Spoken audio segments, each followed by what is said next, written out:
Chapter 1.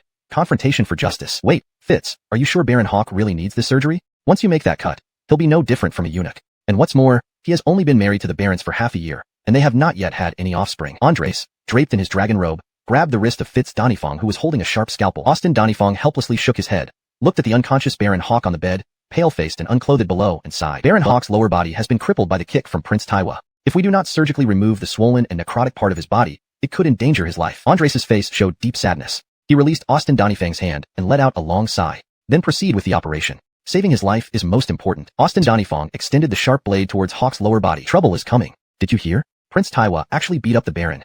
How badly? The Baron may need to stay in bed for 10 days to 2 weeks. I heard he kicked the Baron's groin too. The Baron may never be able to fulfill his marital duties. People saw Fitz leaving the Baron's room with blood on his hands. They say an operation was performed, and a part of the Baron's body was removed. Frightening. How could he lay hands on the Baron like that? What will happen to his future now? The Baroness will be the worst off. She will be a living widow, and the Baron does not even have an heir yet. How could he do something so destructive to the lineage? Prince Taiwa, born to Andres and a palace maid, already didn't have much of a future. This just finishes him off. Hush, here comes the idiot. In the Dragon Dynasty, within the Imperial City, outside the Imperial Kitchen, a group of palace maids and eunuchs were sweeping while excitedly discussing Prince Taiwa's assault on the current Baron Hawk earlier that morning. Upon seeing the tall and muscular teenager approaching, they hurriedly stopped their gossiping. Their disdainful gazes and the youth's worn-out brocade robes indicated that he was not well respected in the palace. This youth was Yun Taiwa, the protagonist of this story, a seasoned reconnaissance soldier from the 21st century who had just transmigrated into this world. His eyes now shone with sharpness and intelligence, completely different from the previous dull and confused look. Immediately after transmigration, he inherited a mess. Why did the original owner have to pick a fight with the Baron? And why hit where it mattered the most? According to Fitz, the Baron's injury was severe enough to require surgery to remove the affected area. Now, it seemed inevitable that the Baron would become a eunuch. Yun Taiwa felt a headache coming on. Although the Baron was not in mortal danger, he could no longer perform his marital duties. Without the ability to bear heirs, and without existing children, this practically incapacitated the Baron. The more Yun Taiwa thought about it, the more his head throbbed. However, he already had a strategy in mind. Continue to act foolish. A fool's actions lack logic and reason, making it the best way to escape blame. By playing the sentiment card, perhaps his father would forgive him, or at least not impose harsh punishment. Due to Yun Taiwa assaulting the Baron, even the Imperial Kitchen refused to deliver meals to his residence at noon. He had to fetch food himself from the Imperial Kitchen.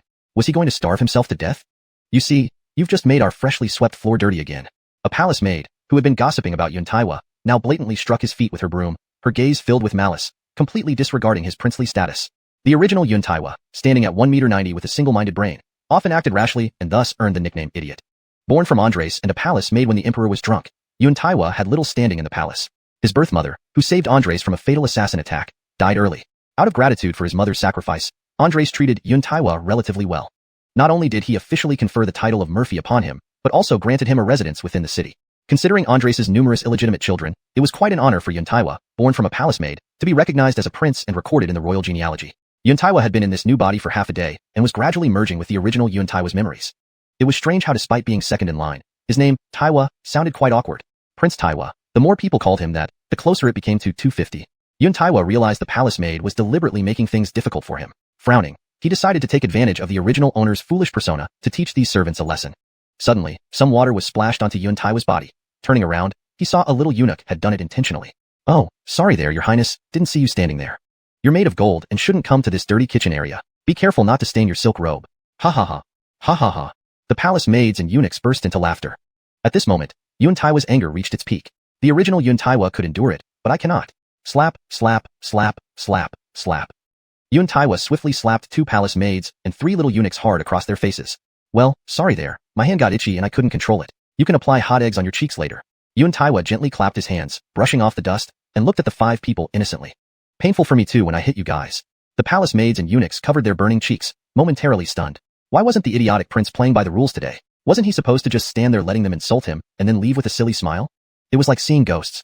The palace maids and eunuchs, who were usually repressed, had somewhat twisted minds. Anger flared instead of receding after being slapped by Yun Taiwa. This 250 has gotten smarter, and knows to rely on his physical strength now. Let's all beat him up. One smartalecky little eunuch dropped his broom, rolled up his sleeves, and rushed toward Yun Taiwa. He thought Yun Taiwa only had the courage for a moment, and if they struck back harder, Yun Taiwa would end up being bullied as usual.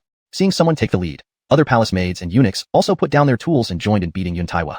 However, inside Yun Taiwa's body was an elite reconnaissance soldier, skilled and quick-witted, coupled with the original owner's extraordinary strength and inexplicable martial arts skills. He referred to them as inexplicable because Yun Taiwa found a period in the original owner's memory that was blank or unclear, as if something had sealed it away. This led him to forget how he learned martial arts as the LG divine power, or why he hid his strength. Deciding to explore these secrets later, he easily took down the 5 people, piling them up in a human pyramid. They yelled loudly, drawing the attention of the chefs inside the kitchen, who stood afar watching and laughing. Yuntaiwa stomped on the head of the little eunuch who initiated the attack, and while clapping and smiling, said, "Fun, fun. So much fun. Stacking up is indeed fun. I'll come play again another day." Yuntaiwa's stomach growled, so he stopped messing with these minor lackeys and stepped into the kitchen. Seeing the terrible condition of the palace maids and eunuchs, the kitchen staff, unaware of Yuntaiwa's sudden change in behavior, he kicked the Baron in the morning and now was beating up servants in the afternoon, kept their distance and sent someone to notify the head eunuch. Yuntaiwa grabbed several dishes from the table, stuffed them into his mouth, and filled his stomach first. Then, he picked up a few roasted geese and a suckling pig, left the kitchen, and returned to his courtyard.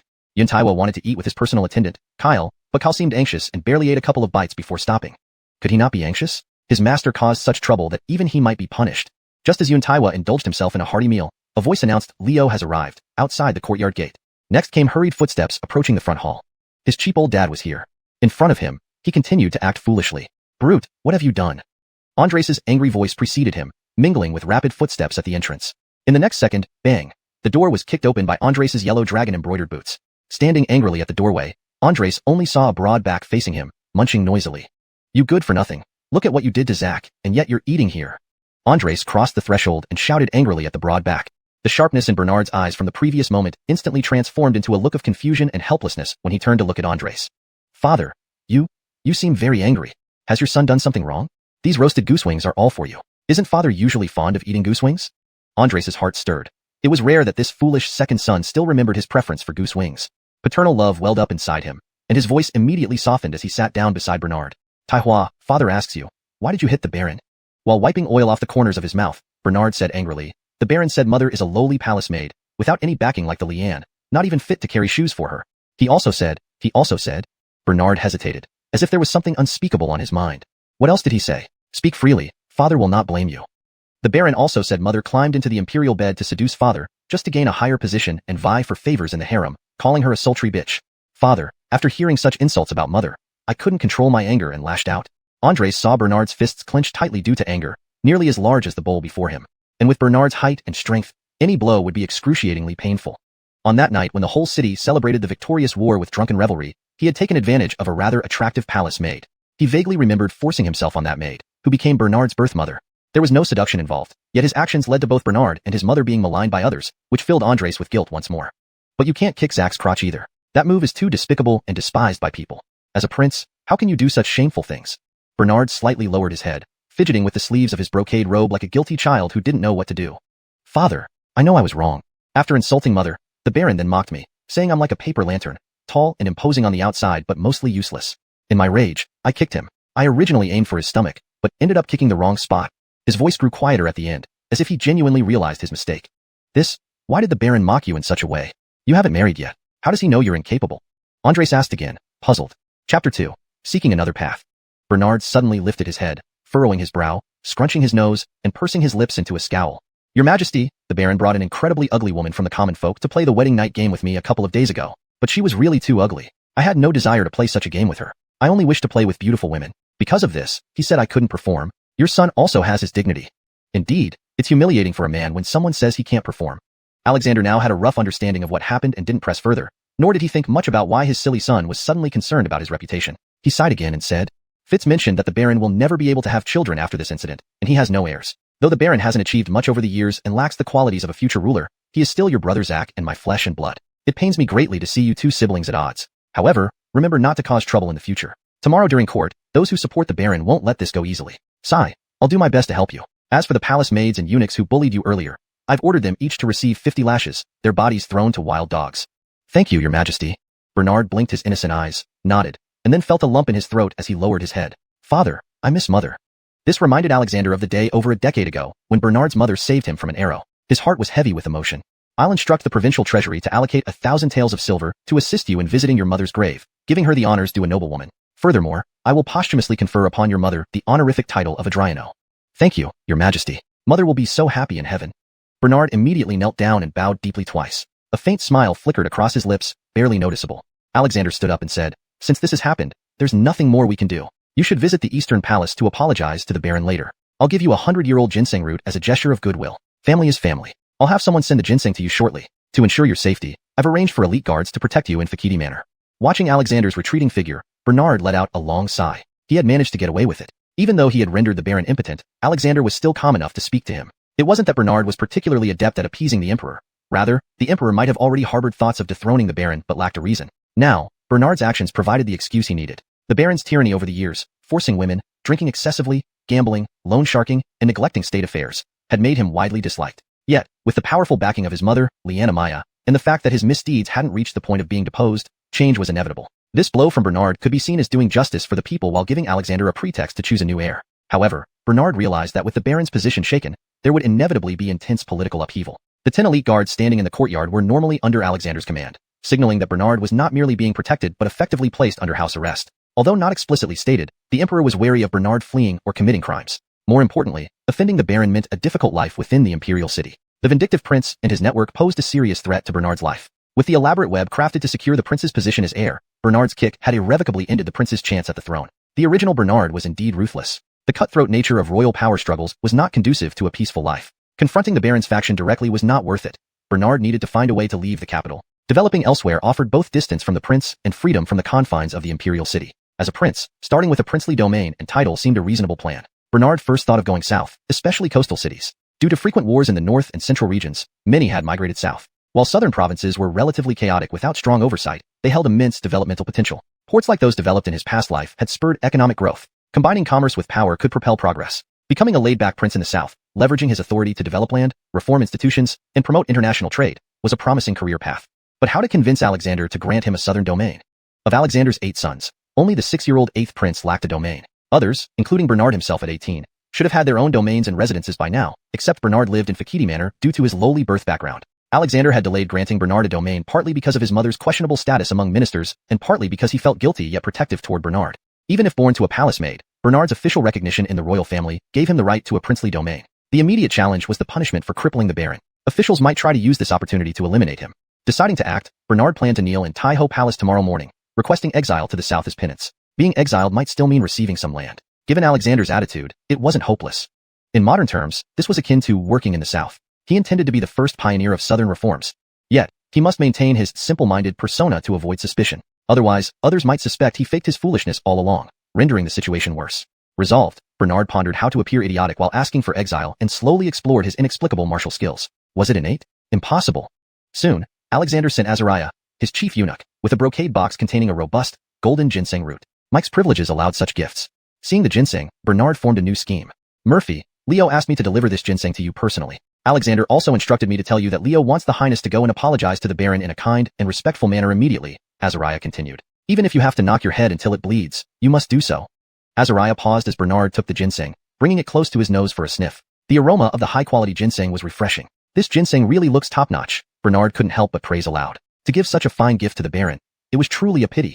His eyes gleamed as he stared at the ginseng in his hand. Azariah looked at Bernard and explained. This ginseng was purchased by court officials from Western region merchants. The Mike gave it to you, not wanting to see discord between you and the Baron. Highness, you should hurry to the Eastern Palace with this ginseng. But before Azariah could finish, his eyes widened in shock as he stared at Bernard. Highness, what are you doing? You can't. For Bernard had already grabbed the ginseng and started munching on it like it was a spicy snack, biting off a piece as if it were nothing. Chapter 3. Empathizing with the little eunuch. Kyle, standing to one side, also stared wide-eyed, wanting to step forward to do something but hesitated. How could he stop his master from eating someone else's food? Even though this item was supposed to be delivered on behalf of the Mike, Baron was his direct superior and not someone he could offend at present. Chomp, chomp. After 2 bites, Bernard frowned and said, "It smells great, but why does it taste so bitter?" Azariah, furious, angrily scolded, "Your Highness, this ginseng is for you to deliver as an apology to the Baron. How can you eat it?" Bernard grumbled unhappily. The ginseng smelled too good. I couldn't resist taking a bite. Who knew it would taste so bad? I might as well give it to the Baron to strengthen his health. Saying that, Bernard shoved the partially eaten ginseng back into the brocade box. He then used his little finger to pick out the ginseng residue from his teeth, looking very uncouth. I should have known better than to eat it. Now it's stuck in my teeth. Azariah was torn between laughing and crying. Your Highness, take care of yourself. This old servant can only report honestly to Leo. I must take my leave. Azariah turned and left. Eunuch Pierce, ask father if there's anything else tasty I should save. As Bernard shouted after Azariah, forget this bitter ginseng. Azariah glanced back at Bernard, shaking his head helplessly. Once outside the Fonka courtyard, Azariah muttered angrily at a deserted corner. He really is a 250. Kyle quickly pulled Bernard aside, anxiously saying, Your Highness, my little ancestor. The mic specifically instructed you to deliver this ginseng as an apology to the Baron. How did you end up eating it? Leo just stopped pursuing your fight with the Baron. Why provoke more trouble?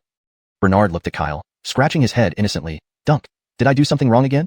So are we still going to apologize to the Baron? The ginseng isn't completely eaten yet. We can still give it to him. Seeing the half-eaten, gnawed ginseng, Kyle sighed deeply. It might be better not to give it to the Baron. Hearing this, Bernard grabbed the remaining half and took another bite. If we're not giving it, I might as well finish it. Though it tastes bad, I've heard it's a great tonic. Kyle slapped himself regretfully, muttering, why do I always talk too much? If the mic asks about the remaining ginseng, I'll be in big trouble. How did I end up serving such a 250 master? When Bernard heard Kyle call him a 250 master, a sharp glance crossed his face. As their eyes met, Kyle shivered in fear. That look from the Murphy wasn't like what you'd expect from a 250. Bernard quickly resumed his innocent expression. Who's the 250? You're the 250. Your whole family is 250. After scolding Liruchin, Bernard turned and walked out of the Fonka courtyard. Murphy, little ancestor, where are you going? Kyle hurriedly followed. To apologize to the Baron as per father's order. Chomp chomp, this ginseng is so bitter. Why do people like it so much? Muttering complaints, Bernard, with his sturdy legs, had already walked quite a distance. 10 royal guards exchanged glances, and 5 of them trailed behind Bernard. Bernard didn't say anything, letting them follow. He genuinely feared a sudden attack from the Baron's faction, or some form of retaliation. It was better to have the royal guards along for protection. In the Eastern Palace, Baron Herbert lay on his bed, legs spread in an M shape, barely covered by a thin sheet. His right arm was splinted, his forehead wrapped in thick white bandages, and his right eye had a dried blood cut, while his left eye socket was bruised black. Bernard, you 250. I will make sure you lose your head, and then have your corpse whipped and hung at the city gate for 3 days. Ah, it hurts. Pulling at his wounds while cursing, Herbert winced in pain. Calm down, Your Highness. The imperial physician instructed that you must remain calm and composed for faster recovery. A eunuch by his side rushed to soothe him. How can I be calm? Ow. Herbert then spoke more calmly. Imagine getting kicked down there. Forget it, you wouldn't understand anyway. As Herbert said this, he realized that speaking such words to a eunuch was hardly something that would resonate. But in the eunuch's heart he thought, His Highness the Baron, we indeed can't empathize with you. But from now on, you will understand what it feels like to be one of us eunuchs. Your Highness, I understand your pain. My younger brother has truly wronged you. A deep voice echoed from outside the door. Upon hearing that voice, Herbert was initially taken aback. How does this fool still have the guts to come here? Wait, is he apologizing to me? Did I hear that right? That 250 came to apologize? Or is there something else going on? Herbert couldn't believe his ears, almost thinking it was just an auditory hallucination. This good-for-nothing has the nerve to show up? I'll slice him into pieces. Anger flared up in the Baron's heart once again. While Herbert was pondering, he felt a tall figure suddenly appear at the doorway, carrying the wind and momentum. Indeed, it was Murphy Bernard, that 250. His name fits him perfectly. He truly is a 250. Brother Zach, after father's guidance, younger brother knows it was wrong to hit you. I've come here to apologize for my actions. Yes, no mistake, this idiot really did come to apologize. Herbert finally confirmed that he didn't mishear. But as soon as he recalled the inhuman torture he had endured and the fact that he could never perform normally again, especially thinking about how he could no longer tremble with joy before his beautiful and graceful barons, the pain could not be eased by Bernard's simple apology. You 250. Herbert turned to look at Bernard, ready to curse out a few words to vent his anger. However, he noticed that although the guards and eunuchs of the Eastern Palace were watching Bernard closely, they all stood outside the door, ready to seize the moment. Then he looked at Bernard's towering shadow that almost overshadowed him. Remembering the previous encounter, Herbert held back the curses forming on his lips. If the guards don't act fast enough, he might lose his remaining half-life under this 250's punches and kicks. It's not worth risking his life over this idiot. Chapter 4. A man must never say no. Wilfred, are you still well down there? Surely it should still work. I hope Her Imperial Highness the Quinny won't blame me. Bernard's string of innocent questions made Cade feel choked, but he couldn't vent his frustration. Cade exhaled lightly to calm his suppressed emotions. It's not usable anymore. Cade said in a sullen tone. Don't worry. Little brother will take care of your consort in the future. You. Blood rushed to Cade's face as if he saw an endless green prairie ahead. This simpleton, better off silent, almost gave him a heart attack with every word. What a complete fool. Wasn't that lowly concubine who birthed him careless enough to harm his brain? Bernard took a step back, lowering his head and asked with a mournful expression. Brother Zach, did I say something wrong again, or do something improper? You didn't. You speak very well. You may go now. I need rest. Cade issued the order to leave and turned his head to look at the wall, indicating he would no longer attend to Bernard. Wait until this prince can get out of bed. Then I'll teach you a lesson, you fool. Second Highness, please retire now. The Baron needs rest. Do not provoke him any further. Cade's personal eunuch came forward to persuade Bernard while wiping the blood from Cade's mouth. Bernard nodded, turned to leave, and met Quinny Katrina coming with ointment right at the door. Katrina shot a nasty glare at Bernard. Bernard smiled innocently at her and exclaimed, Sister-in-law looks stunning today. Brother Zach will definitely be delighted. Upon hearing this, Katrina merely glanced at Bernard coldly. Little did Katrina know that from the moment Bernard kicked the Baron, her fate became quietly intertwined with his. With a laugh, Bernard turned back and told Cade. Brother Zach, wish you two great happiness. Cade. Katrina. Upon returning to his guest house, Bernard encountered Vice Minister of Revenue Xander, personally leading people to deliver several loads of items. Second Highness, this is the silver Leo ordered for your Highness to offer in memory of your mother. 2,000 taels of silver, please check and accept it. The promised 1,000 taels suddenly doubled to 2,000 on the old Emperor's whim. It showed how much he cherished this illegitimate son of his. Bernard felt secretly pleased. It seemed Alexander truly had intentions to dethrone the Baron. Otherwise, he wouldn't have so easily handed over 2,000 taels of silver. After all, even a prestigious concubine's memorial rites hardly cost more than 500 to 600 taels. Now with 2,000 taels in hand, it was just what he needed as he was short on funds lately. Who would have thought thrashing the Baron would not only exempt him from punishment, but also earn him imperial rewards? Bernard regretted not beating up Cade a few more times then. Anyway, whether he had given a couple more punches or less wouldn't change the reward. Might as well earn a couple more hits. After checking and signing the receipt, Bernard accepted the silver. Although officially recognized by the Emperor and entered into the clan registry, Bernard was still frequently shortchanged by the palace managers on his regular stipend. After all, he held the title of prince within the palace yet had no power, authority, or patronage, plus he was often labeled as a fool. Being bullied by influential officials was unavoidable. A sudden windfall significantly improved Bernard's living conditions. Xander glanced at Bernard disdainfully and strangely as he left. Noting this look, Bernard felt deeply displeased. Dog slave, glaring at the master like that, jealous perhaps? With a muffled thud, Bernard punched Xander squarely in the chest without uttering a word. Being a scholar by training, this punch indeed injured Xander badly. He felt severe pain in his chest followed by surging chi. Second Highness, why did you hit me out of the blue? Xander covered his chest and asked, spitting blood from his mouth soon after. Vice Minister of Revenue, why did you glare at me? Were you envious of receiving such abundant gifts from Father Mike? Xander, speechless, could only say helplessly, Your Highness misunderstood. This subject did not mean to imply anything. Better not provoke this second fool easily. Xander decided he'd rather slip away quickly and seek fits for treatment of his internal injuries. Misunderstood, meaning you think I'm being suspicious. Bernard twisted his wrist as if warming up before throwing another punch. Seeing that thick fist, Xander felt quite terrified and even regretted coming to the guest house today. It would have been better to delegate this task to someone else and claim that he was too busy to come himself. Why bother coming to see this reckless prince who had beaten up the Baron yet still received rewards, only to end up getting punched for no reason? Xander felt an intense pain in his chest, fearing that a few of his ribs might be broken. Second Highness, nothing happened. Your magnanimity is an example to all princes. Thank you, Your Highness, for teaching me how to behave with your noble punch. I am truly grateful. I have urgent matters to attend to, so I must take my leave. Since this fool loved to hear nice words, he would just say a few flattering words to get away from this violent place as quickly as possible, far from this violent brute. Xander took a few steps back before covering his chest and hurriedly left. Having the one who got beaten lick his wounds and compliment him, this feeling couldn't be more delightful. Dunk, prepare some sumptuous offerings. We will go to offer respects to Mother tomorrow, Bernard instructed Kyle. Second Highness, according to the rituals for our current imperial concubine, it takes considerable preparation, at least 2 days. There are also certain courtesies that require coordination with the Ministry of Rites, said Kyle. Bernard started scratching the back of his head again. The rituals for imperial consorts are so complicated. But it's fine if they're complicated. Mother did not receive promotions while alive, but being posthumously honored means she can rest in peace. Kyle hesitated and said, Second Highness, please forgive me for speaking bluntly. The officials from the Ministry of Rites may not cooperate with us because they serve the Baron. You also beat up the Baron. They dare. Bernard stood up, elongating his voice. It seemed as if the Ministry of Rites was really against him. Just make the arrangements first. If not, I'll bring my fists to teach them righteousness. Bernard added. Yes, Your Highness. Kyle quickly turned and hurried out. In the Hall of Mental Cultivation. Your Majesty, you has been crippled by that reckless prince. He doesn't even have any descendants. That prince must be severely punished. Otherwise, how can we face the people? You is still the current Baron. Leanna Maya earnestly persuaded Alexander to punish Bernard. Alexander sat on the side of the bed, supporting his hand on the tea table, seemingly deep in thought, without paying much attention to Leanna Maya. Mike. Leanna Maya gently called out to Alexander. Oh, Leanne, I understand what you mean. You is our son. As a father, how could I not be concerned about my own child? However, this matter is significant and needs careful deliberation. Tomorrow during the morning court session, I will discuss it with all ministers and make a decision.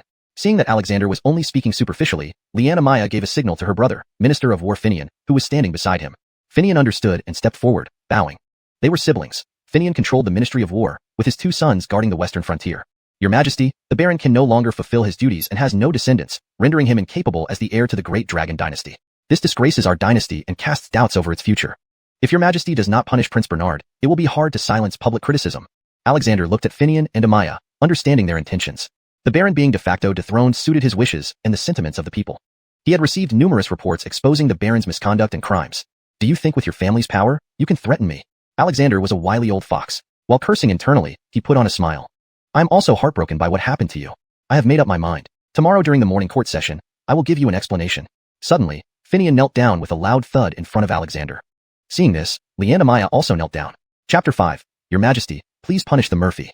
Your Majesty, haven't you seen through Bernard's intentions? He attempted to cripple the Baron to ascend as heir himself. His ambitions are clear for all to see. A man who can do such a heinous act may commit even worse deeds in the future. Your Majesty, please punish the Murphy severely.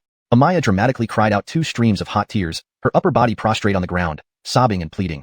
Your Majesty, I have only this son. Now, I cannot even become a grandmother. I beg you, Your Majesty, to decide justly and severely punish the Murphy. Andres' heart burned with concealed rage. He had already said that he would give a fair judgment at tomorrow's court. Yet these siblings were putting on a double act before him. They wouldn't stop until they forced him to kill the Murphy today. However, Andres knew his border troops were still under the control of Finian's 2 sons. Even part of the troops within the capital fell under Finian's command. For now, he could not offend the Lian or the Minister of War openly and could not antagonize the Adrian family. What does Uncle believe should be done with the Murphy? Andres asked cautiously. Directly demote him to commoner status, exile him to the frontier, and ban him from ever stepping foot on our dynasty's soil again, Finian immediately suggested. Furthermore, it would be fair to cut off the roots of Bernard similarly. Amaya added venomously. Andres was displeased upon hearing this. Finian was clearly trying to make the Murphy neither dead nor living well, and Amaya, she truly embodied the saying, a woman's heart is the most venomous. He had already disinherited 1 son. Another would mean no continuation for his Yun lineage. These 2 siblings were truly cunning. The Murphy's mistake was just an accident, not severe enough for such punishment. Furthermore, the Baron himself was already widely detested by the people for his misconduct. It might turn public sentiment against him if he punished the Murphy too harshly. This punishment, I will consider it further. You will know the outcome at tomorrow's court. As for cutting off the Murphy's descendants, it is absolutely unacceptable. After all, he is still of the Yun lineage and needs to carry on the family line. We cannot incur dual losses. But, Your Majesty, you still have 6 princes. Finian hastily interrupted Amaya, saying, Your Majesty, this old minister believes you are an enlightened ruler who will certainly provide justice for Hunk. I am somewhat fatigued. If there is nothing else, you may withdraw. At the entrance of Yangshin Hall, Amaya pouted to Finian. Brother Zach, didn't we agree to make the Emperor punish Bernard today? Why did you interrupt me? Finian glanced into Yangshin Hall and whispered, Oh, dear sister, you were about to speak treason. The Emperor has 8 princes. Even without the Baron and Murphy, he still has 6 left. But has there ever been a ruler who wished for fewer heirs? They are needed to continue the royal lineage. How could you suggest castrating the Murphy after he's already lost Hunk? Realizing her slip-up, Amaya felt a surge of anger thinking of her own son's predicament. Sister, remain calm and wait for tomorrow's court to see how the Emperor handles it. Even if the Emperor doesn't take drastic measures, I will surely join forces with the Minister of Rights to insist on severe punishment for Bernard, to avenge Hunk. Amaya nodded, a glint of determination flashing in her eyes. Brother Zach, if Hunk is indeed disinherited and a new prince ascends as heir, let us rally the Northwest Army to rebel. You can be the Emperor. This world will then belong to our Adrian family. Finian quickly covered her mouth, looking around furtively. Sister, stay calm. Walls have ears. Amaya nodded, and the 2 left Yangshin Hall together. Just as Andres took 2 sips of ginseng tea, Azariah hurried back. Your Majesty, the ginseng you gave the Murphy, which he was supposed to pass to the Baron, was eaten by the Murphy. What? That rebellious child? Azariah briefly recounted the events. Enraged, Andres threw the teacup onto the table, spilling tea everywhere. I gave him ginseng to reconcile with the Baron, but instead, he devoured it like a chicken leg in 2 bites. Andres' chest heaved with anger. Your Majesty, please calm down. Protect your health. All right, if he ate it, so be it. What did Physician Austin say about the Baron's injuries? Can he never recover fully? Azariah bowed respectfully. The injuries are irreversible. The Baron's will likely become a widow in waiting. Andres suddenly felt a headache coming on. He had considered replacing the Baron, but not this way. Very well, once this matter settles, we will establish another prince as heir. Instruct the commander of the Imperial Guards to closely watch the 3rd and Esau's. They are the most likely to use underhanded methods to seize the throne. Azariah nodded, but hesitated to speak. Grand Eunuch Pierce, if you have something to say, speak up. Just as Andres finished speaking, a young eunuch rushed in. Your Majesty, the Murphy assaulted the Vice Minister of Finance. This young eunuch had been specifically tasked by Andres to monitor Bernard. Witnessing Bernard strike the Vice Minister, he hastened to report back. What? Is that rebellious child planning to assault every official and prince? One day, will he dare to attack even me? Frustrated, Andres inquired about the details, feeling deeply troubled. This idiotic son, he lashes out with a punch for every glare. No wonder he struck the Baron so viciously. Considering the incidents together, Andres became more convinced of Bernard's reckless nature. Why provoke a madman? Asking for trouble. Well, 1 punch isn't too bad. Just ensure he doesn't go too far. Just as Andres sat down, another eunuch rushed in. Your Majesty, things are dire. The Murphy caused a commotion at the Ministry of Rights and is currently assaulting the Minister of Rights. Wait, he is still beating him, and no one can stop him. It wasn't in the past tense but ongoing. What? What are the Imperial Guards doing? Your Majesty, the Murphy is incredibly strong and fierce. Several dozen Imperial Guards attempting to restrain him were injured. Hurry, head to the Ministry of Rights. Andres urgently headed to the Ministry of Rights. There, several dozen Imperial Guards encircled the perimeter with drawn swords, while palace maids and eunuchs watched from a distance. Cries of pain echoed from within the circle. Enough! What a disgrace! Andres' roar caused the Imperial Guards to kneel immediately. Long live the mic! The 整齐有力的跪拜声响彻里不厌 translates to the loud and 整齐有力的跪拜声, forceful kneeling and worship sounds, echoed throughout the Ministry of Right's courtyard. For better fluency in English, it should be edited to the loud and forceful voices of kneeling reverence echoed throughout the courtyard of the Ministry of Rights. This conveys the meaning accurately, reads more naturally, and maintains a consistent style. As soon as the imperial guards knelt down, the situation in the center of the circle became immediately clear. Cloud Taihua was straddling Minister of Rights Finley, relentlessly punching him. Note: I have made the text more concise and natural in English while keeping the meaning intact. The name Wangtong is transliterated as Finley to maintain consistency.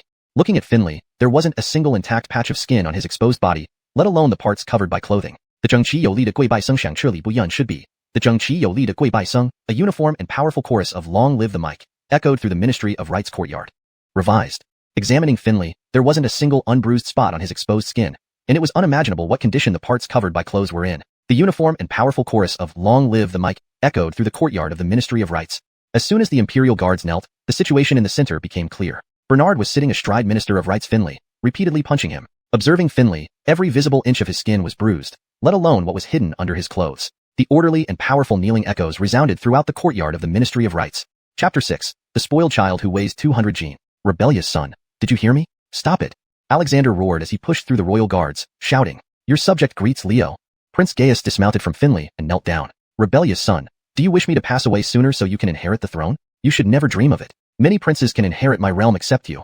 Enraged, Alexander spoke his true thoughts openly, all while observing the reactions of everyone present, especially the Minister of Rights and his deputy. Sure enough, both of them seemed relieved with a hint of satisfaction after their doubts were dispelled. Father, I didn't mean to upset you, nor did I want to replace you as emperor. I just know that anyone who insults mother, I'll fight him tooth and nail. After saying this, Prince Gaius glanced at the battered body of Finley sprawled on the ground. Again, this incident was related to the mother of Murphy. It seemed that because of her background, this second eldest prince wasn't having an easy life in the palace either. At this moment, what first came to Alexander's mind wasn't how to scold this second son, but how to give him more protection and favor. Finley remained prostrate on the ground, paying respects to Alexander without daring to rise, like a dead dog. Please, your majesty, be wise. I merely inquired about details regarding the birth mother of Murphy. Unexpectedly, Murphy misunderstood me. Prince Gaius, furious, approached Alexander and pointed at Finley. Misunderstood? Chancellor Wang asked me if mother had learned some kind of seductive art before entering the palace to lure father into giving birth to me. A bastard. Father, I am your flesh and blood.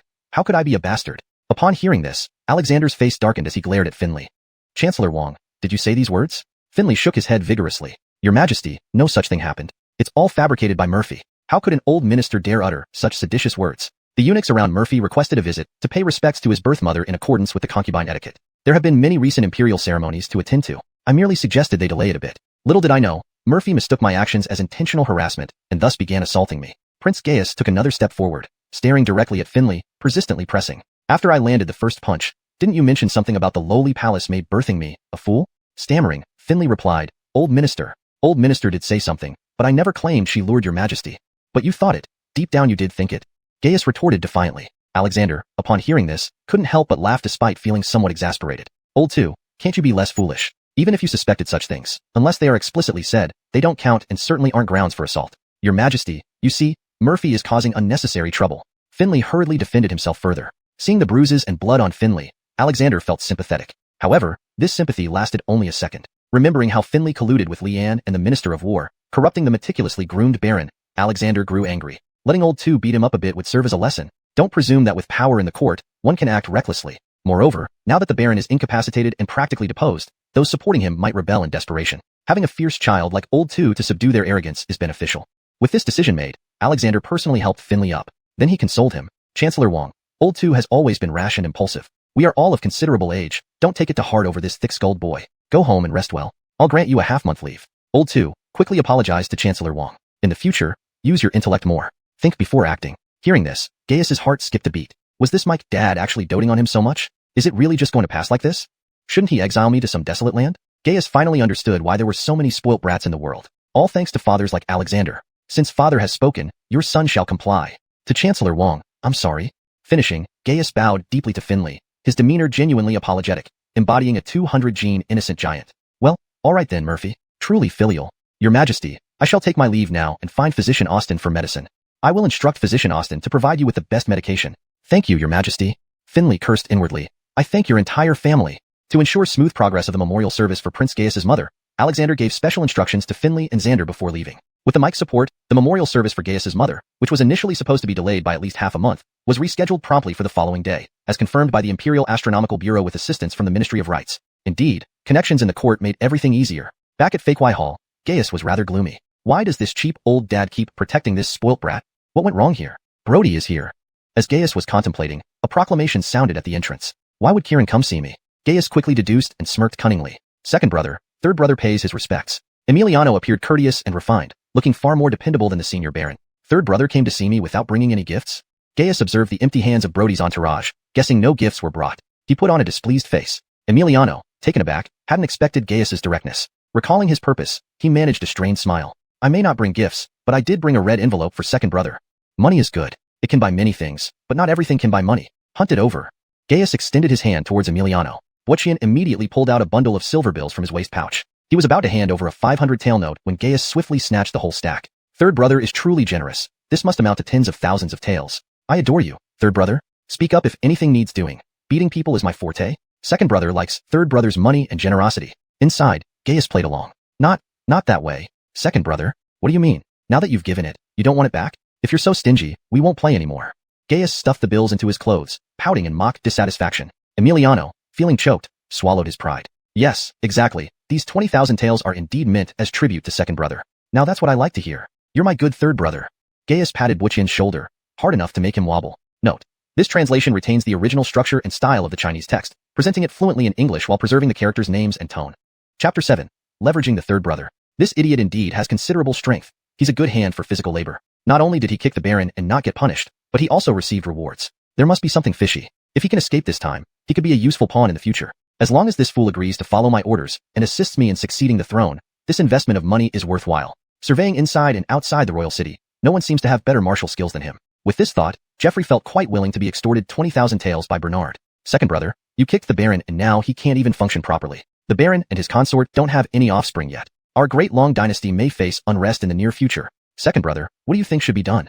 Bernard looked puzzled, scratching his head, seemingly unable to understand what Geoffrey was saying. Third brother, what are you talking about? Father is still here. How can there be unrest? But father will eventually abdicate. Before Geoffrey finished speaking, Bernard said, we'll deal with abdication when it happens. Why are you so worried, third brother? Just collect your salary and enjoy life. Why be more anxious than the emperor? Seeing how naive and straightforward Bernard was, Geoffrey became even more certain that Bernard was just a simple warrior who could be easily manipulated. Treating the powerful Murphy like a pawn would make him more obedient and loyal than a dog, provided he won his heart. With this thought, Geoffrey nodded. Second brother, you're right. We shouldn't worry about this. But I heard your birth mother was posthumously honored as a concubine of high rank. You're allowed to honor her with the rights of a concubine. Congratulations indeed. Of course, congratulations. Third brother, what else can you do to celebrate with me? As Bernard spoke, he began sizing up Geoffrey from top to bottom. This kid probably doesn't have money on him, but these clothes are valuable. Third brother, second brother really likes your outfit. Second brother has an excellent eye. This is made of the finest silk and tailored by the same master who makes clothes for father. Bernard circled Geoffrey twice, looking him up and down while praising aloud, making Geoffrey feel satisfied. Second brother can also find Master Dawson to make clothes. Unexpectedly, Bernard tore off Geoffrey's lavish outer robe. Custom-made takes too long. Why not take the ready-made ones from third brother? Thanks, third brother. Adriano Lee, iron and wash it. I want to wear it. Kyle tried hard not to laugh, hurriedly taking away Geoffrey's outer robe. Hey, second brother, what am I supposed to wear now? Geoffrey was both amused and exasperated. This visit to faked guest house not only cost him 20,000 taels, but also left him stripped bare. This second brother isn't just a fool. He loves big bargains. Hey, third brother, this pair of pants looks nice too. Feels silky smooth. Why not give them to second brother? I'm so poor I can't afford new clothes anymore. Bernard tried to take off Geoffrey's pants. Second brother, goodbye. Fearing he'd end up leaving naked, Geoffrey quickly ran away. Bernard patted his hands, smelled them after touching Geoffrey's pants, and frowned. This third brother, even with billions worth of projects, doesn't change his pants. Seeing Geoffrey leave, Kyle remarked, Second Highness, you've been really lucky lately. Who would have thought beating up the Baron would bring you luck? Bernard glanced at the Imperial guards outside. Do you want me to break your other leg too? Kyle immediately shut up. Call me early tomorrow. I need to attend morning court. Sure, Second Highness. Wait, did I hear correctly? You're going to attend morning court. You heard correctly. Just remember to wake me up. No more questions. The next day, Bernard, wearing the clothes he had taken from the Brody, entered the Hall of Supreme Harmony for morning court. Though the clothes were a bit small and short, they fit well enough. Suddenly, the Hall of Supreme Harmony erupted into chaos. Even the drowsy ministers perked up immediately. What's this fool doing here? Is there a show coming? Bernard walked in like a big boss, waving and smiling foolishly. The civil and military officials all laughed quietly and whispered about Bernard. Why is this idiot here? To throw himself under the bus, knowing he'll be punished today, trying to defend himself. There are just too many fools in this world. Geoffrey watched as Bernard put on his clothes, feeling quite displeased. These newly made clothes were not even worn enough by himself, and were now snatched away by this second fool. The more he thought about it, the more aggrieved he felt. These clothes don't fit you well, second brother, Bernard said with a hint of sarcasm. Third brother, you know these clothes don't suit second brother's build. Why don't you have some decent new ones made for him? You know second brother's income isn't as much as yours, especially when it comes to monthly stipends. As Bernard spoke, he took the opportunity to glance at Chad, the chief manager of the Imperial Household Department. The stipends for the Imperial consorts and princes without separate households were all distributed through the Imperial Household Department. Every month, Bernard's princely stipend was docked by Chad. Without power or backing, princes could easily be bullied. Upon hearing Bernard's pointed remarks, Chad coughed twice, straightened up, and pretended not to hear. Humph, who would believe a word from a second fool? Just deny everything. My accounts are always spot on. Chad comforted himself inwardly. Seizing the opportunity to sow discord between Bernard and Chad, Brody said, second brother, each prince's stipend is the same, except for Zach. Mine, of course, is the same as yours. Following this line of thought, Bernard replied, then let's compare. How much do you get each month? 30 taels of silver. Everyone in the country knows that. But why do I only receive 1 tael of silver? Hearing this, Chad panicked and turned around, saying, Your Highness, you clearly receive 10 taels every month. How can you say it's only 1? As soon as he finished speaking, Chad immediately regretted it. He had fallen into Bernard's trap. Now Chad could no longer hide the fact that he had been embezzling 20 taels of Bernard's monthly stipend for years. A faint smile flickered across Bernard's lips. No, it's clearly only 1 tael of silver. Later, I will ask Father Mike for justice, Bernard said angrily. Chad had been embezzling the prince's stipend ever since Bernard's mother died when he was 8. Seeing that Bernard was young and slow-witted at 8, Chad had manipulated Bernard to conceal the matter. This deception continued until today. However, the Bernard from another world wouldn't tolerate this anymore. He even wanted to reclaim all the stipend he had lost over the years. That totaled 2,400 taels of silver, not a single coin less. While Chad was still in panic, Bernard was already right in front of him. Without a word, Bernard started beating up Chad. The Hall of Supreme Harmony was instantly filled with noise and screams. You dare to beat an imperial official? I'm still a prince. You dare to embezzle my stipend for 10 years. Tell me, how should we calculate interest? Stop, it hurts. How about 1% per year for interest? Not enough. It hurts. How about 3%? Still not enough. Stop hitting me. 10% a year. All right? I'll give you one last chance to satisfy me. Help. Someone help me. Chad was already beaten black and blue under Bernard's fists. Even the royal guards couldn't hold back Bernard's punches. Realizing he was about to be crippled, Chad reluctantly said, 20%, 20% a year in interest. Bernard delivered another heavy punch, making Chad spit out blood, and his chest hurt like hell. Nicholas, 50% interest. Chad finally choked out in pain. Fine, agreed. 50% annual interest. With a principal of 2,400 taels of silver, the interest is 1,200 taels per year, which adds up to 12,000 taels over 10 years. The total principal and interest come to 14,400 taels of silver. Let's round it down to 14,000 taels. Pay now.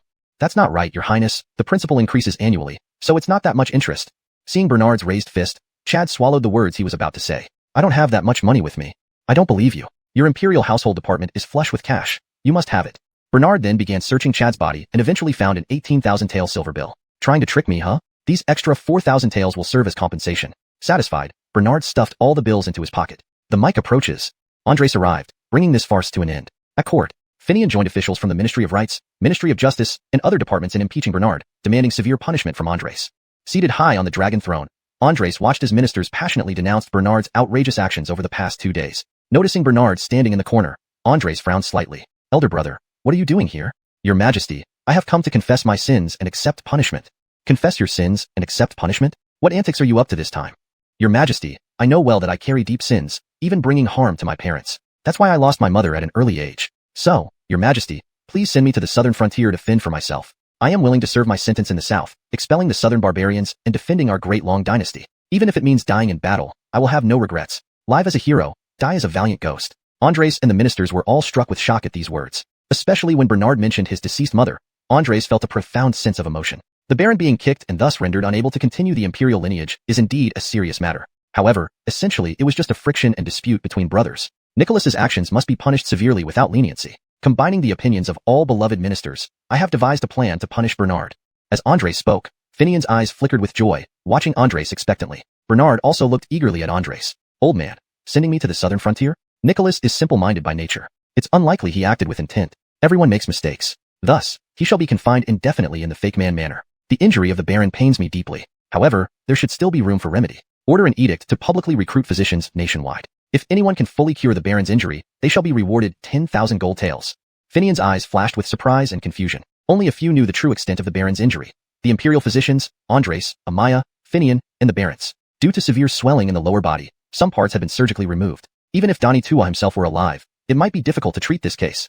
Why did Andres offer such a reward? Andres glanced at Finian. At this moment, lost in thought over the mystery, Finian paid little attention to the seemingly light punishment given to Bernard. Otherwise, he would have continued to impeach Bernard until he was beheaded. Not getting the result he wanted, Bernard wanted to argue further, but was interrupted by Andres switching to another topic. Bernard could only stand there gloomily. I received a letter from the southern barbarian king, who plans to lead an envoy to our court seeking grain soon. Due to continuous heavy rains in the south, many estates were destroyed, and several key granaries of the southern barbarians were flooded and collapsed. The southern barbarians have been enemies of our long dynasty since its founding. Their arrival this time appears on the surface to be for seeking grain, but in reality, they wish to probe our strength and prepare for their northern invasion. Just as Andres finished speaking, the hall erupted in chatter. The southern barbarians have always harbored ambitions towards our great long dynasty. Why aid such wolves? The ancestors of the southern barbarian king once competed with our ancestors for dominance in central China. We must not give them food. It would be like the story of the farmer and the snake. Our dynasty has much trade with the southern barbarians, such as cloth, wheat products, and ceramics. Refusing them could affect our trade relations. Your humble servant also advocates for conciliation. The Brody had extensive commerce in the south, so he naturally favored peace. The Esau's trade was mainly in the western border region, favoring war in the south. Taking advantage of the old emperor's reign, expanding the territory through wars would allow him to enjoy the benefits after becoming the crown prince or emperor. Each had their own considerations, thinking from their own interests. Andres listened to the minister's discussions for a while, and then looked at the imperial tutor Joey, who stood nearby with closed eyes, not speaking. These pro-peace ministers mostly had close business ties in the south. A southern war would inevitably disrupt trade. Most of the pro-peace faction were aligned with the Brody. What is Tutor Johnny's opinion? Hearing this, Joey opened his eyes, appearing half asleep. Chapter 8. Temporary Stability. Joey opened his eyes, appearing as though he had just woken up, still somewhat drowsy. Minister Johnny is already advanced in age, and has been a senior advisor for 3 dynasties. I permit you to sit during the morning court sessions from now on. Thank you, Your Majesty. Joey was nearly 60, with white hair and beard, having assisted the founding emperor of the Dalong dynasty in establishing the kingdom. He then served the previous emperor for several years, and had now been assisting Alexander for nearly a decade, making him a genuine 3-dynasty elder statesman. Shortly after, 2 young eunuchs brought in a large rosewood reclining chair with a soft cushion placed on top. Joey sat down and clasped his fists in response. To answer, Your Majesty, whether we extend friendship or refuse grain to the southern savages can be decided once their delegation arrives, informing them of the amount of grain we can provide. If they accept, it will signify temporary harmony. If not, let them launch an attack if they dare. The southern savages have just suffered from floods and need time to recover. I doubt they will dare to act recklessly within a few years. At this moment, Ralph, the Minister of Revenue who supported military action, spoke up. Your Majesty, the southern savages have long harbored ill intentions towards our dynasty. Now that they are weakened, this is the perfect opportunity to send our troops southward to conquer the southern territories and bring unity to our great Dalong dynasty. Why bother seeking peace and providing them with grain? Alexander naturally knew what everyone was thinking, but chose not to comment immediately. He glanced at Joey, who merely stroked his gray beard with his eyes closed, seemingly meditating. Ralph pointed at Joey and said irritably, Your Majesty, you know that Minister Johnny is old, lacking the vigor and ambition of his younger days. Naturally, he only wishes to survive, lacking any drive for progress. Alexander quickly waved his hand. All ministers are free to voice their opinions, but avoid personal attacks in the court, especially against respected figures like Minister Johnny. Joey opened his eyes, his cloudy yet sharp gaze directly meeting Ralph's. Minister Rashad, do you think a southern campaign is as simple as a game? Not to mention, the southern lands are infested with miasma, and most of our soldiers are from the north. Months of such an environment would severely dampen their morale. Even an ideal campaign lasting months could drain considerable resources. Should a prolonged campaign fail, the human and material costs would be incalculable. Besides, we must also guard against the northern barbarians. Sending most of our forces south would leave the capital vulnerable. If the northern barbarians attacked during this period, recalling troops from the south would be futile. Alexander nodded, understanding that this was why he hesitated to launch a southern campaign. The territory of the Dalong dynasty extended no further south than 200 miles beyond the Yangtze River. Areas farther south were mostly wilderness and settlements of northern people who had migrated south, forming the origin of parallel world, Hakka. The southern savage king's ancestors came from the north, having fled during the wars between northern warlords. They found a suitable place in the south, bringing their culture, skills, and knowledge, becoming rulers in the region. Certainly, there were some indigenous southerners mixed in. Under the heavens, all land belongs to the emperor. The southern frontier should naturally belong to us. Although the southern savage king has occupied it for years, it will eventually be reclaimed. Moreover, the southern savages frequently harass our southern cities, showing clear ambitions. But the time is not right yet. We must maintain superficial peace for now. Seeing no further objections, Alexander ordered, Ministers Chui from the Ministry of Rites and Jamil from the Adelalu Temple will be responsible for receiving the southern savage delegation. Do any ministers have further matters to report? Dismissed. After all ministers left, only Finian remained. Bernard was being escorted back to the Fagus Yuan. Father, don't you think I should be sent to the south? Look at this plump body, perfect for exile. Annoyed by Bernard, Alexander suddenly remembered something. Weren't you confined to Fagus Yuan? How did you get here? By climbing over the wall. Alexander, escort this troublemaker back to Fagus Yuan and start strict confinement immediately with heavy guard. Bernard was led away. Prince Consort, anything else? Alexander asked Finian. Indeed, he anticipated Finian's question. Your Majesty, you know the severity of Yu's injuries. Even if BNK or Donghua were alive, they could not cure him. To put it bluntly, he is now akin to a eunuch. Why do you still spend vast sums hiring renowned physicians for him? It can't be solely out of paternal love for your son. Alexander walked down the steps, speaking as he went. If all officials and subjects knew the crown prince was incapacitated, would he remain the heir? Finian nodded. So, I deliberately announced this reward to mislead everyone, ensuring they believe the crown prince remains whole. Otherwise, today's court might have been consumed by discussions of a new heir. Finian realized the implications. Directly deposing the current crown prince would be too harsh. Alexander observed Finian, thinking, if the crown prince's position is shaken, your Adrian family would surely cause chaos in my dynasty. You've been secretly amassing troops and followers. Your intentions are clear. I must stabilize things first. Once I'm fully prepared, I'll dismantle your clan. Your Majesty, but you has no heirs and never will. This truth will eventually come to light. Even if he ascends the throne, Finian expressed his concern. At that time, I'll adopt one of my other grandsons as his heir.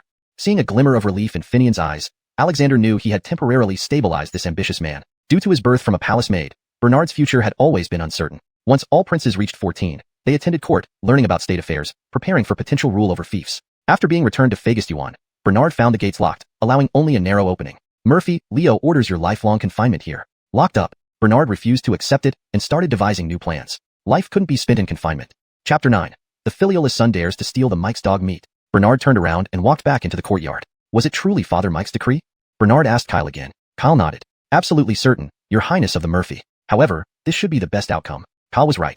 Not having Bernard killed was indeed merciful. Bernard became worried again. He had originally planned to go south and be a regional king. Now, even that narrow hope was blocked. Forget about going out to be in theft as a prince. He couldn't even leave this thatched courtyard. K. But the quick-witted Bernard soon regained his thoughts. Since Andres only punished him with lifelong imprisonment, at least it meant he wasn't willing to kill him. So, continuing to cause trouble in the palace, making Andres wish to exile him instead, wouldn't that be more perfect? Then directly request to go to the southern border as a prince to that land avoided by all like a place straight from hell. In the laws of the Great Long Dynasty and common sense among officials and civilians, being exiled to South China is a significant punishment. But for Bernard, it's not. Being a regional king in the south while doing some small business on the side, wouldn't that be wonderful? For Bernard, who was originally from the south in his previous life, the minor smog in South China was nothing. Breakfast consisted of just a few plain steamed buns. Even the food quality for Bernard had been reduced due to his lifelong imprisonment. Ku.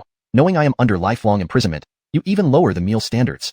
After cursing, Bernard threw the bun on the table and dejectedly walked out of the door. At least eat something, Your Highness. A bad living situation is better than death.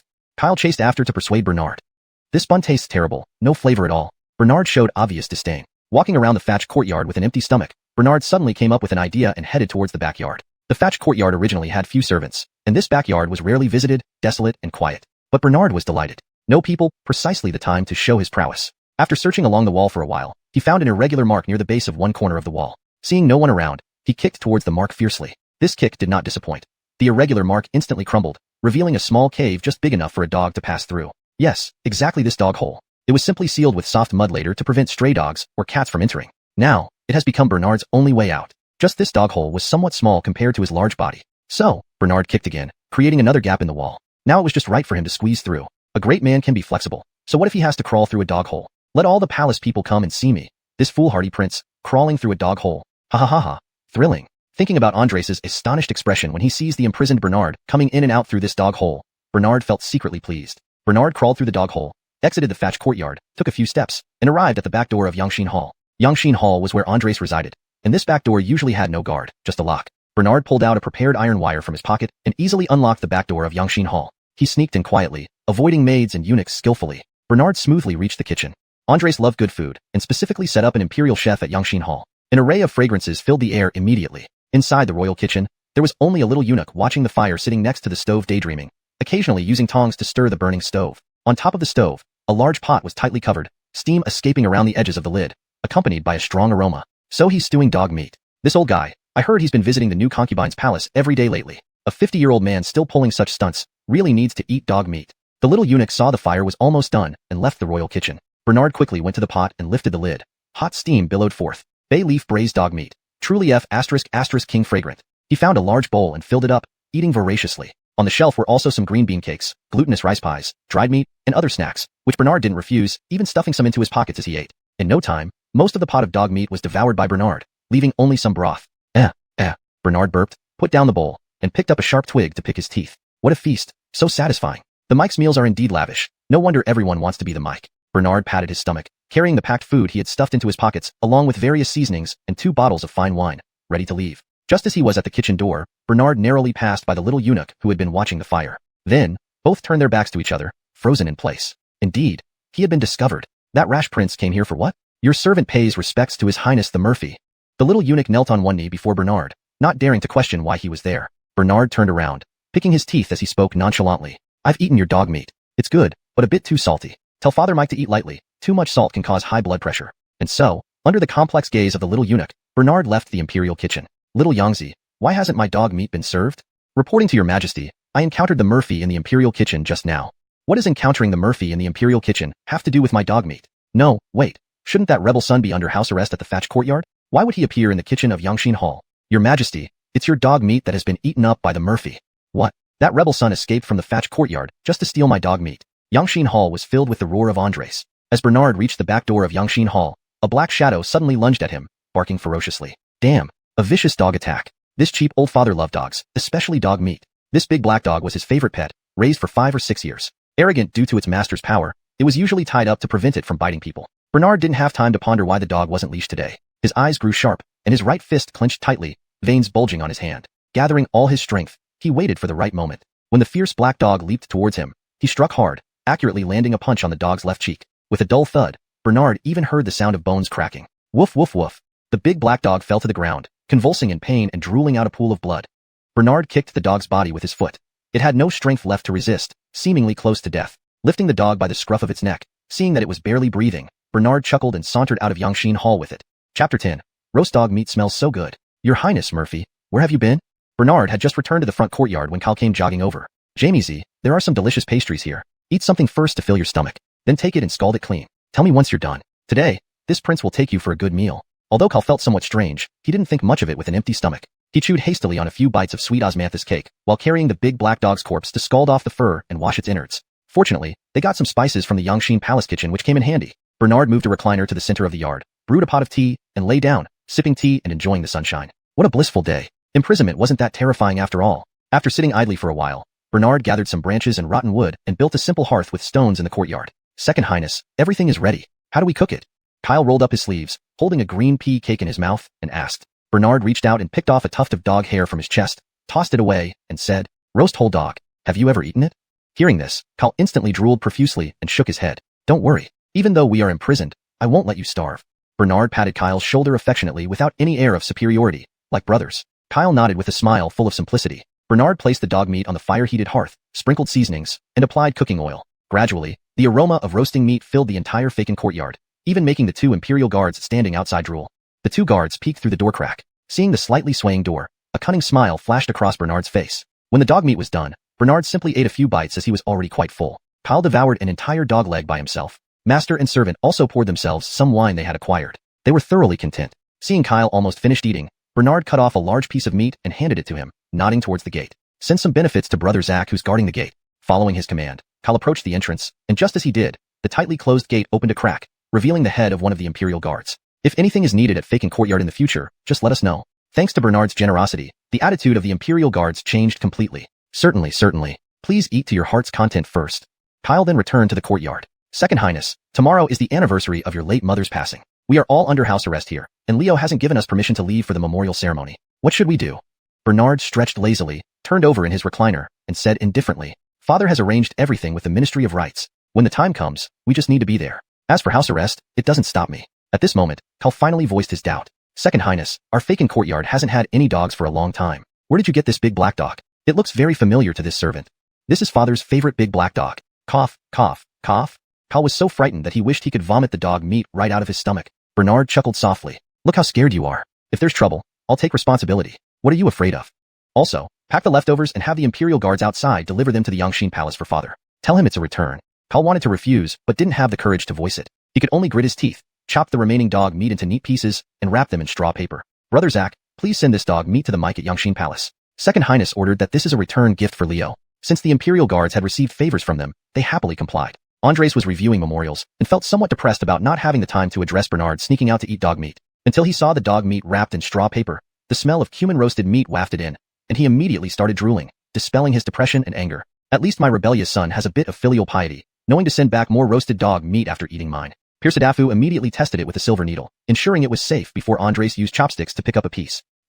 This is the best roast meat I've ever tasted. Let Chef Dawson learn this method. Andres continued praising it, while preparing to instruct the chefs to record the recipe. Andres thought of his foolish second son who was still under house arrest, and a pang of pain suddenly surged in his heart. Sam, instruct the Imperial kitchen. Even if Nicholas is under lifelong house arrest, they must not neglect the 3 meals a day for people in Faken Courtyard. The meals must be balanced with meat and vegetables, served with dishes and soup. During holidays, they should also provide fruits and snacks. Moreover, tomorrow is the anniversary of Nicholas's birth mother's passing. Grant the people in Faken Courtyard a day to leave the courtyard for the memorial ceremony. They must return immediately after the memorial ceremony ends. I will carry out your orders at once, Your Majesty. Andres finished eating all the dog meat, and then went for a walk in the garden behind Yangshin Palace to digest. As he walked, he came to the familiar doghouse, only to find the leash still there but the big black dog gone. Where has Dahu gone? Dahu, Dahu. Andres called out a few times and searched around the garden but found no trace. A bad feeling welled up inside him. No, Dahu must have wandered off somewhere. How could this young eunuch, responsible for Dahu, be so careless as to let it slip away? What if it bites someone? Muttering, Andres returned to the palace just as Mathuth, Amnon, arrived. Your humble son pays respects to Your Majesty. Rise and be seated. Thank you, Your Majesty. Father, I am here today regarding Baron Zach's injury. I found a renowned doctor who can bring the dead back to life and make withered bones grow flesh. He might help with Baron Zach's injury. Andres responded with an "oh," deeply looking at his 4th son. Andres knew that although Mathuth had no major conflicts with the Baron, they were not particularly close either. Mathuth's eagerness to help the Baron find a physician. Did he not fear that if the Baron recovered, he would lose any chance to compete for the position of Crown Prince? Andres naturally knew that Amnon's actions were far from altruistic. Amnon likely wanted to probe into the Baron's condition to assess his chances of becoming the Crown Prince. After all, the severity of the Baron's injury could directly determine whether the heir needed to be replaced. If no replacement was necessary, Amnon's chances would be even slimmer. The reward of 10,000 taels of gold certainly played a part, but considering Amnon's current wealth, which already included properties and shops across regions, it hardly mattered. Besides, given that Amnon probably did not genuinely hope for the Baron's recovery, obtaining the reward was unlikely. Rarely do you show such concern for Zach's condition. Deep brotherly affection is indeed precious. Where is this miracle doctor from, and what skills does he excel in? Has he treated similar cases before? Amnon hesitated for a moment, then said, he comes from Shan province and specializes in acupuncture. It's said that he once used a divine needle to regrow an arm for a man who lost his. This hesitation made Andres suspicious. He believed Amnon likely fabricated the doctor's background on the spot. Andres then said, since the announcement was made, many physicians will come forward. For the Baron's safety, we need to screen all applicants. First, register the physician's details with Sam. We'll notify you when the screening results are ready. Amnon reluctantly nodded, though eager for the answer, he dared not show impatience. Your humble son shall follow your instructions, Your Majesty. That day, Andres received several lists of recommended physicians from ministers. Their backgrounds varied widely, including shamans who joined in the fray. Andres ignored them, directing them to register with Azariah. He barely glanced at those lists. After all, this was just a formality, meant to maintain appearances and keep the Lian and the Minister of War's clan at bay. Chapter 11. Although he can no longer bear, it's still usable. The Baron, who had been bewildered by life and somewhat indifferent to living, was genuinely moved upon learning that Alexander had widely recruited renowned physicians from across the realm to treat his injury. Because of this, he felt a spark of hope ignite within him. Perhaps it really could grow back. There were ancient cases of eunuchs regenerating parts of their body, leading to scandalous incidents within the palace. Could it be that he, Cade, might be one of the lucky ones? The despair in Cade's eyes was replaced with newfound vigor. The grace of Your Majesty shall always be remembered by your unworthy son. Should I recover, I will surely devote myself diligently to state affairs as a way to repay Your Majesty. Lying on the bed, Cade muttered to himself, staring at the ceiling. If you had realized this earlier, would it have come to this today? Humph. Finian's voice sounded from outside the door. Uncle, Mother Lian Dowager. Cade turned his head and saw Finian and Amaya approaching. Let it be, Brother Zach. Rebuking Boyu won't help now. Just let him focus on recuperating. A kind mother spoils her child. It's your leniency that led Boyu to act out so recklessly these past years. Had we not cleaned up after him, his position as Baron would likely have been revoked long ago by the Emperor and his officials. By this time, Finian and Amaya had already walked to the bedside. Cade felt some fear towards his own maternal uncle. Ever since childhood, Finian had set high standards for him, guiding and nurturing him rigorously. Even when Cade ascended to the position of Baron, stricter requirements, focusing on governing skills, were imposed on him. Unfortunately, despite all efforts, success remained elusive. Under immense pressure and hitting adolescence, Cade rebelled, acting out to release his inner dissatisfaction and stress. I greet Mother Lian Dowager and Uncle. Baroness Katrina entered with a bowl of medicine. From her melancholic gaze, one could tell she worried greatly about her future happiness. Amaya held Katrina's hand and smoothed her slightly disheveled hair. Xinghan, thank you for taking care of Boyu. The culprit, Grand Eunuch Bernard, has been imprisoned for life by Liu. Once things calm down, we will arrange for someone to eliminate him, seeking retribution for Boyu. Only his death can serve as true punishment. Tears streamed down Katrina's face as she nodded. Thank you, Mother Lian Dowager, for upholding justice for the Baron. Child, remember that Boyu is my own son, so naturally, you are like a daughter to me. While Amaya and Katrina usually maintained a moderate relationship, Amaya's words today aimed to soothe Katrina, fearing she might stray and further distress Cade. Forcing a woman into lifelong widowhood is truly a bitter burden, especially with weakened moral constraints making infidelity more likely. Finian then looked at Katrina meaningfully. While Boyu may no longer be able to father children, I've consulted Fitz and other specialists. They mentioned a special medication that allows him to regain his strength. Upon hearing this, the despondent expression on Katrina's face lit up. Really? She quickly regained her composure, blushing and lowering her head. Thank you for considering us carefully, uncle. Regardless of what happens to the Baron, I am committed to spending my life with him until the end. Katrina said a few more polite words to hide her embarrassment. Finian understood Katrina's thoughts, but chose not to expose them. After decades of marriage, doesn't everyone know that even the most reserved women can become passionate? To reassure the couple, Finian continued. Leo also mentioned that after a few years, he will choose a suitable heir among his grandsons to adopt under your name. Thus, you need not worry about descendants anymore. Hearing this, Katrina gratefully exclaimed toward the direction of the Yongxin Hall. Thank you for your majesty's grace. Cade finally smiled, a smile he hadn't shown in a long time. Meanwhile, a little eunuch listening outside began to ponder new possibilities. Eunuchs can experience springtime too. A large part of the gloom over the Eastern Palace seemed to have lifted. In the evening, Alexander went to check the doghouse again but still found no sign of Callum. Callum is a male dog. Perhaps he ran off with some female during heat. He'll return once he's hungry. But maybe we should have the cleanliness office castrate him to prevent such behavior. After criticizing his pet Callum, Alexander returned to the Yongxin Hall, flipping through the list to decide which concubine to visit that night. That night, a figure clad in black with a black veil flipped over the wall into the Eastern Palace. That morning, after the early court session, Alexander once again toured the backyard of the Yongxin Hall, but still found no sign of Callum. Alexander was quite puzzled. Bernard got up early, put on the outer robe he had seized from Kieran, and tidied himself up after washing up. Though it was a bit tight and short, it still fit him Mencheng Nungchan. Even if it looked somewhat funny, it was much better than the old brocade clothes Bernard had been wearing before. Third younger brother really knows how to enjoy life. Such nice clothes must cost at least several hundred taels of silver. I should visit his Wangfu more often in the future.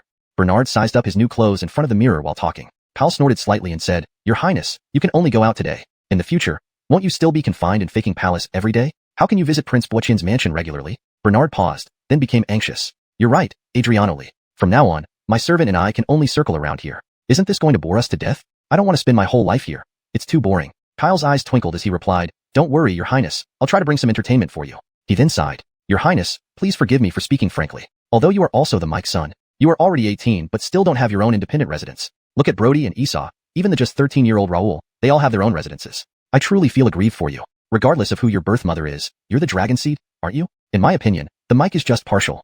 Bernard seemed to gain an insight, nodding as if he suddenly realized something. Adriano Lee, what you say makes sense, giving me a new idea. Your Highness, what idea? I will go and tell father that he is an old muddlehead and unfair. I'm already 18 and still don't have a house. Look at third brother's mansion and fourth brother's mansion, which are magnificent, several times larger than where I live. No way, I must ask father to give me a mansion, bigger than third brother and fourth brothers. Kyle couldn't help laughing and crying at Bernard's thoughts. It was good that Bernard had such intentions. But how could he scold the Mike as an old muddlehead and ask for his own residence like that? Otherwise, why would Bernard be still living in the palace until he was 18? Not to mention a mansion bigger than Brody and Esau's. I also plan to ask father to promote you because you're very smart and taught me to apply for my own residence. Bernard embraced Kyle's shoulders happily and said. This terrified Kyle. Inciting a prince to do such disrespectful things was punishable by decapitation. How foolish of me. I shouldn't have said these things to this foolish master. If my life gets ruined because of this, it's not worth it. Your Highness, you must never tell the Mike that I taught you to apply for a residence. If you do, the Mike will kill me. Then you won't see Adriano Lee anymore, and you won't have a caring Adriano Lee to serve you. Without Adriano Lee, I can still let palace maids serve me. Some of the palace sisters are really pretty, perfect for playing the newlywed game with me. Kyle quickly wiped off the sweat from his forehead upon hearing this. Chapter 12. The Experienced Driver's Insight. As everyone knows, Nicholas is a bit of a fool. His behavior and speech can't be measured by ordinary standards. One really shouldn't speak without restraint just because this master acts approachable. Otherwise, one's life will eventually be at risk. Don't worry, I was just teasing you. I won't tell Father Mike. If Father Mike kills my Jamie, who will help me clean dog fur and eat roasted dog meat with me. Cough cough. When Bernard mentioned the dog meat they ate yesterday, Kyle was frightened and started to cough lightly. Your Highness, let's hurry up and finish breakfast, then go pay respects to your mother. If we're late, we'll miss the auspicious time. Kyle quickly changed the subject and set the breakfast from the imperial kitchen on the table. Bernard secretly smiled as he successfully pretended to be a fool again. He sat down by the dining table. Today's breakfast was more sumptuous than before his confinement. Not only did it include soy milk, fried dough sticks, eggs, but also fried meat pancakes and a large bunch of grapes. It seemed that the dog meat given to Alexander had a domino effect, rekindling the emperor's fatherly love. Moreover, the imperial kitchen knew Bernard had the largest appetite in the entire palace, so they prepared breakfast for 5 people, filling the table. This wasn't confinement at all. It was luxury. Bernard immediately dug into the meal. After breakfast, the front gate of Fahuai was not locked like it was the day before, but wide open. The imperial guard was still there, just with 2 different officers taking turns today. Under the supervision of the 2 guards, Bernard and Kyle headed towards the rear mountain outside the capital. The Ministry of Rights even arranged a carriage, waiting early at the entrance of Fahuai.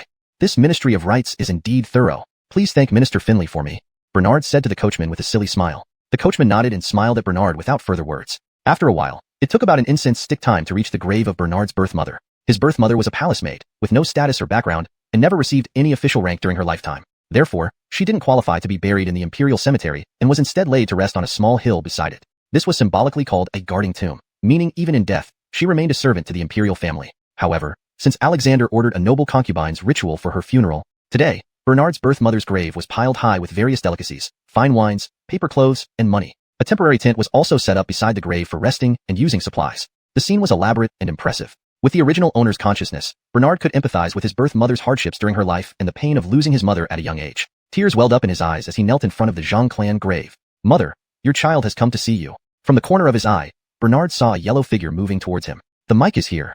That old man came. Bernard pretended not to notice and suddenly lunged forward, hugging the gravestone and sobbing uncontrollably. At the same time, he secretly sprinkled some chili powder he had prepared beforehand into his eyes. "Mother, you were taken too soon. Who could be sadder than me? You left, leaving me alone and miserable. Mother, please protect Father Mike from above. Otherwise, your sacrifice would have been in vain." Bernard already sensed that Alexander was standing nearby watching him.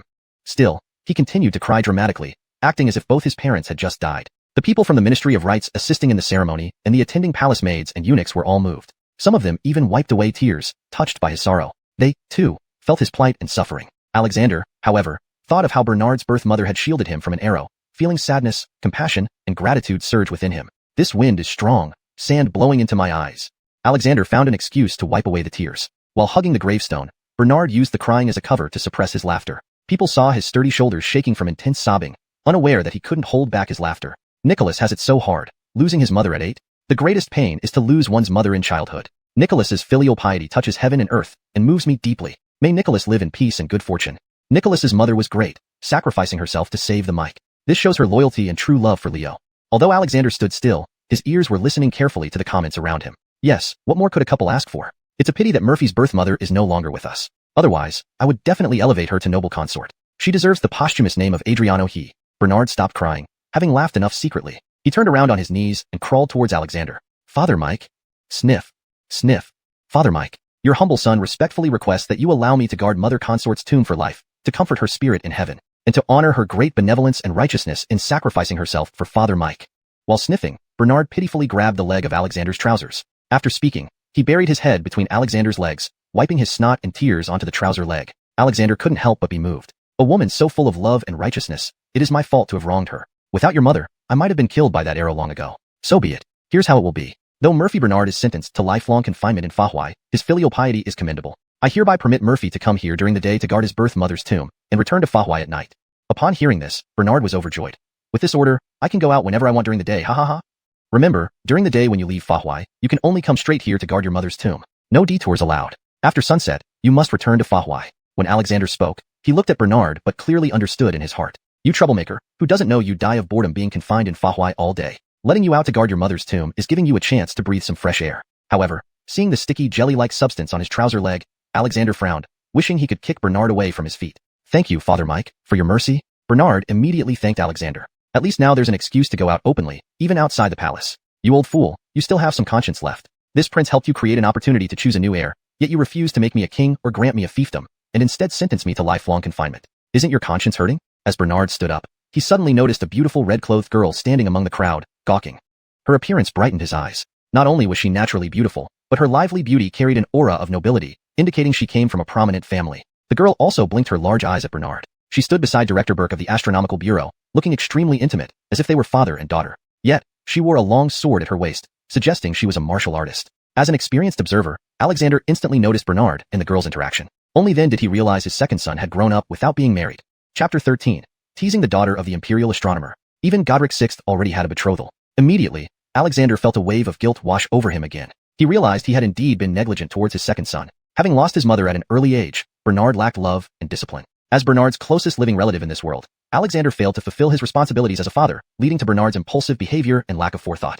The Minister of Rites, Finley, arrived at the scene with a face swollen like a pig's head. When Bernard saw Finley's face, he almost burst into laughter. At that moment, the imperial astronomer Burke glanced at the sun, then walked over to Alexander and said, "Your Majesty, the auspicious time has arrived. The sacrificial ceremony can now begin." Alexander nodded. Under the joint supervision of Burke and the Ministry of Rites, the sacrificial ceremony commenced. Bernard, unfamiliar with the intricate rituals, allowed them to guide him through the various tedious procedures. If it weren't for the fact that it was for his late mother, Bernard would have lost his temper over these formalities. Once he became emperor, he would abolish such cumbersome formalities. Burning more paper money would be much more practical. With wealth, one could spend freely in the afterlife. All these protocols might even disturb her eternal rest. After everyone had finished offering incense, they still had to wait for the next phase. Feeling somewhat thirsty, Bernard ducked into a nearby tent to get a drink of water. Why are you here creating a commotion while your father is on official duty? Father, I'm just curious, replied the red-clothed girl. A woman who is willing to risk her life for love is truly admirable. I had to come see such a woman and offer her some incense. How can such a wonderful woman leave behind a son like you? She added teasingly. It was Burke and the red-clothed girl talking. Ahem. Seeing Bernard, Burke quickly coughed to signal his daughter to be mindful of her words. The moment Bernard entered the tent, he overheard someone criticizing him, especially the red-clothed girl he had glanced at earlier. You think I'm giving you special treatment by looking at you a few times? And you dare call me an idiot? Although Bernard was deliberately portraying himself as an idiot in front of others, being openly criticized as such still irked him. Just wait and see. I'll make you admit defeat sooner or later. The red-clothed girl, realizing her words might have been heard by Bernard, stuck out her tongue mischievously. Your Highness Murphy, she greeted with the proper etiquette, which unexpectedly made Bernard feel better. Minister Johnny, this is your daughter? She's really beautiful. Is she betrothed yet? Bernard asked as he sat down. Burke stroked his gray beard affectionately, glancing at the red-clothed girl. My daughter is 16 and unmarried. Her tomboy nature has been spoiled by me. If someone wants her, I'd be more than happy to give her away. Burke only meant it as polite conversation, not genuinely wishing his daughter unwanted. But Bernard took it seriously. Minister Johnny, I don't mind. How about marrying your daughter to me? She's got a great figure and face. I can hardly resist her. Bernard's straightforward words sounded like blatant harassment to Burke and his daughter, and his loud voice drew attention from outside the tent. The noise outside immediately ceased as all eyes turned towards the tent. Murphy, be careful what you say. Burke's smile froze, turning stern. Pervert, I'll fight you. The red-clothed girl instantly drew her sword, the clear sound of the blade leaving its scabbard flashing before Bernard's eyes. What a fiery lady. Sister, I really want to marry you. Why are you getting angry? Feeling insulted again, the red-clothed girl lunged at Bernard with her sword aimed at his chest. Bernard easily dodged, sidestepping and grabbing her cheek as they passed. Nice skin, Bernard remarked, relishing the feel. Her cheeks blushed all the way to her ears. As an unmarried young woman, she had never experienced such humiliation. Pervert, I'll castrate you. She thrust her sword towards his lower body. Burke was alarmed. Yuzno, don't hurt the prince. Hearing the commotion, Alexander signaled Captain Xavier of the Imperial Guard to investigate. Xavier pulled aside the tent flap to find Bernard holding Zelda's hands behind her back and kissing her flushed cheek. Murphy, please restrain yourself. Xavier intervened. Seeing his beloved daughter being harassed right in front of him, Burke was helpless. A civil servant, he felt intimidated by Bernard's muscular build. He quickly sought Xavier's help. Captain G, please save my daughter. Murphy is being too outrageous. Upon seeing Xavier approaching, Bernard let go of Zelda. He then grabbed her bottom and pushed her towards Burke. Perfect. This performance should earn me a princely title. What happened here? Alexander arrived at the tent entrance, witnessing his second son holding Zelda's bottom and pushing her away. What a disaster.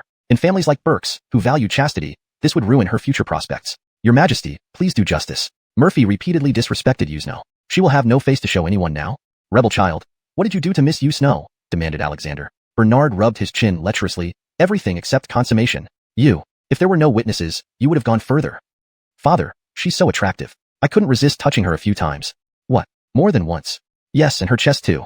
Her chest. I also kissed her cheek. It was soft and fragrant. Unfilial son. I'll personally castrate you. Enraged, Alexander seized Xavier's sword and lunged at Bernard. After the collective offering of incense, they still had to wait before moving on to the next phase. Feeling thirsty, Bernard ducked into a nearby tent for a drink. Why are you here creating a ruckus while your father is here on official business? Father, I'm just curious. A woman who risks her life for her lover is truly admirable. Such a woman, I must pay my respects to. But how could she leave behind such a good-for-nothing son? It was Burke and the red-clothed maiden speaking. Ahem. Seeing Bernard enter, Burke coughed to signal his daughter to be mindful of her words. Upon entering the tent, Bernard heard someone criticizing him, particularly the red-clothed maiden he had noticed earlier. Giving her a few extra looks made her think she was special, daring to call him a fool. Although Bernard intentionally portrayed himself as a fool in public, being called one directly still stung a bit. Humph, we'll see who laughs last. The red-clothed maiden stuck out her tongue playfully upon realizing Bernard might have heard her words. Murphy, your highness. The red-clothed maiden did not forget her proper etiquette, surprising Bernard and easing his discomfort somewhat. Minister Johnny, so this is your daughter. She's really quite beautiful. Is she betrothed yet? Bernard sat down and asked Burke. Burke stroked his gray beard and gave his daughter an indulgent glance. My daughter is 16 years old and still unmarried. Her tomboy nature is all due to my spoiling her. If anyone wanted to take her, I'd be delighted. Burke meant it as polite banter, but Bernard took it seriously. Minister Johnny, I don't mind. Why don't you marry her to me? She's lovely and well-built. I can't get enough of her. To Burke and his daughter, Bernard's straightforward words sounded like blatant harassment. His loud voice drew attention from outside the tent as well. Murphy, please be careful what you say. Burke's smile froze, turning serious. Pervert, I'll fight you. The red-clothed maiden instantly drew her sword, the metallic ring echoing sharply as the blade appeared before Bernard's eyes. What a fiery temper. Sister, I genuinely want to marry you. Does this upset you?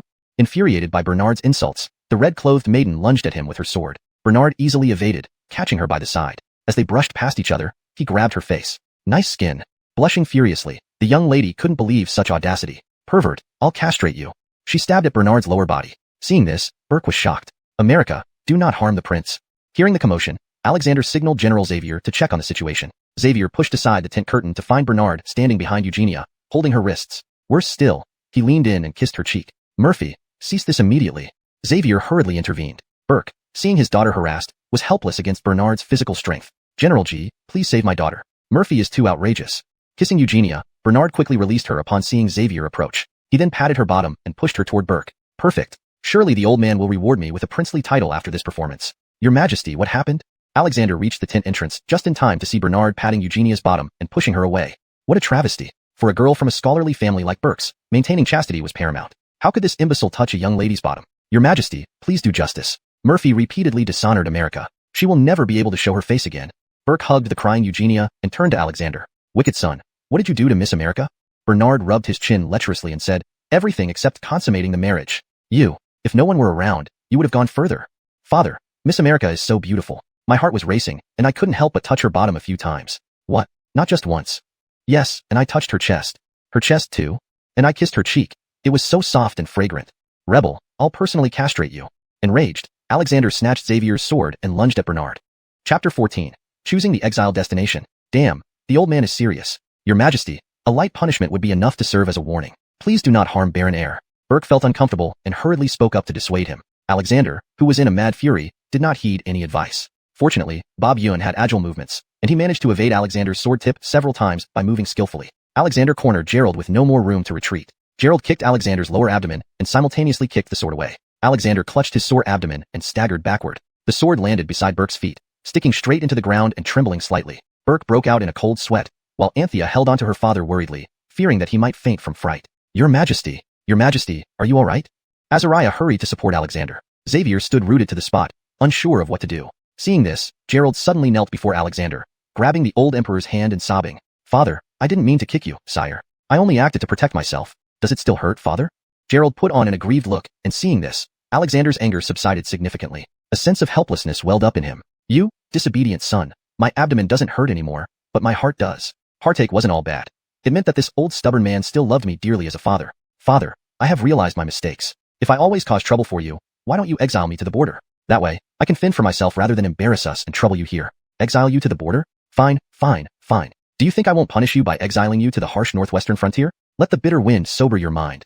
Oh no, a blunder. I wanted to go south. Now this old tyrant wants to send me to the northwest. The northwest milk tea isn't nearly as good as southern roasted chicken. Being a landlord in the south is much better than being a prince in the northwest. Moreover, the northwest is under the control of two sons of the royal brother-in-law in the crown prince's faction. Wouldn't going there be like lambs entering a tiger's den? Seeing Gerald stunned, seemingly truly frightened, Alexander chuckled inwardly. You fool, afraid now, aren't you? I'll scare you for a few days. Before you set off for the northwest, I'll change my mind. After scaring you once, you should learn your lesson. As for Anthea, she was touched by Gerald's inappropriate advances. Since she didn't have a betrothal, he might as well issue an imperial edict to matchmake them. Though she hated the second prince now, once things were settled, she'd probably warm up after experiencing some sweetness. Alexander was calculating. Meanwhile, Gerald was both happy to escape the imperial capital and worried about heading to the northwest. Father, can we? No, you cannot disobey a royal command. Not that, father. I am willing to accept the punishment of exile. Could I go to the southern border instead? Are you choosing your destination for exile? Why the southern border? Gerald stood up immediately, passionately saying, the northwest frontier is currently guarded by two sons of the royal brother-in-law, ensuring stability in recent years. There wouldn't be much for me to contribute there. On the contrary, the southern border faces frequent harassment and plundering by the southern barbarian forces. It's a chance for me to atone with my strength, even if it means laying down my life. Without family ties or commitments, I can dedicate myself wholly to protecting our great dynasty from humiliation. Alexander was momentarily stunned. So, his foolish son could also have moments of wisdom. He knew going to the northwest would be like walking into a trap. Seeking benefits and avoiding harm showed he wasn't entirely a fool. Yet, when talking about risking his life in the south, there was a hint of sorrow. And mentioning his deceased mother, along with having no ties, made Alexander feel a pang of empathy. Do you think I won't grieve if you risk your life so boldly? Brushing off dust from his robe, Alexander said, the southern border is too dangerous. Let me reconsider. My aim is to punish you, not to get you killed. After dealing with the southern envoys, I'll properly address your case. For now, stay at Fonka Courtyard and do not leave. You're not needed at your mother's grave. I'll arrange others to take care of it. Apologize to Lady Usui immediately. Gerald nodded obediently. Whatever father decides, I will follow. Turning to Anthea, he bowed deeply. Lady Usui, I'm truly sorry for frightening you. You're just too beautiful, making me lose self-control. I only committed a mistake common to men. Please, don't hold it against me." Embarrassedly scratching his head, the burly man looked quite innocent, which eased the tense atmosphere. Anthea, hearing the second prince was straightforward, couldn't blame him further given his sincere apology. "Murphy, it's good that you acknowledged your mistake. We'll let it slide for the Mike's sake." Alexander smiled, thinking this younger son should get married soon. Who would be suitable? Gerald nodded vigorously. Right. Acknowledging mistakes is a good thing. If Lady Yusui can't marry because of me, maybe you could consider marrying me? Alexander and Burke were speechless. Anthea retorted angrily, "Murphy, don't make me draw my sword again." Cal thought, "Oh dear, you're really bold." Xavier thought, "This prince really lacks a brain." Azariah pondered, "How did such a clever Mike sire such a dim-witted prince?" Just then, a guard reported, "Your Majesty, last night an assassin infiltrated the Eastern Palace, intending to assassinate the Baron." "What? Is the Baron harmed?" Guessing no major incident, as they would have reported immediately otherwise, Alexander inquired, "Your Majesty, the Baron is unharmed. The assassin didn't seem to intend to kill, only to check on his condition." "Check on his condition?"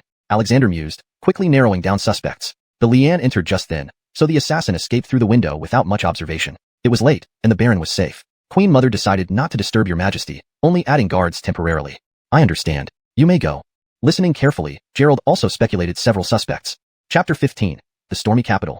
However, tracing the origins of the assassin was not Bernard's responsibility. He was merely curious. The sacrificial ceremony lasted nearly an hour before concluding. After the ceremony ended, there were many leftover fruits, snacks, livestock offerings, and drinks used for worship. Conventionally, these foods would be taken back to the palace for the eunuchs and palace maids to consume. Bernard, however, took out a cloth, unceremoniously filling it with various treats including roast chicken, duck, and braised pig head. The assisting eunuchs and palace maids glanced at him oddly as they cleaned up the site. Which crown prince would stoop so low as to snatch food from servants, especially after a sacrifice? But Bernard did not care. It was rare for him to come out, and the fake White Court had little in terms of snacks. He couldn't miss this chance to stock up. Why not take what's there for the taking? Face means nothing. Having gathered enough, he folded the cloth diagonally and slung it over his shoulder, whistling casually, guarded by the Imperial guards on his way back to the fake White Court. In the Imperial study, Grand Eunuch Pierce, who do you think visited the Eastern Palace last night? What could their intentions be? Andres put down the petition and asked Azariah standing beside him. Azariah immediately bowed deeply in response. Your Majesty, your words already contain the answer. Even if you ask this old servant, all I know is how to serve your Majesty. I don't understand these matters. Andres gave Azariah a look, confirming his suspicions even more. Throwing the petition onto the desk, he let out a cold snort, gazing out the window at the sky. Although the sun shone brightly now, dark clouds loomed ominously nearby, foretelling a storm. It seems the forces behind those princes can't wait to make their move. Azariah followed Andres' gaze, but remained silent, pretending not to have heard anything. Anyone entangled in this succession struggle, no matter how powerful, would likely lose much. How much more so for powerless eunuchs and maids? Grand Eunuch Pierce, have you seen Callum these past 2 days? Andres suddenly remembered Callum. 2 days without seeing him felt like 2 autumns apart. This old servant hasn't seen him either. Andres felt an ominous premonition. Thunder rumbled overhead, followed by heavy rain cascading down upon the capital, symbolizing the tumultuous atmosphere within the imperial compound. After returning to the fake White Court, Bernard resumed his confined life, unable to go out. He grabbed the roasted chicken for lunch, then fell asleep, completely ignoring the meal sent by the imperial kitchen, as if imprisonment never affected him. Instead, he now had 2 guards watching the gate and enjoyed better meals than before. Before his confinement, Andres hadn't paid much attention to his diet, so Bernard ate whatever the imperial kitchen sent him. Given his low status, his previous meals were lackluster at best. Unknowingly, this turn of events had brought some blessings in disguise. He slept until nightfall, with the heavy rain still pouring down. Dinner from the imperial kitchen arrived just in time. Just as Bernard was about to eat, Cal stopped him. Second Highness, caution is wise. Allow me to test the food for poison first. Bernard smiled. I'm just a prisoner. Who would want to harm me? This world would truly be terrifying. Kyle looked around and whispered, Second Highness, we discovered strangers in our fake White Court after the morning ceremony. Moreover, my unused silver needles for poison testing are missing. While the lunch was fine, I suspect tonight's meal might be problematic. Bernard scratched his head, confused. Problematic? Like causing diarrhea or worms? Kyle knew his position was lowly, but some things were clear to him. Fortunately, Second Highness, I hid another set of silver needles. They are well hidden, likely unknown to anyone. But they found my usual hiding place easily because my room is orderly, indicating someone knows my routine. I suspect the guards at the door have been bought off. Kyle began testing the food with the silver needle. Bernard stroked his chin, puzzled. Adrianoli, you're complicating things. I can't follow. Indeed, when Kyle inserted the needle into the stir-fried carrot cubes and pulled it out, the silver had turned black. Wow, it turned black. Is this magic? Teach me, Adrianoli. Kyle, looking into Bernard's innocent eyes, felt a mix of emotions. Second Highness, you're too open-hearted. Those people are vicious. Knowing you won't fight for succession, they still want to eliminate you. Adrianoli, can we eat yet? I'm starving. Bernard reached for the chicken leg, but Kyle stopped him. Second Highness, let's eat the leftovers from the ceremony. At least they're safe. Just as Kyle was about to remove the dishes, Bernard held him back. Adrianoli, you mean the food is poisonous? Kyle nodded. Bernard then whispered, why not use this opportunity to find out who wants to harm us? Kyle knew that neither he nor Bernard stood a chance against the powerful factions involved. Knowing would only lead to worse consequences for them both. Second Highness, knowing won't help. What can you do? Use your mother's past loyalty? It will only make them want to get rid of you faster. Bernard puffed out his cheeks. Adrianoli, I don't understand this eliminate business. I only know someone is trying to harm me, and I want to find them and teach them a lesson. Kyle was speechless, but understood his master's straightforward mindset. All right, I'll assist you. As the sun set completely, lanterns lit up the entire imperial city. A heavy creak echoed as the Fake Court's gates opened inward. One guard peered inside, seeing Bernard lying on the table and Kyle collapsed on the floor. That drug worked. Quickly informed Fourth Highness. Moments later, amid thunder and lightning, a shadow cloaked in black appeared at the Fake Court's entrance. The guards knelt, but the figure waved them off, revealing the cunning young face of Esau Amnon.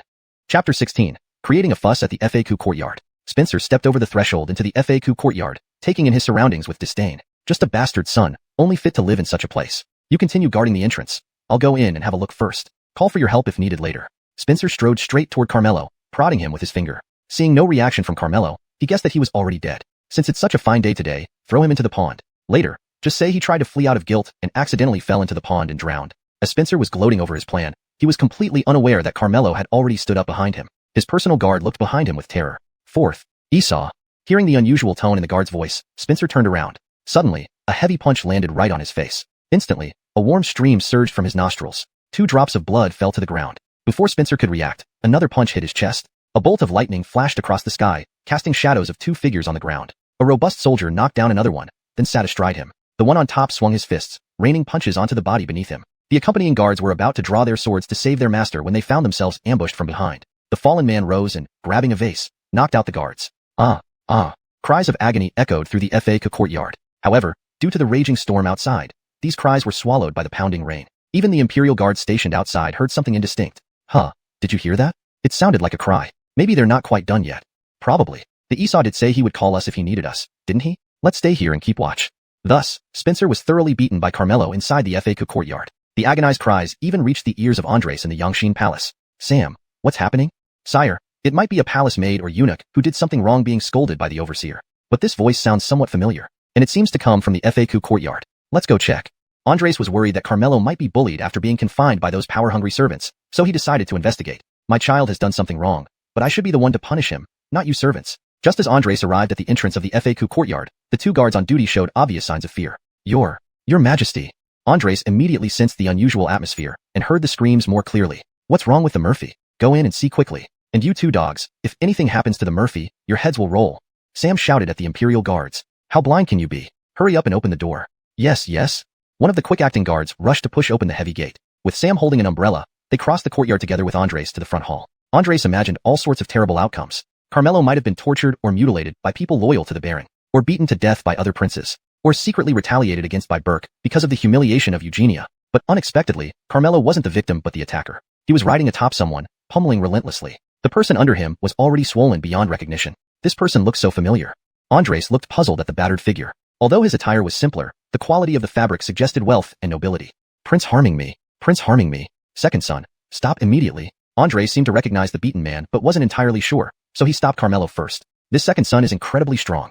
He might really kill someone. Sam also came forward with the lantern to take a closer look. Oh my, your majesty, this is his highness the Esau. What? Why are you here, fourth son? Second son, why are you beating the fourth son? Faced with Andres' questions, Carmelo was taken aback. Suddenly, Carmelo quickly rolled off Spencer, rubbing his fingers nervously, appearing extremely uneasy. Your majesty, I really didn't know it was the Esau. In this darkness, someone suddenly rushed in. I thought it was an assassin.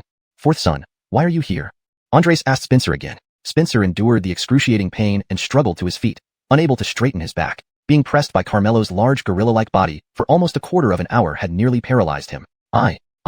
Spencer couldn't come up with an answer at once. He couldn't say he came to destroy evidence. Carmelo smiled cunningly, but then slapped his head as if he remembered something important. He quickly said, Your Majesty, I remember now. When having dinner tonight sent from the Imperial kitchen, Jamie tested the food for poison with a silver needle. I couldn't bear that someone was trying to harm me, so I pretended to be dead to lure out whoever wanted to hurt me. Who would have thought that instead of catching the culprit, I caught my fourth brother? It was pitch dark, and I was already furious. Then, I didn't recognize my fourth brother, so I beat him. I got so carried away that I forgot why I was beating him. It turned out I mistakenly injured my fourth brother, Your Majesty. It's my fault. I will continue to reflect in the FAQ courtyard. Upon hearing Carmelo's nonsensical explanation, Andres immediately understood that the fourth prince was attempting to poison the second prince. This second son is such a fool. It's obvious that the fourth one tried to kill him, and he can't even see through such simple logic. Andres' eyes instantly became sharp as he looked at Spencer. Fourth son, is this true? Facing Andres' piercing gaze, Spencer trembled even more. With a thud, Spencer knelt before Andres. Your Majesty, I had no intention to harm my second elder brother. I came tonight just to show concern for my second elder brother's life in the FAQ courtyard. Andres saw through the lie immediately. You never showed concern until this stormy night. How sincere. Andres' heavy tone made Spencer even more flustered. Meanwhile, Baylor cleverly took out a silver needle to test the food on the table. These dishes indeed contained poison, Your Majesty. Seeing the blackened silver needle presented by Baylor, Andres was instantly filled with cold anger. The atmosphere in the room plummeted to an icy point. Fourth son, do you think the position of Baron won't last long, so you're eager to eliminate other princes? I despise sibling rivalry the most. If anyone tries to rise to power using these despicable means, once I find out, they will lose their status as a prince. Spencer was so frightened that he didn't dare to breathe heavily. Clearly, he was caught red-handed today, putting him at a disadvantage. He had to deny the poisoning incident to avoid severe punishment. Please look into this, Your Majesty. I truly had no intention to harm my second elder brother. Tonight, seeing the heavy rain, I felt bored. Thinking of my second elder brother being confined here, I came to chat with him. Carmelo pointed to the entrance and questioned. If he is under confinement, how could the Imperial Guards let you in so easily? Or did you collude with them? I have nothing left to say, leaving it all to Your Majesty's disposal. But I still insist that I had no intention to harm my second elder brother, or to eliminate others. Spencer steeled himself, refusing to admit it no matter what. No one can visit a confined prince without my permission. Did you forget that? You should thank me for coming tonight. Otherwise, you might have been beaten to death by your second brother. Useless thing. Carmelo crossed his arms over his belly and stood aside, watching the drama unfold. Chapter 17. Father will teach you how to find the door later. Alexander was in a foul mood and found another flaw with Bob. And you, second son, after beating Baron and Esau, do you intend to beat even me? Bob hastily shook his head in denial. Your humble son wouldn't dare, you are my father. Books say one should be loyal, filial, benevolent, and righteous. Beating one's father is disrespectful. Only the Father Mike can beat me. Even if Father Mike beats me to death, it would be a matter of course. Bob's words were sincere and direct. Instead of taking offense, Alexander felt much better. The second son still understands things well enough. Just a bit impulsive and rash. Eunuch Pierce, send over some books for the second prince later, and ask the Baron's tutor to come teach the second prince during the day. It's about time he learned properly. He cannot just wield swords all day. A prince who is strong but not smart would make people laugh at us. The old servant will arrange it right away. Alexander glared at Amnon again, saying irritably, why aren't you off treating your injuries? Do you want me to call the imperial doctor for you personally? Why your humble son takes his leave. Supported by his bodyguard, Amnon left Fayuan Palace dejectedly. The bodyguard had also suffered from Kyle's blow, getting not only a bump on the back of his head, but also bleeding profusely. Watching their backs as they departed, Alexander began to worry about Bob's safety again. Even under house arrest, someone tried to harm him. My son, no matter what wrong he did, should only be punished by this father. Not Eunuch Pierce. Replace the guards here with more trustworthy men. Second son, you may pick 2 guards yourself from the Imperial Guard to take orders from you. They will protect you in Fayuan Palace and handle your daily affairs. Goodness, beating the princes got rewards. Do I have a bug that gives rewards for beating people, especially princes? Before, there was only Little Lee serving in Fayuan Palace, without even a less attractive maid, let alone guards. Jamie was requested by Bob's birth mother when she was alive. If so, third brother could be used as practice too. Hee. What are you laughing about? Dumb and foolish. Seeing Bob alternately lost in thought and giggling foolishly, Alexander asked irritably. I am happy, Father Mike. You not only granted me the privilege of being taught by the Baron's tutor, but also 2 guards. Life under house arrest has been quite comfortable. Why would I want to go to Southern Frontier? Bob deliberately mentioned Southern Frontier to gauge the Emperor's attitude now. Indeed, Alexander took the bait. Do you really think you can enjoy comfort here forever? After the Southern barbarian envoys leave, we shall decide on your arrangement. Also, regarding your marriage, given your clumsiness, we're worried even if we send a wife to your bed, you might not find the door. This old man thinks too lowly of me. Although the original owner never touched a woman, I've seen plenty before. There are quite a few erotic novels circulating in the palace. To maintain his persona, Bob feigned confusion. Father Mike, I must go to Southern Frontier. Nowhere else? What door are you talking about? Could you explain further to me? Your humble son needs to learn soon since marriage is inevitable. As you know, I am very stupid and need to start early. Alexander was torn between laughter and tears, sighing helplessly. As for Southern or Northern Frontier, it will be considered later. You knew how to flirt with the girl from the Astronomical Bureau, yet don't know how to find the door. Fine. It's late. Father will teach you how to find this door gradually. Rest early.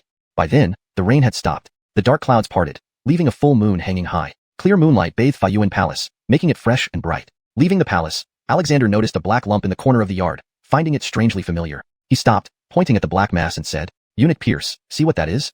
Azariah shone the lantern over it and saw wet, matted black dog fur. Reporting to your majesty, it's dog fur. Dog fur? Why does it feel so familiar? No, isn't that Jarvis's fur?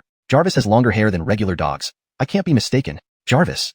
Suddenly realizing, Alexander roared, Cloud Liana, get out here. Bernard, seeing this, laughed inwardly. I want to infuriate you, you old stubborn fool. So, he trotted over. Father Mike asks, where did the roasted dog meat that you ate come from last time? It was cooked by your humble son. Not that. Father Mike is asking where did you get the dog for the roast? Father Mike, it was from the big black dog you love the most. It was so fierce, rushing at me wanting to bite. I hit it once and it died. Alexander was astonished. His big black dog stood nearly half a meter tall and weighed about 100 catties. Bernard actually killed it with one punch. How could Jarvis, which was tied up well, try to bite you? Alexander's chest rose and fell visibly. He was suppressing his anger. I don't know. When I was first imprisoned, the food was poor, so I went to Yangshin Palace to eat secretly. Who knew, when I left, it suddenly tried to bite me. So, I hid it and brought it back to make roasted dog meat.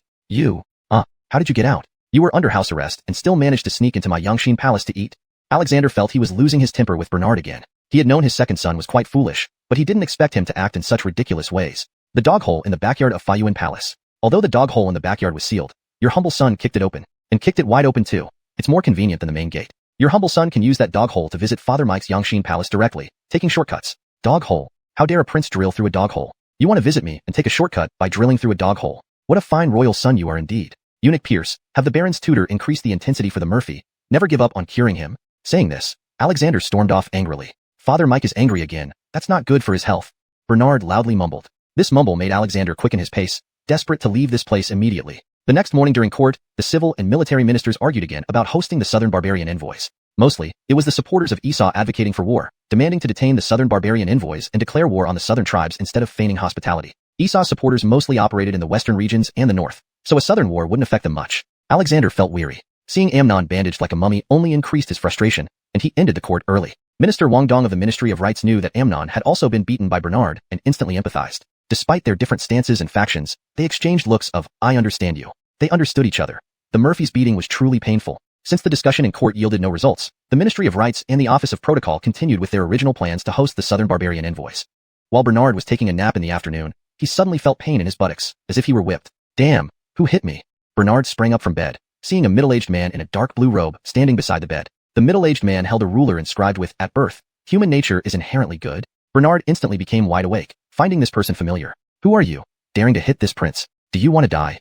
Bernard got up without caring that he was still in his underwear. As he stood up, he instantly towered over the middle-aged man by more than a head. At the same time, he raised his fist. Murphy, do not hit him. He is the Baron's tutor, Mr. Buddy. But Cal was already too late, because Bernard had already punched Buddy in the eye. Buddy screamed in pain. Cal couldn't bear to watch and turned away. Ancestors protect us. Ancestors protect us. Chapter 18. Prime Minister Johnny with keen eyes. So it's Grand Tutor of the Baron, Mr. Johnny. I am truly sorry about that. Bernard stepped forward to support Buddy, who now had panda eyes. Then, Bernard noticed the 4 books and 5 classics on the table. He guessed that Buddy brought them over to educate him into becoming a scholar. Your Highness, you hit really hard. Ouch, it hurts. Buddy winced in pain. Bernard thought of his still burning buttocks and felt he had actually been lenient with this punch. You old rogue, do you think you can hit me just because you are the Grand Tutor of the Baron? Even my cheap old dad hasn't treated me like this. One board for one punch. I think I've let you off easy. Mr. Zhou, you hit me first. Tell me, why did you beat my bottom?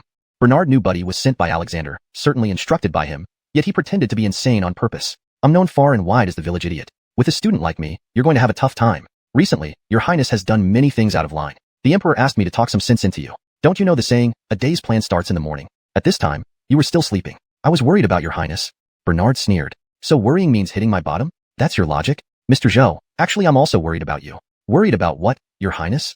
I worry that teaching an unsmart student like me might hasten your departure to the netherworld at your age. Upon hearing this, Buddy felt an ache in his chest. So, I'll help you solve this trouble too. Saying this, Bernard snatched the ruler from Buddy and fiercely whipped it on his buttocks. The slap was clear and loud. Buddy again gasped in pain. How dare you hit again? You're still hitting. Seeing Bernard preparing for another strike, Buddy quickly dodged. Born a scholar, Buddy wasn't nearly as agile as Bernard. Despite dodging, he still got another blow. Slap. Another scream. Kyle looked anxious and felt pain on behalf of Buddy. Prince, hit lighter. Mr. Zhou has delicate skin which can't stand such mistreatment. Knowing he couldn't stop Bernard, Kyle only hoped he could make him hit lighter. Thus, Bernard chased after Buddy around the room while speaking. Mr. Zhou, didn't you say you care about someone by hitting their bottom with a ruler? I'm concerned for you. That's why I hit your bottom. Come here, turn your bottom over. Let me give you a few more hits. Buddy finally realized he had met his match. Prince, this minister admits defeat. You are a rare talent that I cannot teach. I will ask the Emperor to find someone else. With that, Buddy staggered out of the room, even abandoning his books and the ruler. Oh, Mr. Zhou, why are you leaving like this? Adriano Lee, did I upset Mr. Zhou again? He left without even having a cup of tea. Kyle. In Yangshin Palace, Alexander was discussing the reception arrangements for the Southern Barbarians delegation with Finley and Jamil. Eunuch Pierce rushed in to report. Grand Tutor of the Baron Buddy is requesting an audience. Grand Tutor Zhou? Didn't I send him to Fachai Hall to enlighten the second prince? Send him in. When Buddy entered, led by Eunuch Baylor, the blackish-purple bruise around his eyes was evident. Just glancing at this, Alexander knew it was Bernard's doing. Your Majesty, this minister is incompetent. The Murphy is truly a prodigy. This task is beyond me. Please, Your Majesty, find someone more capable. Buddy knelt before Alexander immediately after seeing him and explained the situation. After understanding the details, Castor couldn't help but laugh. All right, I understand. This was too much for you, Grand Tutor Zhou. Go to the finance office to claim silver as compensation for medical expenses. Finley and Jamil stood nearby, not daring to speak but exchanging meaningful glances. Finley, see? I told you the second prince is a fool. Jamil, he's so foolish there's no one who can match him. Let's try to avoid provoking him. After Buddy left, Alexander continued. Regarding the arrangement for receiving the southern barbarians, let's finalize it like this. We must maintain proper etiquette. They should arrive in the capital city the day after tomorrow. At that time, we'll arrange for them to rest at the Ministry of Reception. As for the food arrangements, we should include northern cuisine and also find a chef skilled in southern specialties. After all, we must fulfill our duty as hosts. After Finley and Jamil left, Alexander summoned Xavier. When the southern barbarians enter the city, you will take 500 guards to assist them. If manpower is insufficient, temporarily requisition more from the military camps. Keep an eye out for anyone particularly unusual among the southern barbarian delegation. Unusual? Xavier was somewhat puzzled. Alexander explained. I received a secret report that the king of the southern barbarians, Gillis, has disguised himself and mixed into the delegation. His purpose is likely to spy on our court's weaknesses. Xavier nodded. This subject understands. At Johnny's residence, Joey was trimming potted plants in the courtyard with scissors. Burke approached with a bowl of ginseng tea. Father, you always fall asleep during the morning court sessions. It must be because you are getting older, with weakened chi and blood, yet you still wake up early every day to attend court. I specially prepared this ginseng tea for you.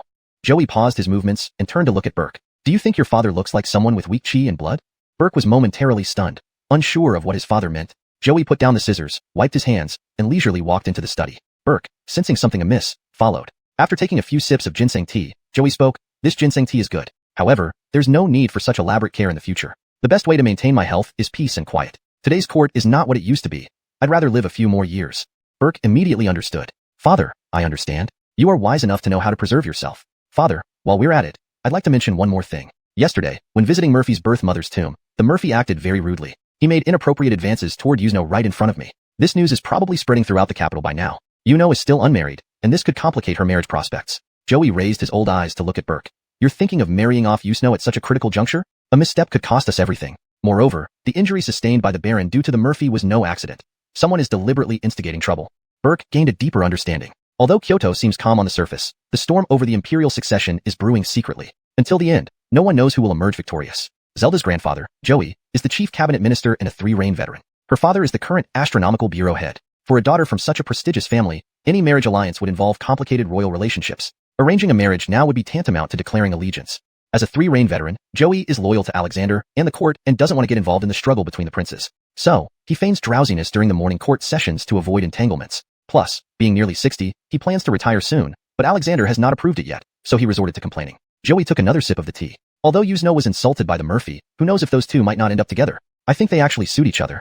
Suit? Father, you don't know. The Murphy groped Yuzno's chest and buttocks and even kissed her yesterday. And a prince under life imprisonment has no future. Joey's calculating gaze fell on Burke. Kissing and groping. Consider it a pre-engagement. I think the Murphy would make a fine grandson-in-law. Burke felt helpless. Father, even if you don't help Yuzno, do you really want the Murphy as a son-in-law? That prince has been sentenced to lifelong imprisonment by the emperor.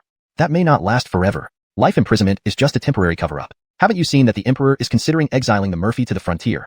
And the Murphy also seems inclined towards it. In this power-struggling capital, it might be better to be a free king at the frontier. Joey stood up and slowly walked out of the study, saying nothing more. Chapter 19.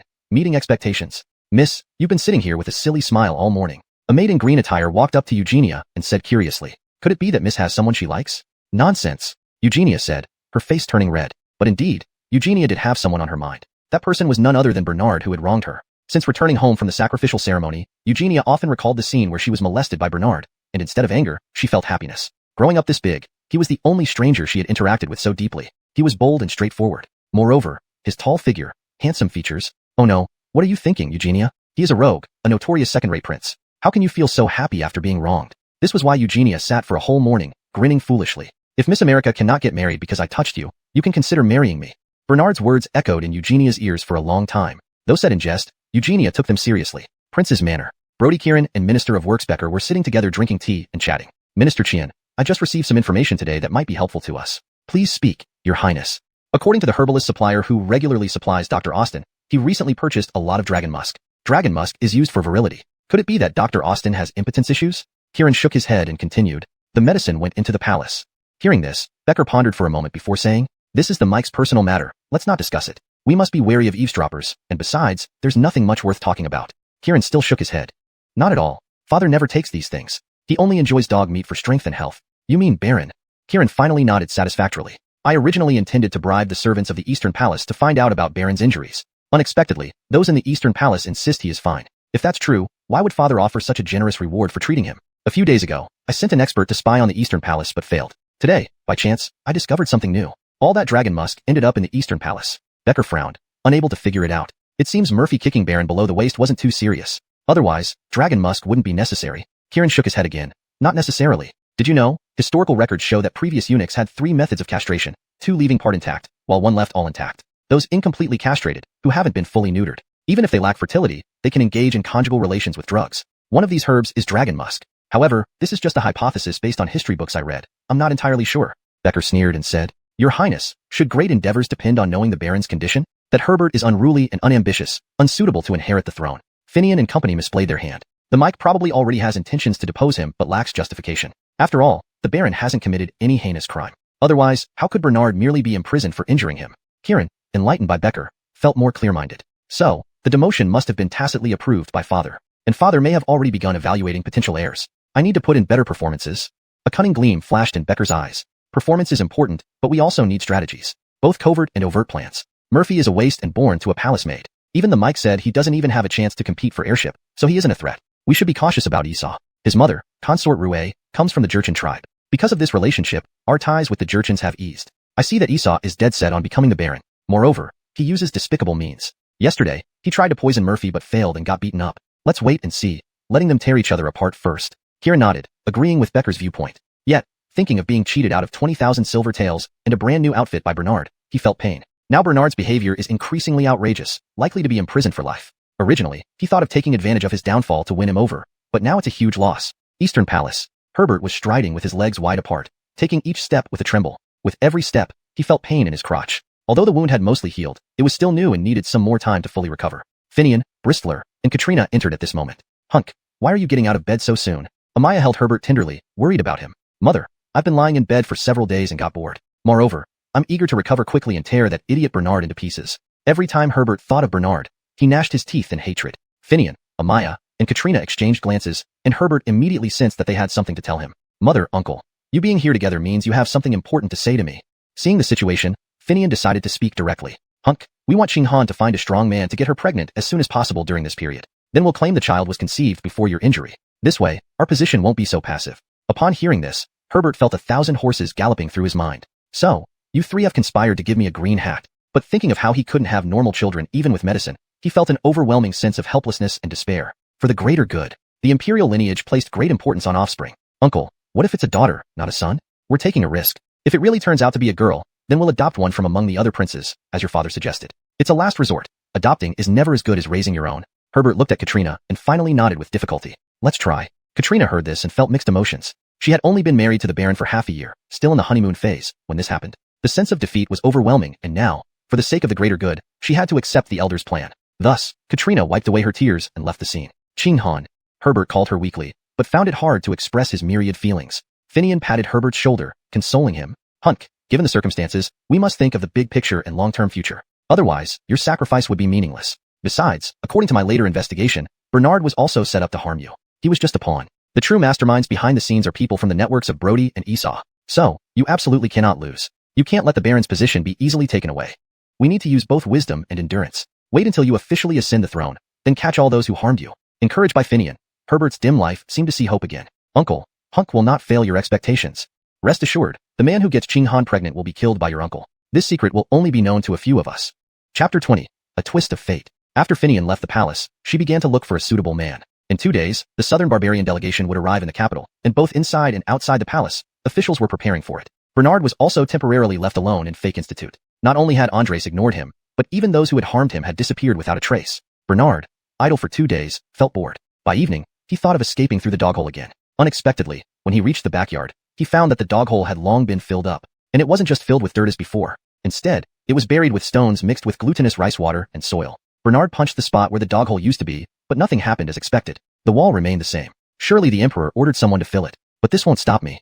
Bernard moved a large armchair over and tried stepping on it, finding it still too short. Just as he was about to look for another chair, a small square stool was handed over. Your Highness, I figured you might need this. Bernard paused, then took the small square stool from Kyle and stacked it on top of the large armchair. It fit perfectly, allowing Bernard to easily sit on the wall. Bernard looked down at Kyle within the wall. Jamie, you've done a great job. I'll bring you some good food. Kyle nodded helplessly. He knew he couldn't stop Bernard, so he decided to go along with it. Your Highness, remember to come back early and stay safe. Bernard nodded and vanished over the wall in an instant. Hearing the steady landing sound outside the wall, Kyle's anxiety eased slightly. Heaven protect. May His Highness not go to the Yongxin Hall to provoke the mic again. With his agility and reconnaissance skills from his previous life, Bernard avoided multiple patrols of the Imperial Guards. On a sudden whim, he decided to check on Cade's injuries. He himself had kicked the other guy to near disability, yet he had no idea how badly it affected him. Might as well take a look. Thinking this, Bernard took a familiar shortcut to the Eastern Palace. Avoiding the guards at the Eastern Palace, he arrived at Cade's lit room window. At that moment, the lamp went out, and a figure emerged from under a cloak. The door was only half closed. After looking around cautiously, the person, who seemed like a sneaky attendant supporting someone, walked toward the main gate of the Eastern Palace. When the person turned to glance around, Bernard could faintly see Cade's face. Why isn't the Baron resting in his room at such a late hour?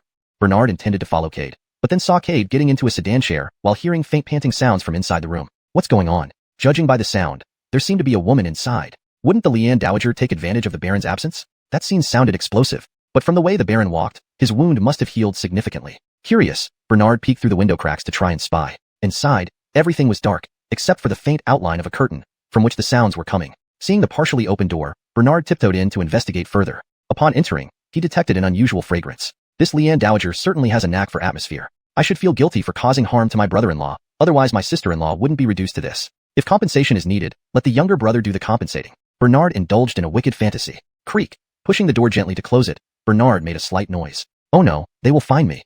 After all, doing something in secret did make his heart race faster. Is that you?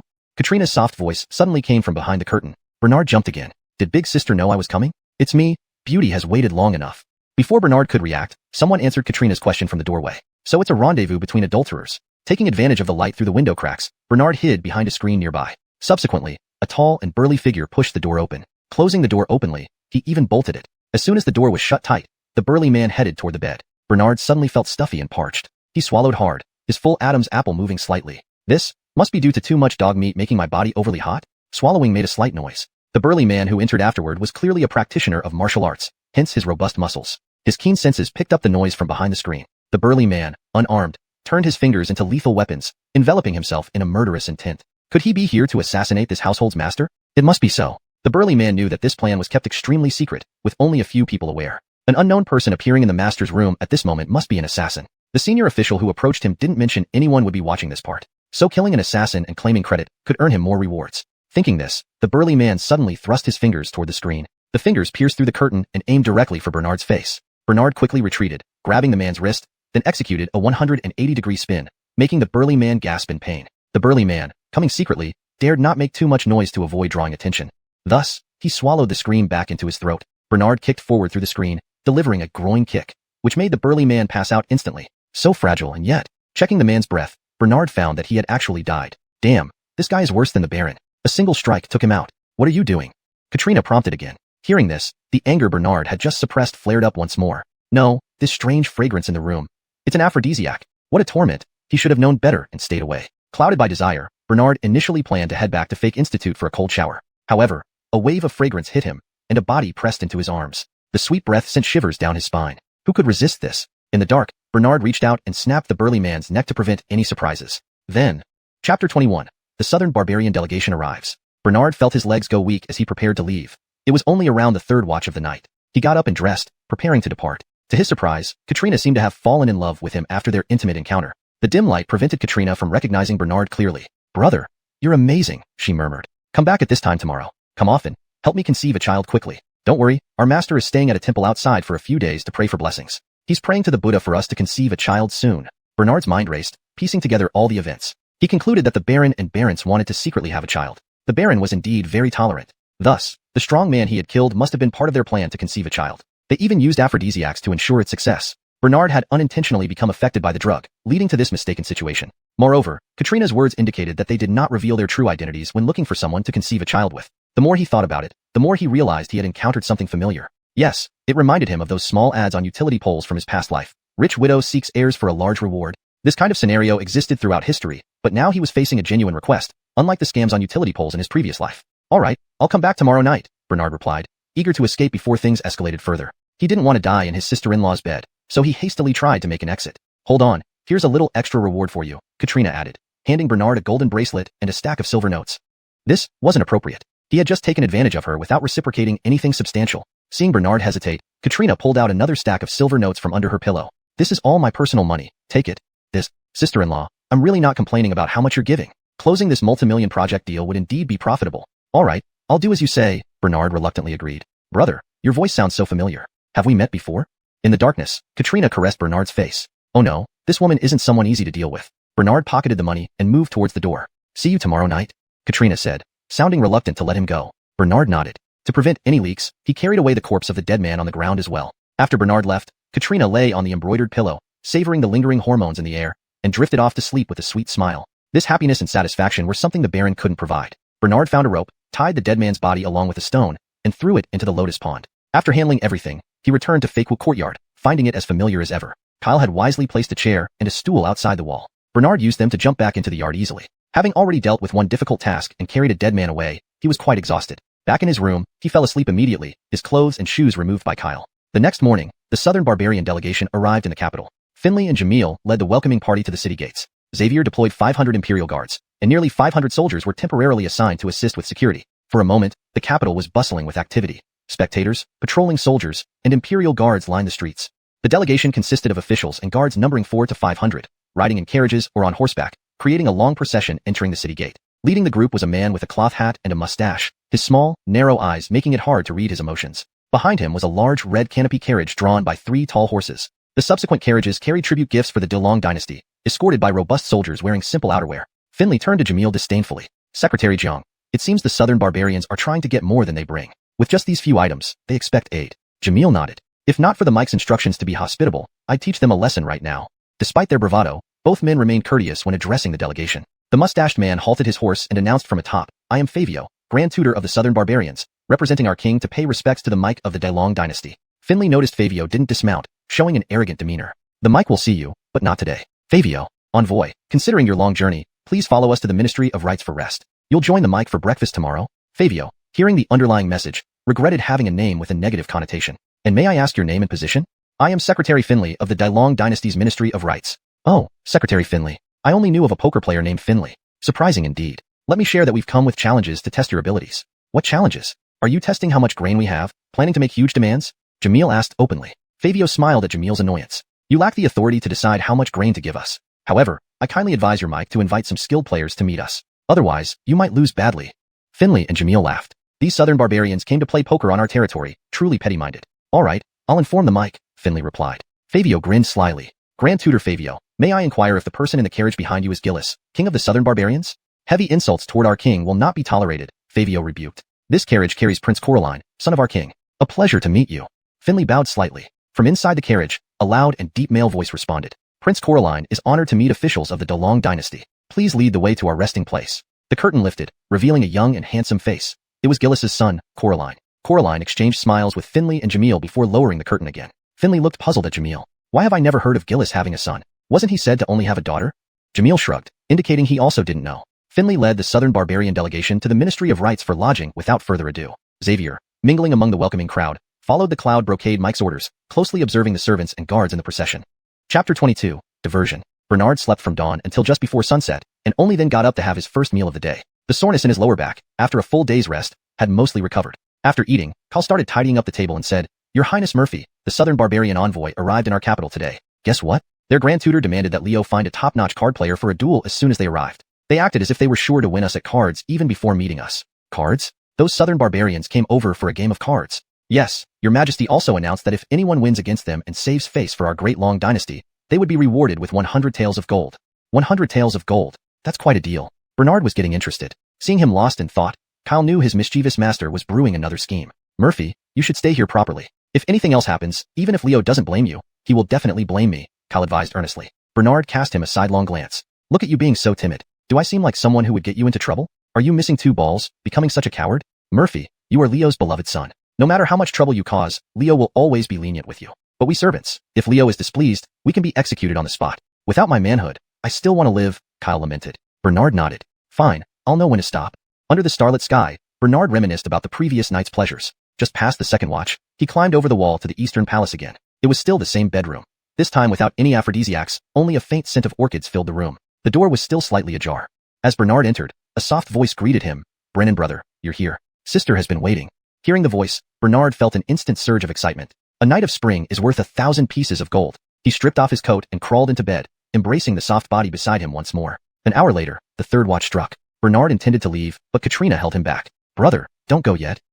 Sister, this is just casual. I shouldn't stay long," he replied. "No, brother, listen to me." In the dark, Bernard heard Katrina whispering urgently, as if she had something important to say. "Brother, although we have a transactional relationship, I can't bear seeing you harmed. They agreed to pay you after 2 nights, but they fear this secret might leak out. Dead men tell no tales, do you understand?" she warned. Bernard instantly grasped her meaning. They planned to kill him to cover their tracks. "Thank you for warning me, I understand," Bernard replied, then gave her a quick peck on the cheek. "Escape through the window. If you use the front door, there are several skilled assassins from my lord waiting to kill you." Bernard nodded, giving her a tight embrace before making a passionate kiss. Katrina almost melted. How wonderful it would be to stay with this strong man forever. Forget being a crown princess or empress. "Sister, can you let me see your true face? For future reference." "This perhaps not."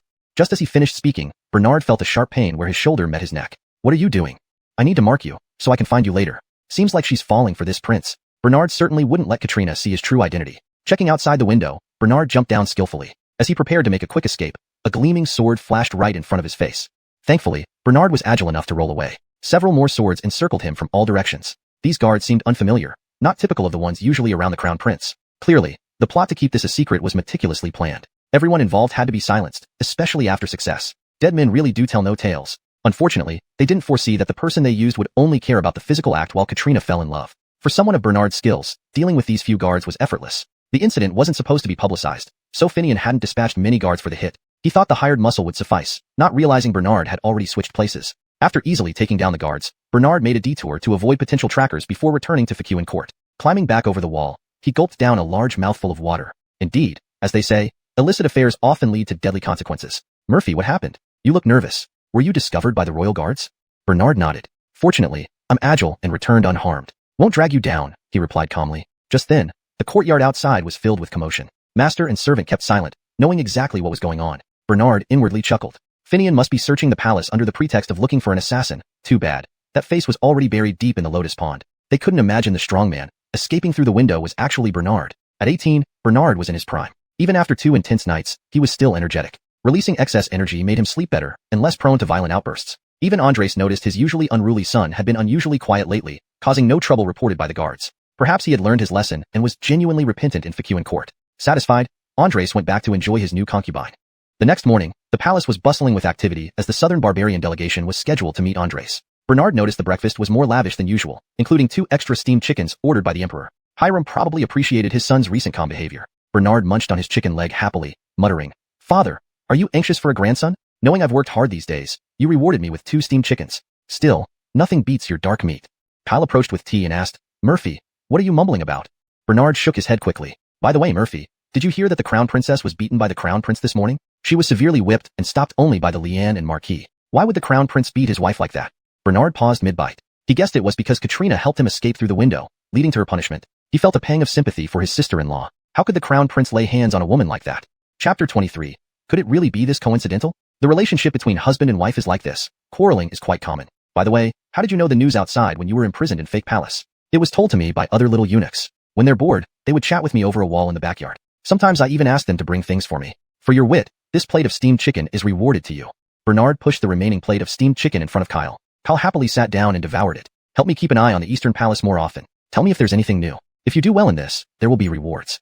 Upon hearing there would be rewards, Kyle nodded cheerfully in agreement immediately. After finishing his meal, Bernard stood up and walked out of the room. "Your Highness, where are you going again?" Kyle asked Bernard cautiously. Bernard twirled his eyeballs and said, "After having a full meal, walking around in Fake Palace helps digestion." Only then did Kyle feel relieved and go to clear the tableware. Bernard was sentenced to life imprisonment, yet he always sneaked out now and then. As his personal servant, Kyle felt it was still acceptable to help him get some fresh air once or twice. However, if it happened too many times and got discovered, he, as a servant, wouldn't be able to handle the consequences. After strolling around in Fake Palace, Bernard indeed thought that taking a walk after meals was good for digestion. But after digesting, he felt bored and longed for the colorful world outside again. And his beaten sister-in-law. Sister-in-law, does it hurt? With these thoughts, Bernard could not help but climb over the back wall again. After tidying up, Kyle looked for Bernard everywhere but found no trace of him, sighing helplessly.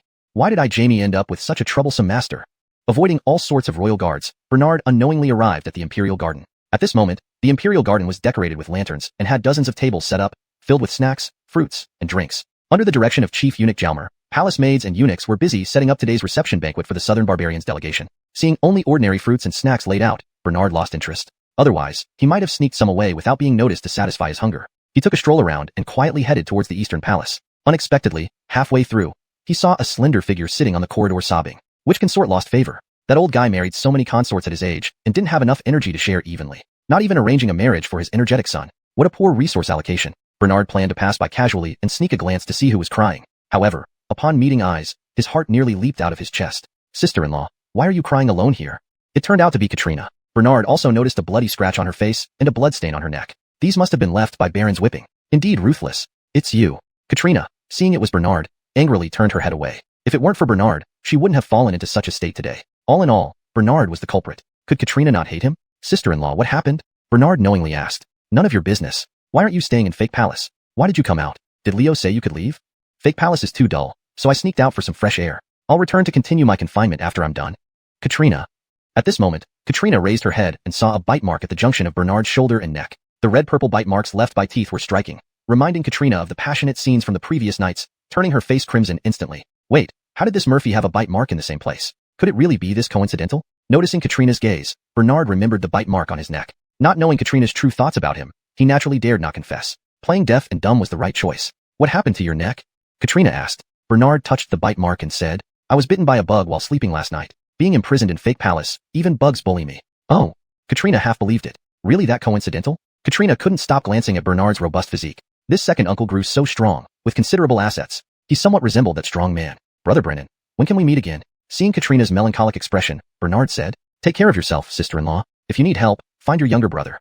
Then, Bernard left. Katrina watched his retreating back and oddly thought, if I had married second uncle instead of the Baron, would I be happier? TSK. What are you thinking, Katrina? He is your second uncle. Bernard strolled around and just saw the Southern Barbarians delegation walking towards the Imperial Garden under the guidance of the Ministry of Right staff and the Capitol Guards. He wanted to go check it out. There might be some fun to watch. Wasn't there a game of winning gold by playing cards? It should be entertaining. Bernard followed a quiet path back to the Imperial Garden. On the way, he passed by the Imperial Kitchen and managed to snatch a bunch of grapes and a roast duck. He climbed up a big tree near the Imperial Garden agilely and found a comfortable spot to sit from which he could overlook everything. Xavier escorted the Southern Barbarians delegation to the Imperial Garden and then looked around while patrolling. Suddenly, a chewed duck bone fell from above and landed on Xavier's head. What the heck is this? Xavier picked up the sticky bone from his forehead and looked up, only to meet Bernard's eyes. Murphy, shouldn't you be in Fake Palace? What are you doing here? Seeing no one was paying attention to him, Xavier asked Bernard. Came here to watch the show. Aren't you supposed to be imprisoned? No worries, even in imprisonment one needs a break now and then. I'll return to my confinement after watching. Xavier couldn't help but laugh and sighed. Your Highness, I will pretend not to have seen you. However, please stay quietly in the tree. Otherwise, it would be hard for me. Bernard nodded. Got it. You are a good servant. Only then did Xavier leave to patrol elsewhere. Bernard carefully observed the members of the Southern Barbarians delegation. He noticed a slender, fair-skinned young man dressed in white who walked at the front and sat at the chief guest position. Could the Southern Barbarian King be this boy? The name and appearance were so different. Bernard couldn't resist looking more at Marlin, finding him increasingly handsome. He suddenly shook his head. No, Bernard, he is male. Do you want to pick up soap with the white-robed youth? Bernard quickly turned his head away, not daring to look at Marlin anymore. Instead, the green-hatted man next to the white-robed youth seemed shrewd, likely an important official like a prime minister. But seeing Fabio wearing a green hat, Bernard almost laughed out loud. How tasteless. The mic has arrived. Alexander entered the main seat surrounded by guards, maids, and eunuchs. As soon as Alexander sat down, all officials, guards, maids, and eunuchs of the Long Dynasty bowed in reverence. However, the 10 representatives of the Southern Barbarians delegation remained seated without moving. Rise. Thank you, Your Majesty. After Esau Amnon rose, he immediately reprimanded the Southern Barbarians delegation. Why don't you kneel when you see the mic? Marlin held a paper fan in one hand, proudly ignoring the question. Fabio took the lead, bowing and speaking for them. We are from the Southern Barbarian tribe, an independent nation just like your Long Dynasty. Fundamentally, we are equals, so why should we kneel? Fabio's words caused an uproar among the people of the Long Dynasty. Chapter 24. Meeting the Southern Barbarian delegation. These beggars still act so high and mighty, as if we would give them anything. Bernard bit into a few grapes from the bunch in his hand and muttered under his breath. Finian slammed his fist on the table, stood up, and pointed at Fabio, shouting furiously. How dare you? We went out of our way to honor your delegation, and this is how you repay us? Are you mocking our great Long Dynasty? Minister of Revenue Ralph also stood up, indignantly berating the Southern Barbarian delegation. Our great Long Dynasty's Ministry of Revenue oversees household registrations across all regions. From the northern Jurchen tribes to the Rose River Delta in the south, all are documented. How dare you claim the southern barbarians are an independent nation? Are you rebelling? Fabio slowly stretched his neck and replied nonchalantly. Just assume we are. You. Ralph was too angry to speak further. Ralph and the Esau's faction were staunch proponents of war and did not fear offending the southern barbarian delegation. Ralph immediately clasped his hands and looked toward Alexander. Your Majesty, I boldly request that we detain the southern barbarian delegation and send troops south to attack the southern barbarians, to unify our great long dynasty. Alexander silently watched everyone's reactions but did not respond immediately. Instead, he turned to ask Brody Kieran, what does Prince Chien think? Kieran inwardly cursed Ralph. Of course, they wouldn't fear a southern war since their commerce with the Esau focused on the north and central regions. But we've had significant business interests in the south over the past 2 years. By asking this, Alexander was also testing Kieran's true stance. Father, I believe all under heaven belong to one family. The southern barbarians are called barbarians because they are uncivilized and thus disrespectful. If we explain with reason and emotion, they will surely submit. Fabio snorted coldly. Do you really think we'll listen to your reasons? Bernard echoed with another cold snort. If you won't listen to our reasons, don't expect our grain. Another round of heated debate ensued between the two sides. Watching from the side, Bernard thought it no different from the street brawls he often saw. Enough, Alexander interrupted the argument. Too busy arguing, haven't even introduced each other yet. Fabio pointed to the young man in white beside him. This is Prince Coraline, son of the southern barbarian king. I am Grand Tutor Fabio of the southern barbarians. Upon hearing Fabio, Bernard couldn't hold back a loud laugh. Who's up in the tree? Alexander asked, glaring at the direction of a large tree. Everyone followed his gaze toward the tree. Wait, let me finish this duck leg first. Recognizing the voice and mannerism, Alexander felt it was undoubtedly his second son, the goofball. Shouldn't he be confined in fakery yard? It can't be him. Hurry up, or I'll have the Imperial Guards shoot you down with arrows. Hearing this, Bernard quickly jumped down from the tree. He bent his knees to absorb the landing force and straightened up, revealing his tall and imposing figure. Even the southern barbarian delegates couldn't help but glance at him appreciatively. What a mighty warrior. What a handsome gentleman. Knowing his second son's unpredictable nature well, Alexander did not get angry over his unauthorized departure. Anger, after all, was just punishing oneself for others' mistakes. He threw the duck bones into the flower bed and wiped his greasy hands on his clothes, causing visible disgust among the attendees. Coraline waved his fan, watching Bernard with interest. Fabio noted every detail, a glint of intrigue flashing in his eyes. In a less than friendly tone, Alexander asked, Second son, what are you doing up there? If you wanted to watch, why not do so openly? Murphy, take a seat. Seeing the southern barbarian delegates present, Alexander did not question Bernard further. It was a private matter best addressed behind closed doors. Thank you, father.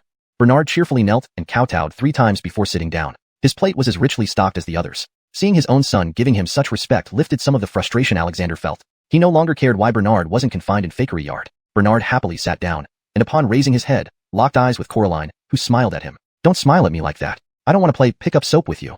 Bernard blurted out, rejecting him outright. Of course, no one understood the term, pick-up soap. But knowing their Murphy's usual antics, no one paid much attention. Alright, let's get to the point. We require 3 million stones of grain, Fabio declared straightforwardly. Alexander had already discussed with his ministers and set the limit at only 300,000 stones, no more. We can only provide up to 300,000 stones. What do you offer in exchange? Alexander asked. Fabio clapped 3 times toward the entrance, signaling for the southern barbarian aides to bring in large wooden crates filled with precious jewels, gold and silver treasures, and rare southern herbs. An aide handed over a tribute list which Baylor passed to Alexander. After reviewing the list, Alexander remained unperturbed. In times of great famine, basic necessities were the most crucial resources. Gold and silver were worthless. The same applied to the southern barbarians. Moreover, even without immediate disasters, the Great Long Dynasty must maintain sufficient grain reserves. Sire, 300,000 stones is far too little for us. The Otrigdong and Otrixie regions suffered heavy floods. 300,000 stones are not enough. We need 3 million stones at least. Fabio insisted. Alexander scoffed. Since you claim to be an independent nation, you must have the ability to protect your people. Without such capability, it might be better to admit that the southern barbarians are citizens of our Great Long Dynasty. That way, we provide grain without charging a single coin. Silent until then, Coraline finally spoke. If the mic puts it that way, we're not against a war. Alexander was taken aback. He dared not wage a war right now. The capital was already rife with unrest, and a war could destabilize everything. Additionally, the Great Long Dynasty lacked the conditions for a southern campaign. It would be a dangerous venture with low chances of success. Seeing Alexander stumped, everyone on the Great Long Dynasty side felt equally uncomfortable despite their differing interests. In the face of an external threat, they were united. Are you threatening me? Alexander demanded fiercely. Fabio grinned, his narrow eyes looking almost shut. Why don't we have a contest instead? Best of 5 rounds. If we win, you give us 3 million stones of grain. And if we lose? Alexander asked. In that case, we leave these treasures and rare herbs behind, and take only 300,000 stones with us. Also, our territory will retreat 300 miles south of the Yangtze River. Retreating 300 miles south of the Yangtze meant surrendering at least 10 cities, possibly more. Card games? Alexander asked. Yes, your officials should have informed you beforehand. They did. I already arranged skilled players. Fabio shook his head. Not mahjong card games. He pulled out a deck of paper cards from his pocket. Bernard thought to himself, playing poker? I'm good at that. Note, To maintain the flow and context, this sentence seems like an internal monologue or thought from Bernard. It fits naturally as a continuation of the previous scene where Fabio mentioned card games. The structure and tone are preserved as requested. Chapter 25, Imperial Garden Fight for the Farmer. Is this paper card, the thing in your hand? Alexander asked again. Fabio nodded. Never seen before, never heard of it before. How is this going to be a contest? Fabio walked to the center of the area and held up the poker cards in his hand. These are game cards that I accidentally created by a burst of inspiration while observing the sky at night. It's more interesting than Mahjong, and also much lighter than Mahjong. They are called Fight Heaven Fight Earth. Afterwards, Fabio introduced the face of the cards, their quantity, and how to play. This way of playing, isn't it just Fight for the Farmer? And what do you mean by Fight Heaven Fight Earth? I'm an expert at Fight for the Farmer, Bernard muttered under his breath. In his previous life, Bernard played Fight for the Farmer on his phone and even earned over $10,000 worth of recharge coins. Unfortunately, he had not had time to spend those coins when he was reincarnated. Alexander glanced at Bernard, not knowing what he was muttering about. Then Alexander looked at Buddy. Tutor Zhou, have you understood the rules of the card game? I have, Your Majesty, he replied. Then please let Tutor Zhou compete with the Southern Barbarian envoy. The eunuch placed a square table and 3 chairs in the center of the area. Fabio and his attendant took their seats. Buddy sat down in the remaining position. Tutor Zhou, I'll make you the dealer first. You can draw cards first. Myself and Bliss are ordinary people. We'll challenge you together. After distributing the cards, Fabio made an inviting gesture for Buddy to start drawing. Buddy picked up the 3 remaining bottom cards, glanced at his hand, and started frowning. These cards seemed powerful, but Buddy was still unfamiliar with the rules and wasn't fully aware of all the faces on the deck. And since these cards were invented by Fabio, they must have practiced countless times with his attendant, Bliss. Therefore, Buddy only managed to play 2 rounds before losing to Fabio in the first match. First round, our Southern Barbarian tribe wins. However, for fairness, this round doesn't count. Just consider it a warm-up for Tutor Zhou. Fabio smiled slyly, collected all the cards, shuffled them, and dealt the cards again. Now the official competition begins. Buddy carefully recalled the rules and faces of the whole deck. He began learning to calculate the cards, but was unsure whether a certain card was in Fabio or Bliss's hands. 2 bombs. Buddy threw out the largest card, guessing they wouldn't have a larger one. Thus, he could follow up with the 3 through 11 cards. If they couldn't handle it either, he would win by shedding the last pair. Double kings. Bliss shouted as he threw out 2 black and white faced cards. Buddy felt nervous and uneasy. Sure enough, after Bliss threw the double kings, he deliberately threw a 13 of diamonds. The poker cards Fabio invented were slightly different from modern ones. His J, Q, K. The faces were 11, 12, 13, 1, respectively. As for the 4 suits, they corresponded to Black Sword, Red Peach Blossom, Black Peach Blossom, Red Diamond. But the gameplay of Fight Heaven Fight Earth was exactly the same as Fight for the Farmer. Fabio then followed with a 13 of Black Swords. Buddy helplessly said, pass. Fabio immediately discarded all the cards in his hand. 3, 4, 5, 6, 7, 8, 9, 10, 11, 12, 13. At this point, Fabio only had 1 card left in his hand, and Bliss still had a 1 bomb in his hand. Pass. Bliss smirked slyly, and Fabio's lips curled into a slight arc. 3. Our Southern Barbarian tribe wins another round. After Fabio finished speaking, all the accompanying Southern Barbarian envoys cheered jubilantly. Buddy wiped the sweat off his forehead and bowed to Alexander. Your Majesty, best of 5 games. Now we have lost 2 games. Let us find other skilled players for this card game. This minister is not up to the task. Alexander, seeing that they had already lost 2 rounds, was also very anxious and did not stop Buddy from retreating. Seeing no one responded, Fabio sneered. Don't tell me the Great Long Dynasty has no smart person who can win this card game? There was silence for a long time. Humph, if so, if no one else steps forward, then our Southern Barbarian tribe wins. Silence still prevailed. If the Great Long Dynasty lost 1 more round, the 3rd round competitor would be a historical villain. No one dared to take this risk easily. Just as Fabio was about to announce the Southern Barbarian tribe's victory, a deep voice sounded from a corner. How about letting me try? I'm good at Fight for the Farmer. Everyone turned towards the source of the voice and saw it was Prince Bernard, who had jumped down from the tree. He was tall and muscular. Second son, don't make a fool of yourself. Alexander hurriedly stopped him. Finian, seeing Bernard sneak out, was also utterly displeased and deliberately targeted Bernard. Murphy dares to defy the Emperor's command. What else would he not dare to do? Your Majesty, please send the Murphy back to the Faker courtyard immediately. But Alexander shot Finian a cold glance. Are you teaching me how to do things? I dare not. Finian quickly shrank back to his position. Fabio, seeing the internal state of the Great Long Dynasty, felt disdain in his heart. Such disunity, and they want to unify donghua? While still eating a banana, Bernard volunteered. Father, this card game is child's play. I'm proficient at it. Without waiting for Alexander's consent, Bernard sat down in the spot where Buddy had been. At this moment, the officials of the Great Long Dynasty were unhappy and advised Alexander one after another. Your Majesty, please do not let the Murphy behave rudely here. Your Majesty, competing with the Southern Barbarian envoys is no laughing matter. If we lose, we will have to compensate with 3 million dan of grain. Yes, Your Majesty. Hasten to remove the Murphy and replace him with someone more strategic and wise. Fabio cast a cold eye over the scene and finally asked Alexander, Your Majesty, would you like to change the player? I allow you to change. Otherwise, you might say we won unfairly. Alexander wavered. Though Bernard might be adept at scolding people, playing cards required logic and intellect, areas in which Bernard likely fell short. Second son, your father knows your good intentions. Would you step back and I'll find someone else? Bernard knelt and clasped his fists. Father, I am willing to stake my head on this match. If I lose, I willingly offer my head. This. Upon hearing Bernard willing to bet his own life, even those who had objections against him, like the Brody, Esau, and the Baron faction, did not speak up to stop him anymore. Let this fool throw away his head today. Seeing Alexander still hesitating, Bernard said nothing more but addressed Fabio. Let's start. Bernard took the initiative to pick up the poker cards, checked them thoroughly, and confirmed that they were nearly identical to the ones from his previous life, also being 54 cards. Only the English symbols were replaced with corresponding numeric characters. He swiftly shuffled the deck and dealt the cards more skillfully than a professional dealer.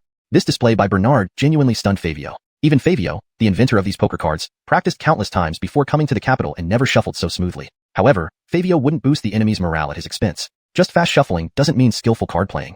Chapter 26. This game is yours. Bernard raised an eyebrow at Fabio. If you don't have years of experience playing cards, how could you shuffle so swiftly? Do you think my title as the god of gambling in middle and high school was for nothing? Fabio was taken aback. What are you talking about with middle and high school? What god of gambling? I don't understand what you mean. In any case, if we win this round, it will be 3 wins out of 5 rounds for our southern barbarian tribe. Then, you shall obediently hand over 3 million shur of grain. I've already calculated it for you. Your great dragon dynasty has at least 5 million shur of grain revenue this year. There's no way you can't provide 3 million shur. Fabio's words further enraged the officials on the side of the great dragon dynasty. Finian said, the southern barbarians are just barbarians who know no etiquette, even calculating how much money is in someone else's pocket clearly. Finley added, this isn't a matter of not understanding etiquette. It's sheer insatiable greed. Jamil remarked, taking more than half of our great dragon's grain is truly outrageous. Kate insisted, we absolutely cannot let them win.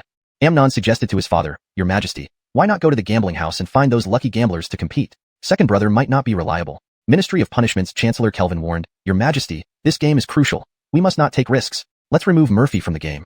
Ralph echoed, Your Majesty, please replace Murphy immediately. Alexander wavered again. He knew very well that his foolish second son was physically strong but mentally simple. Letting him play cards was riskier than pulling teeth from a tiger's mouth. Old 2, maybe? Deal the cards.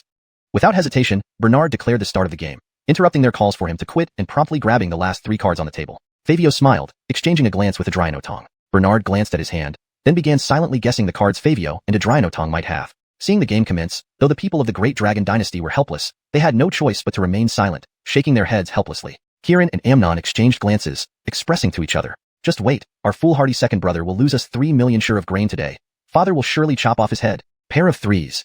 As the player being challenged, Bernard started with a pair of 3s. The ministers of the Great Dragon Dynasty immediately shook their heads in sighs. Standing behind Bernard, Finian, Finley, and Jamil also saw Bernard's hand, which contained both high and low cards. He had a pair of 2s and a pair of 3s, yet he played the lower one. And having 3 3s, he did not play all 3 with a single card together. What a fool. Leaving such a small card behind. How could you possibly make a move? Finian and others wiped their sweat, hoping for Bernard's misfortune while unwilling to see their country lose millions of shur of grain. Finian muttered, Idiot. Finley scoffed, Useless.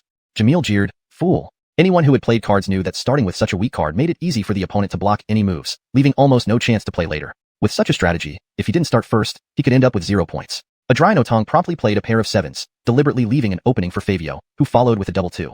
Now, unless Bernard played the pair of black and white impermanents, he wouldn't get another chance to lead. However, Fabio held the black and white impermanents. Having both a double 2 and the black and white impermanents, Fabio felt confidently in control of the game. No. Bernard placed his cards face down, seemingly giving up resistance. Fabio and Adrianotong both laughed. Next, it would be our southern master's turn to unleash his power. Winning the right to play first in the new round, Fabio certainly wasn't going to hold back. 3, 4, 5, 6, 7, 8, 9, 10, 11, 12, 13. These cards covered everything from the lowest to the highest, leaving Bernard no opportunity to match. He held similar cards but had no chance to play them. Fabio waved the last 2 cards in his hand triumphantly, saying, If none of you can beat me, the next round's lead is mine. Suddenly, Adrianotong gasped, National Master.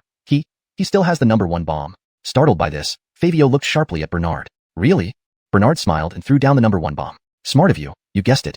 Fabio angrily scolded Adrianotong. What good are you? Didn't the secret signal indicate he didn't have the number 1 bomb? How did he suddenly produce one? Realizing he had exposed his cheating, Fabio quickly stopped shouting. Hey, you guys even have secret signals. No wonder you insisted on challenging us to a card game when you arrived. It looks like you must have rehearsed those signals a lot before coming here. While speaking, Bernard discarded all the cards in his hand. You can't match my hand anymore. This is my full house. 3, 4, 5, 6, 7, 8, 9, 10, 11. I've played all my cards. Our Great Dragon Dynasty has won. As Fabio glared angrily at Adrianotong, the officials of the Great Dragon Dynasty all cheered jubilantly. The Southern Barbarians still lost even with cheating. Ha ha ha, we finally won a round. Southern Barbarians, you actually cheated.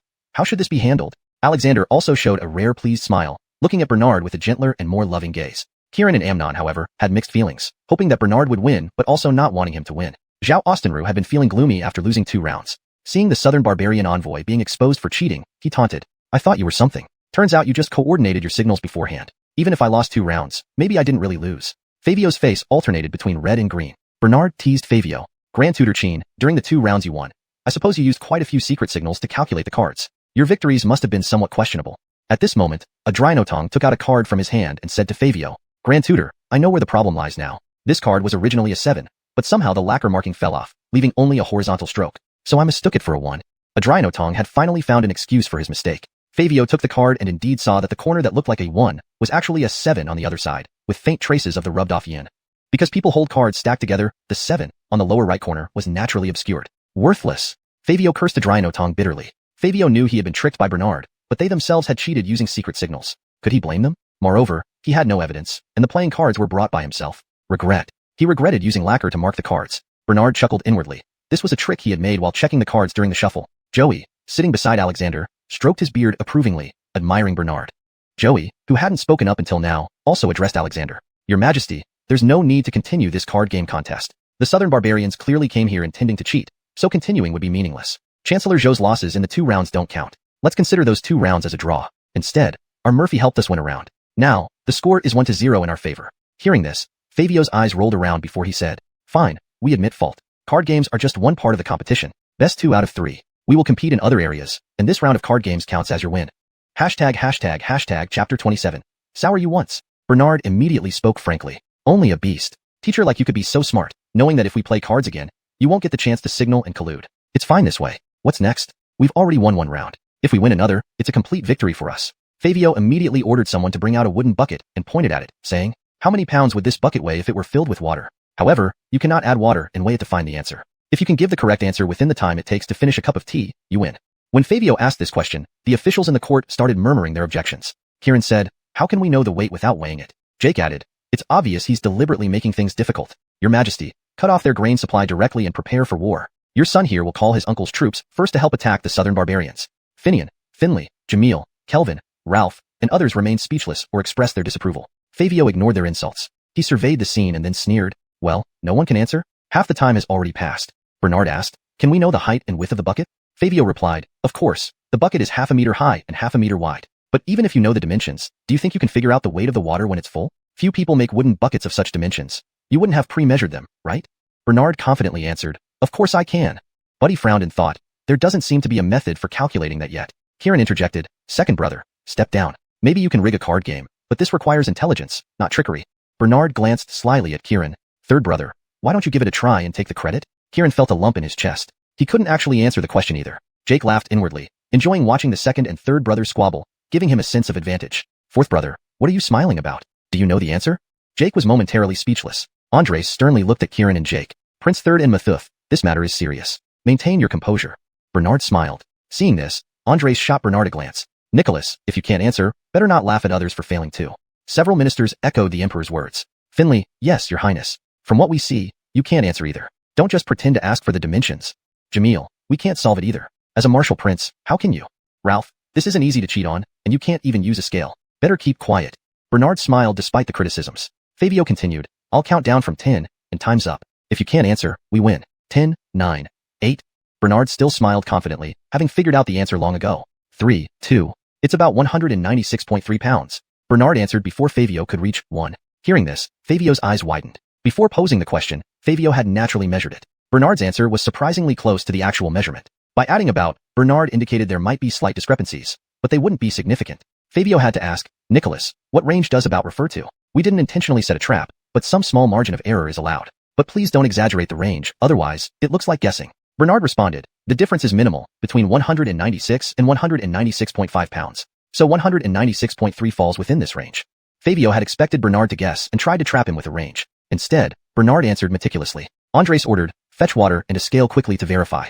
Once the water and scale arrived, they first weighed the empty bucket, 4.3 pounds. After filling it with water, the total weight was 200.6 pounds. Buddy immediately announced publicly, 200.6 minus 4.3 equals 196.3 pounds. Exactly as Nicholas calculated. Your Majesty, we win another round. Andres was overjoyed, and the entire court erupted in excitement. Bernard smirked inwardly. This is just a problem solved using pi and water density formula. Fabio was nearly driven mad. It's impossible. How can this be? You must have pre-weighed it. Bernard shrugged. Beast, teacher, you flatter me too much. Could I have known you'd ask this? Wouldn't that make me clairvoyant? You lost, admit it gracefully. Best 2 out of 3. Did we win in the end? Fabio nodded reluctantly. Yes, you win. The southern barbarian delegation lost control over the cities within 300 miles south of the Yangtze River, feeling both resentful and helpless. Coraline's expression darkened. Master Qin, didn't you say you were confident? Now, you messed it up. How will you explain this to the king father? Fabio bowed deeply to Coraline. Little king, I didn't expect such talent in the great dragon dynasty. I accept the punishment. Coraline huffed. You'll be punished eventually, but not now. Wait until we return to the southern barbarians. Fabio returned to his seat, feeling dejected. As a renowned master of strategy in the southern barbarians, losing to a young prince of the great dragon dynasty today was a profound disgrace. Reward Nicholas with wine and meat. Andres gestured for a eunuch to serve Bernard from his untouched feast, which was more exquisite than even the southern barbarian delegation's food. Bernard left his position and kowtowed 3 times loudly. Thank you, your majesty. Andres chuckled heartily. Not only was he elated by the nation's victory, but also proud of his second son's respect. He felt immensely honored. Father, didn't you promise gold for winning at cards? Can I have it now? Yun Taihai reached out for the reward. All right, grant him 100 taels of gold. Eunuch Pierce, fetch it immediately. Andres was pleased and fulfilled his promise. Haha, another fortune earned. Plus the silver notes extorted from Prince Third and Katrina's tip. My wealth is considerable now. In my previous life, I would be considered a millionaire. Kieran and Jake envied Bernard to no end, but could only drink in silence due to the inappropriate setting. Brothers 3 and 4, let's toast to the great dragon dynasty's victory. Bernard deliberately raised a glass in a mock toast to Kieran and Jake, savoring their discomfort. Humph, if not for those traitorous actions of these 2 brats, he wouldn't have offended the Baron, leading to precarious times in the Imperial City. I'll find a chance to get back at you 2 sooner or later. Chapter 28. Impropriety with the Little Barbarian King. The southern barbarian delegation lost the contest, not only failing to secure grain but also having to forfeit a batch of gold, jewels, and a city territory spanning 300 li. The mood within the delegation instantly plummeted to an icy low. Coraline lost his appetite and decided to take his leave on the spot. As Coraline stood up, Bernard glanced over and noticed something peculiar. Well, this Coraline may look tall and slender, but he sure has well-developed pectorals. Could this be the prime example of someone who looks thin in clothes but muscular without? Coraline also cast a strange look at Bernard, noticing that his gaze was off. Coraline blushed, quickly turning sideways to avoid Bernard's burning stare, and faced Mike Yunkium directly. Your Majesty, the little barbarian king has urgent matters and must take his leave. Mike Yunkium replied with a grin. Why such haste? I wanted to drink a few more cups with you. I am not an unkind ruler. The southern people are now in dire straits. Our great Hu dynasty will not stand by idly. Here's what we can do. Let's add another 200,000 stones of grain, making it a total of 500,000 stones for your return to the south to alleviate the crisis. To prevent unnecessary suffering, and so you have something to report back to your father.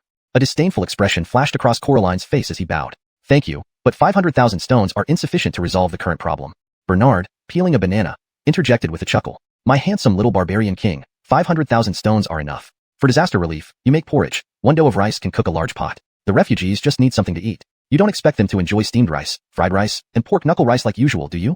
Although Bernard's words were straightforward and lacked the noble upbringing expected of royalty, they made sense. Mike Yunkium rubbed his chin approvingly. Even his foolhardy second son wasn't completely clueless. Coraline had no retort and glared fiercely at Bernard. Today's devastating loss was all because of this thick-headed prince. Humph. Murphy, living in luxury and eating heartily, you naturally know nothing of the common people's struggles. We can't always feed the refugees porridge. Occasionally, we should change things up. As you said, serve them fried rice and pork knuckle rice. All officials knew Coraline was lying. Disaster relief would only require about 1 million stones of grain. Occasional fried rice wouldn't exceed 1.5 million stones.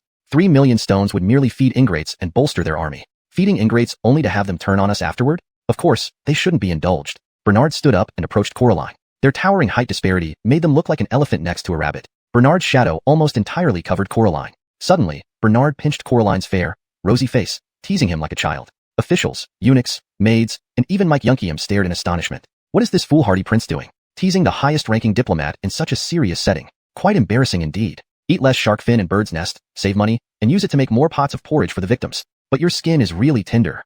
What are you doing? Murphy, please behave. Coraline, furious, snapped at Bernard and slapped his hand away. Bernard swiftly withdrew his hand. Due to excessive force, Coraline stumbled forward, falling directly into Bernard's arms. Taking the opportunity, Bernard pressed against Coraline's chest muscles.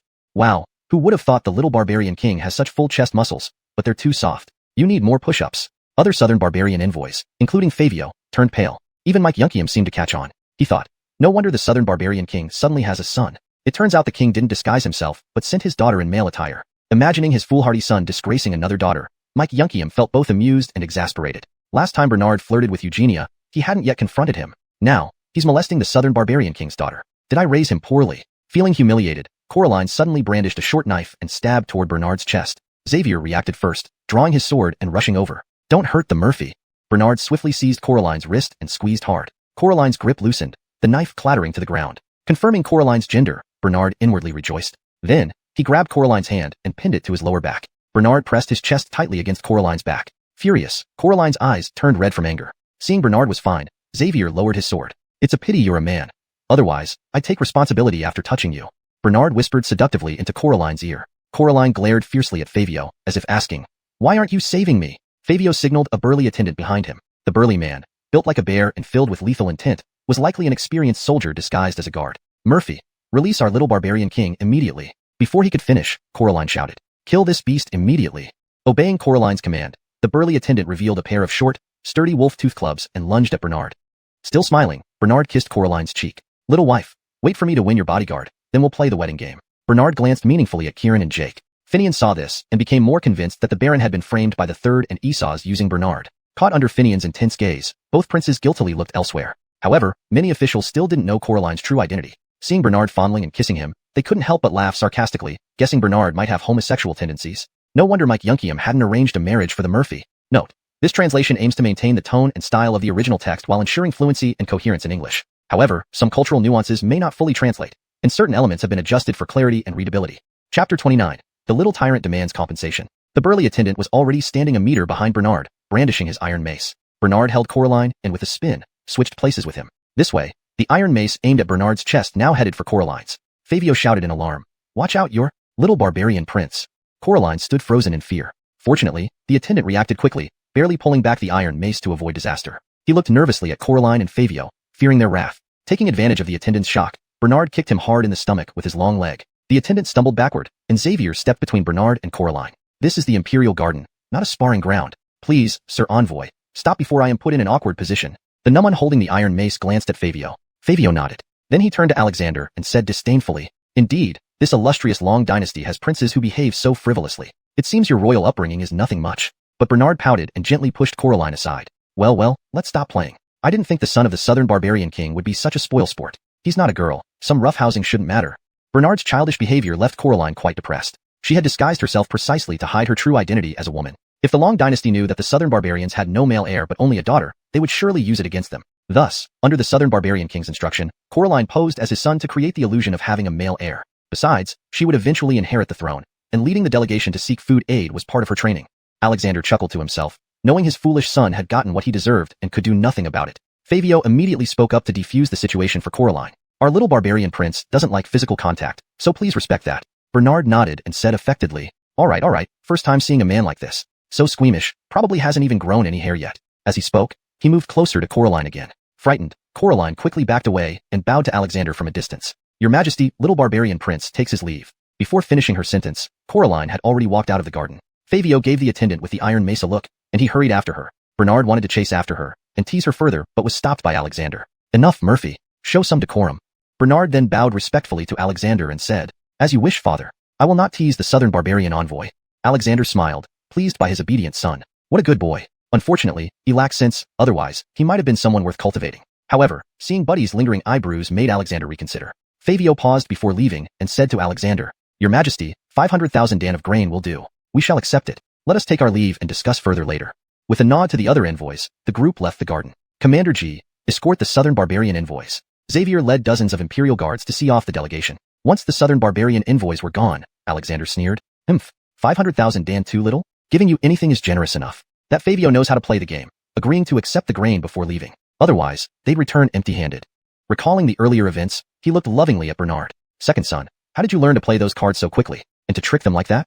Alexander feigned ignorance. "Father, those card games weren't invented by that savage grand tutor. They're mentioned in an ancient book similar to the Apsel book, which I've read. Unfortunately, I can't find it now." Alexander was curious about the book Bernard mentioned but was dissuaded by Bernard. Because the book was fabricated by Bernard, Alexander sighed regretfully. The Apsel book is said to record many ingenious techniques. If only I could see it for myself. By the way, second son, how did you calculate the weight of water without using scales? Bernard thought for a moment and replied, "I often have nothing to do but wander around, occasionally sitting with some common folk. Only then did I realize there are indeed many hidden talents among the people. Isn't it hidden tigers and lurking dragons?"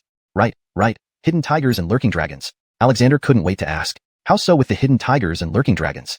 Prince Bernard deliberately coughed to delay a moment, teasing Alexander. "Your Majesty, this humble son discovered that many of these commoners have astonishing life experiences. Take for instance, calculating the weight of a bucket of water. They actually have a fixed formula. Just substitute the changing quantity into the formula, and the results are almost always accurate. The civil and military officials beside him suddenly understood. So that's it. They had thought Prince Bernard was boasting, but it turned out someone had already told him the method. No wonder. The life experience Bernard mentioned felt distant, yet plausible to the officials who never involved themselves in such mundane matters. They reasonably concluded it made sense that they were unaware of such life experience.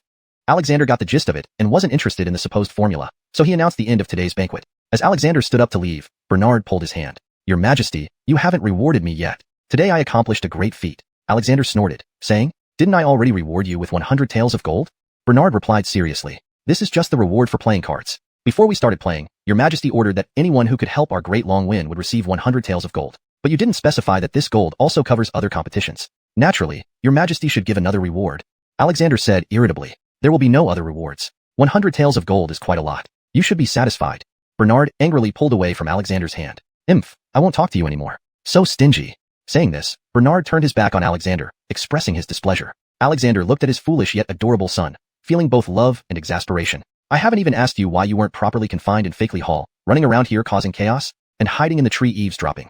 Aren't you afraid the Southern Barbarian delegation will laugh at us? Bernard snorted again, still not turning around, but said, if I hadn't come today, you'd probably have lost miserably. In any case, if Your Majesty doesn't reward me, you can stop visiting Fakely Hall. Seeing his son's stubbornness, Alexander gave in reluctantly. All right, you little rascal. When it comes to getting rewards, you're not stupid at all. What reward do you want? I want Your Majesty to allow me to be infeft as king of the southern frontier. Upon hearing this, everyone present was shocked speechless. Geoffrey and Amnon, however, felt a surge of joy in their hearts. One less rival for the imperial succession in the capital. Chapter 30.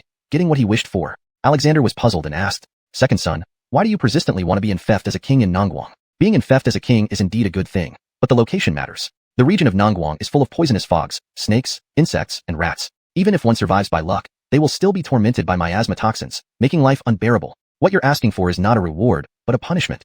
Prince Gaius sighed, then displayed an expression of deep regret and paced while speaking. This humble son is a sinner, having made it so that the Baron can never have heirs. Being confined to the Fakexy court for life is already the lightest punishment, and I accept it. But it's a waste of my zeal and courage. Confinement in Fakexy court is a punishment. Going to Nongguang is also a punishment. Let me be infeft in Nongguang and subdue the southern barbarians. Even if I die on the battlefield, it won't be in vain being a prince of the great Long dynasty, and it would be putting me to good use.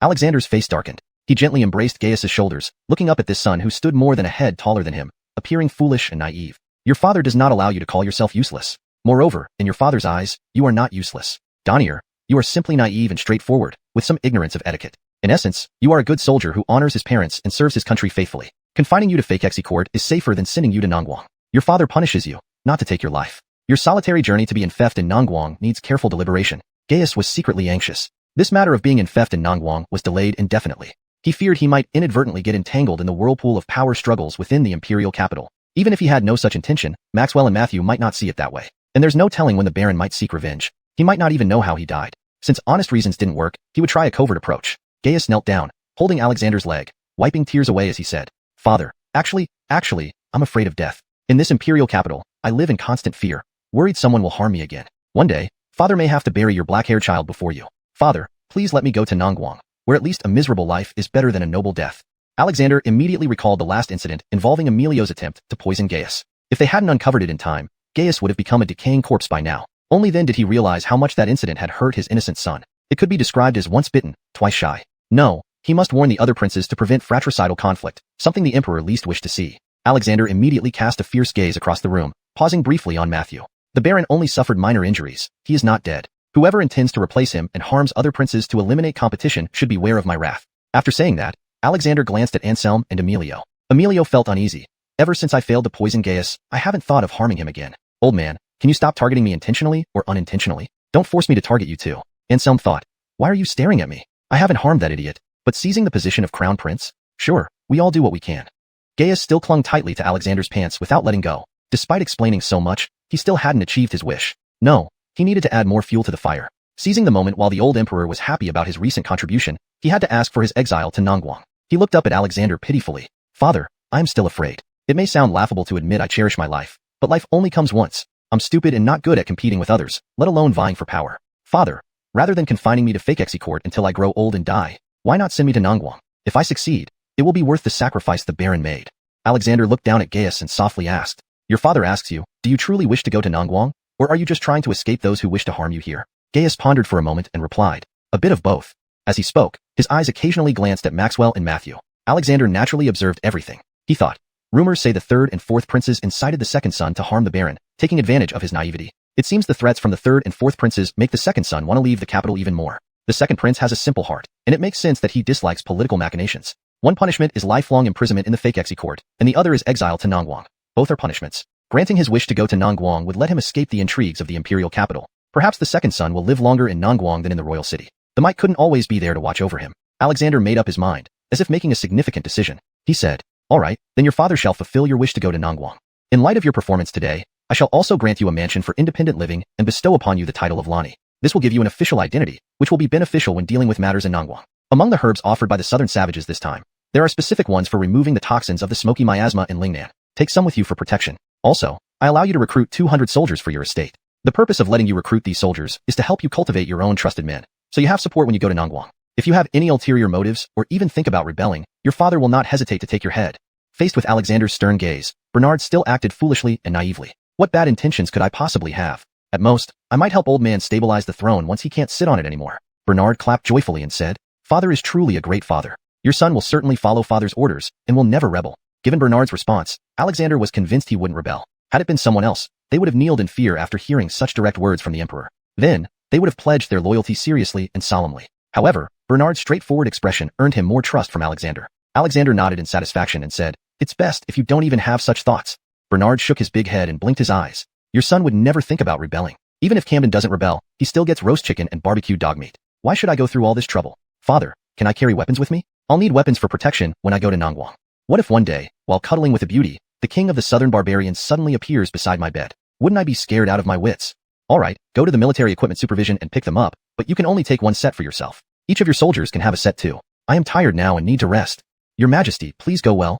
All the officials and princes knelt together to see Alexander off. Once Alexander had walked away, Geoffrey stood up, jealously remarking, second brother truly has good luck. He's really going to rise high. After you subdue the southern barbarians and return triumphantly, third brother will definitely massage your legs for you. Bernard shook his head and said, third brother massaging my legs isn't enough. Third brother will also give second brother a share of your southern business, allowing me to enjoy a laid-back life. Geoffrey laughed, but inside he thought, you fool, you volunteered to go to Nongguang. Do you really think you'll come back alive? Or do you think you can actually subdue the southern barbarians? Without hesitation, Geoffrey agreed to Bernard's request. Fine, as long as second brother subdues the southern tribes and brings them under our rule, I'll give half the profits from all the southern businesses every year to you. It can be considered a reward for this great accomplishment. However, if you can't accomplish this within 5 years, you'll be my servant for life and obey all my commands. Bernard nodded seriously and said, just talking won't work. We need a written agreement. Agreed. Right then, Geoffrey wrote it down in black and white, signed it, and sealed it with Bernard. Bernard happily put away his copy of the agreement. An old southern barbarian who only has daughters is nothing to fear. That Coraline looks like a chest-heavy fool, easy to handle. Besides, I have many trump cards you can't even imagine. Chapter 31. The Fake Prince. Bernard patted Geoffrey's arm with a smile and said, third brother, I'll take my leave then. Second brother still needs to return to confinement. Geoffrey. Amnon, who had been sitting beside drinking gloomily all along, also stood up and walked over to the two of them at this moment. Second brother really dares to gamble. Afraid not that your latter half of life would become just like your mother, becoming an inferior servant. Hearing this, Bernard made a gesture as if to kick Amnon in the crotch. Startled, Amnon took 2 quick steps back, tensing up. Second brother, what are you going to do? With a grim face, Bernard replied, I may be foolish, but anyone who speaks ill of my mother is a bad person. And as long as they're bad people, I will kick their crotch and beat them up. Thinking about how the Baron previously humiliated Bernard's birth mother, leading to the current outcome for the Baron, he could not help but shiver from head to toe. Thank goodness he was not yet a eunuch. Amnon quickly forced out a smile and apologized. Second brother, don't take it personally. Fourth brother absolutely didn't mean anything by it. I'm leaving now. Choosing discretion over valor, Amnon fled quickly. After fleeing out of the imperial garden, Amnon stopped his feet in a deserted corner. Even now, his legs were still weak. Once slightly composed, a surge of anger rose in Amnon's chest. Humph, well done, Bernard. My mother is the princess of the Jurchen tribe. How can she be compared to your palace-made mother? My uncle is not only the Khan but commands 100,000 iron cavalry. With so many protectors, you actually dared to oppose me openly. Humph, today's humiliation will surely be repaid twofold in the future. Leaving with indignant righteousness, Amnon harbored even more hatred towards Bernard. Initially, he wanted to eliminate Bernard purely out of interest. Now, he truly detested Bernard deep in his heart. After leaving the imperial garden, Geoffrey did not immediately return to the humble prince's manor, but instead made a detour to a secluded yet luxurious little tavern named the Tavern deep within the bamboo grove. Master Yun has come again. The room is prepared for you. The innkeeper greeted Geoffrey personally at the door. Nodding, Geoffrey went straight to the room at the end of the left corridor on the second floor. Upon entering, he found a soldier in fine robes carrying a saber and an ordinary dressed soldier sitting inside. This normally dressed soldier looked coarse and rugged, and his skin seemed rough, clearly not local. Greetings to the Brody. The finely robed soldier bowed down to Jeffrey immediately. Dario, directly report your investigation results from the Jurchen clan, said Jeffrey while staring at the rugged soldier when speaking to Dario, seemingly unfamiliar with the other man. There are significant discoveries. Everything matches what the Brody had guessed. The fourth prince is indeed not born of the emperor, but the biological son of noble Linda and a Jurchen warrior. Back then, the Jurchen clan was weak, and their new Khan, Austin, was only 16 years old when he ascended the throne. It was their weakest period. The Mike intended to send troops to capture the territory in northeast, under the Jurchen's control. In the end, it was achieved only when Austin married his own younger sister, Wanyan Ryu, to the Mike, which granted the Jurchens decades of peace and development. But back then, Wanyan Ryu, who became noble Linda, had already fallen in love with a Jurchen youth and was pregnant with his child. Only after Austin and the Mike agreed on the marriage alliance did he learn that his sister was already pregnant. At that time, canceling the agreement meant pushing the Jurchens into the fire. The Mike had seen noble consort before their wedding, and even if Austin had tried to swap her out, it wouldn't have worked. Noble consort originally disagreed with the marriage, not wanting to abort her child, and even threatened Shonba with death. Eventually, through compromise and disputes, noble consort conceded. Knowing that she could never be with her lover in this life, she hoped to give birth to a child of herself and her lover, and keep him close to her. Therefore, Austin sent over noble consort, who was already pregnant, to get married.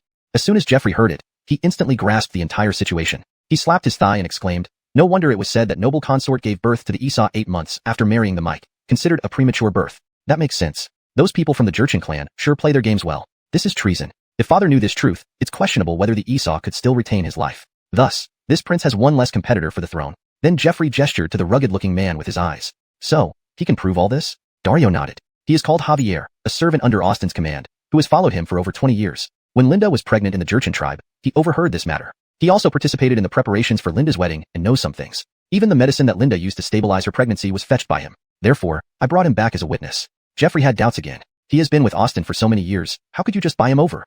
And even got him to come to the capital? Dario immediately replied, "The Kang did follow Austin for many years. However, Austin has recently developed the Jurchen tribe significantly, and now has an army of 10,000 iron cavalry. His character has become increasingly arrogant and self-willed. He kills and beats servants and soldiers at will. The Kang's family needed money, so I gave him 500 taels of silver to solve his problems. In return, he agreed to come with me to the capital." Jeffrey thought for a moment and said, "First arrange a place for him in your villa and entertain him well. You can get the expenses reimbursed from manager, Lee of Prince Humble Manor. I am not in a hurry to expose Amnon's false identity right now. We need thorough planning. We'll wait until it's time for a Kang to testify, then I'll arrange his appearance." "I understand. You want to act only after meticulous preparation," Dario replied. Jeffrey nodded and said, "Exactly." Then, Jeffrey ordered a table full of good wine and dishes to entertain Javier.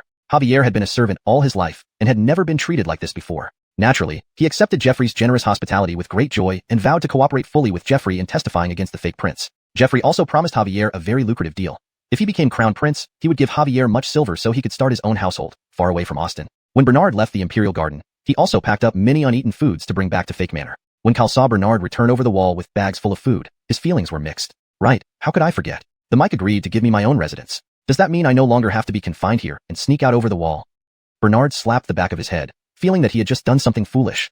Chapter 32. Searching for the right weapon. Especially those two guards at the gate of the fake court, they need to see a show. Don't just stand there like stone lions day in and day out. This approach would also better fit his 250 persona. The character cannot fall apart. He needs to act unexpectedly foolish from time to time. Otherwise, everyone would know he's just pretending. With this thought, Bernard climbed over the wall again. "Your Highness, where are you going?" Cal asked from inside the wall. Bernard shouted back from outside. "I no longer need to be confined here, so this time I must enter through the main gate. No matter what, I have to walk through the front gate once more as a tribute to my life here." Cal was at a loss between laughing and crying. Just as Yun Taihai turned to go around the wall to the front gate, he saw Baylor standing in front of him, surrounded by eunuchs and guards, holding a scroll of yellow imperial edict in his hand. "Nicholas is truly amusing. You've already been let in, yet you climb out to walk through the gate once more. Your Highness, please receive the edict." However, Bernard did not immediately kneel to accept the edict but nudged Baylor with his elbow. "Eunuch Sam, is this an edict of Father Emperor's reward? If it is, then let's go to the front gate to receive it. It'll bring glory to the courtyard." Baylor knew about Bernard's free-spirited nature. Given that Bernard was currently favored by Alexander, he naturally went along with him. "Then, please move to the inner courtyard of the fake court to receive the edict." Bernard nodded cheerfully and strode toward the main gate of the fake court, strutting like a proud rooster. "Bernard, why are you here? You committing an unauthorized escape is a grave crime." One of the Imperial guards drew his sword and pointed it at Bernard. "How dare you? This is our newly appointed martial prince. Show some respect." Baylor quickly stopped the guard. The Imperial guard reluctantly sheathed his sword and gave a respectful bow to Baylor. Bernard pouted and muttered, "I've escaped many times before. If I don't deliberately walk through the front gate this time, you guys probably won't even know I escaped again." "Guard A. Guard B. The Imperial edict has arrived. Everyone kneel and receive the edict. By the grace of heaven, the Mike decrees. Given that the second Prince Bernard distinguished himself when receiving envoys from the southern barbarians.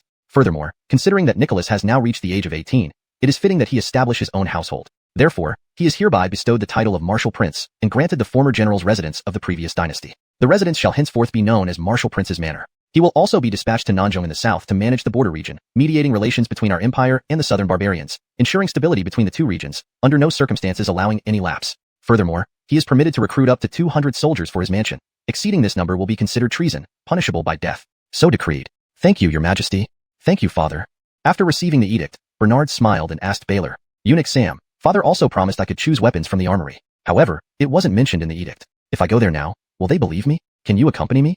Baylor smiled and replied, Leo didn't forget. He anticipated that Nicholas would mention it. Since the armory doesn't casually bestow weapons, which are usually reserved for soldiers, Leo chose to convey this gift verbally rather than writing it into the edict to avoid unnecessary gossip. Let's head to the armory now, your highness. Bernard was overjoyed and immediately pulled Baylor by the hand. Whoa, slow down, your highness. These old bones can't keep up with young people. Baylor couldn't break free from Bernard's grip, feeling like he was being clamped by a giant iron vice, struggling to match Bernard's pace. Upon arriving at the armory, Bernard was overwhelmed by the dazzling array of weapons, unsure of which one to choose. Nicholas, take your time and pick one that suits you well. When you go to the south, you should have a weapon for self-defense. The mic favors you not just because of your mother's kindness. Baylor followed Bernard, gently hinting at him. Too engrossed in looking at the weapons, Bernard barely registered Baylor's words. What did you say? While handling a long spear, Bernard turned to ask Baylor. At that moment, Assistant Director Edric of the armory happened to pass by. Word spread that your highness visited, so I came over to see if you had set your eyes on this spear. Edric courteously greeted Bernard. The armory was directly controlled by Alexander and the cabinet to prevent military power from becoming too concentrated and causing rebellion. Therefore, Assistant Director Edric did not need to pay attention to the faction of the Baron or other factions such as the Third and Esau's. Who could come to the armory and how many weapons they could take were ultimately decided by Alexander and Chancellor Joey. Thus, Edric naturally adhered to the principle of moderation in his career at court. He didn't have to excessively flatter anyone or belittle others. This applied to Bernard as well. After all, Bernard was still a prince. None of the other princes had ever come here to fetch weapons, so Bernard's arrival was quite a rare occurrence. Bernard waved the long spear in his hand and muttered, Deputy Director Ma, this spear is too light, not suitable for me. Edric immediately walked to the left and pointed at a pair of large iron maces. Your highness, these iron maces weigh 80 pounds each, made from premium cold steel. They would match your tall and imposing figure very well. Why don't you give them a try? Bernard tried them out but found them still a bit light, and their appearance wasn't cool enough or handsome enough. If he carried a pair of heavy iron maces every day, girls would probably run away at the sight of him, and he hadn't even gotten married yet. Bernard put the iron maces back and shook his head. This won't do, let's try another one. Bernard circled around once more and finally stopped in front of a small iron door at the back. Deputy Director Ma, I imagine the best weapons are inside there, he said, pointing at the small iron door. Edric hesitated slightly before saying, there are indeed some extraordinary weapons inside, collected by Leo. Without Leo's permission, I wouldn't dare give them to your highness. Bernard's curiosity grew even stronger. Well, just let me take a look. It will be a feast for my eyes. Standing in front of the small door, Bernard saw a large lock covered with a thin layer of dust, suggesting it hadn't been opened in a while. Where's the key? The key is with Leo. Upon hearing this, Bernard frowned. You old stubborn fool. Aren't all these assets going to be passed down to us, your sons? You hide them so deeply. Aren't you afraid someone not surnamed Yun might snatch them away? Bernard tried to push the small door. It moved a little, but the lock remained stuck. Turning around, he noticed that Azariah was trying to sneak away. Master Pierce, you must know where the key is, right? Bernard quickly stepped forward to block Azariah's path. Azariah shook his head and shrugged. This humble servant doesn't know either.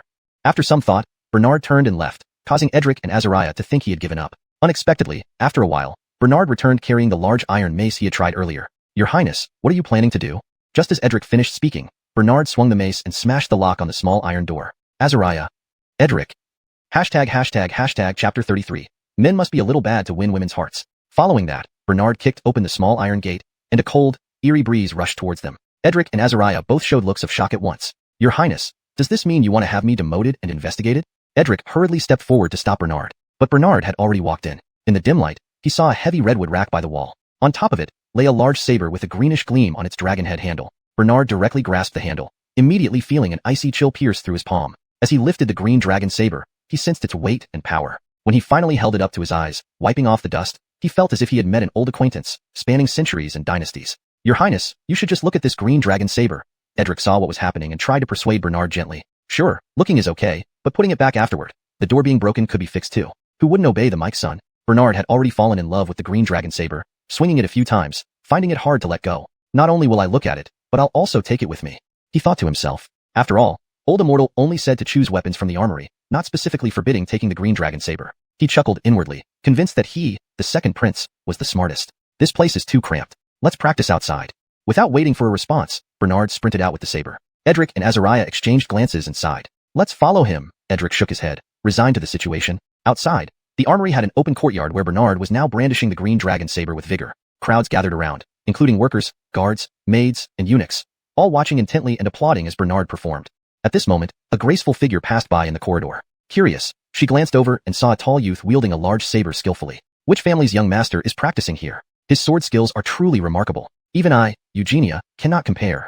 Eugenia had come to the armory on her grandfather Joey's instructions to fetch a sample of a new weapon. If it was satisfactory, it would be mass-produced to enhance the military strength of the Great Long Dynasty's army. Pushing through the crowd, she clapped and praised him before even getting a clear view of his face. Bernard finished his routine, turning to face her. It's you, lecherous fiend. Eugenia blurted out, calling him names. Well, my dear, you're here too.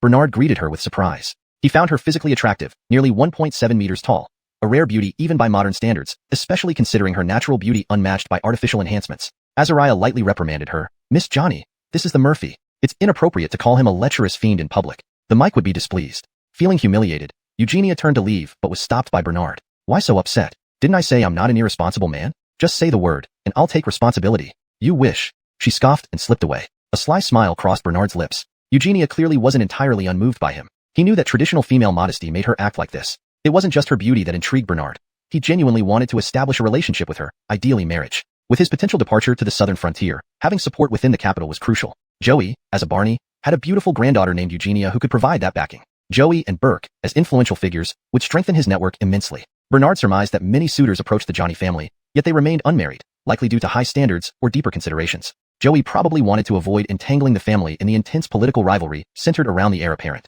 With Prince Herbert's repeated law-breaking, his removal was inevitable. Other princes were preparing for the struggle too. Bernard knew his direct proposal might be rebuffed. Even the fourth prince, supported by the Jurchen tribe, was rejected. Thus, unconventional methods were necessary. Hence, the earlier incident at the sacrificial site, which aligned with his rogue persona and served as an advance move. With Eugenia gone, Bernard decided to chase after her, albeit using the excuse to escape with the green dragon saber. Just borrowing it for a few days. Don't tell father yet, he explained while running. I didn't say I'd return it, he thought smugly. Clever of me indeed. Returning to Fakwa Manor, Bernard still needed to collect 200 sets of armor for the guards, intending to send them there once renovated. Meanwhile, Edric returned to find Azariah. Pierce Gong, what should we do? Could you probe the Mike's reaction to the Murphy taking the green dragon saber? Sighing, Azariah replied, we don't know yet how the Mike feels. But remember, this saber is ominous. The Murphy won't dare keep it long. Thus, Bernard pursued Eugenia with a hidden motive, setting the stage for further intrigue. Chapter 34. Can I invite my wife-to-be to join us for dinner? Edric suddenly grinned and said, yes, this Qinglong saber is indeed mysterious and sinister. Otherwise, Leo wouldn't have sent it here for storage. In a few days, once the Murphy realizes its power, he'll naturally return the treasured sword obediently. Hee. Only then did Edric's uneasy heart settle down. Baylor looked in the direction where Eugenia and Bernard had departed and remarked profoundly, however, I believe it's time for Leo to arrange a marriage for the Murphy. Eugenia felt her heart race wildly as if little deer were jumping inside it. By the time she returned to the Johnny residence in the carriage, her emotions still hadn't calmed down. At that moment, all she could think about was Bernard's tall, imposing, and rebellious appearance. No, Eugenia couldn't possibly be falling for this lecherous thief, could she? She had to admit, a good physique and handsome looks were like a deadly poison or King Jong to women, enhancing their attraction no matter what other qualities the man possessed. Bernard's handsome man strategy seemed to be having some effect already. When Eugenia handed over the sample sword to Joey, he asked why her face was so flushed. Embarrassed, Eugenia turned around and left without saying a word. This girl, the stranger she gets the older she grows, Joey muttered. After returning to Fakyu Courtyard, Bernard couldn't take his eyes off the Qinglong sword as he fondled it repeatedly, even practicing several strokes of swordsmanship. He truly found it increasingly satisfactory. Upon returning to Yangshin Palace, Baylor immediately informed Morgan of everything that had happened at the armory. What? That disobedient son has come to snatch my possessions again. I'm still alive, and yet he's so eager to claim my personal belongings. How absurd. Enraged, Morgan threw the petition casually onto the desk and began berating his second son. Morgan regarded this 1,000-year-old Qinglong sword as a priceless treasure. However, due to countless killings and excessive bloodshed, the sword had accumulated too much in energy. Sometimes, during midnight hours, the Qinglong sword would emit faint howling sounds. Therefore, Morgan dared not keep such a legendary blade in Yangshin Palace, and had placed it in an independent storage room within the armory with a lock. Who knew that even like this, it could still be taken by that clumsy son? Thinking about it, Morgan actually felt relieved. Let that disobedient son play with the Qinglong sword as long as he dares. I'd like to see how bold and strong in young energy he really is. Baylor added, Your Majesty, repairs on the Marshal Prince's residence are underway and will be completed within 10 days at the earliest, or 15 days at most. Morgan thought for a moment and replied, Leave the relocation matters to him. We'll provide assistance when needed. However, our dynasty always emphasizes rituals and geomancy. Instruct the Murphy to consult the Imperial Astronomical Bureau personally for a good day for moving. He mustn't act arbitrarily, deciding whenever to move as he pleases. I'll inform the Murphy immediately, said Baylor with a bow, a hint of ambiguous amusement flashing across his lips. Why are you smiling for nothing? Is there anything amusing? Seeing Baylor's expression, Morgan spoke in a displeased tone. Baylor quickly found an excuse to cover up. Your Majesty should be happy about the Murphy setting up his own household. TSK, don't think I don't know what's on your mind. The Murphy should take the initiative to get closer to the Johnny family. It's inappropriate to wait for the young lady to speak up first. Especially regarding taking responsibility, this is something he should propose himself. Baylor responded, You're right, Your Majesty. Actually, Baylor had long guessed Morgan's intentions but didn't want to reveal them. Consulting the Imperial Astronomical Bureau for a good day could easily be done by sending a messenger eunuch. But Morgan insisted Bernard go to the Johnny family himself. Clearly, he had ulterior motives. After tiring himself out with playing with the Qinglong sword, Bernard lay down in his room. As soon as he lay down, his thoughts became active again. His Cupid had openly shot towards Eugenia. It seemed Eugenia was already hit by the arrow. Perhaps it was time for him to pay a visit to the Johnny residence. Setting up a new household required selecting an auspicious day, which provided a perfect pretext to approach the Imperial Astronomical Bureau, specifically Burke, thereby making his visit to the Johnny residence legitimate. Suddenly, Bernard found a golden bracelet under his pillow. It was a gift from Katrina. A mischievous glint appeared in his eyes. A new idea just came to mind. He tucked the golden bracelet into his clothes and headed out. Just as he reached the gate of Fake Courtyard, Bernard encountered Baylor. Where is the Murphy going? I'm going to the Johnny residence. Due to an uncontrollable desire last time, I disrespected Miss Johnny. But now, I realize I truly like her. I'm going to ask her to marry me. Baylor smiled. Well, it seems my trip here was unnecessary. Remember, ask the Imperial Astronomical Bureau casually if there are any good days for moving near the end of the month. Moving? Are you moving, Sam? It's not me who's moving, but you, Murphy. Aren't you about to set up your own household and move to the Marshal Prince's residence?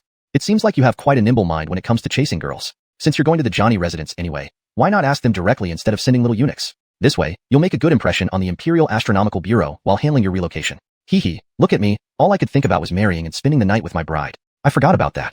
Alright, I'll ask my future father-in-law for a good day to move. Better yet, let's have the housewarming and wedding on the same day. It'll be doubly auspicious. Then I won't have to throw 2 separate banquets. Baylor. Bernard kept the golden bracelet close to him, rented a carriage, and headed straight for the Johnny residence. On the way to the Johnny residence, Bernard noticed some stains on the hired carriage and thought he should also get carriages ready in his new Marshal Prince's residence for convenient outings. Nothing beats having one's own carriage. Along the way, Bernard bought some local delicacies to bring along to the Johnny residence. At the Johnny residence, when Burke heard from the servant that Bernard had come to call, he did not dare to neglect the visit. Although this lecherous thief had once disgraced his daughter in front of him, the fact remained that he was still a prince, and a modicum of respect must be shown. But what business could Bernard possibly have? Why bother coming personally just to pick a date for moving? Couldn't he send a messenger eunuch? And according to the servant, Bernard came by carriage. Knowing Bernard's modest background, Burke guessed it was a rented carriage. To rent a carriage specifically for this visit meant it was more than just asking about a good day. Your Highness graces our humble abode. Your presence truly brightens it. Burke put aside past grievances, politely welcoming Bernard. What does brighten mean? Bernard's question caught Burke off guard, making him slightly embarrassed. So much for polite conversation. Well, it wasn't news that the Murphy was rather simple-minded. Before Burke could respond, Bernard blurted out, Never mind, I get it, Your Honored. Now, can you prepare something nice for dinner? Burke didn't expect Bernard to stay for dinner and hesitated again. Then, he bowed and replied, We do have good dishes, but I don't know if His Highness will enjoy them. You may tell us your preferences, and I'll have the kitchen prepare accordingly. Without waiting for an invitation, Bernard stepped inside. I'm not picky, just give me some wine and meat. Oh, can I invite my fiancée to join us for dinner? Your fiancée? Burke was puzzled. Oh yes, Miss America, your daughter. These formal words don't sit well with me. I mean your daughter, Eugenia. Hashtag chapter 35. Mutual affection. Burke immediately frowned. Murphy, please be proper. If the Murphy wishes to join us for a casual meal, everyone in the Johnny family is more than welcome. But if you have any improper intentions, do not blame me for ordering your departure. How touchy. These ancient people are really uptight. They can't even take a joke. Bernard resumed his smile. Alright, I'll stop talking nonsense and just focus on eating. But I really want to see Lady America. I haven't seen her in days. Weren't you just at the Military Equipment Supervision Bureau? How could it be days? A soft but firm voice interrupted them. Bernard and Burke turned simultaneously to see who was speaking. There stood Eugenia, wearing a purple-red robe with a phoenix head hairpin adorning her head, looking both beautiful and majestic. In Bernard's eyes, Eugenia radiated an aura that surpassed even the top models of Vienna, embodying grace and elegance. Bernard couldn't take his eyes off her, almost drooling. Of course, this was mostly an exaggerated performance on his part. Cough, cough. Burke cleared his throat, indirectly reminding Bernard to behave properly. Minister Johnny, if your throat is uncomfortable, speak less and drink more water. Bernard teasingly reminded Burke again. Eugenia walked up to them and sized up Bernard. Why does the Murphy visit here? I came to see Minister Johnny on business and to check up on my bride-to-be. Burke gave Bernard a sidelong glance. It seems to me that the Murphy mainly came to see America and only incidentally to see me. Bernard slapped his thigh loudly. Right, I almost got it reversed. I indeed came primarily to see Lady America and then incidentally to discuss the wedding date with Minister Johnny. Sure enough, as long as he wasn't embarrassed, others would be. Both Burke and Eugenia felt awkward. Heard that the Murphy is about to establish his household. Congratulations. When are you planning for the wedding? At this, Burke guided Bernard into the main hall, seated him, and began a serious conversation while serving tea. Joey, hearing that Bernard had come, also limped over in his casual white tai chi attire. The best time would be after the end of the month, as the Yonatan Palace might only be repaired by then. It should also be a good day for moving and marriage. Congratulations on 2 great news, Murphy. Whose daughter are you marrying? Without hesitation, Bernard pointed to Eugenia, who was massaging Joey's back. Her. I wish to marry her. Do you agree? No discussion. Before Burke could finish, Joey waved his hand to interrupt. Does the Murphy truly like America? You brought just a few packets of pastries when you're proposing? Joey asked with a grin, stroking his chin beard. Eugenia harumphed, pouted, and gently pushed Joey. Grandpa, you wouldn't really give me to him, would you? Joey ignored her and continued staring at Bernard. Bernard scratched his head, unable to find the right words. Lady America is very beautiful. Isn't there a saying, a virtuous lady, a gentleman seeks? I think she'd be perfect for me. Plus, she has a great figure, which means lots of sons and ample milk. Nonsense. Burke couldn't contain his anger and smashed his teacup on the ground. Joey glanced at Burke, who instantly retreated. It's a virtuous lady, a gentleman seeks. The Murphy speaks truly. I'm quite optimistic about him. Bernard's heart skipped a beat. Oh no. Did this old fox see through my act? Joey still looked at Bernard with a smile. Simplicity is profound. A simple-hearted person can achieve more easily. Too much calculation may ruin one's fate. Ah, so that's it. This old man's half-spoken words were unnerving. So, Chief Minister Johnny, will you give me your granddaughter? Bernard persisted. Joey sipped his tea. I'm very democratic about this. Let America make her own decision. I can only offer advice, not force anything. Ultimately, it depends on the Murphy and America's chemistry. At this moment, Eugenia's heart fluttered with mixed emotions. She was both attracted to Bernard's roguish charm and worried he might be too unreliable. Bernard stared intensely at her, his gaze burning. Murphy, if you keep looking at me like that, I'll really get angry. Eugenia frowned. Bernard smiled broadly. So, Lady America wasn't truly angry before, just testing me? Eugenia. Embarrassed, Eugenia wished she could vanish into thin air. Was she going to admit publicly that she was thrilled, even excited, by Bernard's actions? That would be too shocking. A maiden should maintain her dignity. Joey looked at Burke, who realized his father understood his daughter better. Maybe he was overthinking it. He was the real fool. Young love, I don't understand. You young ones decide for yourselves. I'll go see what we can prepare for dinner tonight. With that, Burke left, clearly upset. Father-in-law, some wine and meat will do. Bernard shouted after Burke. Burke and Eugenia. Joey continued smiling. How about starting by getting to know each other first? No need to rush the proposal. See if you're compatible first. This old man's progressive thinking surprised Bernard. Indeed, dating before marriage isn't bad. Rushing could lead to disaster. Women's hearts are as deep as the sea. My Yonatan Palace needs someone in charge. Why don't you help me manage the move? You'll eventually be the lady of the house, managing all financial matters. Today, I only brought this golden bracelet as a gift. As he spoke, Bernard pulled out the bracelet, warm from his body heat and slightly sweaty. Eugenia glanced at it, seemingly unimpressed, but secretly delighted. Too tacky. Don't disdain it. Keep it for now. Your husband will buy you many pairs, bracelets, earrings, anklets, necklaces, gold from head to toe. Brazenly, Bernard got up and shoved the bracelet into Eugenia's hand. Grandpa. Eugenia hesitated. Just keep it. I have some matters to attend to. America.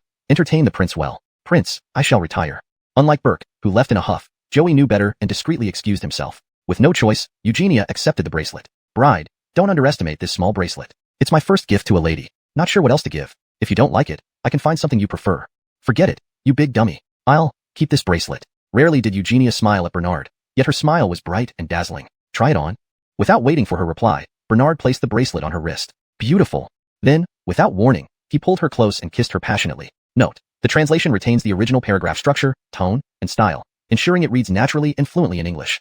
Chapter 36. Lost her first night, but still has her first kiss. Eugenia wanted to push Bernard away, but she recalled that this wasn't the first time he had molested her. Moreover, the last barrier between them had already been breached. She might as well enjoy it. Eugenia withdrew her effort to push him away and relished the breath filled with male hormones inside her mouth. Her face was already flushed, her body feeling light and dazed. This was what kissing a man felt like. Bernard saw that Eugenia no longer resisted significantly, knowing that he had succeeded for the most part. All that was left was finalizing things. However, he couldn't rush it. This was the Johnny residence, and he was also worried about losing control if they continued, so he let go of Eugenia.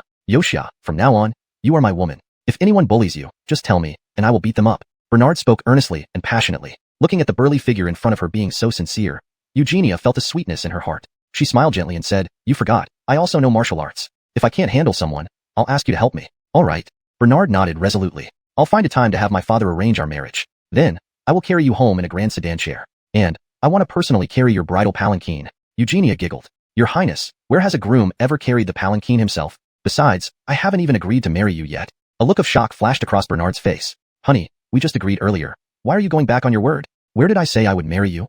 Eugenia teased him deliberately. When I kissed you just now, you didn't refuse, which means you agreed. You don't want to take responsibility for me after what happened, do you? That was my first kiss. Bernard said this seriously, but inwardly he thought, my first night is already gone. At least I can leave my first kiss for you. Eugenia.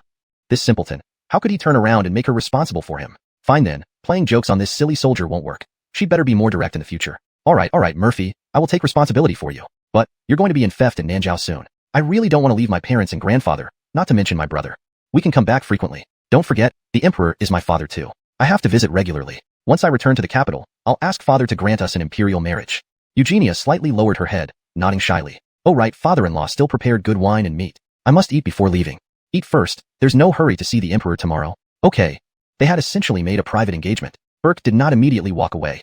Instead, he hid nearby, eavesdropping. Initially, seeing the two engaged in a passionate kiss made him feel as if his precious daughter was being snatched away. Hearing Eugenia promise to be responsible for Bernard, and even ask the emperor to grant their marriage, Burke paced anxiously, unable to settle down. How could this happen? The second prince lacked power and influence, a huge disadvantage in the bureaucracy. Plus, going to be in theft in Nanjiao seemed like exile rather than a good opportunity. His foolish daughter. How could she fall for a man so easily? Wasn't dating enough without rushing into marriage? And grandfather not only didn't stop them but actively facilitated their meeting. The old man claimed not to oppose or interfere but secretly supported them. Did he think this was a good time to form an alliance, given the current political turmoil? It was madness.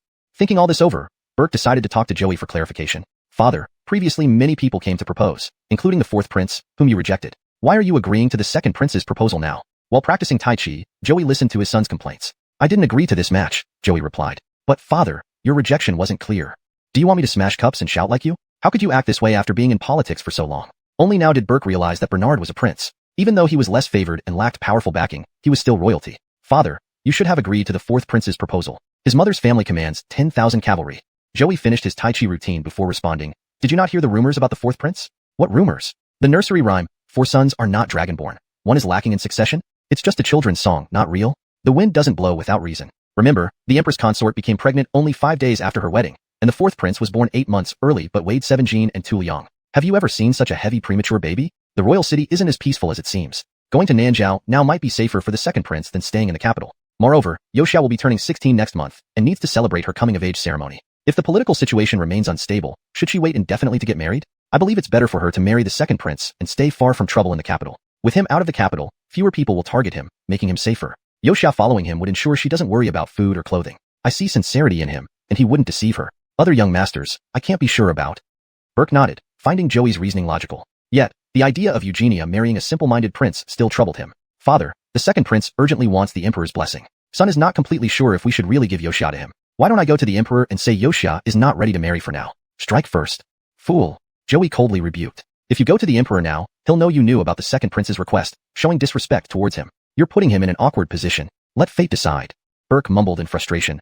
The thought of my precious daughter marrying a simpleton makes me, I feel like I'm losing out. That second prince, in my view, has no future. After the incident with the Nanjiao prince, everyone says he has pederastic tendencies. Marrying into a nobleman's family would be better. Joey smacked Burke on the head. Idiot, the Nanjiao king has never had a son. That little Nanjiao prince looks feminine, without an Adam's apple. It's clearly a girl dressed as a boy. This, you observe keenly. Don't worry about Yoxia's affairs. When the imperial decree comes, simply accept it. Alright, treat good cabbage as pig fodder, great kindness, and universal salvation. Finally, Burke reluctantly conceded. Father, your wife disagrees with marrying Yoxia to the second prince. At this moment, a beautiful lady approached and voiced her opposition. Wife. Burke called. It was indeed his wife, Kaylee. Translation notes asterisk. Maintain names using pinyin accurately. Ensured tone and style remained consistent with original text. Kept translation natural and fluent while preserving paragraph structure and logic continuity. Chapter 37. The Baron Consort is pregnant. Kaylee approached Joey with a serious expression. Father, America is my biological daughter. I don't understand those grand principles about the nation and the people. All I know is that if she marries into an unsuitable family, her happiness for the rest of her life will be ruined. That Murphy is famously foolish, impulsive, and lacks discipline. He has no promising background or future. I don't ask for America's future husband to be prominent, but at least he should be reliable enough to give her happiness. He either assaults others, steals food, climbs walls to steal items, and once even made improper advances towards America. I absolutely disagree. If the Mike really agrees to the marriage proposal from the Murphy, I will kneel before him and beg him to reconsider, even if it means bleeding in front of the mic. Joey was taken aback. He hadn't expected his daughter-in-law to detest Bernard so much. Meanwhile, Burke secretly rejoiced at Kaylee's words. Joey dared to directly criticize and oppose his son, but always felt a barrier when facing his daughter-in-law, not daring to oppose or scold her excessively. There's an ancient saying, daughter-in-laws are daughters from another family. They can only be praised, never hit or cursed, unlike sons who can be scolded or even beaten without creating enmity. It's an art of mother-in-law and daughter-in-law interactions. Joey looked at Kaylee, his stern face softening slightly with a smile.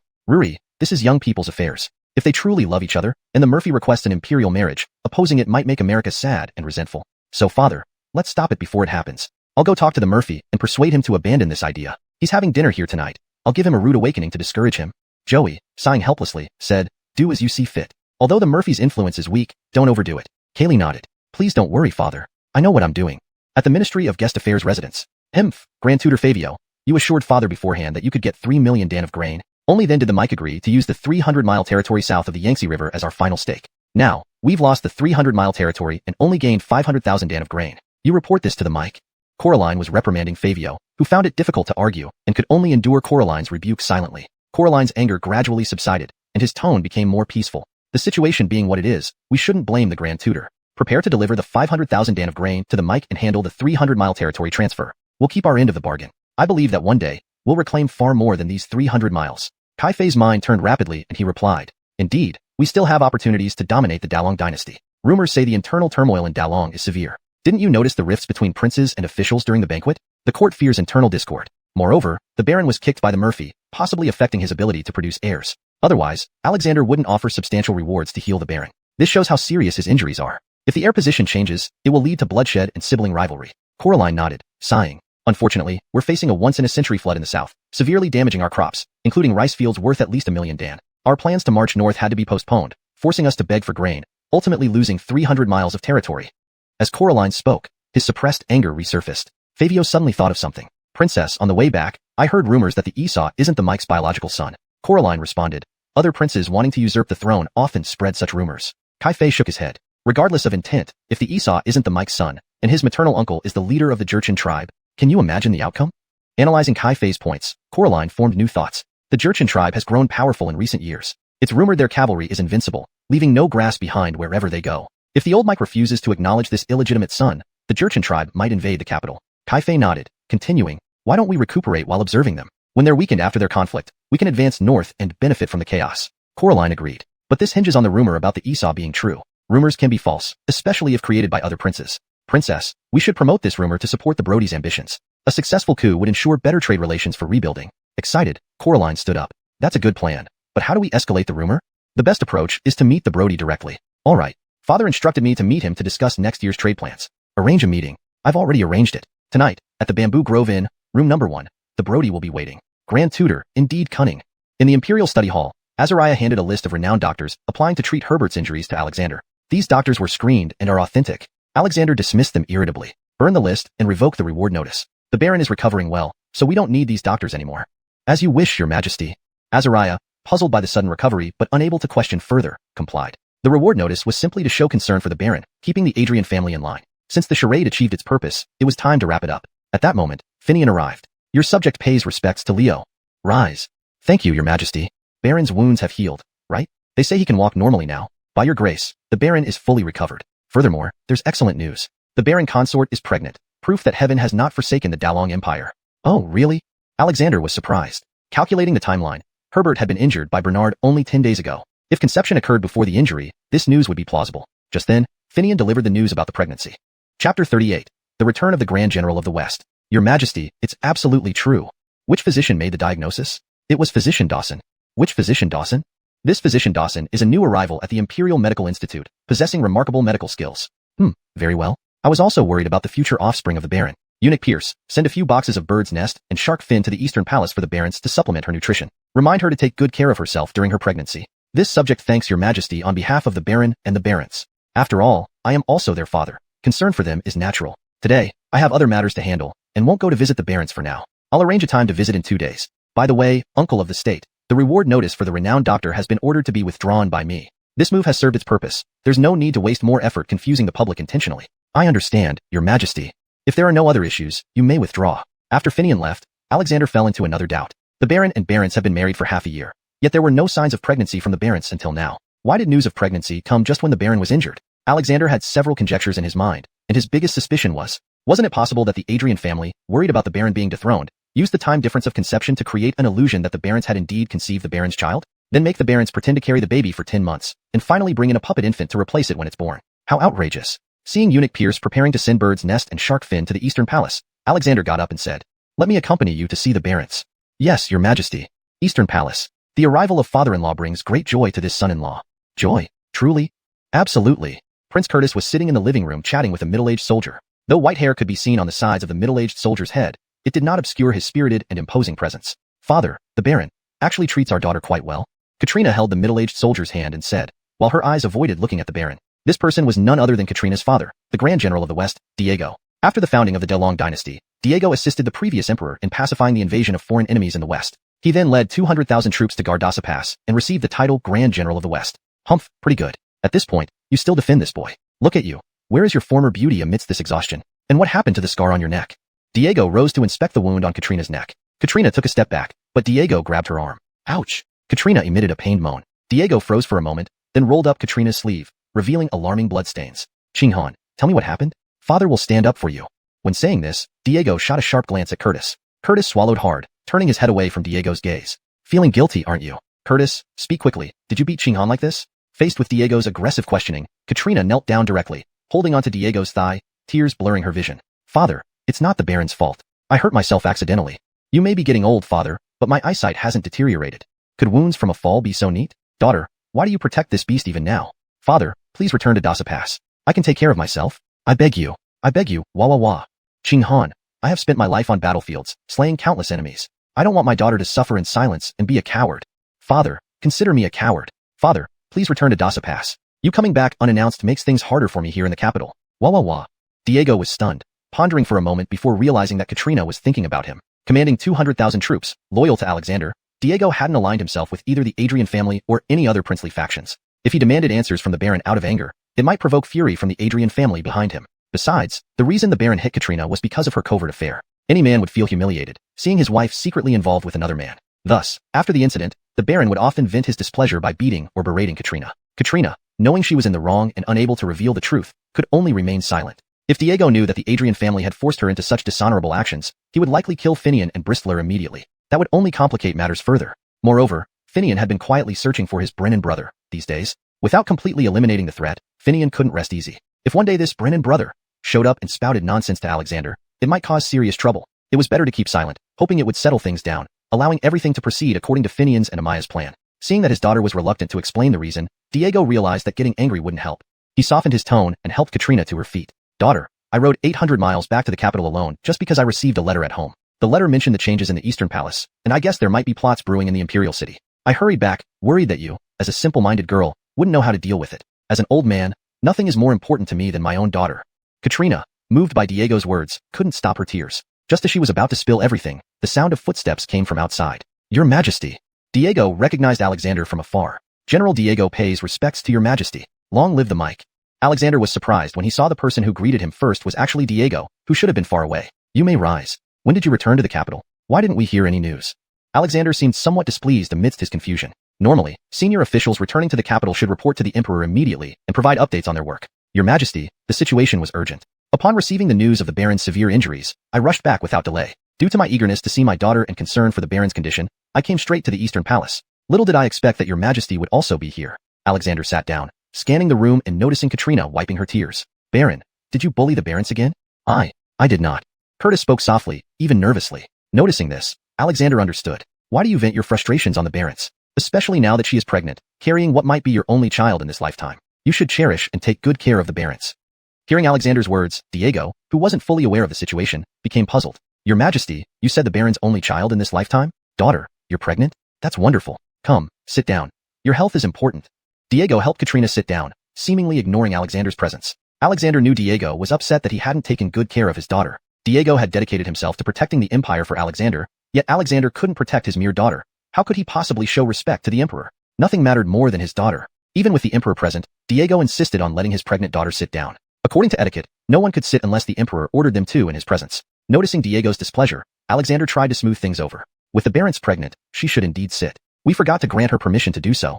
Katrina felt very uneasy because she was only acting along with Finian's scheme, pretending to be pregnant. Chapter 39. The Mother-in-law's Challenge. At the Johnny residence. As the sun set in the west, it was also dinner time for the Johnny family. Bernard, looking at the table full of delicious dishes, rubbed his hands on his clothes and sat down proactively. Moreover, he sat in the main seat that should belong to Joey. Joey followed suit and came to the table. When Burke and Kaylee, the couple, arrived at the door, they paused, glanced at each other, and then went in to sit down. Lastly, Eugenia entered. Wife, come sit by me. Bernard patted the empty seat on his right side. Just as Eugenia was about to get up, Kaylee rose first and took the seat. Eugenia had no choice but to return to her original spot. Bernard kept gazing at the food on the table, almost drooling. Actually, he did notice Kaylee's unusual move, but pretended not to be concerned. Mother-in-law, you like this seat too? Fine. Him. It might not be appropriate for his second highness to call me mother-in-law. Sooner or later you will be called that. Early or late, isn't it all the same? Hee. After saying this, Bernard laughed lecherously, making Kaylee wish she could bang his head to knock some sense into him. This second prince really acted as if he were the foolish person everyone said he was. What a rare visit from the second highness. We have prepared some simple home-cooked meals, hoping you'll enjoy them. Then, Kaylee pointed at the sour cabbage fish and said, Second highness, this is sour cabbage fish. It's just like you. Kaylee's eyes flashed with a cold light when she spoke. Humph, evil woman. As soon as you meet me, you insult me as being sour, unpalatable, and superfluous. Do you really think I can't hear your underlying meaning? However, Bernard thought it necessary to maintain his character and didn't show off any excessive intelligence.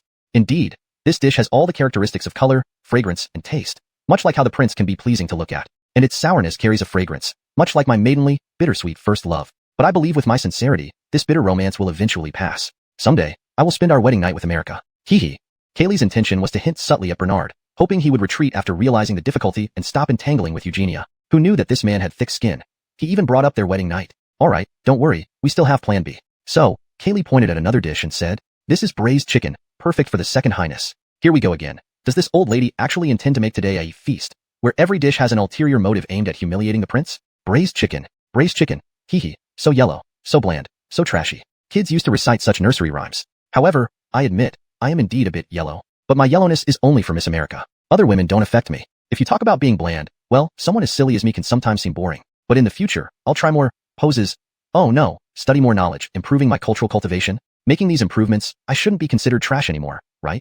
Kaylee could hear the crude humor in Bernard's words and felt her chest rise and fall in anger, yet she couldn't retaliate properly. Instead of humiliating him, she had been splashed in the face by his crude humor. Second highness, we ran out of rice today, so we made some red bean buns as the staple. Try more of the red bean buns. These are personally made by your servant. After eating, you can be like this bun. Kaylee then placed a red bean bun into Bernard's bowl. This old woman is calling me clownish, foolish, and useless. Bernard chuckled and ate the bun, constantly saying, delicious. Delicious? Have some more. The second shopkeeper loves them. Can become more like a red bean bun. Kaylee put 2 more red bean buns on Bernard's plate. Adrianoa, bring over the ergutu, a type of liquor. Soon, a large bowl of ergutu was placed in front of Bernard. Again, clownish, obedient, and mind-altering? Bernard felt both amused and helpless. This old woman insisted on playing word games with dish names today. Even if she disliked him or didn't want to marry her daughter to him, there was no need to be so extreme. Materialistic mother-in-law. The bride price is what such women raise. No way, I, Bernard, must stand up for justice for countless men crushed under the burden of bride prices. Bernard raised the ergutu and drank a big mouthful. It was indeed refreshing and intoxicating. Bert couldn't help but clear his throat twice, signaling Kaylee to back off. Joey sitting there dared not say anything either. He feared offending his daughter-in-law. The relationship between son-in-law and daughter-in-law was very delicate. One can only praise the daughter-in-law. Even a hint of criticism wouldn't do. Moreover, Kaylee's family background wasn't small either. She was a cousin of General Diego, the protector of the Western garrison. A wise person would never easily offend a daughter-in-law with powerful backing from her family. Mother-in-law, this wine is quite potent. It's quite interesting eating it with the red bean buns. I wonder if your household has lauganma. Cough cough, your highness can just call me Lady Johnny. What is this lauganma you speak of? Kaylee asked in puzzlement. Lauganma was a type of sauce from Bernard's previous life era, which did not exist in this time. Bernard smiled and looked at Kaylee, saying, It's a kind of sauce, tastes old, dry, and like Zach Mama. But lauganma is really fragrant because it needs some time to make. I could eat it many times a day. I bet your household must have lauganma. Hee. You scoundrel. Kaylee detected the suggestive undertones in Bernard's words, getting so angry that she slapped the table and rose up, causing even the sour cabbage fish soup on the table to jump out. Burke's face turned livid, but dared not react. Although Joey pretended to be calm, his twitching face revealed he was trying hard to hide his laughter. Eugenia covered her mouth and laughed. Bernard also hurriedly held down the bowl of ergutu before it could jump.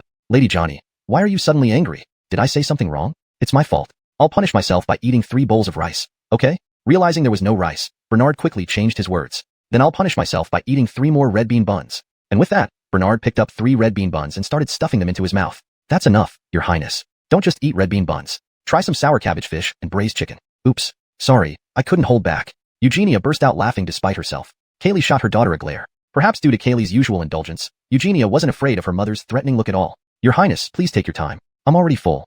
So quickly? But Lady Johnny, you didn't even eat yet. I'm stuffed with anger. Kaylee threw this last sentence before vanishing from the dining hall. Bernard scratched the back of his head and pitifully asked Joey, Prime Minister Johnny, you are well-versed and skilled in both governing the country and managing the household. Can you tell me where I went wrong with Lady Johnny? Joey then lifted his chopsticks to start eating and said, Governing the household is even harder than governing the country, especially when it comes to wives, right? The last part was clearly directed at Burke as he stared directly at him while speaking. What about wives? At this moment, an elegant old woman entered, twirling a string of prayer beads. Seeing the old lady, Joey promptly shut his mouth. Bernard found it amusing. Indeed, there was a creature that could subdue Joey. The old woman was none other than Selah, Joey's wife. I was just a bit late reciting scriptures in the prayer hall, and you criticized me for it. Selah rolled her eyes at Joey, who could only pick up a shrimp dumpling and mumble under his breath. As long as we remain birds of the same feather, today I shall eat shrimp dumplings. Chapter 40.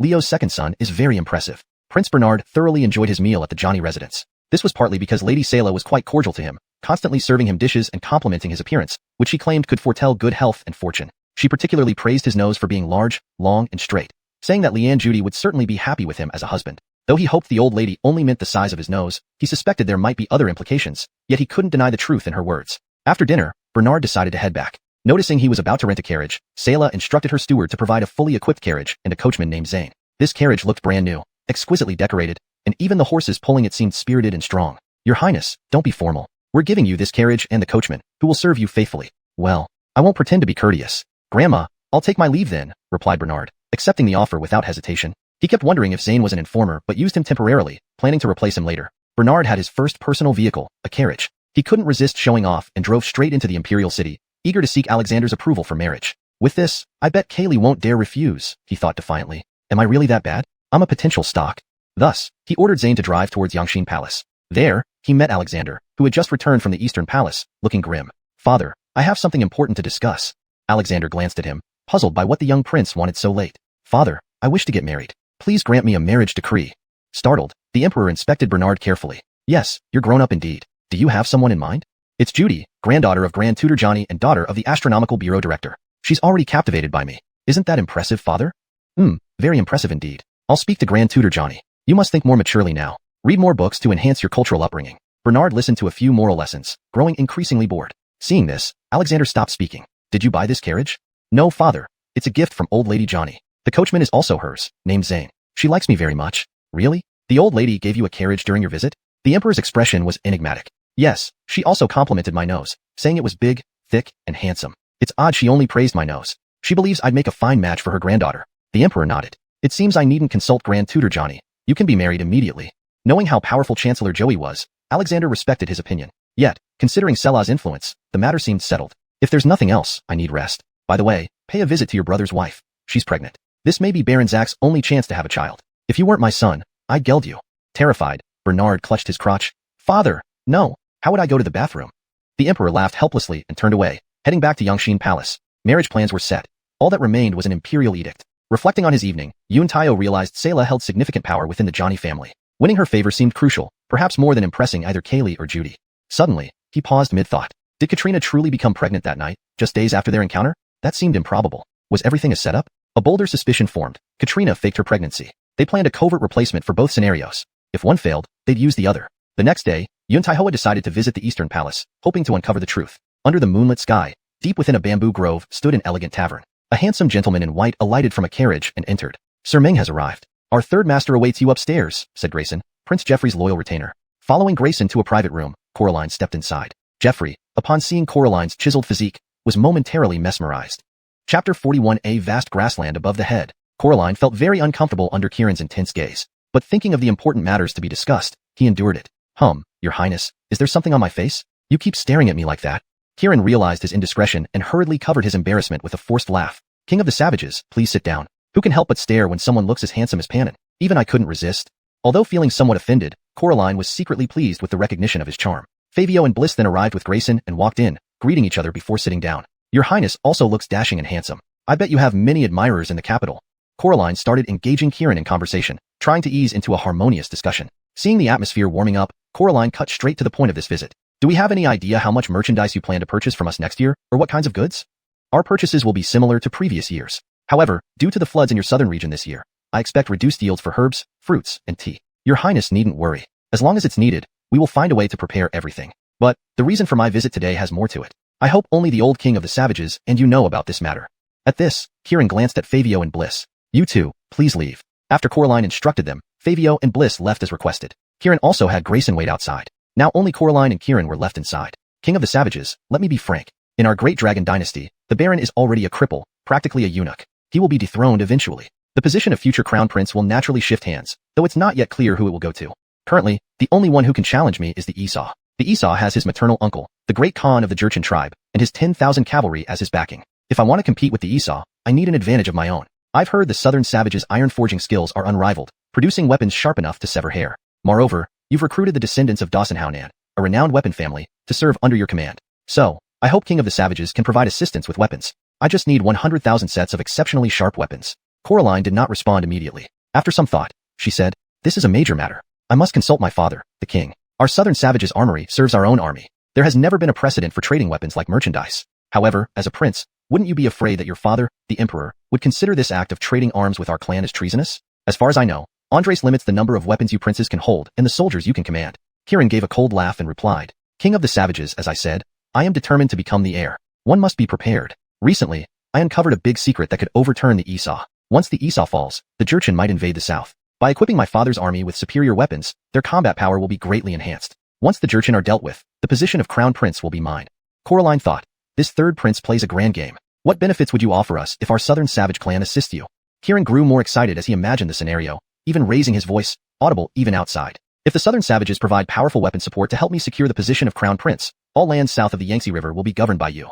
We will coexist peacefully and develop together. Furthermore, the scope of trade between us will expand significantly, doubling our current commercial exchanges." Coraline now saw the short-sightedness in Kirin's character. Since the great unification under Qin Rashad Danying hundreds of years ago, such unity had never been seen again. Thus, every emperor after Qin Rashad Danying sought to unify China as their ultimate goal. Yet, Kirin only sought to share power with the southern savages, showing a lack of vision and breadth of mind. Coraline felt even more sorrow for Andres. Andres has so many princes, but the Baron has accomplished nothing and has been dethroned. The Murphy is just a simpleton. The Brody has short-sighted ambitions. The Esau isn't legitimate. As for the Boone, Sixth Prince, Raoul and Walker, they are still young, and none of them have shown any exceptional ability. A dynasty without a suitable heir apparent will surely decline. However, this situation could benefit the southern savages. Southern savage King Gillis, despite being close to his 50th year, still harbors lofty ambitions, like an old warhorse dreaming of long distances and a hero whose aspirations never fade with age. Gillis's ambition extends far beyond securing a peaceful corner.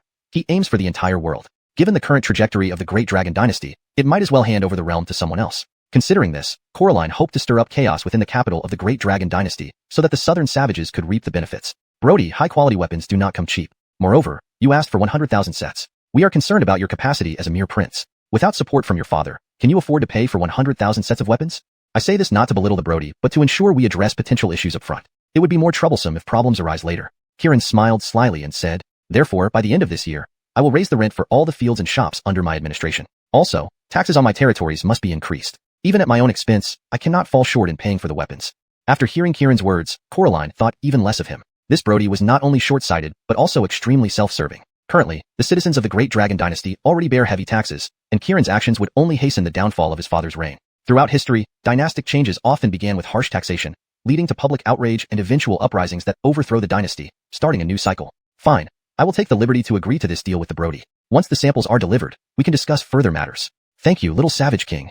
Coraline put away his fan and probed further. Recently, children in the capital have been singing a nursery rhyme saying the fourth son is not born of a dragon. Could this be the Brody's doing? Kirin's eyes twinkled as he laughed and said, "It's just a nursery rhyme. Who knows where it originated from? However, since such things happen, there must be something behind it that can be exploited. Brody, you have excellent strategies. If there's nothing else, I'll take my leave. Won't you stay for a few drinks?" "No, I haven't recovered from my travel fatigue." "Then please walk safely, little savage king. I await the weapon samples." Coraline left the tavern and returned home in a carriage. After returning to the Yangxin Hall, Andres received the placards from the eunuch of the Respectful Affairs office, but felt irritable when he thought about the rumors surrounding the Esau. "Today I won't choose any plaques. I need some peace. I will rest in the Yangxin Hall." Andres then called for Azariah to bring records related to concubine Shu. The more he read, the more he felt a vast green grassland above his head. Could it be true that he had raised someone else's child for 17 years? As an emperor, if this news got out, wouldn't he be ridiculed by the whole world? But what if this was a scheme by other princes to discredit the Esau using the early birth incident involving concubine Shu? Their aim could be to eliminate the Esau as a competitor. This was not impossible. And whether the Lian Barents really carried a child. Had it not been for Diego's presence tonight, Andres would have asked other royal physicians to diagnose Katrina again. Later, he still needed to personally invite Fitz to check the Lian Barents' pulse. While thinking, Andres gradually fell asleep at his desk. Chapter 42. Vigorous Young Man. In a daze, Alexander felt a warm coat added to his body. Thinking it was Azariah who draped the coat over him, he didn't open his eyes and asked, "Sam, what time is it now?" "Father, it's the third watch of the hour of pig, 9 p.m. to 11 p.m. Alexander immediately opened his eyes. A towering and imposing figure stood before him, its shadow completely enveloping him in darkness. In a haze, Alexander saw images of Bernard's grandeur after ascending the throne, surpassing even himself. No, wait. The second prince was born to a palace maid in me, making him ineligible for the throne according to the rules. Even if I agree, the entire court and the people wouldn't approve. Alexander quickly reined in his wandering thoughts. Elder 2, why haven't you returned to your fake manor yet? By the way, your imperial decree for the arranged marriage will be issued tomorrow. It would be better to inform Ted first. Seeing Alexander return from the Eastern Palace with furrowed brows and an unhappy mood, Bernard connected the dots of recent events inside and outside the palace and guessed a thing or two. Since Alexander had already agreed to establishing an independent household and exiling him to South Rome, and even promised the arranged marriage, there was no need to push further and risk upsetting him. Why not just be a good boy? A simple, obedient, and somewhat foolish good boy. Maybe the old man would even give him some travel expenses before leaving the capital, earning another fortune. So, Bernard didn't leave right away but instead sneaked a peek at this adopted father from outside the door. Seeing Alexander sitting drowsily, he kindly offered warmth, temporarily becoming a wind-proof cotton jacket. Bernard pretended to look silly as he shook his large head and said, "Father, I stayed behind not because of the arranged marriage. I noticed Father's worried expression earlier, likely troubled by state affairs. I don't understand any profound principles of governance, but I know you are both the Emperor and my father. You have your own worries and frustrations, and I feel deeply pained for Father. I don't know how to ease Father's burdens, so I can only do small things to help you."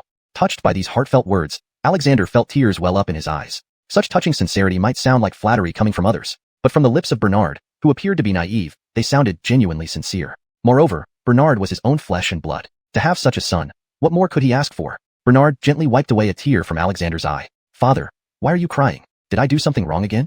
"No, you didn't. You're very good. Father will find some paper to draft the imperial edict for your marriage to Miss America. My Murphy has finally grown up and is ready to start a family. I'm happy for you."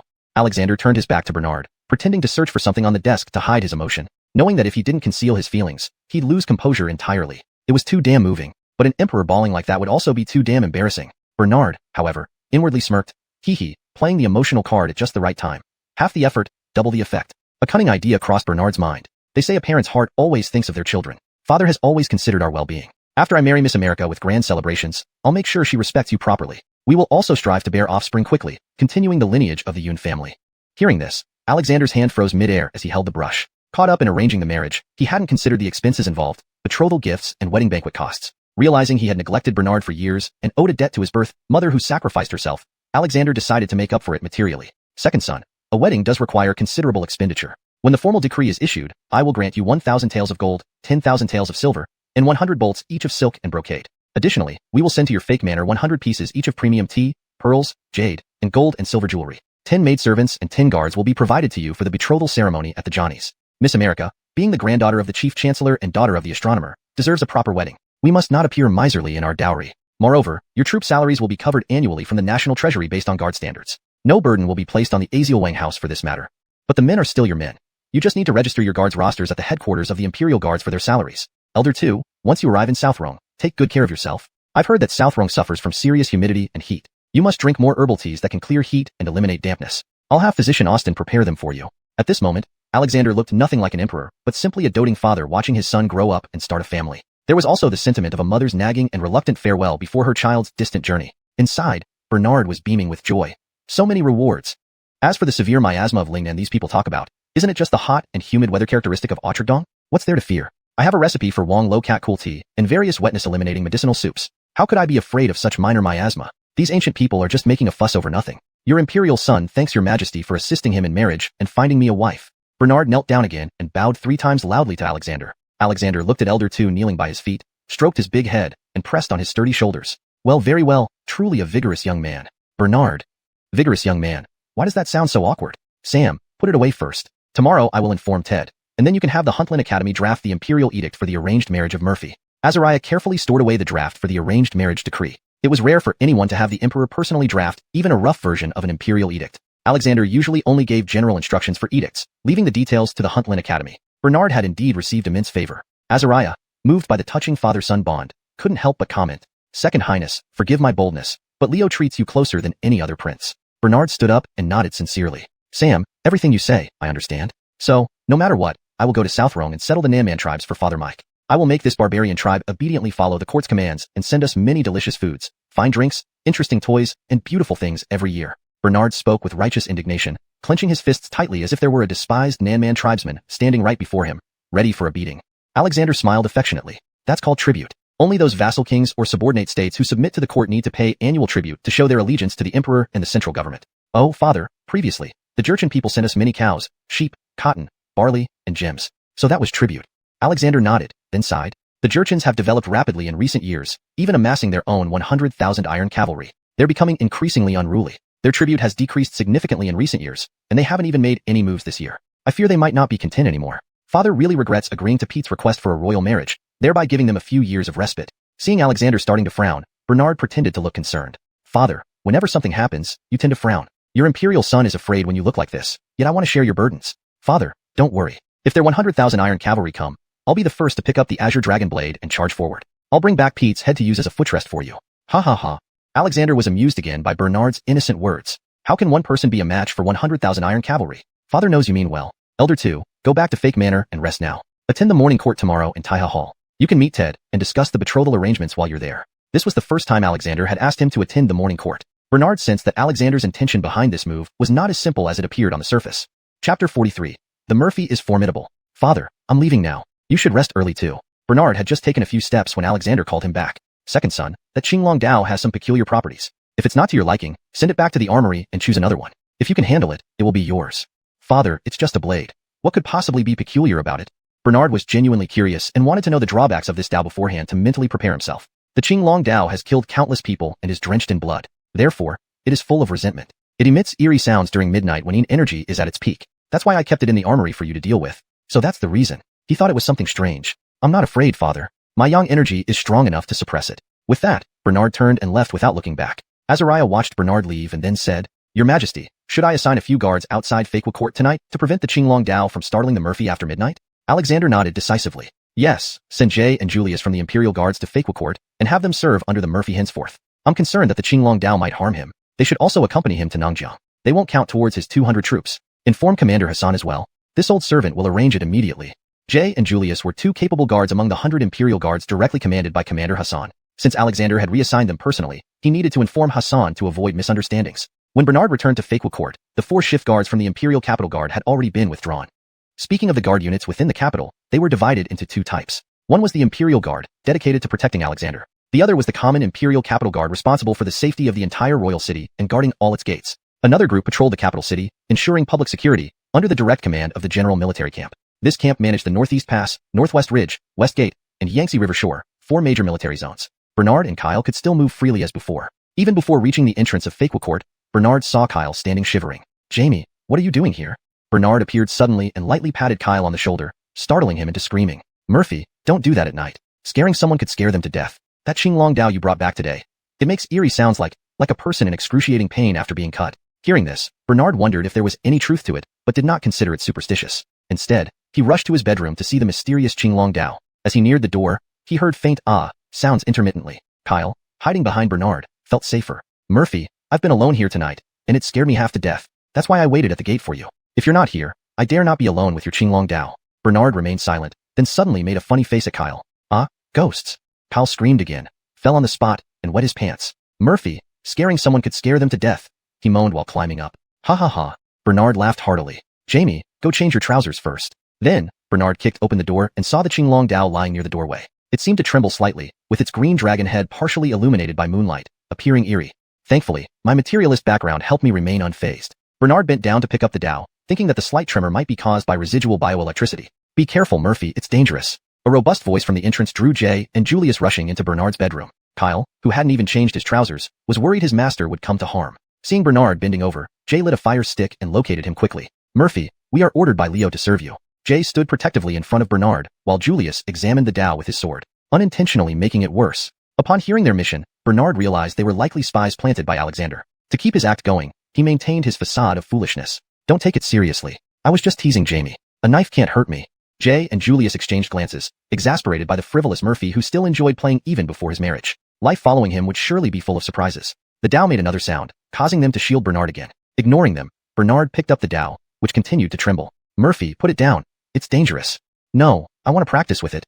Bernard sprinted to the courtyard and began wielding the Dao skillfully. His movements were swift and elegant, both stable and graceful. The Dao whirled gracefully, creating flashes of light. Jay and Julius watched in awe, realizing their new master's martial skills matched theirs. Thus, Bernard displayed his prowess, maintaining his facade of idiocy, while impressing his newly appointed protectors.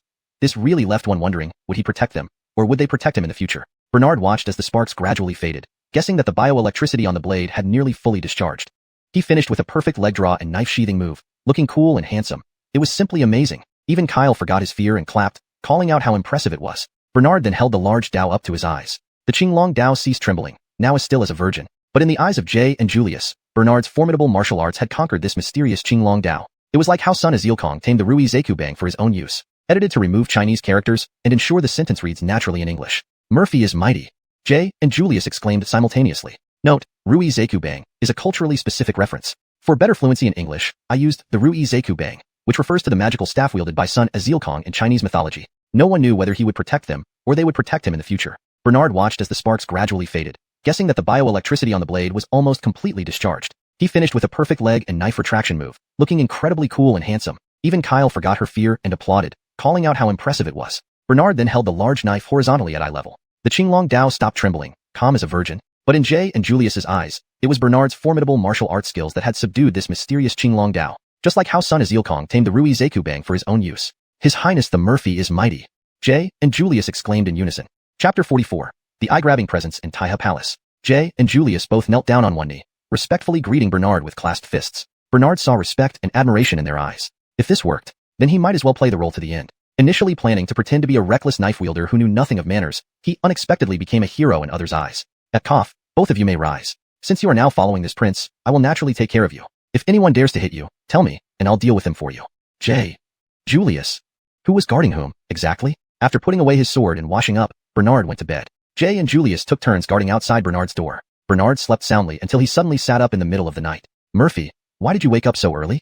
Hearing the noise, Kyle hurried over to check on him. Adriano Lee, what time is it? In response, Murphy, it's just past the 5th watch. The bell for dawn has just finished ringing. 5th watch. Isn't it the exact time for morning court? Yes, Murphy, but you don't need to attend the morning court.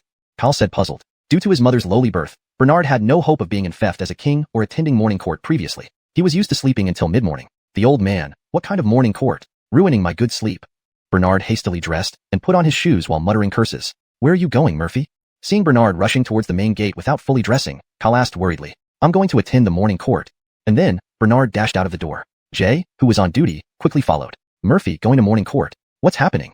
Kyle stood rooted to the ground, unable to follow what was going on. Could the prince he served also attend morning court now? By the time Bernard arrived at the entrance of Taiha Palace, the gates were already closed, guarded by many eunuchs and guards. He was immediately stopped by an official eunuch. Why aren't you sleeping in your own residence? What are you doing here?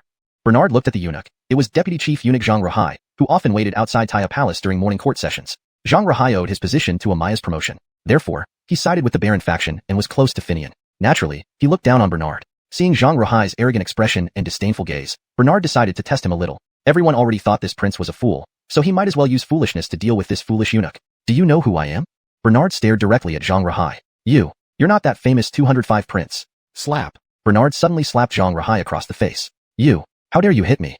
Zhang Rahai covered his burning cheek, furious. Under the sky, only father can call me 205. Anyone else calls me that, and they get a beating. Unaware, Zhang Rahai realized that although Bernard was still foolish, there was now a violent streak to his foolishness. No matter the rules or laws, if he was displeased, someone would be hit. With the backing of the Lian, Zhang Rahai didn't take Bernard seriously at all. Bernard, why don't you take a look at yourself? You can't act wildly in front of Taiha Palace. As soon as Zhang Rahai finished speaking, he received another loud slap from Bernard. Dog servant, how dare you call this prince by name? Zhang Rahai, holding both cheeks, was breathing heavily from anger. Bernard, you? Slap. Bernard slapped Zhang Rahai's nose area where he hadn't protected. This time, even blood dripped from Zhang Rahai's nose. He hurriedly pressed his nose to stop the bleeding. Yun. This time, Zhang Rahai wisely held back his words. Now you're learning. Both my nickname and my name, every time you call them, I'll give you a beating. What are you doing? Xavier, with a long sword on his waist, walked over. He had been attracted by the commotion. This subject greets the Murphy. Murphy, do you have business here? After bowing to Bernard, Xavier asked about his reason for coming. Bernard put an arm around Xavier's shoulders and turned to Zhang Rahai. See that? Manager G is much more well-mannered than you. From now on, you should be polite when you see me, understood? Zhang Rahai, feeling humiliated, could only nod. After all, Bernard was a prince and had now proven himself to be quite formidable, having slapped him hard several times. Even if Zhang Rahai wanted to act tough, he knew he should hold back this time. Murphy, you. Before Xavier could finish speaking, an angry voice suddenly echoed from inside Taiha Palace. Who is causing a commotion outside the palace? Do you want your head removed? Bernard told Xavier. Father asked me to attend morning court, but I overslept. Bernard then winked at Xavier before turning around and pushing open the door of Taiha Palace, stepping over the threshold and walking in. Older brother, it's you. Andre said. Father, I overslept. Bernard walked up to the front of the steps with a smile, and under the watchful eyes of all the officials, knelt down and kowtowed 3 times to Andres. The words Andres was about to say to scold Bernard were choked back by these 3 reverent kowtows. I pay respect to my father Mike. May Father Mike live 10,000 years.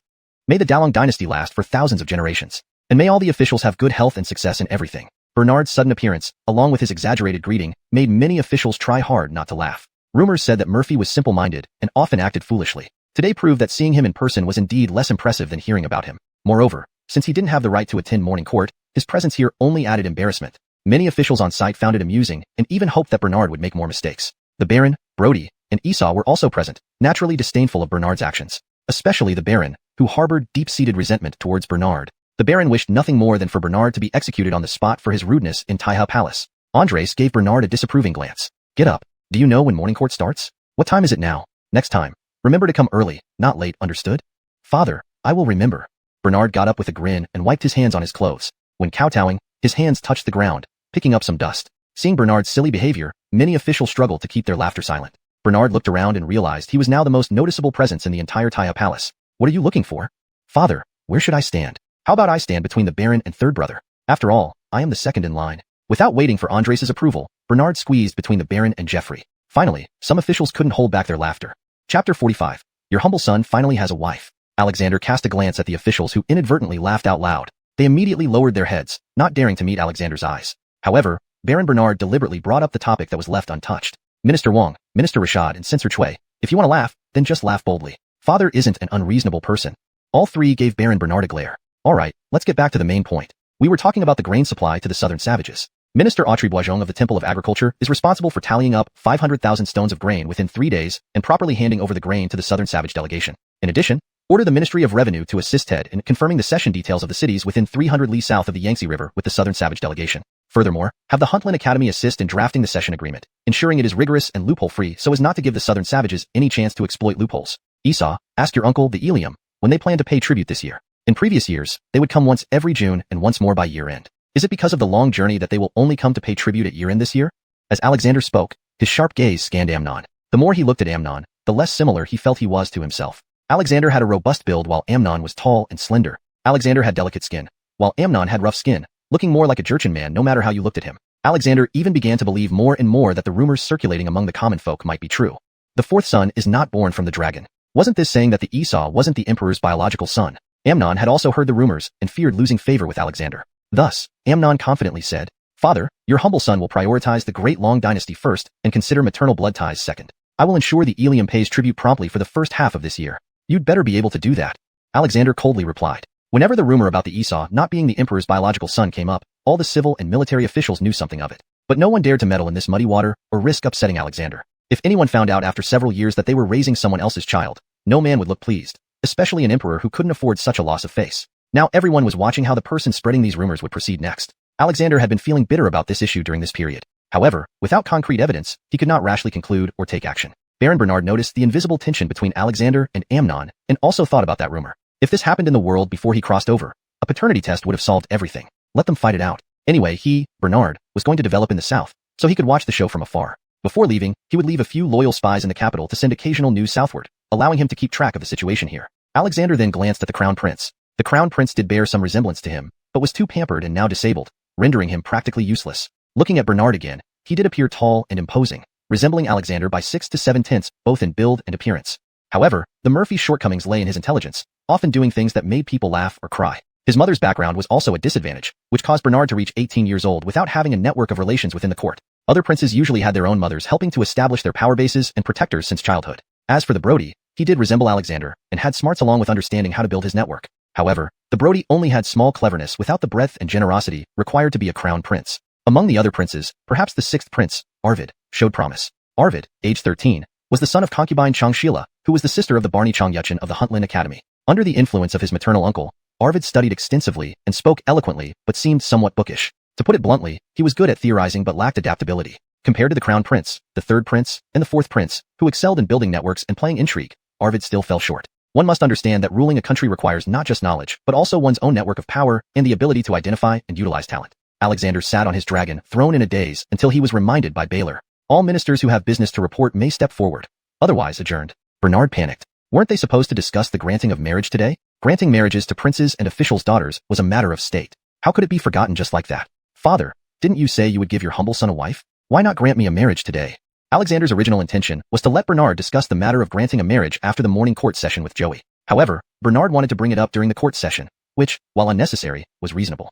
Bernard's real plan was that if the emperor granted the marriage in front of everyone, none of the officials present could avoid giving gifts. If the emperor granted the marriage in private, it would not be widely known. Even if they did find out, some officials with thick skins might pretend not to hear and save themselves from giving gifts. It should be noted that the gifts for a prince were subject to a minimum limit. Giving too little would be disrespectful, but giving too much would cause them financial pain. Alexander looked down at the steps and saw his second son, who stood at 1.9 meters tall, filled with the desire to marry. He felt both amused and fond. Of course, there was more affection, especially when he saw Bernard's broad shoulders like his own, which made him feel closer. Ted, yesterday Nicholas said he and your granddaughter are well suited. Both sides wish to unite in matrimony. I want to grant this marriage to them. Do you, as the grandfather, have any objections?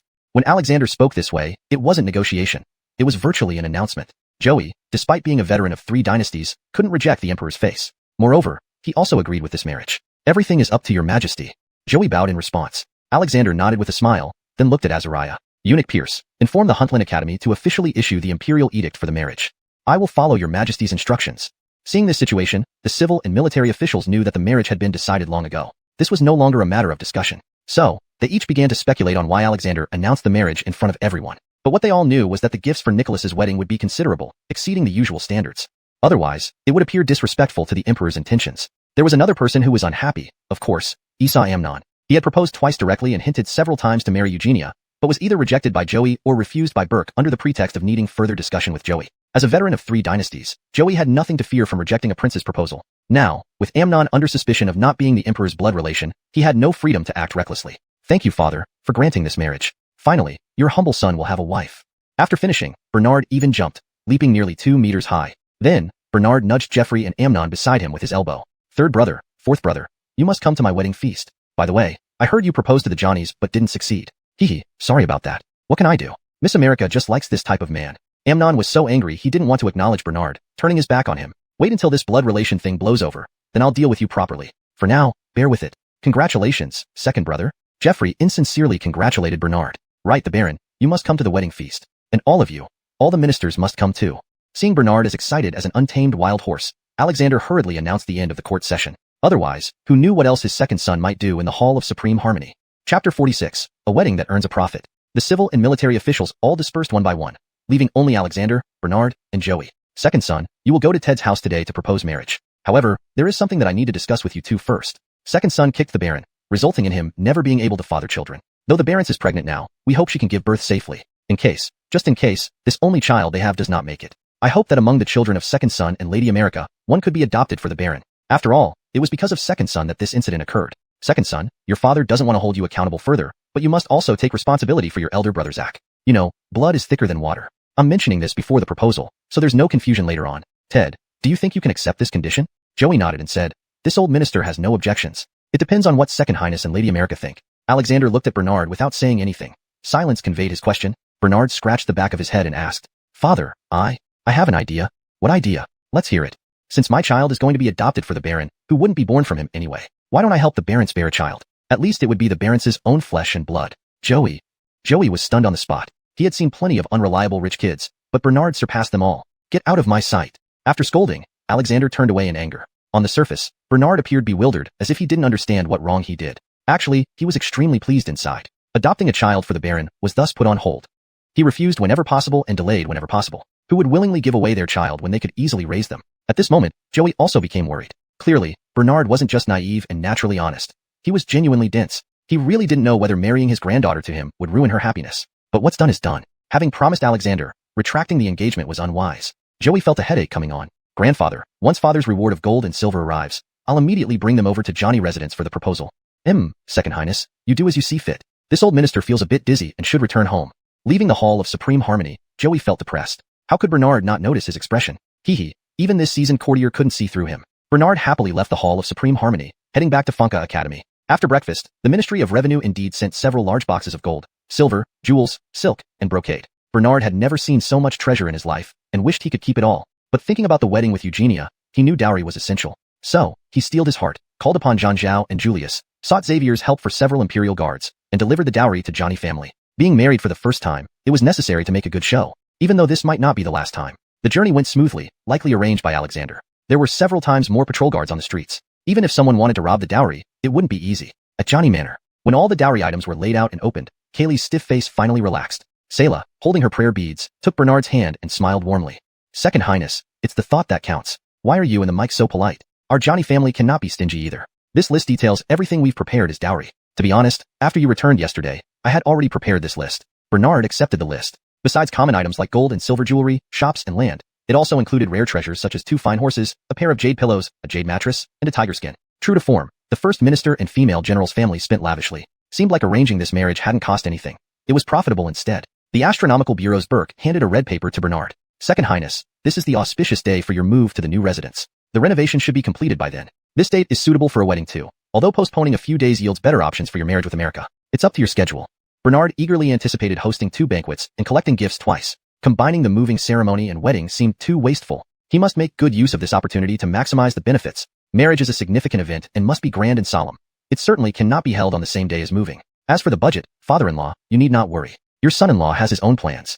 Burke nodded and did not object to Bernard addressing him as such. After all, now that the dowry had been delivered, their marriage was just a matter of time, and this father-in-law would eventually be called. Moreover, the entire Johnny family had gradually gotten used to Bernard's seemingly unreasonable second-rate behavior. They didn't understand why they agreed to arrange the marriage between Eugenia and this silly prince when there were so many eligible young men to choose from. Maybe they all had water in their heads. Apart from Sayla, the whole Johnny family felt like they had lost their minds. Your Highness, I heard that Leo agreed to let you recruit your own household troops, with as many as 200 men. This is unprecedented. Come. Old woman here has many weapons for you to choose from in the armory. They are definitely superior to those made by the Military Equipment Bureau. Then, Sayla led Bernard to a storage room in the back courtyard. Sayla took out an ancient copper key and inserted it into the lock, and the iron door opened. With the light coming through the skylight, Bernard saw a complete array of 18 types of weapons inside the storeroom. Knives, spears, swords, halberds, axes, hatchets, hooks, tridents, whips, cudgels, hammers, tines, shields, staves, pikes, clubs, crutches, meteor hammers.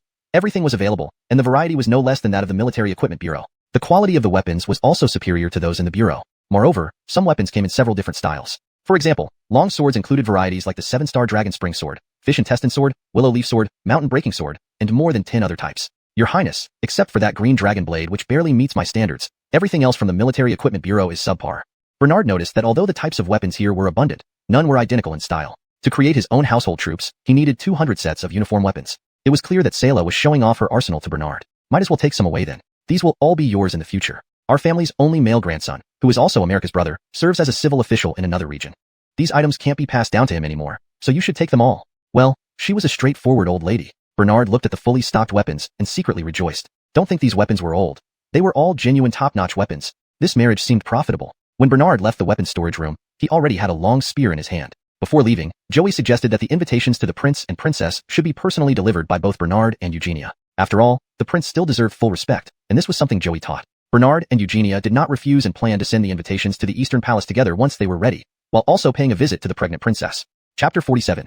Grand Tutor Chin, please set the challenge. The next day was the date for the Nanjing tribe to receive the 500,000 stones of grain and hand over the city covering 300 li. Since the deal was confirmed, these days have kept the major departments such as the Cabinet, Ministry of Revenue, Ministry of War, and Ministry of Works very busy. Coraline received an alert from Alexander, agreeing to meet again in the Imperial Garden at Dawson Hour. And Fabio, who had repeatedly lost to Bernard before and was not willing to give up, decided to challenge Bernard once more today to save face after his previous losses, as well as the lost city and millions of stones of grain. A gamble could turn things around dramatically. Your Highness, I have been thinking these days. It's really unjust that we lost to the people of Dalong like this. I have a new idea now, and this time I can guarantee they will absolutely lose. We don't just have to avoid losing the city covering 300 li. We can even get 3 million stones of grain. Oh, does Grand Tutor really have confidence? But you should first tell me about it. Coraline looked at Fabio half believing and half doubting. This time, for the sake of safety, it would be better to ask clearly. So Fabio approached Coraline and whispered a few words in her ear. After hearing this, Coraline thought for a while and felt that using such a contest to challenge Dalong, the opponent would definitely lose. Does Grand Tutor really have confidence this time? Coraline asked again to confirm. Fabio nodded confidently. Could there be anyone smarter than him under heaven? Otherwise, how did he become the Grand Tutor of the Nanjing tribe? But, to make them agree to compete with us again, we must have our own stakes. Otherwise, they probably won't agree to compete with us. But what can we use as stakes? Coraline put forward her question. Fabio immediately said, we have nearly 200 donkeys and horses carrying supplies on this northern trip, and there are also 20,000 taels of silver issued by the old chief as reserve funds. These can all be used as stakes. Anyway, this time we will surely win. These stakes are just for show. Your Highness, you can't catch wolves without baiting them with your own children. It is already difficult enough to get several million stones of grain directly. Without giving them some bait, how could they fall into the trap? Coraline hesitated for a moment and then nodded in agreement, seemingly making a significant decision. With the stakes, Fabio's desire for revenge swelled again. He even sensed victory within reach, and their Nanjing tribe would soon return home with 3 million stones of grain. From now on, Grand Tutor Fabio's legendary stories would be passed down through generations in the Nanjing tribe. Fabio couldn't wait to start the life and death battle with Bernard, and thus urged the coachman to speed up towards the Imperial City. Ministry of Rights officials and the Imperial Guards were already waiting at the gate of the Imperial City. Today was indeed a happy and festive day for Dalong. They were expanding their territory. This day would add a stroke to their historical records. Alexander and more than 10 key officials arrived early in the Imperial Garden. Wouldn't they be happy for a city covering 300 li? As soon as Fabio saw Herman and Xavier at the entrance of the Imperial City, he asked impatiently, "Is your Murphy present today?" Herman and Xavier exchanged puzzled looks, unsure why Fabio was asking. Wasn't the matter at hand not related to the Murphy? Hasn't Fabio lost enough to Bernard before?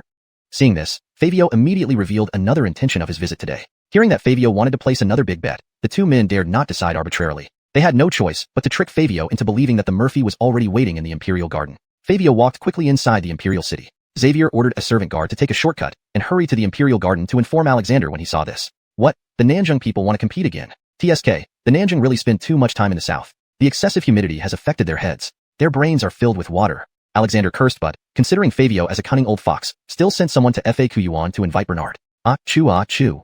Bernard, after attending court early and finishing his formalities earlier in the day, was so sleepy that he went back to bed for a nap without having breakfast upon returning to FAQ Yuan. At that moment, he was snoring heavily and sound asleep. Murphy, wake up. Leo summoned you to the Imperial Garden. Kyle shook Bernard several times, but unexpectedly, Bernard was dreaming about being in the bridal chamber with Eugenia. Then, Coraline and Katrina also suddenly appeared in his dream. The young eunuch sent to deliver the message found Bernard drooling all over his pillow in sleep, truly failing to understand what was good about inviting such a prince. Isn't it inviting shame instead? Murphy could sleep through anything, even thunder can't wake him up. Kyle waved his hand, indicating he was powerless. The young eunuch who came to deliver the message also shook Bernard personally, but to no avail. However, Bernard was actually pretending to be asleep. When one is normally sleeping, it's the worst time to act crazy or foolish. But when pretending to sleep, it's a different story. Your Murphy really sleeps deeper than pigs. The young eunuch grumbled, "Buman de dunang li. Realizing the urgency of the matter, the eunuch had a sudden idea and brought a stretcher, saying they would carry Bernard to the Imperial Garden. Jay and Julius, as Bernard's guards, naturally couldn't let their master be carried away so easily, so they helped the eunuch carry Bernard to the Imperial Garden. Standing at 1.9 meters tall and weighing 180 gene, Bernard made the poor stretcher groan weakly all the way with squeaks. The stretcher also caused pain in Jay's and the eunuch's shoulders. By the time they reached the Imperial Garden, the delegation from the southern barbarians had already taken their seats, and Fabio, eager to see Bernard, was getting anxious. At first, he was told that Bernard was waiting in the Imperial Garden. He then began to mock the Dalong kingdom out loud. A grand nation like Dalong just won 2 lucky victories against our southern barbarians. Now that we want to compete again, you dare not accept? Are you afraid? Or are your previous wins just luck? So now you're too unsure to respond. Fabio used various provocations against the officials of Dalong, all for the purpose of getting them to accept the challenge. Alexander, still waiting for Bernard, remained silent for the moment. Geoffrey whispered to Andres, "Why does your majesty insist on waiting for the Murphy? Are there no other talents in our kingdom?" Bernard looked at him and said, "How about you take the challenge, third brother?" Geoffrey, knowing how devious Fabio could be, no one dared to respond lightly after previous encounters. Moreover, this contest involved crucial national stakes, and no one wanted to risk becoming a historical culprit or a target for public scorn. Seeing the situation, Buddy tried to make up for his earlier failure and stepped forward. "Your Majesty, I am willing to take on the challenge, to compete with Grand Tutor Chin." Alexander, feeling irritated by Fabio's ranting, now that someone was willing to step up, coldly replied, "Grand Tutor Chin, why the rush? If you want to compete, just say how it will be done." "Your Majesty, I have a question. If you can answer correctly, then you win, and we offer the 198 donkeys and horses, along with 20,000 taels of silver we brought. But if you lose, not only can't you take our city covering 300 li, but you must give us 3 million stones of grain." The southern barbarians were still fixated on securing 3 million stones of grain. "All right, is Mr. Zhou ready?" "Your Majesty, I pride myself on my extensive knowledge, well versed in astronomy and geography. This time, I will surely win another victory for Dalong. Grand Tutor Chin, please present your question." Chapter 48. The Murphy weighs an elephant. Fabio held his head high, looking down at the monarch and ministers of the Dalong kingdom. This question is about how to weigh an elephant. As soon as Fabio finished speaking, Finley sneered and said, "Such a simple question, even a 3-year-old child would know the answer. Kill the elephant, cut it into pieces to weigh each part, then add up all the weights, and that's it." Fabio shook his head and said, "Minister Wang, please hear me out. If it were that simple, why would I pose this question? The requirement for solving this problem is that you cannot kill the elephant to weigh it, and the method must also be practically feasible." Finley's answer was also the first thing the Dalong monarch and ministers thought of. Cutting the elephant into pieces means killing the elephant. The question can't be solved this way. For a moment, the Imperial Garden fell silent. Buddy frowned deeply, as if deep in thought. We could make a large scale, a very large scale to weigh the elephant." Buddy answered without much confidence. Fabio shook his head. "Mr. Zhou, do you know how big an elephant is? How big would that scale have to be? I'm afraid even you wouldn't think such a scale could be made." Silence, deathly silence. Harrison was secretly anxious. If they couldn't answer this, not only would the transfer of the 300 Lee City be hopeless today, but the Dalong court would have to pay another 2.5 million share of grain. At this moment, Harrison thought of Bernard. Would this second son create another miracle this time? Eunuch Pierce, go see why the Murphy hasn't arrived yet? Azariah hesitated for a moment before softly saying, Your Majesty, even if the Murphy were here, he might not necessarily be able to answer this question. The Murphy's previous 2 victories mostly came from lucky breaks. Harrison gave Azariah a cold look and rebuked him. If the Murphy can't answer it, can you? Why so many words when I ask you to call someone? The old servant will go check on the Murphy immediately. Just as Azariah turned to look for Bernard, he heard a shout, Murphy has arrived. Everyone followed the shout and saw a guard and a small eunuch carrying a stretcher over. On the stretcher lay a tall, muscular youth drooling and snoring, with another guard trailing behind. This bizarre arrival stunned everyone present from the Dalong dynasty and the southern barbarian envoy. Indeed, the one lying on the stretcher was Bernard. Harrison knew his second son was unreliable, but occasionally showed some promise. He never imagined he'd be this unreliable today. Harrison recognized Jay carrying the stretcher and Julius following behind, who were the guards he had assigned to Bernard. Jay, what happened here? Harrison hurriedly asked. Jay stopped, too rushed to set down the stretcher, and quickly bowed slightly in greeting. To Leo, it was your eunuch from the palace who came to the Fonka pavilion to invite the Murphy to the Imperial Garden. However, the Murphy was sleeping so soundly that I feared missing something important, so I carried the Murphy over. Quickly put him down. While speaking, Harrison had already stood up and approached the stretcher. The stretcher was placed in the center of the courtyard, leaving Bernard surrounded by everyone. Bernard felt pebbles under him and decided not to pretend to sleep anymore. Wife, give me a kiss. Bernard sat up with his eyes closed, puckering his lips as if his wife was right there kissing him. Seeing this, Harrison truly felt his second son was experiencing excessive youthful vigor. Most likely dreaming about romance. Older brother, wake up quickly, I am your emperor father. Bernard was initially stunned, then suddenly opened his eyes wide and shook awake. Father, is it really you? Are you here to join my wedding party too? Harrison lightly coughed and whispered, The southern barbarian envoy wants to meet you. Bernard looked around and finally fixed his gaze on Coraline. Mengser looks handsomer than ever. Come to my wedding and drink a toast. Coraline tried hard not to laugh out loud, only smiling slightly. Naturally, I'll drink to the Murphy's joyous occasion. But our Grand Tutor Chin has issued another challenge, and it said only you can solve it. Bernard glanced at Fabio. What are we testing this time? Murphy, we have 198 horses and donkeys, and 20,000 taels of silver. If you lose, it's still 2.5 million share of grain, and you won't receive the 300 Lee City either. Oh, so you're just unwilling to give us that much land. Why didn't you say that earlier instead of making things complicated? Bernard stretched and stood up, straightforwardly exposing Fabio's intentions. Fabio's face turned slightly red but quickly regained composure. Is the Murphy going to solve the problem or not? Let's hear the question. Fabio repeated the problem aloud once again. I thought it would be a difficult question. However, I'm worried you might cheat. Is this really the last question? Don't find other excuses to challenge us if you lose, refusing to hand over the city. Fabio nodded resolutely. Harrison, learning from experience, suggested, Grand Tutor Chin, why don't we put this agreement in writing? We can always continue with more challenges, but the promises must be fulfilled. Coraline and Fabio both agreed. Unexpectedly, opposition arose from the Dalong Kingdom's side. Finian said, the Murphy excels in martial arts. His previous victories were by chance. This time may not go as smoothly. Ralph added, Your Majesty, perhaps we could involve our cabinet ministers. They might have the answer. Why should we burden the Murphy with this task alone? Kelvin chimed in, Your Majesty, choose someone else. Harrison scanned his ministers angrily. Some genuinely doubted Bernard's ability, while others aimed to undermine him, not wanting to give Bernard another opportunity to earn glory. If he couldn't see through these petty schemes, what kind of emperor would he be? Harrison rebuked those who objected. If you think you can do it, step up. That statement proved effective, and no one dared speak further. Both sides signed the contract, with 2 copies, one for the Dalong Kingdom and one for the southern barbarians. Bernard handed the Dalong copy to Harrison, then turned to Fabio. Grand Tutor Chin, listen carefully. To weigh the elephant.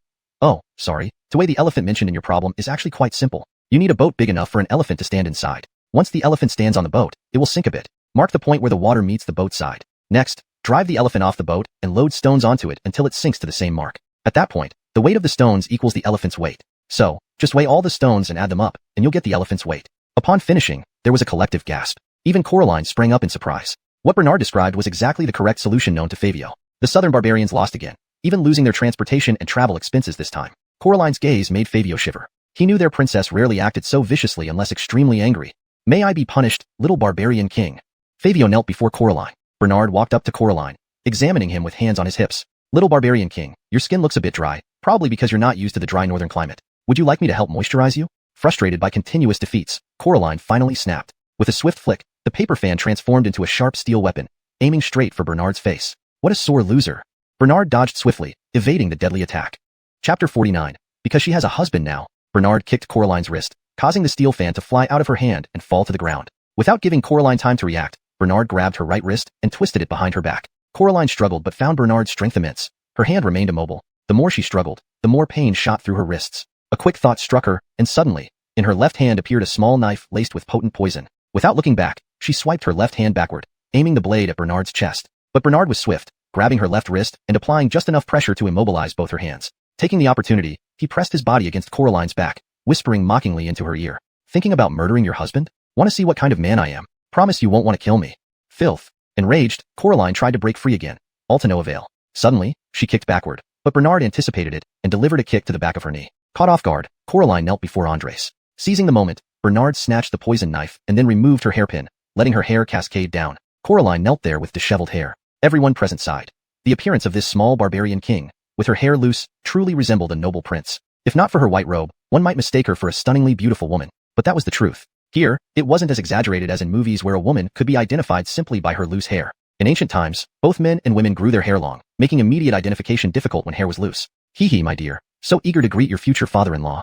How about offering him tea to show your filial piety? Bernard picked up a cup of tea from the table, holding it out to Coraline. Enough, Murphy. Do you enjoy humiliating me so much?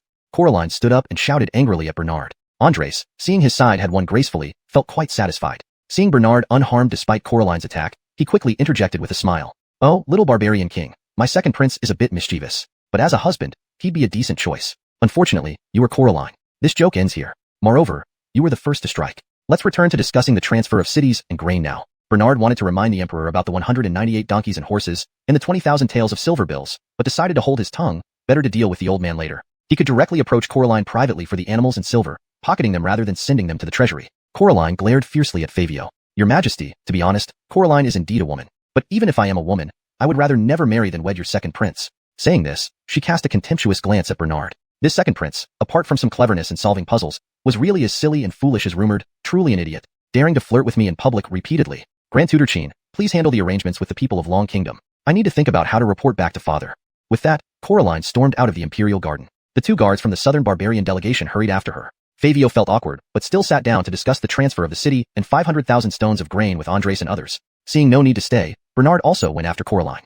Noticing Bernard's actions, Andres thought, although the second prince often acts out of line, he seems adept at chasing girls. His father could rest assured. Once, he worried whether his son might be too dumb to manage his wedding night without guidance. Now, he realized his concern was unfounded. When Geoffrey heard Coraline was indeed a woman and observed her beauty comparable to Zelda, he developed thoughts of his own. A princess of the southern barbarians, from a weapon-making family. Geoffrey pondered and developed peculiar feelings toward Coraline. Seeing Bernard leave, he stood up to follow. Can't let the second prince get ahead. Third prince, where are you going? I remember you have many businesses and estates south of the Yangtze River. Come and join us. We need to discuss the transfer of this 300-li city. Andres called out to Geoffrey. As an old emperor with thousands of concubines, he could see through Geoffrey's intentions. However, he only thought Geoffrey was merely lusting after Coraline's beauty. He did not suspect that Geoffrey might also be thinking of utilizing the southern barbarians' advantage in weapon making. If his two sons were to fight over a foreign woman, it would be problematic. It might be better to give the chance to Bernard, who had just established great merit. After all, Geoffrey already had 3 or 4 wives. Geoffrey could not refuse and stayed behind, joining everyone else to discuss the matter at the Taiha Palace.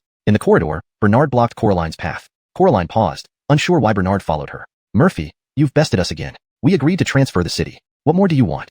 I want to wake up with you and watch the first ray of morning sunlight together. This time, Bernard tried a more poetic way to tease Coraline.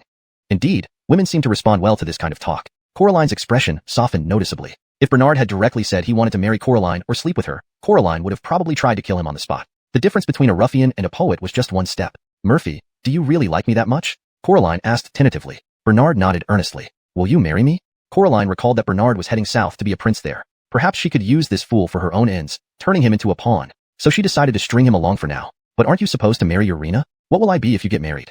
Coraline's tone had a touch of coquettishness. If it were any other man, he might easily fall for her charm, especially since she was an incredibly beautiful princess. But Bernard was no ordinary man. He was extraordinary. Yuno is my senior wife, and you will be my third wife. Coraline found it amusing. Men were truly insatiable creatures. She smiled and asked, who's your second wife then? Bernard shook his head. I can't tell you yet, because she hasn't agreed to be my second wife yet. But if she does agree, she will be my second wife. Coraline continued, why doesn't she agree to your proposal? Without hesitation, Bernard replied, because she has a husband now. Coraline. Chapter 50. The Nanjiao princess gets jealous. Shameless rogue, you even seduce a married woman. It's beyond my control. How can such a thing be beyond your control? Murphy, farewell. Coraline quickly passed by Bernard. She really didn't want to get entangled with this sort of guy who reminded her of Andre. Hey, will you agree to be my third wife then? Without turning her head, Coraline left just one sentence. Let's talk about it when you reach the southern frontier. I don't want to marry far away. Bernard cursed in his heart. Tisk, two-faced tramp, neither agreeing nor refusing. Coraline intended to use Bernard as a pawn to conquer the Great Long Kingdom in the future. Meanwhile, Bernard also wanted to use Coraline to approach the military advisor of the Nanjiao tribe. Each harbored their own schemes within, yet on the surface, they pretended to be deeply affectionate. But ultimately, Bernard had the upper hand. Coraline thought Bernard was genuinely smitten with her, captivated by her charm. However, Bernard saw through Coraline's schemes while feigning ignorance. That 198 heads of mules and horses, and the 20,000 silver taels note, shall count as the betrothal gift I gave you ahead of time. Just as Coraline turned to leave, Bernard's words made her stop once again. Don't really sell yourself for these petty benefits to Bernard. Since she lost the bet, she should hand over the items without hesitation, not owing anything. Even the Nanjiao tribe lost the mules and horses, making it clear how difficult it would be to transport 500,000 dan of grain back home. And now the reserve funds were also gone, so they might have to return to the south with only what they had on them. Coraline had initially planned to delay paying this debt. Now that Bernard said this, she actually wished to hand over all the mules, horses, and silver notes to him immediately. That way, Bernard wouldn't have any excuse to keep bothering her. I never agreed to marry you. Send someone to the Ministry of Protocol to collect the mules and horses with me. Here are the 20,000 silver taels. From now on, we are even, and I haven't accepted any gifts from you. Bernard inwardly rejoiced. Indeed, this woman had fallen into the trap he set, handing over the thick stack of silver notes without hesitation. Haha, now I'm not afraid of the old codger asking me to hand it over to the state treasury. That's odd. How did you suddenly become so clever? Such a challenging problem as weighing an elephant, yet you found a perfect solution. In fact, you're not dumb at all, quite mischievous indeed. Bernard quickly found an excuse to deceive her. In reality, I've seen someone weigh an elephant like that before. It was done by an illiterate farmer, so I knew how to do it. But I'm glad you think I'm smart. Everyone else says I'm foolish and silly. Only you find me intelligent. Truly a husband knows his wife best. Excited by his own words, Bernard spread his arms wide to embrace Coraline. Coraline hurriedly held out both palms in front of her to block him. I can't bear it, fool. Murphy, go find people to lead the mules and horses. Sure, I'll go to the Ministry of Protocol right now to get the mules and horses. After saying this, Bernard made a gesture as if leaving but suddenly turned around, grabbed Coraline's waist, pulled her close, and kissed her. This woman must have eaten leek pies for breakfast, or how could there be such a strong taste of leeks? The two bodyguards protecting Coraline didn't know whether they should intervene or not. They looked at each other, somewhat at a loss. Enzo and Julius watched too, but their focus was on the two Nanjiao guards, fearing they might suddenly cause trouble, disturbing their master's affairs. Faced with Bernard's sudden move, Coraline froze for a moment before pushing him away. Bernard also let go, showing no intention to take further advantage. Then it's settled. You can only marry me in the future. Coraline nodded helplessly, just to humor him. Hurry up, I'll wait for you at the Ministry of Protocol. Coraline urged Bernard to leave, because her face was as red as a monkey's behind. To hide her embarrassment, she urged him to leave. Bernard, Enzo, and Julius went together, gathering some Imperial guards, and headed to the Ministry of Protocol leisurely. At the Ministry of Protocol, Bernard roughly counted about 200 mules and horses, including those pulling carts and Fabio's horse. When Bernard was still wondering where to keep these animals, Eugenia rode up to the gate of the Ministry of Protocol. America, why are you here? As he spoke, Bernard had already stepped forward to help Eugenia dismount, acting very solicitously. I heard you won over 100 mules and horses from the Nanjiao tribe, and thought you didn't have a place to keep them yet. Grandma sent me to find you and take you to our family farm. There's enough space there to accommodate these animals. That's perfect then. Bernard climbed onto the Han blood horse that Fabio had been riding, preparing to lead the group to the farm mentioned by Eugenia. Unexpectedly, the horse seemed to recognize its owner. As soon as Bernard mounted it, it reared up on its front legs, throwing Bernard off its back. Fortunately, Bernard had long legs and was agile enough to land on his feet gracefully. Hearing the commotion, Coraline walked over, crossing her arms with interest. I'd like to see how Murphy will tame this horse. Grand Tutor Cheen has been riding it for 7 or 8 years. It only listens to him. However, this only stirred Bernard's desire to conquer it. This horse is too unruly. Let me show you how I'll deal with it. Without warning, Bernard delivered a heavy punch to the horse's belly, causing it to vomit a large mass of dark green material, likely digested grass mixed with saliva. Another punch landed squarely on the left cheek of the horse, forcing it to spit out a pile of saliva. Whinny. The horse neighed softly twice and then bent its legs, kneeling down in front of Bernard. Everyone present was astonished by Bernard's brutal way of taming the horse. Bernard stroked its forehead, ensuring it would no longer resist before straddling the saddle. The Han blood horse was quite intelligent. Once Bernard was seated, it stood up and trotted in circles at the spot. Because of his long legs, Bernard felt uncomfortable and ungraceful hanging over the stirrups. This horse isn't suitable for you. Grandma said the pair of horses given as dowry are also at the farm. You can try them later. Both hay and buy are quite hard to handle. It turned out the old lady included those horses in the dowry because they were difficult to manage. So she wasn't being so generous after all. Murphy, farewell. Coraline gave Bernard a formal salute to see him off. Then, she glanced at Eugenia, realizing that her beauty might even surpass her own. Coraline felt a twinge of jealousy. Ahua, once you've settled the horses, we should go to the Eastern Palace together. The wedding invitation for the Baron is ready. Eugenia, fiddling with the gold bracelet on her wrist while speaking, hadn't noticed Bernard looking. This bracelet was a betrothal gift from Katrina to Bernard, who had then given it to Eugenia. Bernard nodded, but didn't notice the gold bracelet on Eugenia's wrist. Chapter 51. Whose officer is this? Bernard's group rode slowly along, led by Eugenia, heading towards the western part of the city. After about half an hour, the surroundings gradually became desolate, with vegetable fields, wheat fields, and mountains and rivers along the way. Finally, they stopped in front of a refined farmhouse as they reached it. Frisco. Just as Eugenia shouted into the courtyard, a simply dressed middle-aged soldier came out of the house, a whip wrapped around his waist. "Miss, you have come." The soldier called Frisco greeted with a smile. "Miss, where did you get so many fine things? Especially these horses. Although they are not as good as those of the Who people and Jurchens, they are not bad either. They have good breeds, but the environment is wrong, making them look less majestic." Eugenia dismounted and said, "Frisco, you're right. These horses and donkeys are from the south. Their living conditions cannot compare to the frontier regions. So, please take good care of them for me. I thank you on behalf of my husband-to-be, Brother Donnie." Frisco used to follow grandfather and grandmother into battle and serve them. After retiring, he enjoyed this kind of life, so we asked him to help us raise horses here. Frisco noticed Bernard, who was tall and muscular. His figure and height stood out in the entire capital. "This is the new son-in-law, your highness. This old man greets you, your majesty." While speaking, Frisco was about to kneel in greeting. Bernard quickly held him up. "Frisco, we're all family now. Why so formal? I will still need your help to take care of these horses and donkeys." Of course. "Frisco, let's go see Blackie and Whitey. Brother Donnie, let's go." As Eugenia spoke, she had already stepped towards the farm in the distance. In the distance, several stallions could be seen grazing under the shade of trees in the field, occasionally neighing. "Miss, be careful. Today, Whitey has been quite moody and hard to handle. This old man just whipped it a few times to calm it down." Frisco shouted to Eugenia's back. "Understood, Frisco." Frisco paid no more attention to Eugenia and went with the farm laborers to settle the hundreds of horses and donkeys. Bernard saw two large black and white stallions standing ahead, their grandeur enhanced by the sunlight. Indeed, they were excellent horses, likely purebred imports from the vast plains outside the pass. The vast and flat terrain of the grasslands, along with well-nourished pastures, allows horses to fully unleash their potential. Horses that run freely on the grasslands develop far superior abilities compared to those running in mountainous areas over time. Looking at the Johnny family's current farm, it truly resembled an artificial prairie. When Grandma followed the Emperor in his campaigns, she brought back a few fine steeds from the Who region. Through breeding and improvement, our Johnny family's horses are unmatched even by those rich people can buy in the capital. Especially Blackie and Whitey. No one has ever ridden them. Noticing that Blackie was a stallion and Whitey was a white horse, Bernard asked Eugenia with a silly grin, "Wife, are Blackie and Whitey a couple? If so, then after we marry, we can each ride one and match perfectly." Eugenia blushed. Horses are animals after all. Blackie has sired many fine colts with other mares. Whitey hasn't foaled yet. Bernard grinned cunningly. "After we marry, you should hurry and give me some children too. Ideally, twins or triplets with boys and girls. How wonderful. You aren't a sow. I can't give birth like that." Seizing the opportunity, Bernard hugged Eugenia, leaving her at a loss. Having never encountered such bold behavior before, she was startled. "Why are you scared? Eventually, we will embrace anyway. How else can we have children? Do you think hugging once will make a child? Mother has hugged me many times." Bernard pinched her nose. "What are you thinking? How about tonight? Brother Donnie teaches you how to have children." "No, Mother said only after marriage can we have children." "Fine." Bernard realized Eugenia needed further enlightenment regarding such matters. She was still naive when it came to these topics. Approaching Blackie, Bernard felt its wariness. As Bernard moved closer, Blackie retreated, stomping its hooves, resisting the intrusion. Its coat was pitch black and glossy, gleaming brilliantly under the sun. It was only a head shorter than Bernard. Bernard then looked underneath its belly. Adrianohai was not just an excellent warhorse, but also an outstanding stud. How powerful. "Brother Donnie, be careful." Eugenia suddenly shouted in alarm. Adrianohai swiftly charged at Bernard, initiating an attack. In the blink of an eye, Adrianohai was already 2 meters away from Bernard, and it was too late for him to dodge. Quickly thinking on his feet, Bernard started to jog. "Son-in-law, you can't outrun it." Upon hearing this, Frisco yelled from afar as he rushed over. Frisco thought Bernard was trying to evade Adrianohai by running. As Frisco had predicted, Bernard was soon caught up by Adrianohai. The moment Bernard's body brushed past Adrianohai's head, he performed a chokehold and embraced Adrianohai directly. His toes touched the ground with the horse's hooves, moving in sync. Eugenia and Frisco were both stunned. Jay and Julius hurried over as well. "This horse is nearly mad. If it hurts His Imperial Highness, how do we explain ourselves to the mic?" Jay said worriedly. "Frisco." Julius turned to look at Frisco. Perhaps he had a solution. Frisco was equally anxious. "I have never ridden this black horse before. Anyone who tries will be thrown off. We can only stop it with arrows."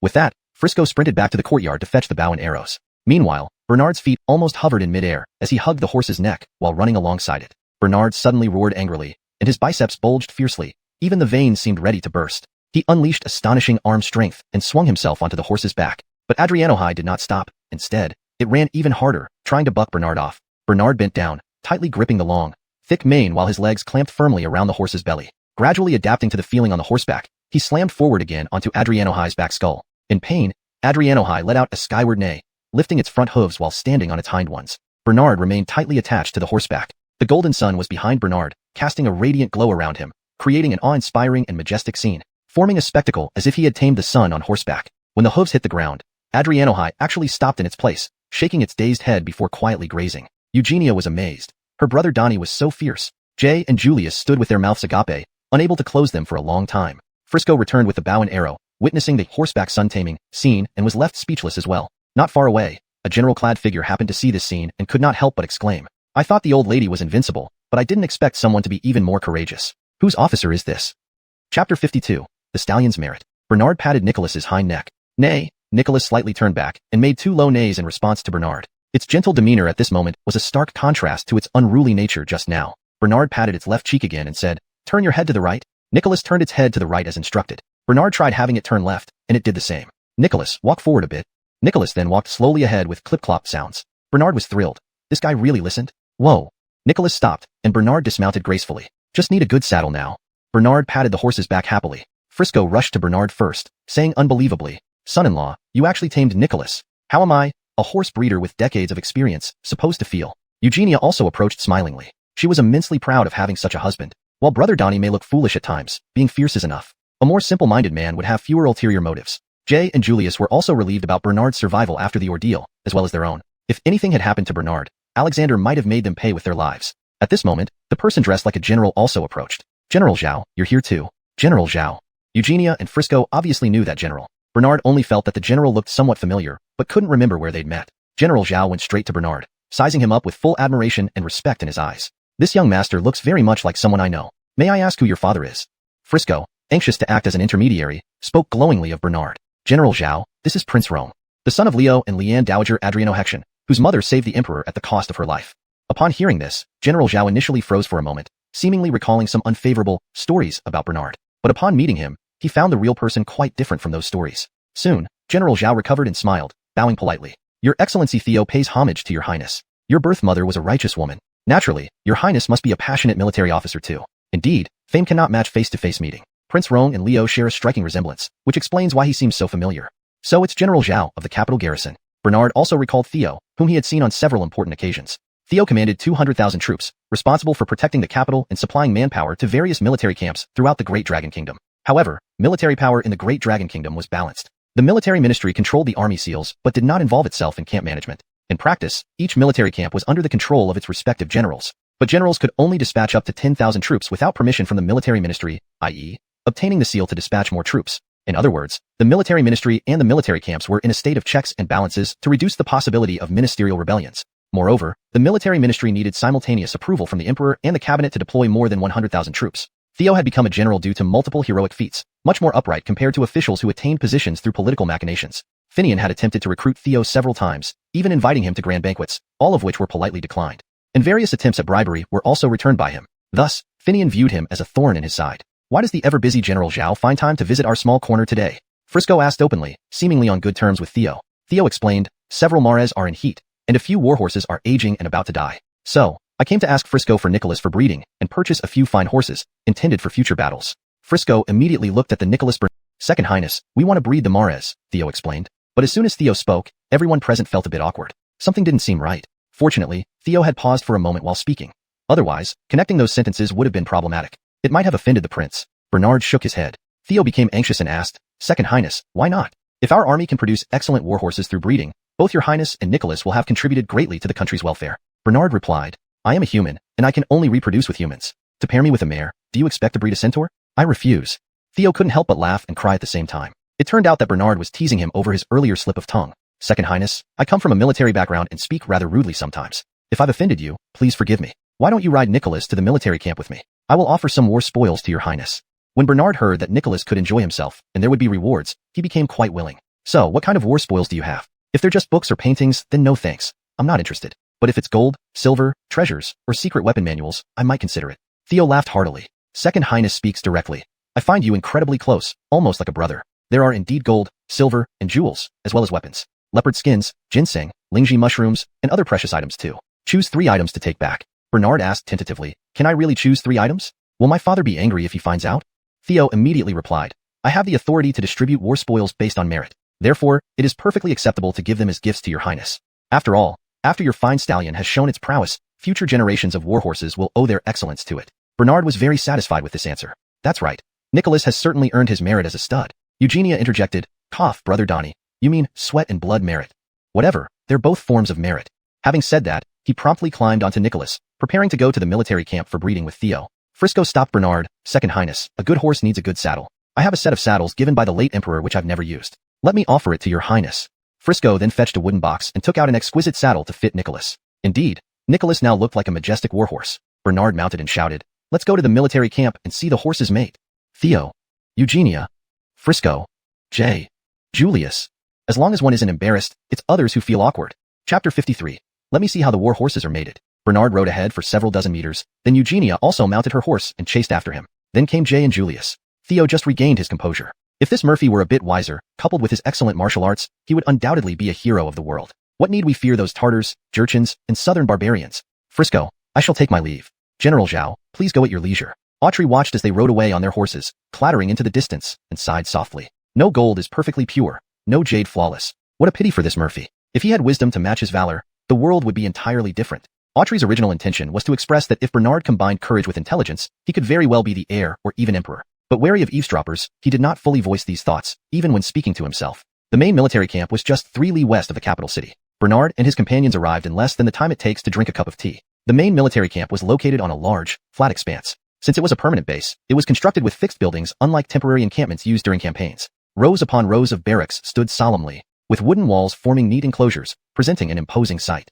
Bugles echoed through the air, signaling troop movements. Dust rose as soldiers returned from the battlefield. Indeed, a fine view of military life. Riding a tall horse, Bernard entered the main gate alongside Theo. Though Theo wore battle armor, he paled in comparison to Bernard, who wore a casual dragon robe. Bernard's presence added an aura of majesty to the already solemn camp. Many passing soldiers stopped to watch Bernard with awe, forgetting to salute General Zhao. Seeing this, Theo couldn't help but sigh inwardly. If the Murphy were to ascend the throne, he might sweep across China and dominate the world. He was already captivated by Bernard's imposing figure, and thus wasn't annoyed by his subordinates' lapse in etiquette. What are you all standing around for? This is His Highness the Murphy. Bow to His Highness. Theo ordered. Bow to His Highness. Bow to His Highness. Bow to His Highness. Suddenly, soldiers all over the camp knelt down to pay homage to Bernard, shouts rising up to the heavens. It was as if Bernard were the king looking down upon all. Encountering such a scene for the first time, Bernard felt both delighted and honored. Get up, everyone. General Zhao is letting me bring my horse here to mate with the military horses. I just followed along to see how it's done. The soldiers. Theo. Eugenia thought.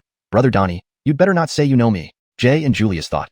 Lord Zach, try to avoid using the name of the Murphy when we go out. It's too embarrassing. For a prince to come to the camp just to see horses being mated was quite unexpected, and to announce it so loudly made the Murphy appear extremely different from his usual dignified self. They wished they could kick themselves for bowing to such a silly prince. Theo quickly tried to smooth things over. Everyone return to your duties. The Murphy will be personally hosted by this general. Bernard understood Theo's thoughts. If someone else had been assigned to entertain him, things might have become awkward indeed. Theo led them straight to the stables. There were hundreds of warhorses inside, quietly grazing. Some still bore visible scars from past battles.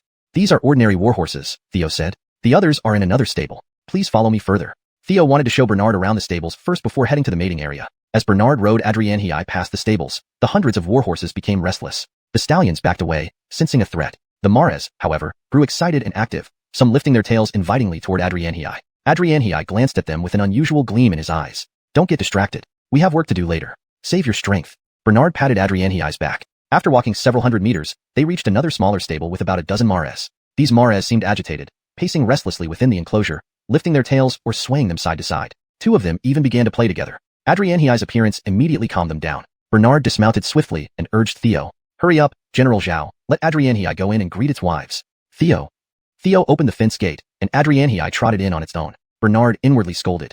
You shameless beast, so eager. You're really disgracing this prince. Then, it was Adrianhei's live show with the mares. Only Eugenia blushed as red as a monkey's bottom. I'll go for a walk nearby. Eugenia found an excuse to leave. Jay and Julius watched openly with interest, even privately discussing and laughing about it. Adrianhei's stamina was astonishing, successfully breeding 3 mares in succession without rest. Worried that Adrianhei might not hold out, Bernard called it out. General Zhao, only oxen can be worked to death. Land never turns bad from plowing. Let Adrianhei rest for a couple of days before coming back. Theo nodded. Where are the war spoils? Bernard asked again. Theo took Bernard to choose from the spoils. Apart from gold bars, jade, and carnelians, there were tiger skins, leopard skins, and weapons. Bernard casually took a few gold bars, then grabbed a tiger skin, and reached for a leopard skin. Murphy, please leave some for the soldiers. Theo quickly stopped him. It was at this moment Theo realized Bernard was insatiable. I just want one more leopard skin to make my wife a fur coat. If she isn't happy, I won't bring Adrianhei here anymore. Fine, take it for the fur coat then, Theo helplessly agreed. With the spoils in hand, Bernard rode Adrianhei to leave the camp. Adrianhei, carrying Bernard, now seemed to shiver slightly. You unambitious beast, if you can't handle it, we'll come another day. This way, I can visit more often and take more spoils. Bernard laughed and scolded Adrianhei. When Theo escorted Bernard and his companions to the main gate, Bernard saw a familiar figure boarding a carriage and leaving. A soldier in plain clothes warmly bid farewell to the person in the carriage. That looks so familiar. It seems like my 4th brother, Bernard murmured. Seeing Bernard staring into the distance, Theo followed his gaze. The soldier in plain clothes also turned and entered the camp through a side door, unaware of Bernard and the others at the main gate. "Oh, Murphy, that is our Deputy General Kirk. It must have been his family visiting him," Theo explained. Bernard nodded, but he felt a strange premonition. Soon, a storm would hit the capital. Leaving the camp, Bernard said, "Yueshua, why don't we deliver the invitation to the Baron at the Eastern Palace? We can also give Princess Crown Consort a tiger skin as a gift for her pregnancy. Then, let's have lunch at my FAQ. I'll personally cook some delicacies for you." Eugenia nodded and smiled. "Brother Donnie, you can cook? I definitely want to try." After saying that, Eugenia unconsciously touched the golden bracelet on her wrist. Bernard had already ridden Adrienne dozens of meters ahead. Eugenia spurred her horse to catch up, heading together to the Eastern Palace to deliver the invitation.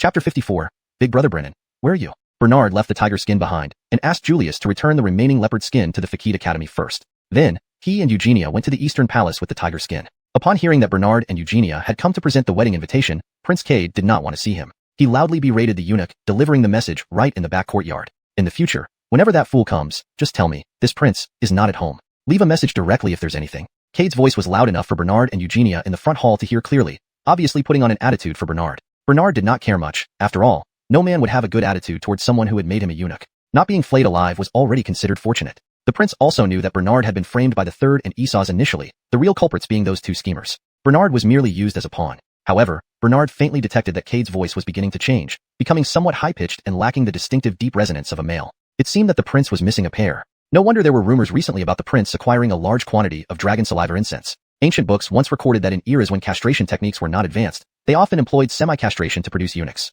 Semi-castration meant losing one pair, but even in such cases, aphrodisiacs like dragon saliva could still allow for intimacy, albeit without the ability to bear offspring. Moreover, if such partially castrated males regularly used specific male medicines, they could outwardly maintain male characteristics, appearing no different from normal men, and could even grow beards.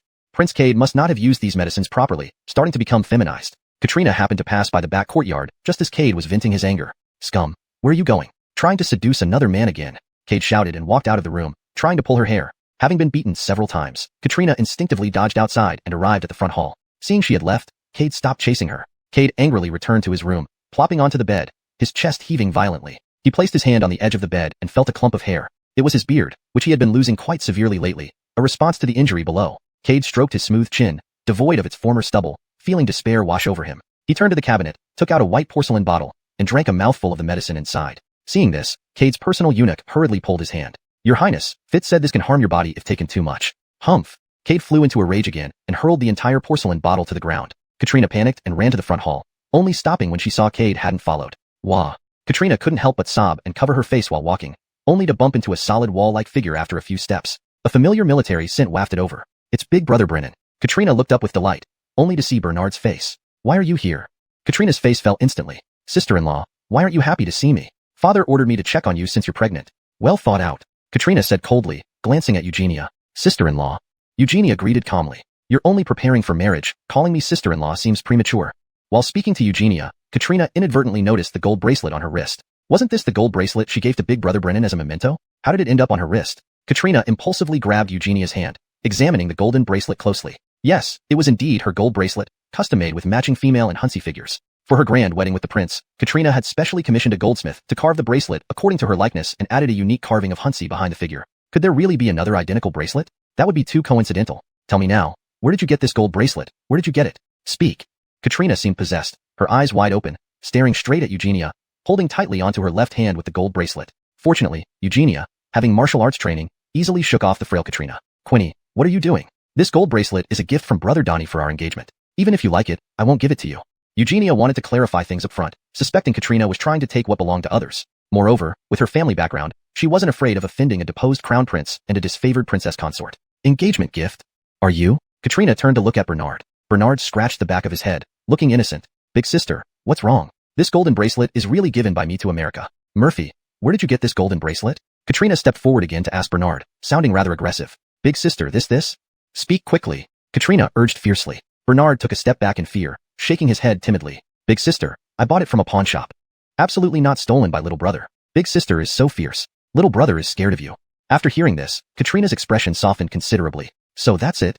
While mumbling, Katrina started to think deeply again. This Murphy looked sincere, usually acting silly, not like someone who would lie. He also shouldn't be that Brennan who came to her room those nights. Did Brennan need money? So he pawned the golden bracelet, which ended up being bought by Bernard. It must be so. It must be so. Suddenly, Katrina raised her eyebrows sharply as she looked into the void. That means, Brennan might live near the pawn shop where he pawned the golden bracelet, or he frequently moves around that area. In an instant, Katrina's suppressed desire to find Brennan reignited.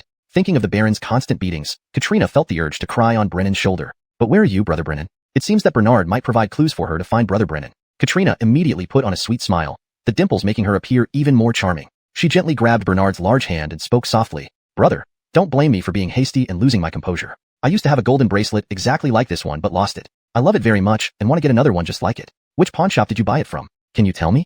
Bernard scratched his right cheek with his fingernail, frowning as he tried to recall. Katrina's reason seemed far-fetched. Eugenia could see through her ulterior motives at once. Pawn shops aren't goldsmiths, so finding an identical golden bracelet is unlikely. But Bernard is a fool, so you can't guess what he'll do. It seems to be in, Bernard stammered, apparently trying hard to remember which pawn shop it was, which made Katrina anxious.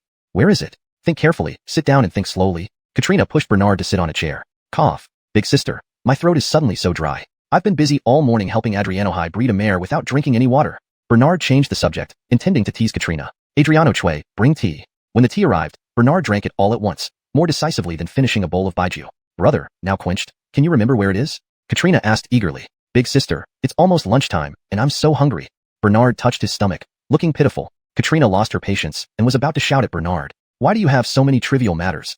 Eugenia noticed something was off and, to avoid Bernard getting bullied, quickly moved forward to stand between Bernard and Katrina. Quinny, you will only upset Brother Donnie more by doing this, making him forget. Besides, Brother Donnie isn't obligated to help you find the pawn shop. Why are you so harsh on him? Faced with Eugenia's protective stance, Bernard felt sweet inside and secretly smiled behind Eugenia. Chapter 55. This is also science. Katrina was left speechless after being rebuked by Eugenia. Leo has arrived. A sudden cry from the eunuch came from outside the door. My father is here.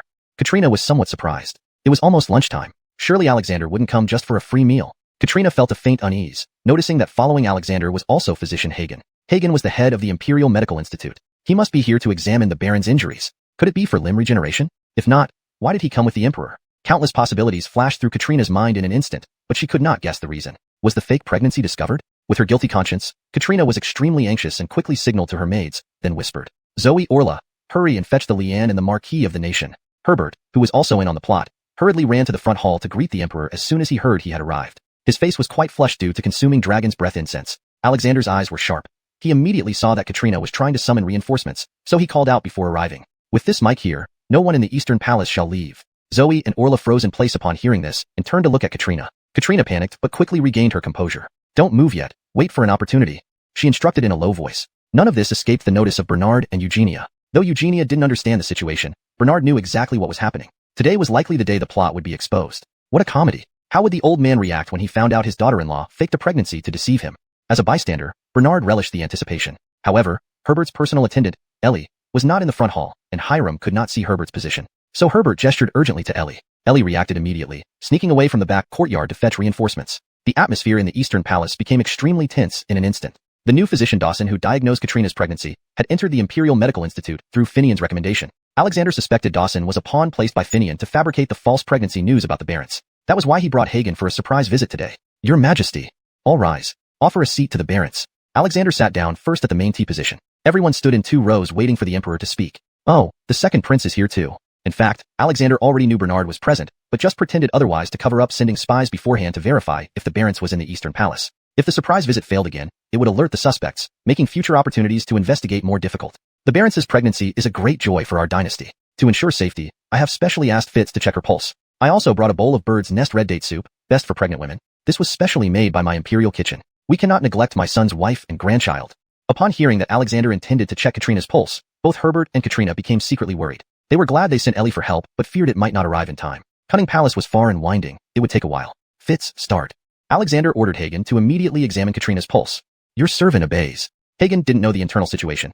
He only knew that Alexander suddenly summoned him to Yangshin Hall and watched him practice calligraphy for a while. Then when a little eunuch reported that the Barons was in the Eastern Palace, Castor took him along to depart for the Eastern Palace. Herbert and Katrina realized Alexander might suspect Katrina wasn't really pregnant. As Hagen's hand reached out to touch Katrina's wrist, Katrina withdrew her hand in fear. Barons, why are you refusing Fitz to check your pulse? Your father-in-law is concerned, ensuring the safety of his heir. Your child will inherit my empire in the future. Katrina nodded helplessly and put her hand back on the table, though visibly trembling. Barons, there's nothing to worry about. Leo only wishes for me to check if the fetus is stable. If there's any issue, early preventive measures can be taken to avoid lifelong regrets. Hagen reassured Katrina, rolling up his sleeves to feel her pulse. Suddenly, Herbert, thump, knelt down before Alexander. Father, I have sinned. What has the Baron done wrong? Even if you and your wife quarrel from time to time, it's family business and quite normal. Alexander continued to feign ignorance. Your Majesty. Your Majesty. Herbert wanted to confess, but lacked the courage to spill everything out. Connor suddenly let out a strange sound. Everyone looked at him, especially Herbert and Katrina. Their hearts leaped up into their throats. Terrible. The fake pregnancy has been discovered. Congratulations to Leo. Congratulations to the Baron and Princess. The Barents is carrying twins. The pulse of the Barents is exceptionally strong, which is a specific sign of carrying twins. Connor said this while kneeling and offering congratulations to Alexander. Alexander finally felt relieved. Really pregnant? Really twins? Alexander was so excited that he almost blurted out his suspicion about the fake pregnancy. Your Majesty, it's absolutely true. The Baron will soon have 2 children. Connor looked at Herbert with delight. Knowing that the operation left Herbert sterile for life, Connor was certain that the seeds must have taken root before the surgery. Moreover, 2 seeds had sprouted right away. Everything made perfect sense. This should be the best news for Herbert. Upon realizing he had escaped the charge of deceiving the Emperor, Herbert immediately relaxed all his tense nerves and collapsed on the ground. Yet Herbert knew well that these children were not his, but rather the plan they covertly executed succeeded beyond expectations. And not just 1 but 2 babies. At this moment, Herbert felt a myriad of emotions intertwining in his heart. Should he be happy or unhappy? He even wished he could kill that hulking man. Katrina, on the other hand, shed tears of joy. She finally got pregnant, carrying no less than 2 of her beloved Brennan's babies. At this moment, Katrina became more determined than ever to find Brother Brennan. She wanted Brother Brennan to know that she carried the fruits of their love, and they were too. Bernard was so stunned that his mouth dropped open in an "oh." According to the timeline, it seemed quite scientific that Katrina might have conceived his child. Unless Katrina engaged with another man after seeing him. Given Bernard's understanding of Katrina, he strongly believed that she had deep feelings for Brother Brennan, evident from her reaction when asking about the pawn shop. Therefore, he was sure that Katrina wouldn't be the type to become intimate with other men casually. The baby must be Bernard's. Eugenia noticed Bernard's expression and nudged him gently from the side. Brother Donnie, don't make a fool of yourself in front of the Emperor. Bernard came back to his senses. Becoming a father for the first time turned out like this. Alexander then ordered someone to present bird's nest red date soup to Katrina. It was good that Alexander, the old fox, had made such preparations. Then Alexander remembered something and asked Herbert, Baron, why did you admit fault just now? As long as it's not excessive, your father can forgive you. Chapter 56. It's not your child. Why are you getting involved? Herbert originally intended to admit the fake pregnancy first in order to gain an opportunity for a reduced sentence. Now that it was suddenly confirmed that Katrina was actually pregnant, the charge of deceiving the Emperor no longer applied. At this moment, Herbert could not find any excuse to change the subject. Your Majesty, your son. Your son. Katrina looked at Herbert, also feeling increasingly anxious. If the truth came out, her father, General Diego, might lose his position as well. That would make her guilt even heavier. Unexpectedly, Prince Bernard couldn't resist stirring up trouble and interjected. Father, I know what mistake the Baron is about to admit to. Herbert and Katrina thought Bernard had some knowledge and looked at him nervously at the same time. Prince, tell us, what mistake did the Baron make? Bernard walked around slowly without answering immediately, intentionally keeping Herbert and Katrina on edge. Bernard suddenly turned and said to Andres, Father, when you arrived, you ordered everyone in the Eastern Palace not to leave. But I saw the Baron deliberately let his personal eunuch escape through the back door. The eunuch left through the back door, so the Baron must be admitting to this. Realizing what Bernard was referring to, Herbert heaved a sigh of relief. Suddenly, Herbert tensed up again. If the Emperor continued questioning why the eunuch was allowed to leave through the back door, how should he respond? This fool. Things were fine until he opened his mouth. Meeting this person always brought bad luck. Herbert wished he could get Bernard out of the Eastern Palace right now. Andres, Ed and nodded, stroking his beard as he asked, why did you not let your eunuch see me, but instead rush to have him leave through the back door? Father, your son. Seeing Herbert's hesitation, Katrina suddenly had an idea. Ugh. The entire hall was filled with the sound of Katrina's dry heaving. It made sense why she had felt slightly nauseous these past 2 days. She could use this to exaggerate a little and divert attention. After a moment's shock, the Baron realized Katrina was trying to save the situation, quickly stepping forward to support her. How is concubine Ing? To everyone's surprise, Bernard, worried about Katrina's unborn child, rushed forward to support the Barents upon hearing her retching. Brother-in-law, are you okay? Andres watched the seemingly harmonious scene unfolding before him with a mysterious look in his eyes. Herbert slapped Bernard's hand away coldly. My wife is pregnant. What are you getting excited about? Bernard froze, realizing his overreaction. He laughed sheepishly, rubbing his hands on his clothes, and replied coyly, as a brother-in-law, it's natural to care about my soon-to-be niece or nephew. Herbert said coldly again, you're caring too much. It's not your child. Why are you meddling? Andres interjected to smooth things over. Sigh, Baron, after all, family ties run deep. The child in the Baron's womb will have to call second brother-uncle in the future. His concern is understandable. Now that you have a child, the dragon's breath can help strengthen your marital harmony. Let bygones be bygones. You need to focus more on state affairs in order to take on the responsibility of inheriting the empire. I shall obey your command. Hearing the old emperor's words, Herbert realized that the throne was still his to inherit in the future, which naturally made him elated. However, Andres merely put on a show for now, aiming to temporarily soothe the restlessness of the Baron and the Adrian family. That's settled then. You both can go rest. Baron, be sure to take good care of the Barents. Women have a hard time bearing children. When your mother was carrying you, She vomited for more than 4 months and lost significant weight. I watched in helpless heartache. Your son understands your instruction. I'm going back to have lunch. You don't need to escort me. Bowing farewell to Leo. Bow farewell to Leo. Just as Andres reached the door, he encountered Amaya rushing in anxiously, nearly colliding with him full force. Mike. Long live Leo. I heard your majesty was here to check on Hunter, so I hurried over to see as well. Amaya explained hastily. Though Andres was puzzled by Amaya's strange behavior, he kept his confusion to himself. Was taking a pulse so nerve-wracking? Could there really be something hidden? No worries, congratulations Leanne. You're going to be a grandmother, and to 2 grandsons at once. 2 grandsons? Amaya couldn't wrap her head around it at first. Connor wasn't on their side. Was he? He wouldn't help them fake and deceive Andres, would he? Unless Katrina really is pregnant. So, their borrowed seed plan worked. Seeing Amaya in a daze, Andres said, Why? So overwhelmed you've lost yourself? Amaya snapped back, immediately putting on a smile. Your Majesty, I am truly elated. Before, Physician Dawson diagnosed it as 1 child. Now with Physician Austin's arrival, it became 2. Physician Austin's skill must be superior. Otherwise, he wouldn't be the head of the Imperial Medical Bureau. Connor also bowed and replied, I appreciate your praise, Your Majesty. In early pregnancy, the pulse isn't very obvious, becoming more evident as the fetus grows larger. It's normal that Physician Dawson didn't detect twins earlier. Even if this servant had come during the early stages, it might not have been clear. After Andres left, Amaya walked into the front hall and saw Bernard and Zelda preparing to leave. She asked casually, Why are you 2 here? Bernard continued his silly smile. Leanne, we came to see my big nephew and brought a tiger skin to keep Annie warm. Autumn is coming, it's getting cold. And Auntie is carrying my big nephew. Sending warmth from an uncle means sending a tiger skin. Zelda silently wiped a cold sweat. This foolish husband of hers could say the wrong things, and if Leanne wasn't pleased, it could get worse for them. Sitting aside, Katrina noticed again the faint scar-like bite mark on Bernard's neck. The more she thought about it, the stranger it seemed, even though Bernard had explained it was mosquito bites before. What kind of mosquito can bite to make such a huge mark? Last time, she was distracted by the explanation, but now carefully considering, it seemed suspicious. She needed to ask clearly when the opportunity arose. With the Baron and Leanne present, it wasn't convenient to question him further. Also, there was the pawnshop matter to be addressed. Katrina decided to find Bernard privately to inquire further. Just after Bernard and Zelda left, Finian rushed over. Upon hearing it was a false alarm, he relaxed. Moreover, Katrina really being pregnant meant their borrowed seed plan succeeded in its first step. This good news delighted Finian and Leanne greatly. Only the Baron felt somewhat dejected. He had been married to Katrina for half a year with no offspring. Yet Katrina only tried twice and got twins, indirectly implying something about Herbert's capabilities. Herbert, already anxious about losing his vital organ, now felt even more distressed. Mother, uncle, I'll go out for a while. Herbert left the Eastern Palace, heading straight for the Zue Adrian Pavilion outside the Imperial City. Chapter 57. Taking down the Esau together. Finian and his sister watched Hawk's departing figure, also sensing his negative emotions. Katrina truly felt a faint sense of nausea at this moment, but it wasn't particularly strong, so he went back to rest in his room. Finian had just sat down for a sip of tea and dismissed the palace maids and eunuchs. Amaya noticed that Finian wanted to speak privately and sat down on the empty seat beside him. Little sister, the more the Mike Shields buy you like this, the more suspicious I find it. Amaya nodded. Brother Zach, I've noticed too. Today, Leo brought Fitz over to examine Ruth without any prior notice. We were caught off guard. Fortunately, Ruth is indeed pregnant. Otherwise, we might have been in serious trouble. For now, let's maintain a superficial peace with the Mike. After all, the future emperor of the country needs to have heirs. There can be no faking it. Bayou is no longer useful as our pawn. But since we've watched him grow up as an uncle, I can't bear to see him suffer like this. If he continues to take his medicine on time, he can still live happily with Ruth, and they will have 2 sons. We weren't prepared sufficiently, and Theo is tough as nails. Hard to convince to join our rebellion.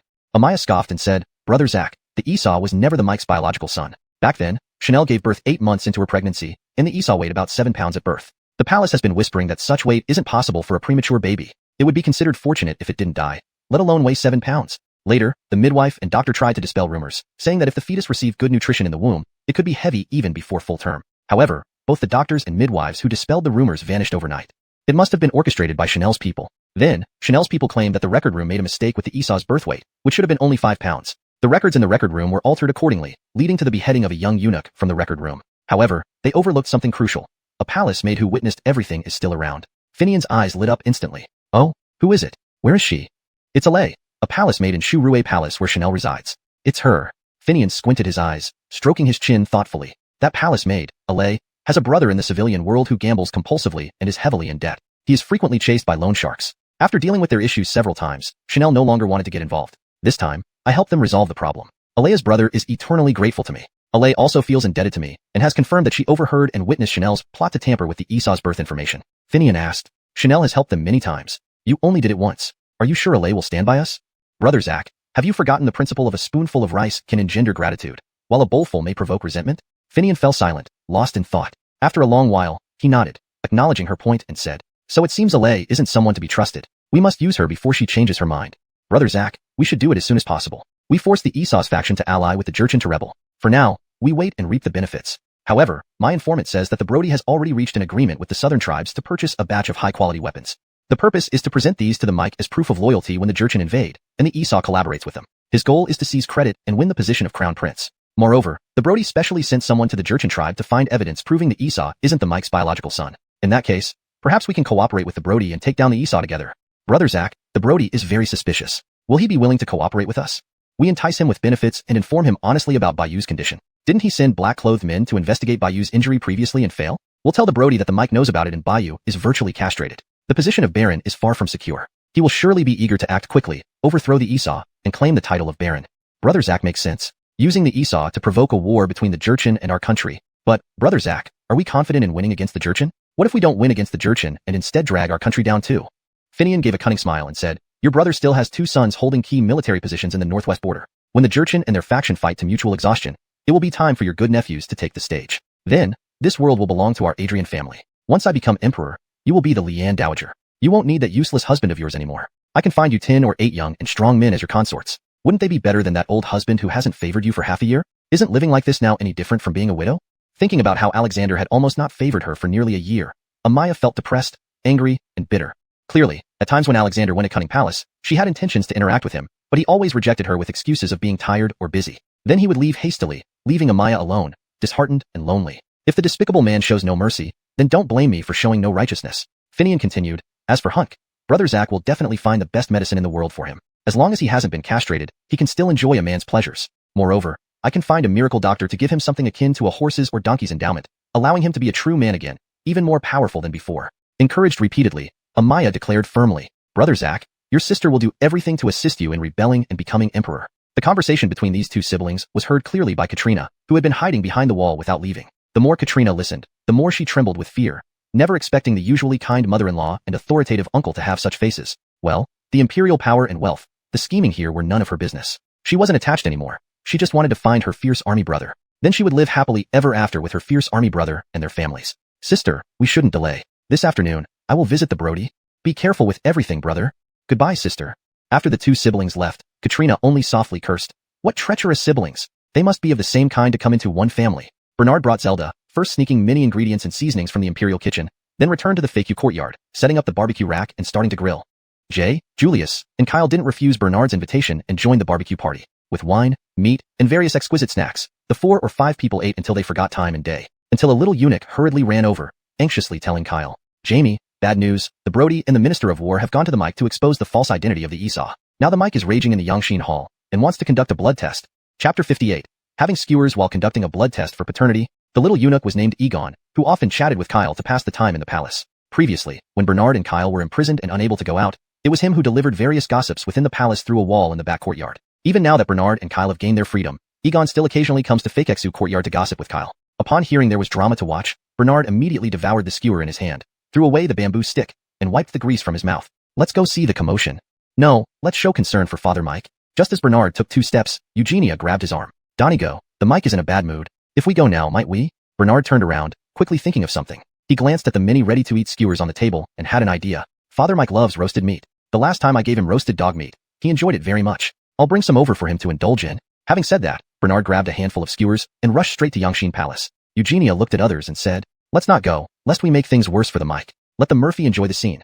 No matter how angry Leo is, he won't kill his own son. Thus, Eugenia stayed behind with others to continue roasting skewers and drinking wine. Yangshin Palace. Just as Bernard reached the gate of Yangshin Palace, he was stopped by the duty eunuch. Murphy, I suggest you don't see the Mike now. He is very upset. The Leanne, Brody, Esau, Linda, and the Minister of War are all inside. Bernard asked, deliberately puzzled. Why is Father Mike so upset? If being an emperor means getting angry this easily, then what's good about being an emperor? The duty eunuch knew of Bernard's innocent nature and did not elaborate further. The matter is quite serious.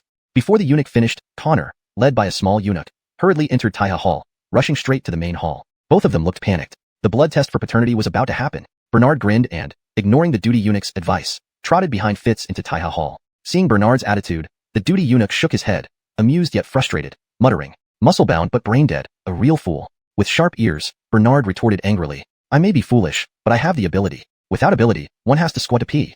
The duty eunuch. Seeing Fitz arrive, Andres ordered before he could kneel. Dr. R. Austin, I suspect the Esau is not my true bone. Verify this for me. Just as the mic spoke, Bernard, holding 2 big handfuls of skewers, rushed into Taiha Hall. He tripped over the threshold while entering. To steady himself, he stumbled forward. In front of everyone, Bernard knelt a few meters in front of Andres. Thankfully, the skewers for Father Mike didn't fall. Bernard breathed a sigh of relief. Noticing the wrong atmosphere, he looked up. He had become the center of attention. Esau and a beautiful young lady knelt in front of Andres as well. This must be Linda, truly stunning. No wonder back then, even after investigation, she was married pregnant, and the Mike happily fathered for 16 years. May Father Mike live 10,000 years. Bernard quickly bowed. Andres, upon seeing Bernard, already irked, saw him appear without cause. He impatiently asked Bernard, "It's may the Mike live 10,000 years. Have you not been studying? All you know is eating. Why are you here?" Here they are for Father Mike. Today, fake Exu courtyard was lively. Everyone was roasting skewers. "All these are for you, Father Mike." Hearing this, Andres felt a touch of warmth. Seeing Bernard's face resembling his heart eased slightly. At least this second son is his flesh and blood. Though silly, he is a warm, little jacket. Though this jacket sometimes leaks. Amaya, seeing the paternity drama about to begin, got interrupted by Bernard, grew extremely annoyed. "How bold, Murphy. Didn't you see the Mike is upset? There's more important matters to attend to. Quickly move aside." Bernard cast furtive glances at Amaya, quickly retracting his gaze, muttering aloud, "How fierce, is it really necessary?" Andres, seeing the situation, actually felt a pang of sympathy for Bernard. As they say, a crying child gets the milk. Bernard had completely grasped this aspect of Andres. Thus, Andres spoke in a much gentler tone to smooth things over. "All right, second son, hunt the skewers to the little eunuch first. Father Mike will eat them after finishing matters here. Father Mike, you should eat the skewers while they're still warm from the grill. Otherwise, once they cool down, not only will the oil lose its flavor, but you might get an upset stomach." Without waiting for permission, Bernard stuffed the large bunch of skewers in his left hand into Andres' hands. "I heard that Father Mike is angry again. That's no good. If being an emperor means getting angry all the time, what's the point of being an emperor? Father Mike, regardless of what happens, don't take your health lightly. Getting angry too often is bad for you." Bernard performed this heartfelt scene of father-son affection under everyone's bewildered gazes. Wouldn't it be unnatural not to eat when the skewers are right there in his hands? Andres sniffed them. Compared to the so-called health meals provided by the Imperial kitchen every day, these fast foods were far more tempting. "Then let me try." As Andres was about to eat, Azariah quickly stepped forward with a silver needle to test for poison. However, Andres waved his hand and said, "I trust my second son." So saying, Andres ate the skewers right there in front of everyone. Fitz stood there, ready with the blood test materials, but he could only wait for Andres to finish his meal. Feeling guilty, Linda glanced at the Esau, signaling him to act accordingly. The mother and son exchanged looks, their mood slightly less tense than before. After eating one skewer, Andres still felt unsatisfied and started on another one. Bernard watched Andres eat the skewers with a silly smile. Suddenly, there was a sound of someone swallowing saliva. Following the sound, Bernard called out, "It turns out Secretary Adrian also wants to eat. Here you go." Bernard placed a skewer next to Finian, who slightly turned his body away without accepting it. He, a high-ranking minister of war and relative of the emperor, couldn't afford to lose face. Andres said, "It's fine, have some. Fitz, continue with your work. We'll keep eating. Second son, remember to save a few for Fitz." "Okay, Father Mike." Bernard happily nodded and distributed the remaining skewers, giving each person 2. After eating the skewers, Andres felt thirsty and asked for a bowl of silver ear soup. Baked foods can easily cause heatiness. Drinking silver ear soup will counteract that. Grand Eunuch Pierce, have the little eunuch serve a bowl of silver ear soup to everyone here. Azariah complied with the order. "Your Majesty, it's time for the blood test." At this moment, Connor had already cut Amnon's finger and dropped his blood into water. Everyone else, including Amnon and Linda, held their own skewers but didn't eat, fearing poison. With a skewer in his right hand and still chewing, Andres got up, brushed off his sleeves, and extended his left index finger above the water basin for the blood test. "Your Majesty, I beg your pardon."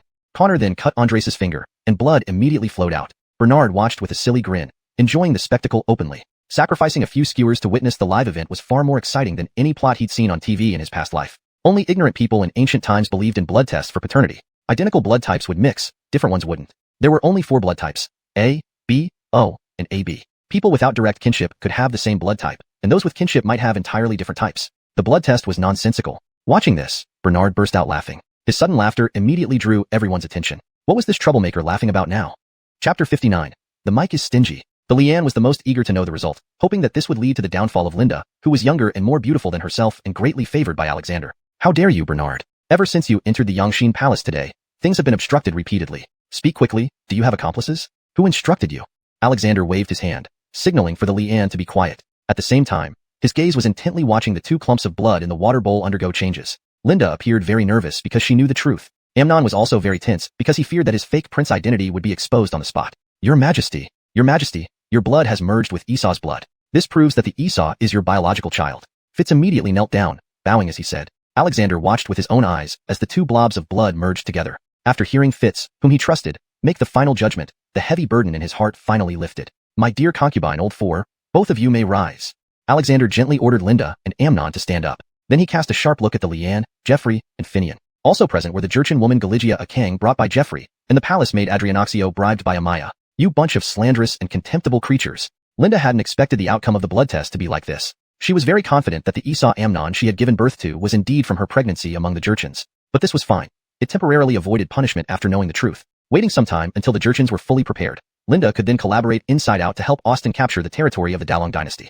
Several people shuddered when they met Alexander's piercing gaze and hurriedly knelt to beg for mercy. Amaya, Your Majesty, we did this out of concern for the bloodline of the Yun family. Finian, that's right, Your Majesty. Since there are rumors circulating among the people, there must be some basis. How can we ignore them? Brody, Father, I don't want to call brothers with someone not related by blood. Now that the truth is clear, my fourth brother and I are still good brothers. Esau gave a cold snort and turned away, saying, You overstepped so much, I can't afford to call you a brother anymore. Alexander immediately rebuked the Brody. Apologize to your fourth brother right now. After all, the Leanne and the Minister of War were outsiders. Alexander was boiling with anger, but had nowhere to vent it except on the Brody. It's natural for a father to scold his son. Moreover, the Brody's influence was relatively weak compared to the Leanne and the Minister of War. If he went too far in scolding him, the Adrian family wouldn't be easy to deal with. Or perhaps now wasn't the best time to cut off their power. Only by completely weakening and marginalizing the Adrian family could Alexander have the courage to control them freely. Under Alexander's repeated threats, the Brody unwillingly apologized to the Esau. As for Galigia Kang and Adrianoxio, they were sentenced to 50 lashes on the spot for spreading false information. However, very few could endure these 50 lashes. Both only survived about 30 before they died. The matter concerning the bloodline of the Esau was temporarily concluded. Everyone retreat for now. This morning, I just received the southern barbarians' envoy to discuss the handover of cities. Then I went to visit the baron's consort. Now after all this disturbance, it will take me a couple of days to recover. Alexander sat down in a slumped posture. As soon as he landed on the chair, he felt a comfortable force massaging his shoulders. Father, does this feel nice?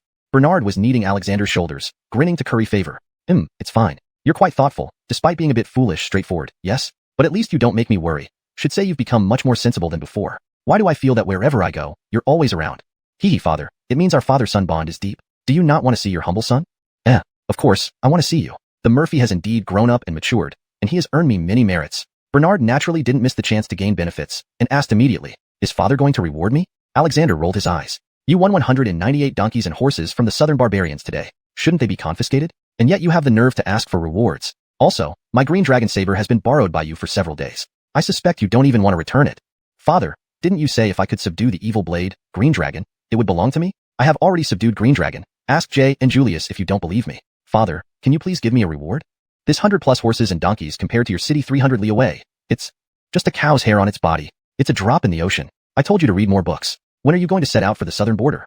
The rest of the people gradually dispersed. Kieran saw that his efforts did not gain any favor. Instead, Bernard had gained Alexander's goodwill through flattery, which instantly infuriated Kieran. When Kieran walked outside the Yangshin palace, Kieran met Kieran at the door.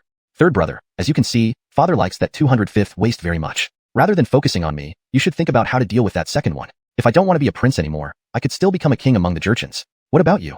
Kieran knew that Jake said this with ill intent, but it still hit home. Jake wasn't entirely wrong. The Baron would step down sooner or later. Now, the Murphy was the most potential competitor. Kieran realized that finding Alexander today was a bit rash. No, he must plan carefully with Chancellor Qian first. Kieran left the imperial city immediately and headed straight for the residence of Becker, the Minister of Public Works. Bernard had an intimate conversation with Alexander. Bernard always pretended to be naive, which made Alexander worry and feel uncertain about sending him to the southern border. But the word of a king cannot be broken. Since he had already promised, Bernard would go to the southern border as king. Alexander not only advised him to recruit 200 close aides as soon as possible, but also suggested taking some strategists with him. Alexander knew his second son well. Without a wise, military advisor, Bernard's life in the south would be difficult. This suited Bernard's plans perfectly. Old man, it was you who told me to find a military advisor. And it was you who told me to find guards. I have ways to expand their numbers in the future.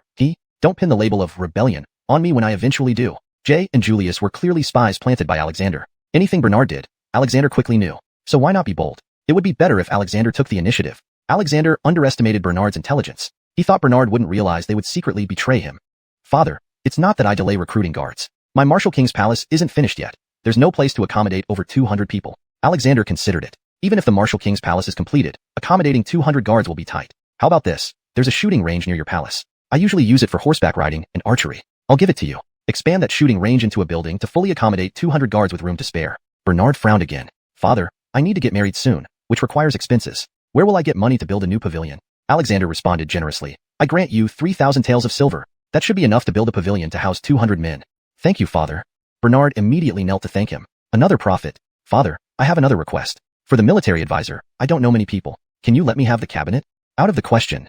Alexander knew Bernard was trying to poach his talent and naturally wouldn't agree. Ministers who could serve as military advisors were mostly in the cabinet, under Joey. However, you can become closer to Madame Johnny. Isn't she fond of you? She followed the late emperor through thick and thin, earning remarkable achievements and having wide-ranging connections. Ask her, you won't go wrong. Alexander deflected the issue by suggesting Bernard approach Selah. Bah, old fox. She would have introduced me to Joey long ago if she had anything good. Hemph, father is stingy. I won't talk to you anymore. After saying this, Bernard left without even performing the proper etiquette. Alexander didn't get angry. Instead, he found Bernard innocent and adorable.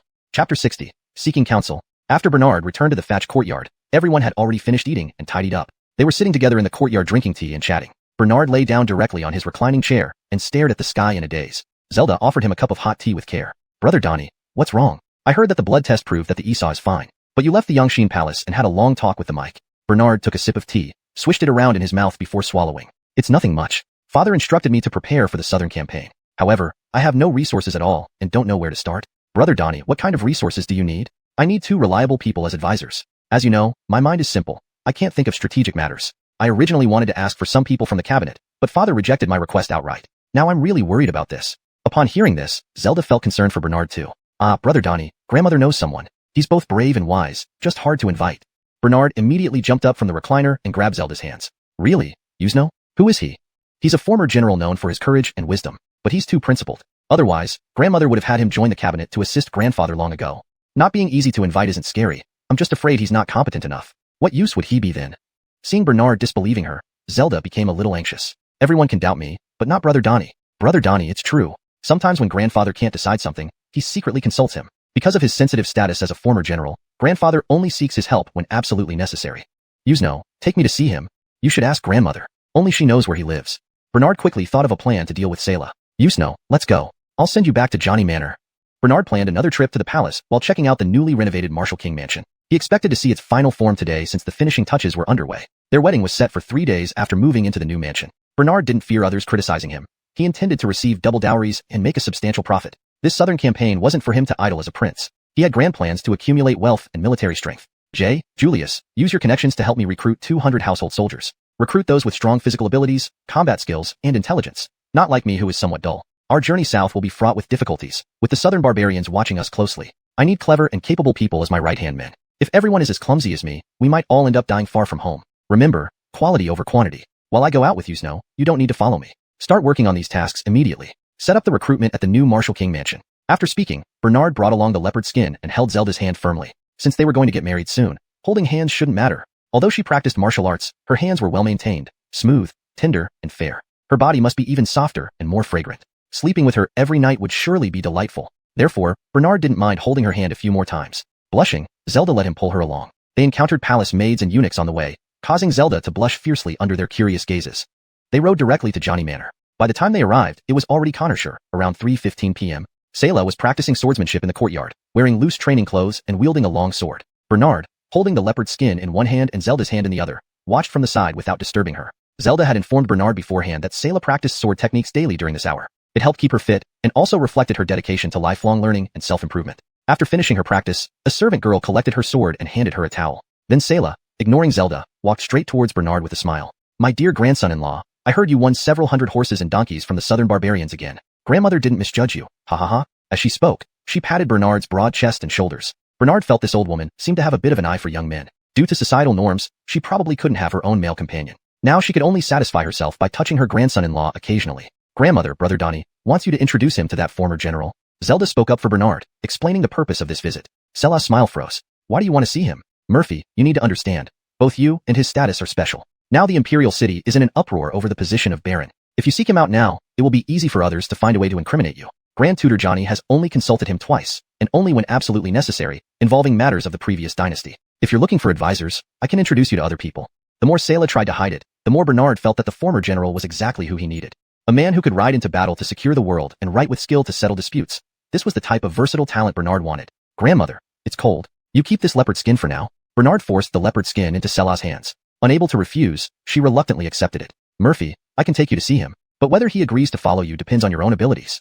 Selah believed that Bernard wouldn't be able to convince the former general. The late emperor of Dalong dynasty had once tried to recruit this general into the cabinet, but was outright rejected. Later, the general even moved to avoid the late emperor. That matter was then dropped. During Alexander's reign, there were plenty of talents emerging, industry's recovering, so no one pursued him anymore. Follow me. After changing into suitable clothes for going out, Sayla led Bernard and Zelda out the back door of the Johnny residence. Then they boarded a carriage and set off. Bernard rode Little Black behind them. Zelda was also in the carriage. As they passed through the market, Bernard bought quite a bit of wine and meat. This was what Sayla had told him. Since the former general went into seclusion, he had developed a fondness for dukong, a famous type of liquor, often enjoying small sips and excelling in brewing. Hoofbeats echoed for about 3/4 of an hour before they arrived at a secluded spot beside a mountain and a lake. There were only a few scattered households here. The carriage stopped directly outside a thatched cottage nearest the lake. Murphy, former General Corey, lives alone here, Sayla informed him as she got off the carriage. At that moment, wisps of smoke rose from the thatched cottage, indicating dinner preparations were underway. Suddenly, Bernard caught a familiar aroma of rice wine.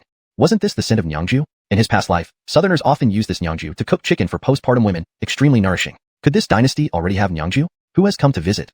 A faint, elderly voice floated out from inside the thatched cottage. Chapter 61.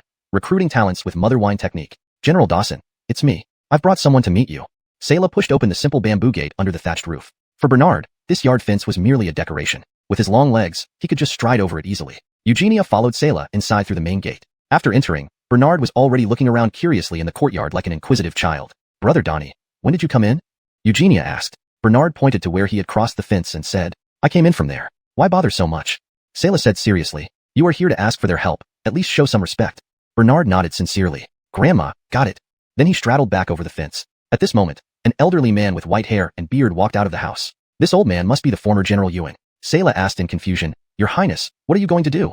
After crossing the fence again, Bernard returned to the entrance Sayla and the others passed through. Although the entrance was just a thin wooden board nailed to the pillars supporting the thatched door lintel, it was still a proper gate. Bernard pushed open the gate and walked into the yard once more. Grandma, is this polite enough? Bernard waited proudly for praise from Sayla. Sayla. Eugenia. Yuan. Sayla shook her head helplessly. This grandson-in-law was sometimes really lovably foolish, but it was good too. Being foolish has its advantages. At least her granddaughter wouldn't be bullied by him easily. As for his future, Sayla didn't expect Bernard to achieve great things. Eugenia had grown up in luxury. With how things were progressing, she would at least live a peaceful and happy life. A woman should be content with that. Lady Johnny, I suppose you don't come here without a reason. Please come in and sit down. I just made a new type of wine today using a technique from the south. Taste it and see how well I have learned. Yuan led everyone into the house. The room was simply furnished, only 2 rooms in total. But from the corner of the room, several small ceramic jars hinted that this General Yuan was a wine enthusiast. Bernard put the wine and meat he brought on the table and began to examine the jars. Inside, there was only 1 square table and 4 long benches. The 4 people sat around the table. Yuan had noticed Bernard's extraordinary posture and the black dragon robe he wore, giving off an indescribable sense of dignity. If not for witnessing Bernard's innocent clumsiness of coming in and out of the courtyard earlier, Yuan would have truly thought Bernard was an outstanding official of the court. This person is. Yuan took interest in Bernard and asked. Sayla directly explained their purpose. My apologies, Your Excellency. I didn't realize it was the current Murphy. As Yuan spoke, he picked up the wine Bernard had brought and sniffed it. The wine isn't as good as mine. Yuan bluntly criticized it before putting it down. Bernard caught the hidden meaning. Yuan was indirectly rejecting his invitation, but it was reasonable. Someone who refused an imperial summons would hardly look favorably upon a mere prince, especially one with no real power. Bernard knew dealing with such a stubborn eccentric required playing to his interests, not forcing the issue. When I came in, I smelled that General Dawson was making fire-baked wine. This brewing method only appeared in the South recently. There aren't many people who truly understand this technique yet.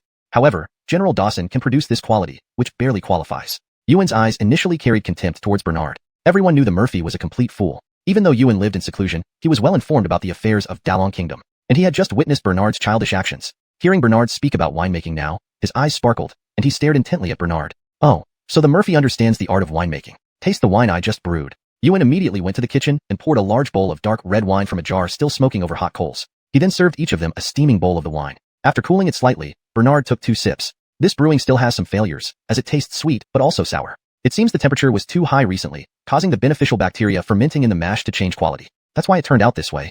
When Yuan heard this, he excitedly grabbed Bernard's hand. Murphy is truly remarkable. You even noticed that. Although I don't understand what you mean by beneficial bacteria. Indeed, during fermentation a few times, the mash did undergo acidic changes, but pouring it away would be a pity, so we made do with it. Thus, I proceeded with the final step anyway, the fire baking process. Sayla and Eugenia also picked up their bowls and tasted a few sips, confirming what Bernard had said. While they could taste there was an issue with the wine, it wasn't a significant problem. Yet they couldn't pinpoint which step of the brewing went wrong. Bernard, however, deduced it accurately after just 2 sips, which was indeed surprising. Bernard then enthusiastically engaged Yuan in further discussions about winemaking techniques, captivating Yuan completely. Donnie brother, you actually know about winemaking. Eugenia now looked at Bernard with even greater admiration. Who says my Donnie brother is useless? He knows so much. Bernard smiled and nodded at Eugenia. Just a little knowledge. In the palace before, no one wanted to interact with me. So when I was bored, I would wander around various alleys in the city. Sometimes, I would visit distilleries to watch people make wine and learn a few things. Bernard successfully covered up his transmigration with this excuse. All these skills were learned from his previous life. Being a native southerner in his past life, Bernard was well versed in the southern style of making mother wine, especially in a world where this technique was highly developed. How can Murphy ensure the mash doesn't turn sour during fermentation? Ewan respectfully asked Bernard with clasped hands. You're asking the right person. However, brewing requires at least a month, and the longer it ferments, the more fragrant and mellow the mother wine becomes. But in half a month, I have to go south to be a prince and manage the southern border. I'm afraid I won't have time to discuss the art of Dukong with General Dawson. Murphy, I am willing to serve under your command and follow you to the south. Before Bernard finished speaking, Ewan knelt down and bowed at Bernard's feet. Selah was stunned. Didn't this old man say he wouldn't re-enter politics and get involved in power struggles? How did he change his mind so quickly? Her grandson-in-law must have quite a charm to bend such a straight and hard bone. Bernard chuckled inwardly. Just a little trick, and this old man fell into my trap. Desire and hobbies are sometimes weaknesses. Weaknesses that can be exploited. General, please rise. Bernard helped Ewan to his feet. Immediately, Ewan packed up simply and left the countryside with Bernard. To demonstrate his sincerity, Ewan even set fire to the thatched cottage. Chapter 62. The initial establishment of the Yama army at Marshal Prince Manor. As dusk approached, Bernard and his companions found a restaurant for dinner. Afterward, they sent Ewan to settle into Marshal Prince Manor first. Standing before the newly refurbished Marshal Prince Manor, memories of past events surfaced vividly for Ewan, causing him to shed tears involuntarily. Bernard recalled that this manor seemed to be left behind by a general from the previous dynasty. Connecting the dots, this Marshal Prince Manor must have been where Ewan once resided. No wonder Ewan was so emotionally moved at this moment. The pain of losing one's country and family, the fading of glory, few could truly understand it. Selah gently patted Ewan on the shoulder as a gesture of comfort. At the time of the previous dynasty's collapse, I personally led the troops into the capital. I ordered my soldiers not to harm the civilians in any way. But who would have thought that your family still? Recalling the past brought both guilt and anger to Selah. Ewan shook his head and said, this has nothing to do with you. When you entered the capital, a group of bandits took advantage of the chaos to plunder the people. My wife and son were also harmed by those bandits at that time. My younger brother was also abducted by them, and I've had no news of him since then. If I ever meet those bandits again, I will tear them to pieces. However, recently I received news that after being driven south by the Long Dynasty's army, that gang of bandits headed south. Your Highness, I need to confess something to you. One reason I came south is to learn brewing techniques from your Highness. Another is to search for my younger brother. After the fall of the previous dynasty, the generals of that era naturally lost their former power. This grand mansion fell under the control of the Long Dynasty. The late emperor of the Long Dynasty had attempted to recruit the generals of the previous dynasty, but kept this mansion vacant. Until Alexander ascended the throne, no prince was willing to live in this somewhat outdated general's residence, leaving it abandoned. Giving it to a minister would seem too grandiose. Little did anyone expect it to end up in Bernard's hands. And even more coincidentally, the military advisor he invited was none other than the former General Ewan. The first resident of Marshal Prince Manor turned out to be Ewan himself. General Dawson, I'm honored that you're joining me on this southern journey. Even if you have personal motives, it doesn't matter. General Dawson, this used to be your home, didn't it? Feel free to stay here. Everything is still arranged as it was. The layout hasn't changed. After the wedding, I will soon depart for the south anyway.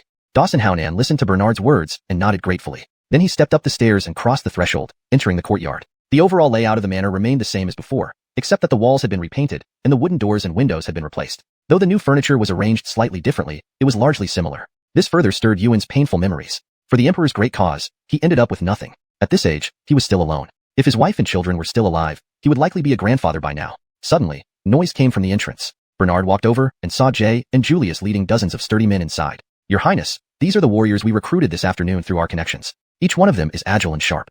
Jay pointed to the nearly 30 robust men behind him. Bernard stood with his hands behind his back, giving them a quick once-over. They all looked strong and fierce, with eyes gleaming like wolves. Not bad, definitely good material for special forces. Since that old man only gave me a quota of 200 guards, I'll make the best use of it. Mountains don't need to be high, as long as there are immortals living there. People don't need to be many, as long as they're the right ones. Good job. Have them settle in the rear courtyard first. Remember to leave the most prominent room on the east side for General Dawson, and the second room for me and America as our bridal chamber. Bernard extended his fingers towards Ewan while speaking. Your Highness, calling me General Dawson makes me feel ashamed. From now on, just call me by my name. Bernard shook his head. No, by seniority, you are much older than I am. Father often teaches me to respect the elderly and care for the young. We will form a 200-person household guard called the Yama Army. Yama means life and death, but I won't neglect anyone. All members of the Yama Army will receive national salaries, equivalent to the Imperial Guards. General Dawson will oversee the Yama Army, managing daily operations and combat actions, and everyone must obey him. However, your status as a general belongs to the previous dynasty and no longer applies. I will now give him a new identity, the leader of my Azio Wangfu's Yama Army, Commander Dawson, with the same rank as the commander of the Imperial Guards, equivalent to a second-class official. From now on, you will call him Commander Dawson, and he will only report directly to me. Did everyone understand? All the new members of the Yama Army responded in unison. Understood. Bernard was very pleased with their response and gave an approving look to Jay and Julius. Jay immediately clasped his fists and said, Your Highness, these are all the brothers who participated in the selection for the Imperial Guards. Although they were not chosen, Those who made it to the final selection are all top-notch experts. It's just that the slots for the Imperial Guards are limited. Now, Your Highness is giving everyone another chance to serve the court. Everyone is immensely grateful to Your Highness. Bernard was satisfied with Jay's words, which pleased both sides without offending the court. No wonder he could serve as a guardian of the Emperor Hiram. It's obvious that this old man's move is just to plant spies around me. Does he really think I'm some fool? There's nothing more here. Take the members of the Yama army back to settle down in their rooms. Once the shooting range is ready, transfer them there. Bernard then turned to Yuan and said, Commander Dawson, if you have no further business, you may rest now. I've already found someone to choose a favorable date. We'll officially move in 3 days from now. Feel free to treat this place like home. Tomorrow I need to wake up early to go to the armory to fetch 200 sets of weapons. Excuse me. Your Highness, please wait. Yuan called out to Bernard, who was about to leave. Commander Dawson, what else do you need to address? Your Highness, I would like to show you something. Then, Yuan walked ahead, with Bernard, Sayla, and Eugenia following behind. After obtaining a lantern, Yuan went to a storage room in the side courtyard. As he opened the door, a musty smell wafted out, revealing piles of discarded items inside. Yuan rolled up his sleeves, moved aside the clutter, and revealed the floorboards underneath. Seeing this, Bernard wondered if this was going to be like something out of a TV show with a secret passage. Sure enough, as Bernard guessed, Yuan found a lock on the floorboard and inserted an old key into it. With a click, Yuan opened the floor panel, revealing a long staircase leading to a dark space below. Commander Dawson, what's down there? Bernard asked. Replying to Your Highness, my younger brother was skilled at forging weapons. He forged many fine weapons for me, even entire sets. Perhaps our Yama army brothers can use them. Let's go see. Bernard felt excited. What treasures lie beneath? Could they be more impressive than those in Sela's storeroom? Yuan led them down the tunnel with a lantern and into an underground cellar. Seeing the weapons, Bernard's first thought was, we don't need to go to the armory tomorrow. These are perfect for the Yama army. Chapter 63. The Murphy is attacked. The cellar was lined with wooden walls on which various weapons were hung. Long swords, broadswords, crossbows, halberds, dark truncheons, and iron whips. Among these, the dark truncheons, broadswords, and crossbows predominated. Though the wooden walls had begun to rust, the weapons themselves remained immaculate. Murphy, after our defeat in the previous dynasty, I realized I could not take these weapons with me, so I locked them away in this hidden place. I hoped that one day, when the time came, I would retrieve these weapons to avenge our former emperor. But year after year passed in indulgence, and our current emperor has ruled far better than our predecessors. Gradually, I abandoned this notion. Today, it's an honor to follow you, Your Highness. These weapons are all yours, as a token of my loyalty. Bernard nodded. Then I won't be polite. The Yanwang army will make good use of them. He picked up a crossbow and wiped off the dust, revealing its gleaming surface. Fitting an arrow into the crossbow, he aimed at the opposite wall and pulled the trigger. A sharp twang echoed through the air, and a half-meter-long arrow embedded itself halfway into the wall. Not bad, a fine crossbow. Bernard decided to keep it. Such a high-quality weapon would serve well for hunting feasts in the south, or against adversaries. He examined a long sword next, wiping off the dust to reveal its luminous blade. Sayla swung a broadsword, the whooshing sound slicing through the air. The lantern light shimmered off the blade with every swing. Commander Dawson, these weapons are exceptional, far better than those in our arsenal. Sayla couldn't help but remark. Of course, my younger brother was a renowned weapon master. The craftsmanship came from my grandfather. Gallagher stroked his beard proudly, reminiscing about the past. Bernard thought, if only they could find Gallagher's brother to forge weapons for them. I plan to find your brother for you during our journey south. What's his name? Bernard placed a hand on Gallagher's shoulder, sincerely offering assistance, not just for Gallagher, but also for his Yanwang army. Many thanks, Your Highness. They then moved the weapons from the cellar to the surface. Due to the humidity and lack of air circulation, these decades-old weapons looked brand new. Bernard instructed Jay and Julius to transport the weapons while he took a crossbow and arrow for himself. After bidding farewell to Sayla and Judy, Bernard rode his black horse back towards the capital, examining his bow closely. This semi-automatic crossbow was a significant improvement over primitive bows. While the arrowhead needed refinement, the bow was excellent. He planned to modify it further. By nightfall, the streets were nearly empty, save for the watchmen patrolling. Hoofbeats behind him grew louder as a group of jerchins passed by. They glanced back, perhaps intrigued by Bernard's imposing figure and horse. Reaching a quiet alley, the sudden stillness raised his awareness of impending danger. He paused, scanning his surroundings, but saw nothing. Yet something troubled Little Black, his horse. Little Black, why have you stopped? Bernard patted the horse's neck. Suddenly, Little Black became agitated. Bernard sensed real danger now. Even animals reacted to threats. Turning abruptly, he faced dozens of shadowy figures. Kill! A masked assassin charged forward, wielding a gleaming broadsword. More assassins emerged from the shadows, converging on Bernard. Reacting quickly, Bernard knocked the lone arrow into the crossbow, aiming at the leader. Seizing the king first was essential. A sharp twang echoed as the arrow struck the assassin's chest, shattering his sword. Another assassin handed him a new blade, sparing him. With no more arrows, Bernard dismounted, drawing the green dragon blade from his saddle, his eyes hardening. His opponent faltered. This prince seemed far from foolish. No time for thoughts. The leader attacked fiercely. From atop his horse, Bernard clashed with the assassin below. Other assassins began closing in. Sensing imminent peril, Bernard waited. Suddenly, Little Black lashed out with a powerful kick, knocking the assassin backward. Bernard deftly dispatched another attacker with a swift strike, followed by 2 more strikes, piercing chests and severing limbs. Blood pooled around him like rain. Bernard felt the incredible sharpness of the green dragon blade, cutting through flesh effortlessly. More assassins approached, meeting their end swiftly. Only a few dozen remained. The leader signaled again. All together, kill him. Assassins surged forward, some even attacking Little Black. Translation continues as required. Chapter 64 Pursuing the Assassin. Bernard, seeing no way out, simply aimed towards the direction of the Imperial City, spurred his horse's belly, and galloped forward with all his might. At the same time, he swiftly swung the Qinglong saber as if countless Qinglong sabers protected both Bernard and Adon. In this manner, he unexpectedly forced the black-robed men blocking the path to step back timidly. As for the black-robed men chasing from behind, when they seemed close to him, an indescribable force from a saber cutting through the air would approach, preventing them from rashly closing in. Within a moment, Bernard had carved out a path, forming a face-off with the black-robed men on both sides. The leader of the black-robed men wanted to use the old trick again, but Bernard would not give them another chance. Escaping the encirclement once was a combination of luck and skill. Trying it again without luck might leave him severely injured or worse. The moment Bernard thought this, the alert Adon automatically moved backward. If the enemy advances, I retreat. At this moment, Bernard suddenly noticed a major issue. Usually, the heavily guarded capital city, especially after the night watch started patrolling, had soldiers patrolling almost every street at intervals of one tea break. Yet, after fighting with the black-robed men for nearly 2 tea breaks, not a single patrol soldier had appeared. It looked like Bernard had a vague guess in his mind, but there was no time to ponder deeply now. However, he had an idea. To lure the dragon to catch the phoenix. A murderous intent instantly enveloped Bernard's body. The chilling aura suddenly emanated from him, making the remaining dozen or so black-robed men feel fearful. They had failed to harm Bernard and lost more than half of their manpower. With a whoosh, Bernard waved the Qinglong saber, holding it diagonally to the upper right. The cold moonlight reflected off the blade of the Qinglong saber, casting a dazzling light. Suddenly, there was a whooshing sound as the Qinglong saber trembled by itself. The black-robed men all showed looks of shock, and one of them said fearfully, "It is said that the Qinglong saber is possessed by vengeful spirits, having turned evil. Now it seems to be true." Repeated defeats had already demoralized them. Hearing such eerie tales, especially given today's lack of scientific understanding, naturally deepened their fear. Seeing these remarks undermining morale, one of the black-robed men, decisively, chopped off the left arm of the man spreading such superstitious talk. With an agonizing scream, the black-robed man clutched his bleeding stump and rolled on the ground. "Anyone who spreads such nonsense will be executed. Cutting off your arm is lenient." Bernard sneered. Now that the black-robed men were starting to fight among themselves, it would be easier to deal with them. Bernard slowly rotated the hilt of the saber, causing its reflection to dazzle the eyes of the opposing black-robed men. Seizing the opportunity, Bernard rode Adon toward them. In an instant, he was before the black-robed men. Whoosh whoosh whoosh! Several swift slashes sent more heads rolling to the ground on the unprepared side. Riding a tall steed and towering over everyone, Bernard appeared to the remaining black-robed men as a grim reaper atop a black warhorse under the moonlight, glaring at them. His towering shadow almost engulfed the remaining black-robed men in darkness. Too powerful, too terrifying. The leader of the black-robed men knew they wouldn't be able to kill Bernard today. "If you keep the green hills, you won't worry about firewood."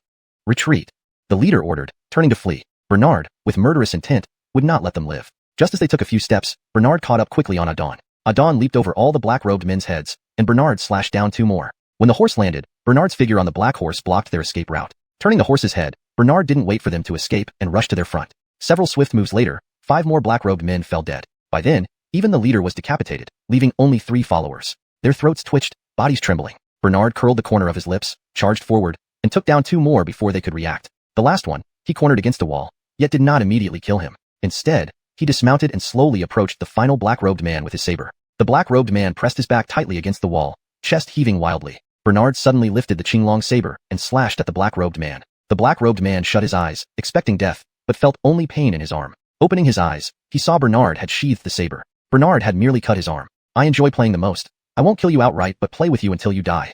Bernard gave a devilish smile and took out a handkerchief to wipe the blood off the blade. The black-robed man, clutching his bleeding wound, glanced sideways and seized the opportunity to dart into a nearby alley. Bernard laughed wickedly, but did not chase immediately. This played right into Bernard's hands. He led Adon slowly toward the main city road. Sure enough, several squads of patrolling soldiers had gathered on this side. "Who are you? What are you doing here so late?" A patrolling soldier approached to ask Bernard. "How dare you? This is our current Murphy. Haven't you kneeled and paid your respects yet?" An officer, likely a squad leader, walked over and reprimanded the soldier. Bernard recognized him as Giovanni, the commander of the Northern City Military Commission, equivalent to a modern-day police chief in charge of specific jurisdictional security issues. "Murphy, I apologize." "Scram." Giovanni rebuked the soldier away, and then walked up to Bernard with a grin. This subordinate Giovanni greets Murphy. "I just encountered an assassin over there in that alley. I was hoping for your patrol team to assist me, but they never came. Fortunately, I'm strong enough to take down those dozen people on my own." After Bernard spoke, Giovanni asked in surprise, "What? You alone took down 30 assassins? Is Murphy truly so powerful?" A thought struck Bernard. It seems the emptiness back there wasn't coincidental. "How do you know it was 30 assassins?" "I didn't specify that number," Bernard pressed further. Realizing his slip of the tongue, Giovanni quickly tried to cover up, or rather, explain. Based on this subordinate's years of experience, assassins usually operate in groups of 10. Considering Murphy's might, naturally, it would require several times more men. I guess 30, and it turned out to be correct. Something's fishy. Absolutely fishy. There's still one injured and bleeding. Did you see such a black-robed man? Bernard asked again. Giovanni shook his head. Murphy, we have been patrolling here all along and haven't seen any black-robed men. Never mind. I have a way to find that escaped black-robed man. Bernard finished speaking and made a move to leave. May I ask, what method will Murphy use to find the escaped assassin? We can learn from you, so in the future, we don't have to chase all over town. Giovanni hurriedly inquired. Oh, my little Adon. It has royal lineage from the Hu territories and is very alert. With a bit of training, it can track someone by smell. It can follow the scent of the person's blood to find where the assassin is hiding. Then I'll know who sent these people to try and kill me. So I can report back to father and cut off that person's head. Upon hearing this, Giovanni was slightly taken aback. Why does Commander Giovanni look so cold? Bernard suddenly patted Giovanni on the shoulder, asking curiously. The sudden pat startled Giovanni once again. S. Murphy, this subordinate is scared. If something had happened to you tonight while on my watch, the Mike would be furious. This subordinate's life would be at risk. Bernard nodded and said, You're right. I was attacked during your watch, and no one came to save me. I should tell father that you were negligent. Giovanni hastily held onto Bernard, pleading, Murphy, I have elders and young ones depending on me. Please forgive me. This subordinate has failed. Please accept this small token as apology. Giovanni reluctantly handed a stack of silver notes to Bernard. It looked to be about 4,000 to 5,000 taels. Bernard unceremoniously pocketed them and turned to leave. All right, I won't tell father. I will continue looking for that black-robed man to vent some anger. And remember, Governor Fu, you promised to treat me to dinner. Absolutely, this subordinate will certainly treat Murphy. Giovanni wiped his sweat as he saw Bernard off. Then he turned to a soldier and urgently said, Quickly inform the master not to let the escaped man stay at the residence. The Murphy is tracking him with a horse that can sniff out people. While Giovanni said this, he didn't notice that Bernard hadn't gone far but had hidden in a dark corner and overheard everything. Chapter 65. I am truly a genius. He had just taken in Little Black and hadn't even begun to tame it, so this was only a trap. Second Royal Highness, you're here. Jay suddenly appeared from behind Bernard. Jay, you came just in time. Follow that military police officer and see where he goes to report. Do not alarm him prematurely. Once you have results, come inform me in the Imperial City. Second Royal Highness, this subject will attend to it right away. Jay then turned around to trail the military police soldier who was reporting. Bernard returned to the place where the assassination attempt occurred. By now, Devon had already arrived with people to handle the dead bodies on the scene. Bernard did not appear immediately, but hid at a corner to observe. Devon ordered his men to search each corpse carefully, ensuring no incriminating evidence was left before instructing the military police soldiers to temporarily store the bodies in the mortuary. Commander Fu, should we report the Second Royal Highness's assassination attempt to the Dali Temple? A military police soldier asked Devon. Devon gave the soldier an intense look, which made the soldier fearfully retreat 2 steps. From what eye of yours did you see the second prince being attacked? It's clearly just a bunch of bandits fighting and causing deaths, Devon said coldly. Devon's words were meant for both the soldier and all other present soldiers. Everyone fell silent, nodded mutely, and continued clearing up the scene. Bernard became more certain that Devon was working with this adult to plan the assassination attempt against him. It was unexpected for their plan to fail. To avoid being reported by Bernard to Andres, he had to endure the pain and offered Bernard a banknote worth 4,000 silver taels as a bribe.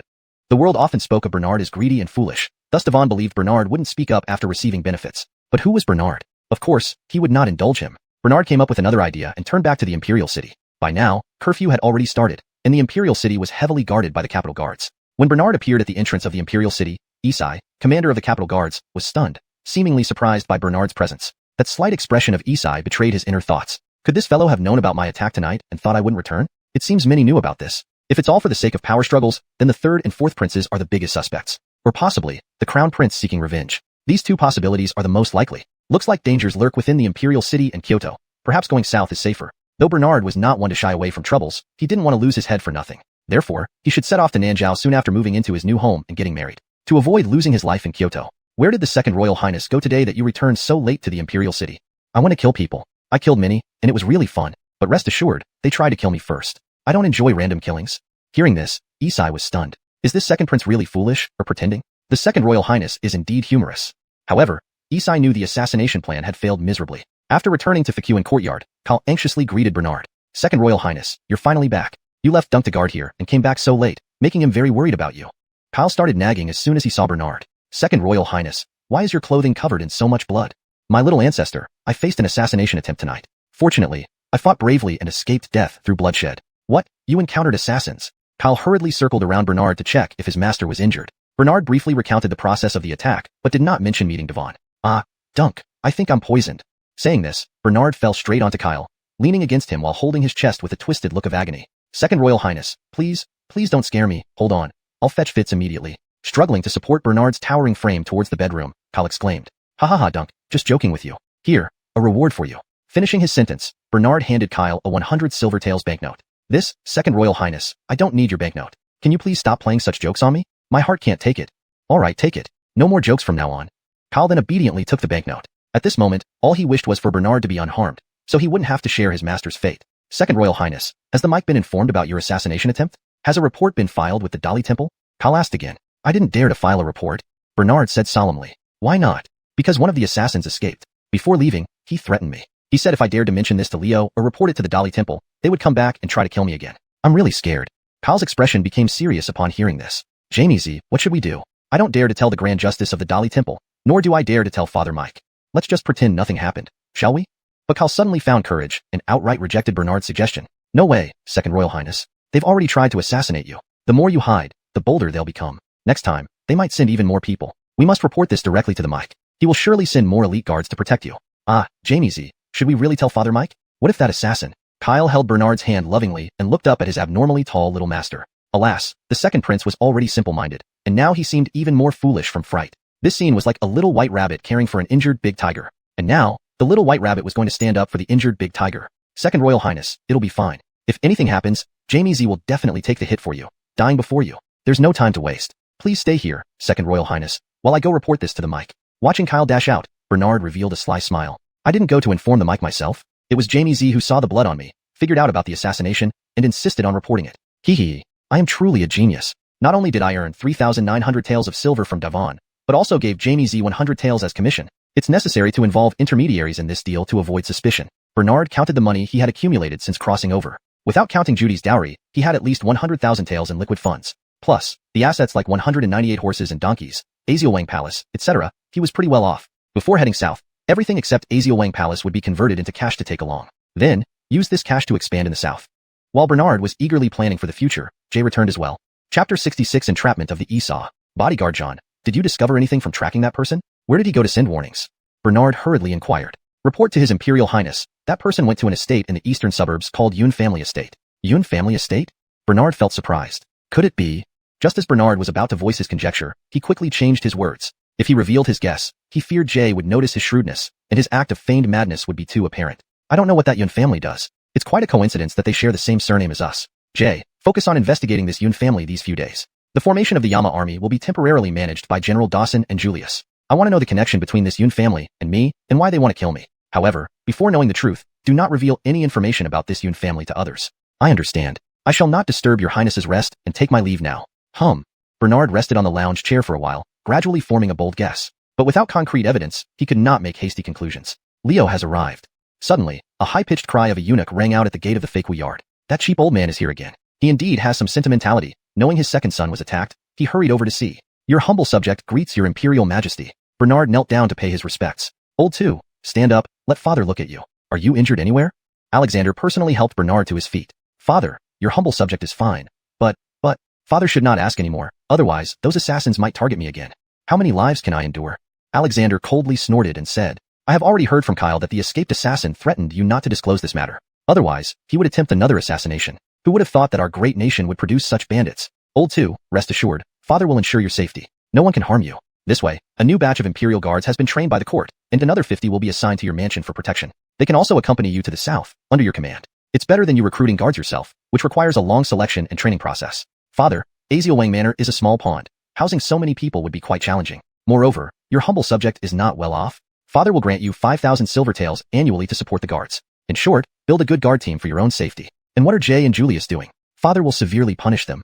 Bernard remembered that Jay and Julius had important matters to handle. If they were punished with cane strokes, how could they continue to run errands for him? Besides, it was his own request for them not to escort him back to Fakeway Yard. Father, don't blame them. It was your humble subject who insisted on returning alone. Because your humble subject wanted to browse the night market along the way. Bringing two big men along is boring. Where's the charm of women? Alexander patted Bernard's shoulder affectionately. My second child has grown up, no longer the rough man obsessed with strength training. You now understand the ways of love. You're getting married soon. Come, father has something for you.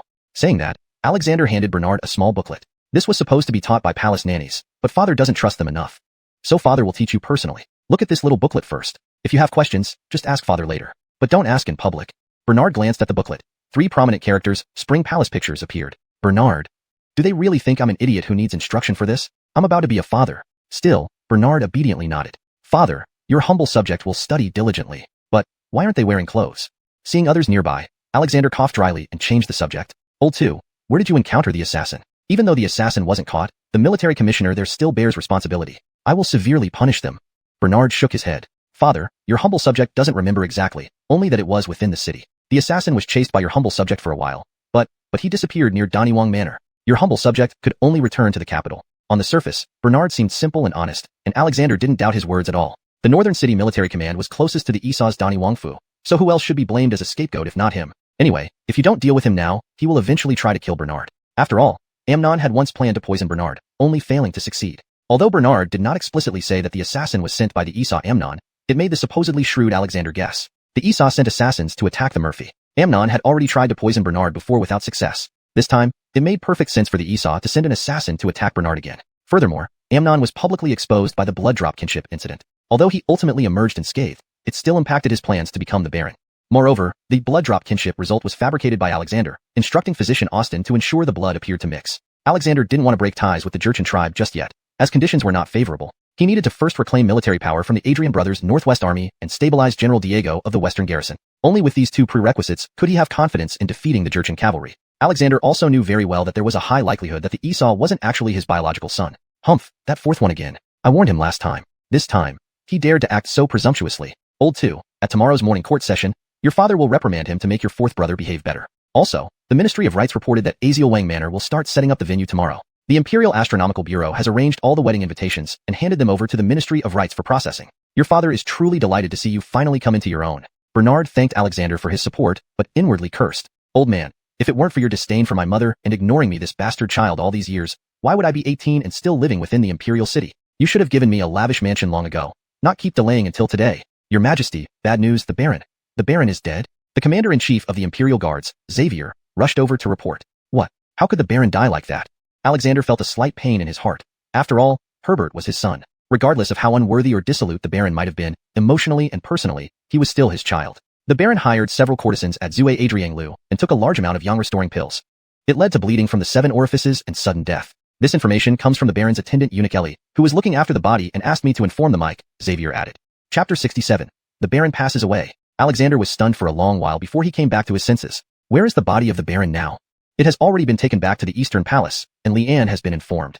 Let's go. Quickly head to the Eastern Palace. Eunuch Pierce, you go and summon Fitz to the Eastern Palace. Father, I will accompany you to see the Baron one last time. Bob immediately followed Alexander to the Eastern Palace. At this moment, sobbing could be heard within the Eastern Palace. The eunuchs and palace maids inside the Eastern Palace were all kneeling outside and inside the Baron's bedroom, making it impossible to pass through. Their cries of sorrow echoed incessantly. Your Imperial Highness, my Imperial son? Leanne Bristler, wiping her tears, entered the Eastern Palace and rushed straight into the Baron's bedroom. She saw that the Baron had already changed into a yellowish-brown robe with 4 claw dragons, lying quietly on the bed, his face and lips extremely pale. The Mike has arrived. As soon as Alexander entered the Eastern Palace, he headed straight toward the bedroom where the crying was concentrated. Baron, father is here. Upon Alexander's arrival, people immediately made way for him. Seeing Herbert at the end of the room, the slight hope in Alexander's heart instantly sank to the bottom. The Baron had indeed passed away. It seemed that the Dragon Dynasty's turmoil would now come out into the open, leaving little time for Alexander. On one side was the pain of losing a child, and on the other, the unrest in the court. As an emperor, naturally more needed to be considered than usual. Standing by the bed, Alexander looked at Herbert's face, lost in thought. Mike, my hunk is gone. Hunk is gone, whale? Leanne Amaya knelt at Alexander's feet, clutching his leg as she continued to cry. Alexander felt a mix of agitation, and her actions only caused him to frown further. Bob stood by the door, watching the Baron's body from afar. As Leanne cried, she noticed Bob standing by the door and instantly directed all her anger and resentment toward him. Murphy, why are you not kneeling? Why are you not crying but just watching? It must be you who killed the Baron. Mike, Murphy killed Hunk. Kill him to avenge Hunk. Leanne, enough of your unreasonable behavior. The Murphy was just attacked tonight. How could he have had the time to harm the Baron? Leanne, you are so overwhelmed by grief that you're speaking without sense. Bring the Leanne back to the Palace of Heavenly Peace. Mike, I will not return to the Palace of Heavenly Peace. I want to stay with Hunk. Mike. Despite her protest, Alexander ordered 2 guards to escort the Leanne back to the Palace of Heavenly Peace. As Amaya passed by Bob, she glared at him angrily. It must be him. It was definitely the Murphy who killed the Baron. He was the one who kicked the Baron before, so surely today he was also behind the attack. Bob turned his back to Alexander and stuck out his tongue at Amaya. You. Amaya was nearly about to strike Bob dead when the guards timely held her back. Liana quickly backed off, then turned sideways so Alexander could see his face. He looked grievously aggrieved and terrified as he said, Don't hit me, Your Majesty. I did not harm the Baron. Alexander rebuked the Leanne right away. Leanne, haven't you caused enough disturbance? The death of the Baron will be thoroughly investigated. Go back and rest so you can arrange the funeral properly. Just as Leanne left, Fitz rushed in. Alexander first dismissed the maids, eunuchs, and guards, leaving only himself, Fitz, and Bob. Fitz, examine the Baron and find out what caused his death. As you command, your majesty.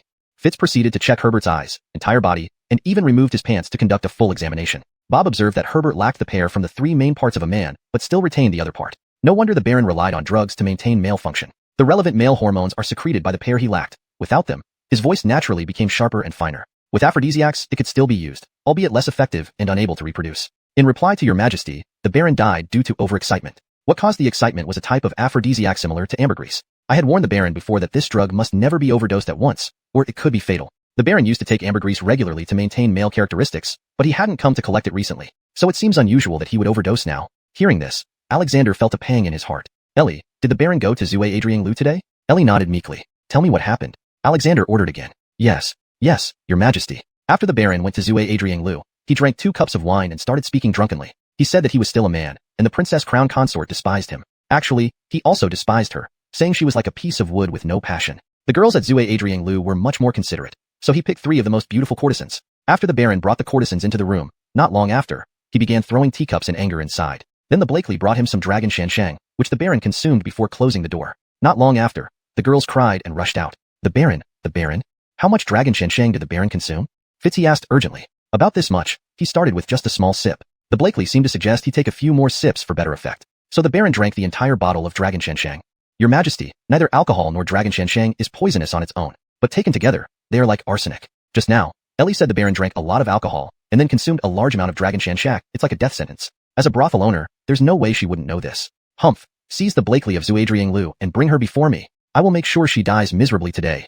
Alexander's order sent the guards rushing to arrest the Blakely. Fitz, are there any other signs of poisoning on the Baron? Fitz, he shook his head. Your majesty, strong liquor combined with an overdose of dragon shanshang is already deadly. There have been cases where people used incompatible food combinations to kill others, and this method can be made to look like an accident rather than intentional murder, allowing the killer to escape severe punishment. A while later, even Brody, Esau, Boone Duke, Brandon arrived to pay their respects to their eldest brother Zach. Raoul and Walker, being too young, were not present for fear the sight of the Baron's body might traumatize them. It was only then that Yuntai Dani had the chance to see Boone and Sixth Prince. These were the first princes he saw since coming from his world. The 2 princes looked quite different, one fat and the other thin, resembling the visual contrast of a fat monk and a skinny monk standing together.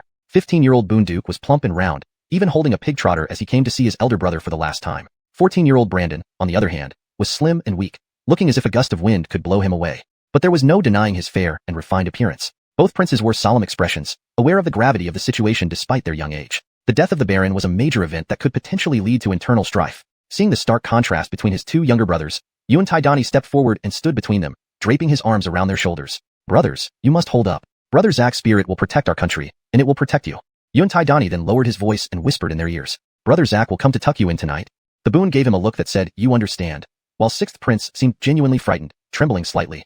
Chapter 68. A long-planned murder. Alexander was whispering to Connor when his eyes caught Bernard hugging Davian and Yovan, seemingly talking to them. Looking at the expressions on the 2 young princes' faces, Alexander guessed that Bernard was bullying the younger ones with his seniority. Cough, cough, second son. These 2 are your younger brothers. They are still young and can't harm you. But you, as the second eldest brother, shouldn't bully them. Bernard loosened his hands and shook his head, saying, this subject did not bully the 2 younger brothers. I was merely comforting them. Unexpectedly, Duke was indeed a crafty one. He pointed at Bernard, swallowed the meat of the pig's trotter in his mouth, and shouted loudly, Father, second brother scared us by saying that the Baron would come back at night to find us. Upon hearing this, Alexander gave Bernard a look of disdain. Bernard thought that looking at Alexander's gaze, it seemed he was just short of giving him the middle finger. Alexander continued his conversation with Connor. After Finian arrived, he first paid respects to Alexander before symbolically kneeling beside the dead body of the Baron and wept dry tears twice. Lord Marquis, please grieve within moderation. The death of the Baron is a matter of national importance, as the uncle of the Baron and the 2 generals stationed in the northwestern border being his cousins. According to what I know, your 2 sons have been serving the country faithfully and have not returned home for nearly a year. Take this opportunity to grant your sons leave to return home for family visitation and pay their condolences to the Baron. Finian, deep in thought, began to ponder the underlying intentions of Alexander upon hearing his words. Your Majesty, sending a message to the northwest border, and then considering the time it takes to return. Even if they ride fast horses, it will take at least half a month. I fear, even if your Majesty is assured, we cannot rest easy about the safety of the northwestern border. You know those barbarians have been eyeing the human pass for many years. Minister Adrian, please be assured. I will naturally ensure that your 2 sons have a peaceful leave. I will send General Theo personally to deliver the news to your 2 sons in the northwest. During that time, the command of the Northwest Army will temporarily be handed over to General Zhao. Your sons have been defending the country at the northwestern border for nearly 5 years. How many 5-year periods does a man have in his life? I plan to confer them honors when they return. I will infect them as Grand and Lesser Northwest Dukes, enjoying second-class honors in our dynasty. Their contributions are clear to me, and rewards must follow accordingly. Otherwise, wouldn't it chill the hearts of loyal ministers? Seeing that Alexander had made up his mind, Finian also knew imperial commands were hard to resist. Unless they rebelled openly, which was impossible at the moment, he kneeled down and thanked the emperor on behalf of his 2 sons for the royal grace. Finian vaguely sensed that Alexander intended to completely strip the military power from the Adrian family, and this idea probably wasn't formed overnight. Bernard, who overheard this, didn't find it particularly beneficial to him and felt utterly disinterested. He suddenly remembered Katrina and the 2 children she carried. That mattered to his own interests. Yes, go see his sister-in-law. Zack is dead. She must be very sad. So, Bernard turned to leave. However, Duke stretched out his hand, stained from the pig's trotters, grabbing Bernard's sleeve. Second brother, where are you going? Second brother is going out for some fresh air. Keep eating your pig's trotters. Be careful with the 3 highs. Bernard pushed away Duke's greasy hand in disgust and went out searching for Katrina. Humph, surely off to find something delicious. Previously, he ate father's big black roast and often sneaks into the imperial kitchen. How could I not get my share of the goodies? Duke muttered under his breath, and then quietly followed Bernard. Yunbo Qian, watching Bernard and Duke leave the Baron's bedroom one after another, didn't think much of it. Instead, he said to Yunbo Dani, "Fourth brother, look at those gluttons, second brother and Reese. Together, they make a complete fool." He. Hearing this, Yunbo Dani couldn't help but let out a soft chuckle, and Yunbo Zheng also laughed. Coldly sniffing, Yunbo Dani remarked, "So why do you go through so much trouble dealing with such a fool?" Yunbo Qian got flustered. "Fourth brother, don't slander others, it's clearly you who has been doing it. Didn't you send people last night to assassinate second brother? Now you're accusing me." Hearing this, Yunbo Dani also panicked. That never happened. At this point, Alexander, having finished talking with Finian, walked over. He first looked at Yunbo Dani, making him shiver and feel coldness down his spine. "Why does your majesty look at this subject like this? Why am I looking at you? Humph. Fourth son, the court intrigue I hate the most is using despicable means. Did you send dozens of black-clothed men last night to assassinate your second brother to eliminate opponents?" Yunbo Dani just found out about Bernard's assassination attempt last night. He knelt down on the ground in fear and shouted, "Your majesty, this subject did not send any assassins to kill second brother. Even if this subject once tried to poison second brother. After that, this subject has never attempted to harm second brother. Humph, your second brother saw the escaping assassins enter your Dani Wang palace. This matter will not be pursued further. If another assassination attempt on a prince is traced back to you, you and your mother will both return to your Jurchen tribe. Yes, your majesty, this subject indeed did not attempt to assassinate second brother. Please investigate clearly."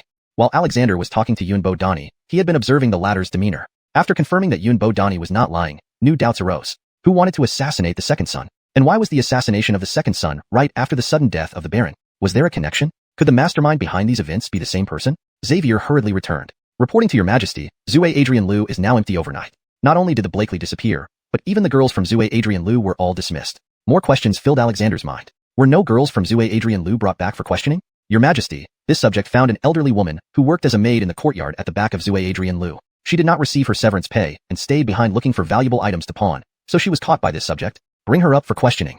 Xavier gave a signal to the guards at the gate, and then an old woman in shabby clothes was brought up. Citizen pays respect to the mic. "Please stand up, grandmother. I ask you, how long have you been working as a maid at Zue Adrian Lu?" "In response to your majesty, this citizen has been working as a maid at Zue Adrian Lu for 2 or 3 years. Who is the owner of Zue Adrian Lu, and has it always been the same person? I don't know who the owner is, nor has anyone seen them before. Even the Blakely manages Zue Adrian Lu for someone else." Alexander's suspicions only increased. The mysterious boss of Zue Adrian Lu seemed to have foreseen today and never showed up. Or maybe the brothel was just a small part of his business, and he was too busy to manage it directly? But, your majesty, every month end, a skinny man would come to check on the situation at Zue Adrian Lu. He might be the manager for the big boss. The man also came before last night when the incident with the Baron happened. Alexander murmured, "It's mid-month now." At this point, Alexander formed a new theory. That possible manager was there to deliver the dragon saliva incense to the Blakely. Alexander, having visited brothels himself, knew that dragon saliva incense, which was hard to obtain, was rarely stocked in such places. Instead, they usually kept aphrodisiacs like Fuyang pills due to their cost-effectiveness. If the manager specifically delivered dragon saliva incense, then the Baron's death wasn't an accident. It was a meticulously planned murder. Chapter 69. Eldest brother has an ancestral recipe. When Bernard turned to the back courtyard of the Eastern Palace, he saw a slender and delicate figure sitting by the koi pond, seemingly lost in thought. "Elder sister," Bernard called out as he approached. Katrina hastily wiped away the tears from the corners of her eyes and turned around. "Murphy, is there something?" Katrina asked coldly. Bernard sensed her icy aloofness that kept people at a distance. This was completely different from the passionate and gentle Barents he had witnessed over the past 2 nights. One was in the sky and the other on the ground. No, he must find a way to probe. If she knew that he was her sought-after mongoose brother, how would she react? Since the crown prince was dead now, it was only natural for him, as his younger brother, to take care of his elder sister-in-law for Zack Gu. "Elder sister, don't cry. Although the crown prince is no longer with us, you still have his child inside you. People cannot be brought back from the dead. You should take care of your health and give birth to the child to rest the soul of the crown prince in peace." Bernard's consolation did not touch Katrina's heart, but instead made her even more irritable. She missed her mongoose brother so much that it made her ill. Thank you for your comfort, Murphy. By the way, Katrina suddenly looked up at Bernard, with a smile on her face. This woman must be going through menopause. Why does she change her expression so quickly? Bernard soon guessed what was on her mind. As expected, Katrina gently asked, "Younger brother, where is the pawn shop you mentioned earlier?" Bernard. She calls him, Your Highness, when nothing's wrong, but, younger brother, when something's needed. This woman is too practical. Do you really want to go to that pawn shop, elder sister? Are you thinking of looking for your mongoose brother? Bernard bluntly asked. Katrina was greatly surprised. How did this second prince know about her mongoose brother? Did he know about what happened between them? Just as Bernard was about to further investigate, he noticed out of the corner of his eye that the Boon was standing not far away, eavesdropping on their conversation. What a little brat. Elder sister, the pawn shop is the third shop in lane 28 in the capital. Thank you, younger brother. Katrina was almost about to grab Bernard's hand out of excitement. Elder sister, please maintain your dignity. Katrina realized her improper behavior and took a few steps back. If the day comes well, elder sister will thank you. How will elder sister thank me? Let's talk about it later. It's about later, isn't it? That's fine, Bernard chuckled cunningly. Katrina thought she had successfully tricked Bernard, but belatedly realized she had been taken advantage of. I am your elder sister. After saying this, Katrina stormed off. Suddenly, Bernard turned and shouted, Hold it. The Boon Bernie, who was about to flee, froze in place, afraid to move another step. Why are you listening in on adults' conversations, little kid? Actually, older brother, I didn't come here specifically to listen to your conversation with the Barents. I came to look for you, and just happened to encounter you talking to her. But, rest assured, your voices were so low that I couldn't hear clearly what you were saying. Bernard put his arm around Bernie's shoulders, squeezing slightly with a threatening tone. Fatty, you'd better be honest. Speak. What do you need from your second brother? Older brother, I heard that your roasted meat is delicious. Can you invite me next time you eat it? So he was just a foodie.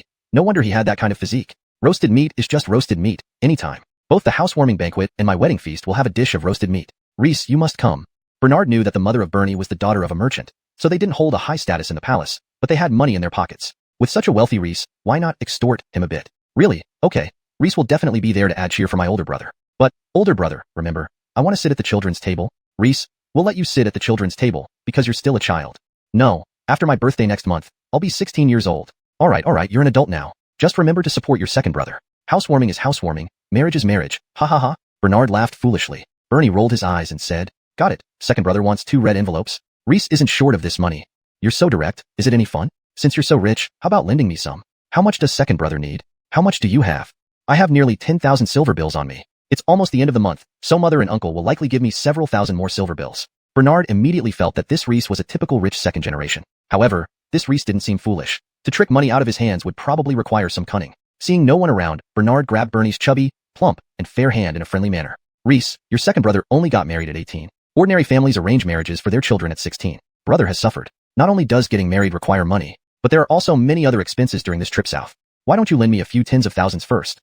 Bernie's small eyes seemed to twinkle as he generously pulled out some silver bills from his robes and stuffed them into Bernard's hands. Bernard counted, and it amounted to 38,000 silver bills. Was this Boone really the legendary landlord's naive son? I feel like I get along very well with Reese. So, I'll lend it to you without interest. If it were anyone else, not only would Reese not lend so much, but they'd also charge interest. But, second brother, can you teach me your roasted meat recipe? Even father, who is so picky, praised your roasted meat. It must be delicious. And yesterday, the skewers you sent to third and fourth brothers, they didn't eat them. In the end, I ate them. They were really fragrant. Bernard pretended to ponder, resting his chin on one hand. Well, maybe. How about this? If second brother sells me the roasted meat recipe, these 30,000 silver bills won't have to be paid back. Deal. Bernard had been waiting for Bernie to say this. He then cheerfully stuffed the silver bills into his robes. The more such silly brothers, the better. Reese, whenever you want to learn how to make roasted meat, come find second brother. But preferably before the end of the month. Next month, second brother will go to Nanjing to become a king. Okay, I'll send Chef Zhang and Chef Wang to you this afternoon. It's not you learning, right? Having 2 chefs come to learn will cost more than just you. Bernard deliberately kept them guessing. He had much to do on this trip south, all requiring money. Of course, he needed to take advantage of being in the capital to accumulate wealth for his journey south. Bernie rummaged through his robes and finally pulled out a delicate silver jade pendant and a small gold bar.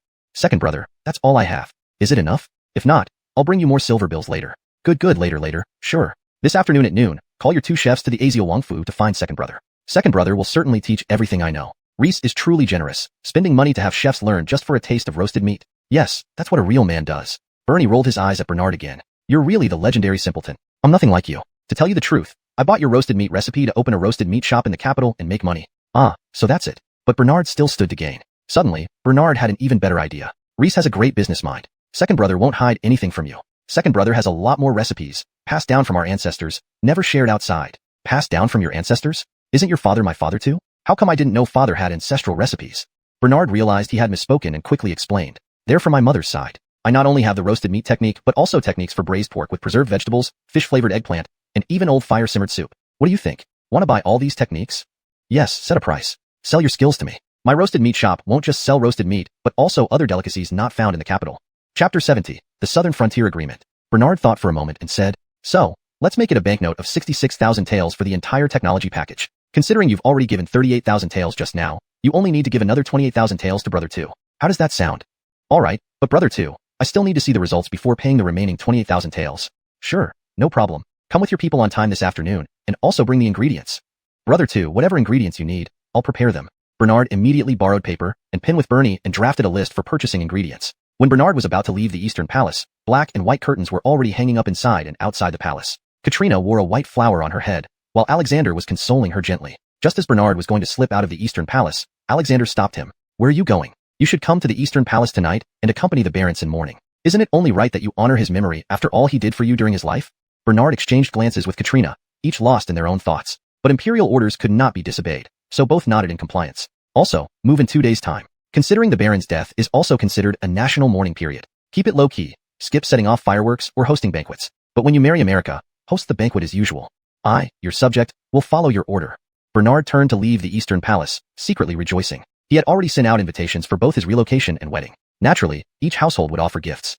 But by doing this, he could legitimately save nearly 2,000 taels for the moving banquet. 2,000 taels could sustain 200 Yama soldiers for half a year. Though Bernard's 200 mansion troops received salaries from the imperial treasury, their daily living expenses fell upon Bernard. After leaving the Eastern Palace, Bernard went to the Fakely Courtyard's backyard to lead out Little Black, and headed straight to the Aziel Wangfu. At the moment, officials from the Ministry of Rites were leading some maids and eunuchs to decorate the Aziel Wangfu in preparation for the 2 upcoming joyous occasions, putting up lights and banners. Eugenia came over to help as well. Standing at the entrance of the Aziel Wangfu, Bernard faintly felt a malicious gaze watching him. Turning abruptly towards the diagonal alley, he saw a shadow quickly disappear behind a wall. Pausing slightly, Bernard then entered the Aziel Wangfu. Yuan was training the newly recruited 30-odd Yama soldiers in the backyard. Murphy, Commander G, brought 50 members of the Imperial Guard, saying they are under Murphy's command. Jay reported, fine, bring them in. Subsequently, Xavier led in a group of robust, alert men dressed uniformly in yellow coarse cloth practice clothing. They probably didn't even have time to put on their Imperial Guard uniforms before being brought here. Entering the Imperial Guard required rigorous training and assessment, comparable to preparing for civil service exams in the previous life. However, this made it easier to win over these new guards. After handing over these men to Yuan, Bernard went to the kitchen. The kitchen had been refurbished with brand new cooking utensils, and even a shrine to the kitchen god. Officials from the Ministry of Rites and Ministry of Works were quite efficient. At that moment, Burke was adjusting the feng shui compass in the kitchen. Minister Johnny, you're here too. Knowing Minister Johnny valued feng shui greatly, especially kitchen feng shui which affected the health and fortune of the lady of the house. And this lady was naturally his daughter, Eugenia. Minister Johnny ignored him, fiddling with the compass. What could this foolish son-in-law do if he didn't bow? Since it was early and lunchtime wasn't for a while, Bernard wandered around the Aziel Wangfu. Murphy, the princess of the Nanman tribe wishes to pay respects. A servant announced. Serve tea in the front hall. Bernard headed to the front hall. Before reaching the hall, he smelled an exotic fragrance. It was Coraline's unique scent, not overpowering but very captivating. Wonder what perfume she used. It smelled pretty good. Upon entering the front hall, Bernard saw a beautiful slender figure in a white dress facing away from him. Not as tall as Eugenia, but small and delicate. That body, absolutely no pressure to carry on the waist. Coraline had changed back into her girl attire. Dressed in a plain white dress, adorned with colorful fluffy decorations, she exuded an air reminiscent of Fragrant Consort. However, this was a more spirited version of the Fragrant Consort. Compared to the Fragrant Consort's gentle and delicate demeanor, Coraline exuded a vigorous and dynamic air. Murphy, I received your wedding invitation just now, and came over specially. Originally, we wanted to drink the wedding wine with Murphy, but then we heard about the mourning for the Baron, so we can't be too ostentatious. Moreover, there's an emergency in the south, and I have to return as soon as possible. Almost all the silver I brought this time has been won by you. I can't give you much for the gift, but you are a prince. Giving too little would make my clan look poor.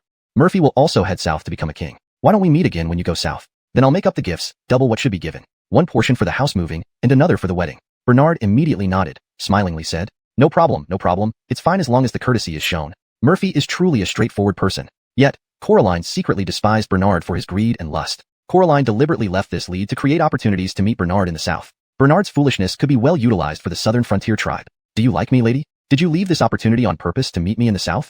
Bernard laughed and whispered to Coraline. Such a question made him appear even more foolish and infatuated. A foolish persona often eased others' vigilance. Coraline felt both amused and annoyed. How self-centered must Bernard be to think such thoughts? But why not take advantage of it and use him? Yes, you're so tall and handsome. I'm really quite moved.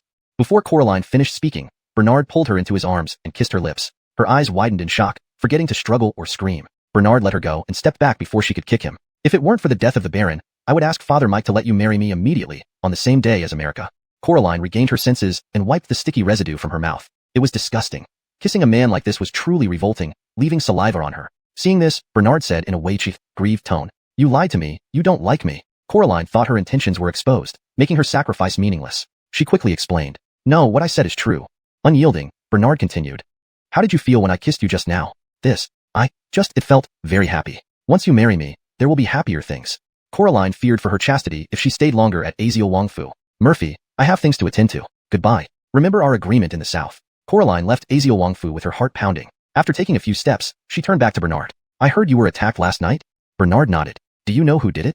"Not really clear, maybe the Esau." Hearing this, Coraline wore a meaningful expression and shook her head. "Not the Esau, it's someone you never imagined. Soon, you'll confront them head on. Take care. Are you worried that if something happens to me, you'll be a widow?"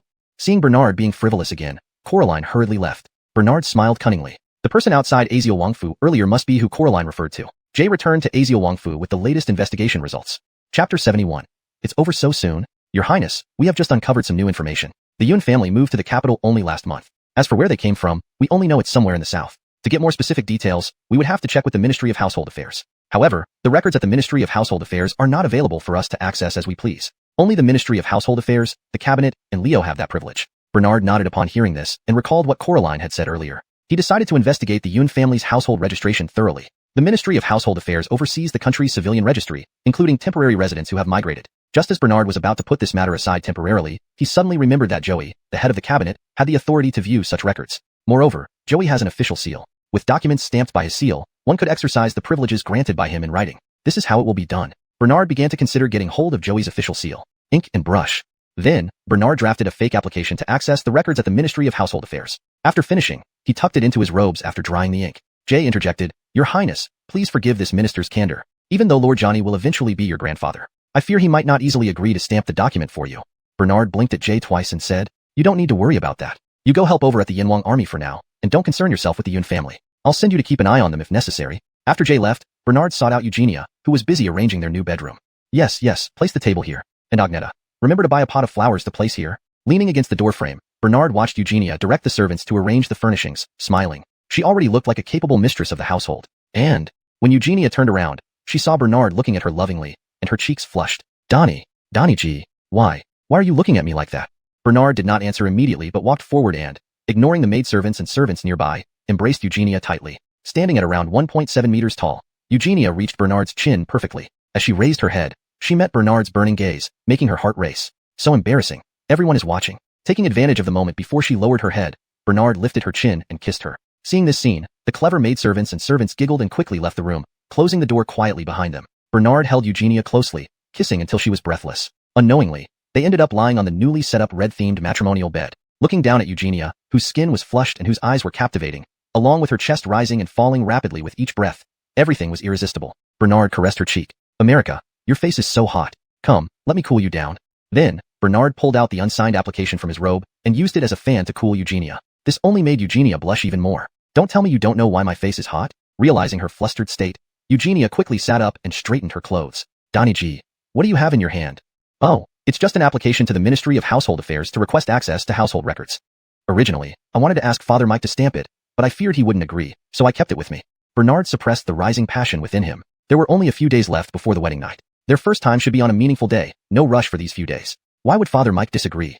If I want to access household records without reason, Father Mike would surely demand an explanation. But my reason is something I can't explain clearly to Father Mike. Because I want to acquire some assets, and only the Ministry of Household Affairs can provide the relevant information on their origin. Once I obtain these assets, our future children will have more land and property. Look at the other princes. All of them hoard land, houses, and shops everywhere. Only I, Donnie G. Well, don't mention it. Always feeling like a failure for not providing you with a better life. It's been bothering me so much that I haven't slept well." After saying this, Bernard sighed deeply, a sigh that pierced through Eugenia's heart. "Donnie G, don't say another word. In my heart, you are an unparalleled hero. No matter whether you are poor or wealthy, I will always stand by you." "Donnie G, I have an idea. Grandfather is the chief cabinet minister. His official seal has the authority to access the records of the Ministry of Household Affairs as well. Leave this matter to me."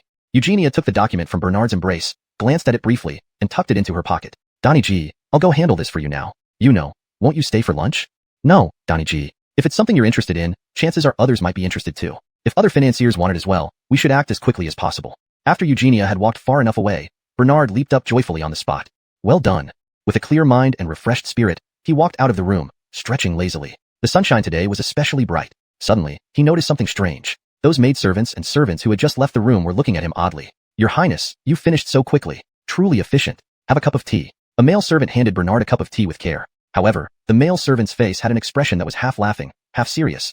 It looked like he was trying hard not to laugh. Bernard.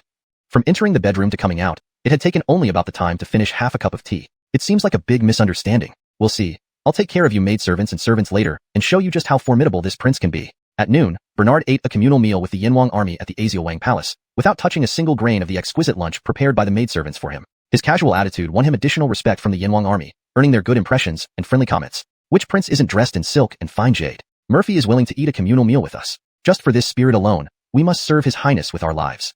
Unexpectedly, there are rumors that Murphy is simple-minded, yet he doesn't concern himself with trifles. This surprises me, but at least our days ahead won't be too difficult.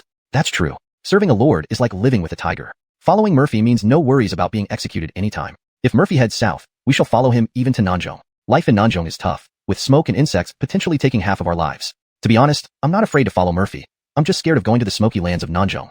I don't know if I can ever come back to the capital. Well, let's leave it to fate.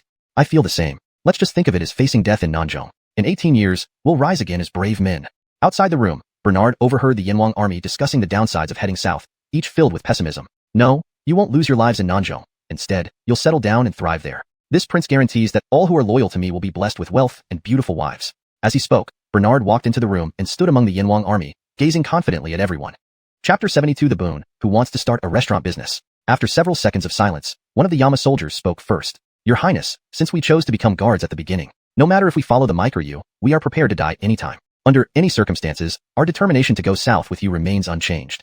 Did these people really want to die so much? Was going to the southern frontier equivalent to facing certain death? What a foolish logic. Bernard immediately said, who says going to the south will definitely result in death? Even if there's fog, snakes, insects, and rats, what's there to fear? The southern barbarians also live in the south for long periods. They're doing just fine too. Why make going to the south seem as terrifying as descending into hell? The Yama soldier who spoke first was speechless, looking at the other Yama soldiers. It seemed that what Bernard said made sense. Coraline, Fabio, and their entourage didn't appear to have any issues either.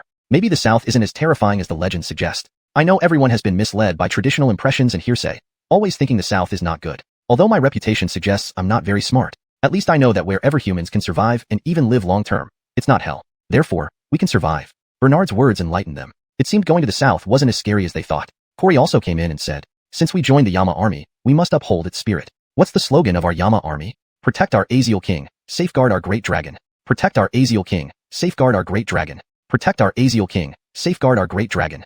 3 loud, orderly chants instantly echoed through the air above the Aziel Wangfu.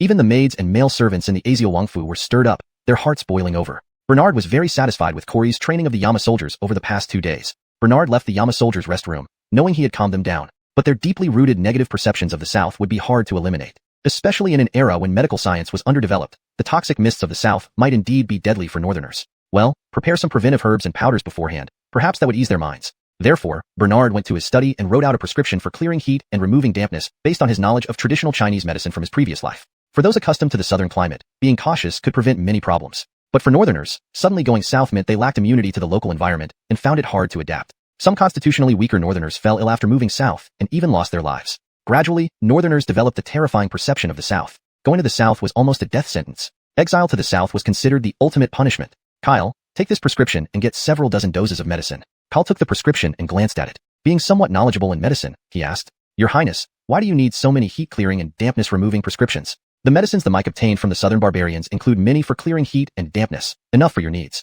I'm preparing these for the Yama soldiers. Your Highness, when did you learn how to write prescriptions? If the Grand Preceptor Fabio of the southern barbarians compared medical skills with you, he would probably lose. Naturally, hurry up and get them. You don't need too many, 3 doses per person is enough. These herbs are common and cheap in the South. I'm preparing in advance, just in case for the Yama soldiers. At once, Your Highness. Kyle nodded and left to buy the medicine. Having followed Bernard for so many years, he understood his master well. Bernard explained clearly whatever he could say. If it was inconvenient to mention or couldn't be revealed yet, he wouldn't utter a word. And Bernard had long wanted to buy a shop to start a pawn shop. In ancient times, pawn shops were like moneylenders, equivalent to modern banks. This was a highly profitable industry, but without capital or connections, one couldn't succeed in it. The address he provided Katrina for the pawn shop was one he had accidentally passed by recently, a moneylender's address. However, that moneylender was poorly managed and on the brink of bankruptcy. If she really went there, it didn't count as deceit since they planned to open a pawn shop anyway. Bernard sat down for a brief rest and heard someone talking at the main gate. Have you seen the Boone? You're here to visit the Murphy, right? He is resting in the tea house. I'll inform him for you immediately. No need. I made an appointment with eldest brother. He knows. I will go directly to the tea house to find him. Bernard walked out of the tea house and saw a big ball of flesh approaching. Behind the big ball of flesh were two even taller adult balls of flesh, wearing aprons around their waists. It seemed that these were the chefs Zhang and Dawson. Reese, you've finally arrived. Do you have the remaining 28,000 silver notes? Of course, if eldest brother makes Reese satisfied, Reese will also make eldest brother satisfied. Bernard laughed heartily, hugging Bernie's shoulders, feeling very close to him. At least more so than Baron, Brody, and Esau. Those three guys, either worried about someone seizing the position of Baron or wanting to become the Baron themselves. They fought till their heads cracked, ignoring brotherhood and humanity. But this Boone didn't care for the throne, only wanting to make money through business. This might be due to his mother's genes and environment, naturally making him good at business. Moreover, in ancient times, scholars, farmers, artisans, and merchants ranked merchants at the lowest level. Therefore, Bernie's birth mother in Changzai had no family background, only relatives who did business. She had been in the palace for over a decade but was still just a concubine. However, this mindset change made business look quite good. These ancient people were too rigid. When done well, it would make one rich beyond measure. Especially in this era of information isolation, business thrived on information disparity. Making profits would be effortless if handled well. Not like in Bernard's previous world where, under the impact of e-commerce and live streaming, business led to a dead end. Because the era of information explosion couldn't allow profiting from information disparity, thus making business increasingly hard. Did you bring the ingredients? Seeing the two chefs with empty hands, Bernard asked. He didn't want to spend his own money on buying ingredients and sent people specifically to procure them. Claude Watteau had long planned to open a restaurant and already controlled relevant resources. Having him procure the ingredients was easier and more efficient. Eldest brother, trust me. The ingredients are all in the yard. The workers just brought them in from the front door, awaiting your instructions. All right, Reese, tell them to move the ingredients to the kitchen. Let's get started. In the afternoon, Bernard taught the two chefs how to make roasted meat, braised pork with preserved vegetable, white-cut chicken, hot pot meatballs, pork balls, and fish balls. Undoubtedly, with a cooking foundation, learning became much more efficient. In one afternoon, Bernard taught them nearly 10 dishes. But Bernie seemed unsatisfied and asked Bernard to teach for 2 more days so they could learn more skills. How could Bernard afford the time for such antics? Eldest brother, here's the remaining 28,000 silver notes. Please provide a detailed recipe. Write down all the delicacies you know that aren't available in the capital. Let the chefs study it. No need to trouble you further. Well, Bernard fell into thought, his fingers rubbing together. A sign of wanting money. Eldest brother, I don't have much money left. Here's 1,000 taels. Please grant me the recipes. After saying this, Bernie knelt on one knee and presented the final 1,000 taels of silver. Deal. Originally, 10,000 taels was the price for the rest of the recipes. But given that you've already paid 66,000 taels, I'll give you a huge discount. 1,000 taels it is then. As soon as Bernard pocketed the silver notes, Jay hurried in, holding a note and a hairpin. Murphy, young Miss America has been kidnapped. This was sent by a child just now as proof. Jay handed the note to Bernard. Hearing this, Bernard suddenly recalled the shadow he saw at the entrance of Azio Wangfu earlier that morning. Chapter 73. The Battle in the Emerald Bamboo Grove. Bernard took the note and read it, which said, Eugenia is in my hands. If you want her to live, please have the Murphy come alone to the north suburb Emerald Bamboo Grove immediately. I will not wait beyond this time. He then looked at the hairpin again. It was undoubtedly Eugenia's. Reese, I'll have someone send the recipe to your residence later. I have urgent matters to attend to. Saying this, Bernard mounted Little Black and rode straight to the north suburb Emerald Bamboo Grove. The Emerald Bamboo Grove was vast. Upon arriving at its entrance, Bernard reined in his horse. In front of him stood a tall figure facing away. Is America with you? Asked Bernard. The man slowly turned around, revealing a face covered by a blue ghost mask. Since you invited me here, why don't you show me your true face? Are you afraid I'll seek revenge? Last night's assassin must be sent by you. The masked man still did not speak but stood there, gazing at Bernard through the eye holes of the mask. Through those eyes, Bernard sensed that the man was quite young, perhaps even close to his age. However, the surprise in his eyes flashed briefly, indicating that Bernard had hit the mark. Thus, this masked soldier likely had connections to the Yun family courtyard. The world says that the current Murphy is simple-minded and honest. But after I found this request for household registration records from the Ministry of Revenue on Eugenia, I think the Murphy isn't just smart but also cunning. Bernard was taken aback but quickly responded. Then I should thank you for treating me as an intelligent person. Many people call me a fool, whether openly or behind my back. They nickname me idiot. You are the first one since birth to say I'm smart. So yes, I do believe I'm intelligent.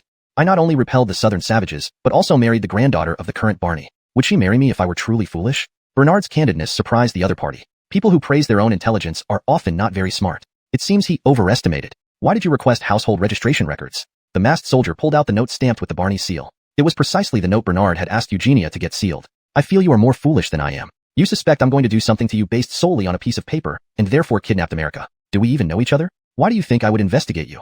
The masked soldier was momentarily speechless. You may not recognize me, but recognizing the Murphy is enough. I'll kill you today. Suddenly aggressive, the masked soldier brandished a sharp long sword and lunged at Bernard. A cold glint flashed in Bernard's eyes as he reached for the green dragon blade on his saddle. He lifted the blade slightly, waiting for the masked soldier to strike. The masked soldier leaped nimbly like a bird skimming water, displaying formidable martial arts skills. Clearly, the failed assassination attempt last night prompted the mastermind to act personally, but Bernard didn't understand why anyone wanted him dead. If it were the third or Esau seeking the Baron position, wouldn't they be fighting each other instead? Moreover, he was about to be exiled south, not worth such a fuss. Could it be because he offended someone? Apart from the Baron and the third and Esau's, he hadn't offended anyone else. For now, he couldn't dwell on these thoughts. The masked soldier lunged forward, sword aimed at Bernard's chest from 2 meters away. Bernard raised his blade to block the attack. The clash of metal produced sparks. The masked soldier floated backward and ended up leaning against a bamboo pole, holding his sword defensively. He began climbing the bamboo while it bent under his weight. Taking advantage of the bamboo's elasticity, he launched his second strike. Bernard squeezed his horse and charged forward, narrowly avoiding the attack while striking the bamboo with his green dragon blade. This was his real intention. The bamboo snapped in half, sending the masked soldier plummeting. Just before hitting the ground, he used his sword to push off the ground, spun gracefully in midair, and landed steadily. Now, their positions were reversed from where they started. Bernard glanced sideways and saw that Eugenia was tied behind the dense bamboo on his left, with a cloth strip wrapped around her mouth. Confirming that Eugenia was unharmed, Bernard felt relieved. Eugenia was also looking at Bernard, shaking her head as if she wanted to say something. Bernard dismounted and rushed forward to rescue Eugenia. But the masked soldier attacked again with his sword, forcing Bernard to fend off with his blade. The clash of weapons sounded continuously. Autumn winds rustled through the bamboo grove, leaves falling everywhere. Both were fully concentrated in their duel. Over a dozen rounds had passed without any sign of victory for either side. Bernard realized he had met his match today. He needed to use more of his strength to escape unscathed. Meanwhile, the blue ghost-masked soldier was inwardly surprised by Bernard's high level of martial arts, far beyond his estimation. Originally, Bernard killing 30 black-clothed men alone already astonished him. Now, facing him in combat, he was even more shocked. Suddenly, Bernard feigned an attack, lifting his foot to kick toward the crotch of the blue ghost-masked soldier. He was startled, having long heard of Bernard's notorious childless kick, with the Baron being the best example. Therefore, he gave up attacking Bernard's chest and instead stabbed at Bernard's thigh. However, this was just a feint by Bernard. He withdrew his leg and retreated, then swiftly dug his toe into the soil and flung dirt towards the opponent's face. Despicable trick. While the masked soldier cursed out loud, he raised his hand to cover his eyes while still not forgetting to retreat and swing his sword defensively in front of him. Tisk, pot calling the kettle black. You are no hero by kidnapping a woman. Bernard shot back sarcastically. The blue ghost-masked soldier was immediately speechless. Bernard slowly backed away toward Eugenia, planning to free her first. Given the current battle situation, it was better to save her first since the outcome remained uncertain. However, Eugenia kept shaking her head and giving him urgent looks. Suddenly, Bernard's heart stirred. Eugenia seemed to be hinting at something. Meanwhile, the blue ghost-masked soldier stopped after pursuing a few steps, a cunning smile flashing across his lips. Could it be? Bernard immediately halted, but it was too late. There came a click underfoot. He had triggered a trap hidden underground. A wild boar trap lay beneath his feet. Bernard quickly thrust his blade tip between the jaws of the trap. Although this prevented the jaws from closing completely, several teeth still pierced into his ankle. Pain surged from his left ankle. Just as Bernard tried to pull his foot out from the remaining gap, the masked soldier lunged at him with his sword. Chapter 74. Brother Donnie is so amazing. Bernard had initially intended to draw his saber for defense, but then he realized that once the blue dragon saber was pulled out, the animal trap would certainly clamp down entirely on his foot. If that happened, he would either die or lose the use of both feet. All this happened in a split second. As Bernard hesitated, Junzi, wearing the green ghost mask's sword tip, was already within a meter of him. Eugenia watched anxiously but could not speak. She only shook her head and strained against the ropes. Holding the saber with one hand, Bernard lifted the animal trap along with it, using the trap to block the incoming stab. Today, I'll show you the taste of the animal trap. By now, Bernard had adapted to the slight pain from the animal trap and even held the blue dragon saber between his teeth, accepting the pain. He decided to make the opponent experience the feel of being clamped by the animal trap too. Focusing all his energy on his lower body, Bernard prepared to counterattack with leg techniques. With the protection of the animal trap, Bernard boldly kicked at the masked man without hesitation. Even when the masked man slashed with his sword, Bernard dared to meet it head-on. Now it was a contest of whether the animal trap or the sword was stronger. Amidst the clink-clank sounds of the animal trap and the long sword colliding, Bernard turned the tables and forced the masked man to retreat step by step. Seizing an opportunity, Bernard delivered a powerful kick to the masked man's chest, sending him flying several meters away. Taking advantage of this gap, Bernard forcefully pried open the animal trap with the blue dragon saber and freed his left foot. The animal trap remained on the ground, its jaws still open. Bernard tore a strip of cloth from his clothes and loosely wrapped it around his left ankle. Fortunately, the wound was not deep and did not damage any tendons or bones. Bernard was not about to let the masked man off now. Even with the animal trap on, he had made the masked man retreat. Without the trap's restriction, Bernard fought even harder. At first, he had only used 6 or 7/10 of his strength, but now he was nearly using 9/10. With Bernard giving it his all, the masked man was even more on the defensive, unable to mount any counterattacks. The masked man understood why none of the 30 elite assassins he arranged could harm Bernard at all. Bernard might be as simple-minded as outsiders said, but his martial prowess was undoubtedly top-notch. Perhaps this was a case of give and take. Now the masked man was convinced that Bernard's physical strength was exceptional, making up for his mental simplicity. A physically strong person like this, with no background support, stood little chance of becoming crown prince. It was this thought that made the masked man abandon the idea of killing Bernard. Just let him live and go to the southern border. Thus, while defending, the masked man said, It's a wise choice for you to garrison at the frontier. I've decided not to kill you. Take your woman and leave.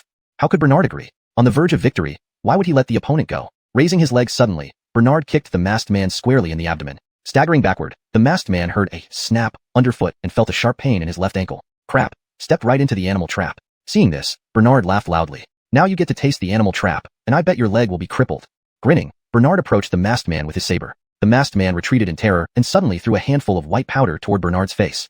Bernard quickly retreated, avoiding getting lime dust in his eyes. This guy really pulls out all stops, even more despicable than me. When Bernard looked again, the masked man had freed himself from the trap and fled several meters away. Never chase a cornered enemy. Saving his wife was more important. Ignoring the fleeing man, Bernard turned to untie Eugenia. As soon as she was freed, Eugenia threw herself into Bernard's arms, crying and laughing at once. Brother Donnie, I thought we were going to die here. I didn't expect you to be so amazing, able to counterattack even with your foot trapped. Save that compliment for our wedding night. What compliment?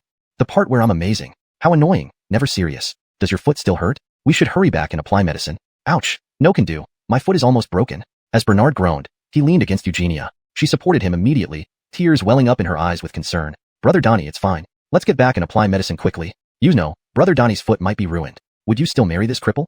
Yes, of course I would. Even if you were paralyzed, I'd still marry you. You mustn't have anything happen to you.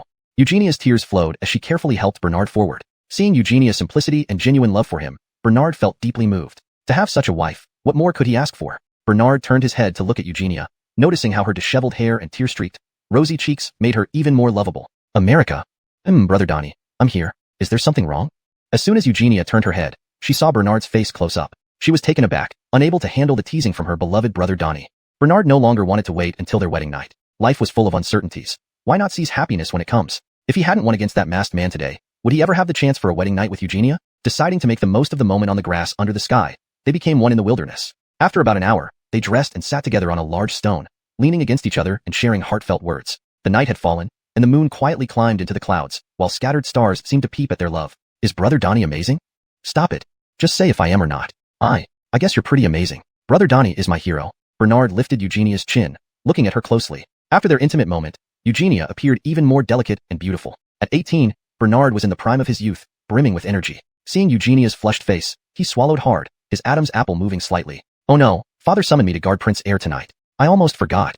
Only after realizing this did Bernard hurriedly dress. I'll go with you, Brother Donnie. Although I haven't officially entered your family, Prince Heir's death is considered national mourning. As a subject, I can also participate in the vigil. Then thank you for joining me. Bernard pulled Eugenia and they started walking. Just then, Jay and Julius approached. What are you two doing here? Something going on? Bernard asked. You came alone to meet assassins, so we secretly followed, worried about your safety. When did you arrive? Bernard sensed something wasn't right. As soon as you left Yonatan's residence, we followed. Bernard. Eugenia blushed all the way to her ears. Unhappy, Bernard asked. Did you see anything you shouldn't have? Jay and Julius immediately shook their heads in unison, but their expressions betrayed them. If you watch live without paying, you should at least tip with a few rockets in the live stream. Realizing Bernard was trying to scam money, Jay hastily explained. Your Highness, we really didn't see anything. We were just keeping watch for you.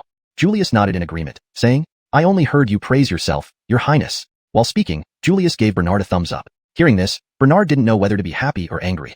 Chapter 75. The Ministry of Revenue records were burned. Bernard kicked out at Jay and Julius, who scurried away quickly. Eugenia stood with her back to them, her face flushed all the way to her ears. Bernard picked up the official documents bearing the seal from the ground and slipped them into his chest. Tomorrow, he would take these documents to the Ministry of Revenue to review the Yun family's household records. The two rode Little Black back to the capital and went straight to the Eastern Palace to mourn for the Baron. The formal funeral arrangements for the Baron had yet to be determined. However, as Director of Astronomy, Burke naturally postponed the selected time after Eugenia's wedding. Usually, within a year of the Baron's death, royal family members and civil and military officials could not celebrate weddings. But because Bernard going abroad to establish his princely domain was also a significant national affair, an exception was made for him to continue with his relocation and marriage. At this moment, the Baron's memorial hall was draped in black and white curtains. Mourning couplets and wreaths sent by ministers already filled the corners. Katrina and Amaya, dressed in white dresses with white flowers on their heads, were wiping tears and burning paper money in the hall. However, while the Lian Queen Mother truly wept, Katrina's crying had a theatrical element. Barents, you are pregnant. Please take care of yourself. Why don't you go back to your chambers and rest? Finian consoled Katrina. Though the Baron was dead, the child of the Baron still lived. If Katrina bore two sons, the one born first would still be eligible to inherit the throne. Before Finian formally rebelled, he still placed his hopes on the line of the Baron for the future. It was like doing everything completely convincingly. Uncle, I'm fine. I will rest here for a while and stay with the Baron.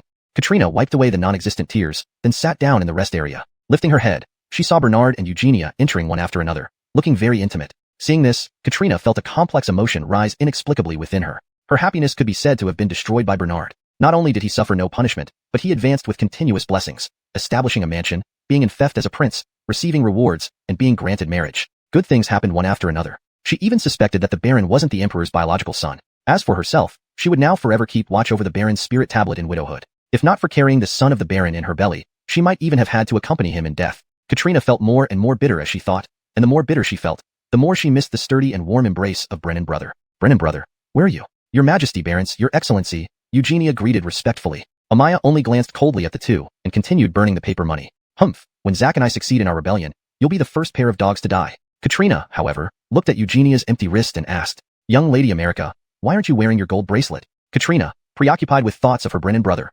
subconsciously paid attention to Eugenia's gold bracelet. Since Eugenia learned the origin of the bracelet, knowing she would inevitably meet Katrina before entering the palace, she took it off. She worried Katrina might ask for it back, and giving it wasn't right, nor was keeping it. This was the first gift donghua gave her. How could she easily give it away? The gold bracelet got scratched slightly, so I took it for repair, she replied to the Barons. I see. Katrina appeared quite disappointed. Bernard, aware of the situation, dared not say more and changed the subject. Sister-in-law, do take care of your health and give birth to 2 imperial grandsons. Father Mike will surely be delighted, and I will also send you rich gifts then. Katrina shot Bernard a disdainful look and retorted coldly, Rich gifts? What rich gifts can you possibly offer? Can you raise 2 children for life? Bernard chuckled and replied, Well, raising 2 children for life isn't impossible. It's my responsibility as an uncle. You're quite the righteous one, aren't you? Of course, Big Brother is gone, so Big Brother's children are mine, hee. Katrina found Bernard's words even more suffocating after he chuckled foolishly. Understood. Katrina then got up from her seat and walked outside to breathe some fresh air in the atrium. This idiot second prince, if he didn't laugh, it wouldn't have mattered. But once he laughed, he looked even sillier, making her even angrier. Inwardly, Bernard cursed Katrina. When she wanted information about her Brennan brother, she treated him warmly. When she no longer needed clues from him, she turned so cold. Humph, women, so pragmatic. Eugenia tugged at Bernard's hand and whispered softly, Donghua, maybe you should avoid mentioning such matters around the Barons in the future. She seems to still resent you for injuring the Baron. Bernard nodded. Got it, America. Thank you for reminding me. However, America, if I really help the Barons raise 2 children in the future, would you have any objections? Bernard began to probe Eugenia. Eugenia shook her head and said, Donghua, I know you are a man who values emotions and responsibility. Have you not heard that an elder brother is like a father, and an elder sister-in-law is like a mother? In other words, if Zack is dead, then the younger brother becomes the father of his nephews, and the younger sister-in-law becomes their mother. If you assist the Barons in raising 2 imperial grandsons, I naturally would not object. I will support you.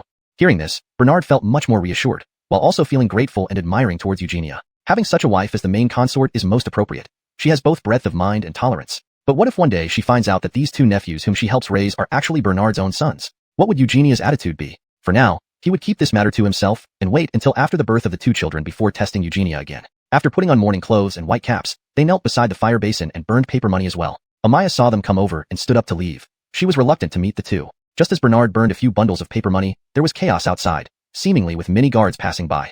Finian immediately went to the hall entrance to look around and asked a young eunuch, What happened? The thief broke into the Ministry of Revenue, the eunuch replied. The Imperial Guards are chasing the thief. Finian stroked his chin, unable to figure out what could be worth stealing from the Ministry of Revenue. It was only some record books and documents. Upon hearing this, Bernard's heart stirred. This isn't good. The Yun family might be destroying evidence, burning down the household registration records at the Ministry of Revenue. Bernard immediately approached and asked the eunuch, Has anything been lost at the Ministry of Revenue? The little eunuch shook his head and said, No, but all the capital city's household registration records have been destroyed. Not even a single sheet remains. The arsonist was discovered by patrolling guards just after setting the fire. Now, a large number of Imperial Guards are searching for the culprit within the capital. Thinking about the petition document in his arms, it seemed useless now. Finian scanned Bernard coldly and said, Murphy should be focusing on burning paper money and apologizing to the spirit of the Baron. Instead, you're so anxious about what happened at the Ministry of Revenue.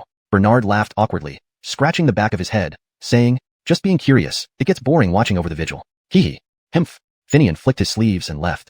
Finian didn't take Bernard's behavior seriously, considering him merely a fool interested in gossip. Returning to Eugenia's side, Eugenia whispered softly, Donghua, what should we do now? With the Ministry of Revenue's records all destroyed? Bernard shrugged and said, Cool it off. Play it cool. In fact, Bernard already had a new idea forming in his mind. Chapter 76. Pretending to be crazy is a dragon hidden in the deep. The Ministry of Revenue subordinate, the Department of Revenue, specifically managed household registration. Inside the Department of Revenue, there were several sections, with some exclusively responsible for registering the household of the capital and others for provinces outside the capital. Officials specifically responsible for registering the household of the capital would regularly obtain basic registration information from various peripheral institutions in the capital every month. There were several such officials, each managing different regions. They were not considered primary officers, but rather auxiliary or part-time ones. After obtaining the monthly household change data from the leaders of pavilions in various areas, they would hand it over to the junior minister of the Ministry of Revenue for unified processing. The junior minister of the Ministry of Revenue would then organize the data and submit it for review by a chief officer, who would then send it to the final department within the Ministry of Revenue for the final approval and archiving. As one of the most prosperous cities in the Great Dragon Dynasty, the capital experienced significant population mobility, so this process was repeated monthly. Unlike other provinces and municipalities, which only needed to report their household data to the Central Dynasty every 6 months or annually, Bernard decided to follow the clues and directly find the corresponding pavilion leader to learn about the ins and outs of the Yun family,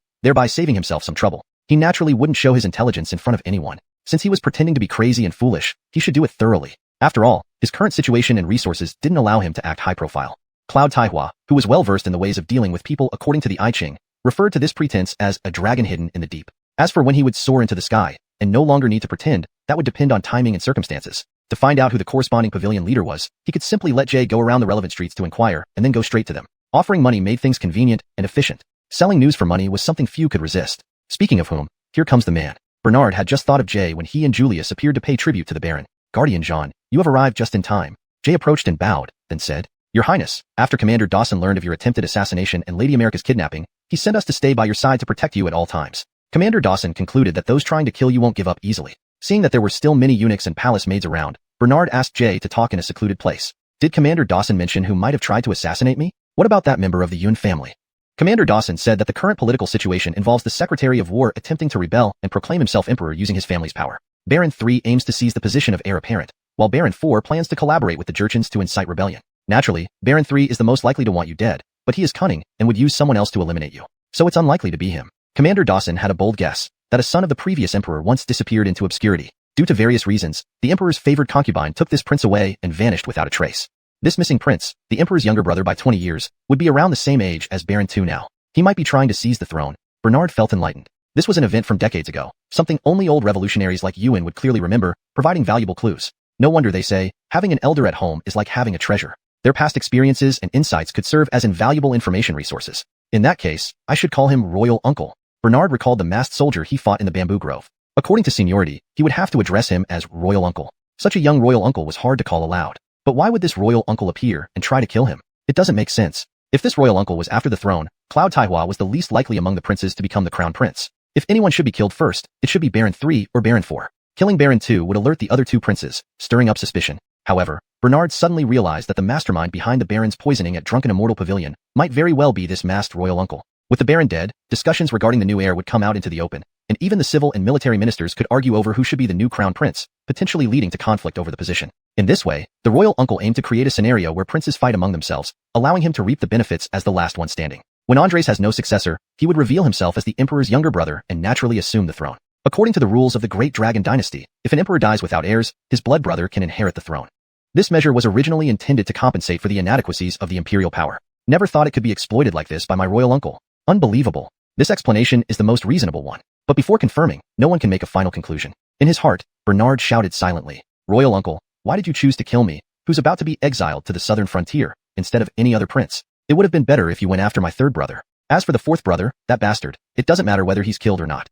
He will eventually return to the Jurchen tribe anyway. As for the fifth brother, there's no need at all. He only wants to open a barbecue shop and might even start a chain of restaurants nationwide. He has absolutely no interest in the throne. The sixth prince, that sickly one, is out of the question. He might not even live long enough to become emperor. Although Bernard had some understanding, he still wanted to investigate the background of the people living in the Yun family courtyard. So he instructed Jay, tomorrow, go find the pavilion leader of the Yun family courtyard and ask for the household registration information. See who lives inside, where they migrated from, and what they do for a living.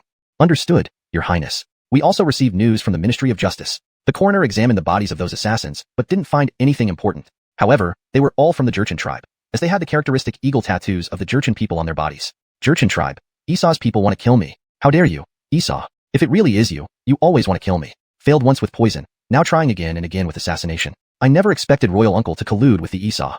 Knowing his suspicious identity makes it difficult for him to become the crown prince, so he plots with Royal Uncle to harm me. They plan to divide the world together in the future. Actually, Bernard was clear in his heart. Someone was framing Esau, and he deliberately spread the rumor that the escaped assassin fled to the Esau's residence to create an illusion that it was truly the Esau trying to assassinate him. After all, the Esau already had a record. But he knew very well, someone was framing Esau Amnon. The goal was to arouse Andres' dissatisfaction and create rifts among the princes. But Bernard must pretend to be ignorant. The real information he knew or suspected could only remain in his heart. If he showed too much clarity, it would expose the fact that he was just pretending. Bernard felt a headache, wanting to finish up matters in the capital quickly and head south to be a carefree prince. Leave palace intrigues to the real fools. I have no interest. But I won't provoke unless provoked. If provoked, I will retaliate with greater force. Bernard decided that before leaving, he must strike back at the royal uncle, at least shatter his dreams first. Otherwise, all the torments he suffered these days would be for nothing. That night, while supposedly keeping vigil, Bernard mostly slept in the guest room of the Eastern Palace. The next morning, Jay brought new news. The pavilion leader responsible for the Yun family courtyard had died suddenly last night.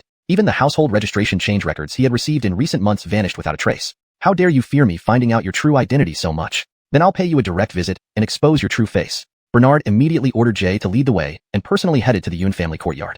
Chapter 77. The Yun family courtyard. Under Jay's guidance, Bernard saw the exquisite Yun family courtyard in a secluded and spacious hutong in the capital. Compared to ordinary noble mansions, the Yun family courtyard appeared rather narrow. However, it looked quite delicate on the outside, with walls nearly 2 meters high, exuding a sense of mystery. Humph, things resemble their owners. This house is mysterious just like its owner.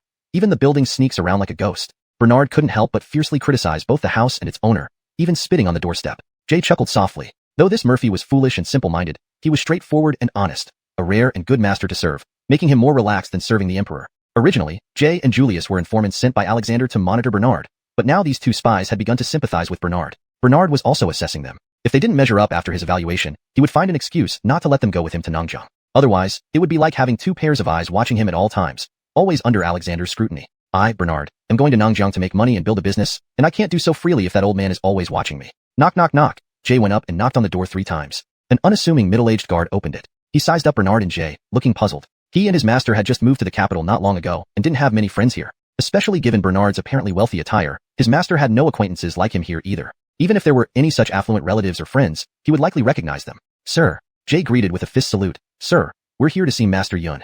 Feeling somewhat impatient with the delay, Bernard was about to speak when he caught sight of an elegant and handsome young man walking out from the main hall within the courtyard. Bernard had never seen this young man before, yet when their eyes met, he felt an eerie familiarity. It was something called killing intent. Upon seeing Bernard, the young man paused for a moment, then seemed to turn and run away, only to stop abruptly. He turned back and called out, "Two distinguished guests visiting. What brings you here? May I ask your names?" Bernard walked into the courtyard without waiting for the door opener to invite him inside, hands behind his back, staring straight at the handsome young man until he felt uneasy. Godric, staring at someone like this is very impolite. The handsome young man said unhappily. Bernard cleared his throat before speaking. Yesterday in Bamboo Grove, I encountered a despicable villain who threatened me with my fiancée and set traps to harm me. Tell me, wouldn't you call such a person shameless and despicable? The handsome young man laughed awkwardly. If you've suffered an unlawful attack, why not report it to the Ministry of War or the Six Fan Gate? Why come here? Surely, I cannot seek justice for you. Bernard replied, the Supreme Court has already taken up this case, along with the previous incident involving 30 assassins. But I find Godric very similar to one of the main culprits. The young man kept laughing awkwardly. Just because I look like one of the culprits, does that mean I have a reason to kill you? I don't even know who you are, much less your name. Why should I want to kill you? Bernard nodded, saying, that makes sense. Godric, as I passed by here, I felt thirsty. Would you offer me a cup of tea? Then, Bernard walked straight into the main hall and sat down on the main seat. The young man signaled to the guard to fetch tea. As the guard turned to get it, he thought, this Murphy is rumored to be ignorant of etiquette and simple-minded. Today, interacting with him closely, it seems not far from the truth. Humph, looks like few princes among the emperor's offspring really amount to anything. The young man turned to look at Bernard but remained standing. It's just a cup of tea. Augustine will bring it right over. Augustine quickly brought a cup of tea to Bernard. Just as Bernard quickly lifted the hem of the young man's left trouser leg, revealing a white bandage indeed wrapped around his left ankle. Clearly, his left ankle was truly injured. Hadn't the ghost-faced soldier Bernard fought in the Bamboo Grove been caught by a trap on the left ankle before escaping? To be honest, I also enjoy wielding weapons. This injury was caused accidentally by the tip of a sword a couple of days ago. The handsome young man explained again. Bernard noticed the fleeting evasiveness in the other's eyes. This person is lying. You might as well tell me directly, why did you want to kill me? Is it because killing our few brothers would clear the way for you to ascend the imperial throne? The youth seemed somewhat flustered and angry, shaking his head and looking into the distance. I don't know what you're talking about. I don't welcome you here, Augustine. See him out. Bernard continued to play the role of the stubborn and foolish prince. No, I want to see your wound, otherwise I won't leave. Then, Bernard really sat down on the floor in the middle of the front hall, arms crossed over his chest, showing a determined and unyielding demeanor. Augustine looked at the young man, unsure of what to do. There's nothing worth seeing in my wound. If you don't leave, I will hit you. Go ahead and hit me. Bernard stiffened his neck, displaying an exasperating yet helpless posture. Augustine and the young man exchanged puzzled glances. They had seen rascals before, but never anyone as shameless as Bernard. Suddenly, a gentle female voice came from the rear hall. If this gentleman wants to see the wound, let him. But after he sees it, if he confirms that my son is not an assassin, what then? Chapter 78. Yun family mother and son. Bernard turned his gaze toward the source of the voice, where an elegant young matron with her hair neatly tied up emerged from the corner. This young matron was only around 40, with taut, fair skin that would have made even Fagin choose no one but her if he were alive. Cough, cough. Seeing the unfamiliar young man staring at her intently, the matron coughed lightly to signal Bernard to mind his manners. This lady is this gentleman's mother. She's really stunning. I have a friend who is also single. You two might be quite a match, Bernard teased, noticing the ring on the matron's right ring finger. In the Great Dragon Dynasty, any widow had to wear a ring on their right ring finger to show her chastity for her deceased husband. To Bernard, this statement was intentionally provocative toward the Yun family and Storm. Bernard's intention was to bring Corey and the Yun family's mother together since they were both widowed. The Yun family's mother exclaimed, "You rogue, causing trouble in my home." The Yun family's son cried out, "Pervert, you dare to flirt with my mother." Storm added, "This old servant will get the broom and break this pervert's legs." After saying this, Storm turned around to fetch a broom. Bernard quickly laughed and said, "Just a joke, don't take it seriously. I won't look at your wound then." Furious, Yun's mother scolded Bernard, "Get out now." "Fine, I'll leave." Bernard shrugged and turned to walk away. "Pervert, take this." Storm rushed over with the broom, ready to strike Bernard. "Hold it, Storm." Yun intervened, stopping Storm's action. Storm complied but still glared fiercely at Bernard. Duan Zhao, who intended to protect Bernard, also retracted his hand. "This gentleman, please wait." The Yun family's mother called out again. "Oh, beautiful sister, you called me. Are you inviting me to stay for dinner?" Bernard asked with a silly grin. "You can call me Lady Yun. It seems inappropriate and disrespectful to call me sister. Why can't I call you sister? What kind of rule is this?" "All right, Lady Yun, what do you need?" "You came uninvited and accused our Bennett of trying to assassinate you. Let's clear this up today so you won't cause us trouble later. Then tell me, how do you prove you're not assassins?" Bernard folded his arms and demanded harshly. To conclude that our Bennett is an assassin based solely on a wound sounds absurd. Our Bennett is indeed like a child who still needs his mother to handle things like this, Bernard snickered sarcastically, which immediately infuriated the Yun family's son. "I see you're just here to pick a fight. Storm, give me the broom." "Sir, there's no need for you to do it yourself. This old servant can handle it." Storm was about to strike Bernard with the broom again. Without hesitation, Bernard drew the azure dragon saber behind him and pointed it at Storm. "Don't think I won't dare kill you. Why do you work so hard for someone else?" Then he pointed the azure dragon saber at the Yun family's son. However, when the Yun family's mother saw the azure dragon saber, her expression immediately became complicated, and tears welled up in her eyes. You're crying?" "I, Bernard, can't stand seeing women cry." Bernard thought that the azure dragon saber scared the Yun family's mother and quickly withdrew it. Seeing his mother cry, the Yun family's son looked anxious. "Just leave. There's nothing for you here." The Yun family's son issued an expulsion order directly. Then he approached and embraced his mother's shoulders, whispering, "Mother, are you thinking of that faithless man again?" The Yun family's mother quickly covered her son's mouth and whispered softly, "Bennett, he is still your father. You shouldn't say such things. Mother doesn't want you to speak ill. But it's true. That faithless man abandoned us back then. We've suffered so much these years. If not for our adoptive father, we would have starved on the streets long ago. I treat myself as having no father. I even want to seize his empire and make you Empress Dowager, letting you preside over the world." The Yun family's mother grew more fearful. "Bennett, don't say such rebellious things. Such treasonous acts must never be done. This time, we return to the capital to help you find your roots, not to overthrow the throne or start a rebellion." "Mother, you're too kind-hearted. That's why those people drove you out of the capital back then." The Yun family's mother remained silent. Indeed, if not for her weakness back then, she could have remained in high standing. Why should she and her child have to wander far from home? Bernard cleared his throat and poked his head in. "What are you two mumbling about? Have you coordinated your stories yet? Have you thought of the lines to deceive me together? Let me tell you, after all that mumbling and discussing for so long, you must be planning how to trick me. Anything you say now, if I believe one word of it, I lose." Bernard wanted to appear ignorant, foolish, and disrespectful in front of the Yun family's son. That way, even if this Yun family's son was truly his imperial uncle, even if he truly planned to seize his elder brother's throne, he would be considered useless, not worth targeting. Even if he couldn't completely eliminate the other party's intention to kill him, at least he could make them lower their guard. How many people would think a fool could pose a threat? The Yun family's mother looked at her son. "This is the Murphy. After all, he shares royal blood with you. Everyone knows he is somewhat dim-witted. Why don't we just let him go and not attempt to assassinate him again? He will soon leave for Nangjiang, posing no threat to you." The Yun family's son nodded. "Mother, as you wish. We will discuss the rest after father arrives in the capital." "Mother, father has been fond of you for so long. Why haven't you accepted his proposal?" The Yun family's mother paused, remaining silent. "I knew you still can't let go of that man. I think father takes better care of us too. I only recognize father as my dad. Nobody else." Slap. The Yun family's mother slapped the Yun family's son hard. "You dare to speak such unfilial words. Oh ho ho, sister, stop hitting him. After all, he's your own flesh and blood." Bernard interjected, stirring up more trouble. "Forget it, it's boring. I'm leaving." This time, Bernard turned around and left without looking back. The Yun family's mother and son did not intend to stop him either. Worried that revealing more information might expose their true identities, she didn't want Bernard and Duan Zhao to be present. "Goodbye. No, rather not see you again."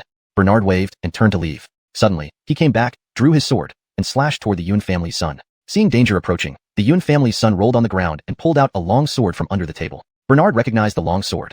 It was the Longquan sword used by the masked soldier in the bamboo forest. "It really is you," Bernard said coldly, temporarily stopping his attack. He had only intended to bluff, but unexpectedly forced the Yun family's son to reveal his identity. "Murphy, I didn't expect you to be so smart and find me so quickly.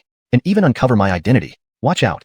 The Yun family's son made a faint move and threw two black objects towards Bernard. Bernard blocked them with his saber. Clang, clang. They were two iron fake walnuts. Duan Zhao hurried forward to help. But when Bernard turned back, the Yun family's mother and son had already fled through the backyard. Storm also ran off from the main gate. Not bad, they're pretty fast.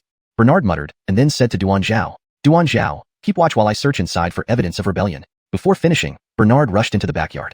Chapter 79. To be a hero in life and a valiant ghost in death. Bernard saw 6 rooms, 3 on each side of the backyard. He first went to the most luxurious-looking room in the center on the left side. Judging by the furnishings inside, it was undoubtedly the bedroom of that Godric Yun. Bernard rummaged through drawers and chests, finding a black knight outfit, a stack of silver notes worth around 30 or 40,000 taels, 4 or 5 gold bars, and a letter. Bernard stuffed the silver notes and gold bars into his bosom without any qualms, considering it compensation for the mental and physical strain of the assassination. He wouldn't pursue the responsibility of Godric Yun anymore. Then, Bernard opened the already open letter to read. Adopted son Lindung, your godfather has already set off northward. In less than half a month, he will reach the capital to meet you all. At that time, we shall jointly discuss major actions and strategize for control over the empire. Signed by your godfather, Mickey. Rebellion. Bernard's immediate reaction was to judge this letter as a declaration of rebellion. It seemed this uncle had backers. Otherwise, he wouldn't have suddenly appeared, aiming to snatch away the throne of the Yun family's old patriarch. The name Mickey sounded somewhat familiar, but he couldn't recall where he had heard it before. At that moment, Bernard mused humorously that perhaps this person's name combined the names of Irma Bang and Adriang Yu. Forget it, take the letter back and think about it later. If this rebel letter were handed over to the old immortal, would there be a reward? That Godric Yun is also too stupid. Knowing it's a sensitive letter, he didn't burn it after reading. Bernard rummaged through the neighboring room and found plenty of cosmetics, women's clothes, and undergarments. These should be personal items and belongings of the mother of the Yun family. Women are such a hassle, spending money like this, leaving me with nothing. Bernard shoved those clothes back into the wooden chest, giving it a kick. Suddenly inspired, he recalled videos he often watched before coming to this world, which said ancient wooden chests often had hidden compartments. Bernard promptly started searching for a key in the room and eventually found one behind the dressing table. He located a lock hole on the front panel of the wooden chest, inserted the key, and it fit perfectly. After turning it once, there was a click, and a secret compartment popped open. Bernard pulled up the compartment, revealing neatly stacked gold bars. Counting them, there were a total of 12. Since you provoked me first, don't blame me for being impolite today. With his arms full, Bernard sought a bag to carry them but came up empty-handed. So he ended up using a pink undergarment to bundle all the gold bars. Tying a knot and leaving the straps outside, he fashioned a simple cloth bag. In the opposite room, he only found several hundred silver notes, likely belonging to that old Augustine's private stash. Back to the palace now. Leaving the backyard laden with loot, Bernard called out to Jay to depart together. Did your highness find anything? Have you confirmed the assassin's identity as the prince's uncle? Jay probed cautiously. Bernard replied enigmatically. Whether it's an uncle or an older uncle, anyone rebelling must be wiped out, their entire clan eliminated. But thinking of clan extermination possibly including himself, he quickly corrected. Anyone involved in rebellion deserves death. Their property shall be confiscated. They dared to attempt an assassination against me, a royal prince of the Great Long Dynasty.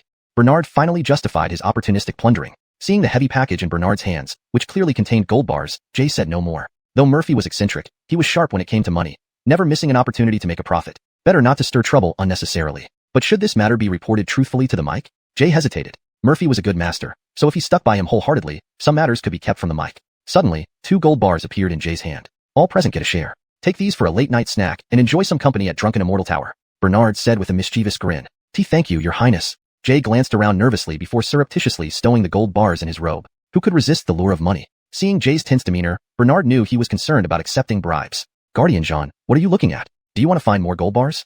Bernard feigned ignorance. Pretending to be dense wasn't about acting as if he saw through everything. Playing dumb was a fundamental skill of acting insane. Jay quickly straightened up, saying, yes, I'd like to see if there are any more. Who doesn't like gold bars? There are none left. I've searched everywhere. Let's go back. Satisfied, the two of them left the small courtyard of the Yun family. After Linding and his mother fled from the small courtyard of the Yun family, they only stopped for a rest in front of a tea house. Bennett, we've just escaped like this. What about the Yun family's small courtyard? Yun's mother was anxious now. Bernard's sudden attack today had caught them off guard. Linding knew that after obtaining the Ministry of Revenue's application documents from Eugenia, he guessed that Bernard was investigating him. Then, after dispatching Augustine to burn the household registry at the Ministry of Revenue, he remembered the chief of police post was also a breakthrough point, and thus killed the chief overnight. The goal was to temporarily prevent anyone from discovering his true identity. No matter how carefully he planned, he never thought Bernard would barge in with direct accusations. Humph, everyone knows the second fool is notoriously dense. I thought by dealing with this most easily resolved prince first, I could then conspire with my godfather to kill the other princes. But I didn't expect to meet such a tough nut. Hearing this, Yun's mother frowned and said, Bennett, you and brother Yuzak should stop now. Mother really doesn't want to see you and your father harm each other. Actually, back then, I disliked the intrigue within the Deep Palace. So, I refused Mike's invitation to enter the palace as a concubine. But Leanne feared I might win his favor and wanted to kill us to cover her tracks. Fortunately, someone alerted me in time. allowing me to take you south early and escape from the capital where Srfajrd, enabling us to survive until today. Linding snorted coldly and said, that old man knew you were carrying his child, but still let you wander among the common folk. Where can one find such a husband and father in this world? My godfather has always been the best, taking care of us. That man only indulges himself in pleasure, seeking fleeting moments of joy without wanting to take responsibility. Mother, don't make excuses for him anymore. Yun's mother sighed and said, I wish I hadn't told you the truth about your background. I should have anticipated this day. You are ambitious and aspire for high positions. Naturally, you're unwilling to live beneath others forever. However, Bennett, there are many ways to achieve our goals. With the martial arts skills taught by your godfather, why not serve in the battlefield or even become a guard? Why must you choose the most dangerous path? Mother, to be a hero in life and a valiant ghost in death. A military career can at most make one a general, and being a guard can only make one a commandant. But if I were to reunite with that man when his other princes are either dead or incapacitated, he would undoubtedly be overjoyed to see such an excellent son return. He would naturally acknowledge me right away and include me in the imperial clan register of the Yun family. Becoming baron is not out of the question. Moreover, my godfather's Blue Lotus Association is vast and powerful, surely aiding me in stabilizing the country and safeguarding the empire. Although their voices were low, Yun's mother still anxiously glanced around to see if anyone had noticed their conversation. Sometimes I wonder if things would have been better if we hadn't fled from the capital back then. If I had taken you into the palace and you became a prince, wouldn't it have been better? If the Mike recognized you, based on birth order, you would be the second prince. The current second prince would only be considered the third prince. Linding replied confidently, now that the baron is thoroughly dead, I, as the eldest surviving son, have more qualification to take over the Eastern Palace. Suddenly, outside the tea house, a child was stabbed to death by a guard, blood splattering all over the ground. The body sprawled lifelessly on the spot. This scene directly frightened the child's mother into fainting. The guard holding the bloody knife warned the onlookers. This is the consequence of spreading rumors about the Esau. Chapter 80. Mickey comes to Zack. Faced with the chaotic situation outside, Kimberly and Son dared not say anything more. They paid for the tea and left on the spot. The small courtyard of the Yun family could no longer be stayed in. They found someone to prepare to sell the small courtyard of the Yun family, contemplating buying another residence and temporarily staying at an inn. When they quietly returned to the Yun family's courtyard to retrieve their personal savings, they discovered that everything had already been plundered by Bernard. Kimberly searched the secret compartment in the wardrobe, only to find that the gold bars inside had vanished as well. How absurd. This second prince is not only foolish but also so greedy. He has taken all my hard-earned private savings. Kimberly stamped her feet in anger. Without money, she lacked a sense of security, and her temper grew worse. Seeing his mother really furious this time, Linding took the opportunity to incite her. Mother, as you can see, the other sons born from that man are either worthless or despicable. If such a vast empire falls into the hands of another prince, it would not last long. Kimberly noticed that Linding was speaking recklessly, with a voice loud enough to be heard outside the walls. She hurriedly covered her son's mouth. Bennett, there are always ears beyond the wall. A great achiever must remain steady and cautious. Your loud words put us in danger. Now, we should hurry and sell this place for some cash. Then wait for your godfather to arrive before deciding on a new residence. As for the second prince, I suggest we don't target him anymore. Given his simple-mindedness and his mother being a palace maid, he has no power or backing. Even if he marries the granddaughter of the prime minister, after traveling south, he won't pose much of a threat to us. So, focus your efforts on dealing with the third and fourth princes instead. Linding was overjoyed upon hearing this. Mother, you finally agree with me, and stop defending them. Kimberly nodded. With no more private savings, she felt insecure. But thinking of Mickey, the leader of the Blue Lotus sect who doted on her and had considerable wealth, she began leaning towards Mickey. He not only supported her when she was desperate, but had also helped them financially for years. As for her estranged husband Alexander, it was best to let him go. He had likely long forgotten about her, and was enjoying himself with the concubines in the palace. Kimberly's real name was Christie. In her youth, she had a brief affair with Alexander and unintentionally conceived Linding. Alexander originally planned to bring Christie into the palace and give her a title, but Queen Amaya repeatedly obstructed this. She even hired assassins to kill Christie, but due to a leak of information, Dawson managed to escape Zakdu and hid in the south. She spent 19 years in hiding. Life in the south was initially tough for Christie, but after meeting Mickey and receiving his help, her life gradually stabilized. Later, Linding formally acknowledged Mickey as his godfather, and lived like a wealthy young master. Mickey's ancestors had once fought alongside the royal family of Yun, but later diverged from them. His grandfather established the Blue Lotus sect in the south. On the surface, the Blue Lotus sect appeared to be a merchant guild, but secretly, Mickey harbored ambitions of ruling China. He accidentally overheard the conversation between Kimberly and Son and, finding Christie attractive, approached and aided them. Mickey's move to win over them had been planned for nearly 10 years. Now, with conditions favorable, he traveled north to Zakdu, intending to rebel and eliminate all of Alexander's princes. Then, Linding would claim his lineage and gain easier access to the throne. Although Linding's true identity differed slightly from what Ambria guessed, a royal uncle, it still made him eligible to inherit the throne based on lineage. Meanwhile, at the gate of Zakdu City, a convoy of 20 men, accompanied by bodyguards, was being inspected. Steward Sheen, Master 3 arranged to meet us at the tavern. After seeing Master 3, we'll go to the mansion to find them, said a middle-aged man with a square face, sharp eyes, and a black goatee, lifting the curtain of the carriage while talking to a rider beside him. The rider, a tall and thin man looking equally shrewd, rode a horse with a short sword hanging from its neck. His fingers were covered with thick calluses, indicating to those in the know that this was a man well trained in martial arts. Sheen the steward nodded and handed over the list of people entering the city to the soldiers at the gate. The management system for the city of the Great Dragon Dynasty required any passing merchant convoy to report the types and quantities of goods, as well as detailed household registration information of all accompanying personnel. Seeing the name Mickey at the top of the list, the guard merely glanced through it and returned the roster, saying, "Lord Irma, please proceed."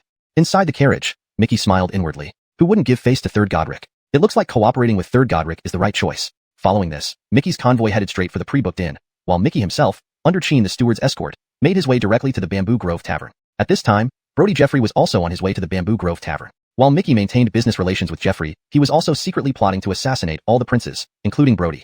However, if Brody would obediently play the role of a puppet, Mickey might consider sparing his life. After leaving the small courtyard of the Yun family, Bernard returned to the Aziel King's mansion. He spent some time in his bedroom before emerging. He clapped his hands, satisfied with the safeguard he had set up inside his room. One would need a bomb to destroy his bedroom to discover where he hid his stash of money. He then handed over a document sealed with honey wax to a servant, instructing, "Send this to Boone at Tao King's mansion." The document contained a menu Bernard had hastily written. In an era where food varieties were scarce, his menu was considered a valuable secret recipe. When Isaiah received the menu, he treasured it immensely and proclaimed that his 66,600 taels of silver were not wasted. Bernard roughly calculated that the gold bars and banknotes taken from the Yun family courtyard amounted to about 100,000 taels of silver. Including his previous stash, he now had around 400,000 taels. Even the Baron probably didn't have as much wealth while alive. This sum was enough to support his ventures in the south. Now that he was engaged to Premier Eugenia, he had gained allies and support within the capital. He also had strategist and General Ambria by his side. Jaelong still needed further evaluation. Ambria's collection of weapons would serve as armaments for the Yama army. As Ambria mentioned, finding and luring Dawson Haunan, the heir to a renowned weaponsmith family, would be ideal. The Yama army would undoubtedly expand in the future, necessitating even more weapons. Cloud Taihua pondered over what other advantageous conditions he might lack and decided to seek out Ambria. By now, Ambria had already relocated over 100 members of the Yama army to a shooting range, conducting daily training there. Riding his black horse, Bernard headed toward the shooting range. As he passed through the streets, he almost collided with Mickey's carriage. Cheen the steward, noticing Bernard's tall figure and unique steed, couldn't help but glance at him. Who is this person? Cheen the steward stopped a passerby and asked, pointing to Bernard's back. That's Murphy Bernard. He's just a big fool. Everyone in the capital knows he has intellectual deficiencies. Cheen the steward nodded and continued on his way. Such a formidable-looking man actually had intellectual deficiencies. If Murphy Bernard were smart, their plans for the northward expedition would not be so easily achieved. Dealing with just Bernard alone could be challenging, let alone dealing with the other princes. Chapter 81. Then we'll keep a batch of military prostitutes. Inside the carriage, Mickey noticed Grady, the butler's actions, and asked, "Mr. Cheen, what's the matter?" Grady immediately replied, "Sir, the person we just passed was the current Murphy." Mickey softly responded with an "oh," and then said, "In today's world, it's common to see people feigning madness or playing dumb for self-preservation. One must never let their guard down. A prince who can remain favored by the emperor despite his apparent foolishness must have some exceptional qualities. We'll find out his true nature when we test him another day. Let's hurry along. We shouldn't keep Third Master waiting." The coachman increased the force of his whip, urging the horses toward the Bamboo Grove Tavern. When Bernard arrived at the shooting range, it was just as the Yinwang army was finishing their morning training session. Bernard had a meal of communal food and then sat in the tea house chatting with Yuan after lunch. "Commander Dawson, my trip to southern border is not just about getting away from the surfei nonsense of the capital. In fact, I am more intent on making my own achievements in the south. Not only will I earn money in the south, but I will also recruit soldiers there, establishing my own power base. Your Highness, are you not afraid that if the Mike finds out, he might accuse you of rebellion? He only gave you a limit of 200 guards. If you exceed this, the situation changes." Bernard chuckled. "Commander Dawson, surely you've heard of swapping pillars to steel a beam. Father is willing to use the national treasury to fund my personal army, not because he's generous, but so he can control the troops under my command more easily. At that time, I can simply change their identities into various warriors under different pretenses. By maintaining them with my own funds, what can Father do? As for how to manage these warriors, Commander Dawson, that would be up to your ingenuity. For now, I can offer you a salary equivalent to a 4th-rank official. Once I become famous and wealthy in the region, I will certainly repay you 10-fold, even 100-fold. Your Highness speaks too humbly. The salary you provide me already far exceeds my merit. Besides, my loyalty follows your Highness not for wealth, but out of admiration."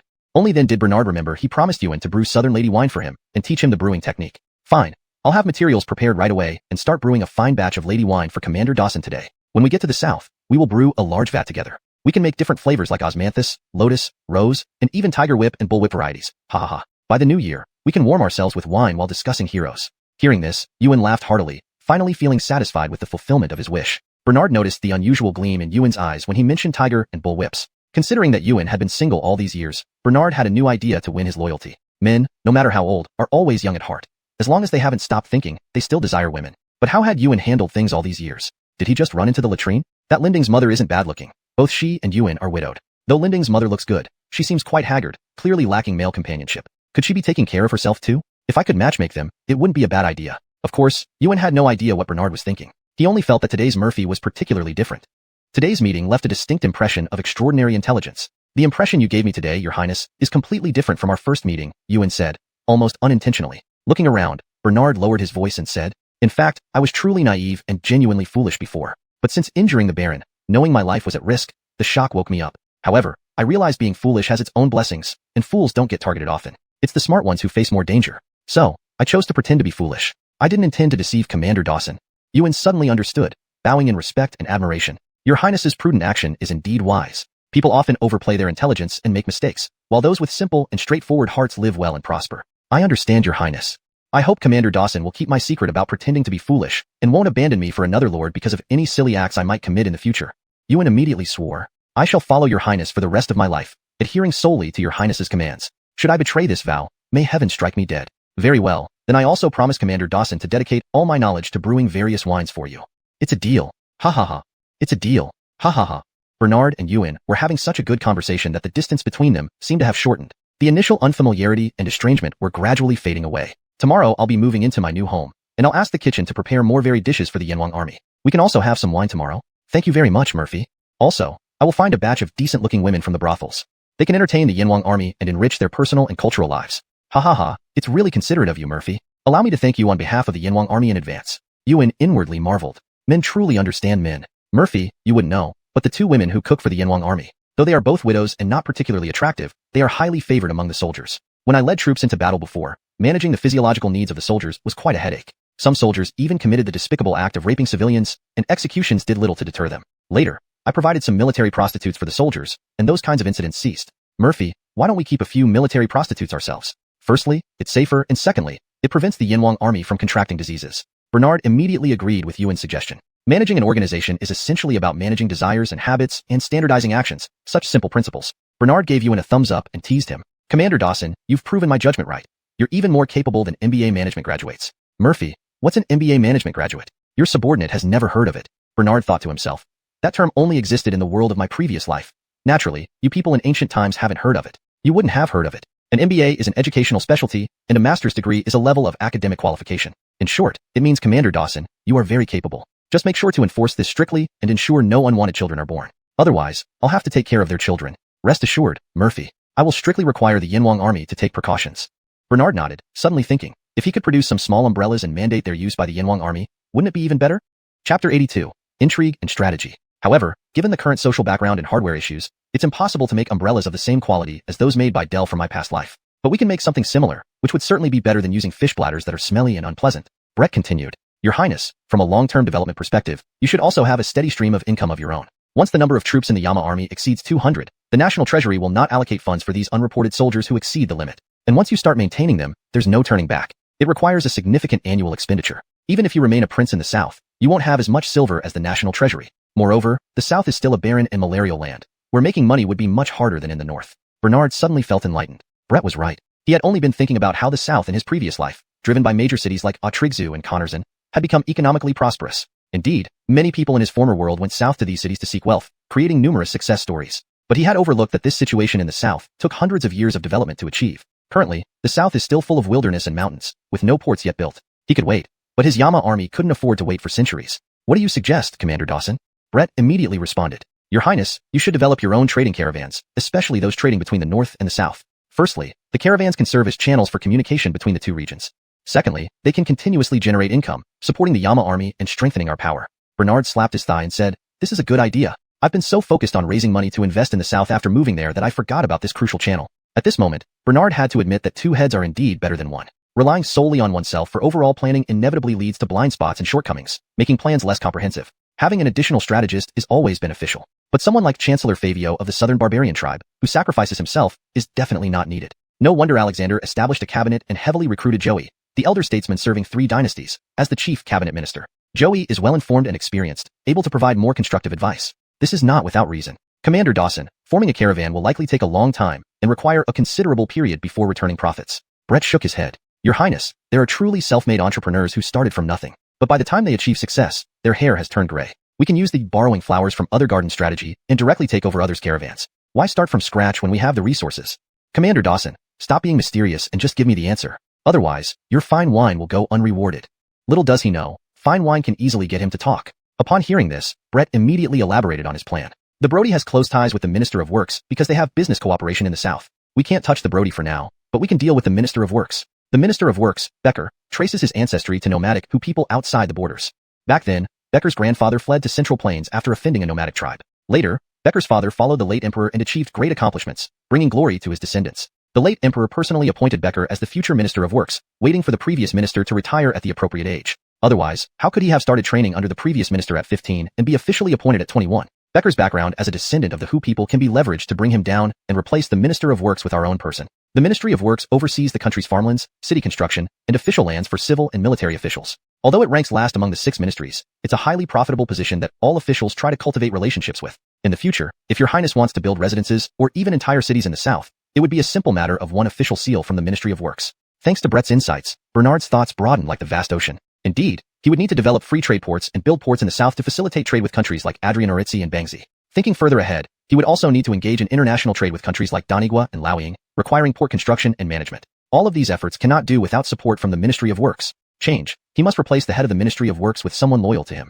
Commander Dawson, what's your plan to bring down Becker? Brett leaned closer to Bernard and lowered his voice. The 29 assassins who attempted to kill the Murphy were confirmed by the coroner to be Hu people. These Hu warriors, though living in the capital as mercenaries, would take on jobs for anyone who paid them. Why not use this situation to our advantage and pin this crime on Becker? We could claim that Becker conspired with the Hu people to rebel and even attempted to assassinate a prince. A few months ago, Becker secretly sent someone to bury his father's remains in Hu territory. Isn't this clear proof of him acknowledging his Hu roots and heritage? Of course, this alone isn't enough to sentence him to death. As the Minister of Works, he must have committed some financial misconduct. The Murphy can thoroughly investigate and gather evidence of Becker's corruption, especially focusing on severe instances. Then present this evidence before Leo. Naturally, Becker would be sentenced to death. Combined charges of colluding with enemies, selling out the country, and embezzlement should be enough to execute him several times over. Without Becker's support, the Brody's trade caravans would lose their backbone. He might even want to get rid of some shops or entire caravans at a loss, making it easy for the Murphy to buy them at a low price. Bernard felt that Brett's treacherous plan seemed familiar. Yes, in his previous life, this was called intentional short selling, forcing a company's stock price down until it has no choice but to transfer equity, thus being acquired by a more powerful company. However, in ancient times, this was a public scheme in the political arena. In his previous life, it was a public scheme in the business world. Commander Dawson, who do you think we should support as the new Minister of Works? Charlie, the Deputy Minister of Works, would be the perfect candidate. Charlie is very familiar with the work procedures and regulations of the Ministry of Works. Moreover, he has been sidelined by Becker, holding almost no real power in the ministry and doing only insignificant tasks. There are also rumors of his discord with Becker. Even more crucially, Charlie is the first official who came from the cabinet and became an imperial scholar, entering government service through merit. Joey can be considered his mentor, and Charlie often expresses gratitude for Joey's support, showing loyalty to the court rather than aligning with Becker and the Brody. But what if, hypothetically speaking, Charlie turns out to be ungrateful and joins other factions for personal gain? Wouldn't that mean we've nurtured a white-eyed wolf? Brett shook his head and said, Charlie comes from a poor family, studying diligently for 10 years before passing the imperial exams. Despite having a promising future ahead of him, the first thing he did after joining the cabinet was to bring his wife and children to live with him in the capital. I've seen his wife. She's plain-looking, even somewhat unattractive. But he didn't abandon her because of his newfound success. Instead, he often credits his accomplishments to her unwavering support. After becoming the Deputy Minister of Works, many wealthy landlords wanted to offer their beautiful daughters as concubines, but he rejected all offers. Could such a man possibly be ungrateful? Moreover, the Murphy will eventually become Joey's grandson-in-law. With this added connection, winning over Charlie shouldn't be too difficult. Commander Dawson, I understand. I'll go visit the Johnny family soon. Chapter 83 Recruitment of Camp Prostitutes. Commander Dawson, I went to the Yun family courtyard today. That Linding is indeed the masked person who tried to assassinate me but failed and then fled. Your Highness, regardless of who that person is to you, he first put the Baron in a deadly situation and then attempted to assassinate you. He will undoubtedly take action against other princes later on. In short, in my opinion, he is absolutely coveting the imperial throne. You can continue to act dumb. After bumping into walls with you a few times, he likely won't target you for now. But it's hard to say about the other princes. I heard that the Mike has already dispatched General Theo to the northwest border to temporarily replace the 2 Adrian generals. The Adrian brothers are returning home for family visitation and to attend the Baron's memorial service. It seems the Mike intends to completely strip the Adrian family of their military power and place his most trusted Theo in charge of guarding the northwest border. Finian, being so ambitious, first sent his 2 sons as chief and deputy generals to the northwest border, then helped his younger sister become the Liane. Now that the Baron is dead and his 2 sons' general titles have been effectively revoked, it's possible he might panic and directly lead the northwest army into the capital. We shall wait and see. As for the Esau, sooner or later, he will collude with the Jurchen tribe to rebel. Recently, many Jurchens have appeared in the capital, which must be related to the Esau. As for the Brody, while he won't rebel, he will certainly try by any means necessary to seize the position of heir apparent. As for the other princes, except for the Walker, none of them are likely to compete for the Baron's position. Bernard stood up and said, if they want to fight amongst themselves, let them. Don't involve an innocent like me. I hope to go south quickly. Winter is coming, and I might not adapt to the snow here. I'm going to find Ted right now. Yuan was puzzled by Bernard's statement, I might not adapt to the snow here.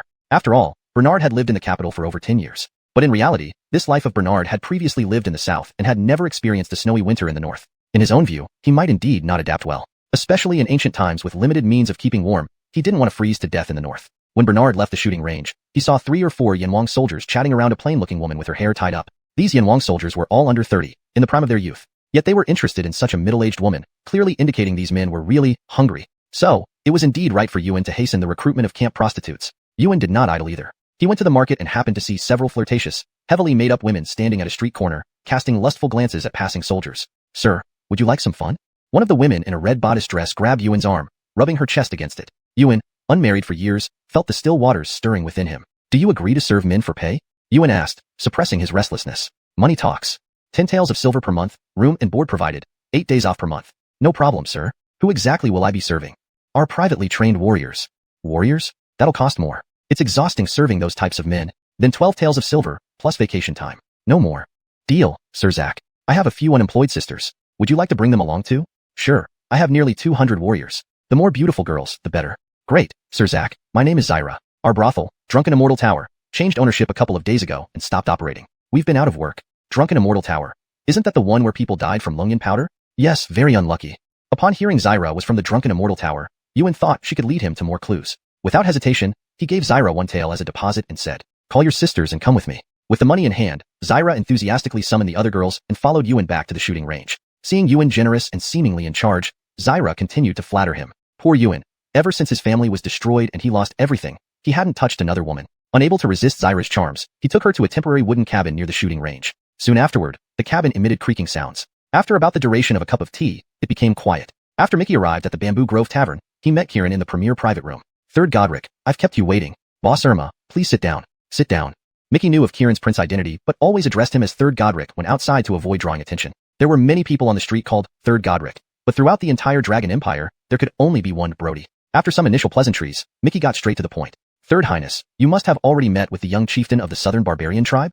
At the mention of Coraline, Kieran's eyes gleamed. I did meet her. That person is not actually a young chieftain but a princess, a woman. After I arranged to meet her, she sent me several weapon samples to choose from the next day. I picked a steel saber and a long spear with a fine steel tip. Their steel weapons are indeed much better than our iron weapons. Not only lighter but also sharper and less prone to bending. The steel saber suits shock troops while the fine steel-tipped spear suits infantry. Our empire does not have as many warhorses as the Jurchens or Hu people, hence fewer cavalry. Therefore, I had them forge 100,000 long spears and 30,000 steel sabers based on the sample quality. If we had more cavalry, I would also order horse armor for protection. They even sent me a sample of steel horse armor. It was great, light, and protective. I still have that sample but only ordered 10 sets, for personal use.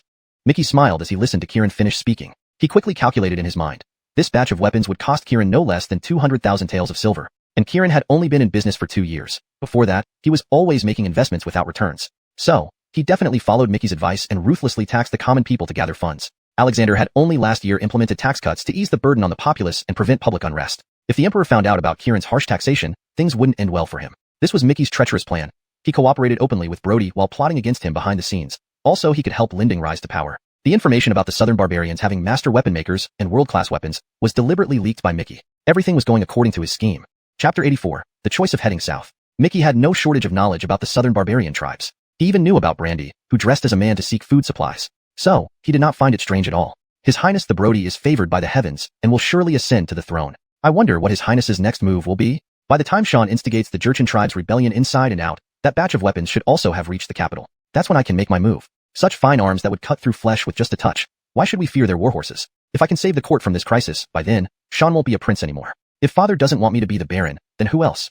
Mickey nodded approvingly with a smile. He wanted Jeffrey to float toward his doom, step by step. Yet, even as Jeffrey fell into inevitable ruin, Mickey still planned to exploit him as much as possible. But what about the Murphy? I heard he's quite tall and imposing. Jeffrey waved his hand dismissively. TSK, Mr. Irma, that Murphy is nothing but a waste, utterly useless. Nothing to fear at all. Father has said that because he was born to a palace maid, he will absolutely never be made Baron. Moreover, in a short while, he will go to Nanjiang to become a prince there. Oh, I see, Mickey replied, now intrigued by Bernard. Third sir, do you know where exactly the Murphy is going to rule in Nanjiang? Father hasn't finalized it yet. At first, he considered sending him to the harsh northwestern regions. Who knows why that fool insists on going to Nanjiang? Maybe it's because the Southern Barbarian princess is beautiful, and he's chasing after her for love. Mickey did not agree with Jeffrey's assessment. Being a man himself, he doubted that Bernard was heading south for a woman. Only someone short-sighted like Jeffrey would think so. However, with the recent population migration and economic development in the south, although it was still feared as a miasmic land, it was no longer the uninhabited wilderness it once was centuries ago. Mickey speculated initially that Bernard wanted to go south to do business and make money. Afterward, Mickey and Jeffrey chatted idly. Meanwhile, Mickey secretly made a note of Bernard, planning to either eliminate him in the capital or definitely take care of him in Nanjiang. The young Jeffrey, only 18 years old, was naturally naive compared to the seasoned Mickey. Jeffrey had no idea that Mickey harbored more sinister plans. All he knew was that Mickey was his business partner in the south and had given him considerable support. This allowed Jeffrey to thrive in southern business ventures. Even the Ministry of Works offered much more support in the northern regions, having less influence and power here. Furthermore, China had not yet been unified, and southern clans largely remained independent states beyond jurisdiction. When Bernard arrived at the Johnny residence, it happened to be mealtime. As the soon-to-be son-in-law, he joined them without hesitation. On his second visit, Kaylee did not make things difficult for Bernard again. Though her attitude towards Bernard was not as warm as Sela's. While serving him food, Selah insisted on teaching Bernard the miasma-dispelling exercises to help him combat the miasma in the south. Grandma, don't worry, I have the formula for Otradong-style herbal tea. Nothing to worry about after drinking it. At the thought of practicing those exercises similar to broadcasting gymnastics, Bernard felt a headache. He'd rather practice martial arts than do these exercises. What's this formula? Where did you get it? Selah asked curiously. Grandma, I'm quite knowledgeable about medicine. Hee. Cloud Taihua quickly concocted an excuse. He couldn't reveal that it was a secret recipe he brought back from another life. In his previous life, Otradong-style herbal tea formulas were commonplace, even commercially produced and factory-made. But in this backward era, things were different. Southern people had only recently developed heat-clearing and dampness-dispelling remedies over the past couple of decades. They lacked efficient recipes for these purposes, knowing only simple herbs like smilax glabra and water chestnut could dispel dampness. The formulas Bernard brought with him from his past life were tested over hundreds of years, indeed highly effective. Oh, really? I don't believe it. Show Grandma after dinner. No problem. At the dining table, Bernard and Selah were the most active, while the others adhered to the practice of not talking during meals. After lunch, Joey pulled Bernard aside. Murphy, you are a prince, and will be my grandson-in-law in the future. For your move south as a prince, have you decided where you want to go? Bernard had already chosen his ideal location in his heart, but seeing that Joey seemed to have better suggestions, he continued to act dumb and naive, shaking his large head in confusion, his eyes full of bewilderment. Grandfather, I really haven't thought about it. I just want to go south for some fun and be a prince there. The good places have been occupied by other princes, so naturally, it won't be my turn. Joey initially thought Bernard was just innocent-minded. He didn't expect him to be such a simpleton and couldn't help worrying about his future, and even more worried about Eugenia's future. But things had reached this point, and there was nothing much that could be done. He could only try his best to support this Murphy during his lifetime. With the Yangtze River as the boundary, crossing southward is considered the southern border region. Before the southern barbarian tribes ceded 300 miles of city walls, parts of our territory were in the remote southwestern border. There are Longhua Pass and Lako Pass, guarded by Zhao Zilong, General Theo's clan brother, and Lu Bu, the son of our dynasty's pacifying South King, respectively. They are all loyal to the court. However, there is also the town South Pass, beyond which lies Annam. Annam is a poor, chaotic foreign country, guarded by Aziel Sigue's son at the town South Pass. The father and son are very ambitious, waging war in the west against Annam under the pretense of expanding our empire's territory, when in fact they are just expanding their own power. Once you reach the southern border region, besides guarding against the southern barbarian tribes, you must also watch out for the father and son of the pacifying West King. Bernard nodded, understanding that Joey genuinely cared for him, and thus took his words to heart. So, grandfather means I should go to guard the town South Pass as a prince? Joey felt a headache coming on and shook his head helplessly. I want you to go to Longhua Pass or Lako Pass as a prince, which are safer. You can't drag my granddaughter with you to her death. Joey looked slightly annoyed. All right, grandfather, then I'll go to Longhua Pass. It sounds majestic. If you like, just remember to be cautious of the father and son at the town South Pass. Other matters, let's not talk about them. This morning, the Mike discussed with me where you should go in the southern border region, so I guess he will find you within these 2 days. I'm just giving you an early heads up. Don't tell him it was grandfather who taught you. Joey originally wanted Bernard to try to get rid of the father and son of the pacifying West King or collect evidence to bring them down. But thinking of Bernard's apparent lack of intelligence, he knew it was asking too much and gave up. All Joey hoped for was that Bernard would live peacefully as a leisurely prince in the southern border region, not causing trouble, living harmoniously with his granddaughter, and having several children. Bernard nodded solemnly, saying sincerely, "Don't worry, grandfather, I won't tell father that it was you who taught me, even if beaten to death." Looking at Bernard's foolish yet sincere face, Joey vaguely felt that Bernard might end up betraying himself someday. "You old thing, stop talking about court matters now. Come, dear grandson-in-law, chat with grandma and let her check on your health." Selah brought over a fruit platter and placed it on the table in front of Bernard. Joey was both respectful and afraid of Selah, immediately shutting up and handing Bernard over to her. Could I really discuss court matters with this silly grandson-in-law? Muttering to himself, Joey turned and left. Bernard remembered the purpose of his visit, which hadn't been accomplished yet, so he had to first deal with the enthusiastic Selah. Chapter 85. Irma Wei Di Danying Wan. Bernard picked up a grape, tossed it into the air, and caught it in his mouth. "Grandma, this grape is so sweet, just like seeing you makes me feel. For some reason, when I see you, I feel as if I'm seeing my own mother." As he spoke, Bernard put on an expression of great hardship. Selah knew about Bernard's background and, with much sympathy, held his hand tenderly, saying, "My dear grandson-in-law, Grandma knows that although you were born a prince, You've had a tough life, especially in the palace without your birth mother's care. The nanny Chi who looked after you was someone the Lian sent, so she never treated you kindly. Your hardships are over now. From today on, Grandma will take care of you. You're like my own child. Here, take this red envelope. Now, since it's a period of mourning for the Baron's passing, and tomorrow is your grand day of moving to your new residence, it wouldn't be appropriate for people to come to celebrate loudly, but it's still fine to accept red envelopes. Bernard weighed the thickness of the red envelope, guessing it contained several hundred, if not thousands, of silver taels. Wait, my poor child, Grandma will give you another one, and on your wedding day, we'll give you an even bigger one. Selah fished another red envelope from her bosom and handed it to Bernard. Upon weighing the second red envelope, Bernard found it even heavier than the first. It seemed Selah had prepared this for his wedding but, moved by pity for his background, now gave it as a gift for moving into the new residence. Without hesitation, Bernard slipped both red envelopes into his pocket. Crying kids really do get fed, he thought. Selling one's misery could get him red envelopes. If there were more such big fools, Bernard wished he could sell his sorrow a few more times. The timing of the Baron's death couldn't have been better. Bernard could openly receive red envelopes and save on the cost of the moving banquet. Then, Bernard engaged Selah in casual conversation about various herbs' medicinal properties. He also discussed suitable folk remedies for Selah's symptoms. Grandma, your condition is in deficiency with internal heat and heart fire. The time between noon and afternoon is best for nurturing the heart. You should take a nap during this time. With this pretext, Bernard gently dismissed Selah. After confirming no one else was around, Bernard opened the red envelopes. The first contained 5,000 silver taels, while the second held 10,000. Wouldn't he get an even bigger envelope on his wedding day? This grandmother-in-law truly is wealthy and generous. Noticing Joey heading towards the study, Bernard followed. Joey was reading in the study. Is there anything else, Your Highness? Joey stood up and asked. Bernard had already ensured no one was around before entering. After entering the study, he surveyed the room once more to confirm it was empty before whispering to Joey. Minister Johnny, regarding the Minister of Works Pat from your cabinet, I plan to support him in becoming the Minister of Public Works. Do you agree with this? Joey looked at Bernard quizzically, wondering why his seemingly foolish grandson-in-law had suddenly become serious and strategic. Seeing his confusion, Bernard explained openly. Minister Johnny, to be honest, I've only been pretending to be silly. I call it self-preservation. Otherwise, with my influence and status, I would have been killed long ago after injuring the Baron. How could I have survived until today? Joey was taken aback for a moment, so his initial judgment about Bernard hadn't been wrong. Although he initially thought Bernard was simple, he wasn't actually lacking in intelligence. Hence, Joey admired his innocence. However, the repeated displays of pretended foolishness led Joey to doubt Bernard's competence. Now, learning the truth again, Joey felt both surprise and joy. Surprise because Bernard had merely been acting foolish. Joy because Bernard wasn't truly unintelligent, but rather wise and cunning. So I didn't misjudge you from the start. Your Highness, please share your plans and intentions. If I can assist, I will certainly do my best. Bernard then outlined his plan. Infiltrate the merchant convoy controlled by the Brody, dismantle its protection from the Minister of Public Works, and secretly buy over the Brody's convoy. Upon hearing Bernard's strategy, Joey marveled at both his cunning and ruthless execution. With Bernard's martial prowess, his future in the south was boundless. Additionally, overthrowing the father-son duo of the Pingxi King could be assigned to Bernard. Deciding to help Bernard further, Joey considered the relationship as a key factor. More importantly, he wanted to accomplish some practical matters for Bernard, so that Bernard could help him with his own affairs in the south. Joey had just criticized Bernard as incapable of shouldering the responsibility of toppling King Pingxi and his son. Now, it appeared he was short-sighted. Your Highness, I will do my utmost to undermine the Minister of Public Works and support Pat's ascension. Pat is a product of my cultivation and feels indebted to me. Naturally, he would follow my instructions. Once he becomes Minister of Public Works, I can then make clear Your Highness's intentions. However, assuming that Maxwell will naturally abandon his merchant convoys in the south might be too presumptuous. We must force Maxwell to abandon his convoys at a low price. This is the most foolproof strategy. Prime Minister Johnny, what's your idea? I know that Maxwell has been creating new tax categories and indirectly imposing heavy taxes on the common people within his jurisdiction.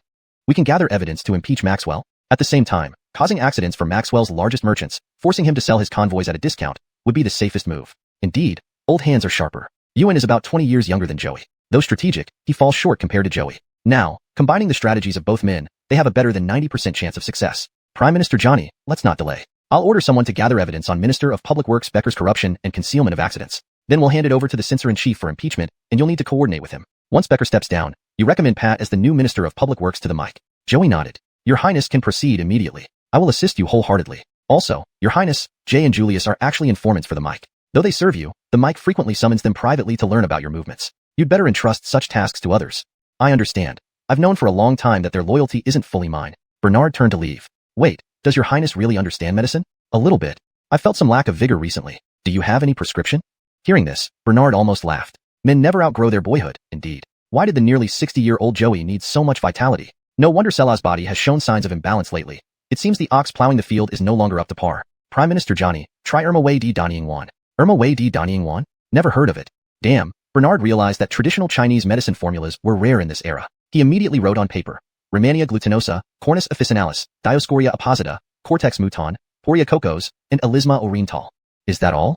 Joey asked hesitantly. Nourishing supplements should be gradual. Take once daily for a month first. Also, practice standing meditation more often. After instructing, Bernard turned to leave. Joey immediately ordered several dozen decoctions prepared according to the formula. Thinking it over, Bernard decided Kyle was more suitable to help gather evidence. Thus, Bernard turned back to the Imperial City's fake court to find Kyle. Kyle was a eunuch in the palace. After princes established their own households, they would be assigned new positions and masters by the eunuchs of the Office of Ceremonial Affairs. Currently, Kyle still resided in the fake court, counting down the days until his departure from Bernard. Though Second Highness appears simple and enjoys playing pranks on me, he has always treated me well. He never acts like a master in front of me. If I change masters, I fear I would face constant beatings and scolding. Sigh, good times are coming to an end. Sitting at the threshold of the courtyard, Kyle sighed and spoke to himself. Suddenly, a hand patted his shoulder. Annoyed, Kyle waved his hand, trying to shoo away the annoying hand. Adriano Shunzi, stop playing. I'm not in the mood.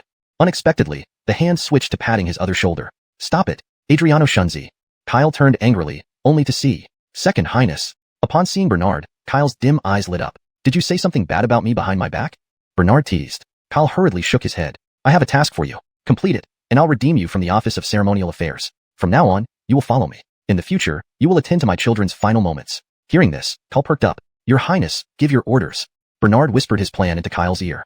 Chapter 86. Even the young eunuch looks bold and handsome. Kyle listened, nodding continuously. Your Highness, rest assured. This servant will gather evidence for you immediately. Bernard looked at Kyle's departing figure, and a sneer appeared at the corner of his mouth. Minister of Works, a Minister of Works, you have not offended me, the Murphy, but you blocked my path. Don't blame me for being ruthless. You shouldn't have gotten too close to the Brody either. In the Yangshin Hall, Jean-Garde, from what you've said, it seems the owner of the Yun family courtyard that the Murphy asked you to investigate is the assassin who tried to kill the Murphy. Coincidentally, the records of the Ministry of Revenue were destroyed by thieves, which also points to an assassin. It appears this assassin went to great lengths to destroy evidence, even killing the headman. He does not want his identity to be known. Andres looked down at Jay and said. Jay bowed and replied, Yes, Your Majesty. The assassin also kidnapped Miss Johnny, wore a mask, and met the Murphy in the bamboo grove for a battle. In the end, he fled with injuries. The Murphy then rescued Miss Johnny. Andres' thoughts wandered further. Both are surnamed Yun, having not only killed the Baron but also attempting to assassinate the Murphy unsuccessfully. Could it be? A cold sweat suddenly broke out on Andres. Recalling his father's youthful indiscretions which produced many half-brothers of different mothers, Andres thought of the outcome of the struggle for imperial power. Some died, some became disabled, some went mad. Even an insane royal brother lived in the forbidden area of the capital. This insane royal brother was a byproduct of the imperial power struggle. There were even royal brothers living among the people because the woman favored by the late emperor was lowly born, powerless, and unable to navigate palace intrigue, thus bringing her prince into the civilian world.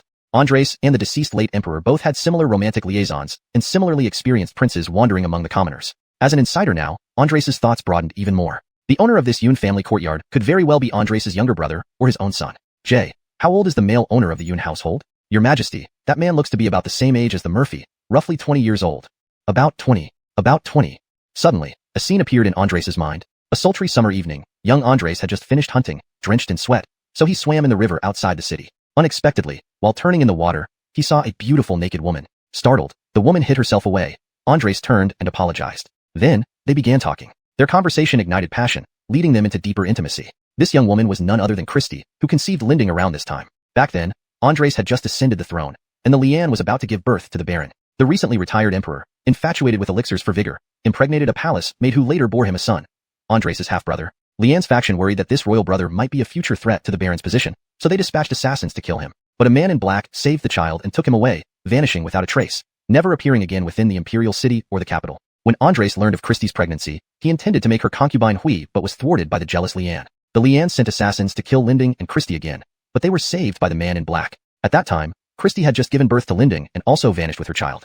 Because few people knew of this matter, and those who did were mostly killed off by the Liane's men, Andres' and his father's scandals remained largely unknown. Thus, the owner of the Yun family courtyard was likely either a royal brother or a prince. Upon realizing this, Andres felt uneasy in his seat. If this person harmed a prince upon reappearing, he most likely aimed for the throne. If all the princes were gone along with Andres, according to the laws of the Great Dragon Dynasty, the royal brother could inherit the throne. And even if the person was a prince, he still held priority over anyone else in succession. Well, these people must have been living in hiding, diligently preparing for this moment to return to the capital and vie for power. Andres felt his heart racing, hands trembling, breathing quickening. Your Majesty, what's wrong? Jay noticed something was amiss and questioned urgently. Azariah, standing beside, seeing the situation deteriorate, immediately ordered a young eunuch to summon Austin Fong. When Austin Fong arrived at the Yangshin Hall with his medicine box in a hurry, Andres was already lying on the bed, appearing listless. After feeling his pulse and performing moxibustion, Andres finally opened his eyes. Your Majesty, your dizziness has been troubling you for a long time. You must not let your emotions fluctuate too intensely, or it may easily trigger an episode.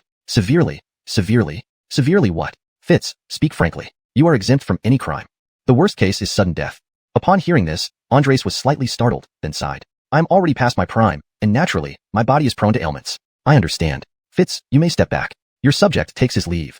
Andres lay on the bed, staring blankly at the canopy.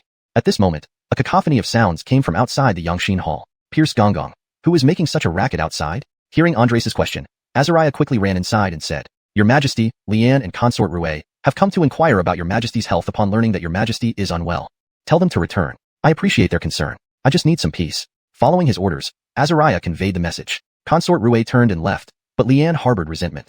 Humph, this good for nothing. He clearly doesn't take me seriously. It's nearly a year since he has graced my chamber, leaving me alone every day. Even the young eunuchs look bold and handsome. Now, when I come to see him out of goodwill, he turns me away. This cannot be tolerated.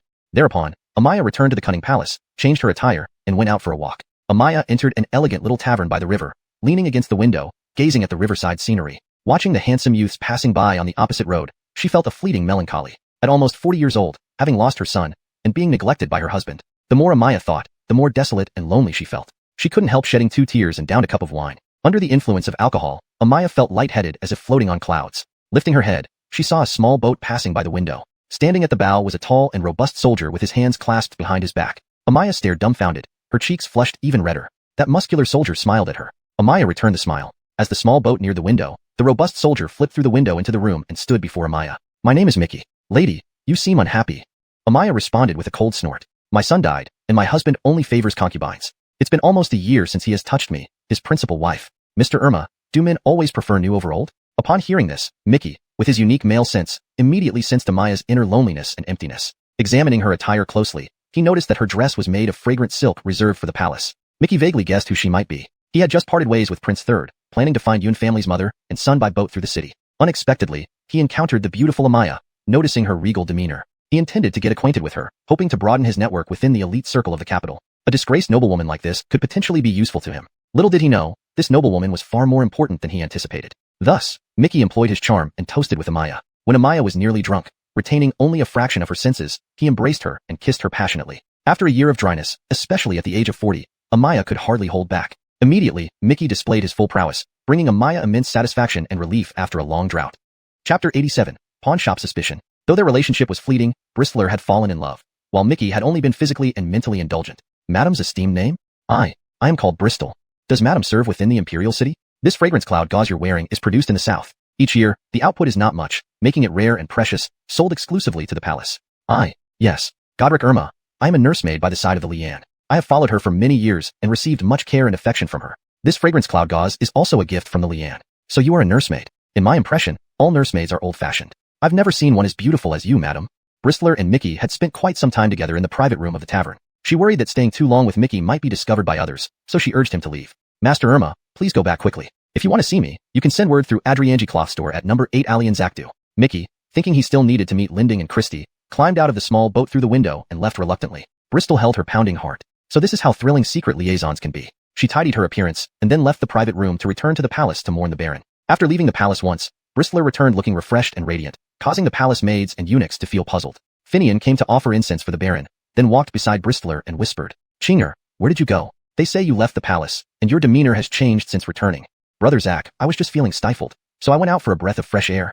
Finian looked at Bristler dubiously. That dog Emperor wronged you deeply, and I saw it all. But during this time, you must remain calm. Theo has already led his few close generals to take over Junior and Guerre's positions at the northwestern border. Alexander wants to strip us of our military power, rendering us nominal but not substantial, making it easier for him to control us. I've already sent urgent letters informing them about the situation here. When they reach the Ghost Weeping Ridge on Theo's route, they will set an ambush to ensure Theo meets no peaceful end. I've also learned that the Esau has colluded with the Deputy General Kirk of the General Military Camp. The Esau plans to coordinate inside with the Jurchen tribe to rebel against the court. We shall watch the fight from the sidelines. The Jurchen tribe's 100,000 iron cavalry has been marching for 2 days and should now be near the border between Zak province and Liao province. Within half a month, they will reach Zakdu. Bristler showed signs of worry. Brother Zak, if the skin is gone, where does the hair attach? If the Jurchens really invade Zakdu, we won't have good days either. Foolish sister, haven't you noticed that Brother Zak has been selling our estates and shops in Zakdu these past few days? We'll use the excuse of returning home to honor our ancestors to temporarily avoid the conflict. Once the Jurchens and the Long dynasty kill each other, Junior and Guerre's 200,000 troops will be nearly here. Brother Zak truly has a clever plan. I even sold our most valuable pawn shop in number 28 alley, showing my final resolve. Therefore, sister, you must be alert and never let your guard down. If this move succeeds, we'll be immortalized in history. If it fails, our entire clan will be exterminated. Bristler nodded resolutely. Since she had already betrayed Alexander physically, she didn't fear betraying him again in interest and stance. Men are unreliable. One must look out for oneself. But, Brother Zach, when will Hunk's funeral be? The Astronomical Bureau has already determined Hunk's burial date. It will be at the end of this month, in 9 days. After the Baron is buried, we will use the pretext of mourning the Baron's death and ask the ancestors' protection as we temporarily leave Zaktu. Let them fight to the death here, while we remain spirited for the final act. Bristler nervously grabbed Finian's hand and nodded solemnly again. Rebellion was more dangerous and disrespectful than removing other concubines. Even Bristler, who had used countless vicious tactics and even killed people, felt uneasy. Speaking of Katrina, she was constantly thinking of her elder brother Brennan. After a nap and feeling that her pregnancy discomfort had eased somewhat, she took her maidservant Juju and rode in a carriage straight to number 28 alley in Zaktu. Number 28 alley in Zaktu. Katrina got off the carriage and looked around at the alley entrance, indeed seeing the sign, Adrianji Pawn Shop. This is really where the pawn shop is, Brother Brennan? A passerby gave Katrina a puzzled look, and she realized her indiscretion. Her heart began to beat faster. Katrina arrived at the entrance of the pawn shop, only to see a muscular soldier without sleeves taking down the sign for Adrianji Pawn Shop and hanging up a new sign that read Ezielji Money House. Excuse me, has this place changed owners? Katrina asked the sleeveless soldier. The bare-armed soldier sized up Katrina before replying. Yes, it happened just a few days ago. It's still run by the same people. Previously it was a pawn shop, now it's a money house. They are essentially both places where you can exchange or borrow money. If you wish to save or borrow money, come back after we open tomorrow. Katrina nodded and peeked inside. Inside the money house, all furniture arrangements and decor were brand new. I wonder if I can still find Brother Brennan here. Katrina hesitated, but walked into the money house with hope. Do you want to borrow money or deposit money, miss? A youthful-looking young man dressed as a scholar approached her. I would like to deposit money. I heard you're opening tomorrow? That's correct. You could deposit money tomorrow when we open. Those who come to deposit on the first day will receive an opening gift pack. You might even win a golden bracelet if you're lucky. What kind of golden bracelet? It's a golden bracelet engraved with a silhouette of a woman. All right, I'll definitely come tomorrow. Katrina seemed to picture meeting Brother Brennan in the money house. After turning away, the good-looking soldier turned to another servant and whispered, "Inform the second master that the lady from the portrait came. She plans to visit tomorrow during the opening ceremony. Also, bring this ledger left behind by the old pawn shop for him to review. He might be interested." The servant nodded and went off to deliver the message. Bernard strolled around Fakisi Yard, the place he lived since he was 5 years old. 13 years had flown by. Now, not only did he have to move out of the palace independently, but also head south to seek new development. He felt a bit reluctant to leave. Fakisi Yard wasn't big, about 160 square meters including the front and back courtyards, but it held all of Bernard's childhood memories. During those days when he faced cold eyes, bullying, and ridicule, he spent 13 seasons of sorrow and joy here. Thinking about this, Bernard felt a twinge of sympathy for the original owner. Don't worry, your mother. I'll ensure this foolish son you gave birth to lives his remaining life well and creates a glorious future. Also, men shouldn't drink irresponsibly or have children carelessly. Otherwise, they might end up having a foolish child like the original owner due to alcohol consumption. Fortunately, I came through and injected intelligence into the original owner's mind. After pondering melancholically in Fakisi Yard, Bernard left the palace for Azielwang Mansion. Tomorrow he would officially move into Azielwang Mansion. He wondered how much gifts those ministers who received the invitation would bring. Suddenly, a servant in green robes approached Bernard. Report to His Highness the Murphy, the lady from the portrait you showed us indeed visited earlier. And this ledger left behind by the old pawn shop, Mr. Dawson thinks you will be interested in it. Bernard took the thick ledger and examined it. Indeed, he found discrepancies. Adrianji Pawn Shop was the one Bernard asked Kyle to purchase on his behalf. According to the records, it claimed operational losses while in fact, its profit margin was several times higher than any other pawn shop. A clearly profitable business, yet sold at a low price urgently. The owner must have been in some sort of financial trouble wanting quick money. Even so, borrowing money would be better than selling the business at such a loss. Thus, the owner likely had a hidden reason, probably planning to dispose of assets and leave Zaktu quickly. Could the previous owner have done something wrong and need to escape from Zaktu? Bernard couldn't help but suspect more. Ask Mr. Dawson to investigate Adrianji Pawn Shop specifically, especially who the real boss is. Take this silver as a reward for a drink. The green-robed messenger happily accepted the reward and left. Chapter 88. The plum blossom hardly blooms again. Bernard did not ride a horse, but walked to the Prince of Martial Valor's mansion. Just at a lane entrance along the way, he was suddenly met with a familiar voice from behind. Big Brother Brennan. Bernard's steps faltered for a moment, and the scenes of those 2 nights spent in intimate entanglement with Katrina instantly surfaced in his mind. Then, a gust of fragrance wafted over from behind, and an elegant figure stood right in front of him. It's you. Katrina's smile visibly stiffened and vanished. Sister-in-law, it's me. Were you calling for Big Brother Brennan?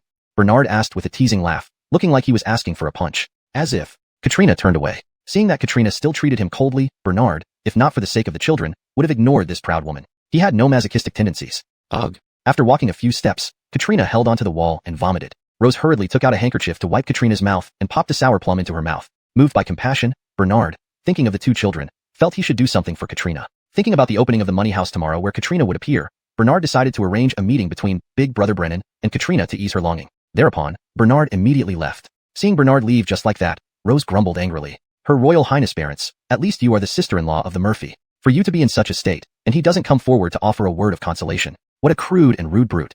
After eating the sour plum, feeling slightly better, Katrina said to Rose, "Forget it, Rose. I don't need the care of this big fool. The more he cares, the more infuriated I'll get. It just makes me feel he is mocking me as a widow with a child."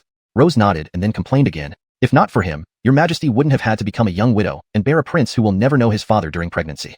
I don't blame him. It's the baron himself who didn't have the luck. Rose, it's getting late. Let's return to the imperial city." Thus, the mistress and servant boarded the carriage nearby and returned to the palace. In the Yangxin Hall, "Report, your majesty. Something serious has happened. The Jurchen people have arrived at Shanhaiguan Pass with 10,000 cavalry under the pretext of tribute. General Ning Changshi only allowed 100 Jurchen men and their horses through. The Jurchen envoy said that the tribute goods were too numerous and required protection from cavalry. The general insisted they enter in batches, but the Jurchens refused and camped outside the pass.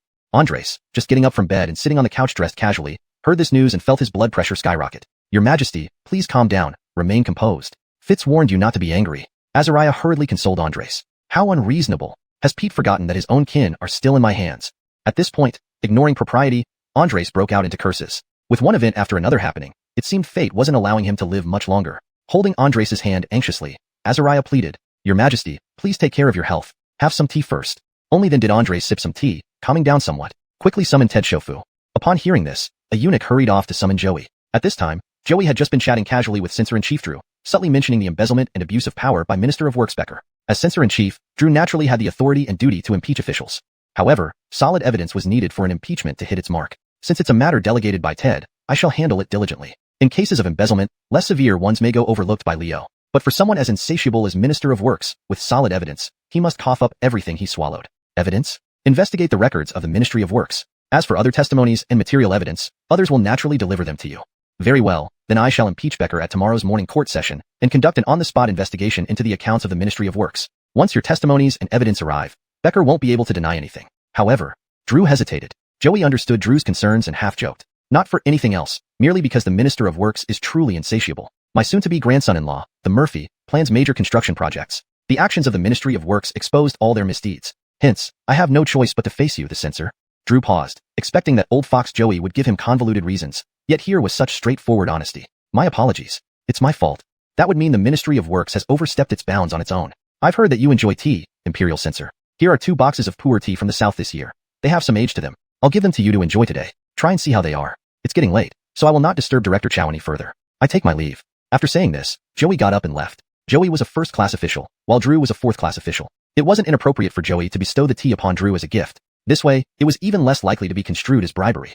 Since Drew had once been promoted by Joey, he accepted the tea without hesitation, preparing the speech to impeach the Minister of Works. Just as Joey reached his home, he was met by a young eunuch from Andres' side with a message. "Prime Minister Johnny, the Jurchen people have encamped at the foot of Shanhaiguan Pass. The Emperor summons you to the palace immediately. Turn around quickly and go straight to the palace." Joey didn't even dismount from his carriage before turning around and heading straight to the palace. That night, Joey stayed in Yangxin Hall until very late. Andres didn't bother flipping the sign to choose concubines, opting instead to rest right there in Yangxin Hall. This caused all the concubines to spend a lonely night, except for the Liane who slept soundly. When Mickey brought Sheen Piersegwin to the small courtyard of the Yun family, he found it already had new occupants. After inquiring, the current owner handed him a letter. Upon opening the letter, Mickey learned that Linding and Christy, mother and son, had encountered some troubles recently, sold the small courtyard, and were temporarily staying at an inn. Mickey followed the address of the inn and finally met Linding and her son. Seeing Christy, whom he hadn't seen for many days, Mickey felt delighted. After sitting down for a meal and catching up, Linding patted Christy's hand. "Mother, please stay with Father Irma. Don't disappoint the affection he has shown towards you over the years." Then Linding got up and left, leaving only Mickey and Christy in the room. A new layer of red embroidered bedspread lay on the bed beside them. With red candles and fine wine, Christy in a red wrap dress appeared extraordinarily charming. The atmosphere in the room became suddenly intimate. Noticing Linding's intentions, Mickey realized what was happening. In the past, if Christy offered herself, Mickey wouldn't have refused and would have been extremely pleased. But now, after the long journey from the south and the recent encounter with Bristler, where could he muster the energy? Christy pulled down the sleeves on both shoulders, revealing half of her beautiful shoulders and chest, and sat directly into Mickey's arms. "Brother Irma Zach, in the past, I was inexperienced and kept declining your advances. To thank you for your care over the years, I am willing to offer myself tonight." Allowing Christy to sit in his arms and touch him freely, Mickey remained unresponsive. A plum blossom hardly blooms again. Chapter 89. I stood up because my butt hurts. Christy saw that Mickey was unmoved and assumed it was because she had grown old and unattractive, which made her feel deeply saddened. Mickey gently pushed Christy away and stood up to say, "Aron, it's getting late. You should get some rest. Tomorrow, I will buy you a secret place to live so that you and your daughter can have a stable home." Christy watched Mickey leave the room, recalling her shameful attempts at seduction which ultimately failed. Her cheeks flushed red. "What is wrong with me? Have I really gone too long without being with a man?" Mickey stopped at the door, turned back and said, Arong, even if you don't agree, I will still help you, because I am Brittany's godfather. Linding saw Mickey quickly come out and leave downstairs in a carriage. He hurriedly went into the house to ask for details. Christy looked in the mirror and realized that she was no longer the youthful self of yesteryears. Mom, what's going on between you and my godfather? Brittany, follow your godfather and work diligently. What you need to claim in the future is owed by the Yun family to you. Early the next morning, Bernard arrived at the Hall of Supreme Harmony early. Although he wasn't interested in attending court, he wanted to see how the imperial censors would impeach the Minister of Works. When Bernard entered the Hall of Supreme Harmony, it was still 2 rounds of tea before official court sessions started. Only a few young officials had arrived inside the hall. Unlike the older bureaucrats who came just in time for court, they were punctual and eager. Seeing them reminded Bernard of his own former self when he first graduated, proactive and overly enthusiastic. He started as an ordinary soldier and gradually proved himself through rigorous training until his superiors recognized his talent and assigned him as a scout. But during one reconnaissance mission, he was discovered by a criminal gang and killed. Hence, his soul was reincarnated in this great dragon dynasty. A young official in red brocade glanced at Bernard a few times, then whispered to Xander, the assistant minister of revenue, that must be the Murphy. That's right. He's like a broom star. He caused the death of his birth mother and later kicked and killed the crown prince. His brain is full of water. Scholar laureate, I advise you not to get too close to him. The scholar laureate nodded, but still wanted to try befriending Bernard. For there was an awe-inspiring aura about Bernard that scholars like him lacked. People tend to be drawn to those who are very different from themselves. Just as the scholar laureate was about to approach Bernard, Xander pulled him back and asked, surely you aren't really thinking of befriending this fool. You're still too young. The scholar laureate immediately replied, all under heaven are brothers, and all in court are colleagues. Politeness never offends.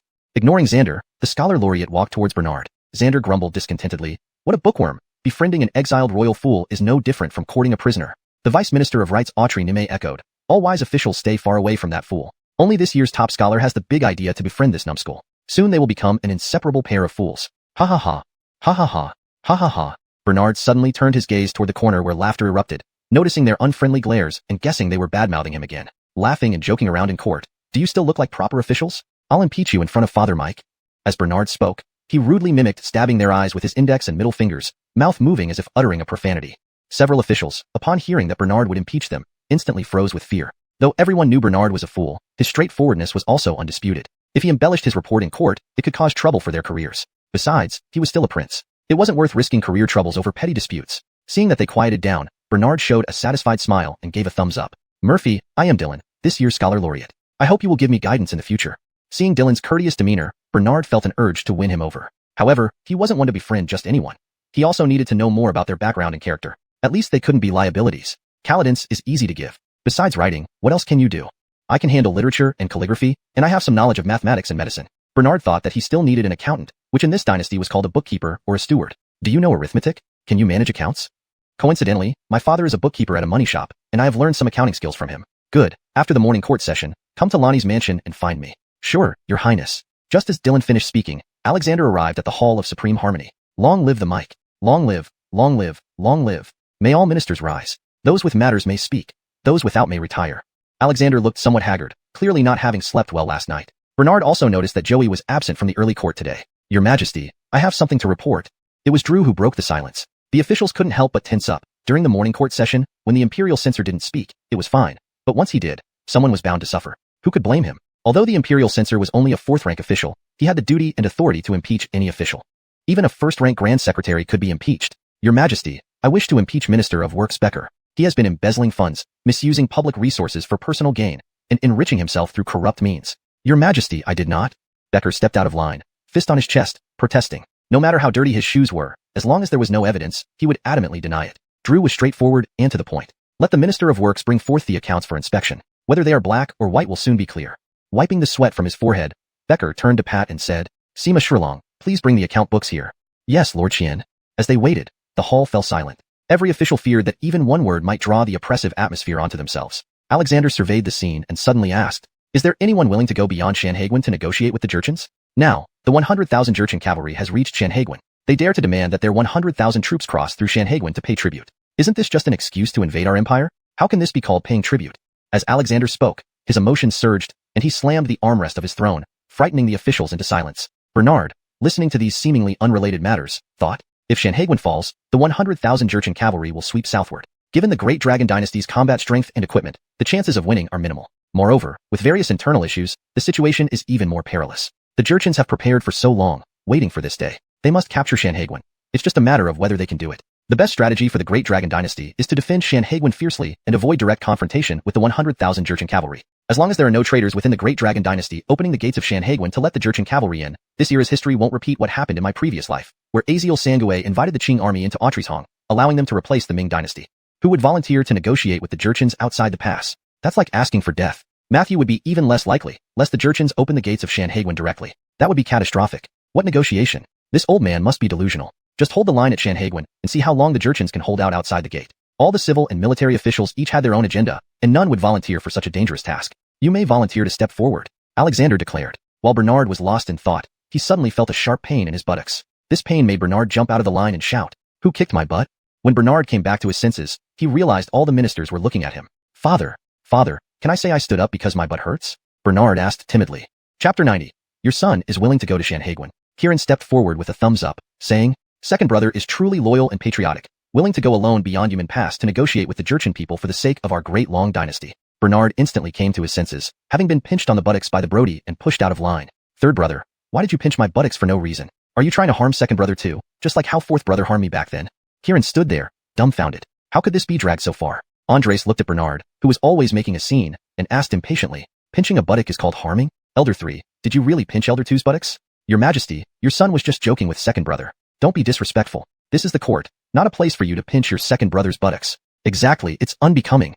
Bernard rubbed his buttocks, pointing at Kieran, also reprimanding him in earnest. Finley still harbored resentment over Bernard's beating him in the Ministry of Rights last time. An idea struck him, and he stepped forward to say, "Your Majesty, I believe that the Murphy going to Sanhedrin to discuss with the Jurchen people is most fitting. The Murphy has the bravery unmatched by thousands. If he goes to Sanhedrin, he will surely return safe and sound. Moreover, there are our soldiers at Sanhedrin ready to support him. And being the lucky one he is, this trip will definitely receive the blessings of our ancestors." Bernard looked at Finley with sincere eyes, nodding in agreement. "Minister Wang speaks wisely, it is very well said. As ministers, we must share the worries of the mic and think for the country." Hearing this, Finley secretly rejoiced, thinking Bernard had fallen into his trap again. "Father, your son is willing to go to, what was it, Shanghai or Piercejohn?" Bernard turned around, saluting and kneeling down before Andres. But he intentionally mumbled, getting confused between Sanhedrin and Piercejohn. "It's Sanhedrin, because it lies north of Mount Yan and south of Bohai Sea. So, our founding emperor Long Rashadzu named it Sanhedrin, which means your great-grandfather named it Sanhedrin. Murphy, do you really want to go beyond Sanhedrin to negotiate with the Jurchen people? And bring back their tribute? They have owed us for 2 years now." Bernard nodded solemnly. "Father, your son is willing to go. However, I would like to take a few people with me who must obey my commands unconditionally." Andres thought for a moment and seemed to make a significant decision. "All right, let you go then. Your request is approved. Who do you want to take with you? Even the royal guards beside me can be at your disposal." Bernard pointed at Finley. "First, Minister Wang." Upon hearing this, Finley's eyes widened. "What should I do there? I don't enjoy being a hero. I won't go." Bernard shook his head seriously to refute Finley. "Minister Wang, have you forgotten your position as the Minister of Rights? Receiving foreign tribes falls primarily under your jurisdiction, especially yours as the Minister of Rights." Well, Finley couldn't refute him. Bernard made sense, but he quickly regained his composure. "But they are coming to start a war with US, which is beyond the capability of the Ministry of Rights." Bernard shook his head. "No, Minister Wang, you're mistaken. Your role is actually very important. Didn't you hear that the Jurchen people brought many tributes to tempt our city guards to open the gate at Piercejohn? No, Sanhedrin? Whether they come for war or tribute is up to us this time." Finley snorted coldly. "Murphy, you speak big words. You think you can persuade the Jurchens to retreat and continue following our orders? That's too naive. Why not try? You assume you can't do it, which is just an excuse not to go to Sanhedrin. The rise and fall of the nation, everyone has a responsibility. Although I, Bernard, am not very smart, I know that serving the country in the mic means taking action, not just talking here on the court while enjoying the high salary from the state. Father, since Minister Wang refuses to go, forget about it. Such cowards might as well retire early to grow vegetables and raise pigs." Finley didn't dare to refute anymore, nor could he. He even saw anger in Andres' eyes. Yes, Andres had just agreed to let Bernard choose whoever he wanted to take along. If Finley refused again, it would be considered disrespecting the imperial order, and he might be forced to retire immediately, or even demoted or executed. Realizing this, Finley immediately broke into a cold sweat, feeling a chill run down his spine. "Your Majesty, this humble minister did not mean it that way." Finley hurriedly knelt down and said, "So, what do you mean?" Bernard pressed forward, asking aggressively, "Yes, we also ask you. What do you mean?" Andres propped himself up with one hand on his thigh, leaning forward to ask. "This humble minister is willing to follow the Murphy to Sanhedrin and obey his commands." Bernard patted Finley's shoulder proudly. "That's right. This way, we won't have wasted the country's resources in feeding you to be so plump and fair." As Bernard spoke, he even pulled at the small tuft of beard under Finley's chin, grinning cheekily. Finley felt utterly suffocated by Bernard's treatment. He felt utterly humiliated before all the officials, especially at the hands of an 18-year-old boy. "Oh, Murphy, do not be disrespectful." Andres gently rebuked Bernard, but there was indulgence in his eyes. Though this foolish second son lacked intelligence, he had strong initiative. Although Old Two's actions were usually rash and crude, they were simple, straightforward, and efficient. For example, today, though Bernard was pushed out by the Brody to take on the task unwillingly, he still bravely accepted this difficult mission. Murphy, now that Minister Wang has agreed to accompany you, who else do you want to go with you? Andres asked again. Bernard turned to look at the civil and military officials. At this moment, the atmosphere in the court became quite delicate. Bernard, this prince despised by everyone, seemed to hold life or death power over others, evoking fear. All the officials lowered their heads, fearing to be chosen by Bernard and falling out of favor. Bernard walked up to the Minister of Revenue, Ralph, and paused for a full 10 seconds. Ralph wasn't afraid of being picked, as he was aligned with the Esau. The Esau's maternal relatives were partially related to Ralph. Murphy, you have been standing in front of me for so long. Do you want me to go with you? Ralph asked openly. Ralph, so fragrant shit. What were your parents thinking when they named you? Minister Rashad, do you want to go? Bernard asked teasingly. Chapter 91 Accusation against the Minister of Works. But I will follow the Murphy's orders. Ralph said with a fist salute. I think you, forget it, just let the Esau go. As Bernard spoke, he turned and put an arm around Jake's shoulders. Ralph was on the same side as the Esau. If they were to travel together, who knows what kind of trouble they would stir up along the way. Alexander immediately nodded, but inwardly realized that Bernard was not as incapable as he had thought. Jake was the best card for this trip to Shanhaguan. If the Jurchen people wanted to harm them, they would have to consider Jake's status. Jake saluted and said to Alexander, Father, your subject accepts the order. Alexander looked at Jake with unusual coldness, as if he were a stranger. Old four, you must assist your second brother well in completing this task. It's impossible for their 10,000 troops to pass through the gate all at once. But 500 men or less can, meaning up to 500 soldiers and horses each can enter the pass at a time. Not one more. If there are really too many tributes, we can send our men to help. If they want to fight, then let the battle commence at Yumen Pass. We need to let their Jurchen tribe know that our Dalong dynasty is not afraid of them. Rather, we are a country of etiquette, emphasizing winning hearts with reason and governing with virtue. Yes, Father is absolutely right. We should first give them courtesy and then resort to military action. Bernard praised Alexander like a yes man, giving him a thumbs up. It's called, first come courtesy, then come force. Told you to read more books, Alexander replied with a hint of amusement and exasperation. Right, Father. I'll remember that. First come courtesy, then come force. They need to bring gifts first, only then will we allow their soldiers to cross the pass. Before Bernard finished his sentence, a wave of chuckles broke out among the ministers. Cough, cough. Alexander cleared his throat, silencing the crowd. Is there anyone else who wants to go? Alexander asked again. Bernard shook his head. Father, the people I need are these few. Alexander said, I will assign 5 royal guards to protect the Esau. As a prince, nothing can go wrong. As for the Murphy, you've already taken quite a number of royal guards and capital guards from me. You can decide who you want to take. However, Alexander was not truly assigning the royal guards to protect Jake, but rather to monitor him, to prevent him from using tricks to open the gates of Shanhaguan and letting the Jurchen's 10,000 cavalry through, which would be disastrous for the Dalong dynasty. At this moment, the Deputy Minister of Works, Pat, returned with the account book. Sima Deputy Minister, present it to me for inspection first. Azariah took the account book and handed it to Alexander. Alexander began to flip through it. Becker glanced at Pat, but Pat didn't return the gaze. Becker became enraged instantly. I should have kicked you out of the Ministry of Works earlier. This account book is indeed detailed and comprehensive. Minister Chow, why don't you check if there are any problems? Subsequently, the account book was passed to Drew. The more Drew read, the more serious his expression grew. Becker felt a lump rise to his throat. This account book had been polished and embellished thoroughly. Could there still be any flaws? Slam. Drew abruptly threw the account book to the ground. All fabricated material prices, false types of materials. Mr. Chin, when constructing the city walls, you used a large amount of oak. These oak planks, presumably used for shaping the wall during construction, right? Building walls only requires basic pine wood, which costs half the price of oak. Did Mr. Chin not understand building materials, or did you falsify the accounts? You bought pine wood planks, but recorded them as oak planks. Do you really think our dynasty only has experts in architecture within your Ministry of Works? Becker hadn't expected that such meticulously covered details would still be discovered, let alone other instances where inferior materials were substituted. Your Majesty, this. Alexander was also furious. What is this? Give you a chance to explain yourself? Bernard chimed in. Exactly. Start defending yourself quickly. This was precisely what Bernard had hoped to see. Becker's downfall was imminent. Alexander shot another glance at Bernard, who quickly retreated to his position, secretly feeling triumphant. Your Majesty, I intended to use the best materials to ensure the safety of the city walls. Still trying to deny it. Who doesn't know that the wooden boards used for wall forming are removed after the walls are built? These formwork boards are considered auxiliary materials, sometimes even disposable, needing only to meet minimum quality standards. There's absolutely no need to use oak boards, which cost twice as much. I believe you bought pine wood boards, but recorded them at the price of oak. If it weren't for Minister Chow's keen eyes, he has ancestors who were experts in canal transport and construction, imparting such knowledge. Otherwise, even I might have been deceived by you today. Your Majesty, spare my life. Your Majesty, this humble minister really just made a mistake. Alexander was about to speak when he noticed someone peeking through a half-open window into the Hall of Supreme Harmony. Which courtyard's dog servant, you dare to listen to court matters? Alexander scolded towards the window. Bernard, tall and strong, turned his head and also looked toward the window, seeing Kyle peeking over the heads of the officials. Commander G, drag that person down from the window and give him 20 heavy lashes.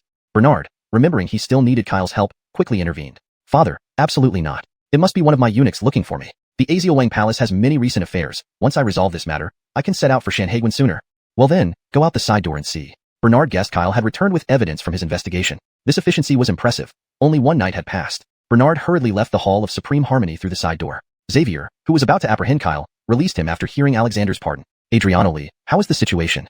Kyle wiped the sweat from his forehead and said, Murphy, upon investigation, Minister Becker of the Ministry of Works not only embezzled bribes, but also disregarded human lives. During the construction of the northern and southern canals, a worker fell to his death and another died from overwork. The court originally provided generous compensation to their families, most of which was embezzled by Becker. I found the families of those two workers to testify, who happened to live in the capital. They also know about Becker using substandard building materials. I bribed some workers involved in the construction and brought them here too. They are all waiting outside the imperial city. Your servant knew that you planned to impeach Becker during today's morning court, so I rushed over to the Hall of Supreme Harmony. Bernard was overjoyed, grabbing Kyle's shoulders. Excellent work, Adriano Lee. For life, you follow me, and I and my sons will ensure your care in old age.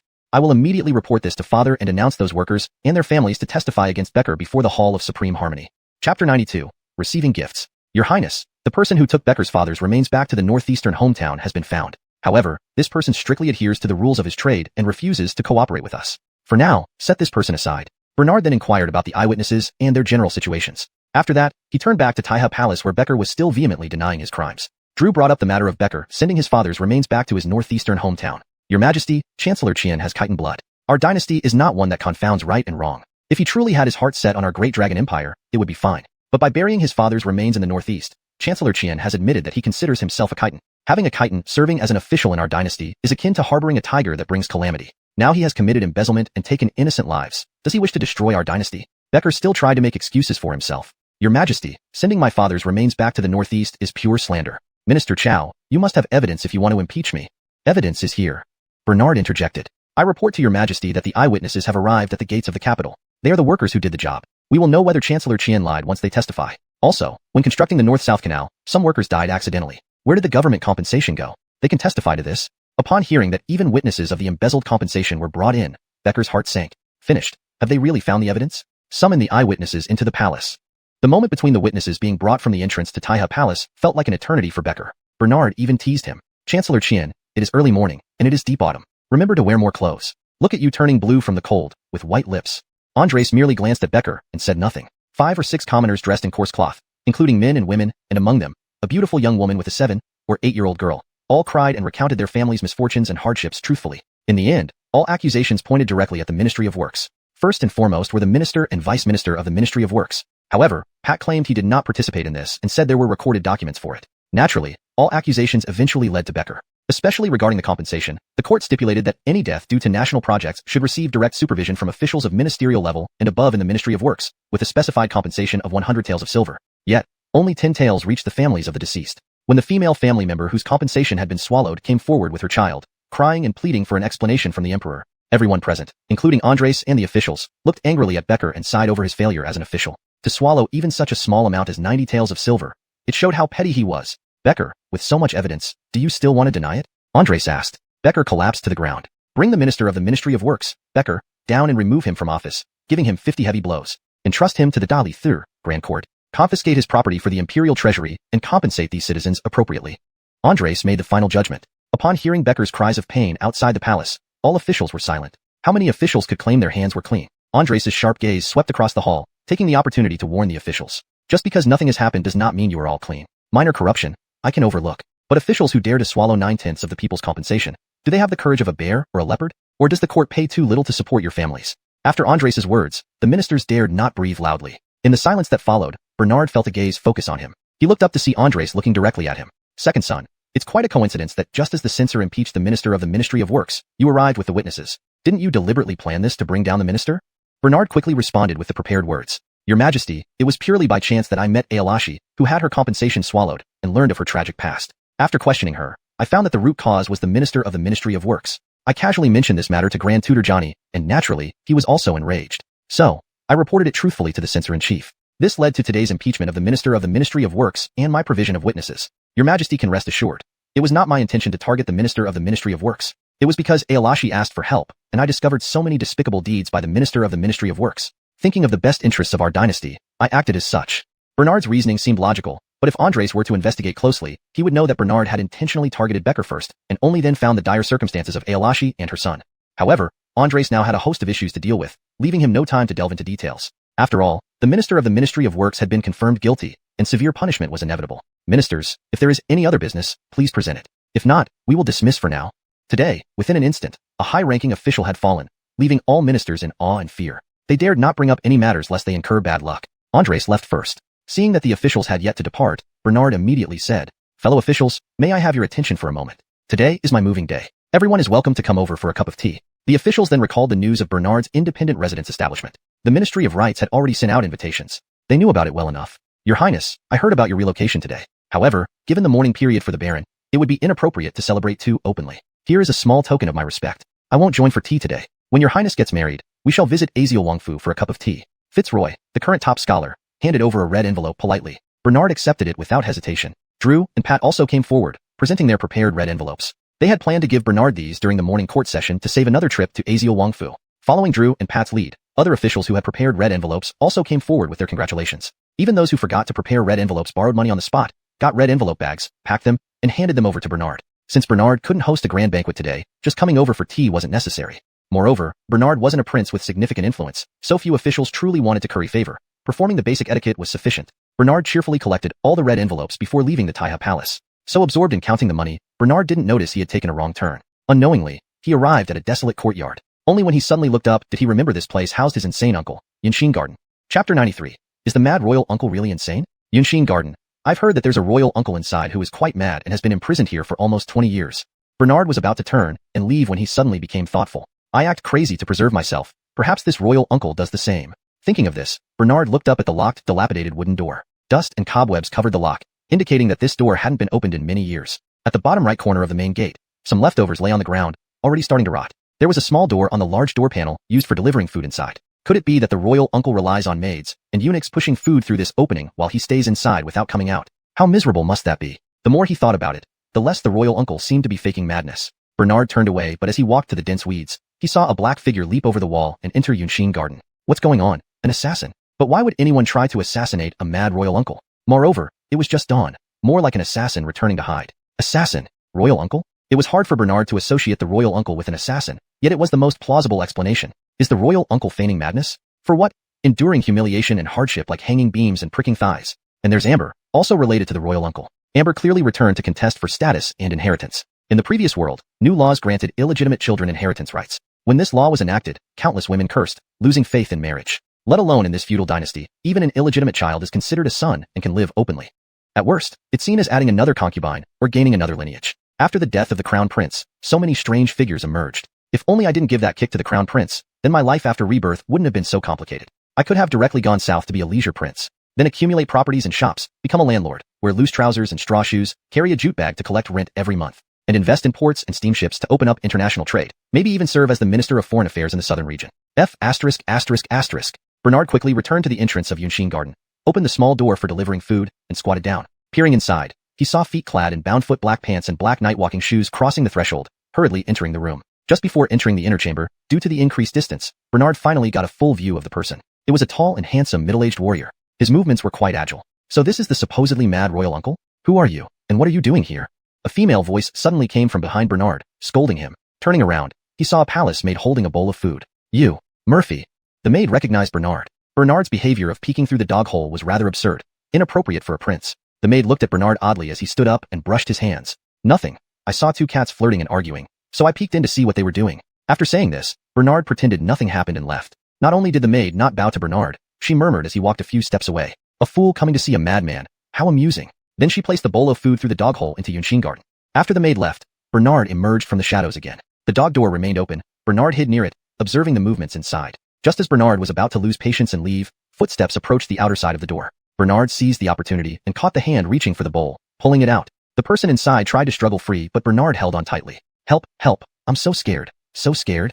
The person inside screamed eerily and hysterically. While grabbing the wrist, Bernard examined the palm. Thick calluses covered all 5 fingers, a characteristic of someone who frequently handled weapons. Bernard's own 10 fingers were no different. During his distraction, the hand suddenly pulled back and knocked over the bowl of food, spilling it everywhere. Dong dong dong. Through the door panel, Bernard heard footsteps retreating inside Yunshin Garden. Bernard understood that the royal uncle inside was indeed pretending to be mad. As for the reason for his feigned madness, was it merely self-preservation? It seemed not entirely so. If Yunshin Garden only housed him alone, then the black-clothed figure who just entered was almost certainly this royal uncle. Bernard had discovered this significant information, but also realized it didn't have much immediate use for him. Forget it. He should first resolve the situation at Shanhaiguan and his wedding before heading south honestly as a prince. Bernard thought this royal uncle was unrelated to him, but he didn't know that this royal uncle was intricately linked to his future development and changes. When Bernard was about to reach the capital city's main gate, he coincidentally met a young eunuch from Alexander's side. Murphy, you haven't left yet. The emperor is looking for you. Please go to Yangshin Palace. Bernard guessed Alexander wanted to brief him on his mission to Shanhaiguan, so he strode towards Yangshin Palace. Yangshin Palace. Old Second, Shanhaiguan is the fortress connecting Central Plains and the 3 provinces inhabited by the Jurchen people. If we lose it, our great dragon dynasty will face great hardship. At that time, not only will father's imperial throne be in jeopardy, but your position as a prince will also be endangered. On this mission, do not rush into things recklessly. Remember to try diplomacy before using force. In critical moments, if Old Fourth can be used, use him. Use Old Fourth as a hostage? Bernard blurted out. Alexander gave Bernard a look, one that meant, you know what I mean. Father, why are you looking at me like this? If it's true, it's true. If not, it's not. Alexander, helpless, said, if you say so, then so be it. This silly second son of mine, why must you speak so bluntly? Father doesn't openly confront Old Fourth because he still has reservations about him. You, however, directly bring up the matter of using Old Fourth as a hostage. Well, it's fine since second son understands this level of implication. In a few days, it was originally your wedding day with America, but due to urgent matters, your wedding has been postponed until you return from Shanhaiguan with the tribute. Father will personally preside over your wedding ceremony. Before you leave, offer incense to the Baron. By the time you return, the Baron will likely have been laid to rest in the imperial mausoleum. Alexander then ordered Azariah to bring up a marten fur coat and cap, along with some silver notes. It's cold outside the pass, wear father's fur coat and cap to keep warm. Here is 10,000 taels worth of silver notes for your travel expenses. This is father's private gift to you. It's not included in the official reimbursement. Thank you, father. Bernard happily put the money into his bosom. Coincidentally, the red envelopes Bernard had just received began to fall to the ground one by one. Father and son exchanged glances, creating an awkward scene. Chapter 94. The place of our first meeting. Alexander coughed dryly. Today is your joyous day of moving into a new residence. The silver ticket I just gave you can be considered as a housewarming red envelope. Bernard picked up the red envelope from the ground, put it back in his sleeve, and shook his head, saying, Father Mike, you said that the 10,000 taels of silver ticket you just gave me is a private allowance for going to Shanhaiguan. How can this be counted as a red envelope? Hearing this, Alexander glared at Bernard and raised his leg to kick him. Fortunately, Bernard nimbly retreated and dodged. Humph, Father Mike is so stingy. I haven't died yet, and you're already thinking about cleaning out my private property? At this moment, Azariah stepped forward to explain for Alexander. Murphy, Leo loves the people like his children. Last year, he issued an order to reduce the taxes on the common people. This year, naturally, the silver assigned by the National Treasury to the inner court has been greatly reduced. In order to celebrate your marriage, Leo has lavishly rewarded the Murphy. He hasn't made such a big gesture for any other prince's wedding. Murphy, you need to understand the Mike's predicament. Upon hearing this, Bernard felt quite moved inside. This old stepfather must feel guilty for neglecting me all these years, which might have caused this partiality. Even though I pretend to be foolish, I can seize this opportunity to establish an image of gratitude. A foolish persona and a grateful heart are not contradictory. So, Bernard tried his best to squeeze a few tears out of the corners of his eyes. Then with a thud, he knelt down next to Alexander's feet. Father Mike, you have treated me too well. I will repay you even if it means giving my life. If mother knew how good you've been to me, she would rest in peace. Alexander was immediately moved by Bernard, and instantly tears streamed down his cheeks, wiping his eyes. Mentioning the dead mother made Alexander feel more remorseful about the previous years of neglect towards Bernard. Older brother heir, get up quickly. During this trip to Shanhaiguan, you must return intact. Father Mike wants to see you marry America and have 10 or 8 grandsons for me. Here is my imperial token, with which you can command all the soldiers in our dynasty to listen to you. In times of crisis, you can use this token to command the army and dispatch the soldiers at Shanhaiguan to obey you. Seeing the dragon-shaped token engraved with a Yun character in Alexander's hand, Bernard took it over immediately and put it in his bosom. Stepfather, aren't you afraid I'll rebel? Well, let's simply deal with today's moving ceremony. We can make it lively on the wedding day. You should prepare today and set off for Shanhaiguan early tomorrow. On the Kit family side, I will personally explain the postponement of the wedding date to Prime Minister Kit and the director of the Imperial Astronomical Bureau. After kowtowing to Alexander, Bernard turned and left Yangshin Palace. Older brother heir, go and burn incense at the Eastern Palace now. Alexander called out again to Bernard's back. Yes, Father Mike. I will go and burn incense, while bidding farewell to sister-in-law. Bernard headed straight for the Eastern Palace. It was early winter, and with ice blocks keeping the Crown Prince's body cool, it did not start to rot. After arriving at the Eastern Palace, Bernard casually offered incense to the Crown Prince. Prince Crown, I only kicked you once, but it was Linding who truly killed you. You should find him. Find him? Do not come for me? While worshipping, Bernard muttered softly. After inserting the incense in the incense burner, Bernard walked past the coffin holding the Crown Prince's remains from a distance, showing an obviously fearful appearance. Just as Bernard was about to find Katrina to bid her farewell after all, she was the mother of his child, also his sister-in-law. Suddenly, a white-clad figure appeared in the front courtyard. Sister-in-law. Bernard ran up to her. It's you, Murphy. What is it? Katrina stopped and turned around. Seeing that Katrina had a bit more color in her face today, Bernard thought she looked radiant despite her white morning clothes. Her complexion was so good. Could it be because she found the pawn shop and got some leads on Brother Brennan? You look beautiful today. Anyone would love you at first sight, Bernard said sincerely. Katrina blushed and bowed slightly with a smile tugging at the corners of her mouth. Really? Anyone who sees me would really like me? Katrina murmured, as if talking to herself or speaking to Bernard. Sure. Bernard nodded earnestly, looking sincere and innocent, but the deep gleam in his eyes had long revealed that he had seen through Katrina's current thoughts. Hee, this little wench really fell in love with me. Bernard couldn't help but smile slyly. Then, I will fulfill your wish once before I set out for Shanhaguan. Katrina realized her inappropriate behavior, her face turned even redder, and she felt more embarrassed. This scene made Bernard feel ticklish inside. Older brother heir, you must hold yourself back and pay attention to the occasion. Katrina kept her head down, feeling somewhat awkward standing close to Bernard. Murphy, if there's nothing else, I'll take my leave first. Katrina was afraid that staying any longer would make her lose composure, so she hurriedly walked toward the main gate of the Eastern Palace. Even Zhu, who was following Katrina, glanced strangely at Bernard's robust figure and lost focus. It wasn't until Katrina was nearly at the entrance that Zhu snapped back to reality and sprinted after her. Quinny, wait for me. Bernard chuckled. The passing palace maids and eunuchs were puzzled by this scene. Amidst the crackling sound of firecrackers, the ZLG pawn shop officially opened. Many gentry and wealthy people, having received news that depositing money today would earn them relatively high interest and prizes, rushed into the pawn shop. Katrina also took out her 10,000 taels silver ticket and deposited it as a fixed term. While filling out the deposit receipt, she looked around, seemingly searching for someone. Miss Adrian, are you waiting for a tall and mighty soldier? The manager of a ZLG pawn shop, Mark, came over and asked Katrina. Katrina's eyes immediately lit up. She nodded but then blushed again. The phrase tall and mighty soldier was already sensitive enough, and being asked about it in public made Katrina feel very uncomfortable. But in order to see Brother Brennan, Katrina still asked thick-faced. Do you know that brother? Yes, he is a friend of our boss, who happens to have a similar build and also has the character Aziel in his name. Our boss told me that you would come here looking for someone. Our boss mentioned that after parting ways, that friend has been thinking of you day and night. Aziel Gongzer said that his friend will meet you again at the place where you first met. Please be prepared. Mark whispered to Katrina. The place where we first met, that must be in the main bedroom of the Eastern Palace. Chapter 95. Recruiting talent with words alone. Miss Adrian, is there any problem? If not, I'll have young Master Aziel pass the message on to his friend. Seeing Katrina's strange reaction, Mark asked. No, I will wait for him at the place where we first met. Tell him it's a must-meet. Katrina looked at Mark with a pleading and sincere gaze. Mark nodded gently. Absolutely, Mississippi. I will convey your exact words to young Master Aziel. Katrina looked up and saw pairs of golden bracelets displayed in the shop's cabinet, most engraved with female figures, almost identical to her original bracelet. Miss, this is our newly launched gold bracelet. If you like it, as a VIP customer, we can offer an 88% discount. Mark approached eagerly once again. Give me a pair of these gold bracelets, Katrina said while pulling out a silver note. Great choice, miss. Perfect for giving one to each other as a couple. Mark retrieved 2 engraved golden bracelets with a key. Blushing, Katrina said, Manager Dawson, what are you talking about? I don't have a lover. Oh, then the person Miss is looking for isn't your lover. My apologies, I made a mistake. Please take care of the golden bracelets. Katrina took the bracelets and paid. Though she didn't have much cash left, she felt it was worth it. Through the pawn shop clue, she would finally meet Brother Brennan again, perhaps even see him once more. It was definitely worth it. Manager Dawson, what is the background of Godric Aziel? Is he from a noble family in the capital? Katrina asked, knowing that opening a money shop required significant financial backing and usually connections with influential people. My boss is surnamed Aziel. He earned money doing business in the south, so he came to open this money shop in the bustling capital. He has bought residences and farmlands here, settled down. You can rest assured, Mark explained, fabricating the background per Bernard's instructions. To run a money shop, one needed a solid and respectable background to gain trust. Only Mark knew Bernard's true identity among the staff at his ELG money shop. Bernard had instructed him not to reveal this to anyone outside. Bernard used a friend excuse when sending a message to Katrina. This friend, who sought Katrina, was none other than the strong and imposing Junzi she mentioned. Otherwise, Bernard's affair with his sister-in-law might be exposed, leading to disastrous consequences, and certainly not something to be proud of. I see. Hope I get the chance to meet your boss someday. You're all so busy. I won't disturb anymore. Goodbye.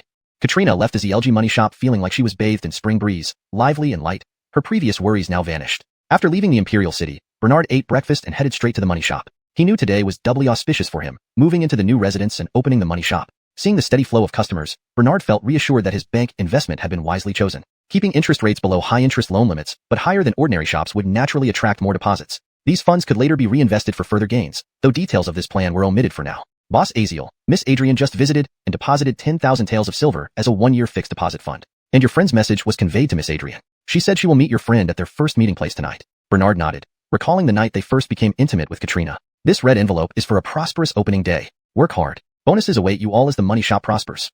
Staff working for over 3 years will receive shares. Shareholders are minor bosses of the company, entitled to annual dividends. Imagine how substantial your earnings will be when ZLG becomes a multinational firm, with millions across the dynasty. If it spreads all over the world, there will be a population of several hundred million. Think about it. If we make just 1 copper coin from each person, that's tens of millions of taels of silver, tens of millions of net profit. How much dividend can you, as minor bosses, get?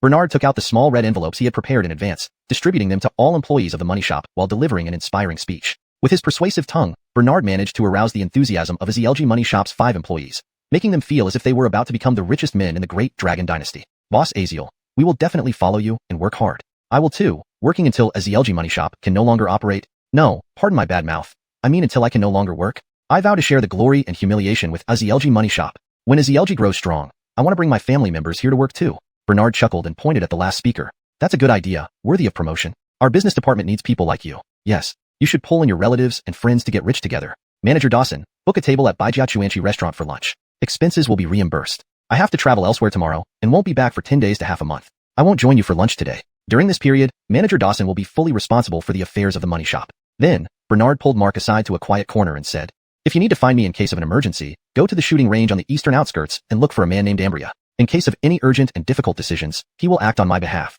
Your Highness, I understand. Your Highness, I have found out that the real boss behind the pawn shop was Minister of War Finian.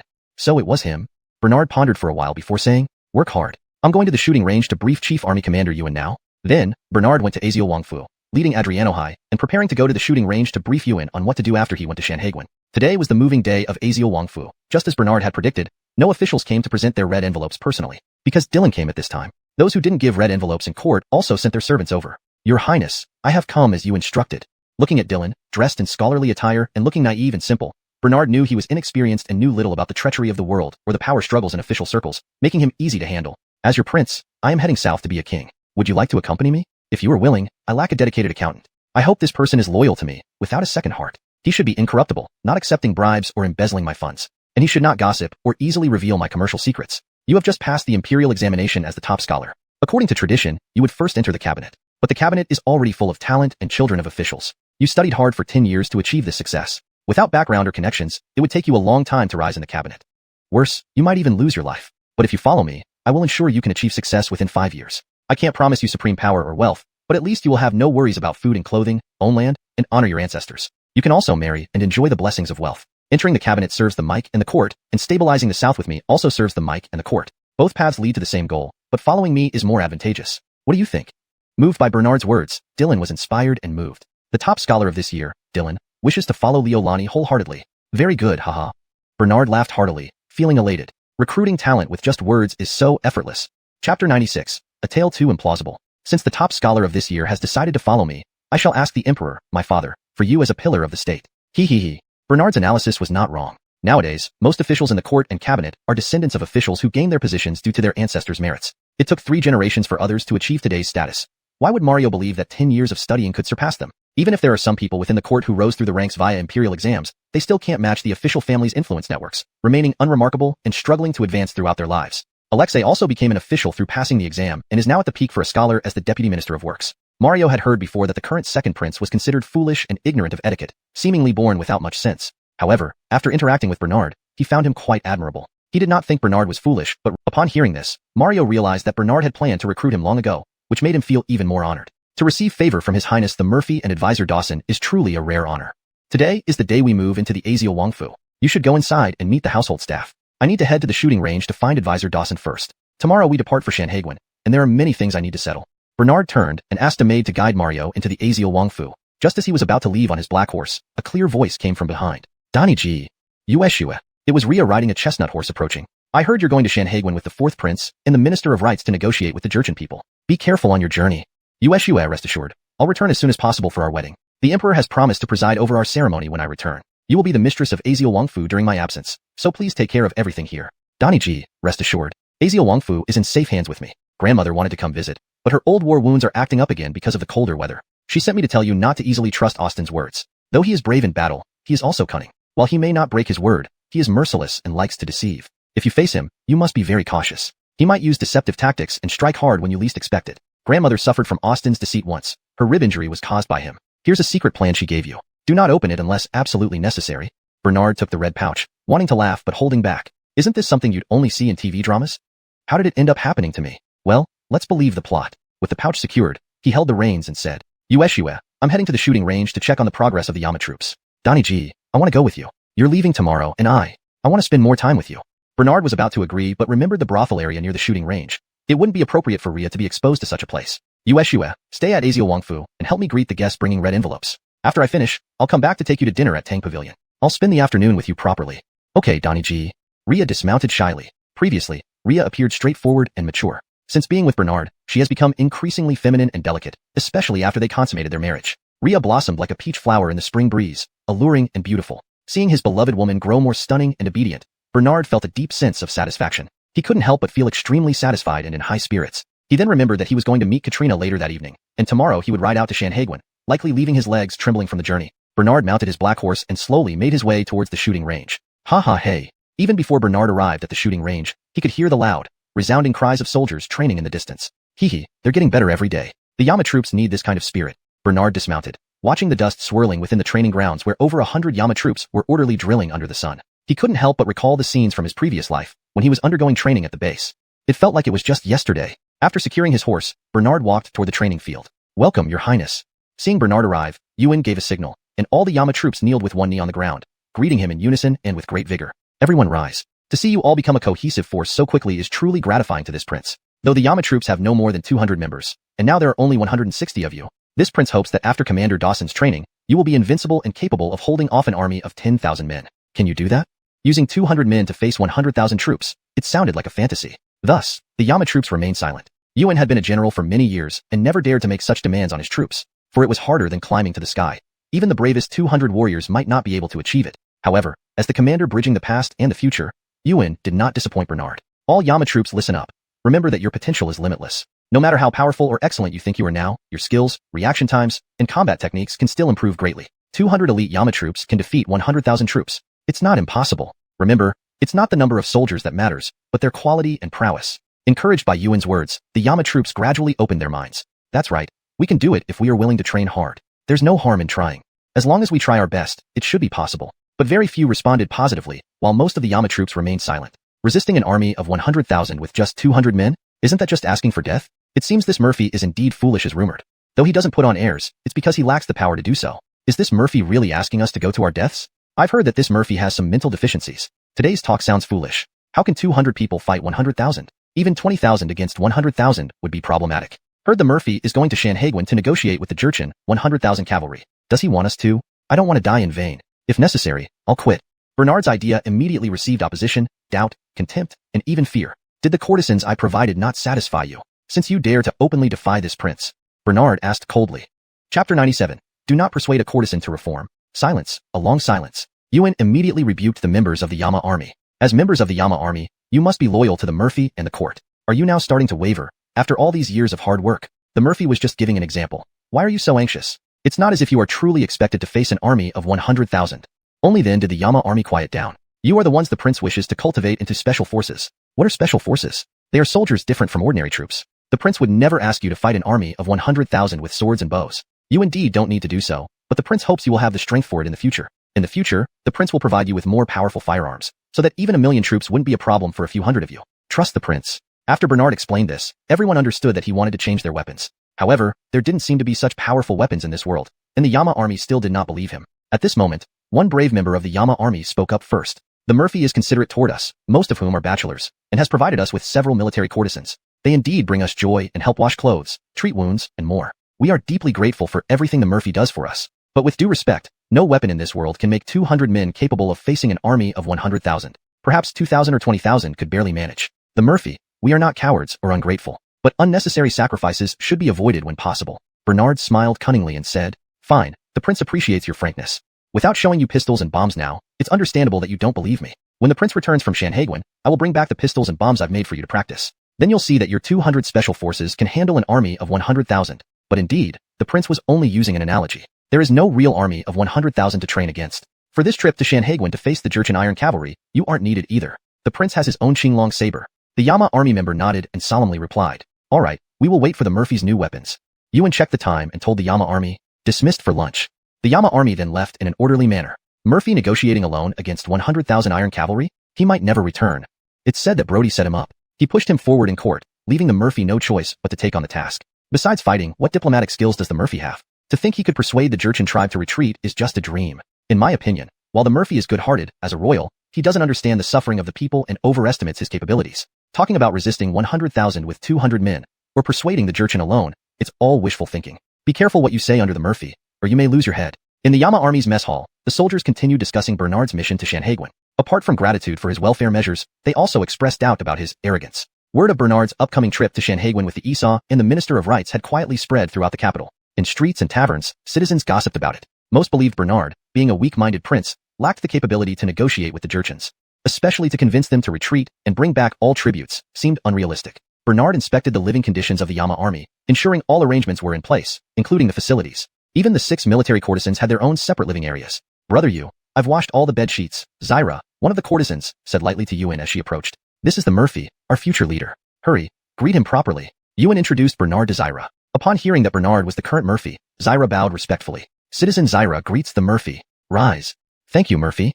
After Zyra stood up, she cast furtive, licentious glances at Bernard. Bernard cleared his throat awkwardly. He wasn't particularly interested in courtesans. Although courtesans did have excellent skills, his sister-in-laws were even better. Yuan noticed that Zyra's professionalism was taking over and immediately rebuked her. Why don't you go and add some daily necessities to the rooms? Otherwise, we would be quite inconvenienced. Bernard caught some subtle cues. After Zyra left, he asked Yuan, Commander Dawson, are you cohabiting with Zyra?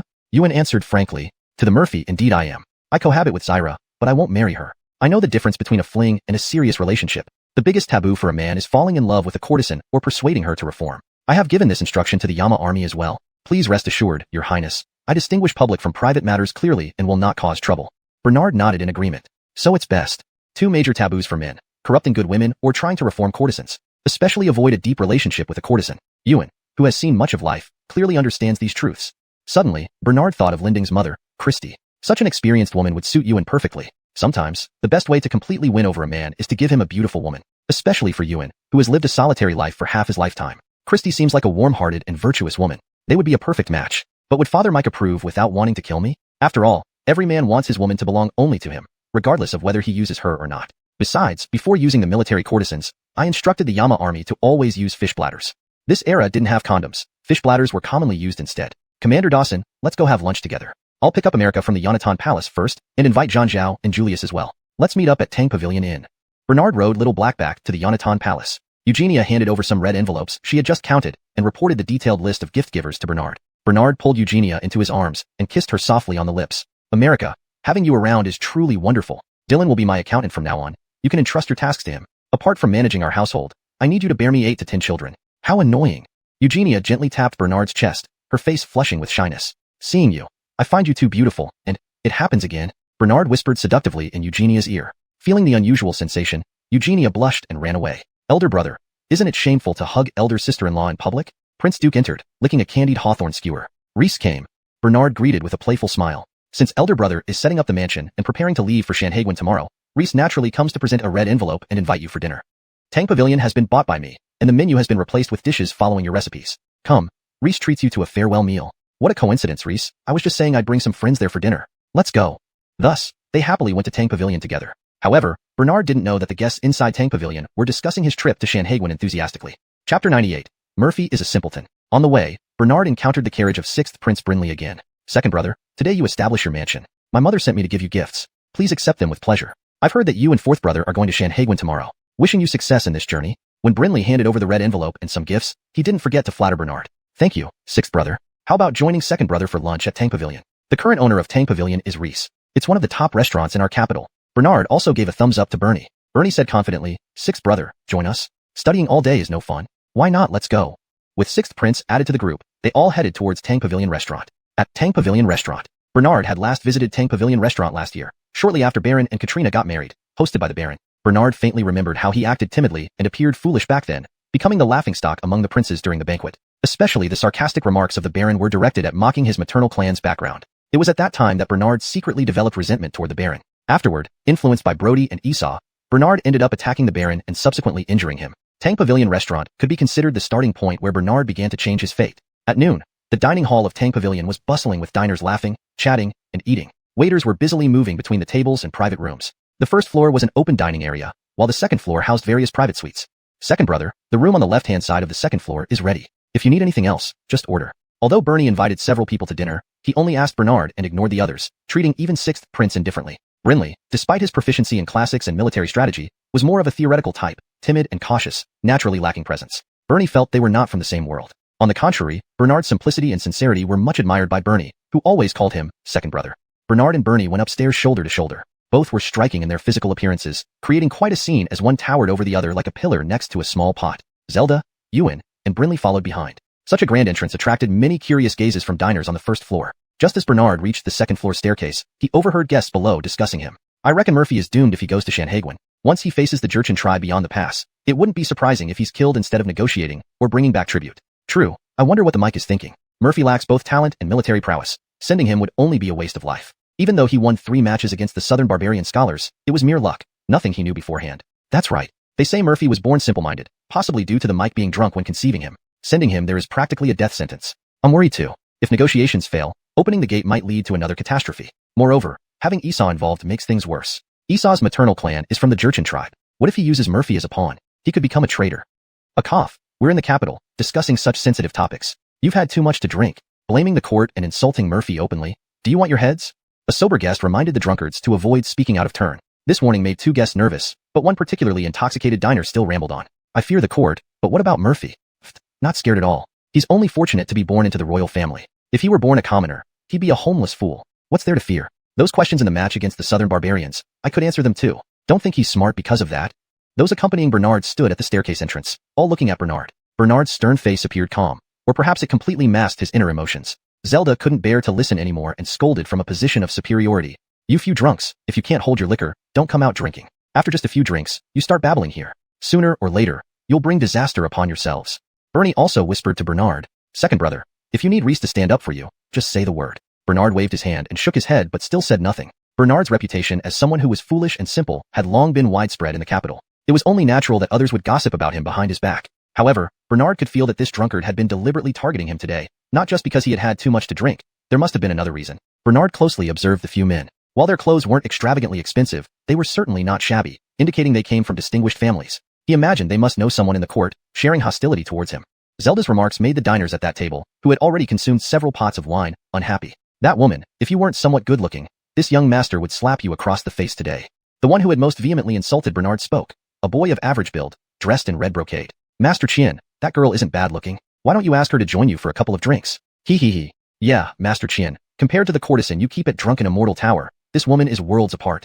They continued to make lecherous and exaggerated remarks, teasing Zelda. Bernard wanted to lash out, but he thought it was Bernie's establishment. Causing trouble here would be disrespectful. Besides, he had a good impression of Bernie, wanting to form a lasting relationship with him, so he couldn't cause any trouble. In the end, he held back his anger, leaned on the railing, and looked down arrogantly at the rowdy drunkards. You impressions of Murphy are mostly based on hearsay. Actually, you've never met Murphy and have no idea of his extraordinary appearance and unmatched talent. I have seen him. Murphy is handsome and dignified, with a noble demeanor. His knowledge is vast, encompassing both heaven and earth. Zelda, Bernie, Ewan, and Brinley all stared at Bernard in shock. What a way to flatter himself. At this moment, Bernard didn't appear foolish or simple at all. After praising himself, the red-clad diner impatiently interrupted. Stop. Who would believe that? How do you prove Murphy is smart? The young man opened his fan and provocatively challenged Bernard. Chapter 99. The canal transport connecting the north and south. Bernard raised an eyebrow at him and said, several days ago, I had a match with the Murphy. Whether it was arithmetic problems, antithetical couplets, poetry writing, or answering riddles and rhymes, that Murphy was inferior to me in all respects. If you can win me today, you would naturally be above the Murphy. If you can't win me, then shut your crow's mouth, and praise the Murphy to everyone you meet, and pay for everyone here today. How about it? Bernard's generous suggestion immediately aroused much applause and response from the crowd. Wonderful. This young master's proposal is excellent. Ha. Whoever loses should treat the whole venue to dinner and drinks. Since it's a competition, the reward and punishment system must be the same for both sides. These onlookers certainly wouldn't mind someone footing the bill for them. Cord of the brocade clothing immediately rolled up his sleeves and solemnly said, let's have a contest, 3 rounds. The first round is arithmetic. Let's see who calculates the fastest. The second round is antithetical couplets. Each person takes turns giving couplets to the other until one fails to respond. The third round is tongue twisters. The one who recites correctly without any mistakes wins. Contest it is. Bernard immediately agreed to the challenge. Cord smirked and said, I may not be a learned man versed in ancient and modern affairs, but I'm far from illiterate. Unlike you, who clearly looks like someone with well-developed limbs and a simple mind. Since you're competing against a dimwit like the Murphy, I doubt you're smarter than he is. Bernard replied coldly, we'll see after the contest. You overconfident big guy, if you lose, not only will you pay for everyone here, but you'll also crawl like a dog on your knees. From now on, when you see me, you must kneel and bow respectfully, calling me Brother Zach. No problem. If I win, I don't need you to call me Brother Zach. Having a disciple like you would disgrace me. Besides paying for everyone and praising the Murphy, you'll You'll also apologize to this lady next to me for your behavior earlier and address her as Auntie. When Eugenia heard that, she, being only 16 years old, couldn't help but laugh at the idea of being called Auntie. Auntie awaits her grandson's courtesy, Eugenia said with a smile to Cord. When the young master saw Eugenia smiling, he was so captivated that he almost drooled. Calling you Auntie is fine now. Would Auntie do me the honor of spending a night with me? Speak rubbish and die. Bernard was enraged. Please have the innkeeper use the abacus to verify the answers for us. Listen to the question. There's a wooden box containing 1,000 pearls, and there are 1,000 such boxes. How many pearls are there in total? Bernard threw out an arithmetic problem first. Cord immediately started calculating using his fingers. In an era where arithmetic formulas were underdeveloped, anyone who could calculate up to 10,000 was considered a mathematical genius. After roughly the time it took to finish a cup of tea, he confidently answered, there are 1 million pearls in total. The innkeeper stopped his abacus calculations and shouted, that's correct, 1 million. The crowd cheered, especially those sitting at the same table as Cord, who were most excited. Good, you got it right. It's your turn to ask. Bernard requested without fear. One burlap bag contains 8.5 caddies of rice, and there are 366 such bags. How many caddies of rice are there in total? Cord proudly posed his question and added, I bet you can't figure it out within the time it takes to burn an incense stick. Calculating integers was difficult enough, let alone with fractions involved. Cord believed this would definitely stump Bernard. Trivial, it's 3,111 caddies of rice. Bernard quickly gave the answer, which was significantly faster and more impressive compared to the time it took Cord to count on his fingers. The innkeeper was still working the abacus for a while before he confirmed. The answer is indeed 3,111 caddies of rice, and this young master has given the correct answer.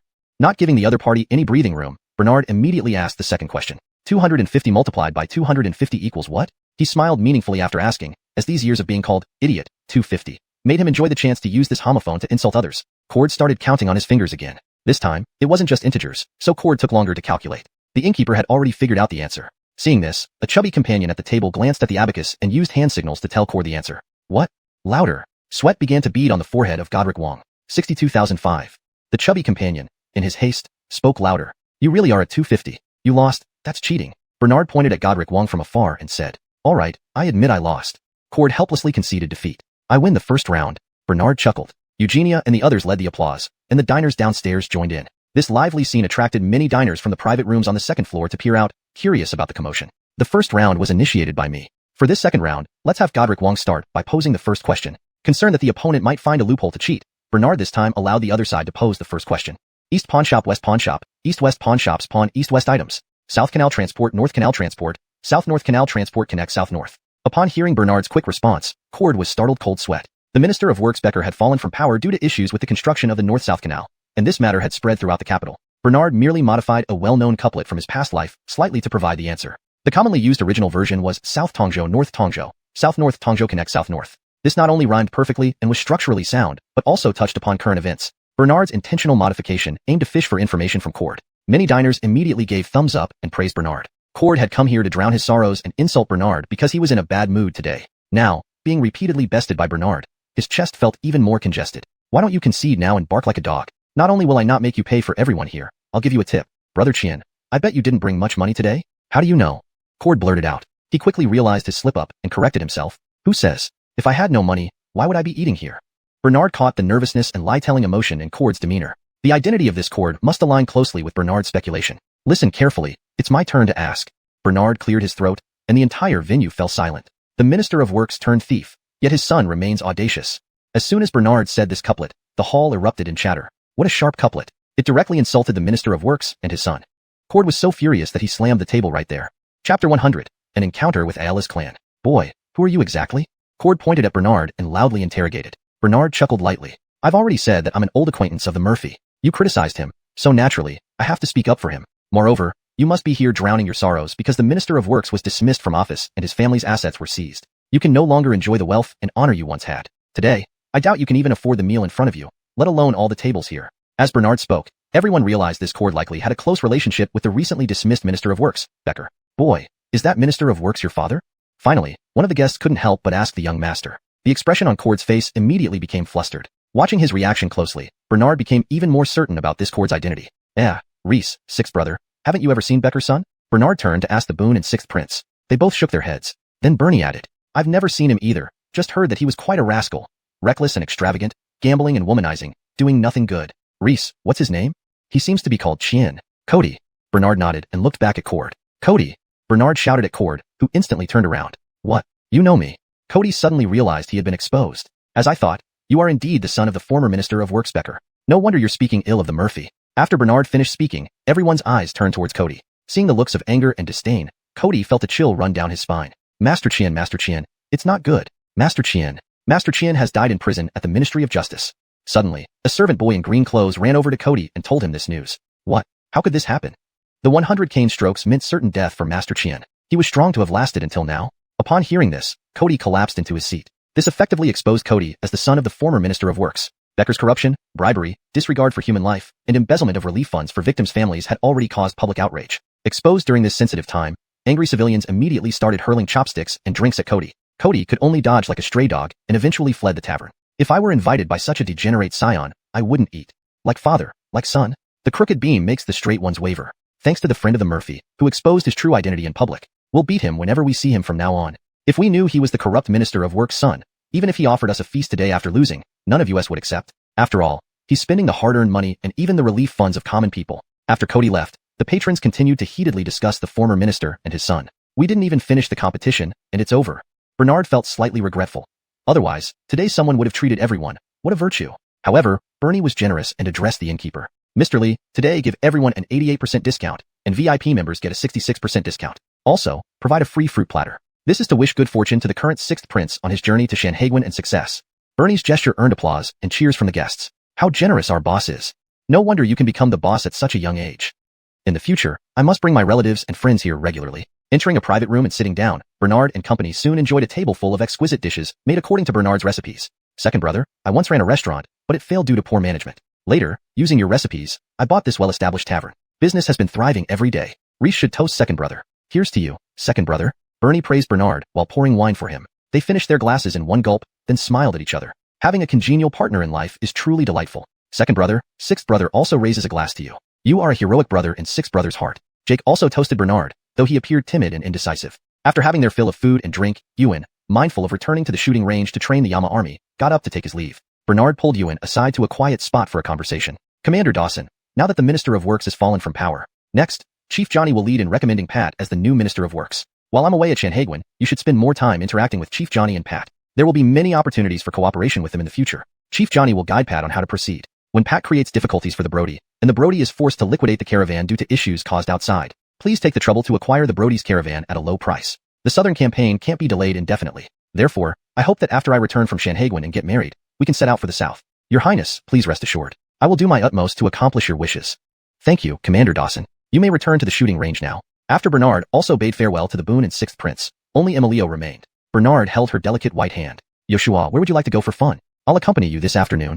Donnie G, today is market day, very lively. Why don't we stroll through the market? Yes. The market was not far from Tang Pavilion Tavern. Worried about startling horses and potentially injuring passersby, they left their horses at Tang Pavilion. Then they walked hand in hand to the nearby market. It was harvest season, and the market bustled with various heavenly worship performances. As Bernard and Emilio strolled along, they were separated by the crowd. While searching for Emilio, Bernard suddenly heard a woman's crying and pleading in an alleyway. Sir Jiang, please be kind. Give me a few copper coins. My little Bao hasn't eaten all day. Following the sound, he saw Ayala, whose husband's relief funds had been mostly embezzled by the former Minister of Works, kneeling on the ground with her son, begging a stout man. The man held a money bag, counting out some coins. The debt your late husband owed me plus interest amounts to just enough to repay me. You want a few copper coins? Dream on. However, you're quite pretty. Why not come with Sir Jiang, and I'll make sure you eat well and live comfortably, Sir Jiang said, leering as he reached out to touch Ayala's face. Chapter 101.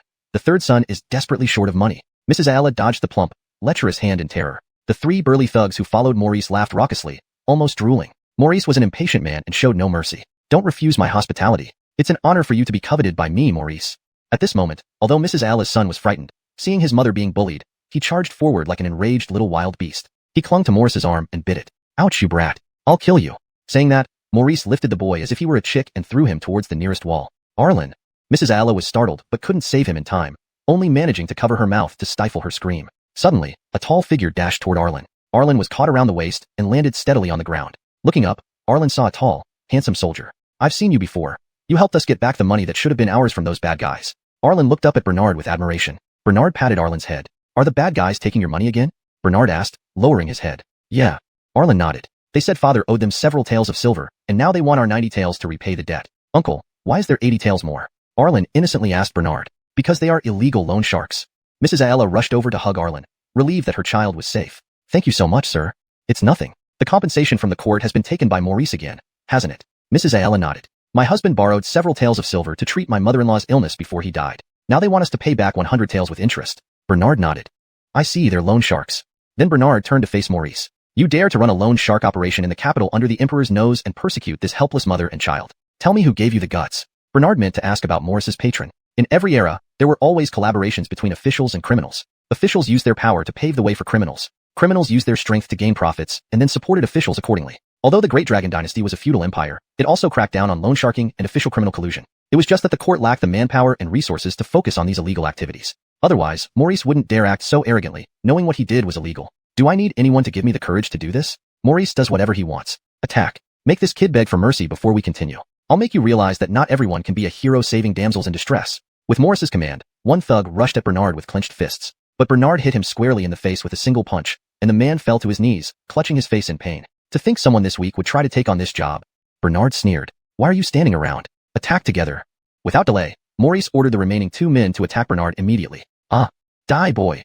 As the 2 thugs raised their fists and approached Bernard, he kicked one in the stomach and punched the other in the chest. His movements were faster, more precise, and deadlier than theirs, subduing them before they could land a blow. Maurice brought 3 big men along to intimidate others while running his loan shark operation, but they were no match for a skilled fighter like Bernard. Seeing his 3 thugs quickly defeated, Maurice lost all confidence. Sweat dripped from his forehead. His legs trembled in fear, and when Bernard neared him, he fell to his knees. Great. Lord Zack, spare me. I don't want the extra money. Mr. Donning only borrowed 15 taels from me. 15 taels will do. No interest, Maurice reached into his money bag, intending to retrieve his principal. Unexpectedly, it was snatched away by Bernard. You almost threw this little boy to his death just now. That's attempted murder. Even though your criminal intent didn't come to fruition, you still acted on it, and must bear the corresponding legal responsibility and punishment. You might serve 2 or 3 years, maybe 3 to 5 years in prison. As for compensation, you will pay the boy 100 taels for mental and physical harm. Maurice tried to argue, but then saw Bernard's large hand clenching into a huge fist. His 3 thugs were big and strong, yet each one was felled with just 1 punch from Bernard. How could he, with his emaciated body weakened by alcohol and debauchery, fare any better? A wise man knows when to yield, especially a fat one. Most fat people know how to choose their battles wisely. Maurice immediately waved his hands in denial. No, not necessary. They don't have to repay this money. Consider it a condolence payment for Mr. Donning's funeral expenses. Bernard did not immediately lower his fist but sized up Maurice. Do you have anything valuable on you? Maurice patted himself down and finally pulled out some loose silver coins and a land deed. Bernard stuffed the silver coins into the money bag and handed it over to Mrs. Ayala. Then he opened the land deed. Sir, this deed. Maurice wanted to stop Bernard but silenced at the icy glare Bernard gave him. When Bernard opened the deed, he saw the signature Kieran at the bottom. It's the 3rd son. So, Maurice's patron is the 3rd son. No wonder he acts so recklessly, leaning on a prince like the 3rd son. The 3rd son hanging around with someone like Maurice would only compound his crimes. Bernard had even more ideas about seizing Kieran's caravan. He carefully examined the deed, which documented Kieran purchasing 1,000 acres of land for 1 tael of silver. 1,000 acres for just 1 tael of silver? Bernard, will buy as much land as they offer at this price. There's no doubt that the 3rd son obtained these lands through illegal means. This whole situation stinks. The 3rd son teamed up with a loan shark, entrusting Maurice to buy land for 1 tael of silver. The 3rd son never used to be involved with loan sharks before. It seems that the 3rd son is desperately short of money. Chapter 102. Brother Donnie loves sour food. Bernard remembered the land written on the deed, and then returned it to Rolf. You have no business here anymore. Get lost? Hearing this, Rolf felt as if a great burden had been lifted from his shoulders. He took back the deed and turned to leave. Wait, did I say you could go? Rolf felt somewhat bewildered. Bernard continued to enlighten Rolf. I said get lost. Rolf instantly understood and immediately lay down on the ground, rolling out of the alley like a ball. Bernard chuckled, but just as he turned around, he saw Lady Ella pulling her son kneeling at his feet. Many thanks to our benefactor for coming to our aid once again. It's all right, please rise. Take your rightful money and live well. The extra money can be considered compensation for mental distress by Rolf. Farewell. Waving goodbye to mother and son Ella, Bernard walked toward the exit of the alley. Benefactor, wait. Lady Ella stopped Bernard. Anything else? Benefactor, I am but a woman, and my husband has passed away. Brendan may be a child we adopted, but I have the responsibility to raise him. This amount of money is not enough to raise Brendan. Bernard immediately pulled out several silver notes from his robe and handed them to Lady Ella. Here are 500 taels worth of silver bills. You can start a small business with this, like opening a tofu shop or selling vegetables. It should be enough for you two to live comfortably for a few years. But Lady Ella pushed the silver notes back. Benefactor, I want you to help me find a job to support myself, not give me your money. Doing business in Zakta requires connections. Many shops along the streets belong to nobles like your Royal Highness or other officials. Without a familiar face to vouch for you, even if you give me more money, others will profit from it. Lady Ella suddenly realized she might have spoken out of turn and added, Murphy, I didn't mean any disrespect. Bernard smiled. Don't worry about it. I understand what you mean. However, I don't have much influence in Zaktu, and I own very few properties. I can't provide you with an affordable shop. If you really want a job, go to Lonnie's mansion and find my steward. Tell him I sent you, and he'll arrange something for you. I'll also inform Manager Lee. Thank you, Murphy. Bernard smiled at Lady Ella and turned to leave. Just outside the alley entrance, he encountered Judy. Brother Donnie, where have you been? I've been looking for you for a long time. I was also looking for you. There were too many people, so I couldn't find you. Come on, let's go ahead and look around. Bernard didn't want to mention Lady Ella, fearing Judy might misunderstand, so he made up an excuse. Though Judy found it strange, she didn't press further. While strolling around, Bernard bought quite a few dried plum and sour tangerines. Brother Donnie, do you like sour food? Judy asked with wide eyes. Yes, I like sour food. Eating sour food increases my appetite, so I eat more and grow big and strong. Judy nodded and decided to prepare some sour dishes for Bernard to take with him on his travels that night. Bernard was thinking about his evening date with Katrina, so he sent Judy home early and returned to Lonnie's mansion himself. He would see Judy every day as his future wife. But it was different with his sister-in-law, as they didn't have many chances to meet often. Bernard was also concerned about Katrina and the twins in her womb, wanting to check on them while he had the chance. First-time fathers tend to be nervous. Turning around, Bernard instructed Jay to investigate the land deed issue. That night, under the cover of darkness, it was the perfect time to go out. Bernard took a shower and chewed mint leaves to freshen his breath. Then, he quietly brought the sour plums and tangerines he bought in the afternoon to the Imperial City. Having lived in the Imperial City for over 10 years, Bernard knew the weakest time was during the guard shift change. He waited for the right moment and crawled through a dog hole hidden in a dense bush behind a wall. On the other side of the dog hole was a secluded rock garden. Bernard dug out this dog hole previously. It was well hidden by thick bushes. He used to sneak out of the palace through this hole late at night. Now that he had moved out of Fakai Courtyard, he couldn't conveniently enter the Imperial City through the main gate. Relying on his knowledge of the palace layout, Bernard cleverly avoided patrolling guards and servants. He soon arrived at the Eastern Palace. In 5 days, the prince would be formally mourned and buried in the Imperial Cemetery. Every night now, only 1 or 2 maidservants and eunuchs kept vigil in the memorial hall. Katrina was the only owner left in the Eastern Palace. The rest were all eunuchs and maidservants. Additionally, a new batch of the Imperial Capital Guards had been reassigned to serve as his personal troops. Therefore, the number of guards in the Eastern Palace had significantly decreased. Bernard quietly arrived outside Katrina's bedroom. Inside the bedroom, only a dim candle was lit, casting the graceful silhouette of Katrina on the windowsill. Who's outside? Katrina suddenly spoke. Bernard looked around before lowering his voice and said, Miss, it feels like ages since I last saw you. I heard you're pregnant now, so I've brought some of your favorite snacks to visit you. Brother, is that you? Katrina was excited, and her figure stood up. With a creak, the door gently opened, revealing Katrina's beautiful face. A shadow suddenly slipped inside from her side. Katrina quickly closed the door and turned to look at her long-thought-of brother. With a soft whoosh, Bernard blew out the candle. Why did you blow out the candle, brother? Shoo. I saw your silhouette reflected by the candle just now. It made me yearn for you intensely. Today's meeting must remain between just the two of us. Katrina then understood. You're right, brother. In the next moment, Katrina threw herself into Bernard's arms. Brother, I miss you so much. I have good news to tell you. I'm carrying our child. I know, so I brought some sour plums and tangerines for you. Thank you for bearing my child. Bernard embraced Katrina, and the scent of orchids wafted into his nostrils, making him feel agitated. Brother, I'm happy to bear your children. In the future, I want to give birth to more children for you. Brother, what's your name? Take me away from this prison of Kyoto. Bernard repeated the words he had prepared earlier. My surname is Aziel, and my name is Aziel Bai. I'm going on a trip tomorrow and won't be back for 10 days or half a month. Take care of yourself and our child during this time. We'll handle leaving Kyoto when I return. Of course, Bernard didn't dare or want to elope with Katrina and could only delay matters with stalling tactics. Brother, can I see your real face? Just one look. What if I'm ugly? No, I know you're very beautiful. I've seen you on the street before. You just haven't seen me. That's not fair. How about this? Once the child is born, you'll see my true face. Okay, has someone been trying to kill you recently? The Minister of War previously sent people to secretly search for you.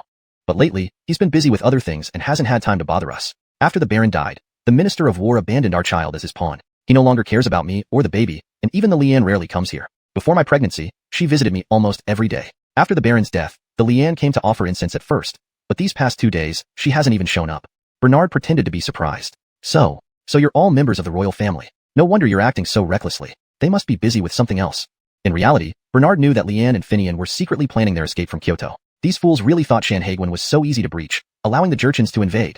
Luckily, I went to pay respects to the Liane this afternoon. Tomorrow, Murphy will accompany Esau and the Minister of Rights to Sanhedrin. I overheard the Minister of War telling the Liane that among the entourage of Murphy, one person has been bought off by Finian. This person will do everything possible to open the Sanhedrin gate, letting the Jurchen forces in. Then we can only watch as the Jurchen cavalry battles our troops. The Jurchen cavalry is invincible. Our infantry cannot match them. Finally, after the Jurchens have weakened, the Minister of War will join forces with his 2 sons and lead 200,000 troops from the northwest under the guise of aiding the emperor, but actually wanting to declare himself king. So, brother, take me away as soon as possible. By the time you come back from your trip, Kyoto might not even exist, and we might not meet again. Now it all makes sense. No wonder this woman is so eager to run away with me. Chapter 103. Be careful, Father Mike. Bernard held Katrina in his arms and kissed her forehead. So tender, smooth, and fragrant. Give me a little time, and don't worry too much. Just stay here and rest quietly. We'll talk things over after I come back. In the darkness, Katrina remained silent for a while without responding to Bernard. Seeing that the timing wasn't right, Bernard immediately reached out to untie Katrina's waist belt When Bernard left the Eastern Palace, it was almost the third watch of the night. Feeling refreshed and invigorated after their intimacy, he was content. Afterwards, Katrina followed Bernard's advice and stopped insisting on eloping right away. Instead, she stayed in the Eastern Palace to rest quietly. Upon returning to Lonnie's mansion, Cal promptly informed him, "Your Highness, the Mike sent word tonight that he will see you off at the Northern Suburbs post station at dawn tomorrow. You don't need to attend the morning court session tomorrow. Just get some rest and prepare for your journey to Shanghai Pass." Finally, he could sleep in a bit. It was so good not having to attend the early court session. Thinking about how other princes fought fiercely for the right to be first to attend the morning court, just to gain access to the latest information from the upper echelons, Bernard felt that being a leisurely prince was more comfortable. "Jamie, pack up as well and accompany me to Shanghai Pass. You've been with me for many years, and you're the most efficient when I give you orders." "Yes, Your Highness." Kyle was more than happy to go to Shanghai Pass with Bernard. It would be like taking a tour, relaxing and enjoying the scenery. Also, he wouldn't have to constantly worry about Bernard's safety. On the day of the Baron's burial, all the eunuchs and maidservants who served him would be buried alive along with him. If anything happened to Bernard, Kyle might not escape this fate either. Although he was concerned about the possibility of being buried alive, Kyle had served Bernard for nearly 13 years. He was assigned to Bernard's side when Bernard moved into Fakeway Manor. Their relationship had long surpassed the boundaries of master and servant. "Your Highness, if there's nothing else, I'll go pack my things. I can leave with you early tomorrow for Shanghai Pass." "Go ahead." As Kyle turned and took a few steps, Bernard called him back. "Jamie, how did you find Aelashi? And how did you uncover the issue of their family's pension being embezzled?" "Initially, Your Highness, Jamie didn't know about the embezzlement. The construction site for the South North Canal project had a centralized worker camp where most of the migrant workers lived. Only a few local workers returned to their homes. By questioning some people at the camp, I eventually found Aelashi's home. Her husband's family is one of the few locals living in the poor district of the capital. The Donning family is so poor that even mice and cockroaches avoid them." Bernard nodded and asked again, "Don't they have a boy? Wasn't he adopted?" "That's correct, Your Highness. According to neighbors, Aelashi and her husband were childless for many years. They found an abandoned baby boy and raised him as their own." "Do you know why Aelashi married into the Donning family?" "There's probably no specific reason, perhaps just destiny. Aelashi, despite her beauty, ended up marrying into a poor family, as sometimes happens." "All right, go pack your luggage." After Kyle left, Bernard sat by the table, deep in thought. He felt there was more to the story behind Aelashi. While Aelashi lacked the noble bearing of Eugenia, Coraline, or Katrina, her beauty certainly matched theirs. Moreover, Aelashi wasn't someone easily swayed by romantic notions. Why would she end up in the slums of the Donning family? It was indeed perplexing. However, Bernard couldn't spare the energy to delve into this now. He needed to rest. The journey to Shanghai Pass awaited. Early the next morning, Bernard was woken up by Kyle's urging and had breakfast. North Suburbs. Alexander, dressed casually, arrived at the North Suburbs post station accompanied by over 10 Imperial guards led by Hassan. Prince Amnon and Finley were already waiting at the station. Alexander waited for a while before Bernard slowly appeared riding a black horse. Seeing Bernard's sleepy face, Finley said sarcastically, "What luxury, Your Highness, making the mic wait for you." Bernard grunted and dismounted to pay his respects to Alexander. "Is the Minister of Rights envious because my father loves me so much? Father hasn't scolded me, yet you speak recklessly here. What, are you higher in rank than father?" When Bernard said this, Alexander inadvertently glanced at Finley. It was an unintentional gesture, but Finley was terrified and immediately knelt down. "Your Majesty, your humble servant never meant that. Please see through my intentions clearly."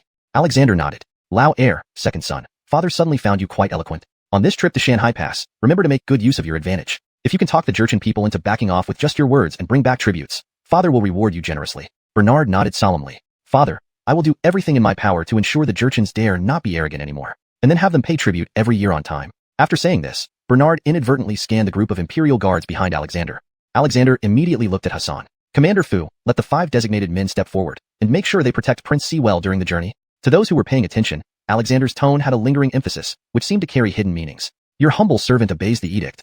Then, Hassan ordered 5 of the guards to step forward. These 5 were officially tasked with protecting Amnon but secretly monitoring him. Bernard scrutinized the 5 men closely. None of them stood out significantly, or perhaps they all looked untrustworthy. He wasn't sure which one among them had been bribed by Finian to assist the Jurchen people in opening the gates of Shanghai Pass. He would test them further on the road and expose the culprit for severe punishment by his father, while also earning credit. "You 5 must protect Lonnie diligently. If anything goes wrong, the Mike will personally hold you accountable." The 5 men responded in unison. "We obey the command." At this moment, the sound of galloping horses clip-clop approached from afar. "Donnie go!"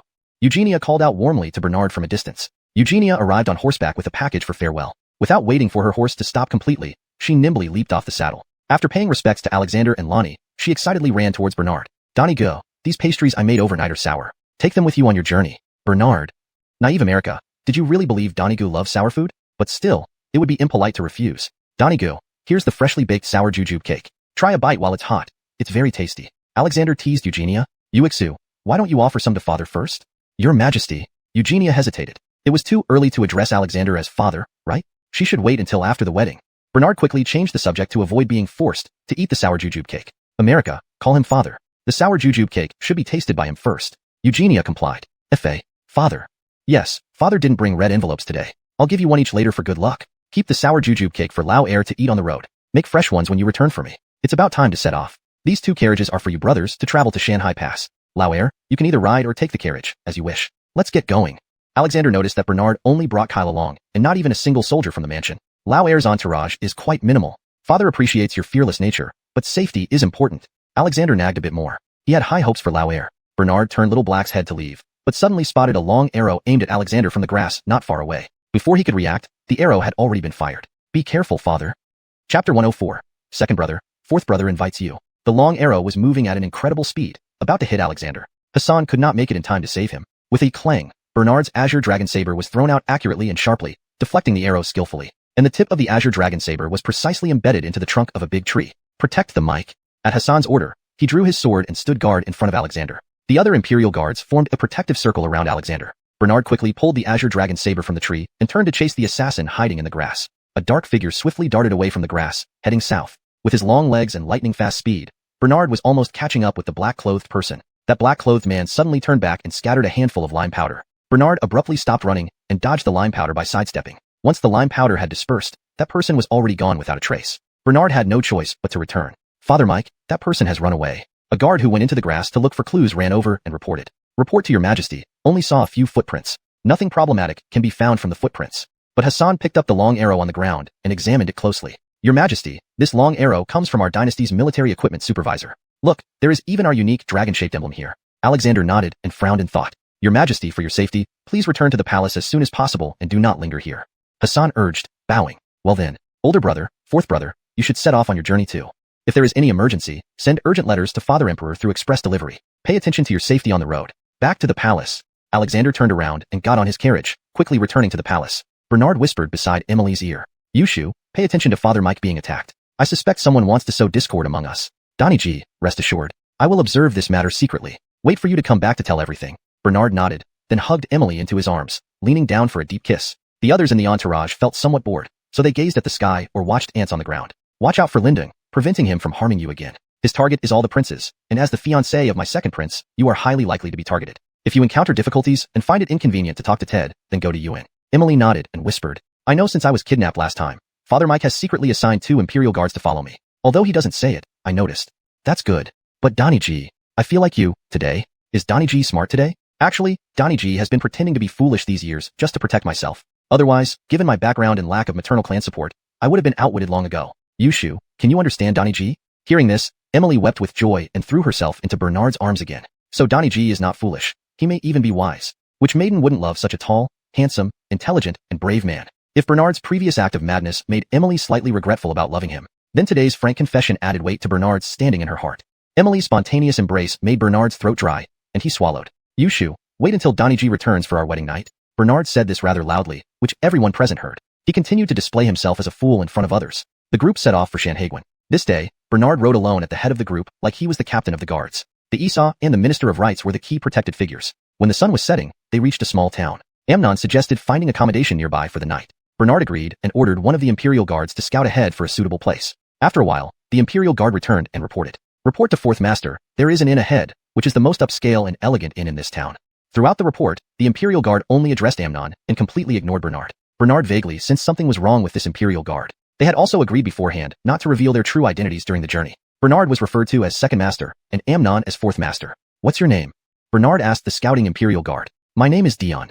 You did well on reconnaissance, keep up the good work on the way. Back in the capital, I will speak well of you to Leo so that you can be promoted early. Thank you, Second Godric. Dion didn't notice the underlying meanings in Bernard's words, and simply thought that Bernard was a naive prince who knew nothing about human relations. Scouting was just part of his duty. Where did merit come from? Yun Baohua sneered and put down the carriage curtain, still sitting inside his carriage. Bernard, this time you may not even have the chance to return to the capital. Even if you do, only your corpse will go back. Dion remained by Yun Baohua's carriage but exchanged glances with a passerby suspiciously. This simple action did not escape Bernard's eyes. You are the one, Dion. Second brother, why don't fourth brother treat you? We won't follow the reimbursement procedure tonight. Just consider it a token of fourth brother's heart. Bernard immediately jumped off the horse and handed Adriano High to the innkeeper. That sounds good. With fourth brother footing the bill, I won't fear Father Mike's scolding when I return. Hehe, let's stay here tonight then. Yun Baohua watched Bernard walk into the inn, revealing an evil smile at the corner of his mouth. This second prince, not only dim-witted, but also greedy for small favors. Today you will pay with your life for being greedy. He. Chapter 105. eldest brother satisfied for the journey ahead, Bernard walked into the inn and sat down at a table on the first floor. At the same time, he inadvertently surveyed the people inside the inn with his eyes. Apart from the 5 tables of diners who looked like regular customers, 2 men at a table in the corner were also looking at him. Upon noticing Bernard's gaze, they quickly turned their heads away. The innkeeper was similar. Though he was looking down at the accounts book, his eyes would occasionally glance at Bernard. Jake and Finley also sat down at the same table as Bernard. Today, during the journey, Jake occasionally conversed with Bernard, while Finley completely ignored him, not even bothering to acknowledge his presence. If it weren't for Bernard's random, peace negotiation proposal, Finley would be at home sipping tea with his wife right now. Why endure the fatigue and discomfort of traveling all the way to Shanhaiguan? Finley was close to Finian and paid no attention to Bernard, a prince with weak power. Naturally, he would show disdain. As for the Esau, Finley often showed respect to him. After all, he had the powerful backing of the Jurchen clan. Although they were not allies, there was no need to offend openly, just put on an act. Fourth Royal Highness, please have some tea. Finley politely poured a cup of tea for Jake. Many thanks, Minister Wang. Jake took the tea with a smile, then smiled at Bernard across from him. See? Without influence or status, others wouldn't even bother to go through the formalities with you. Bernard knew Finley was being deliberate and grabbed the cup of tea out of Finley's hand before asking, Minister Wang, why did you only pour tea for my 4th brother and not me? We are both princes. Treating us differently is not good, is it? Seeing that Jake had drunk the tea without issue, Bernard finished it in one gulp. What would the gentleman like to eat? The innkeeper came over with a smile to take their order. Innkeeper, did you really mean to reduce the price by 2/10? Of course, sir. It's true. 4th brother, since you're paying today, I won't hold back. Bernard laughed foolishly, wiping his hands on his clothes as he asked Jake. That's right, 2nd brother. Go ahead and order. All right, innkeeper, bring 1 dish of every item you have, and 2 pots of good wine. Upon hearing this, Bernard's face darkened. It seemed he suspected Jake of trying to gouge him. Fortunately, this inn was secretly bought and operated under Jake's name, so whatever money spent would eventually return to his pocket. The innkeeper, sensing the change in Jake's expression, asked gently, Sir, we have nearly 40 dishes. Are you sure your group can finish all of them? Who said we can't? This gentleman is very hungry after a long journey. Any leftovers can be reheated for tonight's snack. This? The innkeeper hesitated, glancing at Jake. Don't worry, innkeeper. Go ahead and arrange everything. It's rare for 2nd brother to have such a big appetite. As 4th brother, of course, I'll ensure he eats until he's full. If he doesn't eat well tonight, he won't have the energy for tomorrow's journey. The word journey in Jake's last sentence carried a deeper meaning. He guessed that someone as simple-minded as Bernard wouldn't catch the implication. The innkeeper then turned to arrange the food. Moments later, a few simple hot dishes arrived first. Seeing the roasted duck, baked chicken, and braised goose on the table, Bernard immediately picked up his chopsticks. Jake expected him to eat voraciously. However, Bernard placed the chicken but in Jake's bowl instead.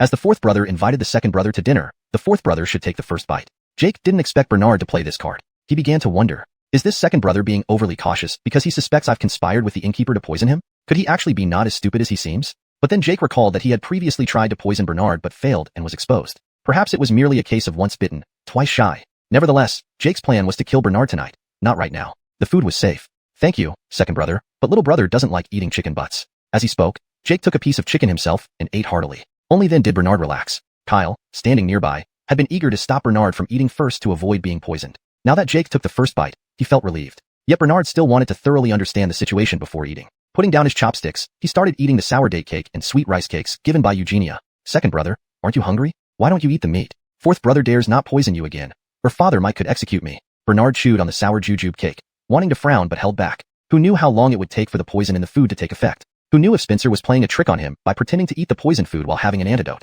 But he, Bernard, didn't have an antidote. 4th brother, don't misunderstand. I said that I need some sour food before the meal to open my appetite. America made some sour food for me overnight, and I found out that my fiancé has quite good cooking skills. By the way, does your sister-in-law know how to cook? Jake shook his head. Bernard chatted aimlessly, dragging time until a cup of tea later, he saw Jake was unharmed. And because of the sour food, he was already starving, sticking front to back. So he began eating without reserve. For each dish served afterward, Bernard waited for Jake to eat first. He wouldn't pick up his chopsticks until he confirmed Jake was fine after a cup of tea interval. Jake was very considerate, and only tasted 2 mouthfuls of every dish before putting down his chopsticks. The dinner ended when Bernard ate until hiccuping slightly and was tipsy. These, don't waste them by pouring away. Heat them in the furnace. I'll eat them when I wake up in the middle of the night. Innkeeper, arrange a room for me. I want to sleep. Bernard pretended to be drunk, walking unstably. Kyle knew Bernard always had a good drinking capacity. Why did he get drunk so easily today just from a few cups? He didn't ask further, considering there were still Mathuth and Finley present. Kyle supported Bernard and said, Murphy, you knew you couldn't drink but still drank so much. I'm afraid you will sleep until dawn. Where would you have time to get up in the middle of the night to eat? While nagging, Kyle helped Bernard up the stairs to the guest room upstairs with the innkeeper. As soon as Bernard touched the bed, he snored soundly. Kyle hurriedly took off his shoes and wiped his face. The innkeeper took a couple of steps, then looked back at Bernard before closing the door and leaving. Kyle observed the high-quality furnishings in the room and murmured, such a luxurious inn is indeed rare. It must cost several taels of silver per night at least. Kyle suddenly sensed some movement inside the room. Turning his head, he saw Bernard standing by the window, peeking through the cracks. Murphy, how did you? Before Kyle could finish speaking, Bernard rushed over and covered his mouth. Keep quiet. Can't you see everyone else has been conspiring to harm me, your master, along the journey? If you don't want to die alongside me, keep quiet and listen to my plan. Kyle nodded. Then, Bernard whispered in Kyle's ear. In another spacious and elegant guest room, Mathuth asked gently, is he really asleep? The innkeeper saluted and replied, Your Highness, absolutely sure. We will make our move tonight at midnight. Jake nodded, with a hint of sinister smile flashing across his lips. Chapter 106 Past Affairs. Midnight. The innkeeper tiptoed to the guest room of Bernard. Seeing the candle still lit in Bernard's room, he tried to peek inside through the gap in the window. He saw a person covered with a quilt lying on the bed, facing away from the door, emitting snoring like thunder, sleeping like a dead pig. You deserve what you get today. Anyone who goes against the Esau has no good outcome. The innkeeper took out a bamboo tube, preparing to send in some mist. Suddenly, the innkeeper felt someone behind him. He turned his head and saw a tall figure standing right in front of him. It's you, weren't you? Before the innkeeper could finish speaking, Bernard punched him unconscious. Bernard casually picked up the bamboo tube used for sending in the sleep-inducing smoke, as it could be a useful weapon for self-defense. Seeing no one around, he dragged the innkeeper into the room. Kyle, who was lying on the bed, also got up upon hearing the noise. Bernard quickly stripped off the innkeeper's clothes and put them on himself. Fortunately, the innkeeper was from the Jurchen clan.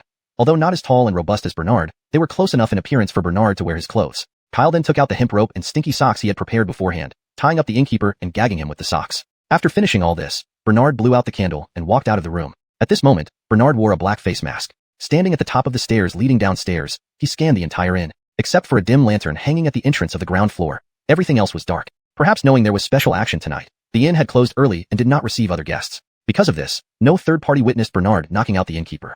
Bernard cautiously turned around the second floor until he found another brightly lit room at the corner of the corridor. Did you succeed, innkeeper?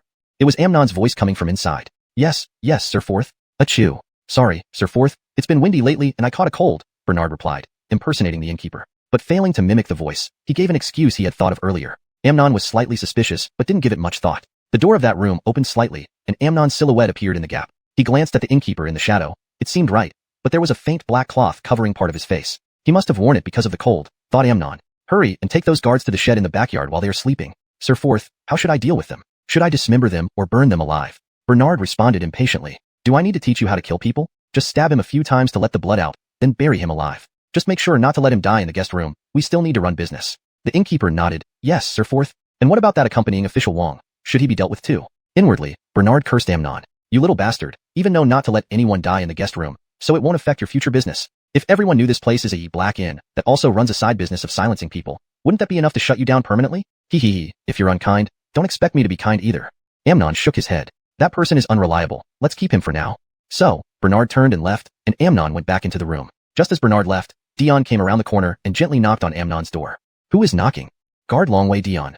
After a brief silence, Amnon opened the door. Minister Adrian instructed me to fully cooperate with the Esau along the way, only aiming to kill the Murphy. We will take his military insignia to Shanghai Pass and find a way to open the gate. Then, the Adrian family and your Jurchen clan will divide the empire equally. Dion directly revealed what Finian had told him. Amnon smiled contemptuously but did not expose him. Our Jurchen cavalry can get through the pass of Shanghai without needing your Adrian family's help. Even killing Bernard was part of Amnon's plan. Along the way to Shanghai Pass, there were Amnon's trade caravans and forces everywhere. He had plenty of opportunities to kill Bernard, but Amnon was being watched by 4 guard Longway, making it inconvenient for him to leave or act, so he secretly sent his subordinates to do it. Finian's move was simply to claim some credit. He wanted to be close to the Jurchen clan and leave a way out while ensuring his own plan would succeed. At this time, Theo, who was thousands of miles away on his way to Human Pass, was being hunted down by Adrian family troops lying in ambush at Ghost Wailing Ridge. Fortunately, Theo was agile and fought his way out of the encirclement with heavy injuries. He collapsed outside a hunter's door. Theo did not arrive at the Northwest military camp as planned and take over the army commanded by the Adrian brothers, so the imperial edict was not delivered. Therefore, the Adrian brothers pretended not to know that the crown prince had died.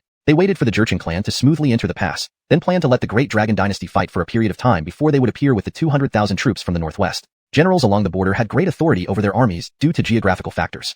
Otherwise, if foreigners invaded, they would have to go to the capital to request reinforcements, which would be impractical. This was why Alexander always feared all the border troops, and it was also why Finian acted arrogantly. After being saved by the hunter, Theo recuperated for several days. The Adrian brothers did not give up searching for Theo's whereabouts and even raided the hunter's home. The hunter suffered greatly from the abuses of the army controlled by the Adrian brothers, burning, killing, looting, raping, and other heinous acts. Thus, the hunter fully supported Theo, helping him overcome difficulties. Holding the blood-stained imperial edict, Theo felt the immense weight of his mission. Of the 18 people traveling with him, only Theo survived after fighting the bandits at Ghost Wailing Ridge. Seeing Theo standing by the window gazing at the sky, the hunter asked hesitantly, Brother Zhao, I noticed you've been holding onto that yellow cloth these past few days. It must be something important. Theo nodded. The bandits who killed your comrades were prepared. They targeted the item you carried. After they killed your companions, the Northwestern Army started looking for you. Theo nodded again. You're right, Brother Kong. Those bandits were actually soldiers from the Northwest Army disguised. They knew I was carrying the Imperial Edict to take over their command. The Emperor also suspected the Adrian family's intentions. So, they ambushed us. I should have anticipated this. I'm truly to blame. I got my loyal brothers killed who have followed me for more than 10 years. The hunter immediately revealed his position and identity. If so, we are both enemies of the Adrian family. You have the Emperor's edict. I will help you capture the Adrian brothers and seize control of the army to eliminate those wolves. Theo looked at the hunter with surprise and patted him on the shoulder excitedly. It's rare to find such righteousness in Brother Kong. But Brother Kong shook his head and said, to be honest, I have a deep-seated grudge against the Adrian family, especially the current empress, because she killed my only sister. May I ask who your sister was? My sister was one of the last emperor's concubines after he abdicated. She was pregnant with his child. The empress feared that my sister's child would threaten her son's position, so she sent people to assassinate her. My sister has been missing ever since. I believe she is no longer alive. Theo pondered for a moment, suddenly turning pale. I've heard that after the previous emperor abdicated, he became obsessed with alchemy and took favor with a beautiful woman. He even considered naming her child as the crown prince. After an assassination attempt, the woman carrying the emperor's child vanished. Many speculated whether the current emperor had a half-brother still living. So, there was indeed such an event. Chapter 107. This is a black inn. The person who killed my sister, Brother Kang's enemy, is the current Lian Amaya. But why do you live in seclusion here and only target the Adrian brothers? Theo asked again. The hunter surnamed Kong said, the one who directly sent people to assassinate my sister is indeed the Lian. But the Adrian family members behind her also participated in the secret plotting. As I know, the assassins dispatched by the Lian were top experts transferred from the Northwest military camp by the Adrian family. In short, none of those with the surname Adrian are good people. I know that I am weak and alone, so I have been hiding here for these dozen years, living by hunting. In fact, I have been training my running ability, stamina, especially my shooting skills. Theo placed his hands on the shoulders of the hunter surnamed Kong. May I ask what is Brother Kang's full name? If one day I follow the Mikes will to reclaim the military power of the Adrian family, I will certainly inform Leo that Brother Adrian should be credited first. My name is Byron. General Zhao, I have a plan that can help you seize the military power in the hands of the Adrian family. Then, Byron whispered something in Theo's ear. Theo nodded approvingly. After Bernard disguised himself as the innkeeper and deceived Amnon, he went downstairs and found out that the servants lived in the backyard of the first floor. He ordered them through a door to quickly dig a pit to bury people. Then, he opened the door of the inn on the first floor and hung 2 more lanterns up, indicating that the inn was still in business. For an inn that had already done well, located at a bustling crossroads town, it was natural that there would still be many travelers passing by and entering the inn.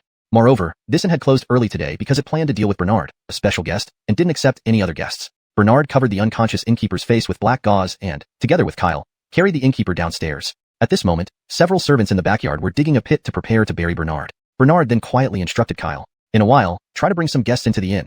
It would be best if they come in while they are burying this person. Kyle nodded. He hadn't expected that his seemingly foolish master could act so smart when doing such things. Bernard, still wearing the veil, carried the innkeeper to the backyard alone. Managerly, you're carrying him yourself instead of asking us to help. That big guy must weigh over 180 Gene. It's really hard for you to carry him alone. One of the servants joked while digging the hole. It was dark in the backyard, and Bernard intentionally wore a veil, so the servants didn't recognize him. A servant reached out to remove the veil from the innkeeper's face, but Bernard quickly stopped him. Don't, this person was knocked out by me with a stick. His eyes bulged out. It's very scary. I'm afraid you won't sleep tonight if you see him. Better not look. The servant withdrew his curiosity and then asked, why does your voice sound different, manager? Bernard immediately sneezed loudly in front of everyone. The northern wind has brought a cold to me lately. I heard that neighboring towns have had outbreaks of plague, killing quite a few people. Cough, cough. Bernard exaggerated the situation, even coughing towards them, which instantly frightened them. In this era of underdeveloped medicine, even a common cold could be deadly. Could they not be scared? Covering their mouths and noses, they hastened their movements. It's ready. Throw this big guy, cough, cough, into the pit and bury him. Bernard directed the servants to move the innkeeper's body into the pit. Right at this moment, Kyle deliberately brought 2 passing travelers to the backyard, holding a lantern and shining it towards the digging site. This scene of disposing of a body terrified the 2 travelers. Traveler A, are you burying someone? Traveler B, it looks like it. Traveler A, they're killing people and disposing of the bodies. Traveler B, this is a black inn. Subsequently, the 2 travelers turned around and ran away in panic. Run fast, this is a black inn. They kill people and dispose of bodies. Their cries alarmed several new arrivals on the first floor and the people upstairs like Amnon. Kyle deliberately held back the fleeing travelers, grinning and saying, don't worry about it, it's just the boss's personal grudge. It has nothing to do with you passing travelers. Such incidents don't happen every day, maybe once or twice a month. Traveler A picked up his luggage, both angry and frightened. How could it have nothing to do with us? It only matters when a knife is placed at our necks, right? Traveler B hastily grabbed his bag and shouted angrily. In broad daylight, this is outrageous. Only once or twice a month. A traveler who had just entered grabbed Traveler A and asked, what happened in this inn? You 2 look like you're in a hurry to leave. Traveler A replied, the innkeeper here treats killing people as daily bread and buries the bodies right in the backyard. If you don't believe me, go check it out now. They are still digging a hole to bury someone. I have to run now. Traveler B pulled Traveler A while running, shouting, why say so much? If you want to die, I don't. Their commotion caused all the travelers who had just entered the inn and those who were about to enter to turn back and leave. Some even ran to report the incident to the nearest official office. Amnon and the 5 royal guards also came down from the staircase one after another. Amnon pretended to be unaware and asked Kyle, "What's going on?" In fact, he was puzzled inside. Wasn't the storekeeper supposed to get rid of this eunuch first? Why is he still alive? Kyle immediately put on a frightened act and patted his chest. "Fourth master, you may not know, but this inn..." Kyle then lowered his voice and leaned closer to Amnon, continuing, "This is a black inn. They've killed someone and are burying the body in the backyard." Amnon feigned great shock. "What? It's really true. How outrageous." Kyle nodded in agreement. "Fourth master is right. The keeper and owner of this inn are no better than beasts. They can do anything to silence people." Amnon saw that Kyle cursed him too, but couldn't react angrily. However, Amnon soon realized something was off. "Jamie, isn't this place scary? Aren't you afraid? Don't you want to pack your luggage and leave right away?" Kyle paused, then quickly reacted. "Of course I want to. But His Highness Murphy has disappeared. I'm in a rush to find him and leave together." Amnon's face changed, with a half-smile appearing. "Perhaps your foolish master is in the backyard." With this reminder from Amnon, Kyle seemed to understand and then said unhappily, "Fourth master, second master is your blood brother. How can you say such things about him? Second master is just more straightforward and simple-minded. Not at all foolish." Amnon didn't bother arguing and suddenly shouted, "Whether he's foolish or smart, both of you must die today. Let me tell you the truth. The one being buried in the backyard is precisely your master." At this moment, one of the inn staff had already put on a cunning expression, holding a knife and closing the main door of the inn again, guarding the entrance. Chapter 108. I am not a bastard. What are you waiting for? Execute this lapdog eunuch on the spot. Amnon shouted towards the shop assistant at the door. Kyle reacted with incredible speed. Without waiting for the shop assistant to charge over, he rushed towards the backyard, shouting, "Second Royal Highness, save me." Amnon didn't rush to chase him but sneered and said, "They're just burying your second Royal Highness there. You going over will only get you buried together. It saves the trouble of digging another pit for you." The 5 Imperial guards glanced at each other, and immediately 2 of them drew their swords and ran toward the backyard. The other 3 Imperial guards, including Dion, also drew their swords, pointing them at Amnon. "Esau, don't force us to act. Release the second Royal Highness quickly." Amnon turned to look at the 3 Imperial guards and asked calmly, "The Mike only ordered you to protect my safety, not the second Royal Highness, right?" 2 of the Imperial guards exchanged glances, hesitating. Dion's expression was complex, waiting to see how things would develop before revealing his stance. Amnon wanted them to reveal the truth about Alexander's intentions, so there was no need for them to cover it up by claiming they were merely protecting him while actually monitoring his actions. After saying that, Amnon also turned and walked toward the backyard. At that moment, the sound of weapons clashing could be heard in the backyard. Upon arriving, he saw 3 shop assistants who were digging holes fighting against 2 Imperial guards, while another person was hurriedly filling soil into the pit. Kyle was being held by the shopkeeper with one hand behind his back. The shopkeeper kept urging, "Hurry up and bury him. Don't give him a chance to live." Amnon watched the fight for a while and noticed the shop assistants gradually falling into a disadvantage. After all, the Imperial guards were professional bodyguards, while the shop assistants were just part-time assassins. There was a clear difference between professionals and amateurs. With a couple of stumbles, the 3 shop assistants' shovels and long knives flew out of their hands, followed by the Imperial guard swords being placed on their necks. Another shop assistant who had managed to escape panicked and ran to Amnon, anxiously asking, "Sir, what should we do?" Amnon replied coolly, "Ask Fourth Sir." The shop assistant hadn't reacted, turning to ask Amnon, "Fourth Sir, they are very strong. We can't handle them." He immediately realized his mistake. This implied that he and Amnon were accomplices. Amnon glared fiercely at the man, then saw that the person in the pit had already been completely buried, so he stopped pretending. "Imperial guards, now that things have reached this point, why don't you switch sides? Follow me to open the Shanhaiguan Pass. When the Jurchen troops conquer Central Plains and stabilize the country, it will be your time to rise to power. You've been Imperial guards for life, earning a pittance, with the highest rank being like Hassan, Commander-in-Chief. His annual salary is less than what my maternal uncle, the chief of the Jurchens, rewards me with. A wise man adapts to circumstances.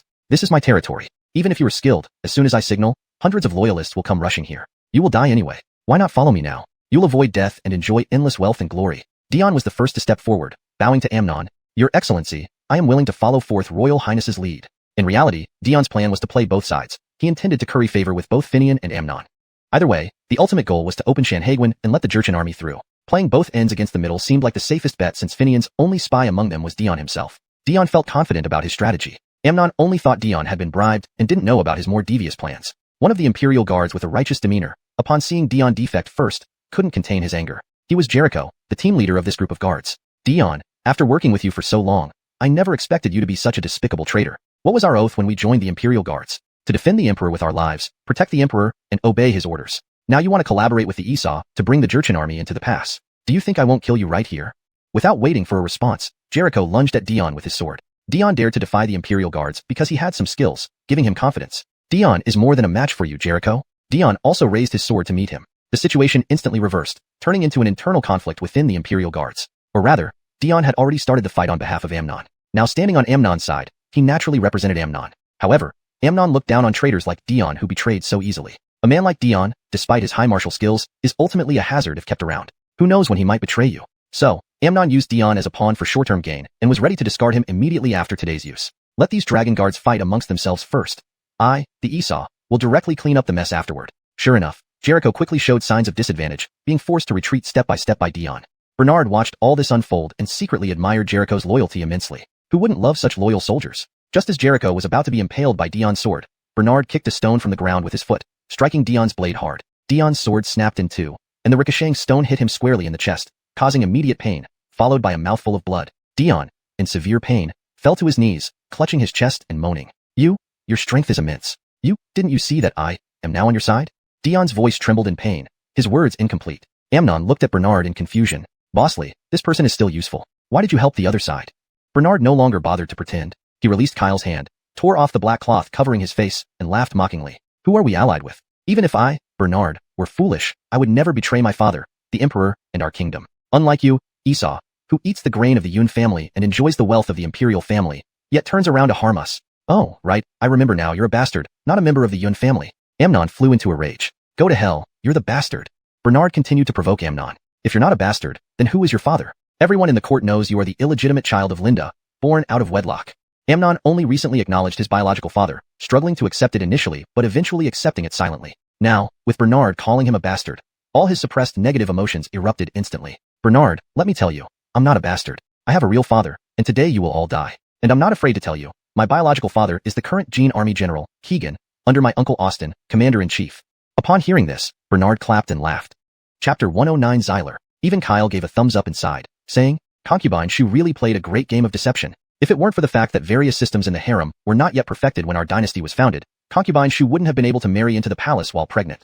You finally admitted that you are not a member of the Yun family. If Father Mike knew this, both you and Concubine Shu would face death. Dunk, according to our dynasty's law, what crime does this fall under, and how should it be dealt with? Bernard deliberately raised his voice to ask Kyle. Replying to the Murphy, this is called the crime of deceiving the emperor. The punishment is the extermination of 9 generations of Concubine Shu's maternal family. Bernard feigned shock with his mouth wide open. TSK, so serious. Younger brother 4, oh no, from this moment on, your name should be removed from the royal family tree of the Yun family. What should I call you then?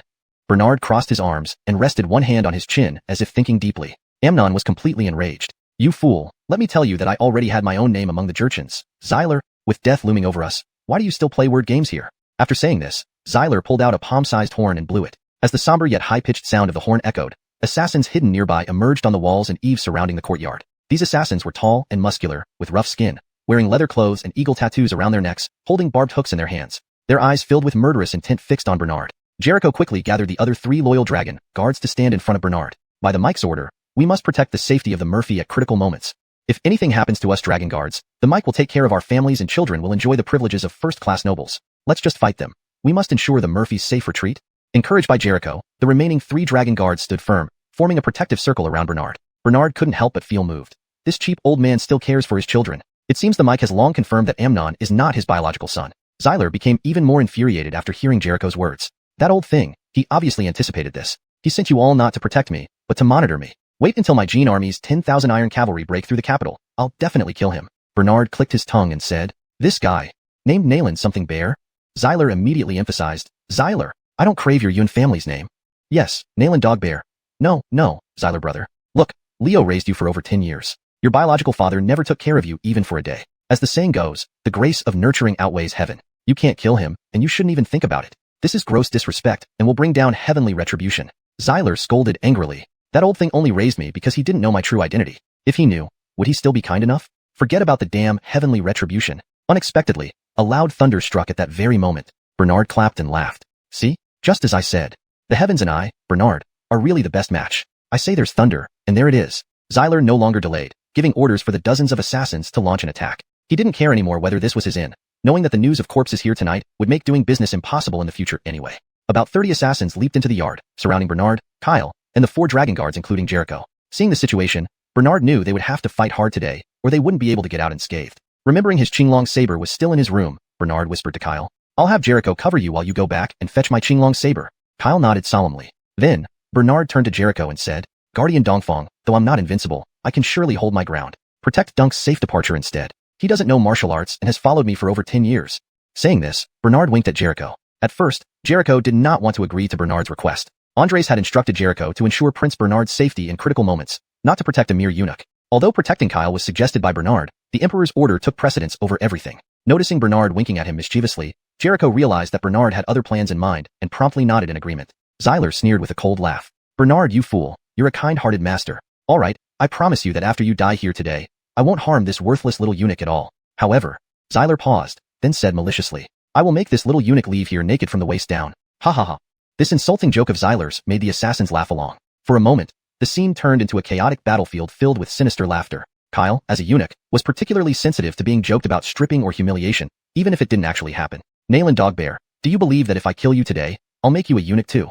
Kyle said angrily. Prince Bernard nodded and said, the royal decree is granted, the castration task falls on you. Dunk. Kill. Xyler shouted furiously. You really think I don't exist? I'll make you regret it when you're dead. The assassins surged forward. Jericho pulled Kyle along, fighting off the attackers while saying, just follow behind me. The other 3 dragon guards stood around Bernard, swinging their swords to protect him. Bernard stood there calmly, looking quite composed. After successfully breaking through the encirclement, Kyle ran to the front hall and then dashed upstairs to fetch the Qinglong saber from his room. Meanwhile, the dragon guards fighting alongside Bernard began to struggle under the constant onslaught. Seeing this, Bernard shouted, it's time for this prince to take action. As he spoke, Bernard kicked one of the dragon guards lightly on the calf, using the guard as leverage to kick an assassin directly in the heart. This swift and precise kick caused the assassin's heart to constrict abruptly, and he clutched his chest in agony before falling dead on the spot. Yet, the dragon guard felt no pain from the kick. The dragon guard breathed a sigh of relief and said joyfully, thank you, Murphy, for saving me. Bernard responded calmly. That move is called hitting a buffalo through a mountain. Watch your right side, dragon soaring from the sea. Bernard used another move called dragon soaring from the sea, grabbing the elbow of a dragon guard and indirectly injuring an assassin. Chapter 110. No wonder this fool has such superb martial arts. It turns out he has a master behind him. Another Imperial dragon guard behind Bernard found himself in a dilemma, being forced to retreat step by step by 3 Death Squad members, even backing up until his back touched Bernard's back. Without hesitation, Bernard stepped on the calf of the guard behind him and used a mountain separating strike technique to kick away 3 Death Squad members sideways. This kick landed precisely on the waist of the Death Squad members, sending them flying several yards away, their backs smashing heavily against the wall before they hit the ground, spitting out large mouthfuls of blood. Dion, seeing this situation, endured his pain and walked to Prince Landani. Fourth royal brother, this Murphy's martial skills are extraordinary. It seems like the long-lost Azielgi divine power. He cannot be underestimated. Azielgi divine power? What on earth is that?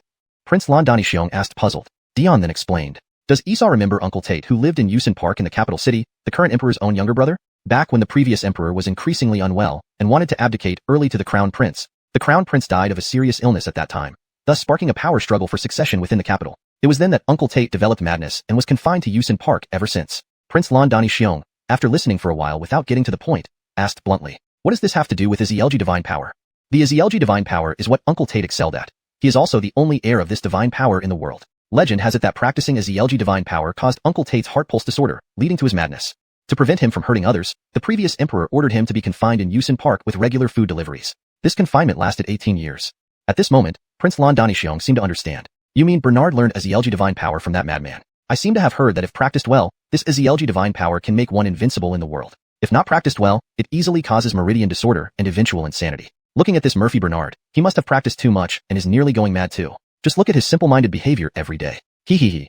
Suddenly, a loud whoosh sounded, and Kyle reappeared with the green dragon saber. Kyle had initially planned to hand over the saber to Bernard, but noticed that Prince Landani was not surrounded by guards. So, he slashed the green dragon saber straight at Prince Landani. Prince Landani was taken aback and quickly pulled Dion in front of him as a shield. The green dragon saber struck Dion's face, splitting his head into 2 halves, blood splattering everywhere. Kyle looked at the green dragon saber in his hands and exclaimed, indeed a fine saber.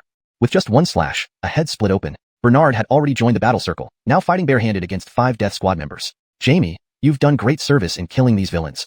I'll report your great deed to father. Oh dear, throw the saber over here quickly. Bernard, finding it difficult to handle 5 opponents with just his fists, urgently needed the saber. Murphy, catch it well. Kyle threw the green dragon saber as Bernard broke free from the encirclement and moved closer. Turning around to catch the saber, another Death Squad member rushed towards him. Bernard swept his leg horizontally and rolled like a donkey to catch the flying green dragon saber while lying down. A hero matched with a treasure blade. His combat strength became even more formidable. With the enhancement of the green dragon saber, Bernard immediately reversed the situation 180 degrees. Blades danced wildly, and Bernard killed 1 Death Squad member who got close with one stroke. The 4 Imperial Dragon Guards were already injured to varying degrees and were cornered by the increasing number of Death Squad members. Before the Death Squad member fell towards him, Bernard swiftly stood up and whistled at the Death Squad surrounding the 4 guards. Hoo. What are you looking at, you tattooed hoodlums? Come here. Your target is me. If you have any guts, come at me. Bernard beckoned with his finger. Prince Lan Danixiong, who failed to be assassinated by Kyle, finally regained his composure. Heart pounding, he fiercely ordered. All together, kill this idiot. Following the order, more than 20 Death Squad members charged forward to surround Bernard. Dongfang Chiokanorg, whose arm was bleeding profusely, hastily tore off part of his sleeve to stop the bleeding and looked at Bernard. Murphy, we dare not accept this life-saving grace from you. From Dongfang Chiokanorg's perspective, Bernard had drawn away the Death Squad attacking them, exposing his own invaluable self to danger. This made Dongfang Chiokanorg, whose duty was to protect Bernard's safety, feel both moved and ashamed. If Murphy gets hurt because of this, how will I explain it to the mic when we return to the capital? Could it be that the Murphy is putting himself at risk to save us 4 Imperial Dragon Guards? This is a capital offense. These Death Squad members are all fierce warriors. Even if the Murphy was fortunate enough to win just now, the odds of victory are now extremely slim with so many surrounding and attacking him. Jericho found himself in a dilemma. He hoped Bernard would win, yet he feared being held accountable by the Emperor upon returning to the capital. Bernard wielded the green dragon saber with great force, causing blood and flesh to fly wherever the saber went. Nalan Danixiong witnessed Bernard's unparalleled martial arts firsthand, and gradually grew fearful. He was still blowing the horn to summon more Death Squad members for backup. There are no more Death Squad members to send over, a waiter reminded Nalan Danixiong. How can this be? Nalan Danixiong was furious and wanted to throw the horn. Seeing the bodies of the dead Death Squad members on the ground, Bernard continued to fight fiercely, rapidly reducing the remaining Death Squad numbers into single digits. Nalan Danixiong decided to use the 36 stratagem, run away, and turn to flee. Kyle saw this and picked up a long sword from a dead Death Squad member, chasing after Nalan Danixiong. Scoundrel, you won't get away unless you accept castration today. Kyle took 2 steps but was blocked by 2 waiters with swords. Nalan Danixiong, turning back with a grim face, ordered, kill this little eunuch too. Whoever brings me his head will be rewarded with 100 silver taels. With that, Nalan Danixiong fled the inn, disappearing into the dark night. Realizing he couldn't win, Kyle immediately discarded his sword and joined Jericho's group. Even though they were injured and defeated Imperial Dragon Guards, they were better off than him, an unskilled little eunuch. Jericho signaled the other 3. Attack. Kill as many as we can. If the Murphy is so brave, how can we stand by and watch? Immediately, the 4 Imperial Dragon Guards engaged in combat with the 4 waiters. The waiters, not being professional Death Squad members, were far inferior in martial skills and were quickly killed by the Imperial Dragon Guards. Just as Bernard finished off the last Death Squad member, the local magistrate arrived with his men. The magistrate had received reports from citizens about a murder taking place in an inn. Little did he expect that when he arrived at the courtyard, he would witness Bernard killing the last Death Squad member. Rude peasants, daring to commit murder here. Seize them. The magistrate ordered, and 6 constables stepped forward with their swords pointed at Bernard and his group. Chapter 111. The Murphy's Challenge. Jericho immediately saluted with a fist. Sir, we are Imperial Guards under the command of Leo, heading to Shanhaiguan. The magistrate sized up the group and felt that Bernard was the most distinctive among them. He seemed more aristocratic and imposing. Is this one also a guard traveling with you?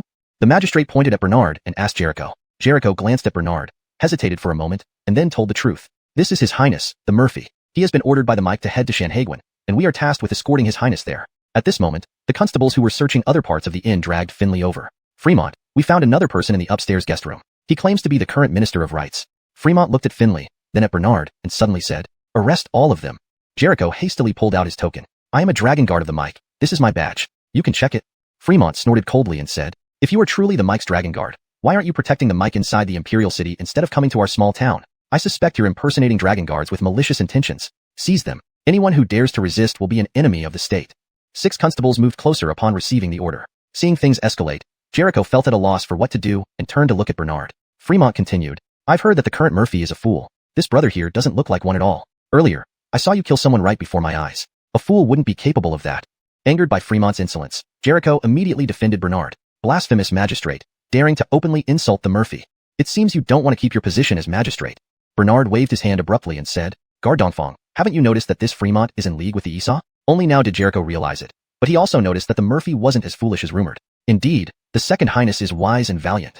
Taking the opportunity to flatter Bernard, Jericho wanted to test if Bernard was just pretending. Bernard replied to Jericho, it's not about being smart, but understanding basic common sense. People who share interests naturally stand together. The Esau does business here, so he would have already bribed local officials long ago. What do you think? I own shops in the capital too, and I know how these things work. Jericho was convinced that while the Murphy might seem simple-minded, he made up for it with experience and wisdom. Fremont's face darkened as he denied it outright. I don't know what you mean about the Esau. Regardless, you must cooperate with me to thoroughly investigate the murder case here today. Bernard spread his hands and said, do what you need to do, we'll cooperate. But let me tell you something secretly, don't let anyone else know. Come closer. Fremont had witnessed Bernard's killings. Especially after learning that the dozens of dead men were killed by Bernard, he was wary of him. How do I know you're not bluffing? Speak from where you stand. These are all my subordinates, no problem here. So Bernard shouted aloud. The Esau plans to join forces with the Jurchen tribes in rebellion. You decide which side you're on. Noticing Fremont's accent seemed like someone from the Hu province, Bernard guessed he was connected with Xyler through corrupt dealings. If Xyler rebelled, Fremont would likely still choose to support the Dalong dynasty. After hearing Bernard's words, Fremont was startled and unsure whom to trust. As the Esau and a member of the Jurchen lineage, Xyler indeed had business interests along the route from the capital to Shanhaiguan, facts known to Fremont. However, regarding the rebellion, he truly had no clue. After everyone presented their official seals and documents, Bernard also showed his edict appointing him as Marshal King. Your subordinate Cleveland pays respects to Your Highness Marshal King. Rise. Thank you, Your Highness. Subsequently, Bernard took the opportunity to inflame the situation further. As your king, I know you are loyal to the court. Perhaps you were momentarily blinded by traitors. Just report to higher authorities about the Jurchen assassins attacking me tonight. If not for your prompt arrival, I would have been severely injured. Before Fremont could react, he continued. Your Highness, this humble official. However, Cleveland quickly caught on. Your Highness, this humble official will certainly report tonight's events truthfully back to the capital. This inn can't be stayed in tonight. Why don't we take refuge at the county yamen for the night? Bernard was intentionally giving Cleveland credit. A mere county magistrate, just a salaried worker, didn't need to put his life on the line. Since he still wanted to serve the Daolong dynasty, it made sense to stay loyal to the Daolong dynasty instead of the Esau. With a bit more honey from Bernard, Cleveland naturally stopped being difficult. Even though Bernard knew they could defeat these 6 constables, it was unnecessary to escalate matters and cause casualties. If this news reached the capital, it could be exploited by those who were against Bernard. Bernard nodded. That's fine. It would be troublesome to find another inn at this hour. Then we shall trouble County Fremont. Subsequently, Cleveland arranged for all the constables to clean up the scene and seal off the inn. He personally escorted Bernard's party back to the county yamen for accommodation. Bernard glanced at the signboard and realized this was the Clearwater River Yamen. After escorting Bernard into the guest room, Cleveland seemed hesitant about something. County Fremont, speak your mind, said Bernard. Your Highness, earlier I was disrespectful to you. Please forgive me. I heard the civilians' reports. I know this place belongs to the Esau, and usually pay special attention to it. I didn't expect such things from the Esau. I'm only a 6th rank official. I can't afford to offend either side. Bernard smiled. No worries, every family has its own troubles, and officials have their difficulties too. Your main duty is to handle the people's problems, not our internal royal disputes. Don't you think? Just report to the court that eliminating these assassins tonight was your achievement. However, as for the dragon guards from my father's side, write carefully, not excessively. Also, Finley, the Minister of Rights, is a fence-sitter. We don't know which side he's on yet. Keep an eye on him. If he does anything treasonous here, you won't be off the hook either. Frightened by Bernard's warning, Cleveland felt intense fear. From his years of experience, speaking too definitively in the bureaucracy could lead to fatal mistakes. Your Highness, this humble official understands. I will send someone to watch over that Minister of Rights closely. Absolutely won't let him misbehave. Very well, I need some sleep now. Tomorrow morning we have to head to Shanhaiguan. Until the Jurchens agree to talk and leave, Shanhaiguan won't have peace. By the way, County Fremont, we have 2 carriages with us, which are too slow. They'll delay our mission. They're still parked at the inn. Please help sell them and convert them into cash. Starting tomorrow, we'll ride horses non-stop to Shanhaiguan. Cleveland immediately agreed. That night, Cleveland didn't sleep either. The memorial dictated by Bernard needed careful wording before being sealed and sent to the court. One mistake, and his career could be ruined, or even his life endangered. But if done well, he might rise rapidly and reach new heights. Murphy, you've given me quite a challenge. Writing governance strategies isn't this hard. Chapter 112. June heir shall be a hero. The next morning, Cleveland had someone prepare drinking water and provisions for Bernard's journey early on. After having breakfast, Fremont personally escorted them 3 miles out of Clearwater Town. Cleveland handed over a small wooden box to Bernard. Your Highness, here is the money from selling the carriage as you requested. I still have 1 horse left. Your group was short of 1 horse, so I didn't buy another one and only sold the carriage. Oh right, I nearly forgot to remind you. Minister Wong came by carriage, and now that it's sold, he won't have anything to sit in. It's better to keep the horse for him to ride. These extra 2 wheels don't walk as fast as 4 hooves. Bernard took the wooden box, but felt it was unusually light. When he opened it, there were thousands of silver notes inside. Fremont, a set of horses and carriage should only fetch several dozen taels of silver. 2 sets of carriages should not. Cleveland immediately closed the lid of the wooden box with a sans sort of Gongshan gaze. Your Highness may not know. Once the local gentry and wealthy learned I was selling the carriage on behalf of Your Highness, they all eagerly wanted to buy it. Because this carriage has been used by Your Highness, it is a rare treasure in the world. If they hadn't known Your Highness was traveling today, they would have invited you to dinner as well. Bernard immediately understood and put away the wooden box. It wasn't clear whether Cleveland paid for it himself, or if the local wealthy people had been duped into paying. In any case, receiving his favor, Bernard would speak well of him before the emperor later. This magistrate didn't seem like an incorrigible corrupt official. Seeing the attitude of the townspeople towards him earlier, he could be retained to serve the court further. Then, Cleveland gave each of Jericho, the Imperial Guards, and Finley a small package. Minister Wong, lords, these are some small gifts from the gentry and wealthy of Clearwater Town for your journey. Jericho hesitated to accept, but Bernard sternly said, haven't you heard that these are charity donations? Everyone passing through gets some. When you prosper, naturally you should care for all beings and benefit everyone. Jericho reluctantly led the way in accepting the bribe, followed by the other 3 Imperial Guards. Finley accepted the package without hesitation, his eyes gleaming greedily. Bernard saw every detail of Finley's expression. Sure enough, he is even more greedy than me. Just remember, if you take someone's favor, you must repay it later. Don't sell them out after taking their kindness. Such two-faced people may appear to gain benefits at first, but those who violate the rules will ultimately be eliminated. Bernard's suspicion about Finley turned out to be correct, but that's for future events. Let's leave it aside for now. Thank you, Lord Magistrate. Once we reach the capital, remember to visit the Ministry of Rights. Finley smiled while putting away the package. Bernard coughed dryly. speaking sarcastically. Minister Wong, remember what you said today. Don't turn around and deny it or even betray Fremont. Finley rolled his eyes at Bernard, then spoke solemnly. Your Highness, don't slander my character. That would never happen.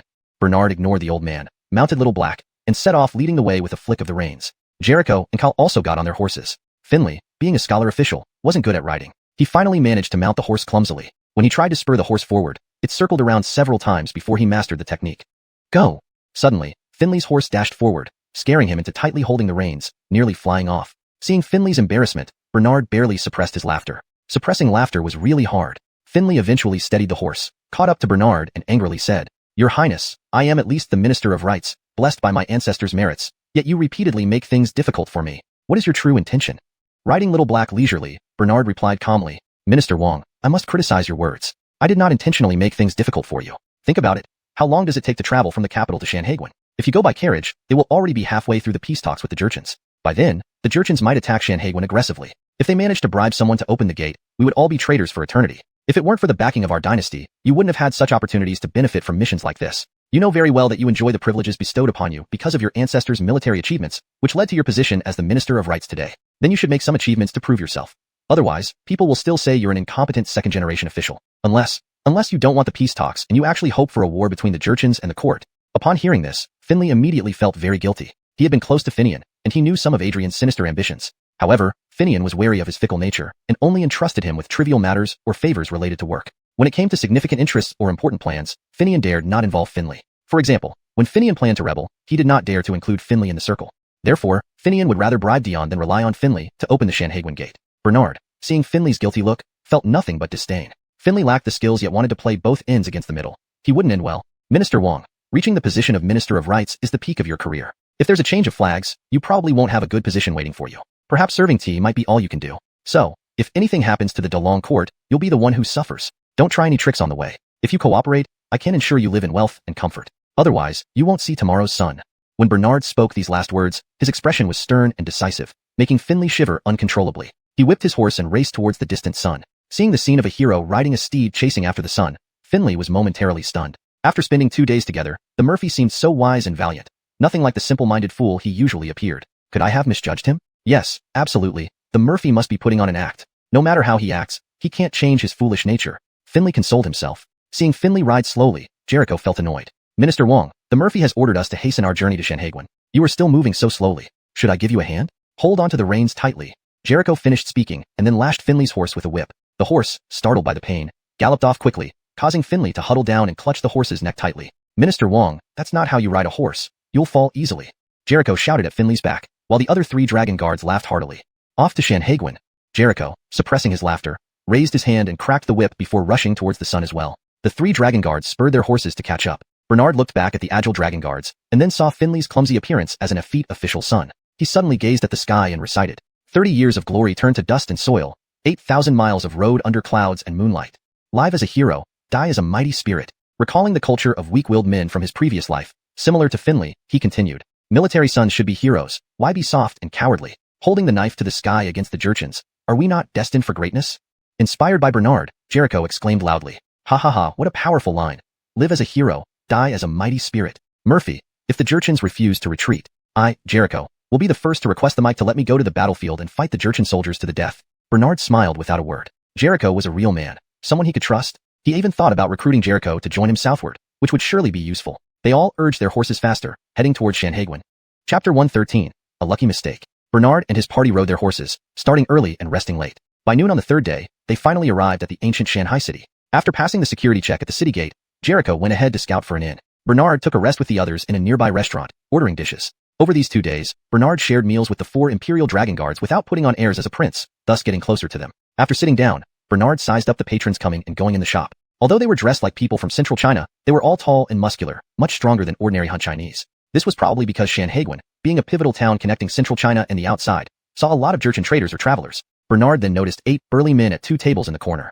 They all looked fierce and exuded sharp killing intent. He couldn't help but look at them again and accidentally noticed that one of them had an eagle pattern on his neck. This was the same as those dozens of dead Jurchen soldiers killed at the Qingshui Inn, all bearing identical eagle patterns on their necks. The man also noticed Bernard's gaze and quickly turned to look over. Upon eye contact, Bernard sensed that the man's background wasn't simple. The man leaned down and whispered something to someone next to him. Everyone at the table then looked over. Subsequently, the man stood up and walked over. 10,000 miles of the Great Wall spans over the dragon's head. As soon as he reached Bernard, the man blurted out this line of poetry. Bernard recalled that this poem was written by an anti-Woku general decades later. How did it appear in this era? Regardless, it seemed like a secret code from TV dramas.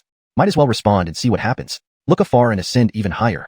Bernard responded instinctively. Upon hearing this, the man's expression instantly became friendlier. Are you guys the only ones here? All 8 of our group are present. Meet at the entrance of number 1 lane tonight at the hour of pig. Having said that, the man patted Bernard's shoulder, turned around, and returned to his table.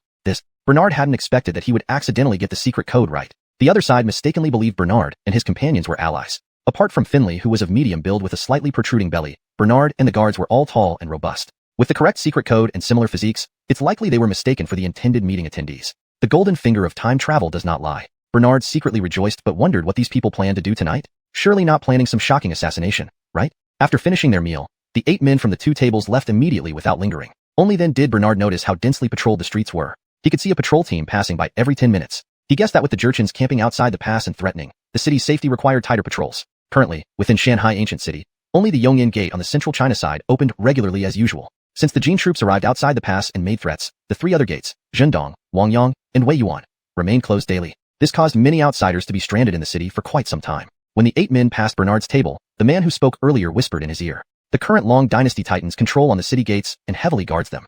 Tonight's battle, success or martyrdom awaits. If we can't open the gate to let the others in, we may not survive. So, rest well this afternoon.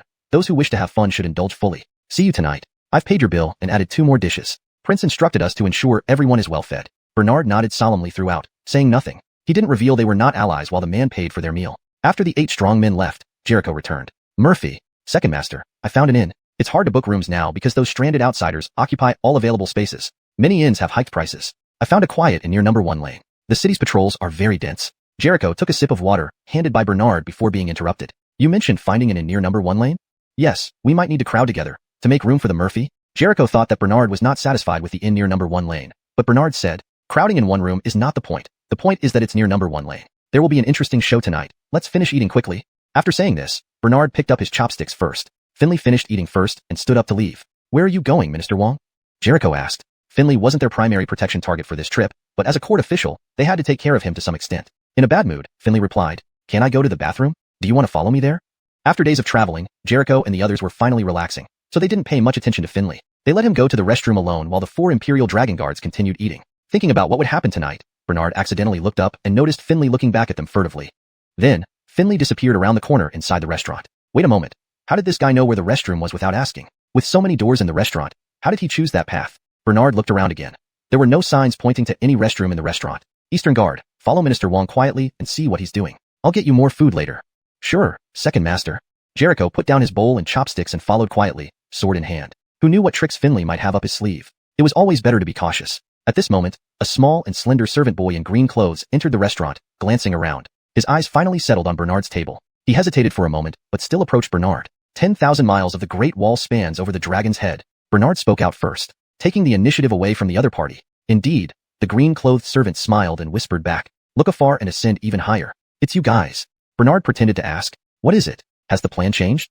All of Bernard's actions since entering the restaurant were watched by the 3 Imperial Dragon Guards. To them, today's Murphy seemed rather eccentric, whispering with strangers. In the end, the stranger who left earlier paid for their meal and added a plate of braised lamb and Peking duck. Although the Murphy seemed naive, he really had a wide network of acquaintances and enjoyed good food everywhere. Following this master on this trip was truly delightful, eating well, drinking well, and staying well, and the master treated them like brothers. Being naive had its benefits. No calculations, no considerations of gains or losses. At this moment, the Imperial Dragon Guards were fully focused on protecting Bernard, completely forgetting about Alexander. The green-clothed servant immediately gave a thumbs up. Brother Zach truly foresaw this accurately. But why are there only 4 of you? Chapter 114. Be wary of ambushes. There are 4 others who went ahead to find women first. After tonight, there might not be any chance to enjoy women. Bernard immediately replied, guessing that the young servant in green was supposed to meet the 8 people who had left earlier. Coincidentally, the young servant in green mistook them for that group. Asymmetric information really does create losses. I see. The advanced squad of loyalists arranged by the strongman encountered some delays on the road and couldn't come to meet you in time. Where are you staying? I'll inform them. Bernard thought for a moment and said, We're going to the largest brothel in town to have some fun. Tell them to go there. Upon hearing this, the young servant in green immediately revealed a lecherous smile. Got it. That would be the Fragrant Heaven Pavilion. Understood. I'll report back right away. They should arrive by night. Bernard took out some silver coins and quietly told the young servant in green. After this is done, I'll personally take you to the Fragrant Heaven Pavilion and help you pick 8 or 10 courtesans to make you feel good. The young servant gleefully took the silver coins, tucked them into his chest, and couldn't help but blabber on. My lord, 8 or 10 courtesans. I can't handle that. 2 or 3 would be fine.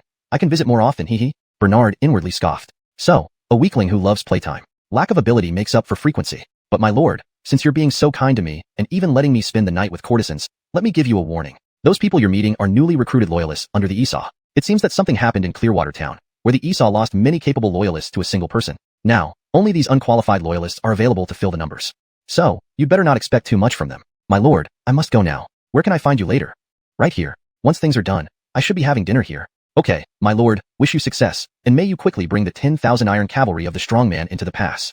With that, the young servant in green turned and left the restaurant. Jericho happened to return just then. Your Highness, Secretary Wang indeed has something suspicious. He went to meet the Esau. The Esau is currently hiding in a private villa in Shanghai Ancient City. I saw pretty women coming in and out of the villa, likely concubines kept by the Esau. Bernard nodded. He's no longer the Esau. We should call him Xyler. He sure knows how to play around. In the capital's Donny Fu, he has a queen consort and 3 secondary consorts. I didn't expect him to hide beauties here in Shanghai Ancient City as well. We should find time to meet these fake sisters-in-law and see how they look. This old fourth is truly hopeless, keeping such beautiful wives a secret from us. What do you think? Seeing Bernard speaking more and more freely, Jericho realized he was still that foolish and lecherous Murphy. News of Bernard's multiple teasing of Eugenia had spread throughout the imperial city. Therefore, people labeled Bernard not only as foolish, simple-minded, and dumb, but also lecherous. Even if he doesn't spare his brother's wives.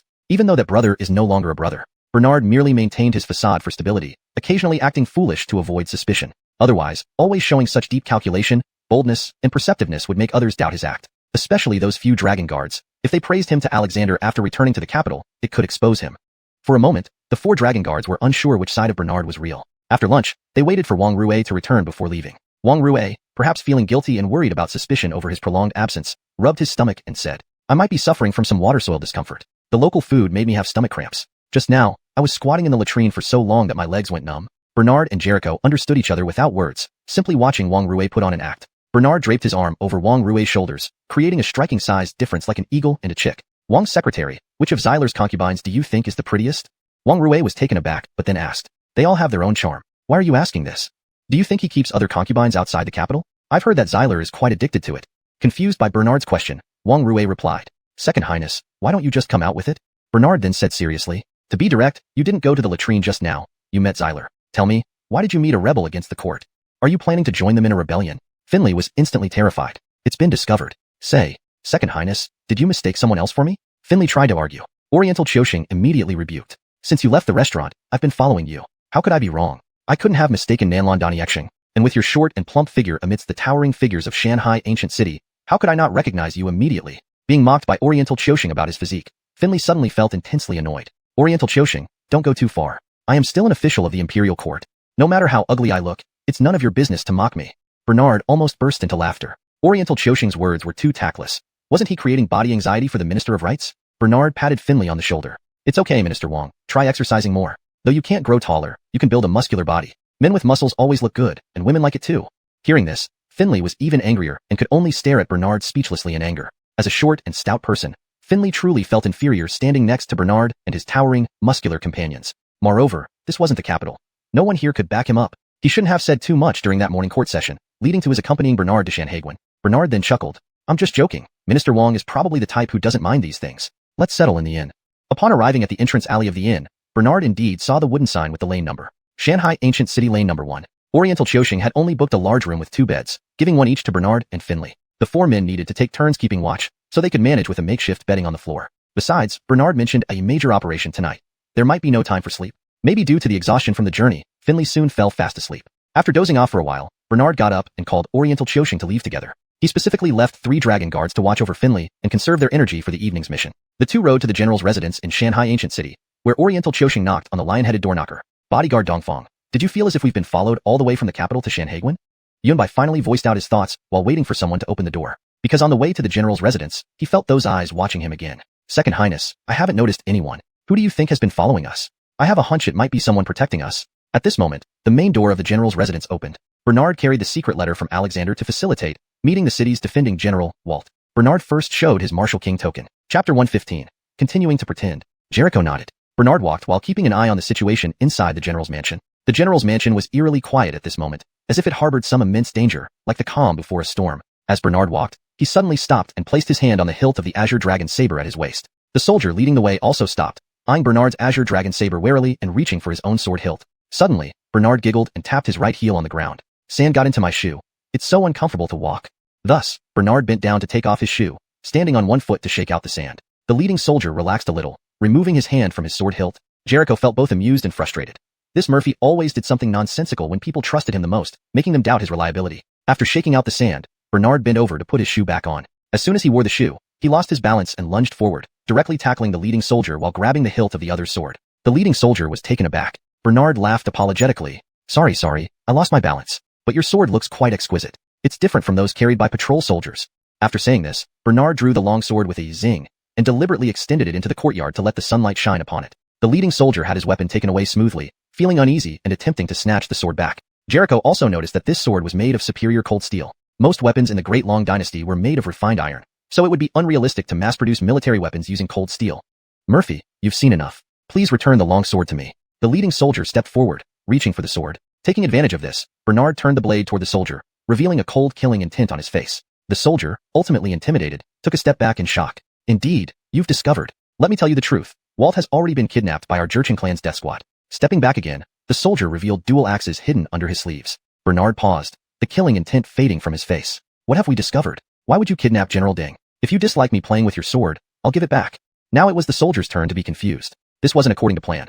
They should have exposed themselves only in the backyard where all ambushes were set up. The soldier recalled the folk legend that the second prince of the Great Long Dynasty was a simple-minded and foolish person whose behavior often defied logic. So it seemed to be the case here. With a swift motion, Bernard swung the sword, advancing several steps toward the soldier, who waved his axes defensively and retreated. Foolish prince, haven't you understood yet? I'm a mercenary bought by the Jurchen, ordered by Hunt to help seize control of the Shanhaguan Gate and allow Jin troops to enter. Since you are the current second prince, you won't leave here today either. If you want to save Walt, go to the backyard. Saying this, the soldier backed towards the backyard. They had just reached the front hall entrance, still needing to pass through the front hall to reach the backyard. Just as Bernard was about to follow, Jericho pulled him back. Your Highness, something might be amiss in the backyard. Otherwise, why not make a move here instead of luring you there?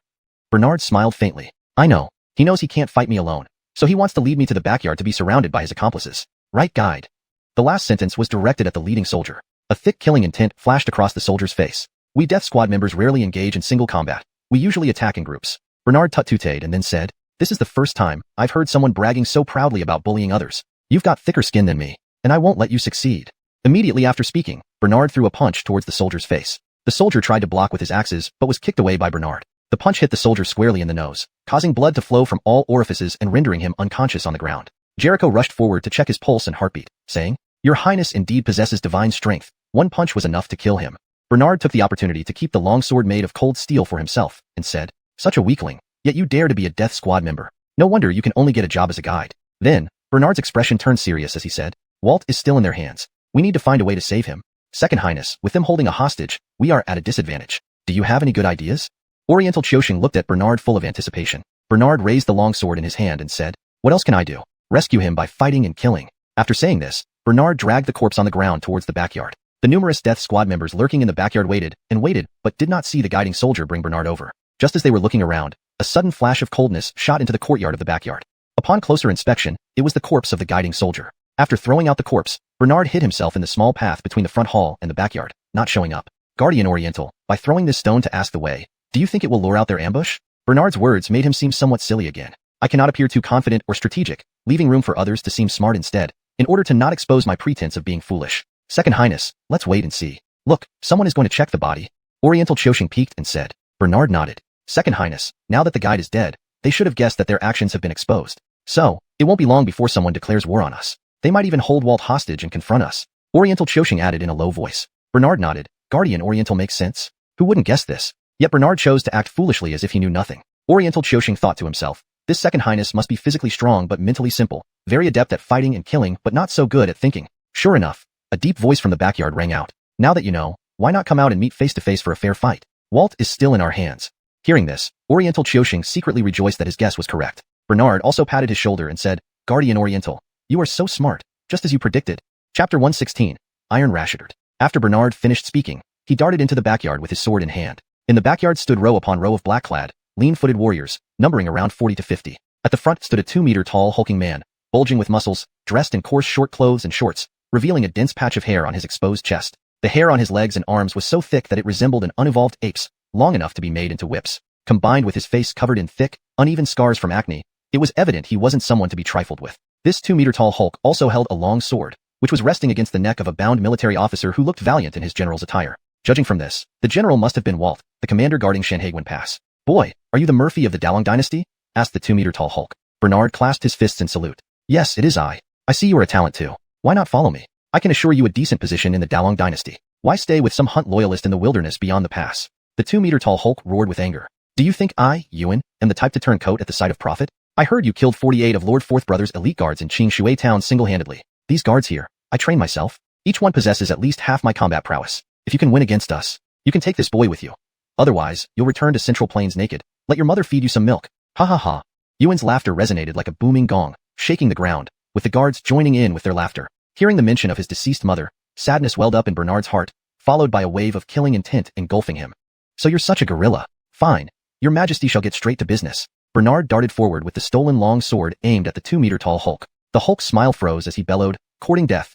With a fist larger than Bernard's bowl, the Hulk swung directly towards Bernard's head. Moreover, he didn't fear the sword, but rather moved his body to meet the blade deliberately. Bernard felt a fierce rush of air swiftly approaching, yet he couldn't figure out what move his opponent was using. This ape is truly ruthless. Avoiding the fist by tilting his head, Bernard drove his sword into the other man's exposed skin, only to feel it strike something as hard as stone. Upon closer inspection, there was no mistake. It was human skin. Seeing this, Jericho immediately called out, "Your Highness, that man has mastered the iron Rashider technique. Ordinary weapons and methods cannot penetrate his flesh." The 2-meter-tall Hulk drew in his belly, then released it again, generating a powerful force that propelled Bernard backwards several meters. Bernard steadied himself beside Jericho. His hand holding the sword tingled painfully from the force of the rebound. "This ape is skilled. Can't underestimate him," Jericho whispered into Bernard's ear. "Your Highness, these guards likely all have mastered the iron Rashider technique. My master once told me the only way to deal with the iron Rashider is to break it first, then kill them. Just like cutting tofu.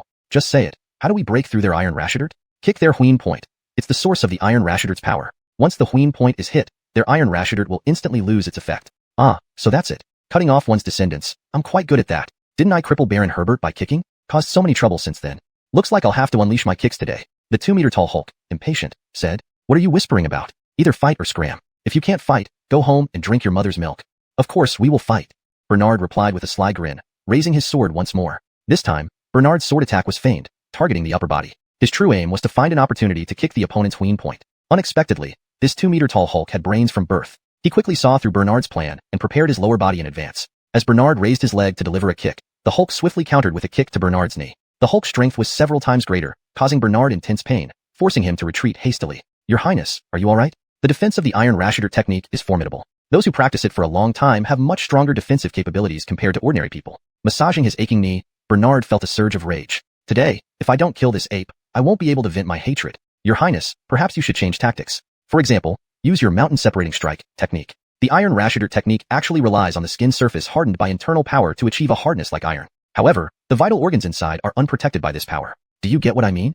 Jericho was somewhat worried if Bernard could understand his point with his intelligence. "I don't." Bernard didn't disappoint Jericho, admitting he didn't follow. The 2-meter-tall Hulk continued to mock Bernard. "Kid, you think you're something, but you're nothing much. Now kneel and call me Lord Zack. Maybe then Lord Zack will consider letting you go." Just as Jericho was about to explain further, Bernard, who had already understood, stepped forward again, raising his sword to strike. This time, Bernard pulled back mid-strike and used an open-handed blow towards the opponent's heart. The 2-meter-tall Hulk stood firm like a mountain, ready with his iron Rashider technique, letting Bernard hit him even when the latter changed from sword to palm. Smack! Bernard's palm landed solidly on the Hulk's chest. "Heh kid. You must be out of your mind." Just that. The 2-meter-tall Hulk only managed 3 seconds of bravado before stopping his mocking, his face twitching, body trembling, and then crashing to the ground. As he fell, Bernard even felt the earth shake slightly beneath him. Bernard retracted his move happily and stepped back to his original position. "Guard Dongfang, this trick really works. He seems to be dead already," Bernard said, grinning at Jericho, looking like an innocent, mischievous child. Jericho also grinned back. His Highness is quite smart after all. When the 2-meter-tall Hulk fell, all the guards cried out in shock, causing considerable unrest. More guards moved up to confirm the status of the 2-meter-tall Hulk. "Leader Fu is dead?" The guards were in an uproar. Everyone attacked together. "Kill these 2 kids to avenge Leader Fu." One guard raised his arm to shout, and immediately a tidal wave of people surged towards Bernard. Bernard quickly whispered to Jericho, "Try to save Walt. I'll handle these guards." With that, Bernard's palms flew, weaving through the crowd of guards. Meanwhile, Jericho skillfully maneuvered behind Bernard, moving closer to Walt to rescue him. Chapter 117. Just going through the motions. These elite warriors, as Jericho had anticipated, were all trained in iron Rashider techniques. They moved like automatons made of iron. Even the ground beneath their feet caved in with each step. Bernard felled one elite warrior after another using his striking mountain from afar technique as efficiently as cutting grass. Although Jericho was protected by Bernard, some elite warriors still tried to bypass Bernard to attack him. Jericho stabbed at them with his long sword, but it broke after a short while. With no choice, he threw away the broken sword and engaged the elite warriors barehanded. Bang! Jericho punched an elite warrior in the chest, but it was like hitting stone. Not only did it fail to injure the opponent, but it also hurt his own hand. Ouch! He gasped. At this moment, Bernard rushed over to save him and felled that elite warrior for him. Bernard grabbed Jericho's arm and, with a single hand, took down 2 more elite warriors before reaching Walt's side. Jericho went to untie Walt while Bernard continued to fend off the oncoming elite warriors. Perhaps realizing that their iron rashider techniques not only failed to protect them, but also made them easier targets for Bernard, one of the remaining 20 or so elite warriors shouted in a language Bernard couldn't understand. Everyone, drop the iron rashider technique and use regular martial arts against him. Immediately, all the elite warriors paused and changed their tactics to attack Bernard differently. Unaware of what they said, Bernard continued using his striking mountain from afar technique. This made things even more interesting. When Bernard struck an elite warrior, that warrior remained unharmed. But the 3 behind him suffered internal injuries, their bones cracking with snap. Seeing 3 of their comrades die from nosebleeds and other signs of internal trauma, the elite warriors realized Bernard was using a technique similar to striking mountain from afar. Bernard repeated this maneuver and quickly reduced their number to just 1 elite warrior. Realizing the situation was hopeless, the last elite warrior committed suicide by sword. Bernard clapped in approval. Truly, these elite warriors would rather die by their own hand than be killed by the enemy. General Walt, I greet His Highness the Murphy. Thank you for saving my life. Bernard heard Walt bowing behind him. Bernard then pulled out the secret letter given by Alexander and handed it to Walt. General Ding, please rise. This is a secret letter from my father, the Emperor. Open it quickly. Walt took the letter, melted the wax seal, and read it. After reading, Walt knelt before Bernard again. I, General Walt, pay respects to Envoy Ping Jean. Bernard was puzzled by the sudden bow. What's going on? Explain yourself. Walt stood up immediately and explained. The Emperor has appointed His Highness the Murphy as Envoy Ping Jean in the secret letter. He instructed me to assist the Murphy in driving back the Jurchen army and bringing back the tribute. The court does not covet the Jurchen's paltry tribute. It merely demands their submission. If the Jurchen troops refuse to retreat, I am ordered to defend the Shanhaiguan Pass at all costs and drive them back. Murphy, as long as the gates of Shanhaiguan remain closed, the Jurchen troops will not be able to enter China. Even if they have 10,000 cavalrymen, they cannot harm us. Bernard nodded. The importance of Shanhaiguan, I understand. However, do you know that even if you seal the 3 gates leading into the pass, Austin still has ways to break through from within? Today, I accidentally discovered that Austin had already bribed assassins and elite warriors to seize the gates tonight. If they gain control of the gates, the consequences are obvious. Walt wasn't overly concerned. Murphy mentioned the plan to seize the gates, which I have already heard about. Upon learning that 10,000 Jurchen cavalry were approaching within 10 miles of the pass, I immediately sealed Shanghai Ancient City. All the gates leading out were shut tightly, leaving only the gate connecting to the Chinese side open. They may have known that some Jurchens had entered the city before the gates were sealed or intentionally planned it. Then, the Jurchen troops used homing pigeons to communicate with those inside, intending to work together from both inside and outside to seize control of Shanhaiguan's gates. They assumed I wouldn't understand when they spoke in Jurchen, but I have been stationed at Shanhaiguan for nearly 10 years and fully comprehend their plans. They originally intended to kidnap me and use me as leverage during their nighttime operation to take the gates. But your arrival, Murphy, saved me first, eliminating one of their advantages. Now that you know their plan, I believe you have already formulated a strategy to counteract them. I'm all ears, waiting for your Highness's instructions. I only hope we can defend Shanhaiguan. I don't have a strategy yet, but if fighting and killing are needed, I will gladly do my duty. Bernard pretended to be ignorant and carefree. Upon hearing this, Walt, though thinking in his heart that Bernard seemed to lack strategies, was puzzled why the Emperor had sent him. He had previously heard that the current Murphy was somewhat simple-minded and straightforward, and it didn't seem far off from what he saw today. He once thought it might be rumors spread about Bernard, but apparently not. However, Walt still spoke sweetly as if coated with honey. Your willingness to come here and take part in the battle is already a blessing for our Shanhaiguan soldiers and the people of Shanghai Ancient City. Just now, I noticed your Highness's skills are quite good. If tonight they make a move, and we really can't handle it, then we'll ask for your Highness's help. If Bernard had strategies, Walt would happily follow his lead. Bernard could remain in the camp to plan, and besides, being a prince, he should not personally engage in combat, which might cause inconvenience. Should anything happen to Bernard, Walt wouldn't know how to explain to Alexander. Now that he found Bernard to be merely a brave warrior with no apparent plans, Walt decided it would be best to keep him comfortable and out of trouble. To ensure no incidents occurred, it would be Walt's greatest contribution as a subject. But in reality, Bernard already had his own plan. He just kept silent to prevent leaks. After all, he wasn't sure if Walt was a reliable, loyal minister. It was better to be cautious. Also, Bernard didn't want to appear overly intelligent to others. Playing the fool remained the safest choice. General Deng, since my father entrusted me as Envoy Ping Jean, I will certainly do my best to assist you all. Make sure to guard all the city gates tonight, especially the 3 gates leading into the pass from outside. I will also come by tonight to check on things. Walt nodded, though he internally wondered. What difference would your visit make if you dare not join in the fight? You'd better stay at the inn. His Highness has endured much travel. Why not rest well tonight? If necessary, I'll send someone to call you for assistance. Bernard firmly refused and said seriously, how can I just sleep when my father sent me here? At least I need to show up. Walt immediately understood and chuckled. Yes, His Highness indeed understands officialdom. Indeed, Walking through the motions is necessary. General Ding, please have these bodies taken care of first. Then bring us up to the city tower to see the situation with those Gene soldiers. Walt agreed, knowing full well it wasn't necessary for Bernard to go to the city tower, but still respecting his duty and status. Chapter 118, it will always reach the Mike's ears. The two were about to ride to the city gate when Bernard noticed some people lurking around the entrance of the general's mansion, peeping in furtively. This made Bernard more vigilant. Ouch, General Ding, I suddenly have a stomach ache. Maybe I ate something bad. I need to use the privy. Walt had no choice but to lead Bernard back into the general's mansion to use the privy. Upon arriving at the door of the privy, Bernard turned back. Your Highness, why aren't you using it? Walt asked, puzzled. Bernard patted his stomach and said, I feel much better now. I don't need to go anymore. However, my waist and legs are feeling very weak. I'm afraid I can't ride. Walt immediately replied, would your Highness prefer to postpone the inspection of the city wall for a while? My soldiers take turns guarding all 4 gates of the city day and night, especially for Jindong Gate, Ing Gate, and Wei Yuan Gate. We have double the troops. Please rest assured. Bernard shook his head and solemnly said, how can I let Leo down due to a little discomfort? If you have a carriage, could I use it instead? I will be more comfortable in it, and I can lie down if my waist and legs get too sore. Walt had to arrange a carriage for Bernard and even served as the coachman personally. Meanwhile, Denver rode behind them. Carriages usually stopped in the rear courtyard, so they left through the back door of the general's mansion. Inside the carriage, Bernard lifted the corner of the curtain and looked out. General Ding, let's take the quieter streets. I just want some peace. Otherwise, my stomach hurts even more. Walt initially intended to take the shortcut, which was a bit busier. But hearing this, he had to turn his horse and take a quiet alley instead. He couldn't help but think, indeed, someone born with silk and jade has never experienced hardships. He hoped to persuade the Gene army quickly, so that this idle prince would return to the capital soon. After changing the route, Bernard found that no one followed them. Walt first took Bernard to the East Town Gate, Jindong Gate. It was grand and majestic, but the huge gate, several meters wide, remained tightly shut. Almost 50 soldiers stood guard on either side of the door. Pointing to the tall watchtower on the left, Walt explained, Your Highness, most of the Gene forces are stationed 3 li outside this gate. Since there is no tower here, we built this wooden watchtower for better communication between inside and outside the city. As your Highness's safety is paramount. Walt originally intended for Bernard to just make a cursory visit without going up the tower. Moreover, Gene troops lurked outside the gate, potentially launching an ambush. Without waiting for him to finish, Bernard strode toward the tower, climbing the stairs swiftly until he reached the top of the 5-meter-high structure. From above, Bernard observed dense camps stretching for miles beyond the East Town Gate. Simple protective barriers surrounded the encampments. Clearly, they weren't there to pay tribute but to attack. Both sides were waiting for who would be the first to break the stalemate. If Walt were smart, he wouldn't take any risky actions first. The Gene forces knew Shanhaiguan Pass was historically tough to conquer and didn't want to force a breach openly. Instead, they planned various schemes to breach Shanhaiguan from within. Had Bernard not come to the ancient city today and inadvertently learned of their evening plans, the situation might have been quite passive. General Ding, do the Gene troops only guard this gate?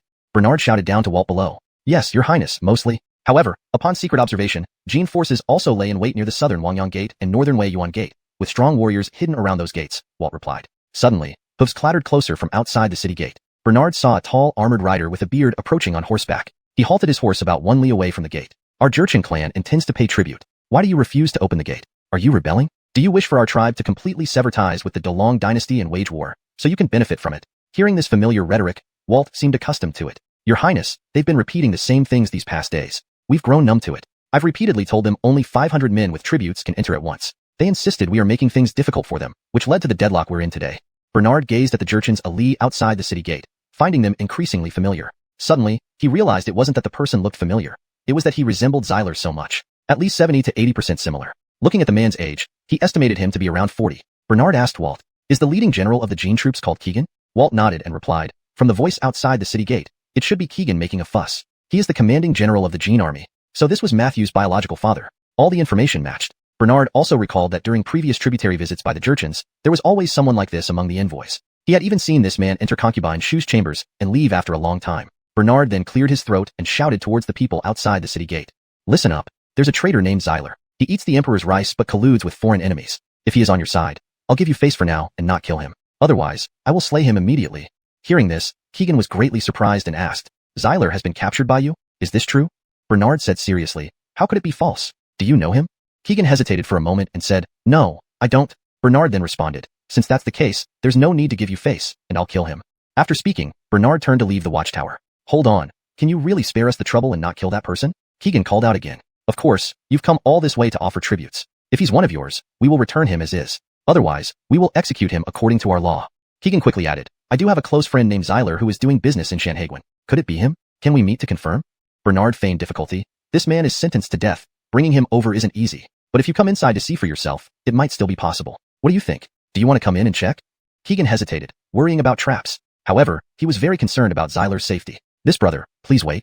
I need to consult Prince. If he agrees, I will go with you to meet Xyler. If it turns out to be the Xyler you mentioned, he is closely related to Prince and cannot be handled carelessly. Go fast and come back fast. I'll give you the time it takes to drink a cup of tea. After a cup of tea, if you haven't returned, we will execute Xyler. Having spoken, Bernard did not give Keegan another chance to speak and turned to leave the watchtower. Walt, puzzled about Bernard's plan, asked, Your Highness, did you really capture Xyler? Who is he? No, Xyler is Keegan's son and Prince Austin's nephew. I just wanted to trick him into coming into the city alone. Walt immediately gave a thumbs up. Your Highness, what a clever plan. Capturing their commander would weaken their fighting strength by half. Bernard shook his head. I just want to confirm whether Matthew is truly illegitimate. I can't let father wear a green hat in ignorance. Walt? This was Bernard's usual strategy of playing dumb, not attributing his own strategies and executions to his intelligence, but to his unpredictable and unreasonable foolish nature. By doing so, he could indirectly flatter Alexander. This matter would eventually reach Alexander's ears. Chapter 119. I can't take it anymore. This king refuses to keep up the act. Walt asked with doubts. Your Highness, will that Keegan really enter the city alone? I just can't believe he would do something as foolish as delivering himself. Bernard said confidently. Rest assured. After raising another man's son for so many years, his real father will be worried about his own flesh and blood being killed by a fool when discovered. He has to come and see. And now the city gates are sealed off. It is difficult for Keegan to contact Xyler, and thus may not know the deceit yet. Walt nodded, but thought in his heart. The second prince seems quite smart at this moment. Is the real him the clever one, or the muddled one? At this moment, hoofbeats echoed from outside the city gate. Hurry, open the city gate. I, Keegan, wish to meet Xyler personally. Our great hunt leader has said that if you release Xyler and ensure safe passage out of the Shanghai ancient city for both of us, we shall retreat 10 miles away. Bernard inwardly mocked. That Jurchen giant Austin is indeed cunning. He didn't promise to retreat, but only stated 10 miles away. It suggests he intends to keep things deadlocked. Moreover, their night raid on the city gate hasn't happened yet, no result determined, and they wouldn't leave easily. Bernard then recalled what Selah had entrusted Eugenia to convey. The elderly Lady Dawson said that although Xyler keeps his word, he is extraordinarily sly. In other words, he might have some tricks up his sleeve. Indeed, retreating 10 miles means he will only stay 10 miles away. Seeing Bernard muttering to himself, Walt did not interrupt, ordering a soldier to check the situation on the watchtower first. Report to the general, there is only one Gene soldier on horseback outside the city. Good, let him in. Then the wide city gate opened slightly enough for a single horseman to enter. Once inside, the gate was quickly closed again. The Gene man looked around at the three standing in the center and the guarding soldiers. He felt that the youth in the middle was tall and imposing with clear eyes, dressed casually, sword on waist, radiating an extraordinary demeanor. Finally, he couldn't help but sneer. Truly cowards. Even welcoming an envoy dares to open only such a small gate, as if afraid we will devour you. Bernard scrutinized Keegan closely, finding him more like Xyler up close, at least 9/10 alike. Walt, without yielding, retorted. If you were brave enough, why did you need tens of thousands of troops to escort tribute? Wouldn't 500 men suffice? Keegan argued. We did this to show our sincerity. It's just you who don't have the virtue to accept it. I think later I'll tell the great chief, this dragon dynasty doesn't even deserve our tribute and courting. Why don't we settle in peace in a corner and enjoy our own tributes instead of wasting them year after year? Bernard, watching Keegan speak insincerely, laughed coldly. This fellow is quite the bragger, clearly conspiring inside and out to raid the city tonight. Yet here he pretends so delicately. Why don't you call your people the Green Tea Tribe? Bernard replied. The Green Tea Tribe? What does that mean? Keegan asked. Nothing much, just means you guys are very good at pretending. Let's go. Bernard turned and walked toward the city. Driven by urgency to see his son, Keegan immediately spurred his horse to follow. Oriental Choshing and Walt, seeing Bernard walking without a horse, also followed behind Keegan's horse. This brother, is the place where Xyler is imprisoned very close? You seem to be planning to walk, Keegan asked, already feeling anxious inside. Walking so slowly, he could hardly wait. Sending a message now would be too late. Moreover, Walt had become wary recently. Any pigeon passing through the Shanghai ancient city was shot down to prevent communication between inside and outside the city. Therefore, Keegan hadn't been able to contact Xyler for a day or two, not knowing how he was doing now. Even the plan to raid the city gate tonight was plotted several days ago via pigeon. The underdeveloped information system sometimes had its benefits, creating information gaps. Bernard planned to use these gaps to trap Austin tonight ideally. Based on Keegan's words, Bernard guessed Austin was in the Gene encampment outside the city. Bernard did not reply immediately but stopped and turned to look at Keegan. Why stop? Keegan asked Bernard while holding his horse. At this moment, Keegan was already faintly sensing danger and traps. We're here, right at this spot. Keegan, will you surrender quietly, or do I need to subdue you by force? Bernard crossed his arms, looking at Keegan with confidence. Keegan was furious. What nonsense! You deliberately lured me in to capture me. Let me tell you, if the Great Hunt does not see me leave safely through the Weiyuan Gate within half an hour to coordinate with them, they will order an attack on the city. Even if you have walls of copper and iron, we can still break through. Besides, we are envoys delivering tribute. If you dare touch a hair on my head, are you not afraid of being ridiculed by the whole world? Keegan's sarcastic remarks aimed to intimidate the great dragon dynasty with its reputation for etiquette and protocol, hoping it would be fearful and perhaps yield. However, he was dealing with Bernard, a man who was foolishly honest and quick-tempered. How could he be reasoned with normally? Bernard knew about their plan to raid the city tonight and would not launch an attack now. It was obvious that the other side was bluffing. Suddenly, Bernard became agitated, grabbing his own hair fiercely, roaring savagely. I can't take it anymore. I really can't stand these kinds of people, Jericho thought. The Murphy's insanity seems to be flaring up again. Walt thought, indeed, as outsiders say, the Murphy is foolishly illogical and without method. Keegan sneered, clearly just a big fool. Bernard continued to pull his hair, saying, this king won't pretend anymore. A matter that should be settled with one punch has been dragged out for 10 days to half a month, and to drag me all the way here for nothing. Keegan, here comes my move.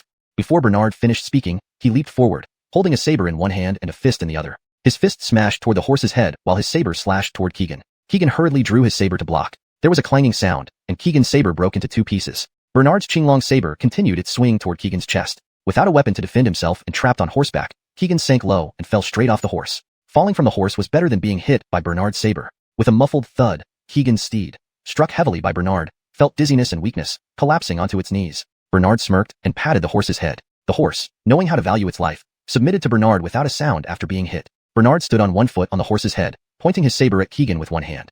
Chapter 120. No more hesitation after killing. We all know you're taking this opportunity of sending tributes to bring your 100,000 cavalry troops into the pass. You speak in chitin language from morning till night, uttering nonsense, like a sow wearing a bra, one thing after another. All in all, you just want us to open the city gates for you to come in and rob us, and take the territory that our Yun family ancestors fought hard for. You are really like Ding Dang's pocket, capable of containing anything. Even at this point, you still try to act honorably and guilt trip us. You are truly making Nausea feel welcome at home. Nausea to the extreme. Seeing the situation, Jericho said with a smile, this is indeed Murphy. Walt then asked, is this how Second Highness should be? Keegan had never seen such an abusive person before, and he was dazed for a moment before he could get up from the ground. Bernard, whoosh, placed the green dragon saber against Keegan's neck and shouted, speak. Will you surrender the tribute and withdraw your troops, or will we fight? It's impossible for us to open the city gate for you willingly. Choose one. No tricks. Keegan immediately realized that today he had met a tough opponent. He decided to stiffen his neck and said, killing or sparing me is up to you. The Khan doesn't need one more or less of me. Whether to attack the city or not is also up to you, Great Hunt. Walt had long been fed up with Keegan's daily shouting outside the city gate. He stepped forward with his sword and said, you dog, do you really think we don't dare to kill you? You've been shouting outside the city gate for days, driving us crazy. If I hadn't wanted to avoid initiating conflict for the sake of the mic, I would have shot an arrow through you long ago. I wish you'd declare war first. I'm ready to face you. Even if it means dying in battle, I fear nothing. Bernard laughed. With this barrier broken, everyone felt relieved, especially Walt, who was clearly taking advantage of the moment to vent. Keegan was obstinate, firmly believing that they wouldn't dare to kill him. Emph, you don't dare to kill me, nor can you kill me. We came to pay tribute. If you kill me, you'll be the ones declaring war. You won't be able to explain this to your emperor. Just let Grandpa go, and I'll put in a good word for you. Perhaps we can live in peace for a few more years. Peace my ass. Bernard cursed and chopped off Keegan's head with one stroke. Keegan's head rolled on the ground for a few circles, leaving a long trail of blood wherever it went. His eyes hadn't even had time to close before he died. Now there's no need to hesitate anymore. Send the declaration of war. After saying this, Bernard used the tip of his saber to lift Keegan's head, sked twice, and said, even if Linda manages to escape the palace, she can only be a widow now. General Deng, order someone to hang Keegan's head on the watchtower. Then, give me pen and ink. I need to write a declaration of war. Declare war? Second Highness, you're really going to declare war on the Jin troops? Walt knew the matter was serious and still needed clarification. Bernard nodded seriously and said, my declaration of war is between myself and Austin. This? Walt hesitated. He really feared that Bernard might suffer some mishap when fighting Austin, which would be hard to explain to Alexander. General Deng, I am the pacification envoy. Do you want to disobey the imperial command? Since Bernard put on his airs, Walt couldn't say anything more. He immediately ordered someone to hang Keegan's head at the top of the watchtower. Bernard wrote the letter on a temporary wooden table. After a while, Bernard put down the brush satisfactorily. When Walt and Jericho looked over, they couldn't help but laugh and cry. Austin, you damn dog, come and fight me. From the second prince Azielwang of the Long Dynasty, written by your grandfather. The handwriting was rather messy. As a Chanurachura, person from another time, Bernard couldn't write in the elegant style of ancient times, and being used to ballpoint pens, he couldn't write beautiful calligraphy either. To maintain the appearance of madness, writing this way was perfect. Only this style suited Murphy. Bernard took a bow and a long arrow from an archer and fixed the declaration of war to the arrowhead. Then, he climbed up the watchtower and shot it toward the camp 3 li away. At that moment, in the camp 3 li away, a sturdy man in leather clothes adorned with animal bones sat drinking wine from a large bowl, one hand holding his thigh, sitting at a low table. This man was none other than Austin, the great Khan of the Jurchen clan and leader of the Jin army. Report, Great Khan, General Nayland has been killed, and his head has been hung on top of the watchtower. What? Who dares to be so bold and isn't afraid of us attacking their city? We will wait until tonight, when the special forces inside the city capture the gate, and then we'll charge in and conquer Central Plains, avenging General Nayland. Just as Austin finished speaking, another scout rushed in urgently. Report, Great Khan, this arrow and letter were shot from within the city. The scout presented the long arrow and letter to Austin. Great Khan, the person who shot this arrow directly from inside the city hit our camp's entrance. Oh, shooting 3 li away. It seems this person has quite some strength, enough to match our strong men. Austin said this as he took the letter. Upon reading Bernard's letter, he immediately slammed the table and began cursing. At the same time, he tore the letter into shreds. How dare he, calling himself a country of etiquette, yet his writing is sloppy and insulting. The Murphy of the Long Dynasty has no right to challenge me, the Great Khan. Austin's military advisor Jace promptly spoke up. Great Khan, I have heard about this Murphy of the Long Dynasty. Tell me more. This Murphy was born from Alexander's drunken liaison with a palace maid, so he holds little status or power in the court. Apart from being tall and imposing, he is not very intelligent, perhaps even considered a fool, thus not worth fearing. Humph, I think he is indeed a fool. No one dares to challenge the Great Khan but him. To challenge me with a war letter is to invite death. What do you suggest? Should I meet him or wait until tonight to seize the city gate? Jace rotated his nearly closed eyes, which were so small they seemed unable to open. Great Khan, I suggest engaging in a battle to gauge his abilities, which will also help conceal our actions tonight. Think about it. We've been stationed here for over 10 days without any action. They would naturally suspect we are up to something behind their backs. Engaging in a battle might relax their vigilance. With your prowess, capturing that Murphy can be used as leverage against the Long Dynasty court. Austin nodded in agreement and said, then advisor, right back to them. Challenge their Murphy to meet at the entrance of Wei Yuan Gate. I want to personally meet this big fool. A head delivered willingly must be taken. Understood, Great Khan. I'll handle it right away. Thus, Jace wrote the letter, and Austin copied it onto an arrow and shot it back into the city. While Bernard was waiting inside the city for a reply, a long arrow fell from the sky, which he caught swiftly in his hand. Chapter 121. Where did the Murphy learn such excellent martial arts? Bernard finished reading the note and immediately stood up. Murphy, what does the letter say? Walt asked. I'm going to meet that Austin at the entrance of Wei Yuan Gate right now for a fight. However, this fight comes with conditions. General Ding, please open a small gap in the gate to let me go out and face him. Walt was still hesitant upon hearing this. General Ding, whether I live or die, win or lose, it has little impact on you. You should know. I am the pacification envoy, and you must obey my orders. When Bernard put on his official airs, Walt didn't dare say much more. Let the Murphy and I pass. Without my permission, no one is to open the city gates. Understood? Yes, General. After giving instructions, Walt accompanied Bernard toward the city gate. Count me in. I want to watch the battle on sight. After all, my duty is to protect the Murphy. Jericho also walked to the city gate. A narrow gap opened in Wei Yuan Gate, and the three men stepped outside before the gate quickly closed again. It was late autumn turning into early winter, and Shanhaiguan being in the northeastern region, occasional snow had begun to fall. As soon as they exited Wei Yuan Gate, a bitter cold wind blew, and light snowflakes began to fall from the sky. Murphy, the weather in Shanhaiguan can change suddenly. Snow can start at any moment. Especially this time of year, heavy and light snows alternate. Austin chose this opportunity to challenge us because he knows most of our soldiers are from central China. Unlike their men from beyond the pass who have practiced boxing and hunted in the snow since childhood, acquiring skills to move freely in icy conditions. This way, the harsh winter weather weakens our forces while strengthening theirs. Bernard nodded, realizing that Austin had planned this confrontation during this season intentionally. Murphy, although Austin is already over 50, he remains vigorous and strong. He still takes new concubines every month and has fathered many children. So, you must not underestimate him. I don't mean to dampen our morale, but Austin's martial skills haven't diminished with age. I understand, General Ding. Rest assured, I will handle it appropriately. Bernard thought about Selah's instructions and the brocade sachet she gave him, which he still kept in his bosom. What use does this sachet have? Selah had said that it shouldn't be opened unless absolutely necessary. So, he decided to keep it for now. Jericho wrapped his thin outer garment tightly around him and said, Winter here is much colder than in the capital. Murphy, you must be very careful. If necessary, I can take your place. Bernard looked at Jericho. Don't worry. I still have a hot bride in Kong, heated brickbed, waiting for me back home. I'm not going down so easily. Who says I won't match up against Austin? Murphy, I never meant to imply that. My responsibility is to ensure your safety. Okay. The sound of approaching horse hooves interrupted their conversation. Bernard saw a hulking man, bear-like in stature, riding a horse even larger than Adriano High coming closer. That man was undoubtedly Austin. Austin wore only a sleeveless top, and 4 other similarly clad men followed behind him. Upon reaching them, Austin halted his horse. With folded arms, Bernard exuded an aura of inviolable authority, matching Austin's intimidating presence. Are you the second prince of the Great Dragon Dynasty? Austin asked condescendingly, filled with disdain. That would be me, Bernard replied. Austin's expression changed, then he laughed loudly. After all, you're just a mouthy kid who doesn't know better. If I were still the Great Khan 20 years ago, speaking to me like that would have cost you your head by now. You can treat me the same way you would have 20 years ago. Enough talk. Let's settle this with a fight. If I win, you leave behind the tribute. Any shortfall must be made up later. Then go back to Liaodong quietly and continue paying tribute every year, obeying my commands. The boy speaks big words, but you might not live long enough to take our tribute. In fact, we didn't bring any tribute at all. Those chests are empty. Our mission is to march south and take over your kingdom. Who would still give tribute after that? The only thing I regret is personally sending my pregnant sister to your emperor father. If I feel guilty, it has been for 18 years, watching my own younger sister unable to be with the man she loves. This time, after we take over your kingdom, I will bring my sister back and elevate her to the rank of senior princess. As for your dog-faced emperor father, with so many beauties in his harem, he still continues to take new concubines. My sister is often left alone in bed. I will castrate that dog-faced emperor and let him suffer through the rest of his life. Stop right there. Bernard raised his hand to stop Austin. The more you talk, the more ridiculous you sound. Someone who can't even get past Shanhaiguan is dreaming about seizing someone else's kingdom and cutting off their means of reproduction. You are seriously delusional. If Shanhaiguan were so easy to breach, Mike Donnie and Taiji wouldn't have needed Aziel Sangwe's help to open the gate in the previous life's history. Unless there was a traitor within the Great Dragon Dynasty colluding with the Gene soldiers. Austin, failing to gain any advantage verbally from Bernard, drew out the big knife behind his back and shouted, "Inexperienced boy, if you lose, you will obediently open the city gates and welcome my 10,000 Gene soldiers into the city. I'll spare your life. Otherwise, I will break your city gates today. It's a deal. Prepare yourself." As soon as Bernard finished speaking, he had already charged at Austin with the Green Dragon Crescent Blade. Today's battle would be tough, allowing no room for carelessness or cheating. Chapter 122.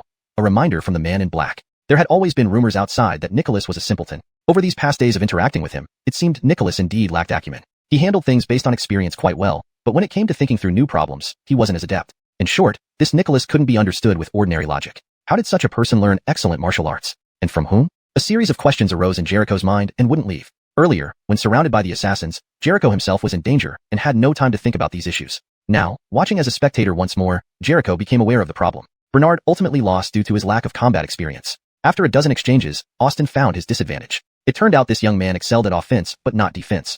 All he cared about was wielding his saber without any regard for the vulnerabilities in his lower body. Thus, Austin shifted his saber's edge, feinted an attack, and then kicked hard towards Bernard's abdomen. Bernard suddenly felt pain in his stomach and flew back several meters, finally landing on the thin snow. "Your Highness Murphy, are you alright?" Jericho hurriedly went forward to help Bernard. Bernard had grown up in the south in his previous life and saw northern snow for the first time today. His vision was disrupted by the dense snowflakes, and the weak sunlight reflecting off the snow made his eyes uncomfortable. As a result, he focused only on swinging his saber and neglected his lower body. "Boy, get up and continue. The match is over when you can't get back up," Austin taunted Bernard with a wave of his hand. Bernard rubbed his stomach and got up, saying sarcastically, "If that kick had gone any lower, this prince would have ended up like the Baron.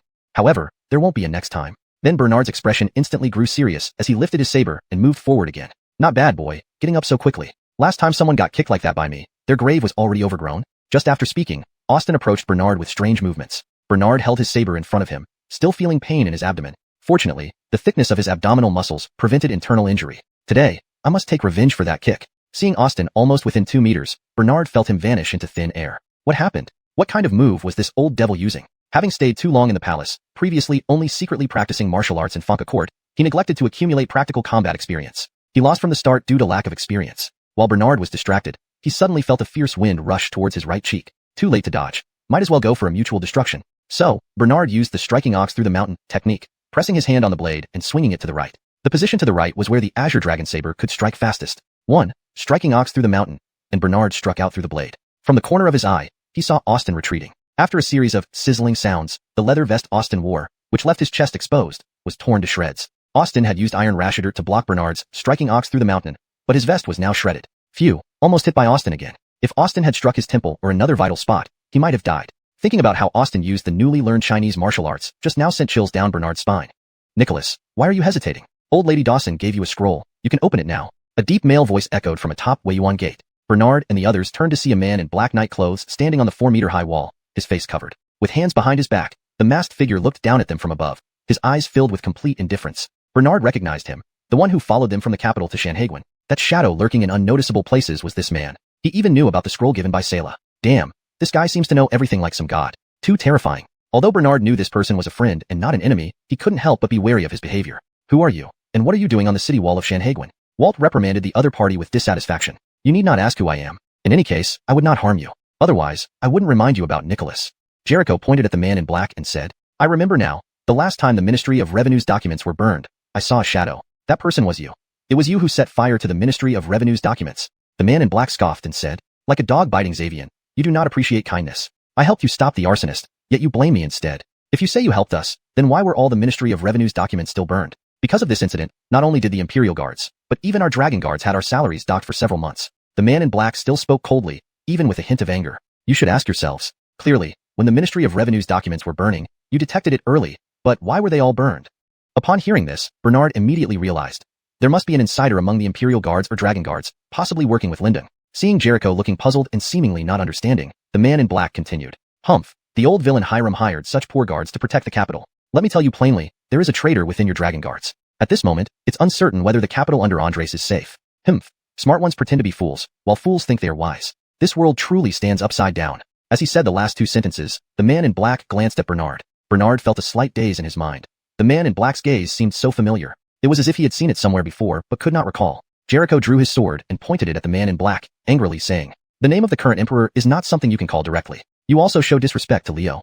The man in black grew angrier and said with disdain, "And Leo? Have you asked how your so-called emperor got his throne back then? How many of his own kind did he slaughter to secure today's imperial seat? The last thing I want to hear from people like you, trying to defend that old villain, is any talk about respect. At this point, Bernard had vaguely guessed who the man in black might be. The mad royal uncle from Yunxin Garden in the capital. But why did he follow them to Shanhaiguan? He seemed to be helping them secretly all along. He even appeared publicly just now to remind him to look at the scroll. Nicholas, after you read the scroll, you'll know how to fight Austin. I'll give you one last reminder. The most crucial move comes from the 224th technique of the Ezielgi divine skill. Farewell. After finishing, the man in black sprinted away on the city wall and leaped down at the weakest guarded spot, disappearing into the ancient city of Shanghai. Chapter 123, Breaking the Limits. Austin became impatient and urged, Yellow-mouthed child, quickly look at your so-called secret plan and see if it can really save your dog life. Bernard didn't have the mood to deal with Austin, hastily took out the secret note and opened it. Inside was a piece of paper with words on it. To subdue Xiongba, you must break the rashafting shadow technique, which can be done using the lion's roar skill. After reading it, Bernard felt a chill down his spine. He had never learned the lion's roar skill. Murphy, do you know the lion's roar? Jericho, seeing the note, asked softly. Bernard shook his head. Then what about the move 224 that the black-clothed man mentioned earlier? Shouldn't you know that? Jericho asked again. At this moment, an idea flashed in Bernard's mind. The Ezielgi divine skill has a total of 108 forms, all of which are basic moves for beginners. However, if these forms are combined in different ways, they can create countless miraculous skills, hence the name Ezielgi divine skill. To put it simply, the 108 forms of the Ezielgi divine skill are like 7 musical notes. By rearranging these 7 notes in different orders, one creates different songs. The same logic applies to the 108 forms. Yes, the second form of Ezielgi divine skill is lifting chi from the dantian. 22 means performing the lift twice consecutively. The fourth form is the most basic exhalation technique. I understand. Immersed in the sea of Ezielgi divine skill, Bernard's body began to execute the corresponding techniques. Austin lifted his long saber and roared as he charged straight toward Bernard, shouting, Boy, prepare to die. Seeing this, Jericho was greatly alarmed. Austin might be intending to kill him, and things were looking dire for the Murphy. With resolve, Jericho pulled out his sword, ready to assist at the cost of his own life, fulfilling his mission. Walt also hesitantly drew his sword. Just as Austin approached within 2 meters of Bernard suddenly opened his mouth and let out a thunderous roar that shook the earth. Austin's long saber flew out of his hand, landing over 10 meters away and sticking into the ground before swaying slightly. Austin himself was thrown several meters away, crashing to the ground. Ha ha ha. Laughing heartily as he got up from the ground, Austin looked at Bernard with great interest. At this point, Bernard had already finished his technique. Still trembling from the breakthrough in discovering this new realm and using Lion's Roar for the first time, Bernard's body shivered slightly. This was the reaction of a person who had surpassed their physical limits. Boy, this is the clever strategy given by that old woman. But I suppose you were learning it on the spot, weren't you? No matter what skill you show off today, you will ultimately lose due to lack of experience. To be fair, I will continue using the new Chinese martial arts I've learned to fight you. If you win me, we will immediately retreat and pay double the tribute from last year. From now on, our Jurchen people will treat your dragon dynasty respectfully. If you lose, you must commit suicide here, and the city gate must be opened immediately. Boy, let's start the battle. After speaking, Austin suddenly moved so fast that he almost disappeared from view. Bernard and others could only see the snow being swept away wherever he passed, as if there were an invisible person moving through the air. Using this move again, Austin was practically asking to be beaten. A wicked smile appeared on Bernard's face, still running the Ezielgi divine skill according to the key points of 224. Though his first lion's roar had drained all his strength, it also broke through his physical limits. If he pushed himself to the limit again, would it result in another breakthrough or directly defeat Austin? At least he was sure it would be even more powerful than the first time. Austin, you're going to lose today because of your arrogance. If you used your usual skills, I might not have been your match, but you're too full of yourself. Roar. Another burst from Bernard was so intense it tore his throat apart. This time, before Austin could approach Bernard, he was swept away by a tremendous wave, flying 100 meters away and 5 to 6 meters high. Finally, Austin crashed heavily to the ground, spitting out a large mouthful of blood. He could feel severe damage to his internal organs and broken bones. As the earth returned to its original state, a long yellow mud road appeared in front of Bernard, flanked by snow swept aside by the sound waves. Bernard laughed but then spat out a large mouthful of blood, staining the yellow mud ground red. We descendants of Yin and Danying, soldiers of China, should live as heroes and die as mighty spirits. PFFF. Bernard spat out another mouthful of blood. Then everything went dark before his eyes, and he collapsed on the ground. Austin was in no better shape. He had to be carried back to the camp by 4 strongmen. Before leaving the Weiyuan gate, Austin looked at the unconscious Bernard and smiled, saying, Truly a remarkable lad. I, Austin, haven't seen such a formidable person for many years. We Jurchen people lost. Old dog dang, you should be thankful to have such a Murphy. I, Austin, agree to retreat my troops. However, this retreat is only because of this Murphy. If I don't see this Murphy become emperor within my lifetime, I will surely try every possible way to invade central China again. But if this Murphy becomes emperor, I can let your dynasty long rule without taking over it. Then, Austin slumped onto the stretcher, gazing at the sky, murmuring, Live as heroes among men, die as mighty spirits among ghosts. If there are such heroes as enemies, why must one enter central China? After waiting until Austin's group moved far away, Walt hurriedly called the soldiers to open the city gate and send Bernard inside for treatment. In the capital city, after Bernard left the capital, Ambria began investigating all the trade caravans under the name of the Brody, confirming that the Brody's caravans had no issues.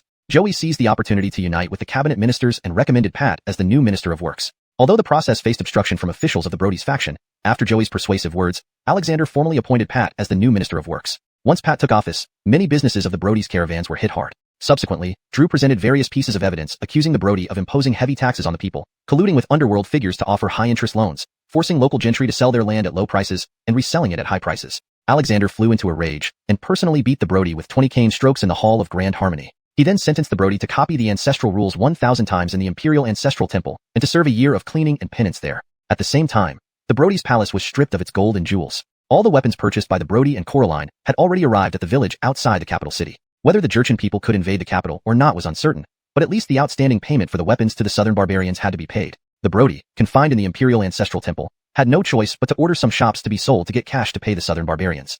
Ambria, disguised as a merchant, negotiated extensively. After haggling, Ambria bought most of the Brody's trade caravans for 60% of their value. Thus, Bernard's plan to expand southward had preliminarily laid a solid foundation. However, on the morning after the second day of mourning for the Baron, Alexander received an urgent letter from Sanhaguin. What? The Murphy is severely injured and unconscious. Upon reading the letter, Alexander was so shocked that he leaped up from the dragon throne.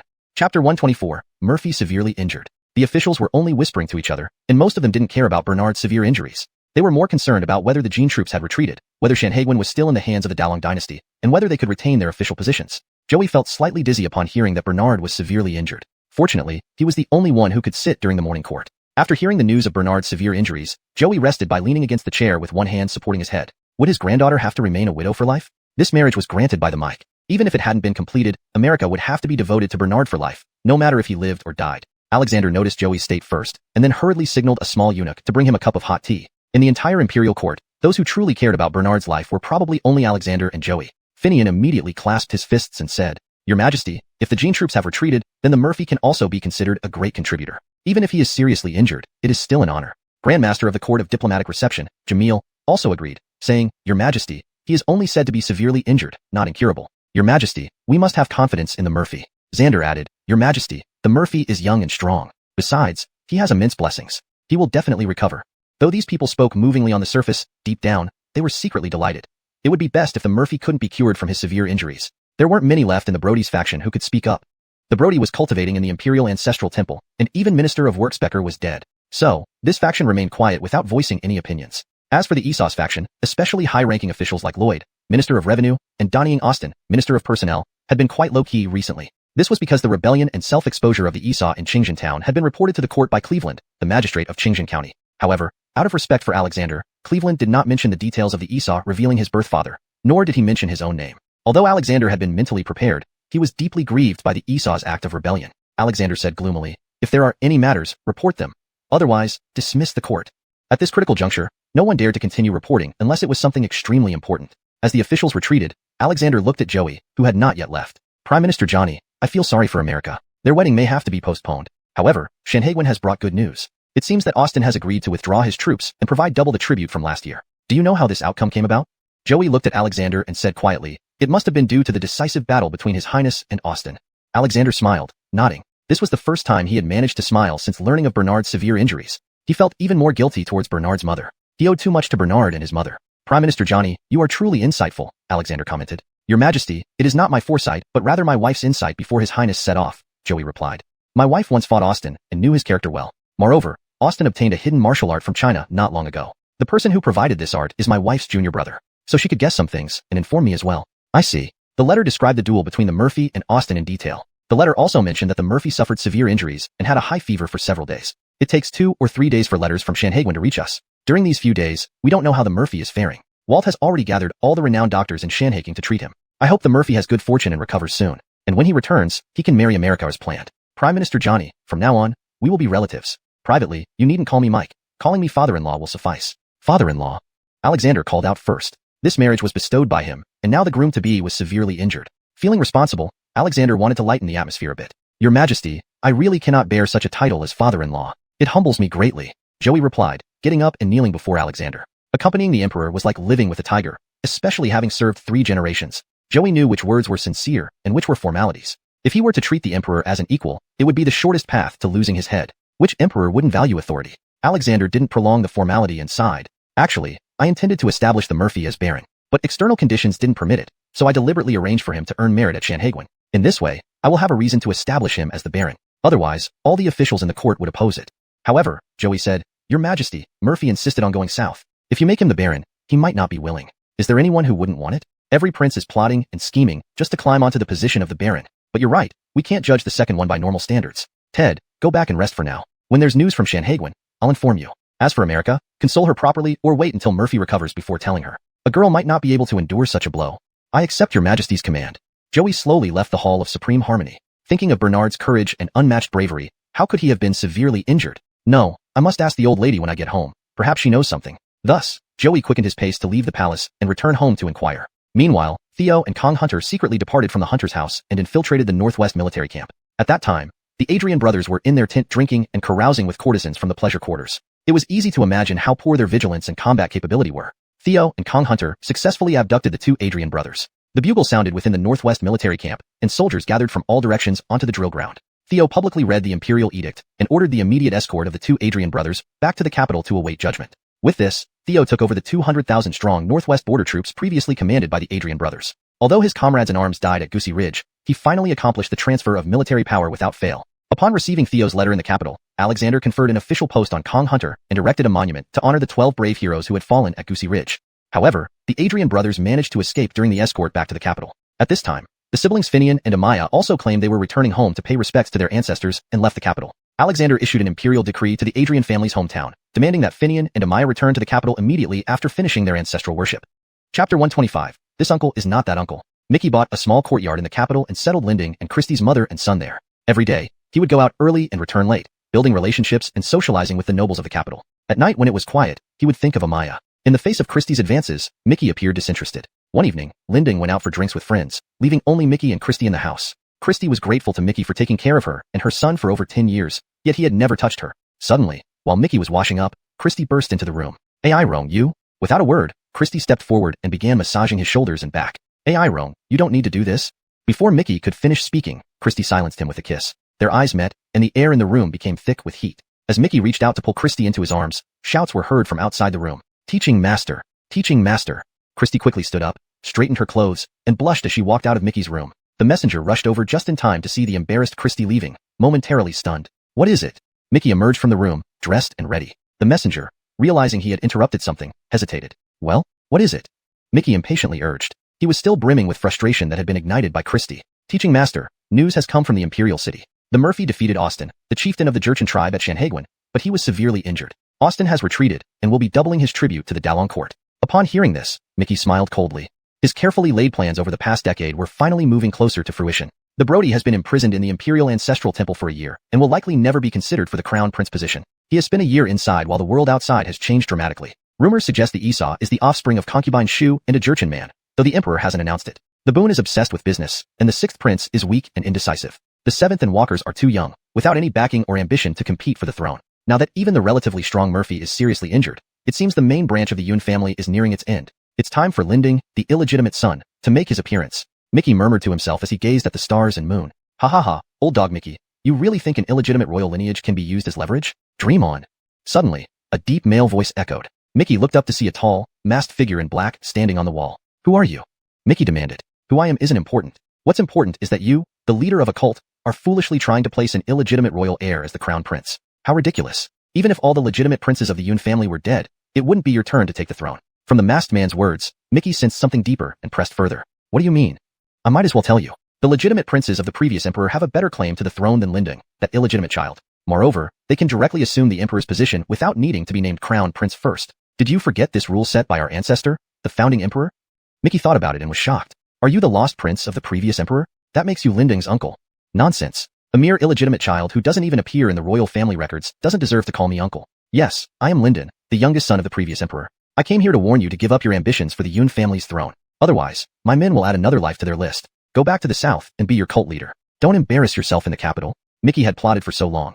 He wouldn't be deterred by Linden's threats. Suddenly, Mickey launched a hidden dart at Linden. Linden, agile as ever, caught the dart accurately. "So it seems you're willing to get involved. Don't blame me for being ruthless." With that, Linden leaped into the courtyard and engaged Mickey in battle. Christie, hiding inside, listened to their conversation and watched the fight, remaining silent. At this moment, Christy suddenly understood why Mickey had treated her so well all these years. After several rounds of combat, Lyndon was eventually defeated. Lyndon was only 18, barely older than Bernard by a few months. His martial skills were not bad, but due to lack of combat experience, he still managed to escape unscathed. However, this uncle is not that uncle. Lyndon was the last son of the late emperor, also a royal uncle who had been wandering among commoners. As for the deranged royal uncle in Yunshin Garden, he was older and a prince who failed in competing for the throne against Alexander. This matter will be discussed later, as it deserves a more detailed narration. The connection between the deranged royal uncle in Yunshin Garden and Bernard will also be mentioned in detail later on. After Lyndon fled, Mickey went to knock on Christie's door.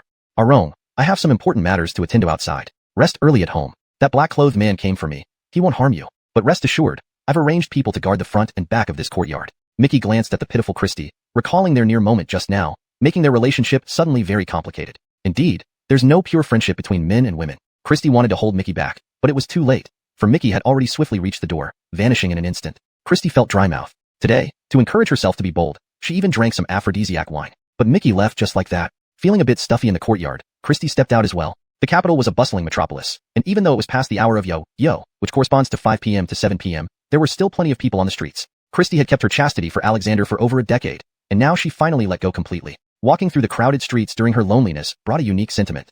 As she strolled along, Christie spotted a milk wine shop. Not only did they sell milk wine, but they also offered freshly cooked milk wine eggs and pork trotters, piquing her interest. The shop was nearly full, but Christie noticed a middle-aged soldier eating pork trotters at a corner table, so she approached. "Sir, may I sit here?" The man eating pork trotters was none other than Ewan. Ewan looked around and nodded, pulling out a stool for Christie quite gentlemanly. "Please sit." As Ewan spoke, he raised his head and was instantly captivated by Christie's heavenly beauty.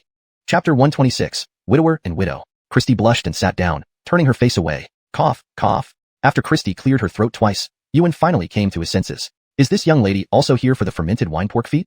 It can be tried as well. I heard that this fermented wine was introduced to the capital from the south only in the past couple of years, still quite rare. Never expected there would be so many ways to cook it. Why don't I treat you?" "Innkeeper, another bowl of fermented wine pork feet with 2 extra eggs." "Thank you, sir, but I'm afraid I can't finish so much. Besides, we're strangers. How could I let you pay?" Ewan shook his head. "After getting acquainted, we're no longer strangers. My name is Ewan. May I have your name, miss?" "My name is Christie."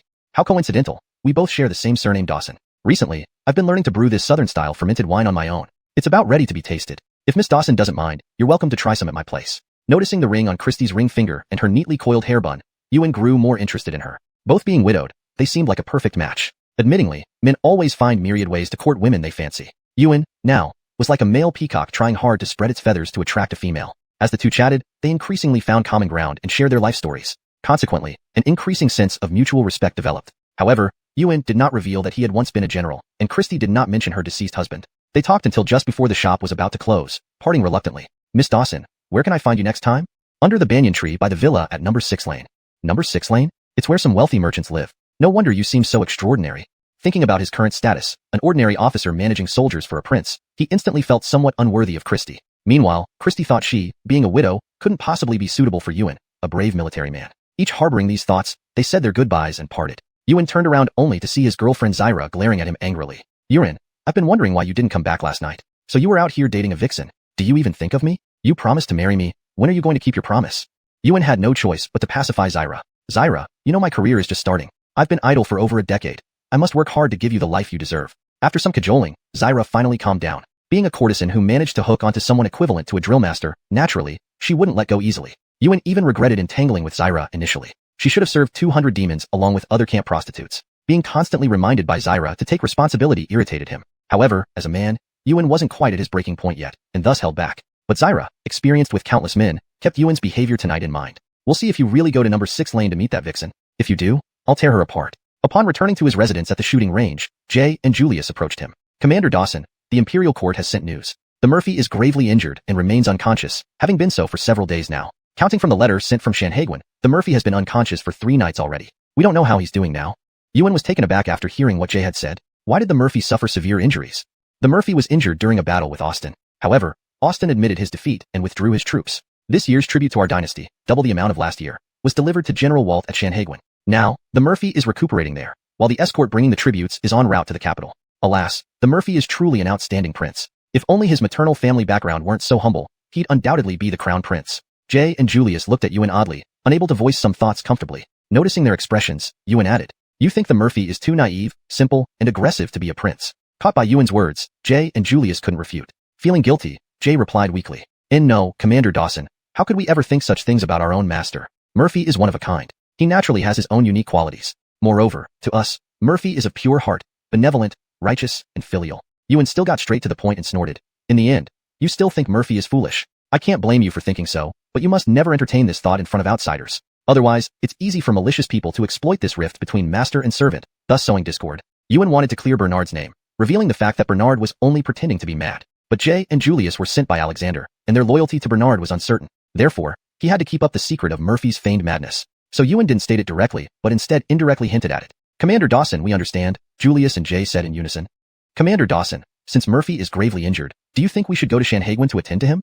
Jay asked again. Yes, you must go personally. No matter whether Murphy is conscious or not, you must protect him. With the death of the Baron, many sinister figures have emerged in the capital vying for succession. Though Murphy doesn't want to vie for the throne, we can't guarantee that those with ill intentions won't try to silence him. Pack up immediately and ride to Shanhaguan to meet and escort Murphy. Following Ewan's instructions, Jay and Julius quickly packed up and rode towards Shanhaguan under the cover of night. At the general's residence in Shanghai Ancient City, Bernard lay on a large bed, wearing nothing but his underwear, his face pale and eyes tightly shut, beads of sweat trickling down his forehead. It had been 6 days since he lost consciousness. During these 6 days, he remained in a semi-comatose state, his mind continuously bombarded by strange images. A face resembling Alexander, a kind and gentle woman's visage, a small child practicing martial arts. These scenes flickered endlessly, switching back and forth. Bernard felt waves of pain surging through his head. Though he hadn't opened his eyes during these 6 days, Jericho fed him gruel to ensure he could continue eating normally. This kept him from being starved and emaciated after lying in bed for 6 days. A doctor who looked ethereal, with white hair and beard, was examining Bernard's pulse. The doctor sighed as he frowned, causing Jericho and Walt nearby to grow increasingly anxious. Jace, however, watched on gleefully. Chapter 127, Catalepsy. Finley occasionally raised his head to steal a glance at Bernard, who lay on the bed, over the doctor's figure. It would be best if this foolish prince never woke up. Seeing the situation, Jericho deliberately stepped forward a bit, blocking Finley's view. Finley unhappily turned around and muttered softly, "If you won't let me see, then so be it." Jericho turned to give low instructions to the other 3 dragon guards. "Watch out for this Minister of Rights, Finley. Never let him get close to the Murphy. This dog is not a good man. You must stay by the Murphy side every day and ensure no one else harms the Murphy. The Emperor will have surely received news of the Murphy's severe injury. We can only do our best to treat him here. We'll wait and see if Leo will send capable physicians to treat the Murphy." The doctor who was taking Bernard's pulse stood up and started packing away the medical kit. "Dr. Donnying, how exactly is this young master's condition?" Walt quickly grabbed the doctor's hand anxiously. Bernard had been severely injured on Walt's territory, and Walt felt he could hardly explain this to Mike Junker, risking the extermination of 9 generations of his family. "Alas, General Ding, there's nothing much I can do. Although this young master's throat was ruptured due to tremendous impact and only the trachea was injured, the force also impacted his brain upwards, and he might never wake up, though he won't die. If fed some liquid food, he can still maintain life. But it is very difficult for him to regain consciousness." Though Walt had been mentally prepared, he still felt deep despair. Well, just wait for the Emperor's orders and punishment. Walt sighed deeply. It seems the second Godric has fallen into a state of catalepsy. According to ancient records, those with catalepsy are not entirely unable to awaken. They just need time. "Dr. Donnying, thank you for your hard work." After saying this, Walt pushed some silver coins into the doctor's hand. "General Ding, this is inappropriate. Since this young master was injured fighting for Shanghai Ancient City against the Jurchen Khan, old lady would not accept money even if she could save the young master. Especially now that I haven't saved the young master, I have no right to take this money. However, General Ding, you may try letting the young master's relatives communicate with him as if he were uninjured. Perhaps it will bring a miracle. Goodbye." The doctor refused the consultation fee and left. Walt watched the departing figure of the doctor and said, "This is already the 8th doctor." All 8 doctors, grateful for the Murphy's act of saving the city, did not accept any fees. "How rare it is for our great long dynasty to have so many righteous patriots," Jericho said. "The Murphy will surely turn adversity into fortune." Then, after probing the gruel brought by the maid with a silver needle to ensure it was non-toxic, Jericho personally fed Bernard. In fact, Bernard was very conscious, but remained stuck in his colorful dream world. He could clearly hear what Walt, Jericho, and others were saying nearby. More surprisingly, he discovered that his memories before the age of 8 were sealed. These early memories recorded his joyous days playing with a deranged uncle, building strength, and learning martial arts. At this moment, Bernard finally understood where he had learned his martial skills from. However, why was this memory sealed until this injury opened it? But Bernard soon found the answer within his colorful dreams. "It turned out that I lost my memory while cultivating the limitless divine art taught by the deranged uncle.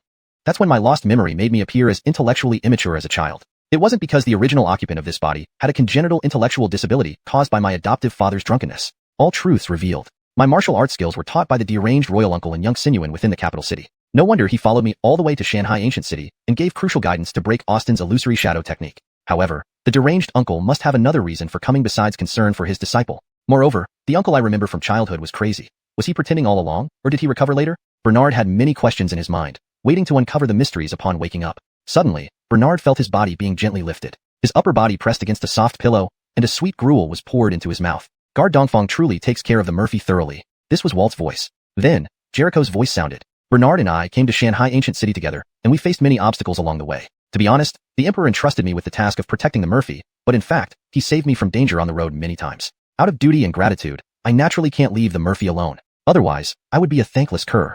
I didn't misjudge this man, Bernard thought to himself. After feeding Bernard until he was about 70 to 80% full, Jericho gave him some water before letting him lie down again. Once Bernard heard the rustling and the door closing, the room fell silent. Suddenly, voices of 3 dragon guards outside the door began chatting. The Murphy may never wake up. Who knows? We might all suffer if Leo is angered. With the Murphy in this state, that Minister of Rights Finley shouldn't cause trouble. Is he afraid the Murphy will return to the capital and compete for succession? We should avoid such topics. They are dangerous to discuss. I've been guarding here day and night, almost making myself ill. Can someone let me go outside for a bit of fresh air? Hurry back. When you return, it's my turn. And mine. As Bernard was diagnosed with catalepsy, the 3 guards gradually relaxed their vigilance. A comatose prince posed no threat, and even ministers with ulterior motives had no reason to target him. Bernard tried to open his eyes and regain consciousness as he listened to their conversation. He wanted to confront the 3 guards directly. As long as I'm still alive, you must guard me wholeheartedly, or else you'll have no good end when Father Mike finds out. That night, at the residence of the general in Shanghai Ancient City, a black-clad figure sneaked into the compound, searching around before quietly climbing into Bernard's room through the rear window. Hearing someone approaching and realizing it wasn't Jericho or Walt, Bernard couldn't help but feel alarmed. Could they be here to finish me off? Is it that despicable Finley? Amidst Bernard's wandering thoughts, a pair of rough, large, warm hands rested on his wrist. Chapter 128. Food and sex are basic instincts. Bernard instantly guessed it was the black-clad man on the city wall from the touch of that hand. Seeing the man's apparent intention to help him, Bernard felt relieved. Suddenly, the man whispered to Bernard, I know you are fully conscious now, but just can't wake up. Now I will teach you a method. If you follow it, you should be able to regain your strength within 2 days. However, I want you to promise me one thing. When you return to the capital, fight for the position of Crown Prince and force Andres to abdicate in favor of you. As for why I'm doing this, let me be honest with you. The throne should have been mine by right years ago. Your old rascal of a father framed me, causing me to go mad and be locked away in the Yunshin garden for 20 years. Fortunately, I regained my sanity 10 years ago, but by then, your father had already been emperor for many years, and it was too late for me. But I cannot let this slide. You are my disciple. Unlike your heartless father who would kill other innocent princes, I personally and secretly taught you martial arts. Andres would never make you crown prince or pass the throne to you. If you become emperor and upset him, my life's regret will be resolved. Your silence means you agree. Bernard. What madness is this crazed uncle spouting? Knowing I can't even open my eyes, you've made assumptions. Fine, getting me back on my feet is most important now. We'll see about the rest later. If I don't want to be crown prince or emperor, I'll find an excuse to delay. Worst case, I'll be stubborn. After all, he assumed everything without my agreement. The crazed uncle then instructed. The Azieljagong technique can manifest any martial skill in the world. Even the shifting shadows of Pete and the iron shirts of Jurchen warriors can be replicated using Azieljagong. You just need to know the movement code. By practicing the second form of Azieljagong for a day to cultivate chi, while I administer some acupuncture, you should be awake by tomorrow. The crazed uncle pulled out needles and inserted them into Bernard's key acupoints. After about 15 minutes, footsteps approached the door. The crazed uncle quickly removed the needles and whispered to Bernard, Needling is done. Start cultivating chi as I taught you. Also, keep our secrets to yourself for now. I still need to find someone in the capital who is very important to me, so we mustn't tip anyone off. Then, the crazed uncle left through the rear window. Fitz, Murphy is inside.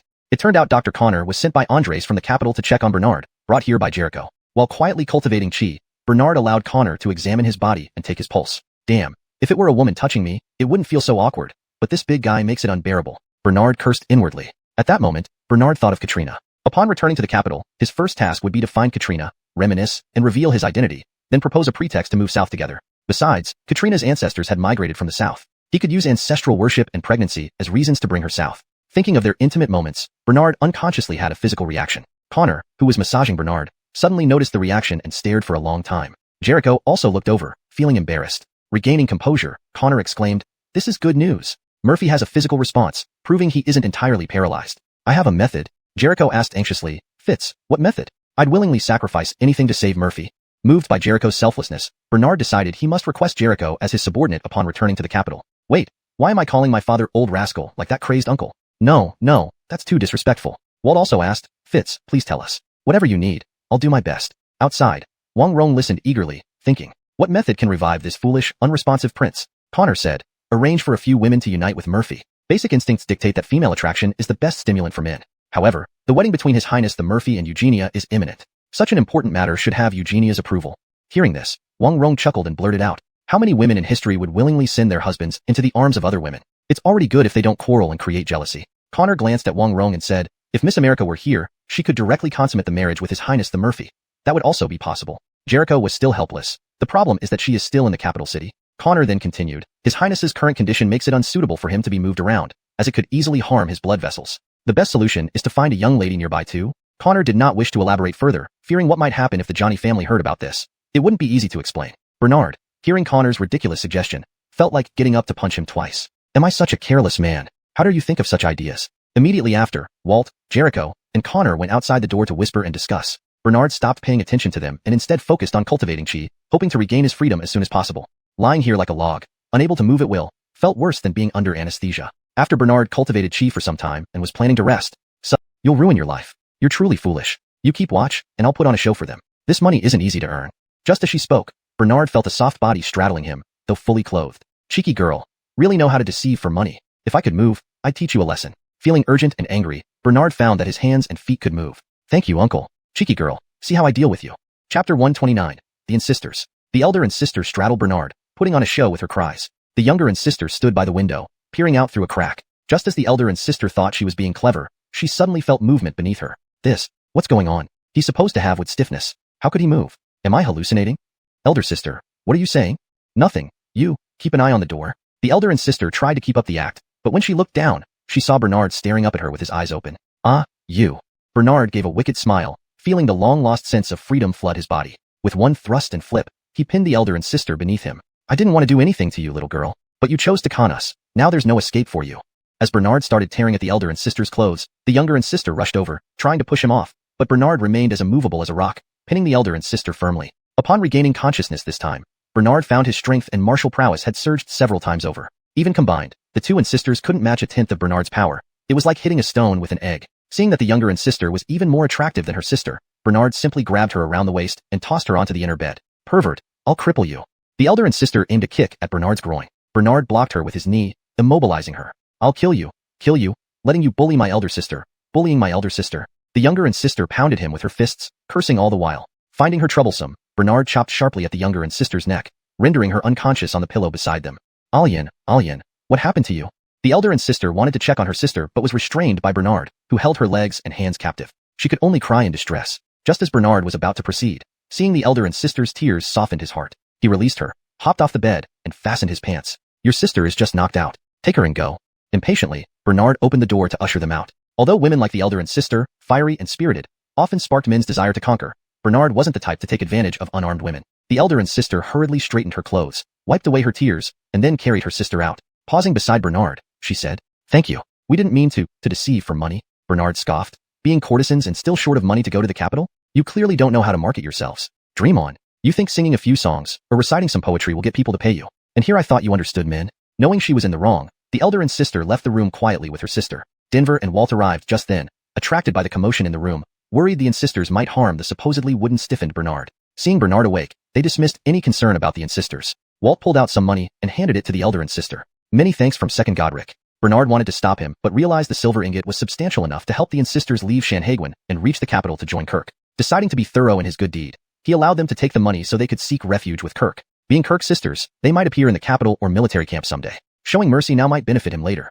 Hesitating, the elder and sister glanced back at Bernard, reluctant to take the money. Knowing she felt embarrassed to accept it after attempting to use him to get money, Bernard thought if he let her take it, she'd never forget him. Take it. I wouldn't have woken up without your help. He scratched the back of his head and chuckled. Accepting the silver, the elder and sister turned and said, We heard Second Godric came from the capital. If we meet again in the capital, we'll personally come to thank you. Do you live in the capital? Yes, if you want to find me, look for me at Azio Wangfu in the capital. You're a prince? The elder and sister was surprised. Just a prince soon to be exiled to the southern border. By the way, what are your names? To report to Lonnie, my name is Lavender, and my younger sister's name is Judith. We're leaving now. Take care, Lonnie. Bernard watched the graceful figures of the insisters as they left, reminiscing about the intimate moment on the bed just now. If Lavender hadn't cried, she might have already lost her innocence to Bernard by now. Denver and Walt saw Bernard's expression and assumed he had really spent an intimate night with the insisters and was now lost in reminiscence. However, upon closer thought, something seemed strange. How could it be over so quickly? The insisters had only been in the room for less than the time it takes to brew a cup of tea. Could it be that Lonnie is? Denver and Walt simultaneously turned to look at each other, their expressions becoming ambiguous. When Bernard turned back and saw their odd expressions, he guessed what they were thinking. What a ridiculous assumption. Even my sister-in-law knows I'm not like that, but it's inconvenient to explain. Moreover, if I told the truth, they would realize I'm not as foolish as they think and am actually quite clever. After a swift turn of thought, Bernard concocted a plausible reason. The moment those sisters entered, this prince regained consciousness. As soon as they approached, this prince could move. It must have been the effect of their fragrance on my body. Plus, they mentioned they are General Kirk's sisters, so this prince couldn't bring myself to do anything. Otherwise, given their beauty, we might have played mahjong until dawn. Denver and Walt both responded with an "oh," and believed it to be mostly true. The Murphys' simple-mindedness made them trust him without suspecting any deceit. Walt felt relieved that Bernard had awakened, knowing he wouldn't face Alexander's blame anymore, which lifted a weight off his chest. Quickly summoned Fitz to inform him that the Murphy has woken up. Bernard also breathed a sigh of relief. A man dreads nothing more than being labeled incapable. Fitz rushed over when he heard Bernard had awakened. After conducting a thorough examination, he couldn't help but exclaim, "The Murphy's physique is exceptionally strong, not at all like someone who has suffered serious injuries. The Murphy could run straight back to the capital without any problem. Congratulations, Murphy. You not only defeated Austin and repelled the Gene soldiers, but you also have divine protection, having fully recovered from your injuries." Fitz took the opportunity to flatter Bernard extensively. Bernard pretended to enjoy it, acting the part of a dim-witted prince who loves flattery. Deep down, he saw through it all. It was just sycophantic praise. After tidying his clothes, Bernard prepared to go out. Since Kyle, who was looking for remedies for wooden stiffness, hadn't returned yet, Denver accompanied him. Where is the Murphy going? To Tianxiang Pavilion. Chapter 130, The Twin Sisters of T. Walt looked at Jericho speechlessly. Jericho then said, "It's rare for His Highness, the Murphy, to have such a refined interest right after recovering from severe injuries. I shall accompany you, Your Highness." Bernard wanted to go to the Heavenly Fragrance Pavilion, just to find out what happened to those loyalists he exchanged secret codes with previously. He was afraid that once he returned to the capital, Pete would continue conspiring with the loyalists within the city to seize control of the city gates. Though Pete had indeed withdrawn his troops, this wicked old man might be up to something else. Who knew? Bernard thought he'd try his luck. If he could meet that young servant in green again, maybe he could glean some information. As a general responsible for defending the city, Walt found it inconvenient to enter pleasure quarters with Bernard and politely expressed his desire not to go along. But he couldn't voice these thoughts directly. I will be getting married soon upon my return to the capital. There will be a woman managing me from now on, and I won't have much opportunity to enjoy the pleasure quarters. Besides, there are too many eyes and ears in the capital. It's very inconvenient to visit. I rarely get a chance to come out. I can't miss the chance to enjoy other girls here. Hee hee.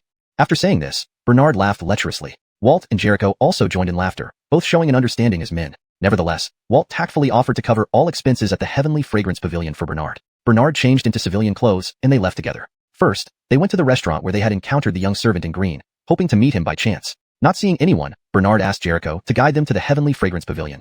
Upon their arrival at the pavilion, it was already late at night. Scholars and literati were coming in and out, all under the pretense of sophistication. These refined gentlemen used elegance as a guise for indecency. The moment Bernard arrived, a shabby figure immediately locked onto him. "Godric, you actually came. I've been waiting here for 3 days straight." Seeing that the person approaching was indeed the young servant in green. "To think I would really meet you here. Let's go. The top courtesan will definitely satisfy you," Bernard said, putting his arm around the young servant's shoulder as they entered the Heavenly Fragrance Pavilion. Hobie, as Bernard's bodyguard, looked warily at the young servant but followed closely behind. "Which girl do you fancy? Just say, Master will ensure your satisfaction today. But I want to ask."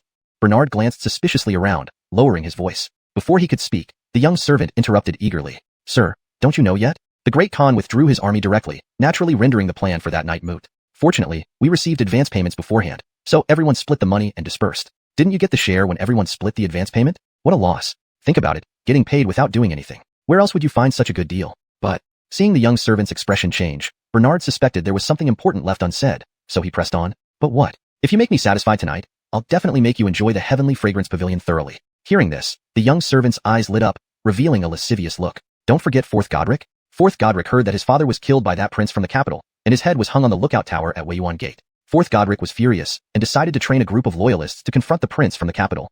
"You mean the prince who fought against Pete?" Yes, exactly. Fourth Godric vowed to avenge his father and prevent that prince from returning to Shanhaiguan. He is still training loyalists. If you have good martial skills, you can sign up for the loyalist squad. They say the reward is very high. Anyone who brings the prince's head to see Fourth Godric can receive 1,000 taels of gold. Bernard understood.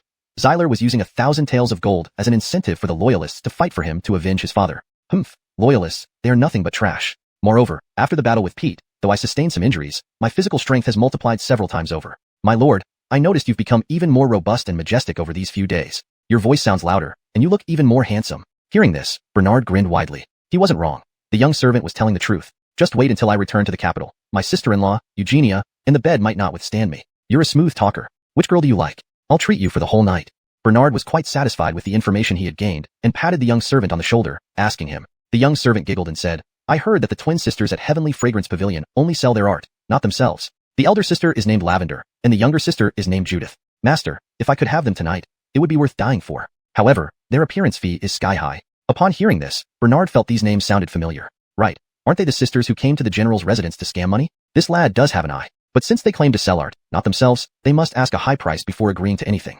Based on the meager information this lecherous boy revealed, it's only worth what a top courtesan would charge for one night. Thus, Bernard cleared his throat and hesitantly said, since they only sell their art and not themselves, they naturally look for someone suitable to marry before giving themselves away. A man like us can only admire, choose someone else. To his surprise, the young servant saw Bernard as a fool ripe for exploitation and boldly proposed, well then, why don't I just marry both of them? I'll take responsibility. You just help pay the entrance fee. Once I see them, I'll find a way to get them. Bernard glanced down at the short, unsightly man before him, inwardly mocking. With your stature, you'd probably be knocked out by the sister's beauty. Big brother, it's time for your medicine. A sudden image flashed in Bernard's mind. I can't be bothered with you anymore. Losing patience, Bernard shrugged off the young servant and went inside alone. The young servant realized he had thought too much and hurriedly caught up with Bernard, noticing an alluring woman passing by who even flirted with them. He immediately pulled her into his arms, smiling broadly. Sir, let's go with this lady. I'll pay for the whole night, and drinks are included, right? Yes, yes. Take care not to be completely drained. Bernard finally got rid of the petty, greedy little man. Second Godric, those two ladies aren't tonight's. Jericho pointed towards a pair of stunning sisters on stage, reminding Bernard. Sure enough, it was Lavender and Judith standing there, beautifully dressed and radiant, even jesting with the scholars and playboys below. How absurd. Weren't they supposed to gather enough funds to head for the capital? Had they become addicted to being courtesans? However, Bernard soon noticed that the sisters were actually reciting poetry with the young men in the crowd.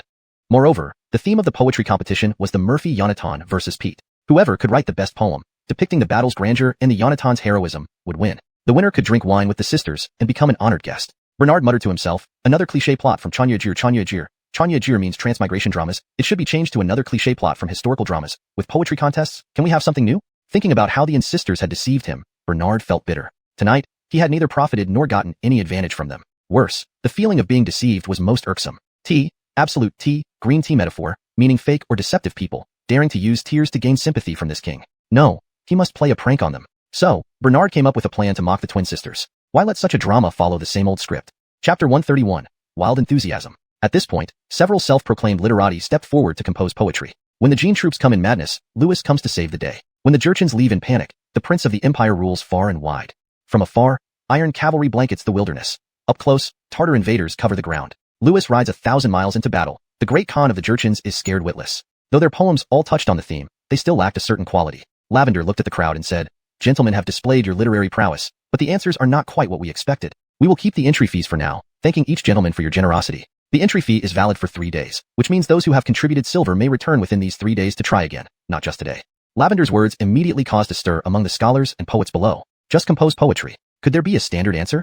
Yes, I think you're trying to renege. These women are just swindling money. Our poems are fine. Choose the best one already. That's right. Today you must select the best poet from among us. Why should we wait for 3 days? What if others hire ghostwriters? The sisters were forced by the brothel to continue operating and accumulating wealth out of necessity. They had savings, but faced further challenges from the brothel, demanding several thousand taels of silver as ransom for their freedom. Thus came the current situation. Judith tightly held her sister's hand, nervously watching the approaching crowd, as if they would tear them apart. Lavender instantly saw through the vulgar intentions of the men below. Isn't it just an eagerness to be with the headliner of the brothel? This was a rare opportunity. Just by composing poetry without spending a fortune, they could spend time alone with the top courtesan, fitting perfectly for those who didn't have much money but couldn't control themselves. The sisters wouldn't get away so easily after collecting the money. Seeing the situation, the Blakely of the brothel quickly signaled the hired thugs to step in and restore order. However, these thugs were merely here for pay. If they had real skills, they wouldn't be working in a brothel. Soon, 3 thugs were overpowered by the scholars and poets. Hobie also whispered to Bernard about some misdeeds of Deputy General Kirk. After listening, Bernard decided to secure the sisters as his eyes and ears in court. In the poetry competition area, the scene seemed almost uncontrollable. Suddenly, a thunderous voice interrupted. What if this gentleman gives the most satisfactory answer? Everyone turned toward the voice, seeing a tall, muscular youth accompanied by a towering attendant. Bernard fanned himself, moved through the crowd, then jumped effortlessly onto the nearly meter-high stage. Prince Aziel, it's you. Seeing Bernard, Lavender's eyes lit up with delight, and she eagerly greeted him, nearly grasping his hands. Bernard sensed Lavender's special feelings toward him. Who are you? This is a poetry competition. Don't think you can get special treatment just because you're big and strong. A wealthy young man pointed at Bernard, displeased. Some other scholars feared Bernard might take a shortcut and added, boy, we're many here. Do you want to go against everyone? A few punches will have you kneeling and begging. If you can write poetry, do it quickly. If not, get off the stage. Leading are the great generals, all pillars of strength. Leaving through Yugu Pass at night, watching Tartar retreats by morning. Bernard immediately recited a poem based on the heroism of Sanhedrin and its soldiers, silencing the crowd. However, Bernard had altered a famous anti-Woku poem by Gary from his previous life. Originally, the lines should read, all leading are great generals, every formation a stronghold. Leaving Yugu Pass at night, the northern desert empty by morning. As the protagonist of the Sanhedrin battle, Bernard smoothly adapted the poem. Additionally, he praised Walt and Hobie, calling them pillars of strength, indirectly praising those around him. On the day he fought Austin, he exited Wei Yuan Gate at dusk. Following a fierce duel, Austin admitted defeat, and indeed, the Jin troops withdrew the next morning. The poem briefly recounted the events while highlighting Bernard's bravery. These idle scholars and rich heirs made a mockery of the event with their limited understanding, making it laughable. Bernard's poem immediately silenced the crowd for a few seconds, followed by waves of admiration. The insisters smiled and nodded approvingly, silently praising Bernard's talent. Just as Lavender was about to announce Bernard as the winner, Bernard waved his hand and said, "I have no interest in being the winner of this poetry contest. You are all just a bunch of overfed people moaning senselessly and talking big without action. If we're going to compete, let's make it interesting." Bernard's arrogance stirred another round of unrest and dissatisfaction among the crowd. "You think you're tough? Do you really believe all of us together can't take you down? I admit your poem was good, but there's no need to mock us so indirectly. What do you mean by something interesting? Tell us. If it sounds uninteresting, we won't hold back on our punches." Bernard immediately proposed, "Let's have a singing competition. Whoever can bring the whole place to life wins." Does bringing the place to life mean everyone listens? Very enjoyably? More enjoyable than lying exhausted on a woman's belly? Is there such a contest? I've never heard of it. I only know that singing and playing music can resonate with people. A song must be rhyming and elegant enough to be meaningful. What does bringing the place to life even mean? Seeing their reactions, Bernard chuckled inwardly. At the training base, I was a cultural arts soldier responsible for cultural training. Watch how you old fossils can't match me, Lonnie. So, Bernard explained further. Bringing the place to life means making it enjoyable. But this enjoyment is different. It must make everyone here involuntarily sing along and dance with you. If you can achieve this, you win. The entire venue erupted in disbelief. Even the best opera singers in all of Donghua couldn't do that. At most, someone might make others cry from sadness. But making them sing and dance on their own? Hearing this, many who considered themselves smart murmured. To make this arrogant kid lose is too easy. We'll just listen and not join him, then he loses. Yeah, that's what we'll do. Put this brat in his place, stop his arrogance. I'll just sit here sipping tea. He's bound to lose. Ha ha ha. This guy must be crazy to challenge this. Bernard then announced, "Whoever can bring the place to life today wins and becomes honored guests of the two young ladies." The insisters believed that there could be no song in the world that would make people dance and sing voluntarily. Even if there were, they could simply suppress their enthusiasm to ensure Bernard lost. Like the poetry contest, it was just another way to accumulate wealth, so they agreed. Bernard stood at the center of the stage and instructed, "Prepare a large wash basin and a large iron pot for me." As Bernard gave a devilish smile, the audience below was taken aback. Did they hear wrong? A wash basin and an iron pot would suffice? Chapter 132, A Passionate Concert. After Bernard placed a large wash basin and an iron wok upside down on the stage, he picked up 2 chopsticks from the table. The audience below couldn't hold back their laughter at Bernard's inexplicable performance, with some laughing and others mocking. His demeanor looks fierce like a tiger, but in reality, he's just a fool. He can't possibly think that if he performs a funny act with these things, we'll jump up laughing. To me, he has already become the biggest joke. Holding a chopstick in each hand, Bernard stood before the basin and iron wok, looked at the crowd, and shouted loudly, "Ladies and gentlemen, are you ready? My performance is about to begin." With a bang, Bernard tapped the basin with his chopsticks and started singing with all his might. "The vast wilderness is my love. Under the rolling mountains, flowers are in bloom. What kind of rhythm is the most swinging? What kind of song is the most delightful?" Bernard struck the basin and wok while singing The Coolest National Wind. Previously, without professional instruments, he couldn't have sung to match the original version. But after healing from throat injuries sustained during his battle with Austin, it seemed as if a heavenly melody rose from his dantian. Thus, he produced the most touching melody using the crudest instruments, and sang the most passionate tunes with his raw voice. Seeing many spectators getting into the music and nodding their heads to his beat, even those stubborn scholars who swore to confront Bernard were unconsciously nodding their heads too. Bernard smiled, and then swung his arms and legs joyfully. Then, he switched the tapping melody and continued singing. Who's singing, warming the loneliness. White clouds floating leisurely, blue sky remains unchanged, tears drifting aimlessly. Living alone in the vast wilderness. Seeing dazzling fireworks in the distant heaven, freely flying in your heart. If not for the fear of breaking the basin and wok, Bernard would have struck them with all his strength. At this moment, the scene below became uncontrollable. One by one, those so-called literati, who considered themselves well-read, with all professions being inferior, only scholarship stands supreme, began to move to Bernard's actions and rhythm. Even Lavender and Judith joined, lifting their skirts and dancing wildly. With the insisters leading, the girls watching from within the pleasure house lost their restraint and danced along too. Surveying the crowd, Bernard saw Jericho still looking somewhat restrained, so he beckoned him onto the stage. Unable to refuse, Jericho awkwardly got on the stage. Join the dance. As Bernard spoke, he also taught Jericho how to wave his hands and feet. Soon, Jericho adapted to the rhythm and danced along with everyone else. Bernard continued to survey and control the crowd. How could anyone remain unmoved in the corner when this was his stage? The fervent atmosphere inside Heavenly Fragrance Pavilion drew passersby on the street. People stretched their necks to look inside and couldn't help but get carried away. In Bernard's lead, more and more people swayed to the beat, extending from inside Heavenly Fragrance Pavilion all the way to the entrance. A young servant in green clothes, who had come upstairs to freeload, finished his business within less than 10 minutes. Just as he embraced a girl, reminiscing, he was suddenly startled by the thunderous sound from downstairs. What happened? When the servant descended and saw the frenzied dancing scene, he was momentarily shocked. But soon, He also joined the dancing crowd. Riverside laughter echoes far and wide, forgetting the troubles of the world. All things have passed, not worth mentioning. Heaven's laugh, aging not, heroism fulfilled. Unexpectedly, Finley followed Bernard to Heavenly Fragrance Pavilion to find something incriminating to impeach him in the capital. Hearing the commotion inside, he saw Bernard leading so many people in a wild dance, and the audience obeyed Bernard's commands. Suddenly, Finley came up with a plan to bring down Bernard. After finishing 3 songs, Bernard ended this unprecedented concert of the era with an elegant bow. As soon as the sounds and movements ceased, the audience wiped sweat off their brows, smiling happily, some even flushed and out of breath but content. Well, didn't I say I could get you all dancing? If anyone thinks they can surpass me, feel free to give it a try, Bernard said smugly, scanning the crowd triumphantly. In the feudal era, people were generally stifled by moral principles and often suffered from depression due to moral coercion. Entertainment culture of this era mostly expressed itself in a reserved and implicit manner, unable to provide an outlet for deeply rooted emotions. Thus, after such a wildly unrestrained concert, many did not feel exhausted but rather refreshed and invigorated. Silence filled the venue.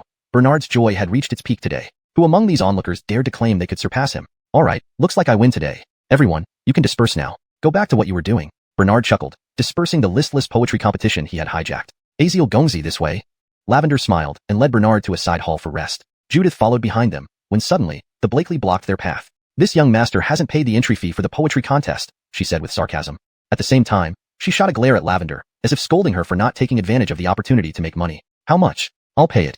Bernard had enjoyed himself today, so paying wasn't an issue. 100 taels of silver.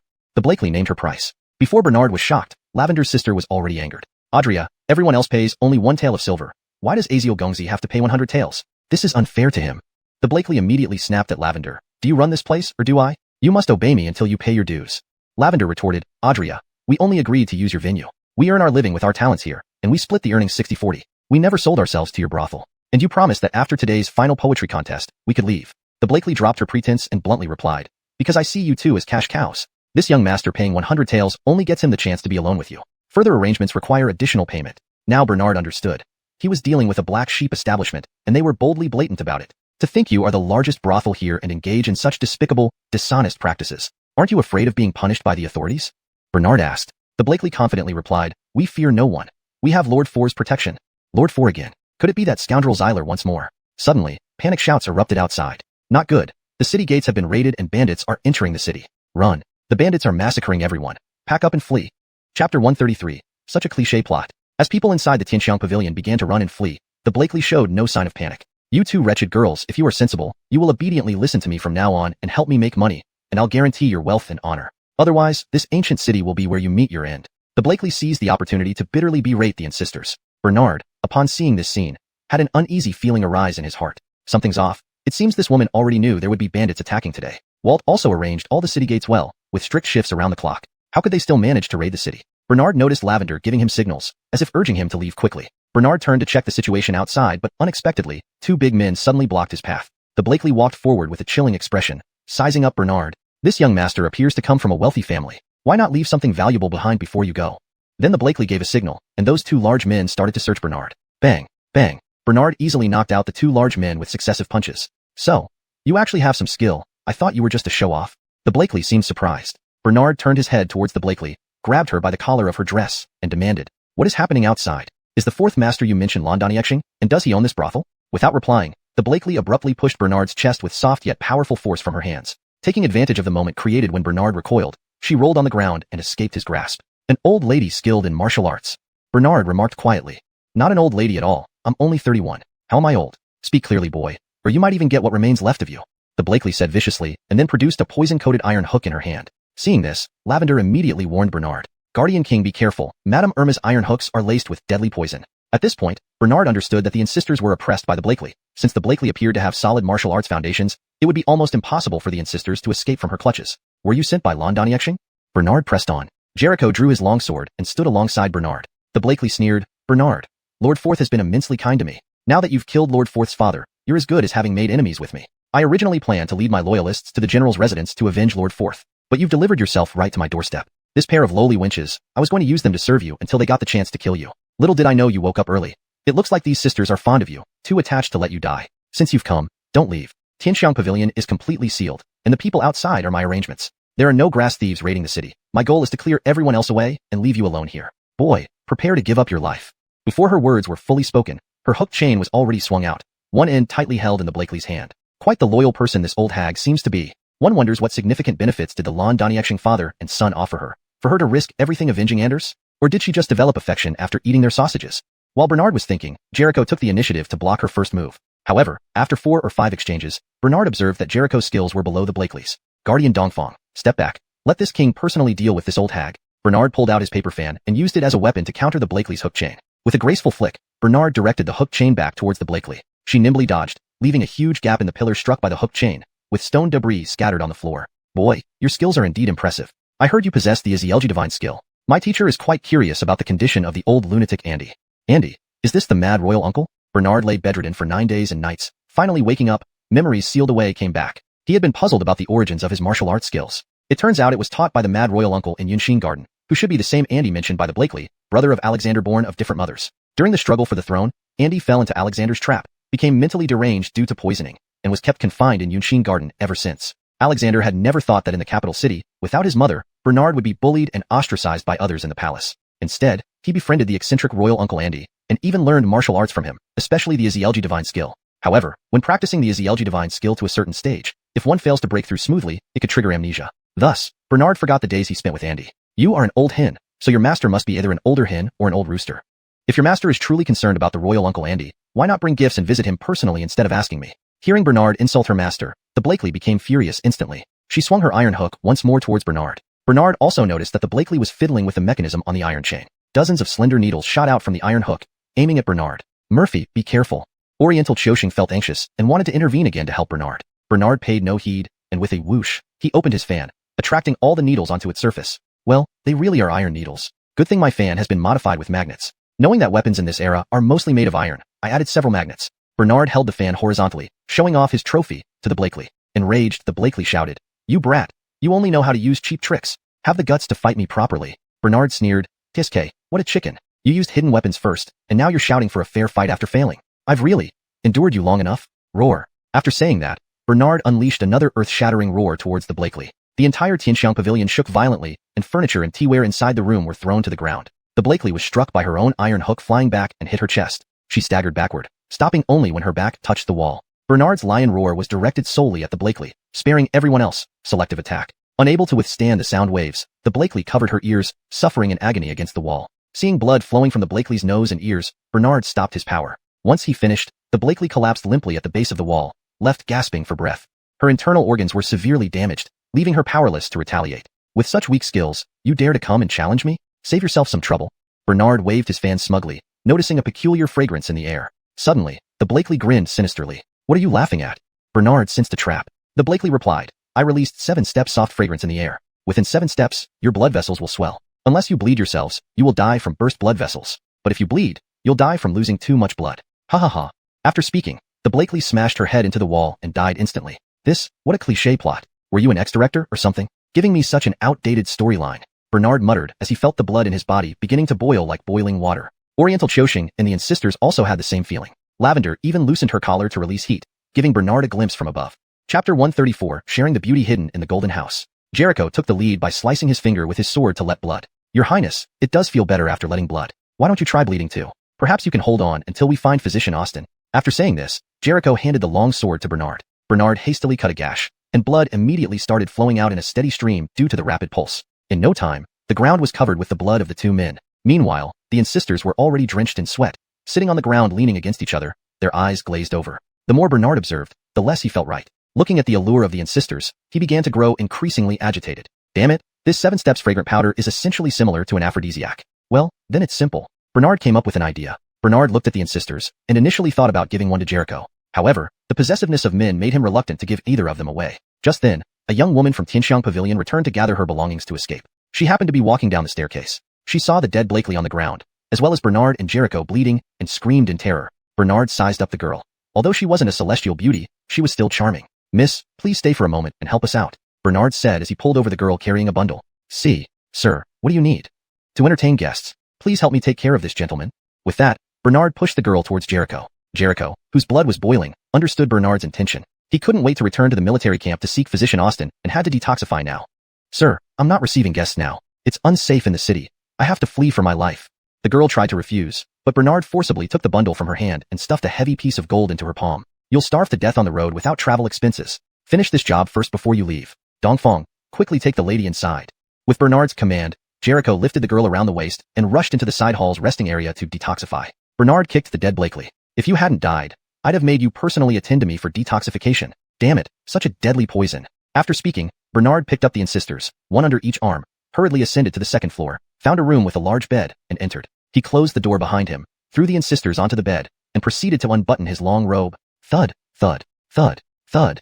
The night watch outside announced the 4th hour of the night. Bernard emerged from the room feeling refreshed, with the insisters following closely behind, both blushing and radiating satisfaction. My matters here are settled, and I should return to the capital. Why don't you come with me? Bernard turned back, savoring the sight of the insisters. We will follow Wang Ye's every command. We are now yours, Lavender replied, lowering her head bashfully. Bernard chuckled inwardly. The elder sister appeared bold but was actually very shy and nervous when it came to intimate matters, truly embodying a mature appearance with an innocent heart. On the contrary, the younger sister Judith had a youthful appearance with a mature heart. Bernard brought the insisters downstairs, where Jericho was already waiting. At the same time, Walt, Connor, and Wang Rong were waiting in the hall. Your Highness, you finally came down. Walt hurriedly greeted, followed by Connor. Seeing the heavy guard outside Tianxiang Pavilion, Bernard thought, inconspicuous. As a mere prince visiting a brothel, there's no need for frontier troops to guard it. Connor also said, Your Highness, I heard you were affected by 7 steps fragrant powder and rushed over. Let me check your pulse. Bernard extended his hand voluntarily, and Connor felt his pulse. Your Highness has strong and vigorous qi and blood, with a robust pulse. There's nothing to worry about. Relieved, Connor let go of his wrist and glanced meaningfully at the insisters. Jericho had already informed them of the events of the night, and how they used special methods to counteract the effects of the 7 steps fragrant powder. It was evident what had transpired upstairs when Bernard and the insisters came down together. Walt also confirmed that no one had stormed the city gate. It was just a rumor spread to incite panic. Your Highness, after investigation, it turns out that Tianxiang Pavilion is one of Zyler's businesses. Now that the Blakely here is dead, how do you wish to dispose of this place?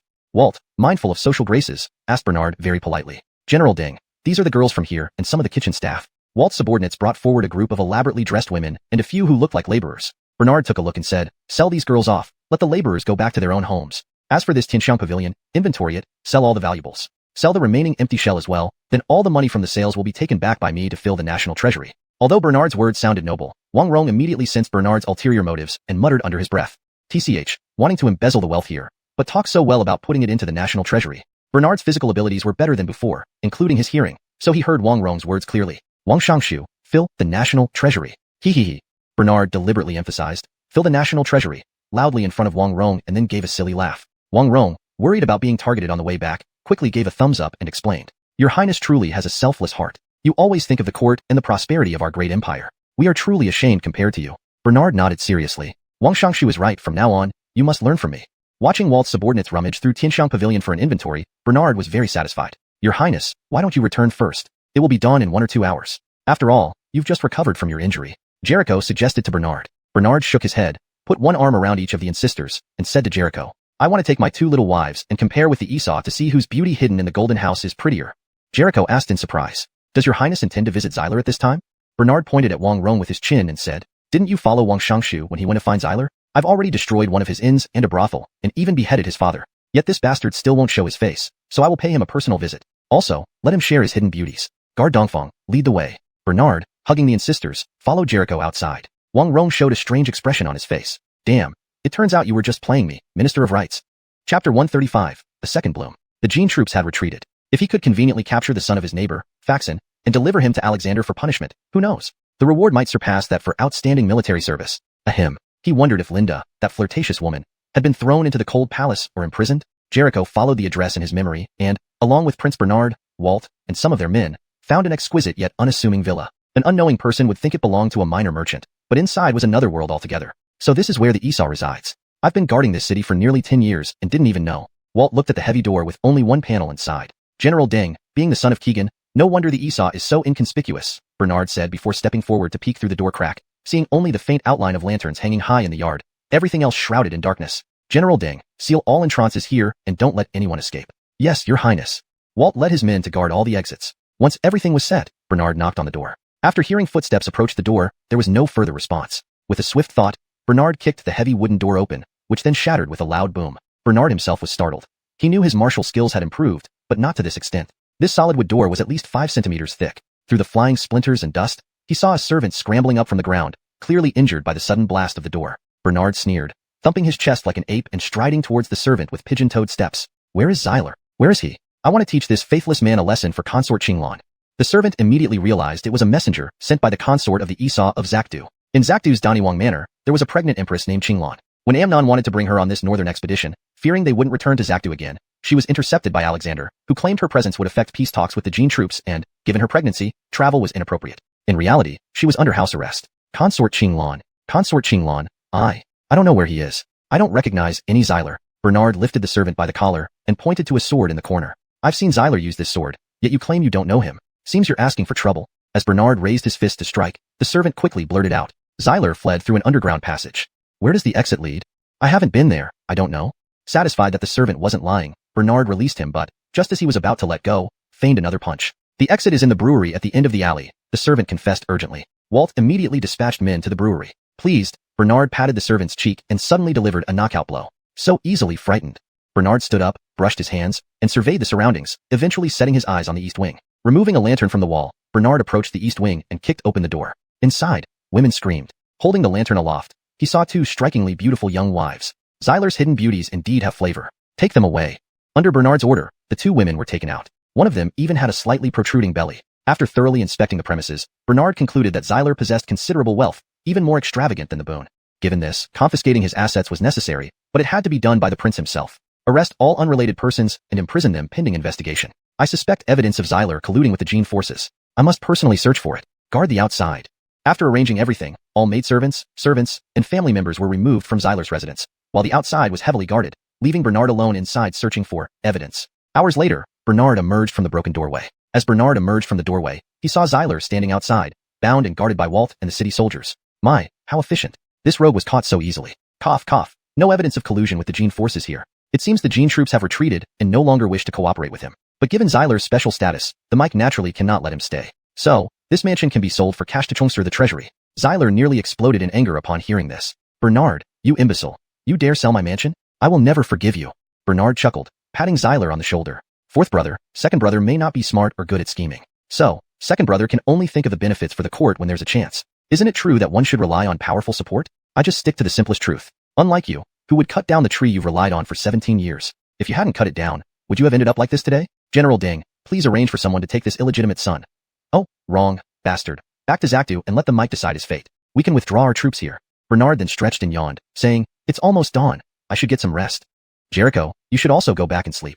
We leave for Zakdu early tomorrow morning. Bernard intentionally left one day for Walt to handle Xyler's mansion. On the way back to the general's residence, Bernard realized he was covered in sweat and other strange odors. After lying in bed for 9 days and nights, waking up without a bath and running around, it was inevitable to smell. Since he had taken in the Insisters, he might as well use them as personal maidservants. Xiaoxin Lianxin, I want to wash up. After returning to the general's residence, prepare hot water for me.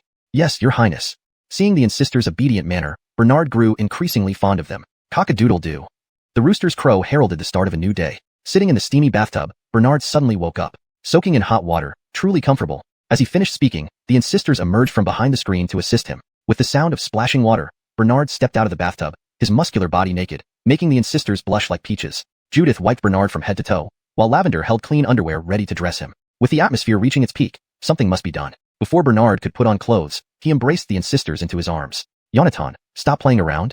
I want to enjoy another night with both of you. Your Highness, be careful not to exhaust yourself. You little wench, do you look down on me? I need to teach you both a lesson again. Chapter 136. Missing a project worth hundreds of millions. When Bernard walked out of the room, it was almost noon. Walt hurried over as soon as he saw him getting up. Your Highness, you have finally woken up. I have handled all matters concerning Xyler's brothel and private residence as you instructed. They've all been converted into silver bills, totaling 120,000 taels of silver, which will make it easier for you to take them back to the capital. Walt handed Bernard a wooden box. Bernard opened it and saw piles of silver bills, each at least 1,000 taels. How could such valuable properties only fetch 120,000 taels? He roughly counted the silver bills while Walt hastily covered the box and smiled, saying, Your Highness has worked so hard to help Shanghai ancient city out of its predicament. Walt deliberately emphasized the words, worked so hard. Bernard instantly caught the undertone but didn't show any reaction, maintaining a bewildered expression. I haven't treated your Highness properly yet for all your hard work. How about having a farewell dinner tonight at the most luxurious restaurant in this city? Also, Mr. Zhang, who bought the brothel and residence, wishes to meet you, Avon. Sure, meeting him wouldn't hurt. However, this humble prince is not good at socializing and might say something wrong. Please help me if that happens. Since I've been here for quite some time without touring Shanghai ancient city, General Deng can go ahead with your business. I'll wander around on my own. Your Highness is too modest. Please return to your room and count the silver bills, and I must also get busy. Walt then turned and left. Back in his room, Bernard counted the silver bills, finding there were actually 200,000 taels of silver. The list Walt attached to the wooden box listed only 120,000 taels.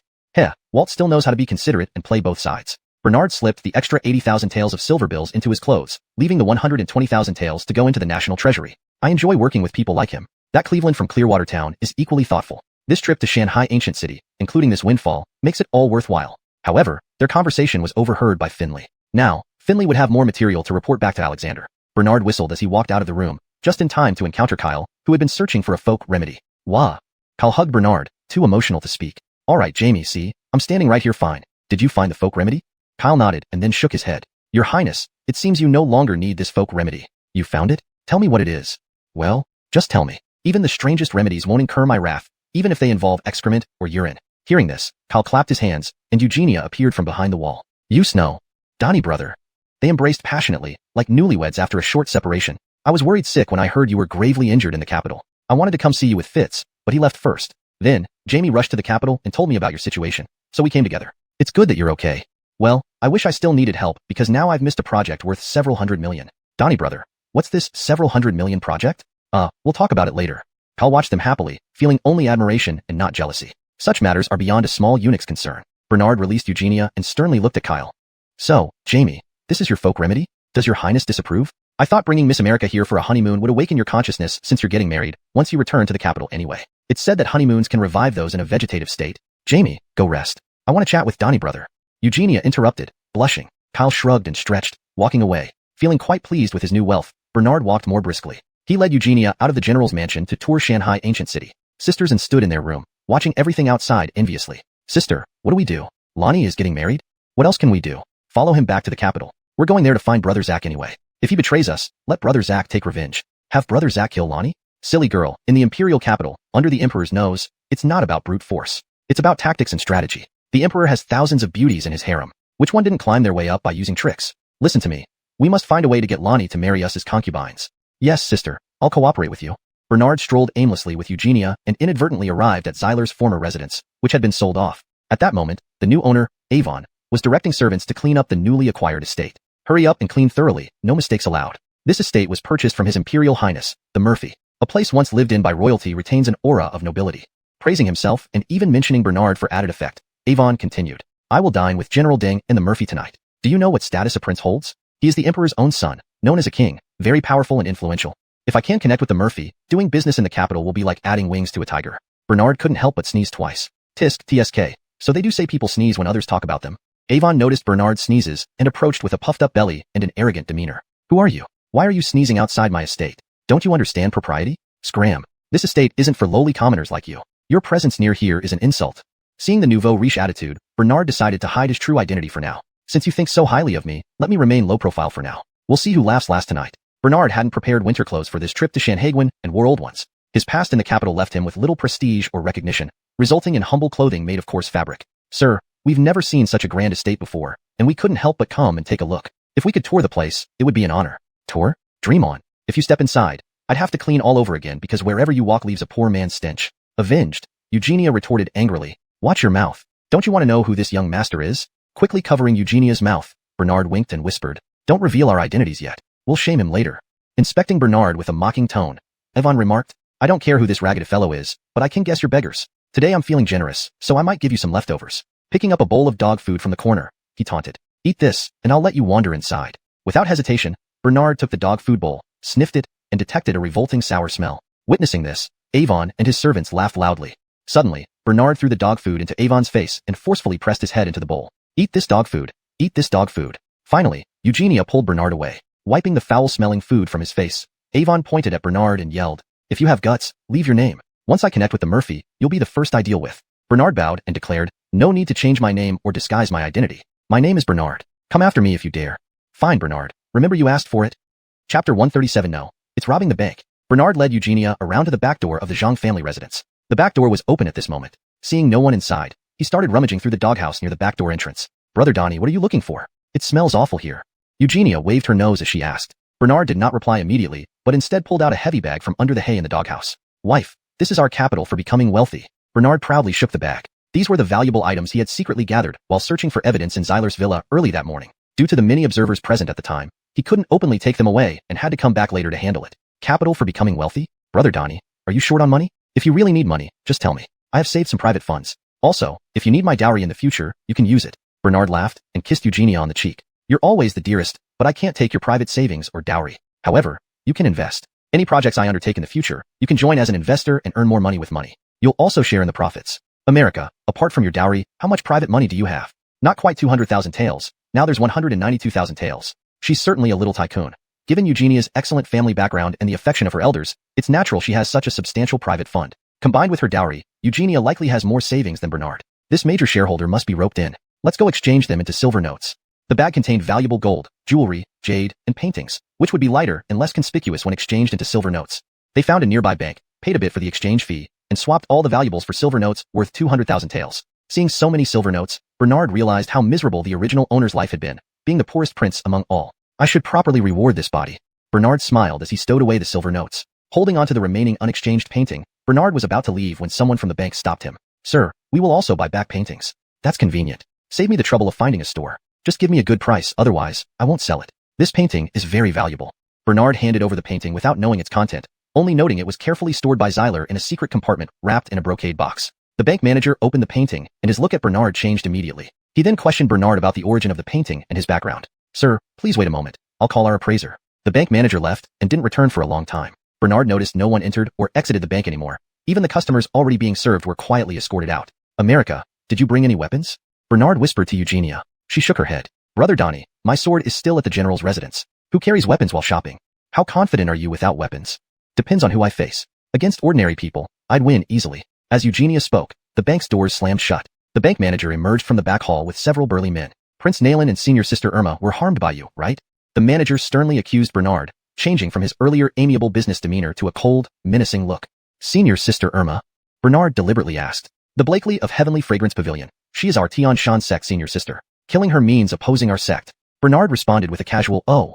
So, that old hag was your senior sister. Does that make you chicks? Come on, let's see if you're castrated.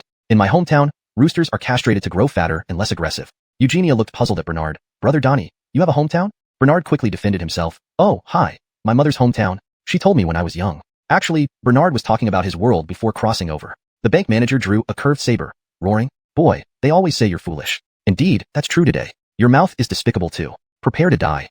The bank manager brandished a curved saber and charged at Bernard. You say my mouth is despicable. I think you're even more despicable.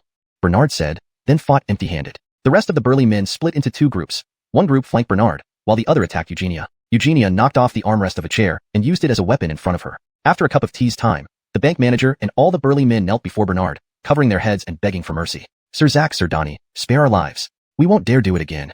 Murphy, I was the one with the despicable mouth. I am the most despicable person. Bernard sat listening to their pleas, digging his ears as he said, this talk isn't pleasant to hear. Say something nice. My ears are itching now. When they itch, I hit anyone around me. So, the bank manager led the praise of Bernard. Murphy, you are priceless, a rare gem among men, tall and handsome. Always ready, invincible, you, Bernard murmured, all true. I indeed am handsome and always ready. Second Highness, you're so handsome and strong that not only girls but even I feel like. A burly man who wasn't very good at flattering didn't finish praising Bernard before being kicked in the chest by him, landing on the ground in an extremely pitiful state. I'm not interested in men, no interest in Brokeback Mountain. Not even thinking about it is allowed. Thinking has its sins too. The burly man, who was kicked by Bernard, lay on the ground crying out of grievance. Bernard frowned and said, you looking away clearly shows your ill intent. Roll across this room. No, make it dozens of times, until I'm satisfied. And you few, also roll along with him. Subsequently, the scene inside turned comical. Several towering men were rolling on the floor, truly resembling meatballs tumbling. Bernard picked up the painting and walked towards the bank manager. Take a look. How much is it worth? I need to exchange it and be off. The bank manager's eyes were swollen and purple. He took the painting shakily and held up 5 fingers. 5,000 taels. Ha ha ha. Okay, deal. Bernard spoke nonsensically, determining the price without clarification. The bank manager, looking miserable, explained, no, Murphy, it's 500 taels. Before he could finish, Bernard glared at him sternly. How much is it? A zealwu. Yes, 5,000 taels of silver. I'll get your money right now. A zealwu. The bank manager didn't dare argue further because he couldn't fight Bernard's fists. To save his life, he should just pay the asked price. Wiping his tears, the bank manager took out the key and went to fetch the money from the cabinet. Bernard looked down at the painting stamped with Zyler. TCH, it's just a love letter between a couple with a love poem written on it. Yet Zyler treasures it. Could this be Zyler's white moonlight? But, I can extort, exchange it for 5,000 taels of silver. Why bother with so much? Suddenly, Bernard felt the scene was somewhat like robbing a bank. No, Robbing a bank.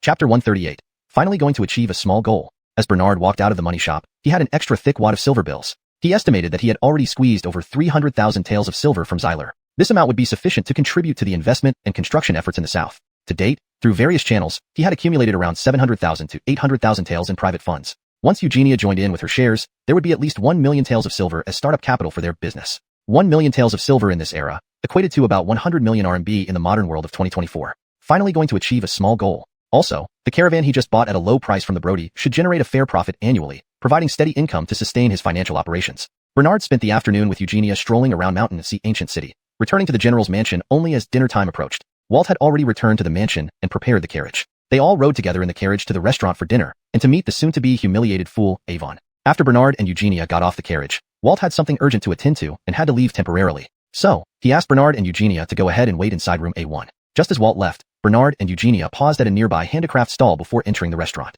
It was here they encountered Avon dressed in a gaudy red brocade robe, accompanied by 2 flamboyant women. Look who it is, the 2 poor bums? You can afford the most expensive restaurant in all of Mountain Sea City too? Or are you just here for a stroll? How about this? After I entertain the prince from the capital, I'll pack up the leftovers for you. Ha ha ha. The 2 women Avon brought along also laughed licentiously. Bernard chuckled. You're quite something, having befriended a prince from the capital. That's right. There are many wealthy merchants in Mountain Sea City, but how many of them have connections with royal family members like princes? Today, I, Avon, get the honor of dining with the current Murphy. Let me tell you, once I've connected with the Murphy, the Zhang family business will soar immediately. If you kneel and call me Sir Zach right now, not only will I overlook your little stunt this afternoon, I might even give you some leftover food from the Murphy. Eugenia folded her arms, aiding Bernard. My, aren't you impressive? We're so scared you'll come after us when you become powerful. You pretty girl, I won't hold it against you. Be my concubine and maybe I'll... Smack. Eugenia slapped Avon hard on the left cheek, leaving 5 long red finger marks. You dare hit me. Watch me. Before Avon finished speaking, Bernard struck him on the right cheek. Bernard's strength left symmetrical finger marks and sent Avon spinning twice, dazed and seeing stars. Many passers-by and diners stood nearby watching the commotion. The innkeeper likely knew Avon and did not dare intervene. You dare hit me, Bowen. Check this Bernard's background and find where he lives. Boy, don't think I can't dig up your dirt, you're done. Bowen, Avon's steward, promptly left to investigate Bernard's background and residence in Mountain Sea Ancient City. Go ahead, investigate. We're going inside. See you later. Bernard added a sharp tap on Avon's forehead before stepping into the restaurant. Eugenia snickered and followed closely behind. You hit people like it's nothing. I'll remember this. I'll come with men to your place and make you pay double. Avon tidied himself up and entered the restaurant awkwardly. Upon entering room A1, Avon saw Bernard and Eugenia sitting close together, chatting happily. Humph, shameless pair. Wait, no, I reserved this room. Why are you sitting here? Get out immediately. Avon issued a direct eviction order. Are you sure you want us to leave? Even if you beg us later, we won't come back in. Bernard probed. Who do you think you are? Why would I beg you 2 penniless folks to come in? Don't dream too much. Get out. Bernard smiled and took Eugenia's hand, saying, America, it's rare for you to come all this way to find me. Brother Donnie will treat you to a nice meal. We'll go reserve a private room ourselves. As Bernard and Eugenia passed by Avon, the latter sneered sarcastically. So it's this pair of dogs coming here for a clandestine meeting. Robber man and prostitute woman. Shameless.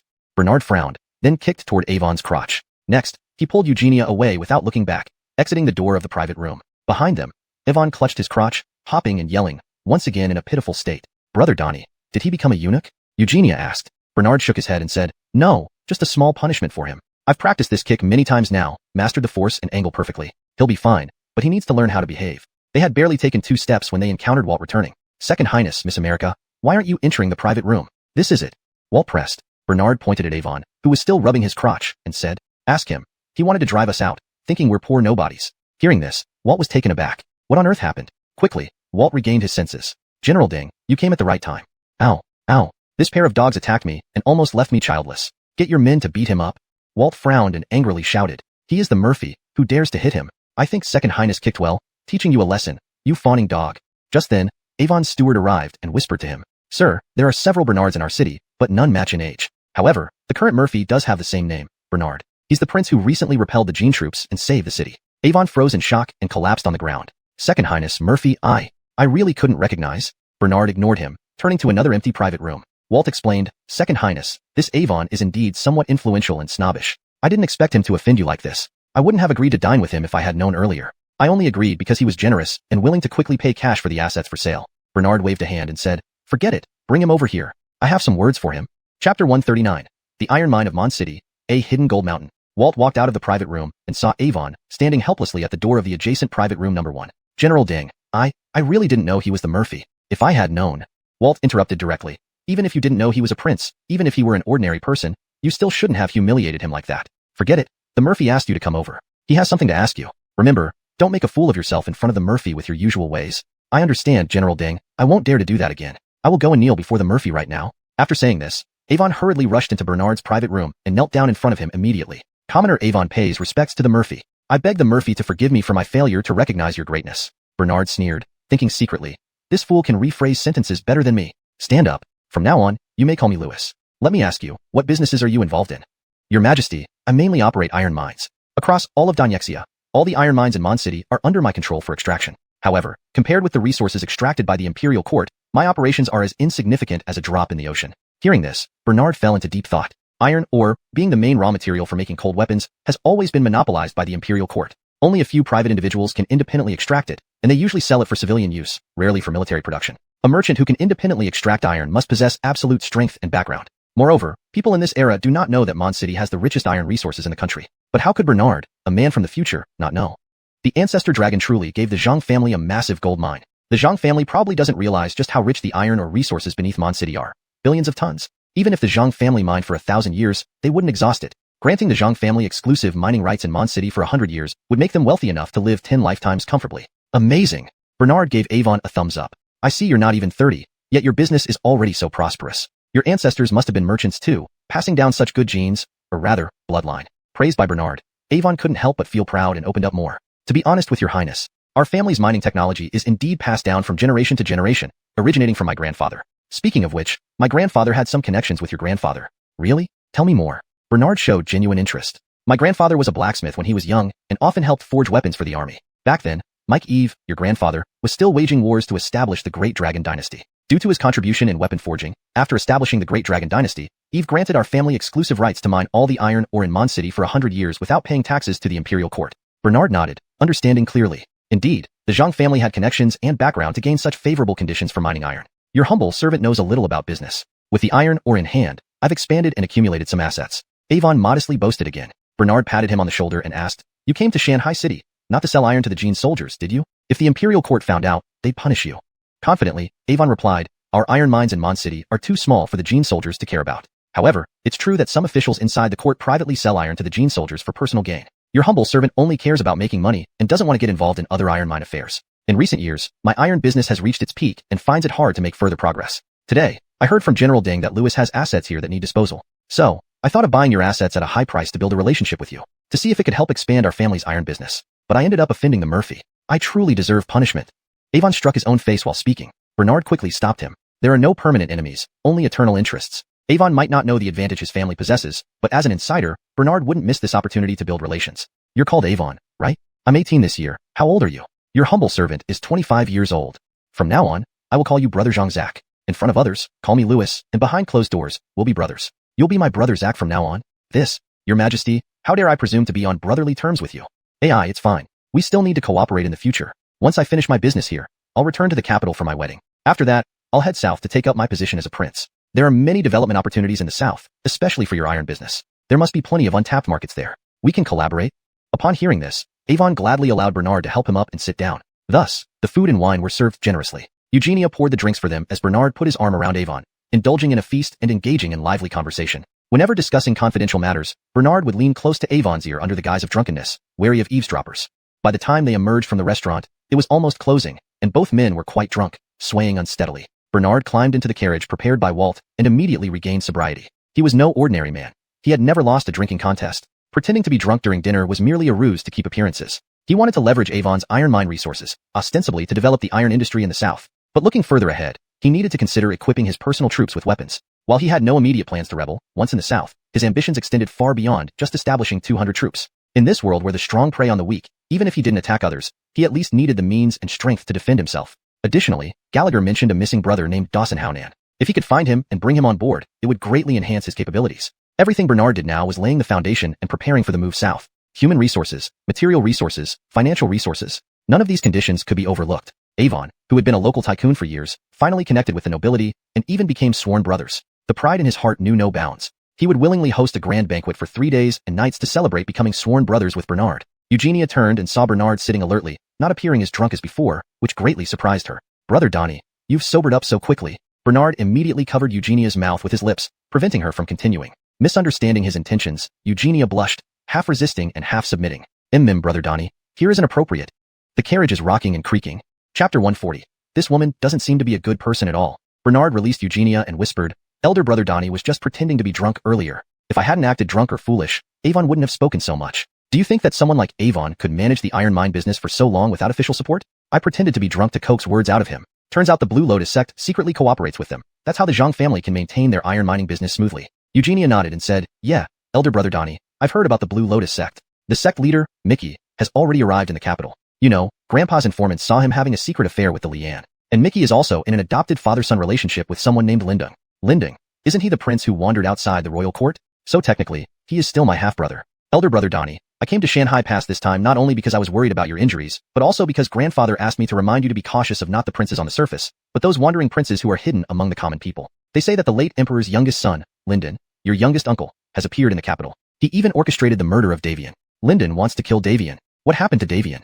Davian is fine. Coincidentally, Xavier passed by and saved him. Now, the Mike has dispatched more people to protect every prince. Having been away from the capital for quite some time and not in contact with people there, Bernard only now learned about these events. In ancient times, information was always delayed due to communication barriers. America, what did you just call father? The Mike. Looking for trouble? Didn't I tell you to call him father? Before our wedding, privately you can call him father, but in front of others, you can continue to call him Mike. I don't want us to feel too distant. After saying this, Bernard embraced Eugenia and started touching her. It must be admitted, an 18-year-old young man's stamina is truly outstanding, day after day, acting like a construction machine. Holding Eugenia, Bernard couldn't help but start feeling amorous again. Soon they returned to the general's residence. Bernard and Eugenia didn't have time for in-depth conversations as they got off the carriage. As soon as Bernard and Walt entered the general's residence together, a soldier came over to deliver a message to Walt. Your Highness Aziel Wang, General Deng, Lan Danixiong's concubine died due to difficult childbirth. Oh, condemned to severe punishment himself, and now his last remaining child is gone too. Truly tragic.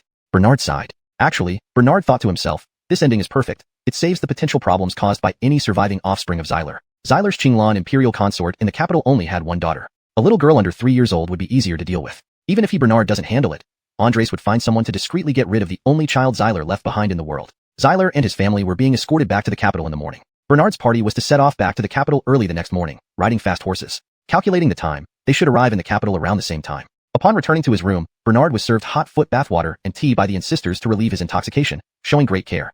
Eugenia watched silently, saying nothing, merely observing quietly from the side. Lavender believed she showed dominance before Eugenia and felt quite pleased. That night, Bernard and Eugenia sharing the same bed made the insisters envious and jealous all night long. The next morning, the insisters woke the two up early to prepare for their journey back to the capital. Dressed and ready, Bernard stepped out of the room. Lavender followed inside with a basin of washing water and closed the door. Eugenia, just finished grooming herself, looked into the bronze mirror at Lavender and sensed hostility in her eyes. I've heard from Brother Donnie that he had no choice but to consummate with you after both of you were drugged with 7 steps soft fragrance powder. I won't mind, but you don't need to seize the opportunity to elevate yourselves. Firstly, Brother Donnie is a prince, while you are just courtesans. Eugenia wasn't naive. To defend and consolidate her position as future wife, she needed to show some power over these women. Otherwise, given Bernard's charm, there might be temptresses challenging her every day. In fact, this tactic was taught to Eugenia by Selah. Eugenia, stop talking. We sell arts, not our bodies in the brothel. Moreover, we are only temporarily staying there during a transitional period. Don't think your grandfather being the current prime minister and your father being the director of astronomy makes you so exceptional. Lavender quickly retorted. Eugenia laughed coldly, stood up, and walked towards Lavender, rising from the mud yet remaining unstained. Do you really think you are a White Lotus? After staying in that filthy brothel for several months, how could you possibly still be pure? Who would believe that? I may not be outstanding, but I am nobler than you. This society is like this. It's hierarchical and strict. Here, take these 500 taels of silver, and you shall have no more connection with Brother Donnie. Eugenia finished speaking and tossed a heavy money bag onto the table. Eugenia, who are you insulting? Our Zach is at least the current deputy general, Kirk. How can he be worse than you? Kirk is your Zach, but why did you stay in the brothel for over half a year? Eugenia retorted. Lavender was speechless. She did not particularly want to explain the reason to an outsider. What? Can't explain? I know you need money. This 500 taels will suffice for you to go to the capital to find your Zach. If it's not enough, I can add another 500 taels. In the future, you sisters must not cling to Brother Donnie anymore. There's no need for even meeting him. Eugenia was not the type to easily feel jealousy or anger. Men having multiple wives was quite common in this era, and she didn't expect to be the only woman in Bernard's life forever. She also lacked Selah's ambition to demand her husband marry no one else. But as the future matriarch of Lonnie's residence, she needed to control the financial lifeline and manage the internal affairs of the household effectively. When in the position, one must fulfill its responsibilities. When not, one must not meddle. This is the wisdom women should possess in this era, especially in a patriarchal society. Especially since Kirk's reputation stinks throughout the court, with many rumors suggesting he collaborated with foreign powers, intending to rebel. If Bernard became too close to the Insisters, or even married them, it would be digging his own grave. Moreover, Bernard and Eugenia were more equally matched, a prince and the granddaughter of the current chief minister. Hearing Eugenia's conversation with Lavender from outside the window, Bernard felt pleased rather than angry. He heard a bang inside the room, followed by another object falling on the table. It was Eugenia adding another 500 taels of silver. Bernard thought, I was worried about America being bullied by Lavender. That Lavender looked experienced, but I didn't expect America to hold her own. Probably taught by Lady Johnny. She did a great job. She truly is my loving grandmother. Besides, the future principal wife of Lonnie cannot be someone weak and easily bullied. She must have the bearing of a distinguished household mistress. Otherwise, I might end up in trouble without a reliable and virtuous helper. I've been worrying about how to get rid of the Insisters. Women who stayed in brothels, who would believe they didn't sell their bodies. It wouldn't be good keeping them around. Playing around was fine. But bringing them into my household is impossible, now and forever. Even as concubines, it's unacceptable. Not to mention they have that notorious Zack, Kirk. If Kirk rebels one day, involving 9 generations, we'd be in trouble too. But these 1,000 taels won't likely dismiss them easily. Lavender isn't an ordinary woman. She wouldn't settle for less. Lavender's next words confirmed Bernard's suspicion. Eugenia, do you look down on us sisters, or on Lonnie himself? A mere 1,000 taels to dismiss us? Lonnie's worth is not so little. Lavender, what do you want then? Nothing much. I don't covet your position as the principal wife. But being concubines for Lonnie, surely that's acceptable. Nowadays, every wealthy man has multiple wives and concubines. Why are you so strict? Be careful, Lonnie might not even visit your chamber in the future. We are officially granted by the mic, rightfully so. Unlike you, volunteering yourself, shamelessly chasing after men. I'm too lazy to argue with you. Take the money and leave now. Or, I don't know what I'll do. Eugenia, wait. Then, Lavender left the room bitterly resentful. Bernard inwardly sighed. This woman doesn't seem like a good person at all. The Insisters soon packed their belongings and left the general's residence without farewell. Bernard's party did not see them again until they set off for the capital. However, Bernard felt a nagging sensation. The Insisters wouldn't give up so easily. Ah, the most vexing problem for a man. Making him responsible. Chapter 141. Your subject truly wants to rebel. General Avon also came to the general's residence to see Bernard off. Avon even thoughtfully presented a delicate wooden box, saying it was a gift for Bernard. Considering future collaboration opportunities, Bernard accepted the gift without hesitation, giving Avon face and acting as a calming gesture. Avon looked around, noticing Eugenia wasn't paying attention, then whispered, Your Highness, this commoner has a younger sister, who is 14 years old and unmarried. She possesses outstanding beauty and has long admired your Highness's illustrious reputation. Beautiful women, this prince enjoys. Find an opportunity to send her to the capital for me to meet. Otherwise, we'll have to wait until I settle down in the south before I can find time. Your Highness, this commoner is preparing to depart for the capital today. Once I arrive in the capital, I will immediately arrange for my younger sister to pay respects to your Highness. That works well. Bernard didn't refuse Avon's offer primarily because he considered their long-term cooperation. Having Avon's relative under his control would create a bond and link between them, especially given that they had just met and not yet established trust. Such ties were most effective. Besides, which man would complain about having too many women around? Unless he's like a flower. Walt and Avon escorted Bernard and his group for 3 miles before waving goodbye. Bernard, Eugenia, Jericho, Finley, Connor, Kyle, and 3 Imperial guards started back to the capital. The journey back to the capital was peaceful. 9 people only took 2 days, arriving at the city gate by dusk on the second day. At this time, the city gates were about to close. There seemed to be more guards than usual, and everyone entering or leaving was being thoroughly checked. Bernard glanced at Eugenia. Eugenia whispered, Brother Donnie, the Mike has ordered stricter checks for those entering or leaving the city. It seems to be related to rumors of princes appearing among the civilians.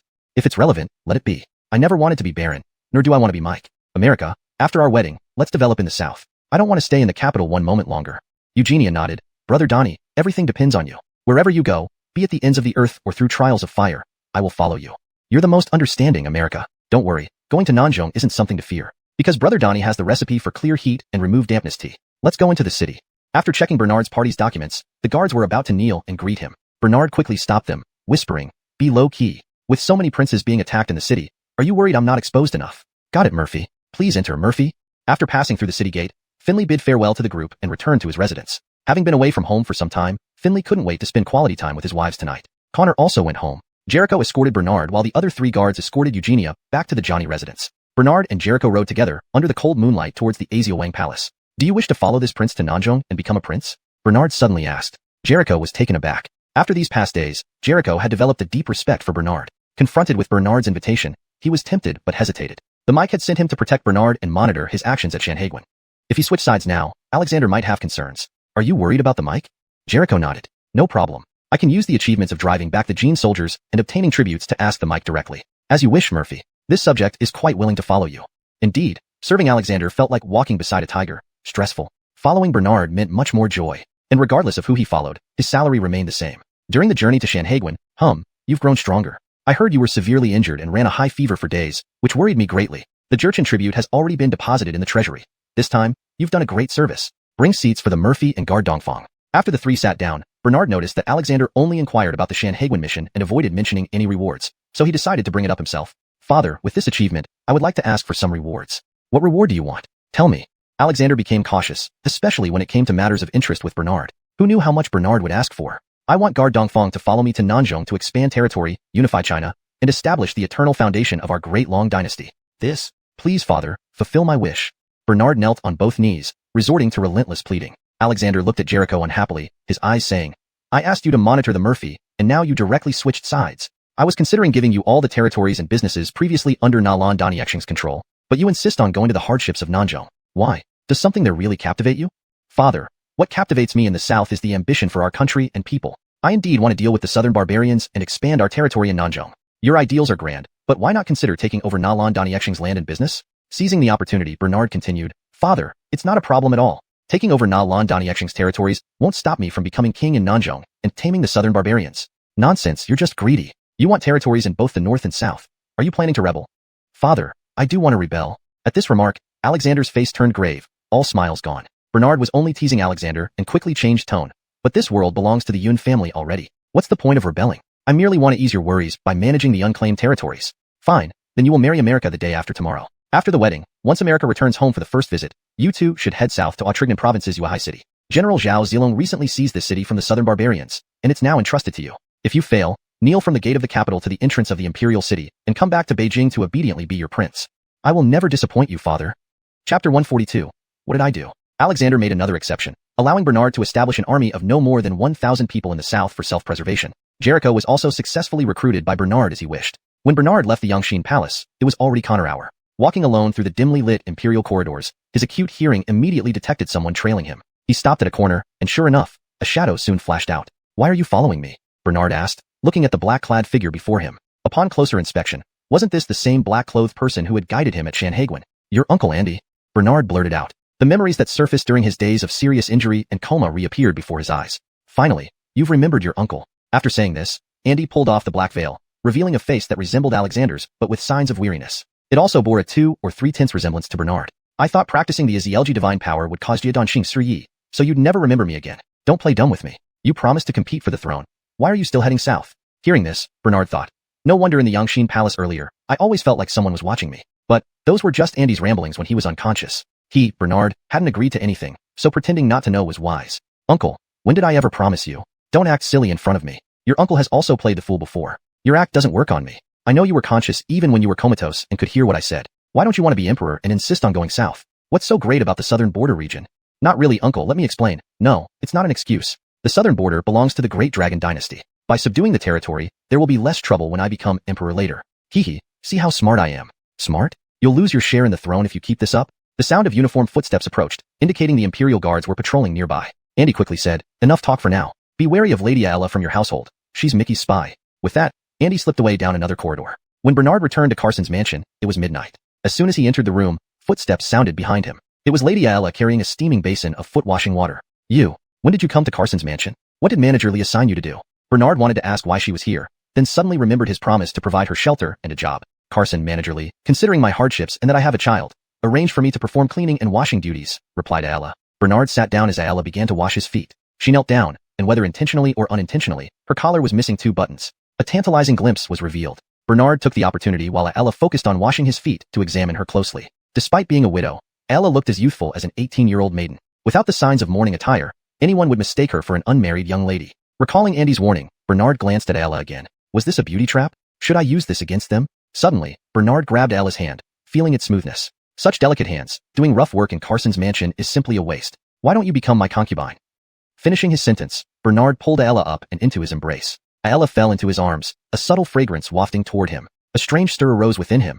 It didn't smell like perfume. It smelled like the purity of an untouched maiden. Embarrassed, Aella tried to pull away, but Bernard held her tightly, even reaching under her clothes. Carson, please be respectful. I am a widow, and you are about to be married. This isn't proper. What difference does it make? You're a widow, and I can take multiple wives. Expanding the royal lineage wouldn't be bad. With that, Bernard moved to escalate things. Horrified, Aella struggled fiercely, taking a few steps back to distance herself. Carson, please be respectful. Bernard's face darkened. Are you playing hard to get? I won't fall for it. If you leave today, don't come back to Carson's mansion for a job. Aella froze, falling into a long silence. I will sleep with Carson then. After saying that, Aella removed all her clothes, standing naked before Bernard, head lowered. Bernard walked forward and looked, but picked up the clothes from the ground to cover her. I was only joking, you may go and rest. There's no need for you to serve me anymore here. After Aella left, Bernard sniffed the faint fragrance on his hand, confirming in his heart that Aella wasn't a widow at all. She was simply an unmarried young lady. Her figure didn't resemble someone who had been married at all. What kind of relationship did she have with Mickey to risk so much by being a spy near him? After several days of hustling, Bernard fell into a deep sleep as soon as he got into bed. In contrast, Aella couldn't fall asleep, tossing and turning in bed. All she could think about was how Bernard teased her just now. Maid Chorin, what are you thinking? How can you betray your master and think about such inappropriate things? Aella lightly scolded herself and washed her face with cold water to clear her mind. As for Amaya, missing Mickey, she dressed up and returned to the capital to find him. At that moment, Mickey was passionately cuddling with Amaya. Gallagher, meanwhile, was quietly dating Christy. They occasionally spent nights together in an inn and discussed marriage plans, while Yenadella followed Gallagher to the inn and caught them red-handed in bed. Consequently, Gallagher confessed everything to Yenadella and proposed breaking up. Feeling betrayed and brokenhearted, Yenadella left the inn with hatred in her heart. Knowing she couldn't fight Gallagher, she planned to secretly retaliate. After leaving the inn, wiping away her tears, she sneered. Since ancient times, many men have been faithless. Gallagher, you've shattered my last hope for goodness. Then I'll head south to join the southern barbarians and oppose you all. Someday, you'll regret it. That night, Yenadella packed some personal belongings and prepared to head south alone the next day. Ever since the Adrian brothers escaped during their escort back to the capital after rebelling, the Great Dragon Dynasty formally issued a wanted order for the two. Summering under the pretense of returning home to honor their ancestors, Finian and Amaya ignored the imperial decree to return to the capital. Therefore, Alexander officially declared them as criminals for defying the imperial edict. After consummating their love, Amaya decided to follow Mickey and help Linding seize the opportunity to compete for the crown prince position. Finian fled to the south to join the southern barbarian king. The next morning, Finley presented a report about his trip to Shanhaguan, exaggerating accusations against Bernard.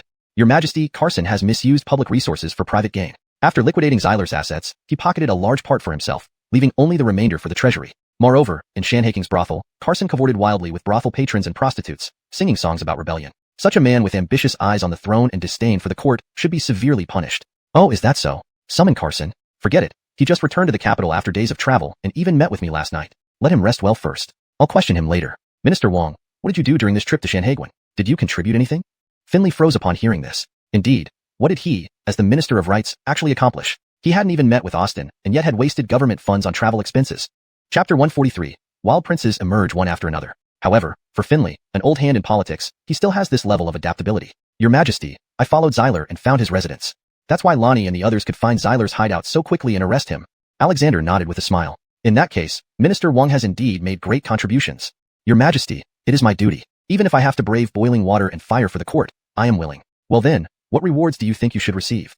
Whatever your Majesty decides. Actually, rewards are not important. Why don't you go to the southern border with Lonnie and help him expand our territory and manage the people there? Finley was greatly shocked when he heard this. Damn it, I thought I was putting on shoes for Bernard, but instead, I'm being exiled to the southern border. Your Majesty, why punish me?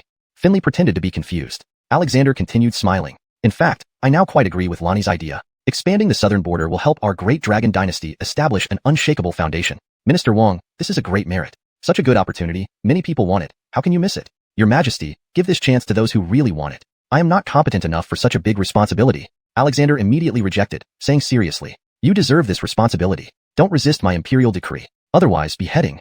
After Alexander said this, he even made a beheading gesture, scaring Finley into swallowing all his remaining words. I accept the imperial edict.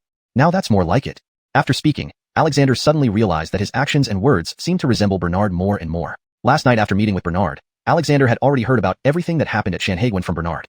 Even Bernard indirectly confessed about his embezzlement in front of Alexander. Because after going south, many places would need money, and considering Bernard's success in driving back the Gene soldiers, Alexander let it slide. Unexpectedly, today Finley chose to step into the line of fire. But Alexander had planned to send Finley to the southern border to check Bernard anyway, and Finley ended up walking right into his trap. Alexander knew that someone like Murphy, who was solely profit-driven, might go wild once in the southern border where the Emperor's influence barely reached. So sending someone like Finley, who didn't see eye to eye with Bernard and had grudges against him, was perfect. Especially since Finley relied on his ancestors' achievements and had done nothing significant since taking office except for profiteering, finding an excuse to exile him was ideal. Perfect. That's imperial strategy. Alexander even glanced at Joey, who remained silent as usual. Alexander's intentions were well understood by Joey. It was pointless to say more. When Finley tried to use his grandfather's accomplishments to change the situation, he was sternly rebuffed by Alexander. Alexander claimed he was keeping Finley's position as Minister of Rights for him, waiting for him to establish credit in the south before allowing him to return or even promote him. In the end, a minister could not outmaneuver the Emperor, and Finley bitterly thanked the Emperor for his mercy. At this moment, many officials in the court couldn't help but laugh at Finley inwardly and dared not speak up, fearing that they might also be sent to the south. Minister Wang, Yuehai City needs a governor. You shall take this post. I will issue an official decree later, appointing you as the governor of Yuehai City. If any ministers have matters to discuss, speak now. Otherwise, court is dismissed. As Finley walked out of the Hall of Supreme Harmony, he sighed heavily and muttered to himself, "Ah, how did it turn out like this? If Minister Adrian from the War Ministry were here, he would certainly say a good word for me." Ralph overheard and reminded him, "Minister Wang, Minister Adrian and his sons are already wanted criminals of the court. Do you want to lose your head by mentioning him?" Finley swallowed hard and laughed nervously. "Minister Rashad, you misunderstood. I didn't mean Minister Adrian." When Bernard woke up, it was already nearly noon. Upon waking, he was informed by a maid that Ewan was waiting in the front hall. Moreover, the servants of Lonnie's mansion had started preparing for his wedding with Judy. For a time, Lonnie's mansion was filled with a festive atmosphere. Bernard immediately headed to the front hall. "Second Highness, hearing that you returned to the capital last night, I came to check on you. During your injury, I sent Zhejiang Long to Shanhaiguan to meet you. Why didn't they come back with you?" Bernard shook his head, surprised. This prince never saw them at all. That's strange. I'll send someone to inquire with the northeastern caravan later. Good idea. What's the status of the Yama army now? Are they ready for missions? Your Highness, the Yama army is in perfect condition and has reached a full strength of 200 men, including myself, Jay, and Julius. They can fight not only on land but also stay underwater for about an hour. Commander Dawson, well done. I met Leo last night, and he agreed to expand our household troops to 1,000 men. You should start recruiting and training the Yama army according to this new standard. I understand. This morning, I heard that during the court session, Minister of Rights Finley impeached you and demanded severe punishment from the Mike. However, the Mike isn't foolish. He ended up exiling Finley to be the governor of Yuehai City. Your Highness, it seems the Mike is setting up opposing forces in the south to check your power. Bernard picked up his teacup nonchalantly, took a sip, and said with a cold smile, I'm not afraid. Let them send as many who dislike me as they want. I have ways to deal with them, making sure they don't just survive but are stripped of their power. Ewan nodded. With your Highness's capability, I believe it wholeheartedly. Just a reminder to always be cautious. Also, regarding the Blue Lotus sect, I've planted an informant inside. The assassin who tried to kill Lonnie was arranged by the Blue Lotus sect. Their plan is to kill all of the Mike's princes and then push Linding forward to inherit the throne. Bernard smiled indifferently. They think too simply. Even if all 8 of my father's sons were killed, would Linding automatically become the heir based on ancestral rules? Who knows, father might still have a 9th or 10th prince born. Ewan nodded again. In any case, your Highness should proceed cautiously. Ewan continued. I also found out something else. The youngest son of the late Emperor, Lyndon, has appeared in the capital, and he has significant backing. He relies on the support of the Tianshan sect. Again, the Tianshan sect. Has your Highness encountered members of the Tianshan sect before? Thus, Bernard recounted the brief encounter with the brothel Blakely and the money shop manager from the Heavenly Fragrance Pavilion, and how they had surrounded him and his companions. Your Highness, although the Tianshan sect originated at the foot of the Tianshan Mountains, its influence spans the entire country and cannot be underestimated. Even Mickey has to give them respect. Who is the leader of the Tianshan sect? The godmother of Deputy General Kirk, called Linda. Chapter 144. Beating people. Always a thrill. After Bernard and Ambria untangled the complicated relationships and situations, they went together to Tang Pavilion Wine Restaurant for dinner. Bernard chose Tang Pavilion mainly because he wanted to see if he could encounter Bernie and check how well he had recovered from the assassination attempt. Tang Pavilion Wine Restaurant. The moment Bernard walked in, he saw several groups of customers seated at tables in the corner engrossed in playing paper cards with great interest. I play Aziel Chong. No one can match that. Now I continue. 3, 4, 5, 6, 7. Haha, I win. Pay up, pay up. Oh, such bad luck. Why did I lose again? Find the money, find the money. Not playing anymore. Haha, it turned out these people had nothing better to do after eating, so they were playing Chinese poker while drinking tea. If there weren't many empty tables today, these gamblers would have been kicked out for occupying tables. Your Highness, since the Southern Barbarian delegation left, your winning streak against Rocket cards has spread throughout the capital city. Everyone's given you a nickname, the Gambling King. Also, this type of card game has become popular. Oh, so this prince has set a trend. As 2 big men who just won their game were about to leave, they roughly bumped into Bernard while passing by him. Bernard stood perfectly still, but the impact caused pain to the largest gambler. The hefty gambler had a violent temper and seemed to have a troublemaker's disposition. Immediately, he roared, You little brat, you're asking for death. Raising his fist, the heavy-set gambler was ready to strike Bernard, but Ambria grabbed his hand mid-air. Brother, let's talk some sense. Clearly, it was you who collided with our young master first. Young master. The large gambler sized up Bernard from head to toe. The dog handler didn't bark, but the dog barks like crazy. Looking at him in rags, he's probably just a down-and-out noble. Do you know, in all my years playing this high-stakes poker, I've never lost. Today, this bump ruined my lucky streak. You owe me money. The thin gambler echoed, Quickly pay up. Ambria felt humiliated and wanted to fight back, but restrained himself due to being in Bernie's territory and not wanting to cause trouble here. Bang! Bernard suddenly landed a punch on the face of the large gambler. Then, Bernard grabbed him by the collar and dragged him outside onto the street like a chicken. General Dawson, feel free to beat him now. Many thanks, Your Highness. Then I won't hold back. Ambria said, and then started pounding the large man relentlessly. Seeing this, the thin gambler slipped away from the crowd to seek reinforcements. After beating him for quite a while, Ambria finally stopped, panting and smiling. To be honest, the last time I did something like this was when I was 15 or 16. I never thought that nearing my 50s, I'd still act rashly and start fighting. But, Bernard chimed in, one word, satisfying. Right, haha. Hitting is satisfying. Hitting constantly is always satisfying. Ha ha ha. As they laughed heartily, the thin gambler returned with an attractive young man and 4 burly men. These 4 men, like Bernard, were tall and muscular, exuding a fierce aura. You bullied my man. The handsome youth asked arrogantly. Ambria whispered to Bernard, this is Lyndon, the late emperor's youngest son. So, this is the younger imperial uncle, Bernard thought. Surely these big men are all disciples of the Tianshan sect. Are they all chosen from sumo wrestlers? Ambria puffed out his chest and shouted loudly, I was the one who hit him. Bernard also said, I was the one who dragged him out of the restaurant. Any objections? You should discipline your dog properly before venturing out. The young man's face darkened. My people will be disciplined by me. It's none of your business, and certainly not for you to beat. If you kneel and apologize and compensate my subordinate for medical expenses, we can consider this settled. Not a chance. Not a chance. Bernard and Ambria replied in unison. Then don't blame me for being impolite. With that, the young man stepped back, letting the 4 burly men step forward, forming a confrontational stance. Bernard crossed his arms and said, for big guys, barely enough for me to deal with using one finger. At this moment, the crowd around them grew larger. Although Bernard was not inferior to those several burly men in terms of physique, with even more solid muscles without any excess flab, a 1-against-4 situation clearly put Bernard at the greatest disadvantage. Thus, among the onlookers, there were kind-hearted people who advised Bernard, just apologize, and it'll be over. Why bring unnecessary big trouble upon yourself? Exactly, the 2 of them combined are absolutely no match for those 4. Save yourselves the trouble. They have already hit someone. They made some profit. They should just apologize and admit their mistake. This is asking for trouble. Those 2 wouldn't stand a chance even if they both went at once. Look at the overpowering aura those 4 give off when they stand together. Young man, don't be too competitive. Apologizing isn't such a big deal. And you, sir, you're an adult. Why are you being so serious about this young impetuous lad? Some onlookers even directly advised Bernard to back down. Bernard looked at those 4 large men, obviously relying on brute strength and sheer muscle. In front of his superior martial arts, they were all rookies. In this case, admitting fault would make him a fool. Why should I back down? I can win this fight. Whether it's card games or fistfights, I'll win either way. Just because they've never lost a card game, they think they're so great? Comparing playing cards with me, you're destined to lose. Fighting me, you'll lose even more. The handsome youth said, fine, let's settle this with a fight today. Then let's play another round of Dotiandi, fight heaven and earth. If you can win either one, we'll consider it a loss. Sure, which one do we start with? Bernard asked. Let's do both. Beat us into submission first. I, Lyndon, don't believe that you 2 can beat my 4 elite killers. I also don't believe that you can play Dotiandi better than the current martial king, or better than my men. As soon as Lyndon finished speaking, the 4 burly men surged forward towards the 2. Seeing this, the crowd couldn't help but exclaim, over. Those 2 will either die or end up skinless. These bodyguards of the young master aren't simple. One can take on 10. I've seen it before, really impressive. The young one is naive, but what about the old one? They're asking for a beating. Bernard said to Ambria, I can handle it alone. Let me go. Seeing Bernard so confident even in the face of death, the crowd couldn't help but laugh and mock him. So, Bernard took the lead, rushing out with both fists aimed straight at the chests of 2 of the burly men. Chapter 145, Public Declaration of Identity. Bernard punched the 2 men, but they stood rooted to the spot. It turned out that they had used the 1,000-pound drop technique and redirected Bernard's force into the ground with their internal energy. Cracks appeared on the ground where the 2 men were standing. Although they had neutralized Bernard's strikes, their organs still suffered from significant shock, making them tighten their hearts. This person cannot be underestimated. The 2 men exchanged glances, put down their crossed arms, and became more serious. However, the onlookers did not understand the intricacies and assumed that the 2 men were formidable while Bernard was just a paper tiger. Oh, I can't bear to watch, afraid someone might get killed. They are really taking advantage of the outnumbered one. It won't be honorable even if they win. It's that young man who doesn't know any better. Obviously outnumbered and obviously not strong enough. He insists on fighting anyway. The 2 muscular men simultaneously swung their fists at Bernard's upper body.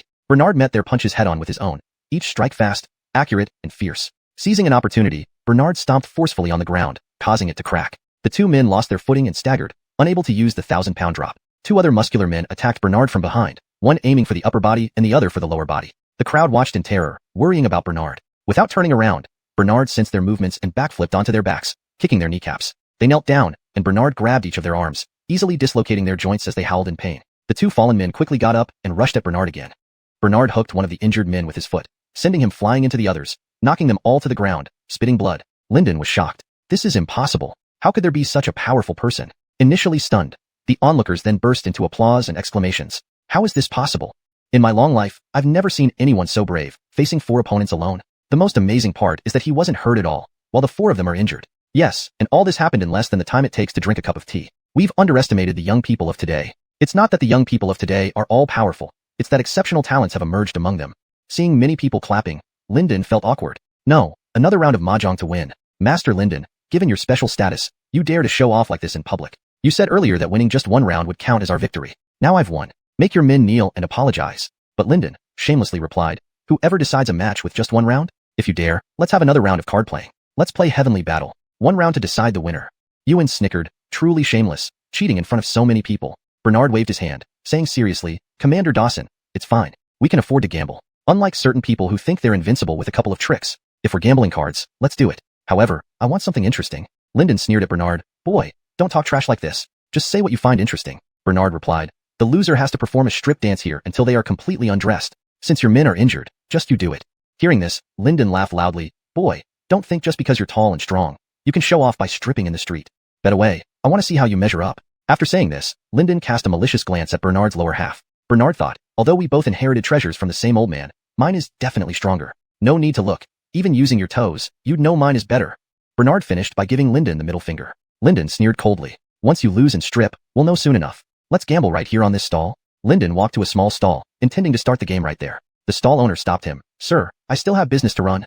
Lyndon tossed a piece of silver to the owner. I'm buying it all. The owner weighed the silver in hand and said, Sir, it's not enough. That's only 2 taels of silver. I need at least 5 taels. Lyndon glanced at the handicrafts, suspecting why so little should cost 5 taels of silver. He didn't dwell on it and threw down 3 more taels, making the owner happy to leave. Bernard whispered to Ewan. This guy is a complete fool who doesn't even know he's been tricked. Ewan also whispered back, looks like another bookworm who only knows how to bury his head in books. Bernard then said, why don't we blackmail him and take all his possessions? All his possessions? In my humble opinion, he probably has no less than a few thousand taels of silver on him. Then we should definitely blackmail him. An idea struck Bernard, and he said to Lyndon, let's raise the stakes. The loser hands over everything they have to the winner. How much do you have on you right now? Seeing the crowd, Lyndon, eager to flaunt his wealth, replied, not much, just a mere 10,000 taels of silver. What about you? Bernard responded, then let's add another 10,000 taels as a bet. The loser not only has to perform a strip dance until they are completely undressed, but also has to pay the winner 10,000 taels of silver. Fine by me. Let's start. My nephew invented these playing cards and rules. I naturally understand them well. Daring to show off in front of me is like looking for something in a toilet, looking for trouble. After saying this, Lyndon took out a deck of cards and placed it on the stall. Their grand gambling immediately attracted more passers-by to watch. Bernard muttered, I really don't want to acknowledge you as an idiotic imperial uncle. Lyndon asked, what are you muttering, boy? Bernard then forced a smile and loudly said, Chapter 146. No mercy even for relatives. Lyndon called over the gambler who was hit first, a burly man. Remy, you join me, and we'll leave him with nothing. Sir, I will certainly cooperate and make this little fellow strip and dance in public. Lyndon pointed at the deck of cards and said, let's start. This deck is brought by me. To avoid suspicion, you shuffle the deck. Bernard picked up the deck and flipped through it one by one. Indeed, it was the usual number of poker cards. This deck seemed untouched. Then he had to watch out for any collusion between the two men to cheat, preventing them from using secret signals to see each other's cards or acting together to disadvantage the opponent. The game here was called Do Tian Do Di, Fight Heaven Fight Earth, because the term Do Diju, Fight Landlord, became common only in modern times. After dealing the cards, Bernard took the extra 3 cards as the landlord. As the landlord, Bernard also got to play first. The hand he drew wasn't great but not too bad either. It included pairs, triplets, bombs, and single cards. However, Bernard, a high-level player in Happy Farmers with several million golden beans won, quickly deduced what threats might come from the opponent's hands. Thus, Bernard played the smallest single card, a 4, to probe the bottom cards of the two. Sure enough, Remy and Lyndon hurriedly played their smallest single cards successively. Remy's moves ultimately created opportunities for Lyndon to play his cards. After the first round of probing, Bernard roughly understood the cards in their hands. Now he only needed another chance to play first, then use small cards to test, and if all went well, continue playing straight through. Pair of 3s. Lyndon and Remy were taken aback. Bernard obviously had good cards. Why was he only playing small ones? At that moment, Bernard noticed that the buckle on Remy's belt could reflect light and reveal the card faces. Good grief. No wonder they didn't seem to signal each other. This is how they cheated. But Lyndon had already seen Remy's cards long ago. Now, Bernard couldn't see them anymore. I don't need to see the cards to figure out what you've got. They played another round of pairs. Finally, Bernard won with a pair of 2s and got another chance to lead the play. Then I won't be polite. 4, 5, 6, 7, 8, 9, 10, Jack, Queen, King, Joker. Don't. Now it's my turn, Lyndon. You're going to lose. At this point, Bernard only had 5 cards left. 5 plus 1. Bomb of 1s. After Bernard threw out 4 1s, he was left with just 1 card. Lyndon and Remy exchanged glances. They couldn't match this combination. Even the jokers were already out. Just 1 card left, a 4. Haha, I win again. You should keep your promise. Bernard laughed as he laid down the last card. Lyndon's face turned red and pale alternatively. Seeing everyone watching, he reluctantly took out 10,000 taels of silver and handed it to Bernard. And the striptease. Bernard even whistled at Lyndon. I want to see what your thing has grown into. Seeing that Lyndon wasn't moving, Bernard immediately chided. Are you trying to renege? Perhaps you should rename your school to the Cheating School, instead of the Tianshan School. It dawned on Lyndon that Bernard knew everything about him, while he knew nothing about Bernard. Strip, then dance. But before stripping, you must tell me your secrets. Lyndon put forward his demand. He felt Boganshin losing like this and wanted to prepare for revenge by learning more about Bernard. No change of name or identity. I am Bernard, the Yonatan you mentioned, the inventor of these cards and the gameplay. Upon hearing this, Lyndon felt utterly humiliated. You. I treated you as my nephew and spoke highly of you, but you toyed with me so frivolously. What's your motive? Uncle, it was you who came to provoke me first without discerning right from wrong and blindly protected your underling. Stop talking and strip. No mercy even for relatives. Lyndon's face turned grim, and the onlookers, eager for more drama, turned around to criticize Lyndon for cheating and lack of integrity. Fine, I'll strip. Bernard, you'll regret this. Lyndon, in humiliation, began to strip off his clothes piece by piece until he was covering his most private part. If grandfather saw you ruin the family heirloom like this, he would climb out of his coffin to scold you. Bernard seized the opportunity to lecture Lyndon further. As Lyndon tried to pick up his clothes, Bernard stopped him and said, "Hey, don't rush. You haven't danced yet. I allow you to cover your little brother while dancing." At this moment, the onlookers were already laughing heartily. The more delicate women also dodged away but couldn't resist looking back a few times. It was necessary to maintain propriety and refinement, but curiosity must be satisfied too. After clumsily turning a few circles, Lyndon hurriedly picked up his clothes to cover his lower body. Ha ha ha, never mind. You dance quite well. In the future, you'll be famous in the capital city. Perhaps you can rely on this fame to make a living here. Ha ha ha. Ewan also laughed uncontrollably. Bernard, just wait, you idiot. Lyndon said fiercely. He had wrapped his upper garment around his waist, covering his lower body. His buttocks were still barely visible. What a shameless thing. As a hoarse female voice wafted over, Bernard saw a handsome, tall, and cold woman dressed in a masculine style approach. Godmother. Seeing this woman, Lyndon's expression became very flustered, and he called her. Bernard could not help but carefully examine this woman. Though she was somewhat older, she looked good, with a high cold, spirited appearance. This was none other than Lyndon's godmother, Linda, the leader of the Tianshan sect. Linda glanced at Bernard and said coldly, Bernard, as a prince, you are actually playing such an indecent game here. Moreover, Lyndon is your royal uncle. Bernard found that these people from the Tianshan sect didn't follow common sense. Publicizing Lyndon's sensitive identity like this, wasn't it too rash? Lyndon, due to youthful pride, felt his identity as a royal uncle was impressive, even if it wasn't recorded in the clan genealogy. As for Linda, she naturally had her considerations. Since it was made public, they might as well acknowledge it outright, making it as big a deal as possible, known to all. Because they were about to enter the palace to directly meet Alexander, and intended to have him recognize Lyndon as his royal brother, seeking a future within the royal family for Lyndon. Since the Tianshan sect was a major sect, Lyndon being recognized by the royal family would greatly benefit the sect. Even if Alexander didn't agree, Linda could use the power and strength of the Tianshan sect to force him to accept the fact. Compared to Lyndon is straightforward. If you all want to come back to contend for the throne, why not work together? Bernard urged them. However, Linda thought, I've heard that Bernard is mentally impaired and childish, and today he looks like a rascal. It's better not to tangle with him, and go straight to the capital to see Alexander. Lyndon, let's go. We need to meet the emperor this afternoon in the imperial city to clear things up. Thus, the news of the youngest son of the late emperor appearing among the people quickly reached Alexander's ears. At the same time, Lyndon's petition letter, written under Linda's guidance, also arrived at Alexander's hands around the same time. What? Lyndon is still alive. I truly regret not killing him back then, leaving this troublemaker today. That second brother really went too far, making someone strip and dance in public, which is truly vulgar. Sitting in Yangshin Hall, Alexander spoke while recalling the details of his ascension to power, feeling regretful. Joey, who was discussing affairs with him, said, Your Majesty, there are too many loopholes in the ancestral laws, but to change them requires the consent of all officials. So, if Lyndon really comes to request recognition and titles, it might be better to test him. If he passes, give him a minor official post. If he turns out to be talented, perhaps we can offer him the vacant Minister of Rights position. Alexander thought about it and said, This suggestion is good, but I'm afraid he isn't the real royal brother. Summon Maribel and the princess from Yuhu Monastery who lived back then. They know the details best. Absolutely no way will I let him become the crown prince. Don't even think about it. They dare to come only after thorough preparation. Testing him on poetry, martial arts, and strategy shouldn't be a problem. Let's have my second brother compete with him this afternoon and decide based on that. Joey also agreed with Alexander's approach. Lyndon prepared to personally enter the palace to pay homage, and the news of recognizing his ancestry reached Mickey and Lyndon's ears. Chapter 147. Trapping Sons and Grandsons. Mickey said, According to the ancestral rules of the DeLong dynasty, if there is no suitable heir among the current emperor's children, and if the emperor has already surpassed the age of 50, then members of the royal family under 40 years old can be prioritized for the position of crown prince over the emperor's sons. This suitability also comes with assessment criteria. If I'm not mistaken, Lyndon seems to have some substance. Bennett, you now have a competitor. However, your biological father is the emperor. If he finds the other princes unsatisfactory, he can still arrange for you to return to the royal family and take up the position as crown prince. Moreover, you and Lyndon have an equal degree of succession rights. Now it all depends on who between you and Lyndon performs better, and whether or not the emperor favors you. Christie overheard their conversation from nearby. Over these past few days, she had heard much about the affairs within the imperial capital while spending time with Ewan. So she remarked, I heard that the Mike intends to support the sixth prince as crown prince. Although he may be somewhat weak, proper grooming might bring about a change in him. It might not be so easy for Bennett to regain his royal identity and become the crown prince. Furthermore, the Mike has long known about your plan to eliminate the prince. He will certainly not fulfill your wishes. I suggest you think carefully about this. Mickey had been receiving the cold shoulder from Christie lately and no longer sought deeper interaction proactively. His urge to conquer was stirred once more. Even with Lyndon present, Mickey seized Christie's hands and looked straight into her eyes, saying, Rome, are you still pining for your emperor husband? Always defending him? No. Christie withdrew her hands in confusion. At this moment, her heart was entirely focused on Ewan, and she resisted Mickey's intimate behavior. A flash of coldness appeared in Mickey's eyes. I understand now. You've relied on Ewan, thinking you can advance from here on. You think that following Bernard, the legitimate Murphy, will ensure a comfortable life for you both? What a beautiful dream. Christy was taken aback and said, Brother, you had someone follow me. Mickey snorted coldly and said, You've eaten my food and lived under my roof. I raised you and your son for 18 years. Did I ever ask anything from you? Now that you've arrived in the capital and attached yourself to someone powerful, you've become distant from me. You spent several nights away, actually cohabiting with that Ewan. Don't think I don't know. Today, let's analyze clearly what kind of person this Murphy Bernard really is. He is to go south to become a king. But where exactly is South Jiang? Note, Jiang is missing in the original text.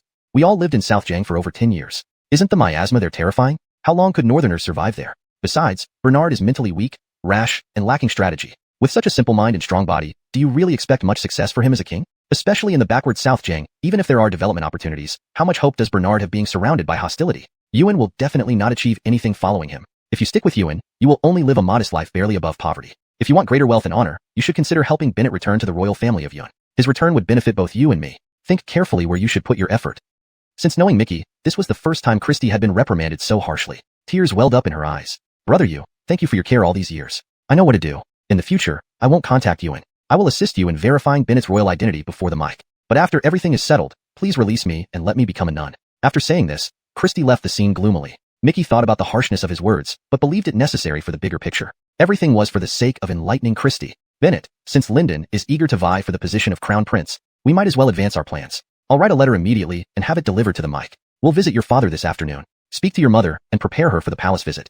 Lyndon nodded and went out to talk to Christy. Mickey ground ink and wrote the letter, delivering it through the royal guards he had previously bribed, finally reaching Alexander via Azariah. What, Huerong? Concubine Huerong will be bringing my prince to see me. The letter also mentioned that Lyndon was both scholarly and martial, possessing the great talent to assist a sovereign in governing the country. Perfect, just perfect. I have been worrying about the lack of suitable princes for the Eastern Palace. It would be best if Lyndon knew his limitations and handed over the throne to his own royal brother instead of the Mike's younger brother. Alexander stood up happily, recalling the first encounter with Christy, which was so romantic and unforgettable. Especially Christy's graceful figure, her stunning beauty, and the memorable intimacy they shared. Each moment together was like being consumed by a cave monster that could devour a man whole.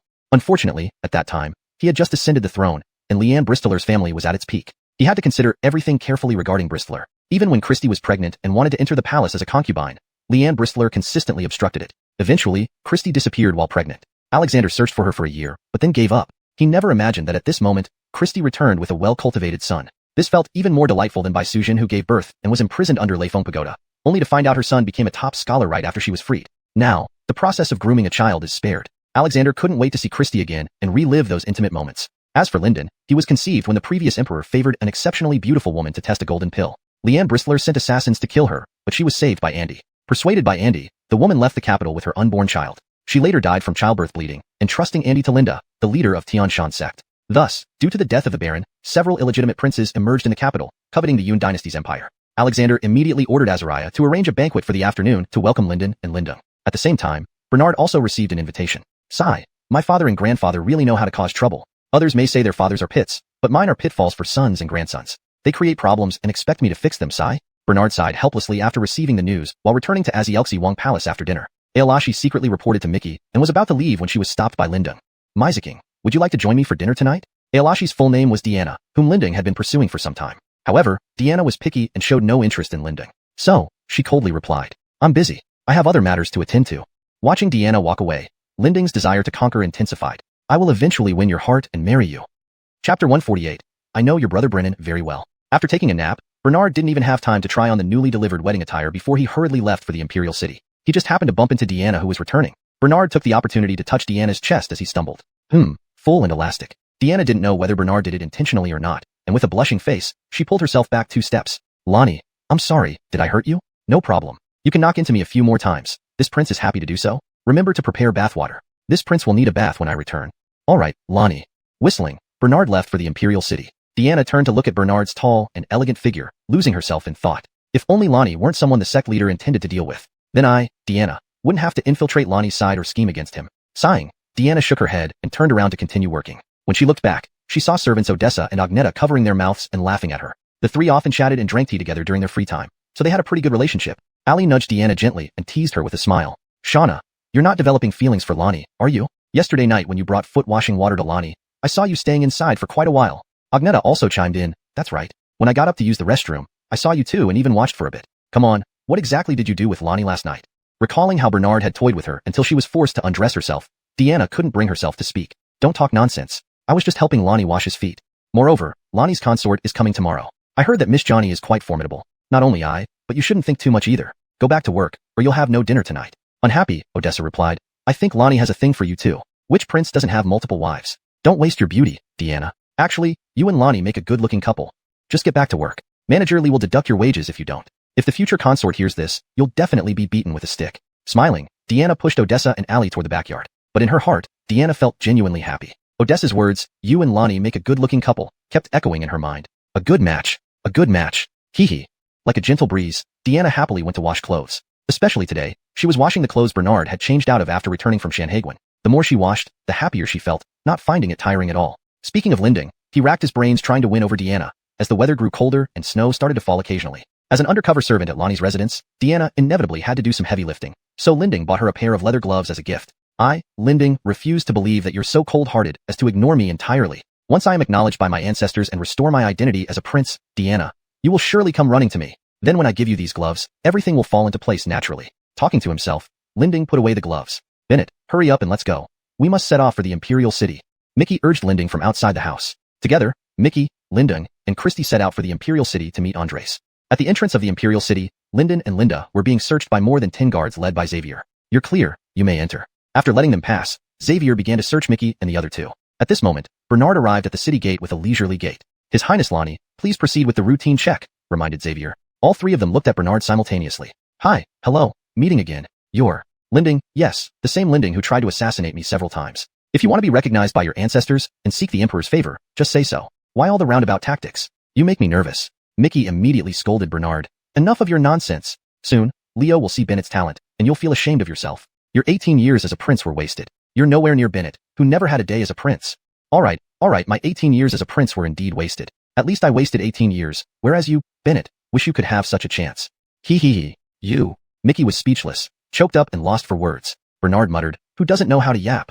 If we're talking about real talent and practical learning, I bet you guys are just rookies. After finishing the security check, Bernard strode through the gate first, heading straight for the Hall of Mental Cultivation. In the corridor leading to the Hall of Mental Cultivation, as Bernard was walking, he saw a familiar and longed-for figure from afar. It was Katrina aimlessly strolling, still wearing the gold bracelet she had bought at his ELG bank. Sister-in-law. Yonatan, it's you. Why are you looking at me like that? Please behave yourself. Since you still remember to call me sister-in-law, you should know that staring at me this way is inappropriate. After you find out who the child's father is, you won't think this king is being frivolous anymore. Hee hee hee. What do you mean by that? Ask your Brennan brother about this. You know him. Upon hearing her, never met, Brennan brother being mentioned, Katrina immediately became agitated. Of course, I know him well. He asked me to tell you to meet at the usual place tonight. Okay. Thank you, second brother. Katrina spoke much more gently to Bernard now, without scolding and even addressing him as second brother, affectionately. Yonatan also said, oh no, your Brennan brother also said. Tonight, try not to let eunuchs or maids get too close to you because Brennan brother wants to light candles and meet with you, pouring out his heart. Alright, I understand. Thank you for your effort, second brother. Sister-in-law, take care of yourself. I must go now. Katrina felt very excited but suddenly thought of something. So, Bernard knew about her secret liaison with Brennan brother. Damn it, why can't this man be more discreet? At least wait until he has an escape plan before letting others know. However, thinking of meeting Brennan brother tonight made her incredibly excited. Excited to the point where Katrina had to cover her abdomen while walking, fearing that her blood might surge so quickly that even the fetus would come out. Katrina immediately turned back to the East Palace to tidy up her room and find suitable clothes for tonight. Just as Bernard entered the palace, Avon also brought an exotically dressed, stunningly beautiful woman to Yonatan's residence. Chapter 149. Reunion. Yonatan has gone into the palace. It's fine. I'll just wait for him here. After saying this, Avon turned to the exotic-looking girl and said, Sister, let's wait for Yonatan. Whatever brother decides, the girl replied obediently. The two siblings sat in the front hall of Yonatan's mansion. Meanwhile, the servants were busy preparing for Yonatan's wedding the next day, so they hurriedly served tea to the brother and sister before leaving. The young beauty was none other than Bianca, whom Avon intended to introduce to Bernard. Her appearance rivaled that of Deanna, with a hint of mixed-race charm that added an exotic allure. This was the confidence behind Avon's bold attempt to curry favor with Bernard using Bianca. After completing her main tasks, Deanna came to the front hall to entertain the Zhang siblings. She and Bianca chatted, and soon felt like they had known each other for years. Bernard arrived at Yangshin Hall where Lyndon and Sun Yangyang were already seated, chatting with Andres. From his expression, it seemed the Emperor wasn't happy about Lyndon's presence. Is this brother planning to contest for the family assets? It would be better if my own son asked for assets than a brother dividing them. Princess Liani, now dressed as a simple nun named Master Huizhan, sat beside the Emperor. Also present was Nanny Callie, who stood waiting for today's reunion drama to unfold. Grant Yonatan a seat. Just as a young eunuch was about to fetch a stool, Lyndon stopped him. Hold on. Your Majesty, since this is a family reunion, we should follow the hierarchy of age. Yonatan, as far as I know, is your second prince, known for his lack of education. What qualifications does he have to sit on equal footing with us elders? Lyndon's words not only infuriated Bernard, but also made Andres uncomfortable. I didn't agree to let you back into the Yun family yet. Who knows if you're even legitimate? You're acting like an elder before proving yourself. Lyndon, verify your identity first, the emperor responded coolly. Upon hearing this, Lyndon became furious and slammed the table. Are you doubting that I am the son of the late emperor? Aren't you afraid he might crawl out of his coffin and beat you up? Let him come out and beat me then. At least I am a true member of the Yun family and the rightful heir to the great dragon dynasty. If you continue to act arrogantly in front of me, this reunion ends here and now. Seeing the situation escalating, Sun Yungyang signaled Lyndon to sit down. Andres noticed immediately that Lyndon was merely her puppet, and Sun Yungyang was the true instigator. Sun Yungyang, despite raising Lyndon for 18 years, which is commendable, you cannot use this as leverage to manipulate him. Please have Lyndon provide concrete proof of his identity. Only then can he have a place in our empire. Otherwise, there will be no mercy. Go fetch a stool for Yonatan. Bernard, watching the two sides quarrel, stood aside leisurely, enjoying the spectacle. When the stool arrived, he sat down opposite Lyndon, recalling how he had humiliated Lyndon by making him dance naked in the street. He couldn't help but laugh. What are you laughing at? Lyndon asked irritably. Nothing, just thinking about that stripper I saw dancing on the street the other day. Ha ha ha. Embarrassed and enraged by Bernard's reminder, Lyndon pointed at him and shouted, Bernard, are you doing this on purpose? Andres chuckled. Ah, Lyndon, technically you are Murphy's uncle. As an elder, you shouldn't be upset with a junior. Turning away, Lyndon snapped, let's get straight to business. I don't want to waste time on irrelevant people. Changing the subject, Andres continued, Murphy is far from irrelevant. Once verified, you will need to compete against him. If you win, naturally, you'll receive the benefits due to you as an imperial uncle. Deciding to be blunt, Lyndon said, Your Majesty, as the ruler of this country, if any of your princes can competently inherit the Eastern Palace, that would be ideal. But if not, I believe I am the best choice. Check Articles 23 and 24 of the Great Dragon Dynasty's royal lineage rules. Don't rush, Imperial brother. Let's verify your identity first. Nanny Callie, Lian Princess. Now Master Huizhan, please confirm whether this gentleman is a legitimate descendant of the Yun family. Even distant relatives won't count.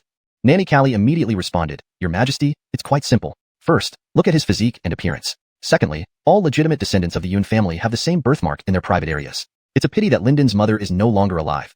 If there were any witnesses present, it would be more definitive. Nanny Callie immediately stepped forward to carefully examine Lyndon and publicly reached out to pull down his pants. What are you doing? Lyndon tightly held onto his waistband, nervously asking. After being mocked by Bernard and forced to dance naked earlier that day, Lyndon was still traumatized. You say you're the late emperor's biological son? From your looks, you do resemble him about 30 to 40%, but you look more like your mother. All we need to do is check whether there's a dragon-shaped birthmark on your thigh to confirm your identity. Lyndon looked helplessly at Sun Yungyang, who nodded. Lyndon stood up and said, But only Nanny Callie can look. Fine, fine. Hurry up and take off your pants. Nanny Callie agreed readily and leered at Lyndon.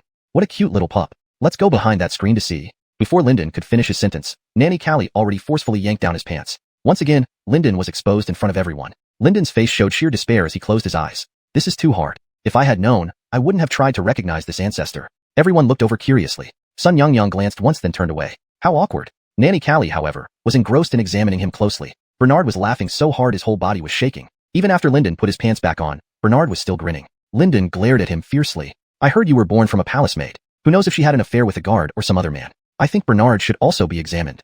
Lyndon finally found an excuse to embarrass Bernard. Everyone turned to look at Bernard, waiting to see how he would react. Bernard stood up, walked to Lyndon, and suddenly slapped him twice loudly across the face. Are you cursing our father for being cuckolded? To defame others and curse the emperor like that? Aren't you afraid of facing the cruel tongue-pulling torture from the Ministry of Justice and the Supreme Court? Lyndon, holding his burning face, was stunned. He seems to have a point. Chapter 150. Spot the difference. Alexander's face darkened as he said, Just by looking at him, I can tell that he is my own flesh and blood. There is no need for a physical examination. I am very confident of this point. It's you. Nurse Callie, what are the results of the physical examination? Your Majesty, there is indeed a dragon-shaped birthmark on Ianto's thigh. If he can provide detailed information about his birth mother, we could completely confirm his identity. Upon hearing this, Ianto immediately offered.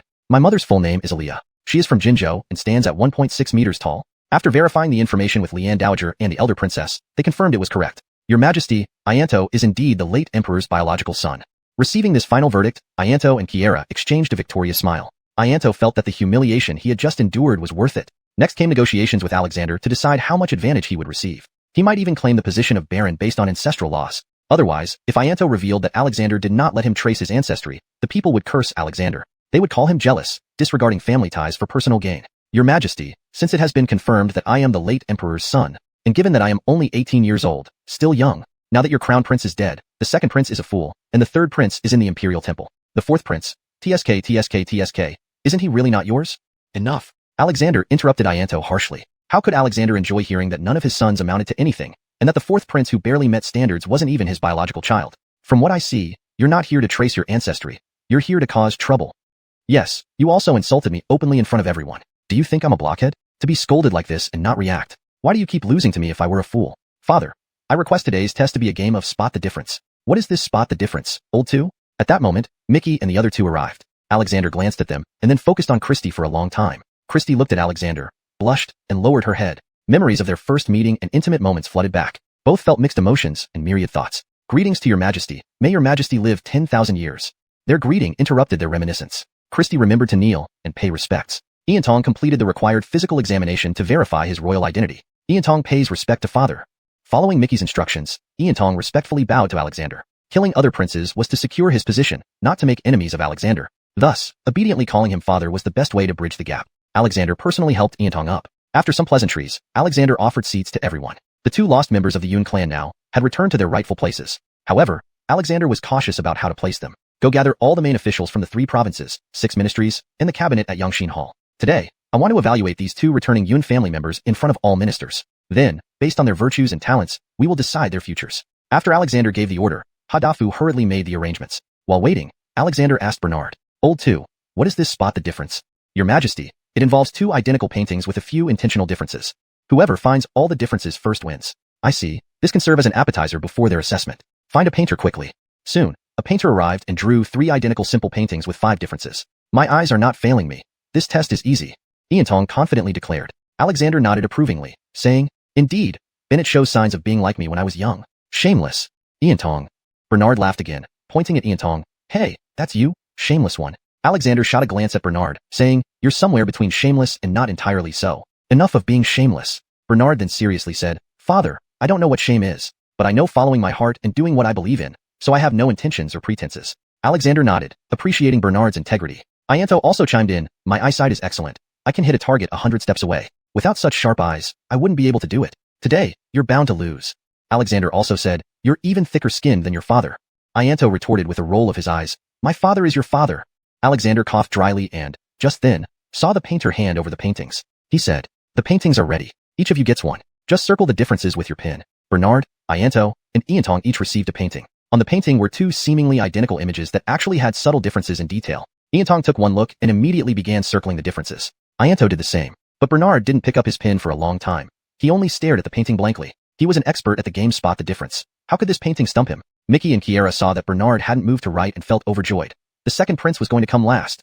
It seemed that the Murphy was truly as rumored, foolish and mindless, not even knowing how to play Spot the Difference. And it was he who suggested this game. Kiera taunted Bernard sarcastically. If you can't do it, why don't you just quit? Elders won't mind giving way to juniors. Mickey chimed in strangely, If you can't manage this game, I really think there's something wrong with your head. But Bernard picked up the pen and said, Who says this one can't see the differences? I just want to mark them all at once, unlike them, who still have 1 or 2 left unfound. While speaking, Bernard had already circled out all 5 differences. Initially, Ianto and Ian Tong quickly circled out several differences, but struggled with the last few hidden ones. I'm done. Bring them all up here for me to see.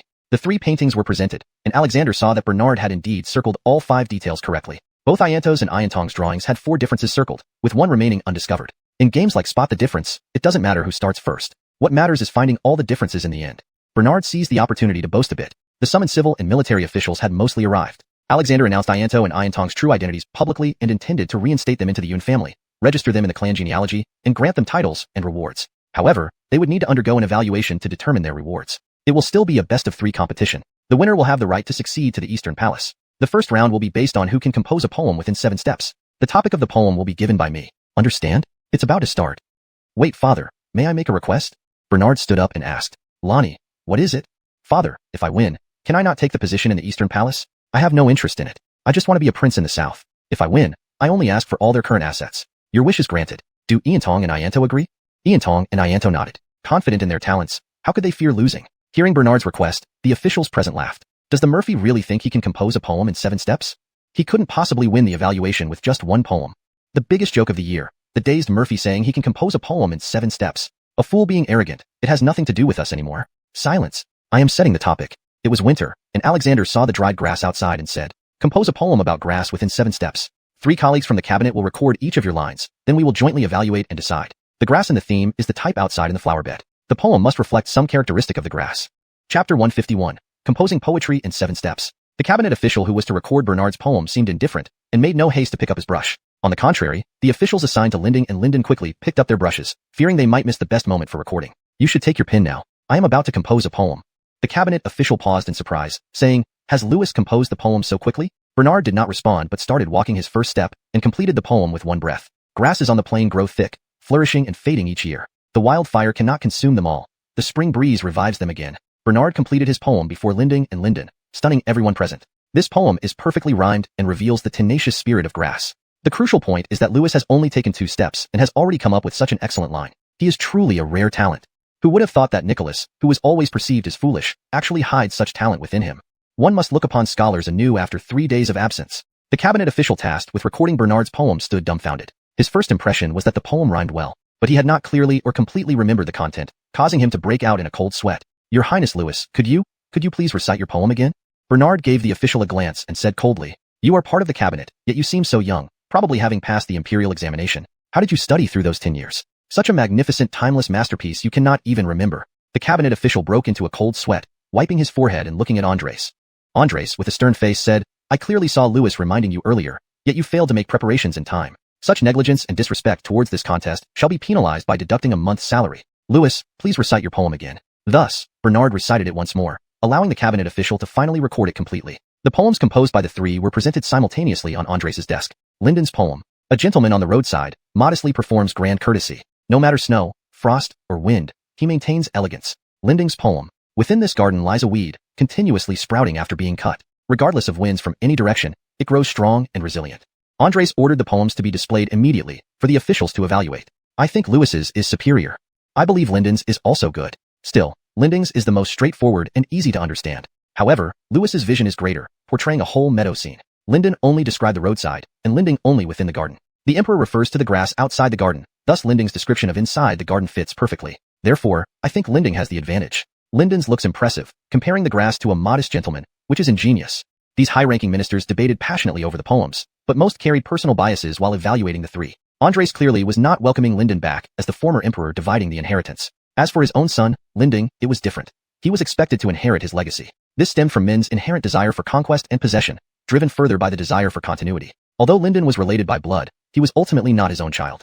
Thus, many officials, sensing Andres's thoughts, supported Linding. As for Bernard, many officials harbored intense hatred towards him or held previous prejudices, not viewing Bernard favorably. Surveying the scene, Andres considered the opinions of the officials and ultimately judged. The first round goes to Linding. After speaking, Andres glanced at Bernard. At this moment, Bernard looked directly at Andres. For eyes met, and Bernard understood Andres's intention to deliberately suppress him. From the contest with the southern barbarian delegation to leading troops to the Shanhai Pass to repel the Jurchens, Bernard had achieved continuous victories without failure. Andres worried that Bernard's growing power might overshadow the main ruler and feared he might become arrogant and forget his true identity. Thus, he intended to humiliate Bernard. Bernard felt relieved immediately. Father probably does not want to determine the crown prince so soon, knowing well that I will eventually become king in Nanzhong. Therefore, I am bound to win the next 2 rounds of the best 2 out of 3.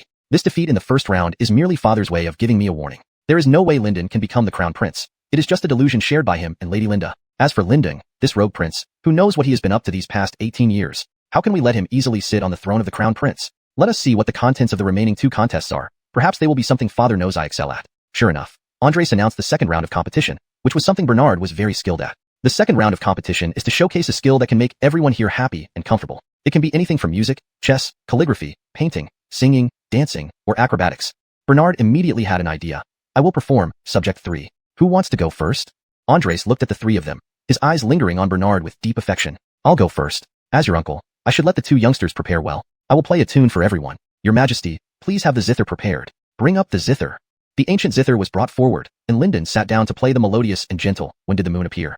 As Linden played, many officials swayed their heads slightly to the rhythm. Most of the officials remained reserved, quietly listening. Once the tune ended, applause broke out like waves. Andres then said, Linden has a good understanding of music, playing excellently, captivating the audience completely. If scored out of 10, he can get 8 points. Linda interjected, Your Majesty, Linden was raised by me since birth. I treated him as my own child, ensuring he did not neglect any skills in music, chess, calligraphy, or painting. Andres replied coldly, You've gone to such lengths to cultivate Linden, all for this day, haven't you? Linda's face turned awkward. Andres then addressed Bernard and Linda. Which of you would like to go next? Bernard, hands clasped over his abdomen, said humbly, Since this imperial brother has returned to the Yun family, let him go first. I shall yield. Besides, my song will be the grand finale, making you so happy you won't think of returning home. To those officials who disliked him, Bernard's confidence was merely self-aggrandizement. This Aziel king is getting more arrogant. He boasts that his song will be the highlight. I bet someone who can't carry a tune will sing something unbearable. I heard that when Aziel King sang at Shanghai Ancient City, the entire place went wild. People who heard it say it was more comforting than a massage. He just got hyped up in a new place, nothing more. It's not because he sings well. I never heard that Aziel King ever studied music. Maybe he listened to a few tunes at a brothel and now thinks he's a god of singing. This oddball Aziel King might come up with something strange again today. Let's wait and see. Chapter 152. Such unconventional songs and dance. Linding immediately stood up, bowing to Alexander. Father Mike, Linding boldly performs a small magic trick. Please excuse any clumsiness. After saying this, Linding suddenly had a paper crane in his hand. He held the paper crane, waved it slowly in the air once, and then a white carrier pigeon appeared in his hand. With another wave of his hand, the pigeon disappeared. Another wave, and he now had a pair of small golden ducks in his hand. Wow, that's incredible. How remarkable to find such talent among the princes. There aren't many people with such skills out there. It truly tests one's dexterity. Mickey listened carefully to the comments from the officials beside him, feeling very proud inside. It seems the tricks that kept Blue Lotus Sect alive at its founding are still useful today. Linding performed several more magic tricks, eliciting applause and cheers from the audience. Even Alexander watched with interest, nodding from time to time. Linding's performance requires both skill and practice. Today's show demonstrates that Linding has put in hard work and brought joy to everyone. I give Linding a score of 9.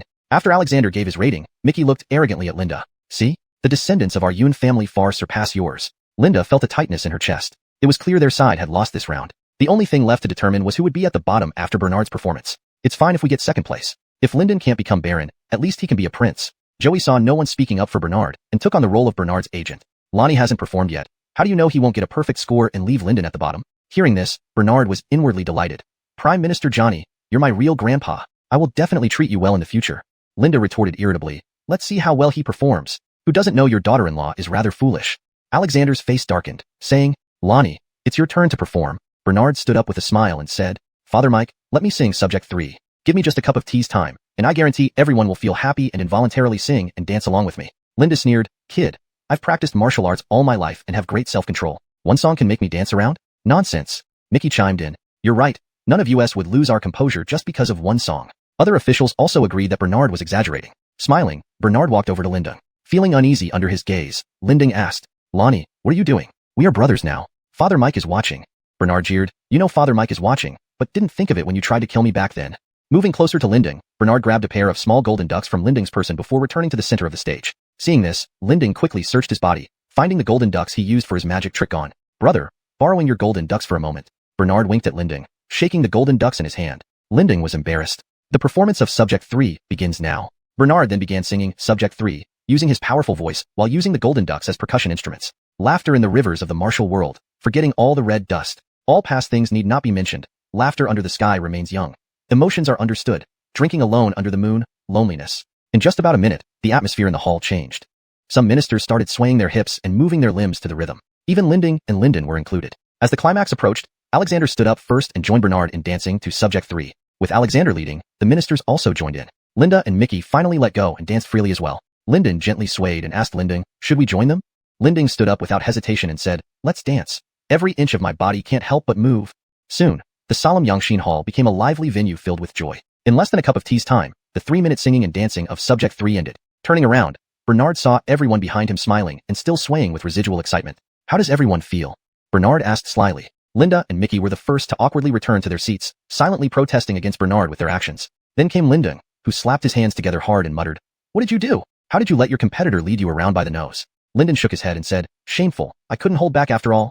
Alexander sat down again, took a handkerchief to wipe the sweat from his forehead, and laughed, saying, I haven't felt this relaxed in a long time. This is even more delightful than when I took in a new beautiful concubine. Prince Isaiah, who had come at the news, stood outside Yangxin Hall, peering inside and hatching new business plans. Open a recreational dance club, exclusively for this kind of dance. The nobles in the capital are so repressed. If there's such a place for everyone to dance this Subject 3, how exhilarating it would be. Having made up his mind, Isaiah thought about how to curry favor with Bernard to get technical support.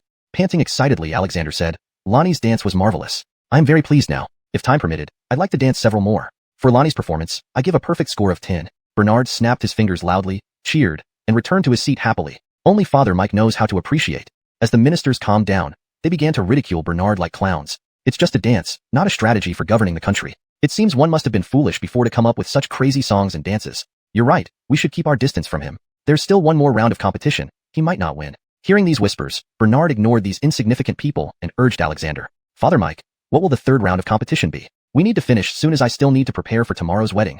Alexander nodded and said, for the third round, let's test martial skills. Whoever can ride a horse and shoot a running rabbit first wins. Chapter 153. Your Royal Highness has this confidence. Then, everyone set off for the small shooting range within the imperial city. This place was designed for Alexander to exercise and strengthen his body conveniently during his leisure time without having to go too far out of the palace. Each of the 3 men received a horse as their respective mounts for the competition. However, due to Bob's tall stature, the horse assigned to him appeared much smaller compared to Adrianhii. When Gerald rode it, his toes almost touched the ground. Several officials watched and secretly stifled their laughter. Gerald simply dismounted and said, Father, I didn't bring my Adrianhii today. Instead, let me participate without a mount, running on foot while shooting. This way, your homegrown prince will yield to these 2 princes who have just returned from the wild. Bob's words immediately infuriated the supporters of both Ianto and Iantong. Adira outright scolded, Murphy, you are merely a prince raised in the palace since childhood. But when it comes to strength and ability, how can you compare with the wild princes you mentioned? Mickey also spoke up in defense of Iantong. That's right, ever since Iantong's birth, he and his mother were left destitute and unsupported. It was I, Mickey, who took care of them entirely, providing for their daily needs and hiring tutors to educate Iantong, ensuring he was well versed in literature and martial arts. How could this be achieved by someone like you? A prince who remains idle at home and accomplishes nothing. Mickey detailed his contributions to Iantong and his mother to seek credit before Alexander. But as Alexander listened, he narrowed his eyes. Considering Lady Dasong Huerong's beauty, Alexander did not believe that Mickey had no ulterior motives towards her, or that there was no deeper relationship between them. Men, even if they tire of a woman, still do not wish others to take what they once had. Especially considering that Alexander initially wanted to keep Lady Dasong Huerong for himself, but failed due to the Lian's interference. How dare you ask for rewards after being spared castration? I might as well spare you a complete corpse. Moreover, Gerald grew up beside the emperor. By criticizing Gerald this way, Mickey seemed to highlight the emperor's failure in educating his sons and emphasize his own indispensability. Mickey thought too simply. To ensure his opponents felt even more intimidated, Gerald added, I'll take another step back and blindfold myself, yet still hit the prey before either of you. Upon hearing Gerald's words, the entire audience burst into commotion. What? The warrior king is not only foolish but also arrogant. He's definitely going to lose. I've never heard of him being good at archery, especially not blindfolded. If he does, I'll eat shit upside down. You won't get the chance. I bet Murphy will definitely lose, but Ianto has a better chance of winning this round. Who wants to bet? I won't bet with you. No one would bet on Murphy. Don't think you're so smart. If you don't want to bet, fine. Alexander hesitated for a moment and asked Gerald, Warrior King, are you sure you can hit the prey blindfolded? Father, your Royal Highness has this confidence. When did you learn archery? How come Father doesn't know? Father, it's innate. It's in your bloodline. Innate? What does that mean? It means I'm your biological son, inheriting directly from your lineage. Hee. Then the mic hereby grants you permission to compete blindfolded. You certainly know how to flatter. Gerald blindfolded himself and stood next to Iantong and Ianto's horses. Even so, today, dressed in a black dragon robe, Gerald stood alongside the horses, nearly matching their height. A cold wind blew, causing his robe to flutter wildly, while he remained immovable like Mount Tai, giving an overwhelming impression of grandeur. The black silk blindfold tied over his eyes fluttered in the wind, adding a solemn and fierce air. A large white rabbit was placed in the center of the field. With the sound of drums, the rabbit darted around in panic. The competition begins. The first to hit the white rabbit wins. Upon the order, Iantong and Ianto galloped out, chasing the rabbit with their bows ready. Gerald remained rooted to the spot, holding his bow and arrow by his side, listening intently. The spectators couldn't help but ridicule Gerald further. Look at the warrior king, blindfolded and unable to walk, hitting the prey. What a dreamer. He's dreaming. Let's broaden our perspective and not focus on this fool. We should pay more attention to Iantong and Ianto and choose the right side in the future. Indeed, with the Baron dead and the third and Esau's falling from power, we have no one to align ourselves with in court anymore. I'm more optimistic about Ianto. Although his chances of becoming the Baron are smaller, he at least seems intelligent and proficient in music, which is a bonus point. Far better than that Murphy. I support Iantong. After all, he is the Emperor's biological son and excels both in literature and martial arts. The ministers who lost their main supporters due to the downfall of the Baron, Brody, and Esau began contemplating whom they should ally with and follow in the future. Alexander thought Mike Bernard had not moved for a long time and feared he had misjudged him. Unexpectedly, at this moment, Gerald drew his bow, placed an arrow, and shot in one smooth motion. When Ianto was about to shoot the big white rabbit which had stopped running a little later, he saw an arrow pierce the side of the white rabbit. The white rabbit fell on the spot, gasping its last breath. Everyone was taken aback. Upon seeing where the arrow came from, it was indeed from Gerald's position. Gerald also tore off the black cloth covering his eyes, smiled while looking at his prey, and said, Sorry, I shot first. Father, this rabbit can be taken back for your roasted meat meal. Alexander nodded in satisfaction. Recently, with the death of the Baron and the revelation that the Esau was not a legitimate son, Alexander felt quite shaken inside. Seeing that none of his princes were capable of taking on significant responsibilities, he felt very frustrated and troubled. He even lost interest in visiting his concubines. Now, he gradually realized that the Murphy, whom he had always overlooked, was actually a gem, a buried treasure of gold, frequently bringing surprises to this old father of his. This gave Alexander a bit of comfort. If all else fails, he still has this goofy son as a fallback. However, establishing Gerald as the Baron was only a choice out of sheer desperation. He would delay it for a while, see if any other princes deserve cultivation. The third match, the Warrior King wins. With 2 out of 3 matches won by the Warrior King, Ianta wins 1, and Iantong hasn't won any. Today's competition winner is Warrior King Gerald. Azariah also announced today's victor. As Gerald happily went to pick up the dead rabbit in the center of the field, a long arrow quietly aimed at his chest. Chapter 154, A Frugal Prince When Necessary. With a thud, the long arrow shot straight toward Bernard. Bernard had just bent down to pick up the white rabbit when he felt the piercing wind of the arrow. At that moment, his innocent eyes turned fierce. It was then that the onlookers suddenly sensed a completely different aura from Bernard. That was an aura of decisiveness and dominance, far removed from what they called a foolish prince. How strange. Thinking back on Bernard's recent actions and benefits received, it seemed that the real him differed greatly from their preconceived image. Not just a little, but significantly so. With a whoosh, the arrow reached Bernard swiftly. He grabbed the arrow firmly with one swift motion and leaned backward, defusing its momentum. Who dares to attempt assassination on His Royal Highness, the Prince of Aziel? Azariah bellowed, and many Long Guard members emerged from unnoticed corners. First, a group of Long Guards surrounded Alexander at the center, followed by 5 Long Guards moving forward to protect Bernard. Mickey glared angrily at Linding, who hastily put away his bow. However, it was too late. Chief Commander Delbert had already seen his action. It was Linding who aimed to shoot Bernard. Prince Linding, isn't the Prince of Aziel your brother? Why do you try to assassinate him? Delbert asked sternly. Alexander instantly understood, pulling a stern face as he said, Linding, being of royal blood, how can you do such things? The competition is over for today. Dismiss. Alexander left the shooting range under the protection of the Long Guards. These princes, from another perspective, weren't much different from ruffians. Better leave this troublemaking place quickly, especially since Linding and Linden have been wandering outside for over a decade. Who knows if they joined some rebellious cult or a manipulative organization? Originally, Alexander was cautious, pondering whether to bestow these 2 princes returning to the family fold with favors, like land grants or material rewards. One arrow from Linding thoroughly changed Alexander's mind, and he left immediately. Madame Sun and Mickey also rose to leave. Bernard, however, stopped Linding and Linden, not letting them escape easily. As agreed, I win. So hand over all your valuables. Linding scoffed and handed over a stack of silver bills. That's all I have. Linden hesitated, finally pulling out a valuable jade-inlaid gold bracelet. Your Highness, all my valuables were lost to you at noon. Only this jade-inlaid gold bracelet remains. It was meant as a gift to my beloved, with her name inscribed. Without hesitation, Bernard took the bracelet. This bracelet was heavy, containing dozens of grams of gold. The embedded jade was top-quality ice-like jade. Bianca, is she your beloved? Bernard inquired curiously. Linden looked at him, then said irritably, none of your business, take it if you want. I accept my loss. Then I won't be polite. Bernard wiped the bracelet on his clothes and tucked it into his robe. If sold, it could fetch at least several hundred taels of silver. When Bernard returned to the Aziel mansion, it was nearly dusk. Before reaching the main hall, he saw a plump figure sitting inside. It's Avon. Bernard quickly realized Avon's intention and noticed the woman seated beside him. She had a good figure, hopefully not a backstabber. As soon as Bernard entered, he glanced at Avon and, in passing, inspected the woman. Indeed, she was quite beautiful, even having an international flair. The woman also stared at Bernard, regaining her composure after a while. His Highness, hearing of your upcoming wedding tomorrow, I've brought a small gift, hoping you will accept it. While speaking, Avon presented a heavy red box and signaled the beautiful woman. Understanding his cue, the woman gracefully stood and approached Bernard. I, Bianca, pay my respects to His Highness. Another Bianca, surely it can't be coincidental. Rise, I'll accept your gift. Thank you, Your Highness. Avon hesitated, glancing at Bianca, and then stopped himself from saying anything. Bernard understood and said, the girl is quite presentable. I will take her in. She can be a maidservant by my side. Bianca hurriedly bowed slightly to one side. Thank you, Lonnie, for taking me in. Introduce yourself, focus on your specialties. Lonnie, I am 15 this year. I excel in writing and arithmetic. That's perfect. Would you like to go with me to the south? Lonnie's vigor and charm leave me in awe. Of course, I would willingly follow you to all corners of the world. You sure know how to speak well. You'll help me keep accounts. Dylan will assist you. In the future, Dylan will need to travel frequently between the north and the south to manage accounts. As for you, besides being my maidservant, you'll also be in charge of accounting and report daily to me. I understand and will remember that. All right, I don't favor formalities either. In front of me, you can address me as you would a regular friend. Bianca nodded. Bernard chatted with Avon for a while. Seeing it was getting dark and the cold wind blowing outside, Avon bid farewell and left, leaving Bianca with Bernard. Bernard saw Avon off at the main gate. Just as he was about to return, he spotted a familiar man and woman talking in the opposite alley. Junzi shoved a pair of gloves into the woman's hand, who took them casually and walked straight toward the Aziel mansion. It was Linding and Deanna. Shauna, do you know that person? Bernard called out to Deanna and asked. Deanna replied irritably, yeah, just a casual acquaintance. He's been pursuing me for some time. Knowing I work here, he's worried I might freeze, so he sent me this pair of gloves. They're so ugly, not fit for a lady at all, and the size, clearly meant for men.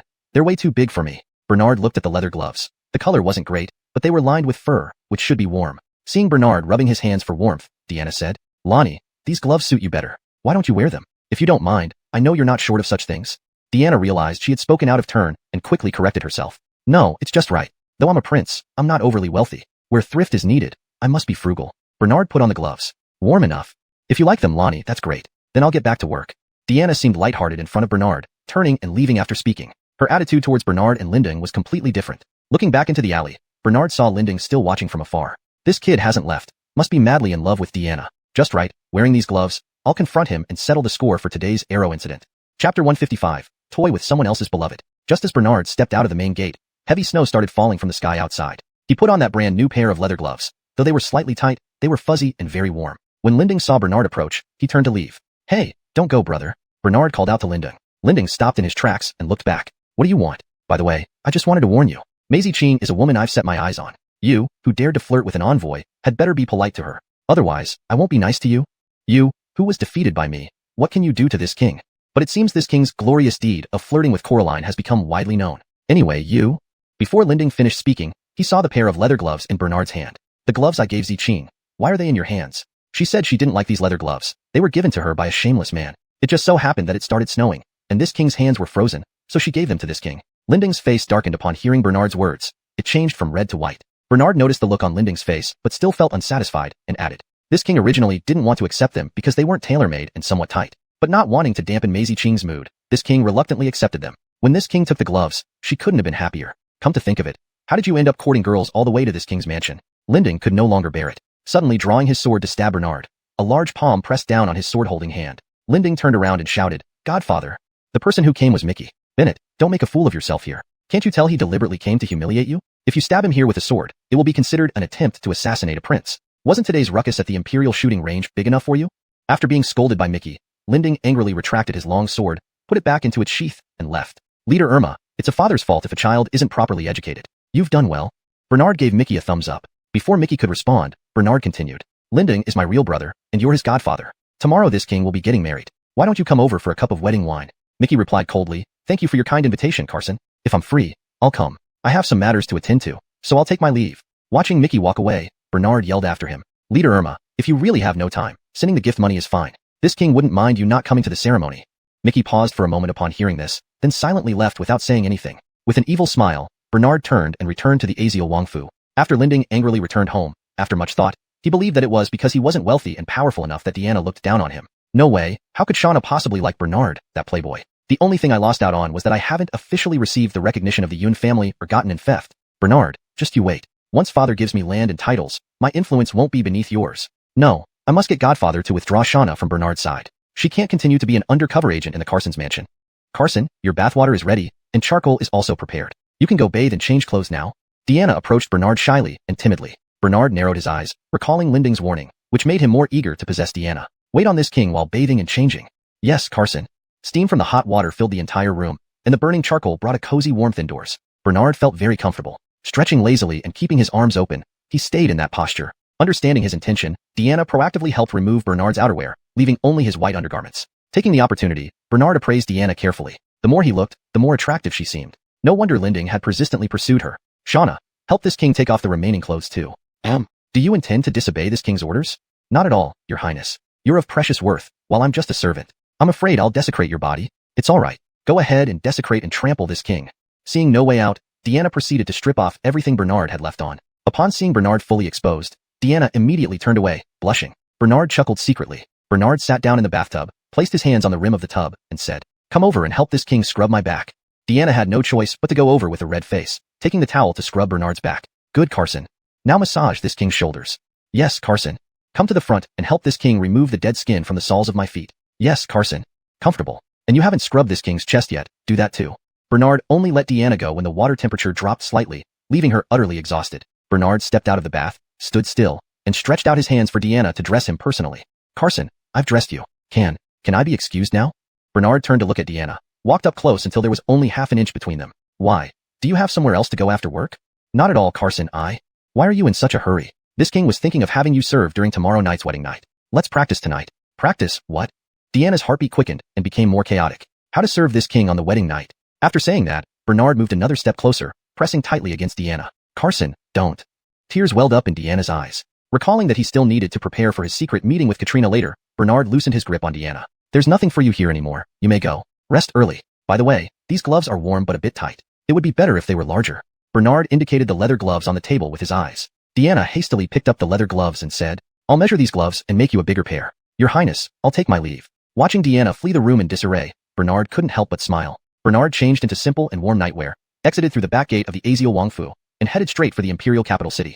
Chapter 156 It's You. Bernard took a shortcut through the small alleys of the capital, avoiding the soldiers along the way. As he passed by a narrow alleyway, he suddenly spotted a figure draped in a dark red cloak, escorted by a maid into a large courtyard. Isn't that maid Rose who serves Amaya? Could the Lian be hiding here? Driven by curiosity, Bernard climbed up the nearest tree to peer into the unique residence. He saw the woman in the cloak had already taken off her hood and was holding hands with Mickey, hugging affectionately. How scandalous! The Lian is putting Father Mike in the horns. Mickey is truly the neighbor's old Wong. While Linding walked past, she seemed oblivious. Suddenly, Linding lifted her head and looked toward the tree where Bernard was. Caught. Shocked, Bernard jumped down from the tree and was about to turn to run when the gate of the courtyard creaked open. Bernard sprinted away, even feeling someone chasing after him. Luckily, Bernard ran fast and quickly lost his pursuer thanks to his familiarity with the streets of the capital. The one chasing Bernard was Lindung. Failing to catch him, Linding returned empty-handed. Bennett, did you see who it was?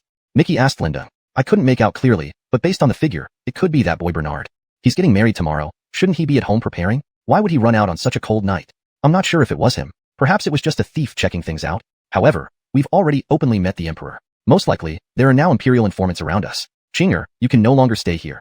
You must leave immediately, preferably out of the capital. I'll arrange for you to stay somewhere for the night, then leave the city at dawn and head south. I'll send my capable subordinates to escort you to my residence in the south. After I help Bennett secure our rightful interests here, I'll come south to find you. Amaya nodded obediently and reluctantly held Mickey's hand. You, take care of yourself. I'll wait for you in the south. Mickey pulled Amaya into his embrace and kissed her forehead. Amaya returned to her room to pack a few essentials and came out with a small bundle. Mickey gestured for one of his disciples to escort Amaya away. Father, it seems obtaining the position of Baron won't be so easy. We underestimated this, mainly because of Bernard. We underestimated him. Although he lacks clan support, if the Emperor intends to support him, it will only take a few years for him to rise. By then, making him the heir will face little opposition from the court. People say he's foolish and clueless, but looking back, whether it's the contest with the Southern Savages delegation or with us, in the battle at Shanhaiguan Pass, Bernard has always emerged victorious, raking in huge profits. A real fool wouldn't have such good fortune. The most likely scenario is that Bernard is playing dumb and acting crazy. We should find an opportunity to test him. Hearing this, Linding first thought of Deanna. Such a beauty left alone with a lustful man who pretends to be mad. How dangerous. Father, can we bring Shauna back and replace her with another spy in the Azielwang Palace? Mickey looked at Lindung. Do you really like Shauna that much? Very well. I'll let her test if Bernard is pretending. Afterward, I'll try to get her out of the Azielwang Palace and send another disciple from Blue Lotus sect. Familiar with the route, Bernard arrived outside the Imperial City walls. Just as he was about to find the secret passage, he sensed someone watching him from an unknown corner. Trouble. Focused on his rendezvous, he hadn't noticed being followed. Who could be following him? Entering the city now would risk getting caught in the act. Without further thought, Bernard continued walking along the outer wall and found a dark corner to hide in. Moments later, a burly soldier wearing brocade and carrying a Xiao Chun Dao appeared. In the moonlight, his eyes were as fierce as a wolf's. Recognizing the man from the Huolong Guard, Bernard recalled that Alexander was forming a branch called the Genie Way, tasked with running errands for him. Clearly, this Genie Way was dispatched to monitor Linding and Mickey and had noticed Bernard's presence. Perhaps the brocade-clad guard was new and, realizing he had lost track of his target, turned back. Bernard waited for about the time it took to steep a cup of tea after the guard left before he dared to show himself again. He returned to the area near the dog hole and, ensuring no one was around, crawled back through it. A short while later, Bernard reappeared in Katrina's room. This time, Katrina was smart and lit the candle in a corner by the bed. This way, she could clearly see Brother Brennan's face on the bed while avoiding anyone outside from seeing inside through the reflection of the candlelight on the windowpane. Bernard saw that Katrina was only covered by a thin, transparent veil, revealing her graceful and curvaceous body. She was lying seductively on the bed, looking at Bernard with longing eyes. Yun Taihu quickly closed the door and took off his outer robe. The room was warmer than outside due to the charcoal fire in the corner. Seeing the candle in the corner, Bernard guessed what Katrina meant. Sooner or later, the truth would be revealed. Let her be surprised. Beauty, I'm here. Bernard gradually approached the bed, his face becoming clearer. Katrina initially looked forward, but when she saw that familiar face, she was so startled that she sat up straight. The thin veil slipped off, revealing her completely nude body to Bernard. What are you doing here? Though Bernard and Katrina had been intimate before, this was the first time they were both stark naked under the light. He swallowed, feeling intensely heated. Earlier, Deanna had already aroused him, but he restrained himself to toy with his prey. Now, seeing Katrina, he was fully ignited. Sister-in-law, I am the Brother Brennan you're looking for, Aziel Bai. You lie. Katrina shouted angrily. Bernard quickly covered her mouth, whispering, Do you want the whole palace to know about your affair with your second brother-in-law, and that you're carrying his child? Katrina was thoroughly shocked. She had imagined countless possibilities for Aziel Bai's appearance and identity, but never thought it would be Bernard. Bernard then recounted the entire story of their first night together. Katrina broke down completely. The more unbelievable it got, the more unbelievable it sounded. I don't believe you. You're lying. Katrina grabbed her clothes, dressed herself, and denied it vehemently. Why not try again? A personal inspection will tell you the truth. Get out. Fine, I'll go. Take care, sister-in-law. I'll offer you tea again tomorrow. Get out. Just as Bernard was about to leave through the front door, he heard footsteps approaching from the front courtyard. So, He climbed out the back window and escaped. It was a group of Huolong guards rushing over, with Alexander among them. Apparently, one of the guards had seen Bernard crawl through the dog hole toward the eastern palace and immediately reported it to the emperor. Enraged, Alexander led a squad of Huolong guards straight away. Fortunately, Bernard and Katrina hadn't lingered too long, otherwise, they might have been caught red-handed. When Bernard returned to Lonnie's residence, it was already late at night. As soon as he entered, Deanna smiled and brought in a cup of hot tea. "Lonnie, where have you been this late? It's cold outside. Please have some hot tea first." Having experienced several ups and downs today, upon seeing the alluring Deanna, Bernard felt an intense urge to cool off. As Deanna set down the teacup, Bernard locked the door and turned to look at her with ill intent. Chapter 157 The Mother-in-Law's Difficulties. Katrina, hearing the commotion outside, quickly put on her clothes and exited the room. "Your Majesty, this subject greets you." As Katrina emerged from her room, she bumped into Alexander who was approaching. Alexander only cast a glance at Katrina before walking into the room and looked around. Feeling guilty, Katrina asked in a trembling voice, "Father Mike, is there something that brings you here late at night?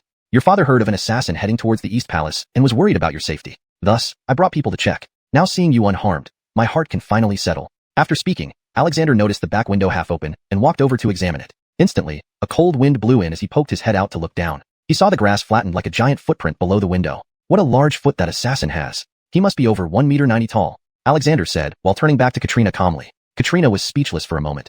She had yet to process that her beloved person was actually Bernard. Her sister-in-law was also expecting twins with her second uncle. Even if Bernard was exceptionally enduring, handsome, and tall, Katrina still felt dizzy and blank. If others found out the truth, would they exterminate their entire family, or worse? At this point, Alexander was almost certain that Bernard had been to the East Palace. Believing the Imperial Guards more than Bernard, he trusted they wouldn't lie. But Bernard being frivolous was indeed a fact. Kneeling immediately, Katrina pleaded, "Father Mike, this subject has not lied to you. Truly, I did not see any assassin. Perhaps he left when you arrived, thus sparing me." Alexander nodded and said, "That seems likely. Quinny should rest early and take care of yourself. Ensure the royal heir is born safely." "I will do so." Alexander then left the East Palace with his guards. Katrina completely slumped onto the bed. "Sooner or later a new crown prince will be established, and I can't stay in the East Palace forever. Murphy is the father of the children. Soon he's going south to be king. Am I supposed to follow him south?" Katrina murmured to herself. But soon, she dismissed the idea. "It's impossible. Our affair is dishonorable and cannot be made public. I have no reason to go with him south. Yet, am I to raise 2 children alone or abort them?" Katrina couldn't sleep all night, tossing and turning. Finally, she decided to use Bernard and Eugenia's wedding opportunity to personally seek out Bernard at the Marshal King's mansion. She could already feel the baby's movements, those lives intertwined with hers. There was no way she could bear to end their lives. They were living beings after all. Falling into a daze, Katrina eventually slept. The next morning, after the court session, Alexander urgently summoned his informant stationed at the Marshal King's mansion. "Are you sure the Marshal King didn't leave last night?" "Absolutely certain, Your Majesty. As the gatekeeper, I'm close to the Marshal King's bedroom. I never saw him leave. However, a pretty maid went in his room near midnight and didn't come out until dawn, looking extremely pleased." Alexander snorted coldly. "At least he shares my refined taste. Too bad he isn't as wise as me. If he were, I wouldn't be troubled now." Continue watching the Marshal King closely, especially his interactions with Quinny. Understood. After the informant left, Alexander asked Azariah, "Have you arranged the meeting with Christie?" "Your Majesty, arrangements are complete. She should be arriving shortly." Right then, a young eunuch announced, "Your Majesty, Christie has arrived. Bring her in immediately." Eagerly, Alexander rose to welcome Christie at the door. Today, Christie wore a red dress with heavy makeup, looking seductive. Seeing Christie, Alexander embraced her immediately. "Erong, you vanished without a word all those years ago. I missed you terribly." "Your Majesty, I did too."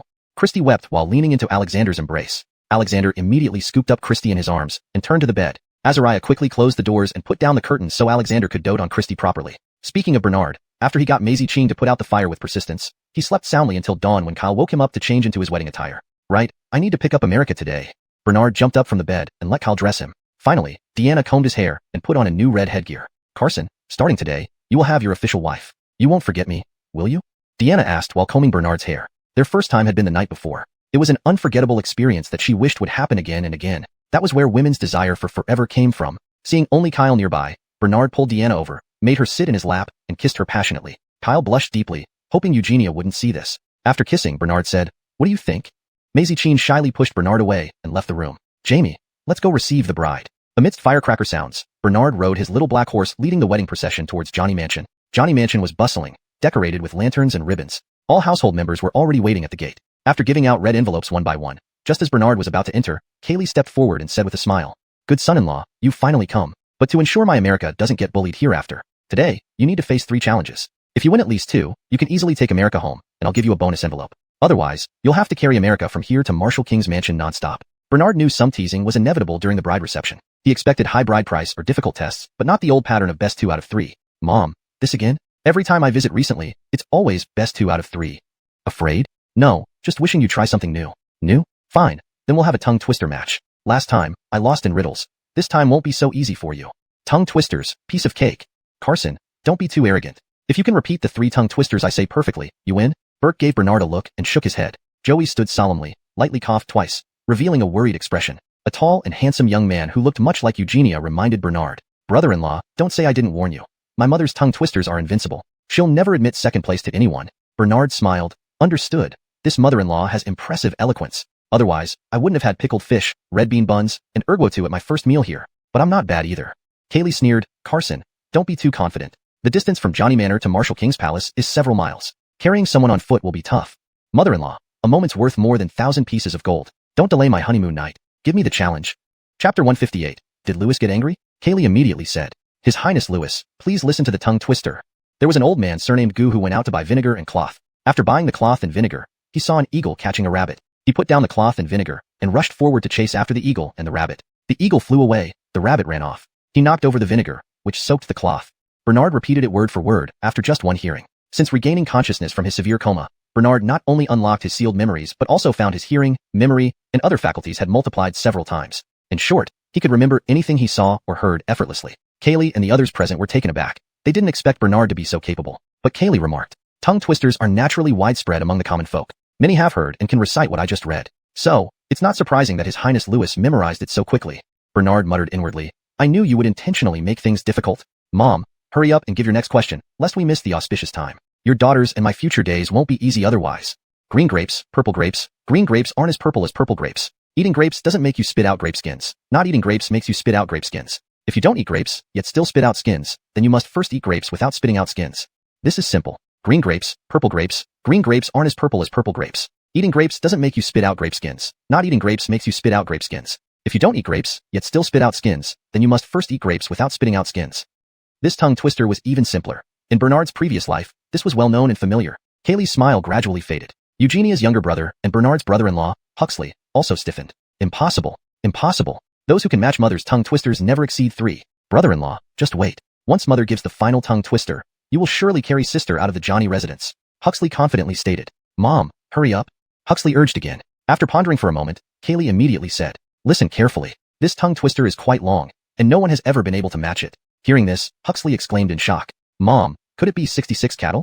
Kaylee nodded smugly. Ever since I created this tongue twister, even those who have memorized it perfectly couldn't recite it without errors. Lewis, if you can match this tongue twister, I'll give you a red envelope with 10,000 taels of silver. Youthful Snow can leave without any hindrance. Bernard smiled faintly and said, even if your tongue twister is longer than a foot-binding cloth, this king will remember it accurately, word for word and flawlessly. Worried that Bernard might be at a disadvantage, and that carrying Eugenia back to the Aziel Kingdom Palace would delay the timing, Burke advised gently. Madam, perhaps we should stop. Further delay would ruin the auspicious time, which wouldn't be good for Youthful Snow or the mic. Even I find it hard to recite 66 cattle accurately after memorizing it, let alone asking Lewis to recite it flawlessly within such a short time. This is impossible. Aren't you intentionally making things difficult for Lewis?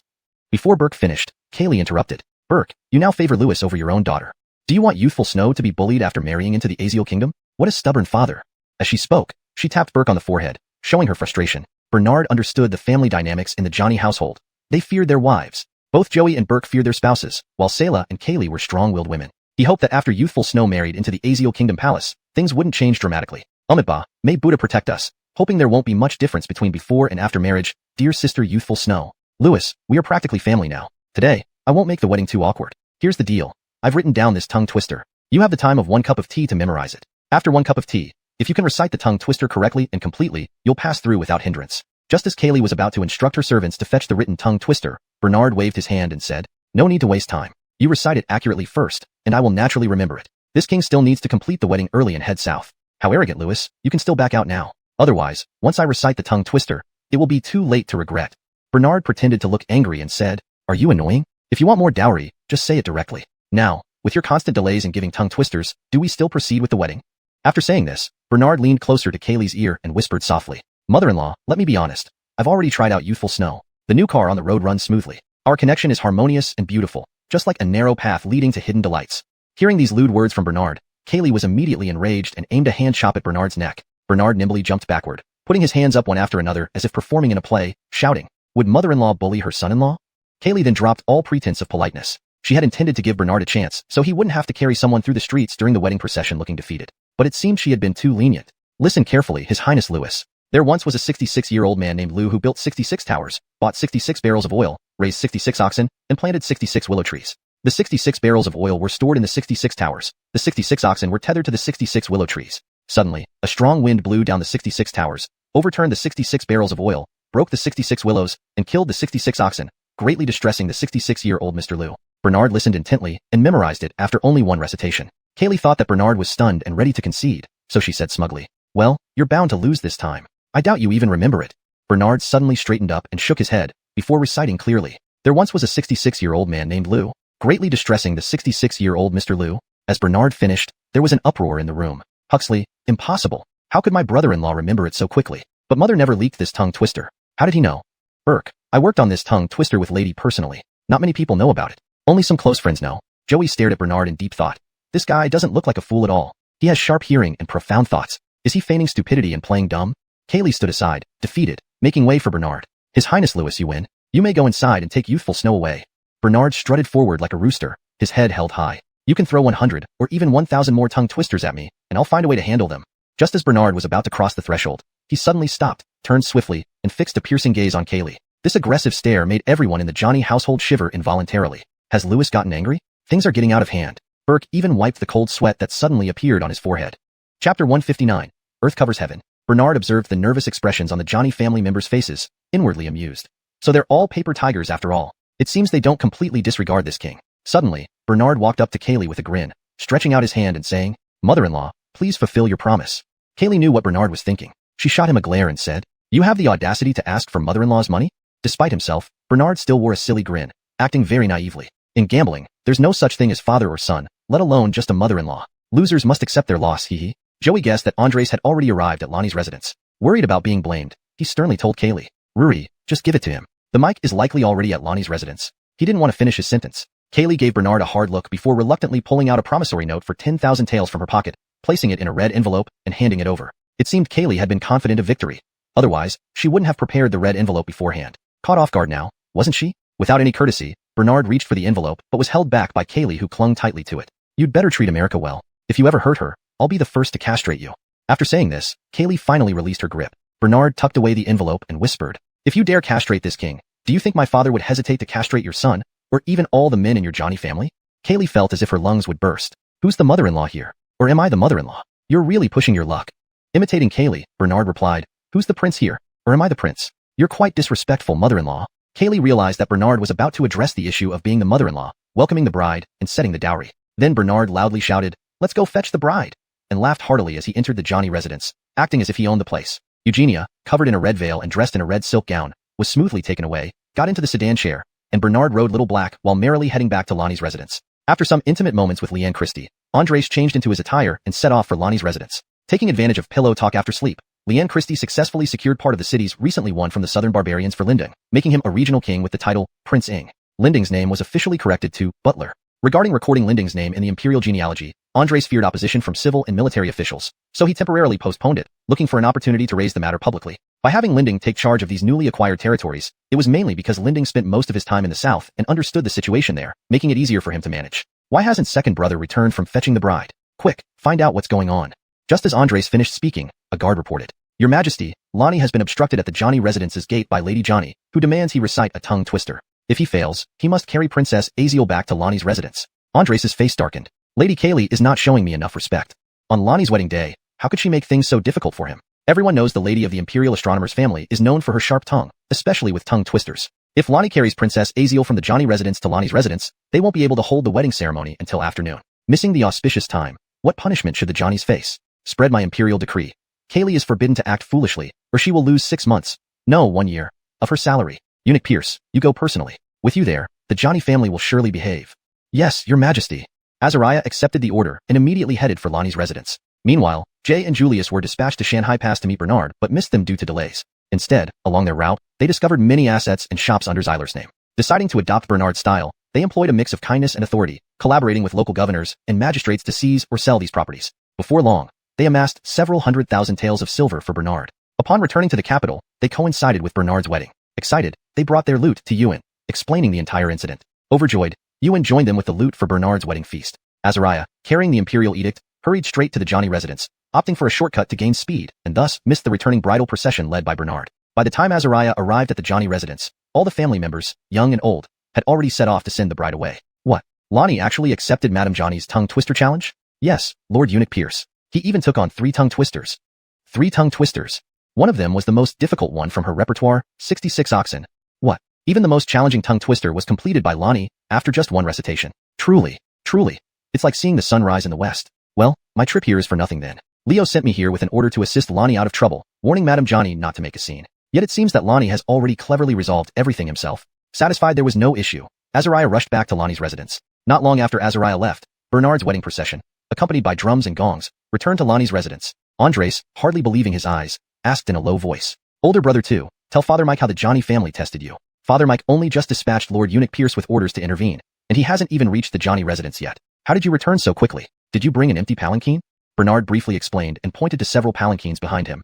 The masters of the Johnny household, both men and women, all came along to send off the bride. Stunned, Andres could scarcely believe that this simple-minded second son managed to handle 3 successive tongue twisters effortlessly, especially those devised by Kaylee. He himself had once lost to Kaylee in a similar tongue-twisting contest, which had been a constant source of frustration for him. Because of this loss, he even held resentment towards the astronomer's wife, keeping Burke at the rank of 4th-class official for years without promotion. Now, hearing his son had exacted revenge and vented some grievances, Andres couldn't help but burst into laughter. The entire Johnny family disembarked from the palanquins and, upon seeing Andres, immediately prepared to pay their respects.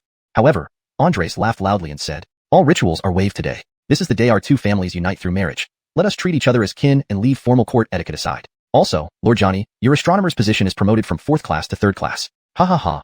Andres laughed joyfully, having finally avenged his previous defeat. After thanking the Emperor, Burke whispered to Kaylee with evident frustration. "See, I told you we should have given the Mike some face. If Lonnie hadn't won against you today, the Mike might not have been in such a good mood to promote me. Who knows how many more years I would have stayed at the 4th class rank." Kaylee glared at Burke and replied, "Do you resent me for that?" Never. You're the head of our family, even our parents must defer to you. It's natural. After all, my family, the Lin clan, controls the shipping technology. The Mike values the northern-southern grain transport and maritime routes so much that even he has to show us respect." Kaylee boasted proudly. Burke nodded in agreement. "If this son-in-law performs well, I might be so pleased that I'll teach him some shipping techniques. Come, since you got a promotion today, tonight will be your reward," Kaylee said suggestively, gently taking Burke's hand as they entered. At this remark, Burke felt his baser instincts stir within him. This woman truly knows. With a satisfied smile, Burke also headed into Lonnie's residence. Chapter 160. Overthinking? Bernard and Eugenia's wedding originally wouldn't attract many ministers to attend. They would just send red envelopes through proxies with some excuses. However, upon hearing that Alexander arrived at the Marshal Prince's mansion, all the ministers came over like dogs licking their masters. "Hey, Secretary Rashad, didn't you say you were busy? Why did you come?" "Secretary Wong, is your baggage for the southern trip all set? I thought you wouldn't come today."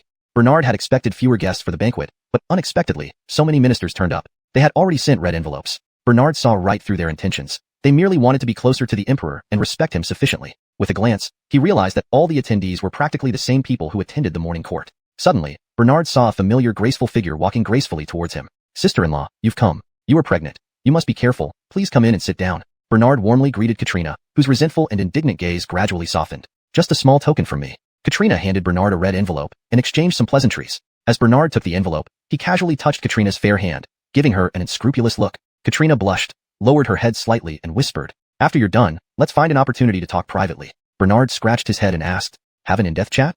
Katrina nodded without catching Bernard's implication. "Sure, sister-in-law, since our last trip to Shanhaguan, we haven't had such conversations for a long time. You must miss it, right? I'm quite skilled at 9 light and 1 deep." Only then did Katrina realize Bernard's suggestive words. Nevertheless, given the situation, she decided not to get upset. She whispered, "In crowded places or where others can hear us, you'd better watch your words. I know you don't know how to speak properly, so try not to speak." Bernard feigned ignorance and asked, "If we meet and don't talk, should we just stare at each other?" Katrina patiently replied, "We can do other things like 9 light and 1 deep." Bernard interrupted playfully. Katrina glared at Bernard and hurriedly found a seat. Indeed, in such a relationship, if they don't talk, what else can they do but engage in intimate activities? After weighing the red envelope given by Katrina, Bernard turned around and handed it to Bianca. "This is from Baron's Katrina. Please record it." After Bernard and Eugenia finished the wedding ceremony and the feast began, Jay and Julius arrived. They initially planned to report the liquidation of Lon Donghua assets to Bernard but paused when they saw Alexander present. After everyone had eaten their fill and dispersed, Jay and Julius seized the opportunity to secretly report to Bernard about Lon Donghua assets. Yonatan, Lon Donghua owned 21 commercial shops, 13 rental storefronts, and 2 villas. In total, they sold for 510,000 taels of silver. Bernard quickly pocketed the silver bills. When Alexander walked over, Jay and Julius left. Alexander, tipsy, spoke candidly to Bernard. Father sees that you've married, which makes him very happy. Father also admires it. Therefore, Father has decided to choose a date to officially bring Huerong into the palace and give her a title. Upon hearing this, Bernard's eyes widened. Father and Yuan fighting over women. Christy, nearly 40 years old, was still highly sought after. Have you considered the opposition from the ministers? And from Grand Lian Dowager?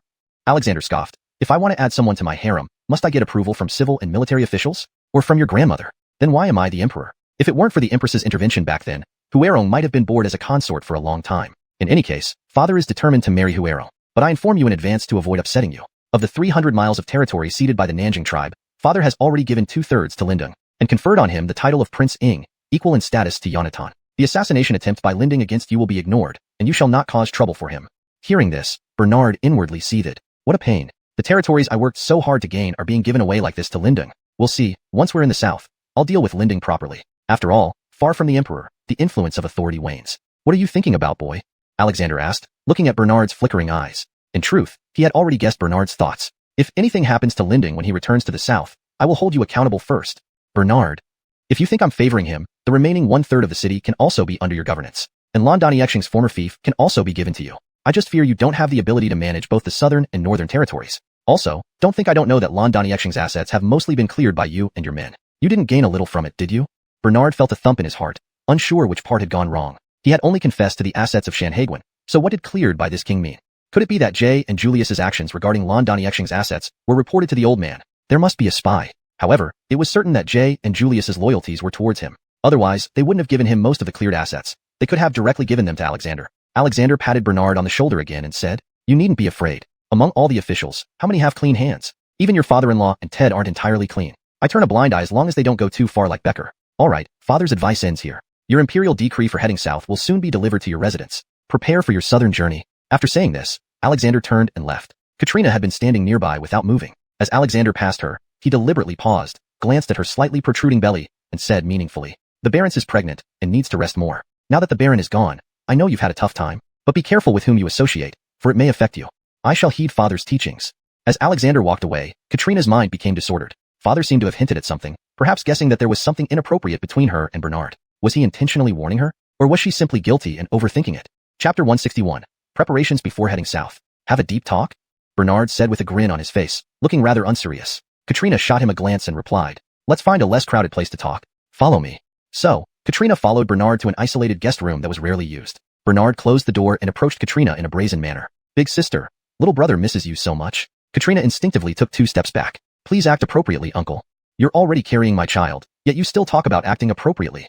With large strides, Bernard stepped forward and embraced Katrina tightly. Katrina struggled symbolically for a moment before eventually letting Bernard fondle her. How do you plan to settle the 3 of us in the future, given your lack of seriousness? Bernard kissed her forehead and said, I'm heading south. Why don't you come with me? I heard your mother's family is from the south. It's just not clear how far it is from Yuehai City in Autrignan province, where I'm in theft. Upon hearing this, Katrina was overjoyed. My mother's hometown is precisely in Yuehai City. There's also an uncle and an aunt there. Then, big sister can go back to her maternal home under the pretext of mourning my brother and resting during pregnancy. Once I earn merits in Nanjong, I'll ask Father Mike for permission to take you as my wife. What do you think of this plan? I have no objection, but it sounds somewhat against propriety. I'm afraid it won't be that easy. Bernard then said seriously and sincerely, if one has the capability, they can establish new norms. Propriety and ethics are determined by those in power. Moreover, I've heard many stories of brothers-in-law marrying their late brothers' widows and uncles marrying their brothers' widows. Let's make it official then. Still frowning deeply, Katrina sighed, wanting to say something but holding back. Bernard tightened his embrace around her and gently asked, Qing Han, we've already consummated our marriage, and you carry my child. You can share all your concerns with me. I will do everything within my power to solve them. Hiding them will only hurt us both. Bernard thought it was inappropriate to call her big sister any longer, considering their relationship, so he changed his address. After some contemplation, Katrina spoke. Earning merit in Nanjong essentially means dealing with the southern savages. It's no easy task. Are you belittling me, Qing Han? Do you think I'm incapable? Katrina shook her head and remained silent. She knew Bernard had always portrayed himself as foolish and incompetent, and that was how she perceived him. She only reluctantly accepted the fact that she was now pregnant with his child. However, voicing these thoughts wasn't wise. Even though Bernard had earned credits previously, she believed it was merely by chance. To be honest, besides enjoying my performance in bed, what else do you like about me? Bernard looked intently at the charming and slightly melancholic Katrina, his Adam's apple moving up and down. Her melancholy had appeared only after the death of the Baron. Before that, she was radiant. Bernard wasn't fond of women like Lin Dayu. Bernard's question caught Katrina off guard. Indeed, this was a tough question to answer. They came together because of physical intimacy, and it was false to say she didn't like his body. But when it came to other things, she realized it all boiled down to his physique. Recognizing her embarrassing thoughts, Katrina blushed. Since you only enjoy my body, I'll let you enjoy it fully. With that, Bernard pushed Katrina onto the bed. After their passionate encounter, Katrina became completely smitten with Bernard. Holding Katrina close, Bernard whispered into her ear, "Qinghan, I have something important to tell you. I hadn't planned to reveal it, but I want you to feel assured. In fact, I've been pretending to be foolish and naive. Think about it. If I hadn't played this role, even kicking the Baron alone would have cost me my head. Only fools escape punishment." "Really?" Katrina sat up straight, her eyes gleaming as she stared at Bernard. Looking at the bare-chested Bernard, she realized he was not only physically strong and handsome but also incredibly wise. She felt as if she had discovered an invaluable treasure. Uncontrollably delighted. "I pretended to be crude, ignorant, and illogical to avoid suspicion. Who would waste time challenging a fool?" Tears of joy welled up in Katrina's eyes as she threw herself into Bernard's arms. "I misunderstood you. Please forgive me. I will go to the palace right now and ask Father Mike for permission to visit my maternal home for resting during pregnancy." Bernard shook his head and said, "Father Mike is already beginning to suspect our relationship. If we both travel south at the same time, it might raise more suspicions. Even though this matter will be made public eventually, it shouldn't be at this moment. Therefore, you can request Father Mike's permission, but it should be at least half a month or 1 month later. Your departure to the south must be staggered from ours." Katrina nodded and replied gently, "I'll do everything as you say." Bernard, seeing Katrina, who was now completely different in attitude from before, liked her even more. He originally wanted to have another intimate session, but remembering he still had to consummate his marriage with Eugenia that night, he restrained himself. "Qinghan, you can wait until the fetus stabilizes, and Fitz confirms your good health condition, before heading south. After I arrive in Unify City, there will also be a Azio Wangfu, Azio Palace, there. When you reach the south, inform me through someone you trust. I will then make arrangements for you." Katrina dressed herself and left Bernard with reluctance. She had entered Azio Wangfu, Azio Palace, frowning, but left with a bright smile. After leaving the guest room, Bernard headed straight for his wedding chamber. That night, Bernard embraced Eugenia again with great joy. The next morning, an imperial edict appointing Bernard as the great king of Nanzhong was delivered to Azio Wangfu, Azio Palace. After receiving the imperial edict with his family, Bernard ordered preparations for the journey south. He then rode Little Black to the shooting range. At the shooting range, Yuan was training the Yama army. So far, Yuan had recruited nearly 300 members for the Yama army, planning to expand it to 1,000 members. Observing from afar, Bernard found himself increasingly satisfied with the quality of the Yama army and considered selecting some elite members for special forces training. Special forces required not only unique martial skills but also specialized equipment. As a person from modern times, how could he do without modern firearms? Moreover, he couldn't lack firearms, ammunition, and bulletproof vests for the special forces. What Bernard needed to focus on next was how to manufacture firearms and ammunition. "General Dawson, issue the order. We will depart for Atrignan Province's Unify City at 9 o'clock in the morning the day after tomorrow. I am going to the southern frontier to achieve great things." "Yes, Your Highness." Chapter 162, Construction Approval. Bernard took a round of inspection at the shooting range before leaving. He then went to the Ministry of Works compound. Pat, under the covert assistance of Joey, had been promoted to the position of Minister of Works. Knowing the inside story, Pat naturally did not dare to be disrespectful when he saw Bernard's arrival. Others might not know, but he knew that Bernard was his great benefactor, though it was mutually beneficial. "Minister Sima, please rise. I have come here today to ask you some questions." "Lonnie, feel free to ask. This humble minister will certainly answer what I know. I want to inquire about the detailed procedures for approving and budgeting for port construction. If it is convenient, could I take a look at the budget documents for the construction of Suzhou City Port from back then?" "Lonnie, we are one family. There is no need for ceremony." Pat ordered someone to bring over a pile of documents for Bernard to browse through. After flipping through them roughly, Bernard felt he had some understanding. "Minister Sima, after I go to the south, the first major project I plan to undertake is to construct the Aotrigai Free Trade Port." "A free trade port?" "Lonnie, please pardon my ignorance. I don't quite understand what you mean. The gist of it is, once this port is built, not only can I engage in maritime trade within Donyexia's borders, but also conduct overseas trade with foreign countries. You'll understand better in the future." "Do you mean those foreigners who stand 8 feet tall, have blue eyes, and blonde hair?" Bernard nodded, then shook his head. "Not exactly. Some of the people from other countries look very similar to our Donyexia citizens. Your Highness, up to now, even our proudest achievement, the Suzhou City Port, has cost us nearly hundreds of thousands of silver taels. Even after 2 or 3 years of operation, it hasn't turned a profit yet. It has impacted our treasury to some extent. If you wish to build another port in Aotrigai City, Leo might not agree and wouldn't stamp approval on it. There would be no allocation of construction funds either." Bernard shook his head. "What I want is for the Aotrigai City Port to belong to me personally, not to the court." Pat suddenly understood. "So, Your Highness wants to invest personally in the construction of the port. Although there isn't a specific regulation regarding this matter, if you are willing to finance it yourself, Leo should be more than happy." "Of course, I know Father Mike is more than happy. That's why I came directly to you, Minister Sima, to get things done instead of going straight to Father Mike. I didn't want to write application letters all the way from the south to the capital. Most importantly, the ministry, your department, needs to issue the necessary licenses for me." "Understood. I will handle it immediately. I guarantee that everything will be legitimate for Lonnie, giving you exclusive operational rights for your own port. However, what? Speak freely, Minister Sima. Your Highness, having ambitious aspirations is commendable, but constructing a port requires a huge investment, and it is hard to recoup costs. Besides, the perfection of canal transportation between the north and south has greatly impacted maritime shipping. Trading with foreigners, especially those with blonde hair and blue eyes, would be even more difficult due to language barriers. So far, we don't have experts proficient in foreign languages in our country. Don't worry about that. Lonnie himself can handle it. Bernard, an international scout proficient in 28 international languages, had traveled across time. International trade should be a piece of cake. Moreover, there wasn't yet an international currency. Gold served as the best general equivalent. Foreigners measured gold by weight in pounds, rather than tael as in donghua. This was the best time to enter the market while it was still a blank slate, and the golden opportunities seemed within reach. Bernard put away one of the port construction and budget documentation booklets. I will take this back and make a copy. I'll return it later. Get me that permit as soon as possible. And try to make the area as large as possible, preferably around 15 acres. Certainly, no later than sunset today for Lonnie. Efficient indeed. I made the right choice. Earlier, many shops owned by the Brody were bought by you. You should be aware of that. I am aware. General Dawson has informed me. All these shops are running smoothly now. No one dares to covet Lonnie's business, let alone cause trouble for his shops. That's good. In the future, a portion of my annual revenue will be shared with you. Now, I must take my leave. Having achieved his purpose, Bernard turned and left the Ministry of Works compound. Immediately, Pat brought several account books to the Yangxin Palace to find Andres. What? That disobedient son's first move upon arriving in the south is to initiate port construction. He must have embezzled so much that his brain is full of oil, not knowing his own weight. Based on his capabilities, even if he manages to build the port, it will just lie idle and desolate. Since he insists on doing this, we shall approve it. Secretary Sima, bring the document for me to stamp. At the same time, we shall authorize the Aziel Prince to operate the Suzhou City Port. If he has the ability to turn things around, the Suzhou City Port will be entirely under his name from now on. All profits generated by the Suzhou City Port will belong solely to him. But we fear he doesn't have that capability. All talk and no action. Just like the grandly constructed Suzhou City Port years ago, which sees no more than 200 ships docking annually. Foreign merchants with blonde hair and blue eyes are even rarer. Moreover, does Aziel Prince know any foreign languages? How can he communicate? He really thinks a few poems and tongue twisters make him invincible. Andres listened to Pat's report and grumbled about Bernard's unrealistic ambitions. However, despite his complaints, Andres finally stamped his approval, agreeing to Bernard's request for personal construction and operation of the port. Along with it, he also handed over the operating authority of the Suzhou City Port to Bernard. When Pat personally delivered the 2 stamped authorization letters to Bernard, Bernard was overjoyed. A free port. Pat reminded Bernard. Leo has given you 3 years. If after 3 years, the Suzhou City Port does not flourish and generates more than 200,000 silver taels annually, its operational rights will be reclaimed. Bernard laughed loudly and said, if this Wang achieves annual revenue exceeding 200,000 silver taels, will the Suzhou City Port still be operated by this Wang?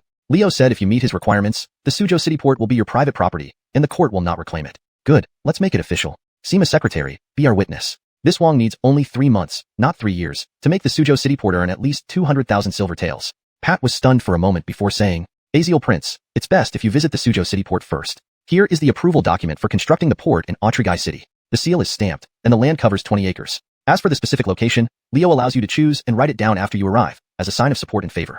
Leo also said that if the port in Aotrigai City does not generate profit within 3 years, the court will reclaim it and charge you with embezzlement. Bernard. It seems this old father knows me well enough, aware that my operating funds come from embezzlement, but none of you know about the golden finger I brought through time travel. Chapter 163. Brothers don't talk about repayment. Bernard took the approval document and examined it. As Pat had said, the content of the approval was very formal and detailed. The only blank space was for the detailed address after Yuehai City. This seemed similar to a check. You could fill in the amount and location as you wished. However, Alexander did not give him this authority because he trusted his abilities. On the contrary, knowing that Bernard couldn't complete the task, he simply gave him some lenient conditions. After a few years of poor performance, Bernard would have no excuse to evade blame. At that time, whatever punishment Alexander decided, Bernard would have no defense. Pat whispered into Bernard's ear. Leo said, if you lose, your first punishment will be to return to the capital. Bernard. After Pat left Azielwang Manor, Dylan came to complain. It turned out that after Yuan bought many caravans from the Brody at a low price, the old shopkeepers and clerks had heard that the Brody was set up and led to his current downfall. Therefore, every time Dylan went to check the accounts, he inevitably faced trouble. Manager Adriano, thank you for your hard work. I will handle this matter for you. Rest for 2 days before going back to check the accounts. I assure you no one will dare to trouble you. Then I'll leave it to your highness. After Dylan left, seeing it was still early, Bernard went to the Imperial Ancestral Temple. The Imperial Ancestral Temple of the Great Dragon Court was very solemn and spacious, covering at least 10 acres. Many errant consorts or princes were sent here for repentance, maintaining various facilities within the temple. The guards at the gate let Bernard pass upon recognizing him. Bernard used to get into trouble frequently, and almost every punishment involved being sent to the Imperial Ancestral Temple. Short stays lasted 2 to 3 days, while longer ones could be a month. He knew the place inside out. After wandering around, Bernard finally found Kieran by a flower bed. Third brother, I heard you're skilled in horticulture, and now it's time for you to put your talent to good use. Kieran, spotting Bernard, grumpily turned away with pruning shears. Third brother, don't you want to leave the temple sooner? These words stopped Kieran in his tracks. Father's edict is final. Can you really change it? Don't dream. Bernard shook his head. You are the Mike's own son. Which father would truly wish to harm their child? It depends on how you acknowledge your faults. Early release isn't impossible. What do you suggest, second brother? Kieran asked, half believing. Having been confined in the temple for nearly half a month, eating vegetarian meals and performing hard labor, and occasionally getting scolded by the monks there, Kieran's mind was itching to leave. He missed the concubines at Qian Wang Manor dearly. In his present state, even a sow looked graceful to him. Bernard then said, second brother just received father's authorization to manage Suzhou Harbor. Why not ask father to let you assist me there? I need to develop business in the south and can't handle everything alone. You, well-educated and wise, are among the top scholars in the court. I trust you fully to help manage things. Kieran thought it over and found the idea appealing. Far better than laboring daily in the temple. Why are you helping me, second brother? For the 20,000 taels of silver you gave me before, and that robe, you wore it comfortably.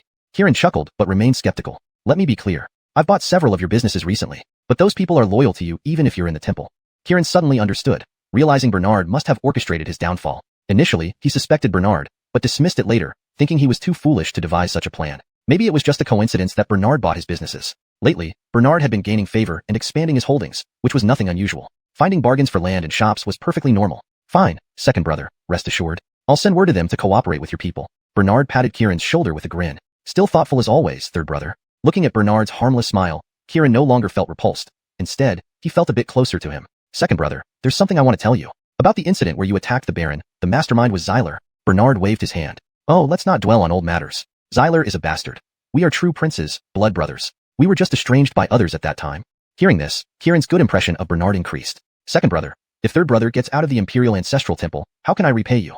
We are brothers. There's no need to talk about repayment. However, I heard you bought a lot of weapons from the Southern Barbarians, preparing to present them to Father Mike. Due to your troubles, the weapons are still with the Southern Barbarians, not yet delivered. Kieran got angry when Bernard mentioned this matter. The Southern Barbarians are quite unscrupulous. I already paid a deposit. I just haven't gathered enough remaining payment, so I asked them to deliver some weapons first, and give me a few more days to gather the rest of the money. They refused, saying they wouldn't hand over the weapons until all the money was paid in full.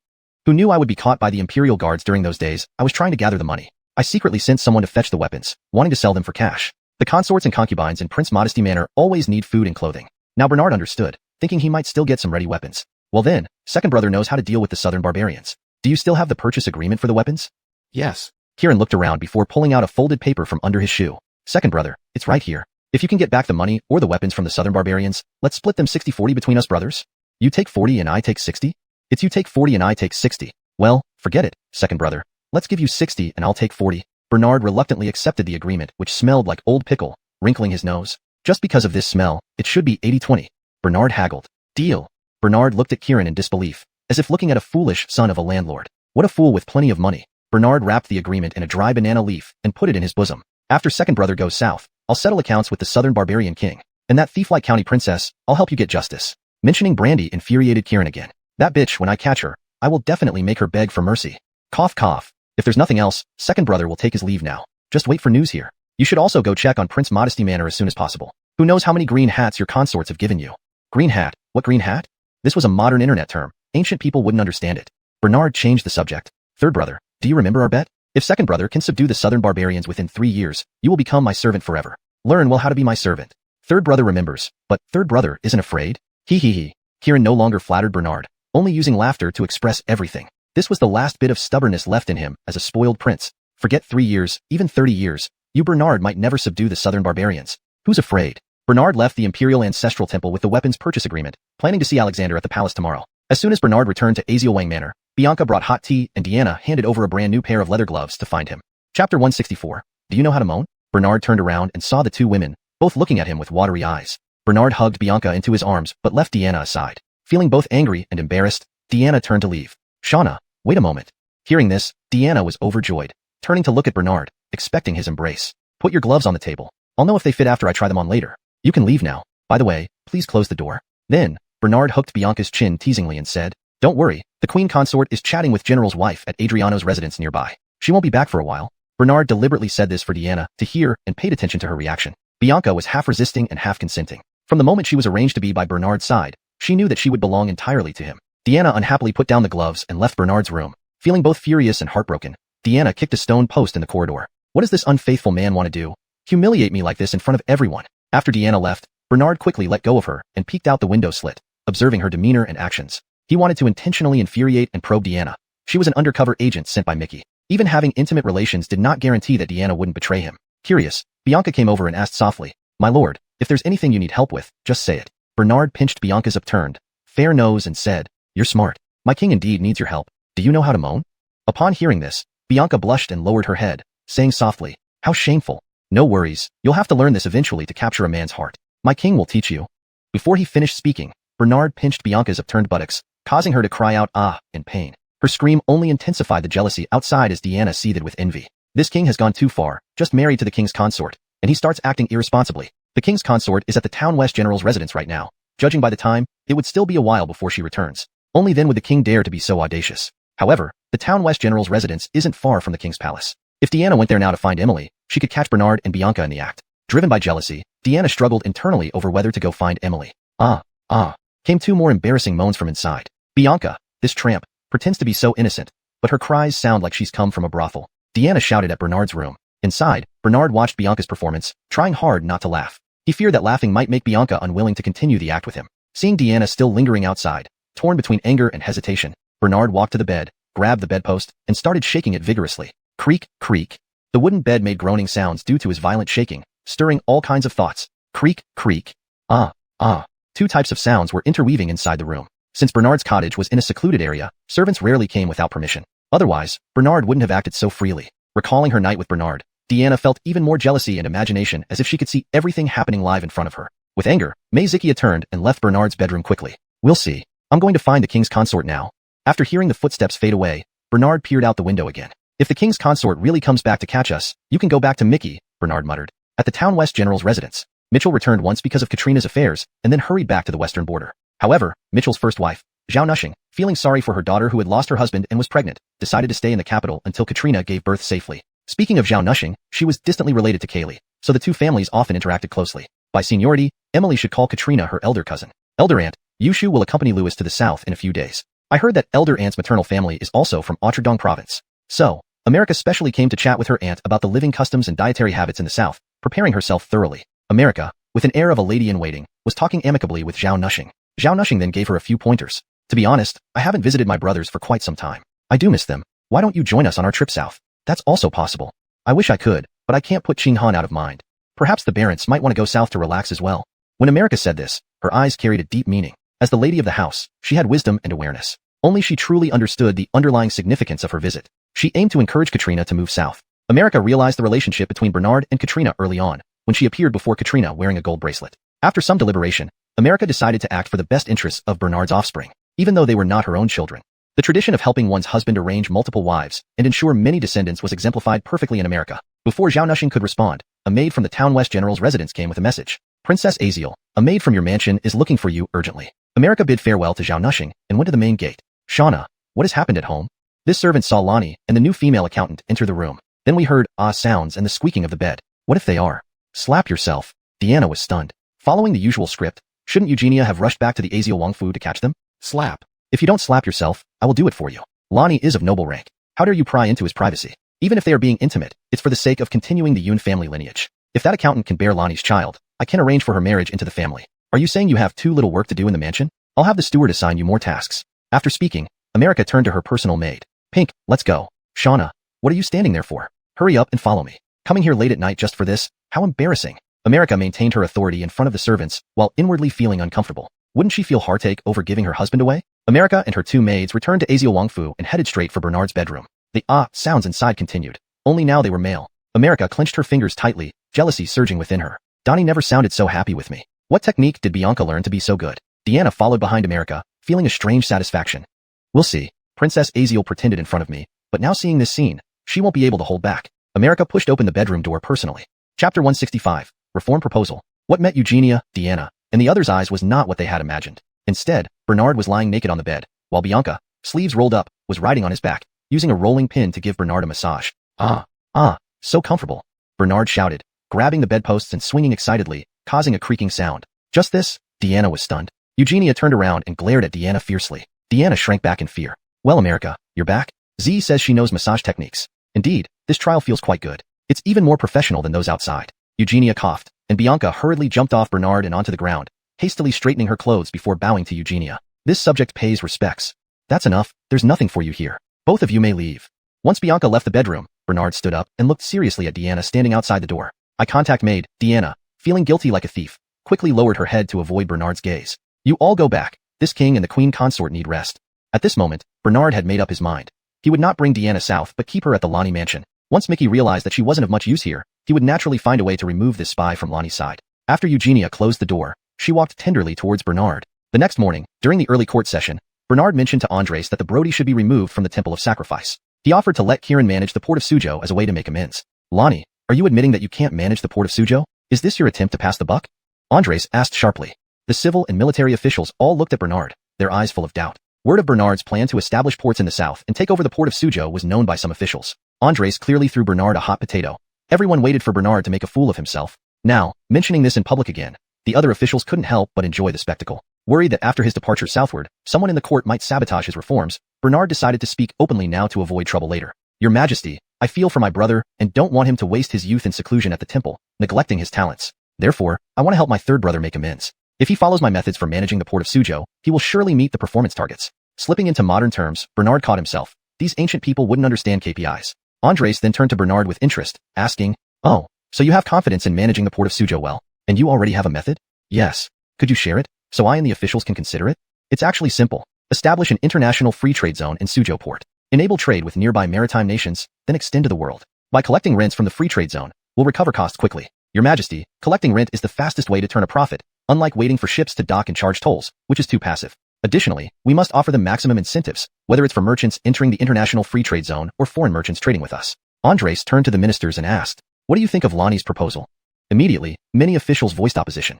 "Your Majesty, our dynasty lacks people who are proficient in foreign languages. How many merchants will be willing to pay rent for such a free trade zone? Clearly, without foreign merchants, who would rent?" "That's right, Your Majesty. Lonnie's idea is unrealistic. The most important thing is, trading with foreigners will inevitably cause significant disruption to the livelihoods of our citizens.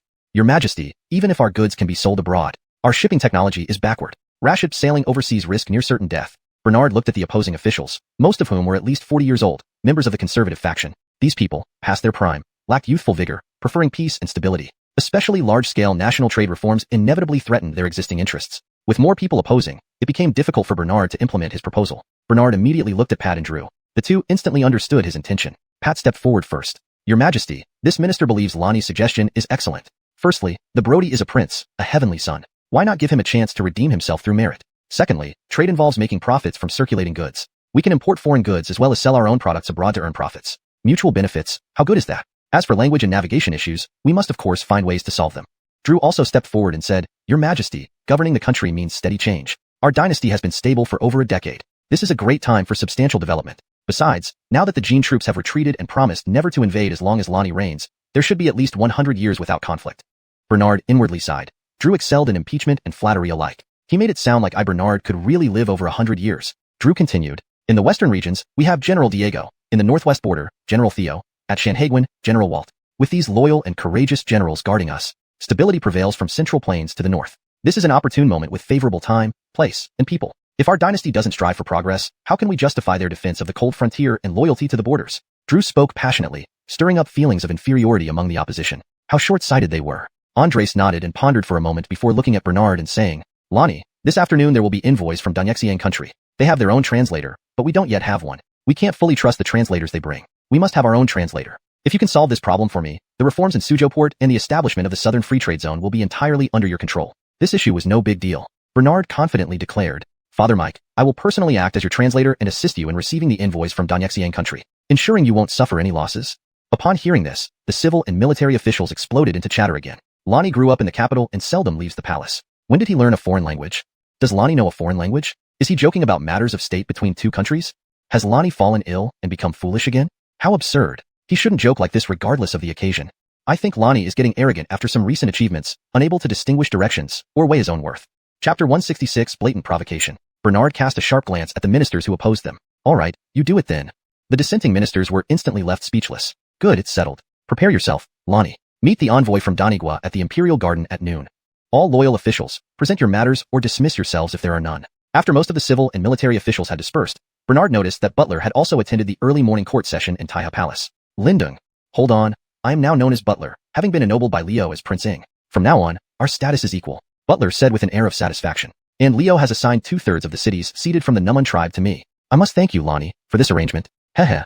This old scoundrel, after multiple assassination attempts on me, got ennobled and granted lands so quickly. I spent 18 years as a stubborn resident in the palace before becoming a prince. Congratulations to Prince Ing then. Prince Ing hasn't taken a consort yet, right? Better hurry up and set the date for choosing Queen Ing. I'm looking forward to celebrating your wedding feast. Don't worry, the enthronement ceremony will be held tomorrow morning. Once it's over, Shauna will agree to marry me. Then naturally she will take her place as the lady of Prince Ying's residence. Bernard feigned surprise and widened his eyes, saying, "Oh, so Shauna was unwilling even now to marry you."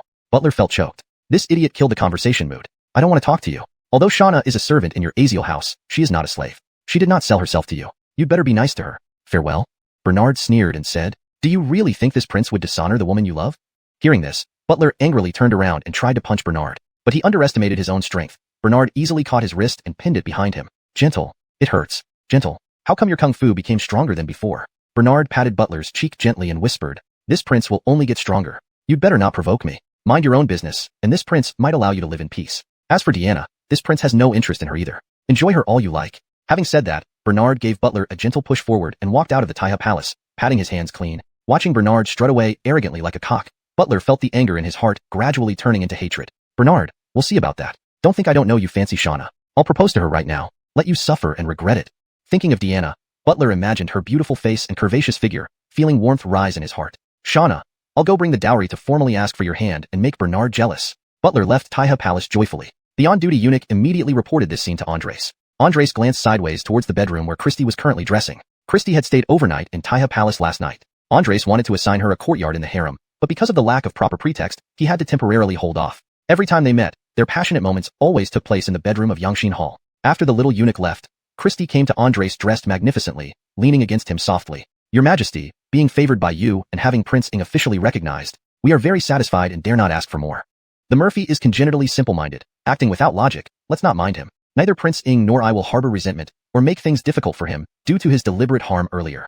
Hearing her gentle words, Andres felt himself melting. "You're still caring and understanding, my dear Aerong. Rest assured, knowing that you and Prince Ing wandered outside for 18 years makes me miss you so much. It's understandable that Prince Ing may have disagreements within the royal family. I will give Prince Ing a golden token which can pardon any crime except treason." Christy was overjoyed, laughing and falling into Andres' arms, her eyes flashing a cold look. "Whoever dares touch my son, I will deal with them. With this golden token, Bernard, wait until you get what you deserve." After leaving the palace, Bernard felt a bit hungry and found a breakfast shop nearby to eat. Suddenly, snatches of English drifted into his ears.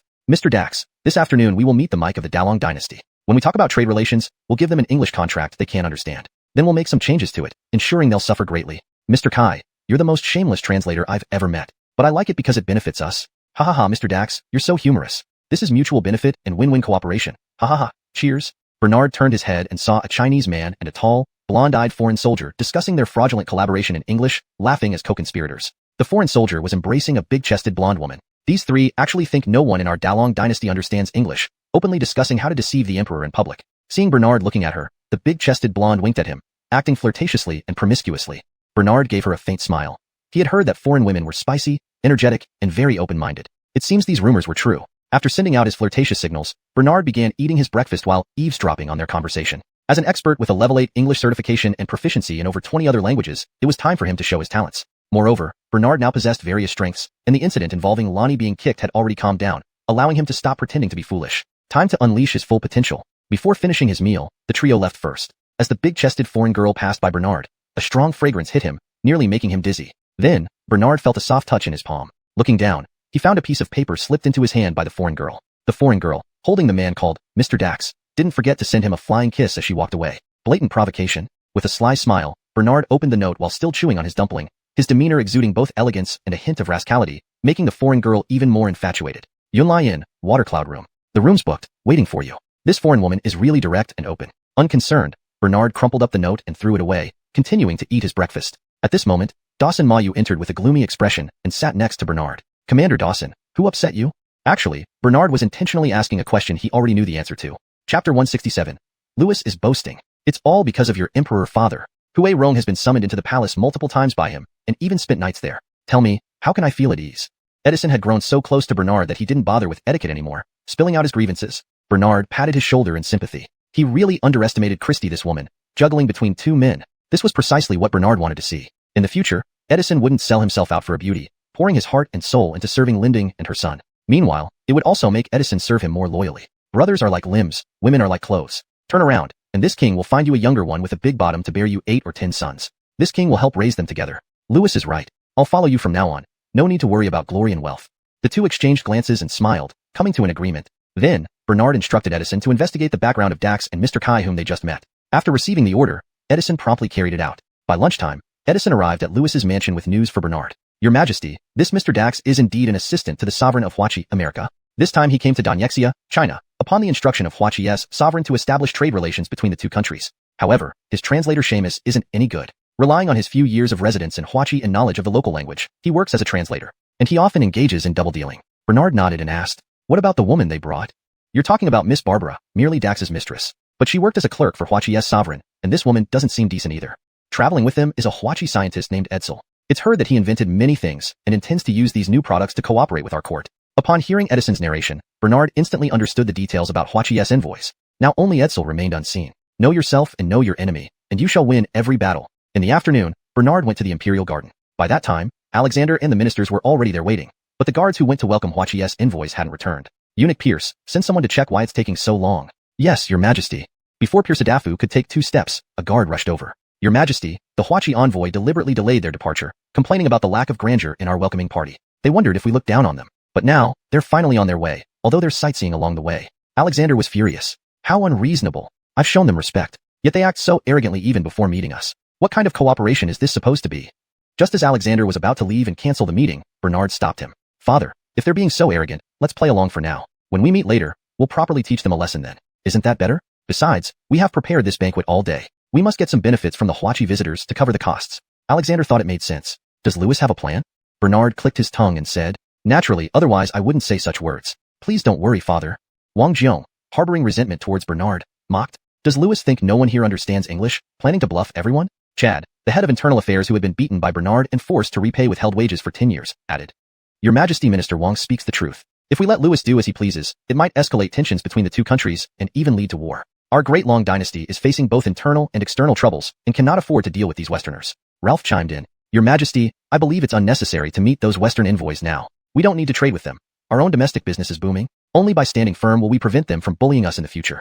Many ministers originally opposed the cooperation and took this opportunity to oppose Bernard even more. Are you trying to tell father how to do things? Bernard stared at them, speaking with deep sarcasm. Alexander felt as if his imperial dignity was being trampled on the ground by his ministers. The color of Alexander's face changed, and naturally, the ministers knew what he was thinking. Thus, they all knelt down one after another. Your Majesty, I did not mean it like that. Your Majesty, even if you gave me 10 heads, I would not dare to do so. Your Majesty, I never meant it this way. Please enlighten yourself, Your Majesty. Bernard looked at the kneeling group of spineless ministers and sighed inwardly. If this king were to be emperor one day, these spineless ministers must be replaced. Alexander sat back down and announced, then let's wait a bit longer, and let Lewis teach those barbarians a lesson. Thank you, father, for granting me this opportunity. Bernard thanked Alexander with a fist salute. Alexander smiled slightly, thinking to himself, I wonder what storm this little brat can stir up. Finally, past noon, the American envoys slowly arrived at the Imperial Garden. Although it was early winter, the weather was sunny today, and it wasn't too cold. Everyone could enjoy plum blossoms while roasting around stoves, warming wine, and chatting. Bernard's gaze first fell upon Seamus. What a traitor this man is. Lastly, he noticed that tall and skinny man with scruffy facial hair. He must be the scientist Edsel. Barbara, dressed in a European-style tight bodice and low-cut dress, noticed Bernard and immediately sent him amorous glances. Such attire was undoubtedly outrageous before the conservative Great Long Dynasty ministers. Bernard observed that many men present, including Alexander and the young eunuchs, were staring at Barbara. Only in brothels would one see women dressed so revealingly. Seamus started conversing in English with Dax, putting on an act. These people don't understand English, Mr. Dax. Feel free to speak your mind. I will definitely strive for the greatest benefit for your country. Then we are grateful for your assistance, Mr. Kai. Bernard listened to their English conversation indifferently while sipping his wine slowly, a smile playing on his lips. Seamus intentionally showed off his English skills, gaining some glory for himself. The ministers, unaware of what they were saying, exchanged puzzled glances, occasionally looking at Bernard. Seeing Bernard remain unmoved, they concluded that their previous statements were correct. Lewis really doesn't understand English. He was just bluffing before. Chapter 168. Lewis is going to show off again. Look, Lewis hasn't made any move yet. We can no longer fool around. He has boasted too much. Let's see how he wraps things up. He thinks the mic is his father, so he would be spared from punishment when something happens. A wastrel prince is beyond redemption. Bernard glanced sideways at the ministers who were criticizing him and sneered softly. Seeing this, Finley could not hold back and asked Bernard, Lewis, they are talking in front of us without even kneeling before Leo. It's time for you to take action. Ralph also urged Bernard. Yes, Lewis, you mustn't betray the mic's favor and trust in you. Kelvin grinned cunningly. Lewis, we are all waiting for your performance. Yet, Bernard remained still, waiting for the people from Donghua, Flag Nation, to speak first. Seamus and Dax started chatting and laughing loudly, completely ignoring all the court officials of the Dragon Dynasty. Mike Youngin's expression became increasingly stern. Since becoming Mike, no one had dared to be so audacious before him. He looked at Bernard, who ignored it all and continued drinking wine and eating grapes. Dax and others wanted to sell substandard ginseng, inferior wine, low-quality coffee beans, and scented ointments filled with additives at high prices to the Great Dragon Court. At the same time, they wanted to buy high-grade silk, porcelain, various gold and silver ornaments, etc., from the Dragon Dynasty at inflated prices, only to play tricks on the pricing during contract signing. How could they discuss such shameless things openly? Don't think that just because they have translators and Seamus knows English, they can do as they please. Your visit to see Leo is for trade cooperation between the two countries, isn't it? Bernard looked at Seamus and asked. Seamus finally glanced over. Oh, I'm sorry. I was so busy entertaining foreign envoys that I forgot about you. Yes, we are here to request trade cooperation. So many countries in the world are eager to cooperate with Flag Nation. By the way, did you know how many countries there are in the world? Nearly 100. Flag Nation is among the top ones. You well-informed folks probably don't know this. Worshipping an old fellow like this as the emperor, treating him like a god, how shallow. Seamus's heretical remarks immediately caused a storm. Mike Yunjin was so angry that he slapped the table and pointed at Seamus's nose, saying, "You scoundrel, are you here for cooperation or provocation? Do you think I can't have your heads right now?" Seamus still stood with his hands crossed over his belly, unconcerned. See, the old fellow has quite a temper. There's a saying that serving an emperor is like living with a tiger. You work with this kind of old fellow every day, always on edge, right? Now Flag Nation promotes openness and equality, which is where people should live. Seeing Mike Yunjin being insulted as old fellow, Bernard chuckled inwardly. This emperor is indeed an old fellow. When bad guys get old, they become old fellows. You bastard. You look like someone who betrays their master and ancestors. Guards, seize him for me. Do they really think my empire has no capable people? Facing the guards rushing over, Seamus wasn't afraid but smiled. If you capture me, who will translate for you? How will you communicate with Flag Nation's envoy and conduct cooperation? I only need to say a few words to Flag Nation, and they'll declare war on you. Given your current national situation, you can't handle it, right? He. Just then, Bernard finally stood up. You all step back for now. This prince will deal with this traitor and blonde. Bernard signaled the guards to step back. Mike Yunjin snorted and said, Louis, can you handle it? Why the delay? When are you going to take action against these dogs who came here to cause trouble? Father, calm down. Your son is about to act. You all step back. The Imperial guards sheathed their swords and retreated upon Mike Yungin's command. Seeing this, Seamus rolled his eyes, sensing that Bernard seemed to lack authority. Finley also questioned Bernard. Louis, can you handle it? Admit it if you can't. Ralph added. Yes, Louis, you're not only disgracing yourself, but also the Mike and our entire Dragon Dynasty. Kelvin chimed in. Your Majesty, in this minister's view, Louis might not be able to handle these dogs. We should seek help elsewhere. Chad remarked. Yes, Your Majesty, Louis grew up in the palace without competent teachers to guide him. Now, not only does he lack manners, but he also lacks basic integrity, spending his days bluffing and deceiving people. It would be best to make him leave here as soon as possible, to prevent the situation from getting out of control. Seeing this situation, Seamus was instead amused. The Great Dragon Court's people are already internally divided. That makes them easier to manipulate. Seamus scanned Bernard disdainfully up and down and said, Your reputation is inversely proportional to your physique. Everyone is urging you to leave. You staying here doesn't seem to serve any purpose. Why don't you go find somewhere warm to rest? If you stay here and keep obstructing, I might not speak well of the Great Dragon Court. Your father Emperor will hold you accountable, and your status as prince won't be stable. But Bernard brushed past Seamus and lightly remarked, A land like China having a lackey like you is truly a shame. Bernard walked up to Dax and elegantly extended his right hand. Then, without being servile or arrogant, he began to flex his impressive English skills. Hello, my name is Yun Baiwu. I represent the Great Dragon Dynasty. Seamus watched Bernard and Dax chat amicably in English. They not only shook hands but even embraced each other, making his face grow increasingly sullen. Not only did Bernard speak fluent and standard English, but when discussing state affairs and international trends with Dax, he displayed profound insights and broad perspectives. Seamus, the translator, could barely understand what they were saying. Mike Yunjin, ministers, guards, and eunuchs all looked at Bernard in disbelief, speaking a language they had never heard before, their faces full of shock. A smile gradually spread across Mike Yungin's face, and he nodded gently. This little rascal indeed hasn't let me down. However, the ministers who opposed Bernard started feeling discontented and uneasy. How could Louis have another moment of glory? If this continues, Louis's position might be reversed, leaving no room for our faction in the court in the future. Finley, this Louis must be just bluffing again, putting on some kind of show. Ralph, indeed, Louis is notorious for being unreliable. Let's wait and see what trick he has up his sleeve. Kelvin, I agree with Secretary Rashad's view. Chad, who would have thought that Louis, whom we thought would leave southward, would cause trouble before departure? Alas. Chapter 169. Grand ambitions discussed with laughter. Drew stood to the side, listening to those opposition members speak ill of Bernard. He then coughed lightly and gave a gentle reminder. Are you gentlemen not yet 3-year-old children? Didn't you see Louis chatting happily with the envoy from Donghua country? Louis doesn't know English. What did he say that had such an effect? Pat also remarked, I think these few gentlemen are here to stir up trouble. Upon hearing this, Finley and his ilk glared in anger. Drew and Pat were no less defiant, glaring back at them. At this moment, after finishing talking with Dax, Bernard was introduced by Dax to shake hands and converse with Edsel. The usually tight-lipped Edsel began to chat animatedly with Bernard after only a few words. Seamus pointed at Edsel, saying angrily, Isn't this Edsel supposed to be mute? He has never spoken a word to me. Why is he now talking so much to this young man? Alexander scoffed, driving home another insult to Seamus. It's because he didn't want to talk to you. so he just pretended to be mute. You. Seamus, speechless in anger, turned away, refusing to speak further while watching Bernard and Dax perform their act. Bernard and Edsel talked for nearly 2 hours before concluding. After finishing, Bernard cleared his throat and glanced at those ministers opposing him. Father Mike, your son has finished negotiating with Dax. We agreed to use gold as the trading currency between our two sides. Each year, they will import silk, porcelain, tea, jade articles, and other goods from our dynasty, with the estimated value reaching 1 million taels of gold. In return, we will import ginseng, coffee, wine, ham, and other items from them, with the estimated value also reaching 1 million taels of gold. All transactions shall be clearly recorded in writing. Both parties will keep a copy of the contract written in both Chinese and English. The import and export trade location will be chosen as Suzhou Port. Father Mike, this cooperation with donghua country serves two purposes at once. Not only does it open up the international trade cooperation between the two countries, but it also allows for the underutilized Suzhou Port to be put to better use. Alexander nodded, quite pleased. Lewis has done great deeds again this time. Once the transaction is completed, I will reward you accordingly. However, Seamus pointed at Bernard and said, Your Majesty, your son is deceiving you. What he just discussed with Mr. Dax isn't what he's saying now. The transaction amount they discussed wasn't this high at all, only 100,000 taels of gold. Your good son plans to pocket the remaining 900,000 taels of gold by overstating the price. Seamus thought he was cleverly discrediting Bernard in public, gambling on the fact that there were few supporters among the officials. Moreover, currently, only Bernard seemed to understand English within the imperial court. By exposing and slandering him at this crucial juncture, he assumed it would ruin Bernard's plan effortlessly. What a smart fellow he was indeed. Suspicious Alexander, though aware of Seamus's potential for sowing discord, still grew more cautious. Taking advantage of this opportunity, the ministers who opposed Bernard started elaborating. Finley, Your Majesty, although the interpreter is untrustworthy as an outsider, what he says is not impossible. Ralph, Your Majesty, Secretary Wong is correct. A wise man listens to all sides and avoids bias. Kelvin, indeed, Your Majesty. Learning foreign languages is a long-term commitment. Lewis has never lived abroad or studied foreign languages before. It's hard not to suspect collusion if he suddenly knows foreign languages. Chad slapped his thigh and exclaimed, These ministers have made perfect sense, Your Majesty. This minister also thinks so. For the sake of the greater good, Your Majesty should carefully consider and judge, lest you be played around like puppets.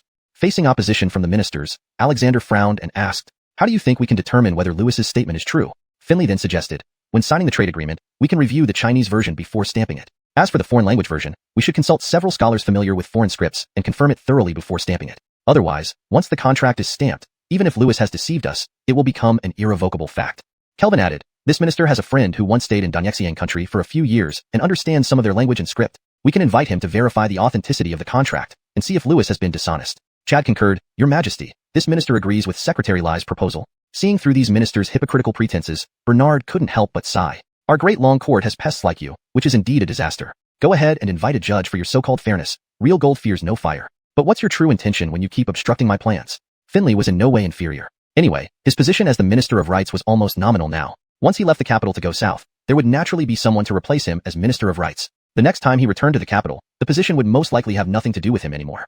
So being transferred to a prefectural governor, or even exiled to the southern frontier wouldn't make much difference. He might as well fight back against Prince Bernard. Why fear a prince when demotion and exile are inevitable? Wherever he went, he could still cause trouble for Bernard and consider it revenge. Moreover, he was also an informant planted by Mike Yunjin around Bernard, restraining Bernard's every move in the southern frontier. Mike Yunjin wouldn't punish him heavily just because of this little scheme. Finley immediately said, Your Majesty, Lonnie did indeed establish merits during his visit to Shanhaiguan. However, his misconduct on the journey is an open secret. A prince with such a record should be watched carefully. Bernard looked at Finley and said, It seems Prefect Wong finds the title of prefect too big for him. Do you not know that below a prefecture magistrate there are county magistrates, and below them there are village chiefs, and beneath them there are village heads, and then commoners? And beneath the commoners, there are vagrants. Beneath vagrants, slaves. Beneath slaves, convicts. Finley suddenly felt uneasy. Right, if he couldn't hold on to the post of prefect, what would he have left? Better to shut up now. The mic was standing right there. Don't risk losing even the prefect position. Mike Yunjin secretly chuckled.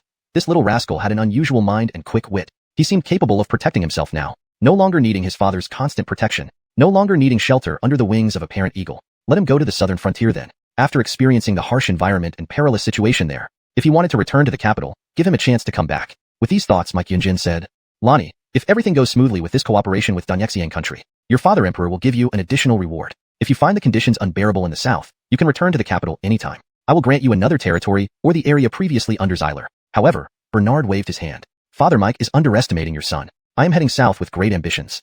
Immediately, Bernard recited a poem, which seemed original to others. The winds of destiny are stirred by our generation, once immersed in life. Time races on, grand designs discussed with laughter. How can it match a drunken stupor in life? At this moment, the north wind blew fiercely, starting a heavy snowfall, adding a touch of tragic grandeur. Mike Yunjin couldn't help but be greatly surprised. The second son has big ambitions. Suddenly, Mike Yunjin realized, Bernard was no longer the fool he used to be. His second son had grown up, matured, and developed independent thoughts. No, he must send several tough men to restrain Lonnie this time. Otherwise, who knows how much pride and expansion he would have. By then, it would be too late.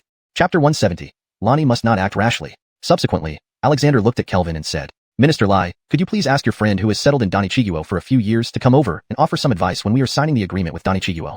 And Alexander then turned to the other ministers who had been opposing Bernard all along and said, since you all love worrying about Lonnie and caring about every move he makes, why don't you go assist him as well this time when Lonnie heads south? The several ministers who had just been eloquently opposing Bernard were all struck pale with shock. Minister Lai, Minister Rashad, and Superintendent Connor. All three of you will follow Lonnie to the south, under his command. Lonnie is full of ambition and resolve. He will surely achieve something in the southern frontier. When Lonnie accomplishes great deeds in the southern frontier and returns triumphantly, I will certainly reward all three of you greatly. Seeing that Kelvin still wanted to speak up in defense, Alexander hastily interrupted. Minister Lai, you wish to say politely that you are willing to serve our court and our country wholeheartedly, right? Even though you are so selfless and loyal, I cannot overlook your rewards. Just follow Lonnie and do a good job. I believe in all of you.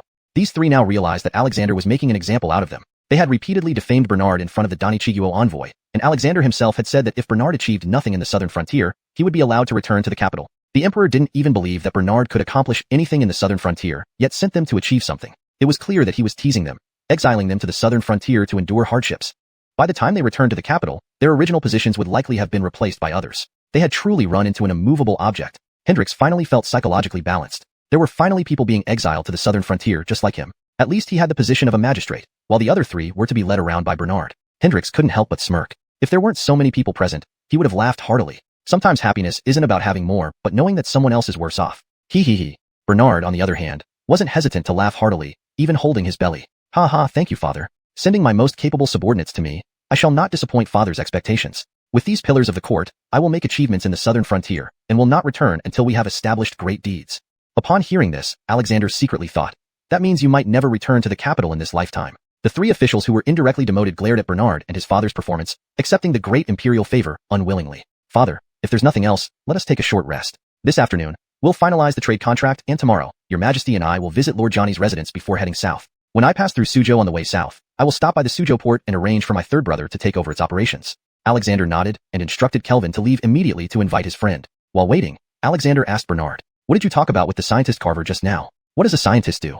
Bernard scratched his head and said, Father, you can understand science as microscopic data, which corresponds to the macroscopic laws of metaphysics. Or simply put, the end of science is metaphysics, and the beginning of metaphysics is science. Alexander and the ministers understood only half of it. This Carver said he invented a hand crank generator. Hunt crank generator. What is that? Alexander asked curiously. Bernard thought for a moment, walked up to Alexander, and bent down to embrace his shoulders, saying, Father, let me explain simply what a generator is and what electricity is. You see, to light our lanterns, we need candles, which provide fuel for lighting. Candles are fuels that can be lit to illuminate. And the current generated by the generator can also make objects emit light. If we already have candles, why go through such complicated procedures to create electricity? Father, I will explain gradually later. In short, this generator and electricity are more convenient than candles, and our great dragon dynasty can also promote them vigorously in the future.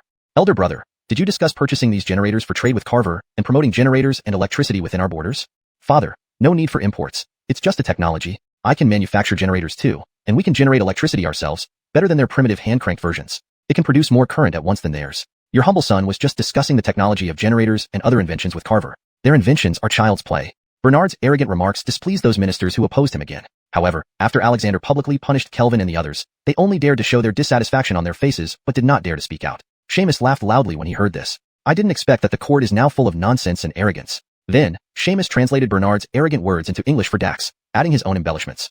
Just now, Bernard had been probing Carver about various inventions without revealing his own strength. After hearing Seamus's translation, Carver immediately looked disdainfully at Bernard and said in English, Mr. Aziel, I revealed my invention because I found it easy to talk with you. But why do you belittle my invention behind my back? What does that mean?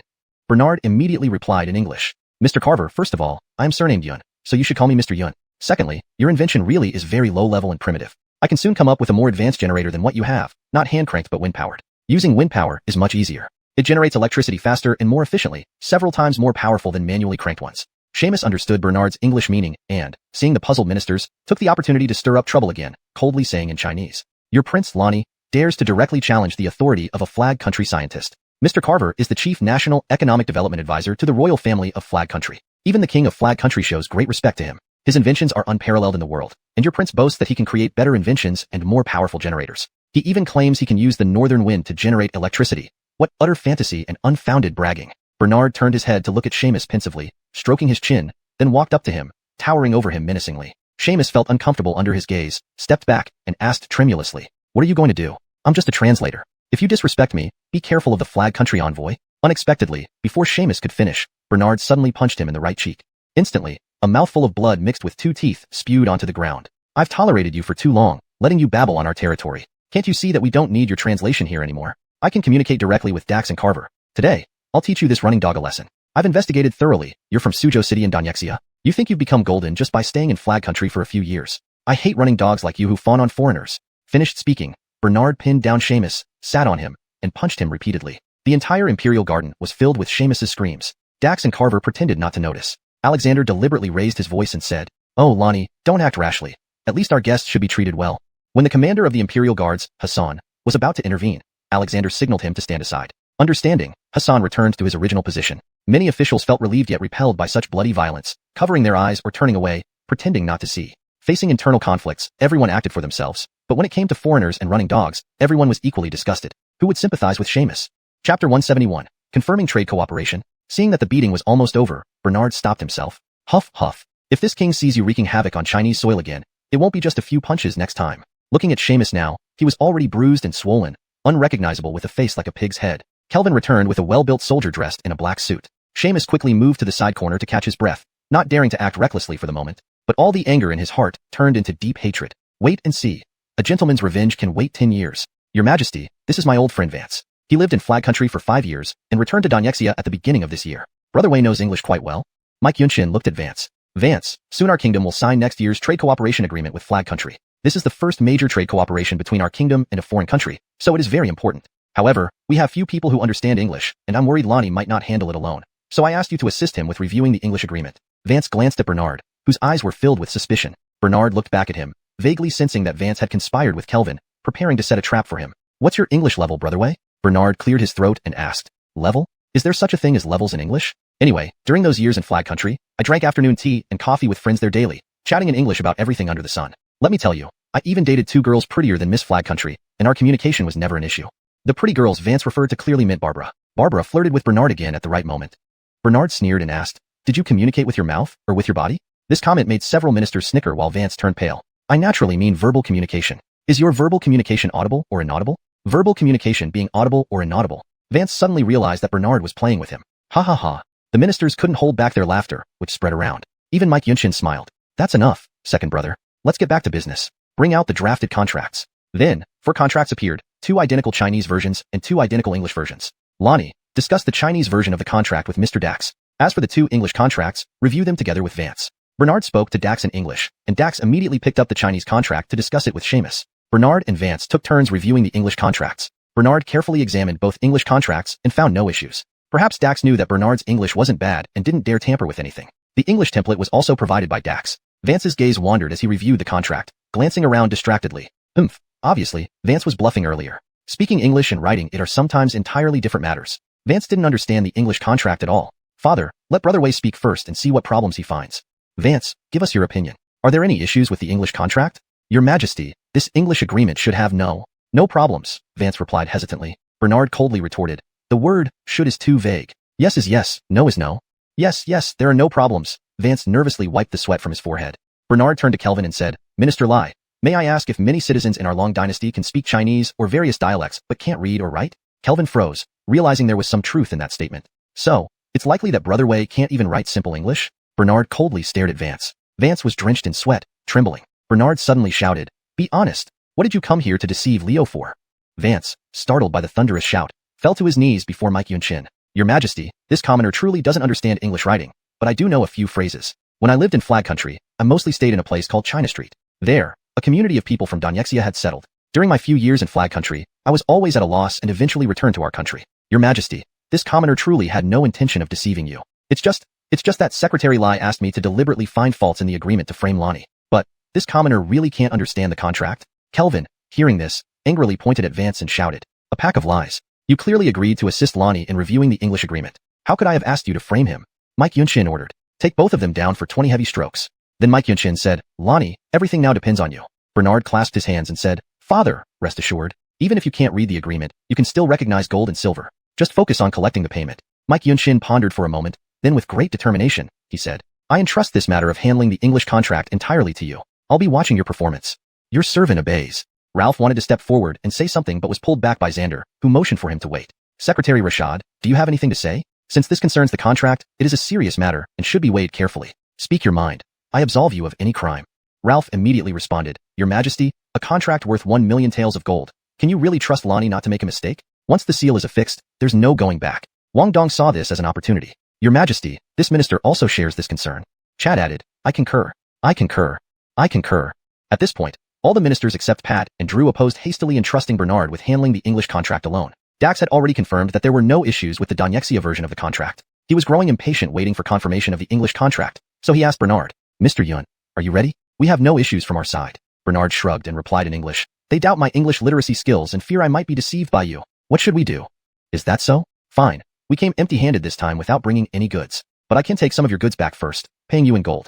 Next time when I return to donghua, I'll bring our goods, and you can pay us in gold again. Seeing the gold, they will know the cooperation is solidified. Does that work? Very feasible. Bernard snapped his fingers, finalizing the deal. I have 10,000 taels of silver notes as a deposit. Please prepare the goods accordingly. The remaining balance will be paid after receiving the shipment in Suzhou Harbor. Bernard nodded in agreement and relayed the message to Mike Yunshin and the ministers. Only when Ralph, as Minister of Revenue, personally received and verified Dax's 10,000 taels of silver did the opposing ministers realize Bernard's English skills seemed more competent than they thought. Well, this trade cooperation is finalized. Next, let their scientists showcase the generator. Mike Yunshin looked at Carver and Bernard with great anticipation. Chapter 172. A contest between two nations. Father Mike, please sit back and enjoy the show. However, due to the urgency of matters, your subject has not yet managed to prepare the generator. Please give your subject some time, and I will naturally be able to create one to present before your majesty, one that is more advanced and perfect than Carver's. Having said this, Bernard turned and walked towards Carver. Ralph and a few others continued to look on helplessly. They knew each other well, and even communicated silently with their eyes. Ralph, what exactly is this generator? It seems very impressive. Can the Prince of Aziel really make such a thing? Xander, who knows? This Prince of Aziel behaves mysteriously and unpredictably. Sometimes he acts foolishly, other times he's incredibly impressive. Chad, in any case, we can just watch for fun. We shouldn't criticize the Prince of Aziel in front of the mic. After all, the Prince of Aziel is the Mike's son. My intuition tells me that after the Prince of Aziel has been so lucky and successful lately, there must come a time when his luck runs out. Hee. Ralph, hee. Xander, hee. As the three were exchanging glances, Alexander suddenly looked over at them. Do you still remember that the Prince of Aziel is my son? Although this was expressed through Alexander's gaze, the three men felt as if they had heard it clearly, causing their bodies to shudder. They immediately stopped any communication and sat obediently in their places. After a brief exchange with Bernard, Carver began to demonstrate his generator. Commander Fu, Carver says he brought a box and placed it at the entrance of the Imperial Garden. Please ask the guards to bring it in, Bernard instructed Hassan. Of course, Prince of Aziel. Hassan then led two guards to carry in a heavy wooden box. Carver unlocked the box and took out a bulky iron frame with a turning handle from inside. The iron frame was covered by an iron casing, through which various metal components could be faintly seen. Carver also retrieved a cotton-wrapped object from his bag and unwrapped it. Upon closer inspection, Bernard saw that it was a rudimentary light bulb fixed to a wooden board. The glass manufacturing technology at this time was relatively underdeveloped, so even the glass shell of the light bulb was quite thick. This light bulb was far too crude, though being the first to invent one in this era was indeed no small feat. Still, compared to the various bulbs, incandescent lamps, and LED lights Bernard had seen in his previous life, there was a significant gap. Carver showed the bulb to everyone and then squatted down. After some fiddling, the bulb was connected to the generator. It was nearly evening, and the sky was starting to darken. Carver asked for all the lanterns in the Imperial Garden to be extinguished to better showcase the brightness of the bulb. After Hassan led a group of royal guards to encircle Alexander, he gestured for the eunuchs to put out the lanterns. Suddenly, the Imperial Garden became dark, with only vague black figures visible. Then, Carver grabbed the hand crank on the generator and began cranking it like a grain winnowing machine. As he cranked, the bulb flickered briefly. Carver increased the speed and force of his cranking. Finally, with a soft snap, the bulb stayed lit. However, due to the thickness of the glass casing and the manual generation of electricity, the light was weak, akin to a small candle, illuminating only about a meter around it. So this is a light bulb? Alexander couldn't help but exclaim. His eyes filled with excitement, as if someone who had stayed indoors for a long time suddenly found themselves in the wild. The ministers also exclaimed in awe. Incredible! What a miraculous invention! I never imagined such things existed in foreign lands. This is the most practical and beneficial invention under heaven. It's a pity it wasn't invented by our great dragon dynasty. The Prince of Aziel claimed he has such an invention, even saying it's more advanced and superior. Just wait and see. Such inventions cannot be made with mere boasts. This time, his luck won't hold. Why don't we let the Prince of Aziel showcase his invention as well? Our great dragon court can't afford to lose like this. If only he can actually produce it. He did request some time from Leo earlier. I'm afraid it's just a delaying tactic. Perhaps he has nothing at all. Seeing the shock on the faces of the Emperor and ministers, Dax and Carver both wore triumphant smiles. Dear Mike, although we are cooperating with you as friends, we chose to collaborate because we respect you. Look at our invention of the generator and light bulb. This is a groundbreaking invention that will capture the world's attention and greatly advance humanity. Your country should bow down to our nation and praise our intelligence." Upon hearing Dax's words, Bernard sneered lightly and laughed coldly. Alexander asked him, "Yonatan, what did he say?" Bernard reported truthfully, and Alexander, not wanting to indulge the other party, pointed at Dax and rebuked him. "You, blonde-haired scoundrel, looking neither human nor dog. Our dynasty is a land of etiquette, which is why we don't treat you rudely. We collaborate for the peace and development of all people. Don't think we're afraid of you. If you want war, come ahead. Our great dragon dynasty's million troops are ready for it." At this moment, Dax seemed to doubt Bernard's translation. He turned to Seamus, who exaggerated the situation further. Dax's expression grew more menacing as he listened. "Mr. Aziel, it's Mr. Yun." Bernard reminded him sternly. "All right, Mr. Yun, tell your father this. If we were to go to war, you wouldn't stand a chance against us. But since we prioritize trade cooperation, there's no need for war now. However, since you're not convinced by our inventions, show us yours. And, Mr. Yun, didn't you say you have a better generator and light bulb? Prove it. If yours is indeed better, we'll concede. We'll focus on trade and forget about war. If not, admit your mistake, and from now on, every person in your country must respect our country as if we are gods. Especially our rulers. They should be worshipped in every corner of your land." "No problem. The first batch of goods will be delivered at Suchong Port in 7 days. I'll bring my generator and light bulb and demonstrate them there during the delivery." Dax smiled sardonically and said, "If you can't deliver a better and brighter lamp than ours, the remaining 90,000 taels of silver won't be paid."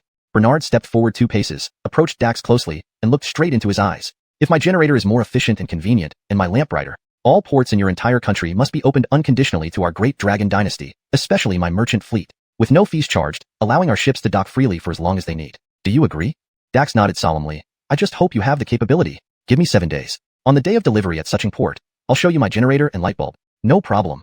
Chapter 173. The mic plays dirty. As soon as they finished speaking, the light bulb went out. After Etzel shook it for a while, it came back on again, re-illuminating the Imperial Garden. Bernard watched him do all this and sneered slightly at the corner of his mouth. To think he dared to show off such a childish invention. Who has the time to keep shaking a generator to produce electricity, which is inefficient anyway? In the future, hydroelectric power generation will be the main trend, with fuel oil and wind power as supplements, making widespread application possible. Manual power generation can only be used in emergencies. It was getting late, and the banquet came to an end. The ministers left the Imperial Garden in a mix of doubt and curiosity over the outcome of the bet. No matter what happened, Bernard would bear the consequences if he lost. He would be the scapegoat for eternity. When the portrait of a foreign monarch was plastered all over China, its citizens would blame Bernard. Why should these ministers put themselves through unnecessary trouble by advising him when, in the end, they would lose their positions or even their lives due to Alexander's favoritism? They were just waiting to see Bernard's downfall. After leaving the Imperial Garden, the civil and military officials gathered in various corners outside the palace to curse Bernard. Since the emperor wasn't there, these harsh but sincere words could finally be vented. Ralph said, "In my view,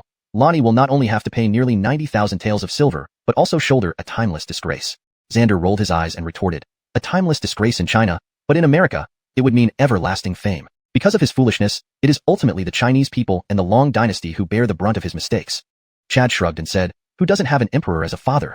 When Dax and his group left, Barbara didn't forget to send flying kisses and wave seductively at Bernard. Bernard ignored her. "Your prince isn't someone who doesn't discriminate." Seeing everyone leave, Alexander couldn't help but ask worriedly, "Second son, do you have confidence that within 7 days you can create a more powerful generator and light bulb than those from America?" Bernard confidently replied, "Father, rest assured, they are humans, we are humans. What they can create, we can create too. With all materials and components ready, I can make the generator and lighting. My generator conserves manpower and produces continuous electric current without needing to shake it, ensuring the lights stay on. Moreover, my lamps will certainly be brighter and last longer." "Good, father trusts you. If you need any materials, ask the Ministry of Works. If they can't find them, let them present their heads. This competition, we must not lose. But what can you do with free import and export rights to all their ports? It seems of limited use since our cooperation may not be long-term." Bernard shook his head and said, "It will definitely be long-term. We will surely win this competition. Once we win, having import and export rights to their ports allows us free reign in trading goods with their country. But, father still has concerns. Your English proficiency ensures no problems in collaborating with Americans. Have you considered the difficulty of maritime transportation? Currently, we lack advanced technology for building large ships and deep-sea navigation, especially for bulk cargo transport. A fleet I dispatched 3 years ago for sea exploration has yet to return. Are you willing to take that risk?" Bernard then asked Alexander, "Is it Adam's fleet you're referring to?" Alexander nodded. Bernard recalled historical knowledge from his past life. Adam set sail from Suzhou Harbor with a team of 10 explorers and spent almost 3 years navigating along the Pacific coast. Next year, on New Year's Day, January 3rd, Adam will return to China after circumnavigating Korea, completing the first round of international maritime exploration. The landing port remains Suzhou Harbor. So, Adam has been exploring the Pacific Ocean for 3 years. Alexander sighed and said, "Adam and his crew are still missing, probably lost at sea. If they haven't returned by next year, January 1st, I will order the Ministry of Revenue to distribute compensation funds to comfort the families of Adam and all the seafaring heroes. I will also order the Ministry of Works to build a memorial statue at Suzhou Harbor to honor their great sacrifice and ensure they are remembered forever." Bernard immediately disagreed. Your Majesty, there's no need to worry. In 7 days, the day we deliver the goods to the United States, Adam and his partners will return via Suzhou Harbor. Adam is not only alive and well, he will also return with his wife and 2-year-old child. Alexander asked in confusion, second son. How do you know that Adam is still alive and will return from Suzhou Harbor in 7 days? Because it's recorded in history. Bernard thought secretly. But Bernard pretended to calculate by finger while looking up at the sky, then said mysteriously, Father, your humble subject has an in-law who works in the Imperial Astronomical Bureau and has learned some astrological deduction techniques. So I've calculated this outcome. Alexander chuckled and teased. All right, let's see how proficient this fake Imperial astronomer is. If Adam doesn't return from Suzhou Harbor in 7 days, Father will make you walk south instead of riding a horse or taking a carriage. If I'm right, Father, will you walk back to the capital from Suzhou Harbor without riding a horse or taking a carriage? Bernard countered. Alexander immediately stood up and threw a grape at Bernard. You brat, negotiating with your father now. Go work on your generator and lamps. If you can't produce them in 7 days and mess up the deal, you'll end up guarding the Imperial Temple along with your third brother. Going south would be too lenient for your wild nature. Bernard caught the grape perfectly and popped it into his mouth. Father, you're cheating. After saying this, Bernard left the Imperial Garden as well. Upon returning to Lonnie's mansion, Bernard went straight to the study. Murphy, so late and still reading books? Kyle approached with a bowl of hot tea and asked Bernard. Jamie, prepare the inkstone and paper. So the Murphy wants to practice calligraphy? That's quite unusual. Bernard looked at Kyle. Jamie, it seems you have too much free time and nothing better to do with your mouth. Run errands for me and buy some things. No, Lonnie, it's snowing outside. Do you want Jamie to go out in the middle of the night? I'm afraid all the shops are closed. With money, what are you afraid of shops closing? Well, okay. Bernard then wrote a list of basic materials like iron wire, iron plates, magnets, copper wire, glass, etc. on a piece of white paper. When Kyle saw the list, he was overwhelmed. There's no point in saying it. All these stores are closed. You don't necessarily have to go to the shops. You can go to Avon's residence. His family owns plenty of iron products since they mine iron ore. As for other materials not available at his place, you can buy them tomorrow. Kyle immediately set off through the heavy snow to Avon's residence. Bernard continued writing and sketching on the white paper until late into the night before finally returning to his room. He was so exhausted that even when Zelda took the initiative to embrace him, he didn't have the energy to respond, falling asleep immediately. Zelda gazed at Bernard's handsome features, feeling lonely inside, and thought, Brother Donnie has been very busy lately. Look how tired he is. I should get something to boost his strength later. Chapter 174. Are you, Lewis, abandoning me? The next morning, Bernard wanted to be in good spirits for the southern expedition, so he didn't even attend the morning court session, sleeping until late. This time, those in the court who didn't see eye to eye with him started stirring up trouble again. Seeing that almost all the civil and military officials were present, only waiting for Alexander to arrive and start the morning court, Bernard was still not showing up. This Lewis is too disrespectful, attending the morning court at will. Isn't it because of the cold weather? He hibernates during winter and can't get up early. Not good. Even if I lose my position, I must impeach him before Leo. The censor general is now one of Lewis's men. Waiting for him to impeach is impossible. If you take the initiative to impeach Lewis, I will assist you. We cannot encourage this unrighteous wind in the court. We must uphold court discipline. The mic has arrived. The morning court began, starting with Ralph, Xander, and a few others impeaching Bernard. As for Kelvin, after receiving 20 blows, he had been resting in bed ever since, and his southern journey would have to be delayed. Alexander, listening to their repeated impeachment of his second son, yawned. I understand. You mean that no ministers can take leave or skip the morning court Thui Qingjia, Huangchal? A few loyal subjects are truly diligent and caring. I appreciate your dedication. Here's what I'll do. Immediately, smiles appeared on their faces, awaiting Alexander's decree to punish Bernard. In the future, no one may ask for leave from the morning court. For each leave taken, 1 month's salary will be deducted, 2 leaves, 2 months' salary, and so on. You shall set an example first. As for ministers Ralph, Chad, and Kelvin, who are dispatched south by Lewis, this rule applies to them as well. 1 leave or 1 act against Lewis's orders results in 1 month's salary deduction. Your salaries will still be paid by the court after going south, and someone from the cabinet will record your attendance. Upon hearing this, Ralph and the others turned ghastly pale, but still had to thank your Imperial Majesty for your gracious favor. Charlie and Leland suppressed their laughter, stealing chickens only to lose the rice. Joey glanced at them, shaking his head in disdain. These fools dared to casually impeach a prince who had achieved many merits. The emperor could target anyone but not them? Given the scheduled delivery to the Donijian country people on January 3rd at Suching Harbor and some gambling agreements, Alexander also arranged the itinerary on the spot. Bernard and his southern team would set out first for Suching, expected to arrive in 3 days to prepare for the delivery. Alexander, the Imperial Guards, Joey, and some ministers would depart the next day for Suching. Both groups would meet in Suching and then proceed with further tasks. When Bernard woke up, Kyle excitedly recounted the drama of the morning court. Lewis, you wouldn't believe how embarrassing Lloyd looked after trying to impeach you, but ended up making a fool of himself. He looked like a chameleon. Did you see it with your own eyes? Bernard asked faintly. Clearly, Kyle exaggerated the details. I did not see it firsthand, but little Dazanzi outside the hall told me. These people are just idiots, courting their own humiliation. You are now a favorite of Leo. What's wrong with sleeping in? Our Lewis has the right to sleep in? Bernard interrupted Kyle, unwilling to listen to the eunuch chatter early in the morning. Jamie, have you gathered all the items I asked you to procure last night? Lewis, rest assured. Everything is ready and placed in your study. Pack these things. We're heading to Johnny Mansion today. It's the day the Queen Consort returns home. After meeting Johnny family members, we'll immediately leave with our luggage and entourage for the south. All right, Lewis. You go have breakfast. I'll ensure the luggage is packed properly. Just as Bernard sat down to sip some porridge, Bianca, carrying a package, waited in the front hall. At this moment, Deanna approached Bernard, handing him a cup of hot tea and asking softly, Lewis, do you really abandon Shauna? Can you take me with you to the south? Bernard looked up into Deanna's complicated eyes, guessing. Halfway, she genuinely wants to go south with him. The other half, she feels pressured by Mickey. Since she's an informant, she must follow her target wherever they go. If you leave the capital, what about Butler? He misses you dearly and wants to marry you. If you follow this king. Bernard's gaze swiftly scanned the surroundings, and his hand grazed Deanna's waist as he lowered his voice. Whether this king can marry you is uncertain, and the Princess of Aziel isn't someone easy to deal with. Would you be willing to follow me without any title? Deanna looked at Bernard with a tender expression that could make anyone swoon. As long as I can be with you, whether it's to the ends of the earth or through fire and brimstone, Shauna is not afraid. If you want to follow this king to the south, it's possible, but you have to promise this king one thing. When Butler comes looking for you again, you must cooperate with this king to put on an act, so he can give up on marrying you. Only then can this king feel reassured letting you go south with me. Deanna nodded, unaware that Bernard had dug a pit for her to fall into. Bernard knew exactly that Butler, the tango, licking dog, would come around every morning after breakfast, bringing various small gifts or snacks for Deanna. Deanna might not want to accept Butler, but she half-heartedly accepted his advances. The women this king has played with, you can take them. But if this woman wants to follow this king continuously, she must do so wholeheartedly.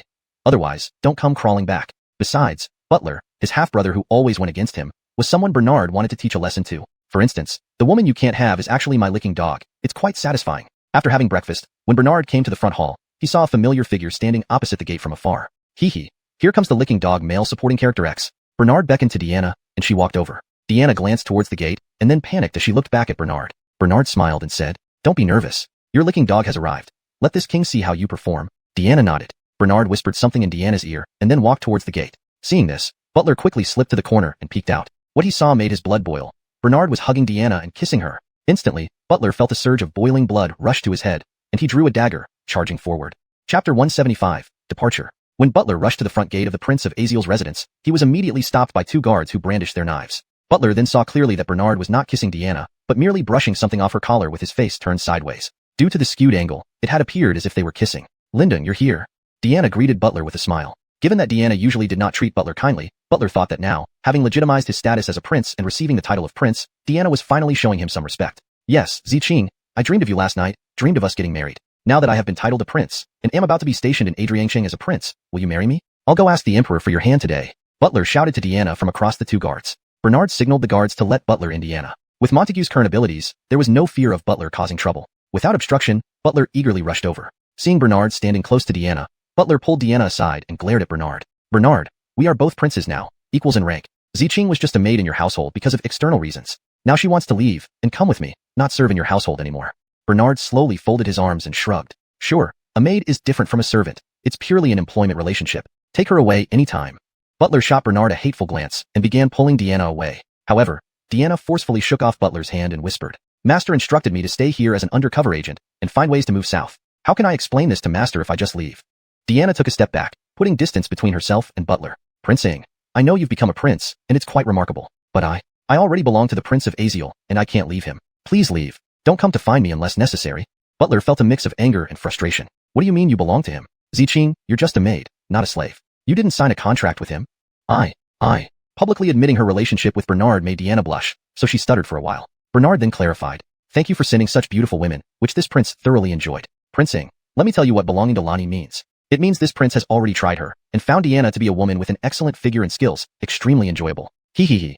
Realization hit Butler like a ton of bricks, making him feel as if his heart had sunk into an icy abyss. He had just been titled a prince, full of hope to marry Deanna and taste what he had never dared to kiss. But upon hearing the news that his ideal had been tainted and damaged, his world seemed bleak, losing all hope. Suddenly, Butler felt a sweetness in his throat and spat out a mouthful of blood. TSK, how unsanitary. You dirted the front of my residence. Bernard complained again. Lyndon clutched his chest and glared fiercely at Bernard. Bernard, I'm going to kill you. You even took my beloved woman.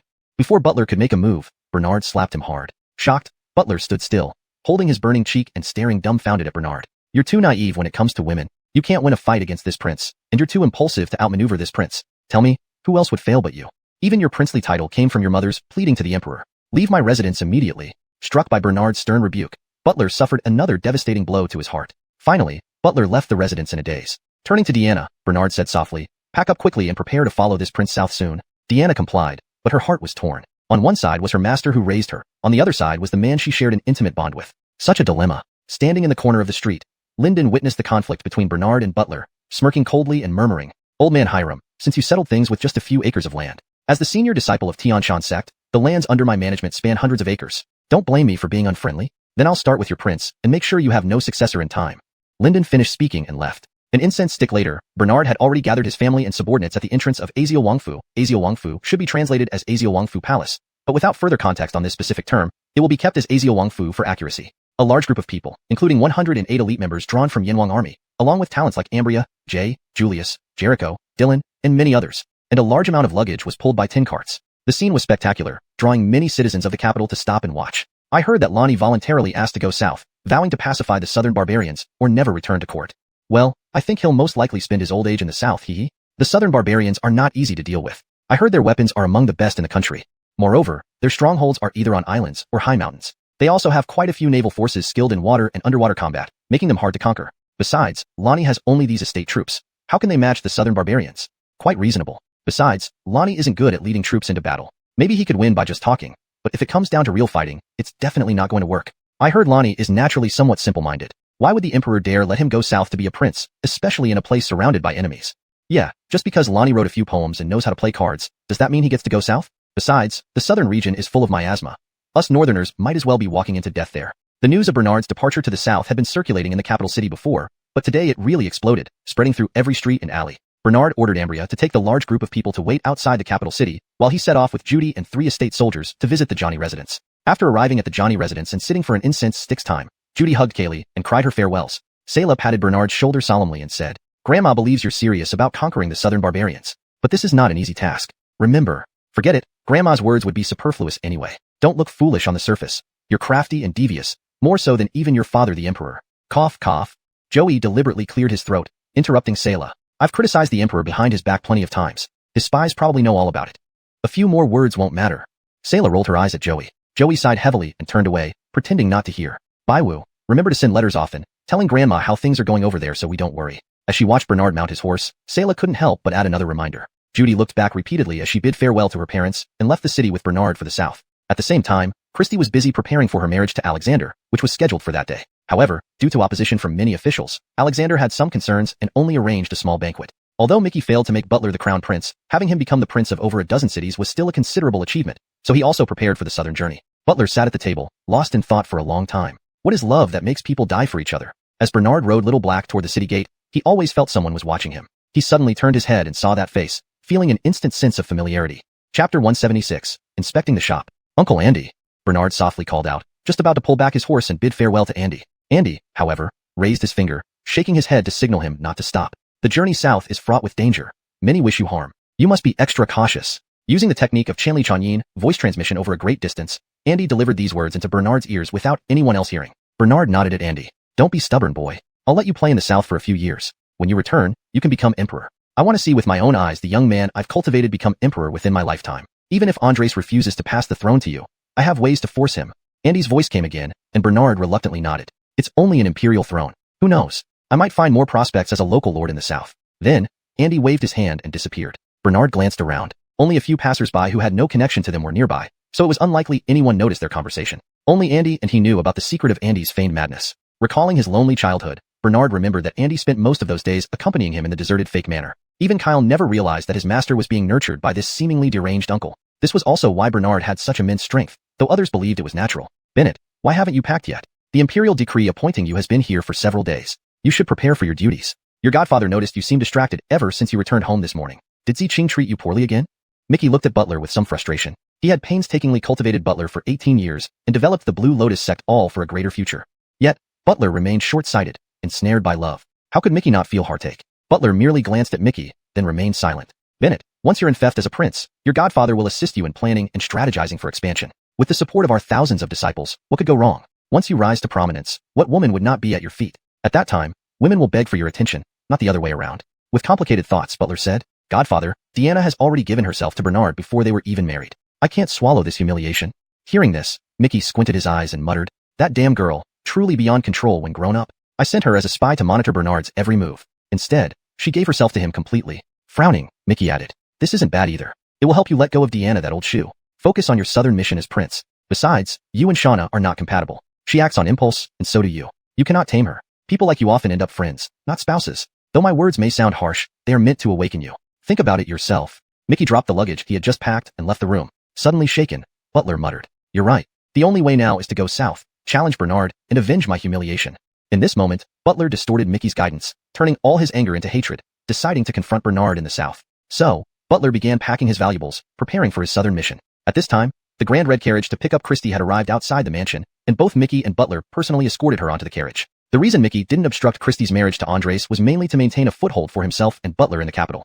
Christie could subtly influence the emperor to their advantage. Mickey's principle was that he loved beauty but desired power even more. Moreover, Mickey had recently been infatuated with Amaya, leaving little time for Christie. As for Christie herself, although she missed Ewan, maternal love led her to choose Andres to support Butler's path. Thus, everyone set off southward with their own intentions and purposes. Even Jeffrey was released from the temple by an imperial decree and headed to Suzhou Harbor to assist Bernard in managing the port. The first day of Bernard's journey went smoothly. By nightfall, they arrived at Donghua town, located at the border between Zac province and Jin province. Your Highness, Yonatan, ahead lies Donghua town where you own several shops, those previously purchased from Maxwell. Perhaps you can take a detour to inspect them, Ewan suggested to Bernard. Bernard nodded and said, "General Dawson, you take everyone to find a place for us to settle down first. This king will visit the shops with Mr. Adriano. Just give me the addresses of the shops." Ewan handed Bernard an account book. "Your Highness, Yonatan, this book contains the addresses and operating conditions of the shops. Mr. Adriano has never been here before, so it's a good opportunity for him to verify the accounts. If you go now, the shop should still be in business." After speaking, Ewan led the group to find an inn. Bernard rode alongside Dylan, following the given address. Soon, they reached a bustling market street. Here it is, Aziel G. Lianying. 3 connected shops selling fabrics, salt iron, and spices. Seeing the 3 connected storefronts spanning nearly 10 meters wide, Bernard felt quite satisfied. Watching customers coming and going, he thought, the Brody must have made a fair amount of money.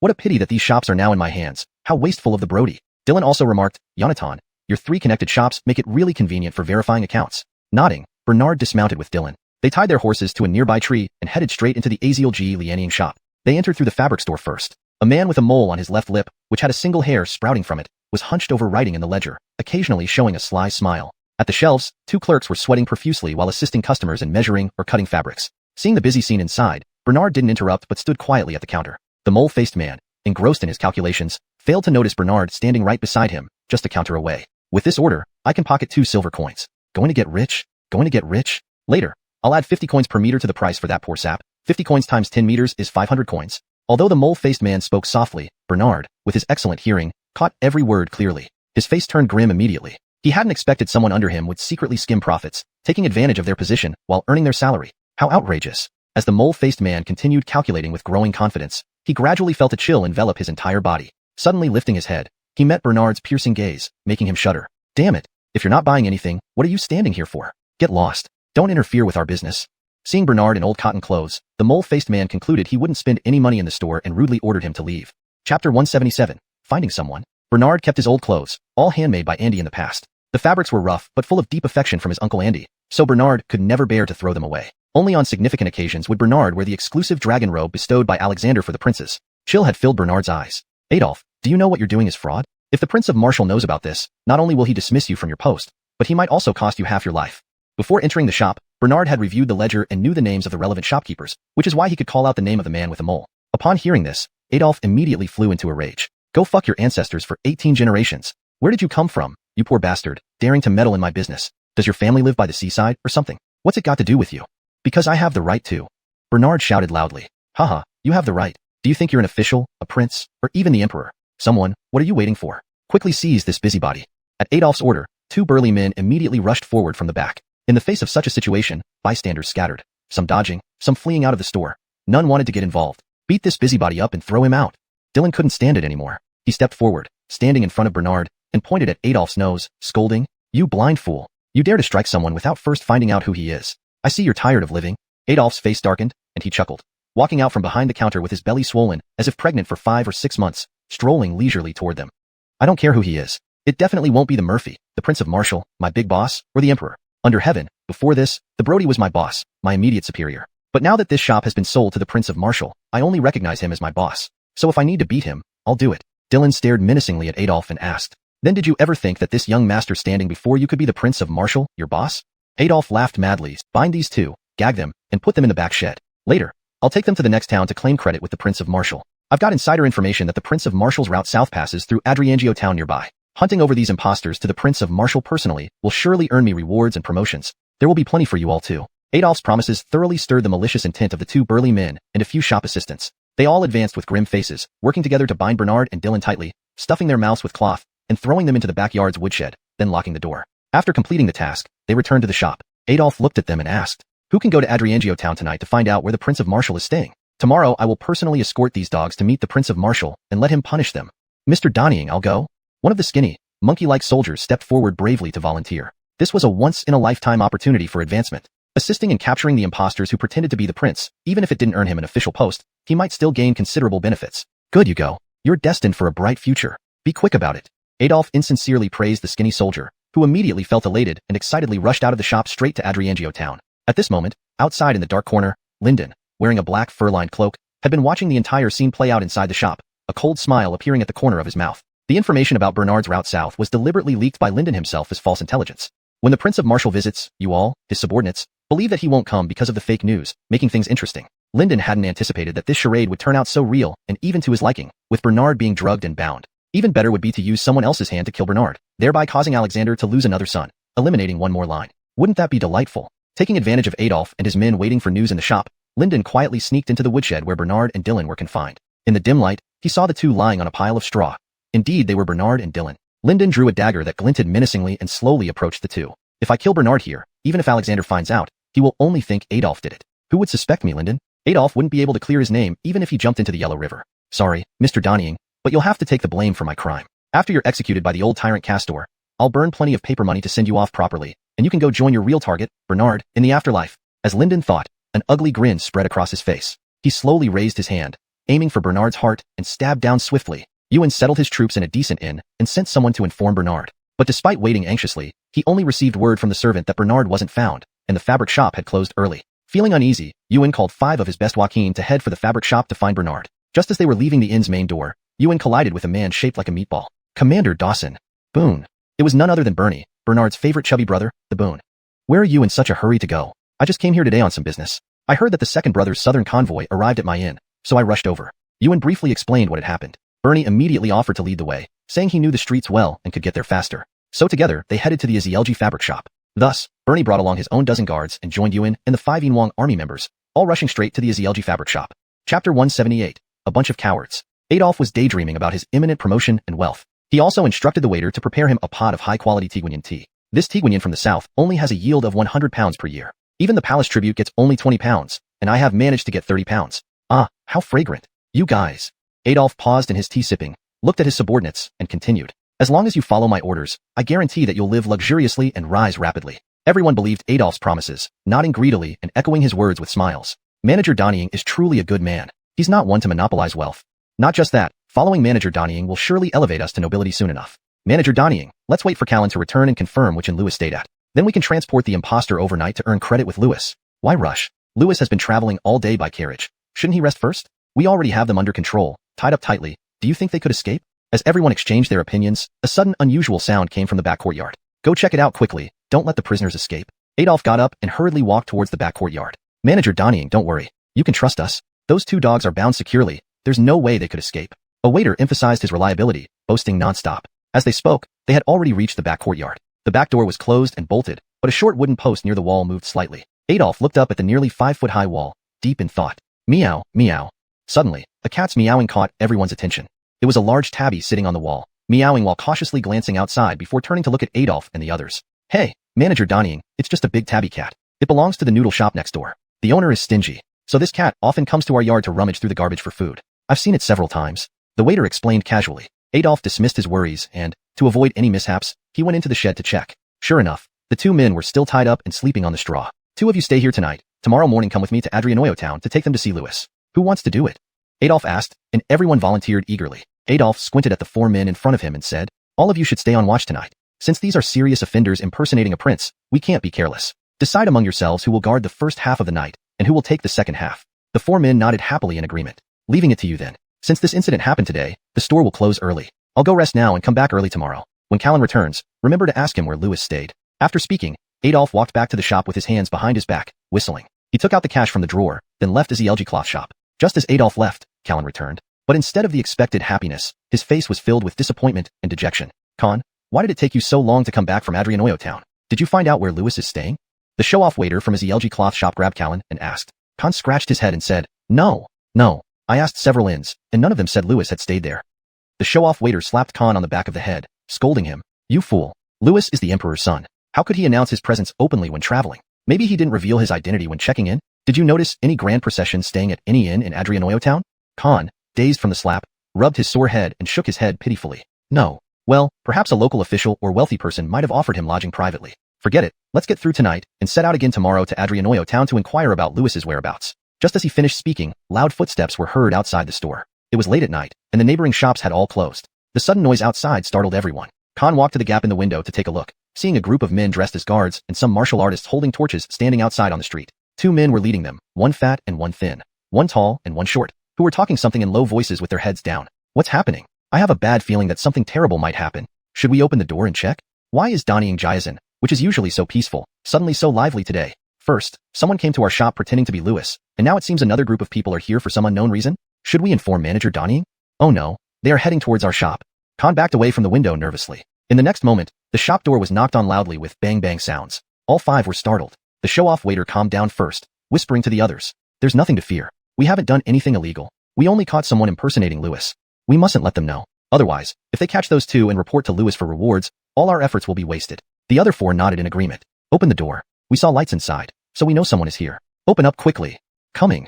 The senior sixth rushed to the front door, boldly responding and opening it. As soon as the shop door opened, a crowd of people with torches surged inside. A corpulent man in brocade ignored the senior sixth and walked straight in, bumping into him and causing pain in his shoulder and waist. Blake's bulky figure moved around the store but did not see Bernard anywhere. My second brother isn't here. Blake turned back to look at the senior sixth and asked. I ask you, did you see Lewis come by? He was appointed by the Son of Heaven and in theft as the Southern Pacification King. The senior sixth shook his head. Blake looked at the other four old sixes, who also shook their heads. At this moment, they unanimously decided to keep the fact of catching the imposter a secret to prevent the cooked duck from flying away. Puzzled, Blake scratched his head and said, My second brother is so skilled, even an assassin couldn't easily get the upper hand. Ewan rebutted immediately. The news of Lewis's southern trip is known by everyone. There are many people in court who want to deal with him. If they plot maliciously and use despicable means to frame him, it's possible that he could be at a disadvantage. Blake thought about it and said, It should be like that. Let's ask around other places. This is my second brother's shop, so these people wouldn't dare do anything here. So, Ewan and Blake left again with a group of people, not noticing that the door leading to the backyard was open right opposite an isolated shed. Chapter 179, Making a Move. The moment Ewan and Bernie left with their men, these old sixes immediately shut the door and began to breathe heavily in relief at having narrowly escaped. Phew, who were those people? Callan asked. Cody said, That chubby one is the current Boone. He's brothers with Marshal King. Tell me, what do you think they're here for? Wait, that means Marshal King has gone missing. As Cody's words sank in, everyone's eyes widened in shock. However, Cody immediately sensed a business opportunity from this situation. With Marshal King missing, it might be related to those two impersonators in the backyard. We should interrogate them, find out where Marshal King is, and then go rescue him. Don't you think it would be a great deed? Cody's idea was quickly agreed upon by the other old sixes. Callan asked again, Such a big deal. Shouldn't we inform manager Donnying? Cody slapped the back of Callan's head. Don't always hit my head, will you? Callan retorted loudly, getting angry at Cody. Seeing Callan's resistance, Cody softened his tone and loosened his hand. Gently patting Callan on the shoulder, Cody said, I'm just giving you good advice. Otherwise, you'll be stuck as a lowly worker your whole life. If we get credit for this, we might even surpass manager Donnying in status. The others all gave a thumbs up, praising Cody for his clear and logical thinking. Cody growled, and suddenly brandished a leather whip, saying, Let's go tear down that room, and give those boys a whipping. Torture them into confessing where Marshal King is. How did you have a whip? I had planned to play with it with my wife tonight, but now it comes in handy. Cody said shamelessly. The other four old sixes. Move. Cody led the way to the backyard. Wasting no time, the other old sixes rushed towards the woodshed in the backyard, afraid of missing any chance to claim credit. At that moment, inside the backyard woodshed, Bernard had already woken up, and Dylan was the last to regain consciousness. Your Highness Marshal King, are you alright? I feel utterly weak. The effects of that soul-numbing powder are indeed potent. I can only muster 1 or 2/10 of my internal strength, but thankfully, this fraction of strength saved my life. Your Highness, what happened? What do you mean? Earlier, Lyndon tried to take advantage of my state and kill me with a knife. Thankfully, I managed to kick him in the ribs using my 1 or 2/10 of strength. With such strength, I must have broken a few of his ribs. Your Highness, although I am not skilled in martial arts, if 1 or 2/10 of your strength could injure his ribs, imagine what you could do at full power without the influence of soul-numbing powder. You could easily injure Lyndon, or even kill him. Bernard nodded. I estimate that by dawn, the effects of the powder will be completely gone. By then, a simple rope cannot stop me. They won't likely kill us while we are tied up like this. We can surely wait until dawn to free ourselves. These villains and Adolf. Once I am free, I will sentence them to public execution. Just as Bernard spoke angrily, the door to the woodshed was kicked open, and an eerie voice drifted in. You think you'll regain freedom? Wait till your next life. Now, spill it. Where did you hide Marshal King? It makes sense. No one dares impersonate Marshal King unless they've hidden him away. Feeling confident. As he spoke, Cody strode up to Bernard. Dylan scooted backwards, shielding Bernard with his body, and spat right in Cody's face. The spit landed squarely on Cody's mouth. Enraged, he wiped it off and kicked Dylan hard in the chest. Dylan fell into Bernard's arms, feeling excruciating pain. Cody stomped on Dylan's stomach, pressing down with all his weight, causing unimaginable agony. You're loyal to your brother even after being drugged. Still got strength to protect him? Take care of yourself first. Speak. Where did you hide Marshal King? Cody revealed his whip. Seeing the thick whip, Dylan felt a twinge of fear. Bernard, deeply moved by Dylan's loyalty, glared at Cody. Once I can move, I'll rip you limb from limb. Smack. Cody lashed out with the whip, which Bernard skillfully avoided. However, the whip struck a piece of firewood behind Bernard, instantly breaking a wrist-thick piece in two. So, you still dare to dodge. Furious, Cody pushed Dylan aside and grabbed Bernard by the collar, glaring at him fiercely. Tell us where you hid Yonatan. I'm waiting to rescue Yonatan, so I can get credit and rewards. If you cooperate, we might let you go and give you some benefits. Otherwise, I'll chop you into pieces right away. Bernard tried to circulate his internal strength, but found it only restored to about 30 to 40%. He could indeed use the same tactic to injure Cody with a kick now, but the other four standing far away wouldn't be as easy to hurt. Besides, he feared that taking premature action might alert them and lead to his and Dylan's exposure. He had to endure for now, wait until his strength was restored to 70 or 80% before making a move. Waiting for Yuan's aid was uncertain and might take much longer. Fine, I'll tell you. Yonatan is hidden in the dilapidated temple at the entrance of Donghua town. Great, we'll check there right now. If you dare to trick us, we'll cut out your tongue when we come back. Cody immediately took two others to look for Yonatan at the dilapidated temple at the town entrance, leaving Callan and a strong man to watch Bernard and Dylan. Bernard remembered seeing a ruined temple at the town entrance when he first entered Donghua town during the day, so he made up this lie on the spot. Given the time it would take for Cody to travel back and forth, if they were fast, it would still take about an hour, enough time for Bernard to restore more of his strength. Back at home, Adolf embraced his beautiful new bride, indulging in their newlywed passion. Recently, Adolf had been using his position to gain considerable benefits. With some money in his pocket, he started feeling invincible. By a cunning plan, he framed his legitimate wife, accusing her of adultery, divorced her, and married a young girl with both allure and martial prowess 3 days later. Life was sweet. As Adolf lay panting after their intense session, he suddenly felt his right eyelid twitch violently. He sat up abruptly, putting on his fur coat. Sir, it's so cold outside. Are you really going out? His new bride, Irma Eileen, clung to his hand and asked while casually removing all his money from his pocket. Only this much today. Irma Eileen complained, eyeing the dozen silver taels in her hand. Adolf hugged Irma Eileen, not quite satisfied yet. My dear, today we caught 2 dogs impersonating Yonatan. Tomorrow, if we take those dogs to Yonatan for rewards, it will definitely be more than just this. Upon hearing this, Irma Eileen's eyes sparkled. Really? Where are they? They are locked up in the woodshed in the backyard of the textile shop, watched over by Adrian Oping and 4 others. But I'm uneasy. My right eyelid has been twitching nonstop, so I thought I'd go check. Irma Eileen promptly got dressed too. I want to see this too. Your men are clumsy. Who knows what trouble they might cause? With me helping as a devoted wife, we'll have a better chance. In truth, Irma Eileen had ulterior motives. She had heard that the current Yonatan was fond of women, even flirted with the Nanjiao princess during diplomatic meetings. She figured that with her beauty, she might meet and charm Bernard, possibly gaining some favors. Even a brief liaison would be beneficial. Chapter 180, Impersonation. Adolf took Irma Eileen in a carriage, braving the cold north wind straight to his ZLG cloth shop. Meanwhile, Blaze and his 2 companions had already rushed to the broken-down temple at the town entrance to rescue Lewis for great credit. Inside the cloth shop, only Callan and a burly thug with a black birthmark near his right eye were present. Feeling the firewood room was too cold, Callan ran back into the shop to brew himself a cup of Adolf's Tiguanyin tea. The birthmarked thug warned Callan, "This is Mr. Donnying's most precious tea. Be careful he doesn't hit you for drinking it." Khan sipped the fragrant tea disdainfully and said, "Tisk, we'll get credit first in front of that old lecher Adolf by rescuing Lewis. We will rise in prominence. What does Adolf have to do with this? Soon enough, we'll step all over Adolf. Who wants to step on me?" A chilly voice drifted in as Adolf kicked the door open and entered the shop. Irma Eileen followed him, swaying her hips as she walked in. At her appearance, Callan and the birthmarked thug stared slack-jawed. Irma Eileen, feeling both flattered and disgusted by their leering gazes, rolled her eyes and began inspecting the store. Callan, drooling for only a second, quickly got off the boss's chair and put down the teacup. "But, Mr. Donnying, why did you come back? If I hadn't returned, who knows how bold you'd be to drink my Tiguanyin." Adolf glanced at the teacup and berated Callan, who jumped in fright. Adolf then turned to Callan and asked, "Jared, I won't hold this against you for now. Tell me, where are the others? And what about the 2 men we locked up in the back?" Jared stuttered, unsure how to answer, fearing that telling the truth would lead to losing credit. "I, Callan, am not a fool to be used by others." They. Suddenly, Adolf grabbed Jared by the collar, lifting him up as if he were a chicken. "Keep quiet. I can squish you like an ant." I'll talk. Mr. Donnying, today, the Boon brought a large force to search the shop. It seems Lewis has gone missing. We interrogated the 2 dogs in the firewood room and found out Lewis is hidden in the old temple at the town entrance. Now, those 3 have gone to the temple to rescue Lewis, hoping to earn great credit. How long have they been gone? They should be on their way back by now." Upon hearing this, Adolf narrowed his eyes and muttered, "No wonder those 2 dared to impersonate Lewis. Luckily, I didn't believe them. Otherwise, who knows what damage might have occurred. However, they rescued Louis, which is greater credit than catching imposters. They might even rise in prominence. I shouldn't act too harshly. Thinking this, Adolph's expression softened, and he smiled at Callan, saying, "You've done a great job this time. If you save Louis, you might receive rewards and even gain an official position. I heard that Louis was unpopular in the capital before, but he rose suddenly this year. If we follow him closely, we'll surely advance. But why haven't they returned yet? Did something go wrong? I'll go out to the temple and meet them myself." Adolph's eagerness to assist stemmed from his fear of missing the chance to show off. Just then, the three who went to the temple returned, accompanied by a ragged man. "Did you find Louis?" Adolph asked eagerly. "We found him. Those two scoundrels treated him roughly. Look at his clothes." Blaze pointed to the beggar behind him, then respectfully invited the beggar to enter first. The beggar strutted in confidently and sat in the boss's chair. The smell of pickled vegetables nearly made everyone gag.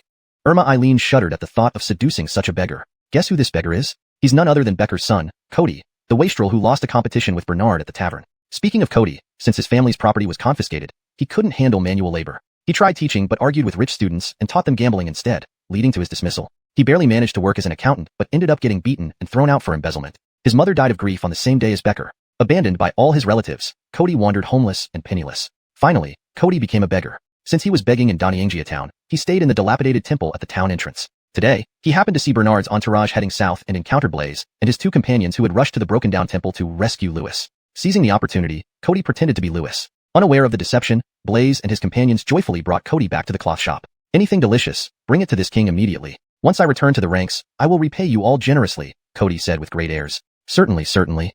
Adolph quickly agreed and took out some snacks from a locked cabinet, even brewing the finest tiguanyin for him. Starved for days, Cody devoured the food voraciously. Watching Cody eat greedily, Adolph shook his head and asked Blaze in a low voice, "You're sure he's Louis? How could a prince eat like this?" Blaze explained. "Manager Donnying, those two ruffians in the firewood room were impersonating Louis. Who knows what they did to him? Louis must have suffered greatly. Regardless, we should satisfy him as much as possible now." Adolph nodded and said, "Go fetch a clean set of clothes so Louis can freshen up." The smell is really not something to be commended. After about an hour, Cody was cleaned up and looked respectable again. Louis truly has the demeanor of a nobleman, a phoenix among men. Yes, Louis is handsome and graceful.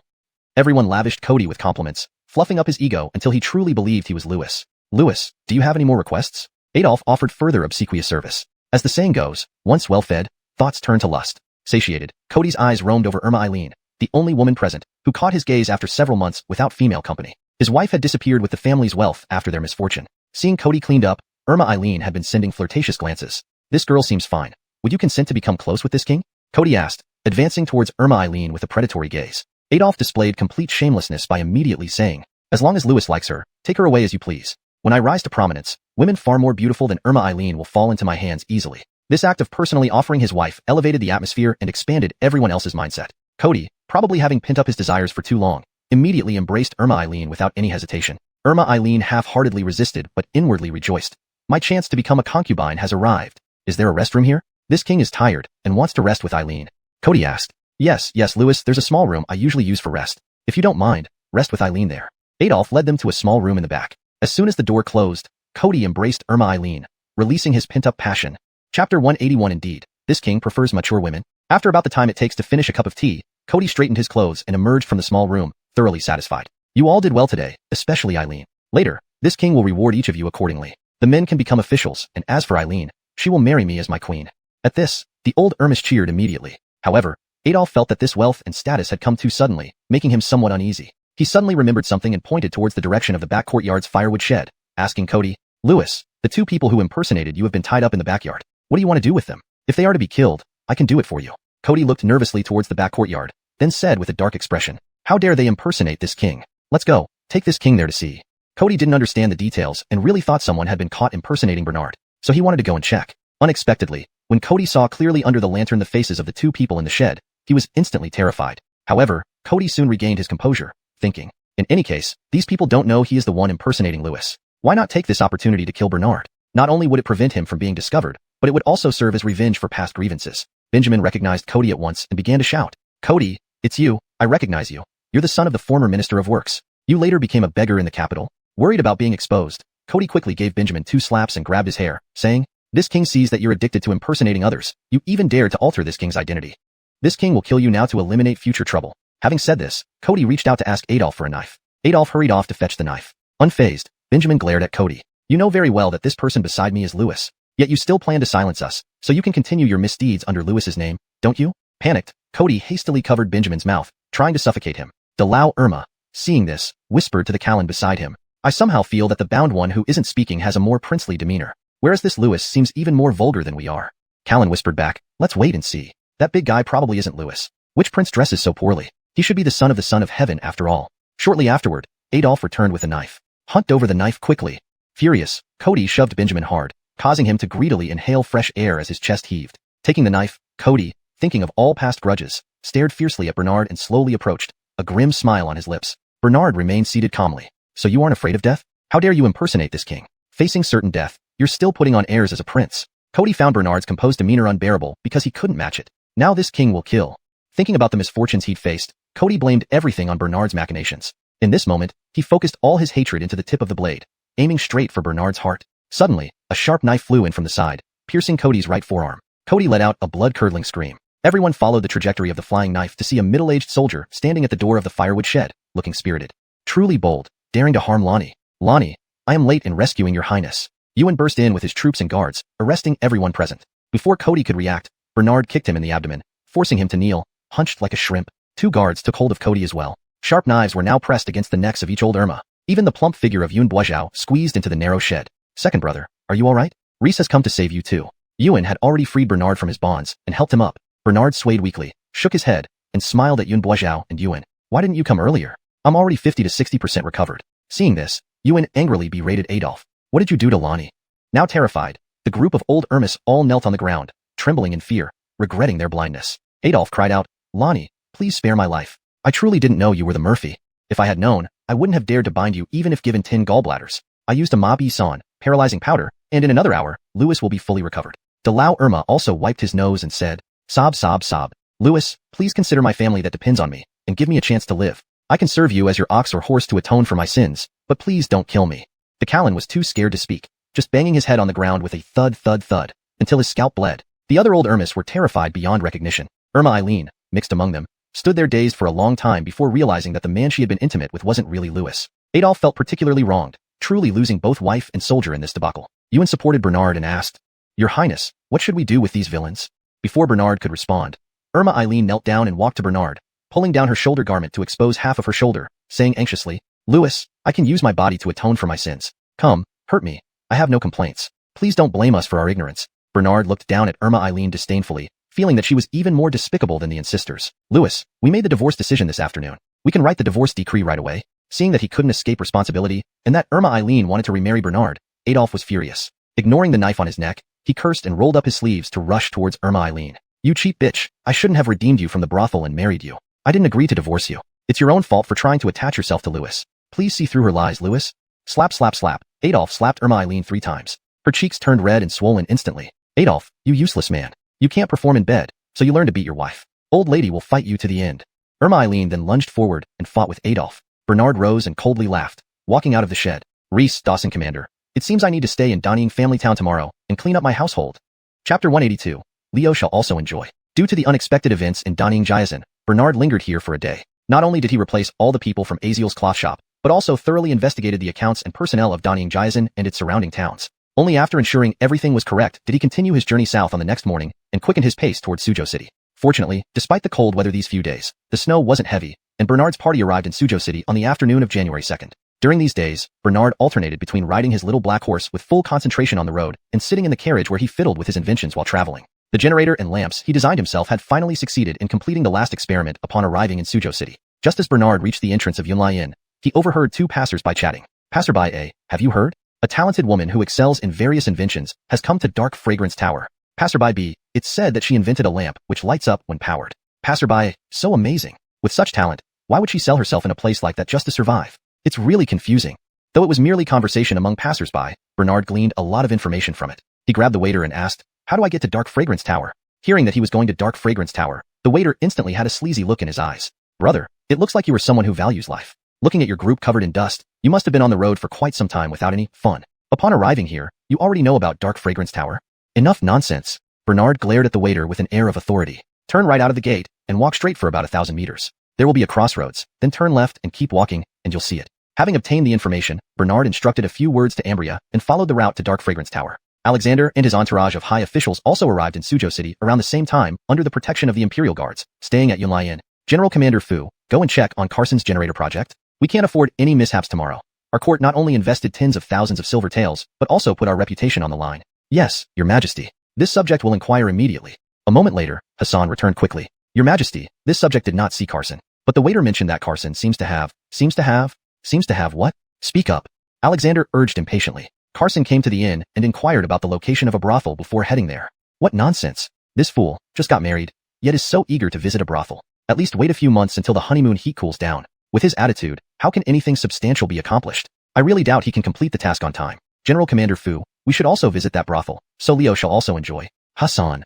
The Mike didn't bring any concubines on this southern trip and didn't indulge with any women along the way. He must be thinking of it. What are you standing there for? Arrange everything simply and quickly. Let's both head to the brothel. By the way, what's the name of that brothel?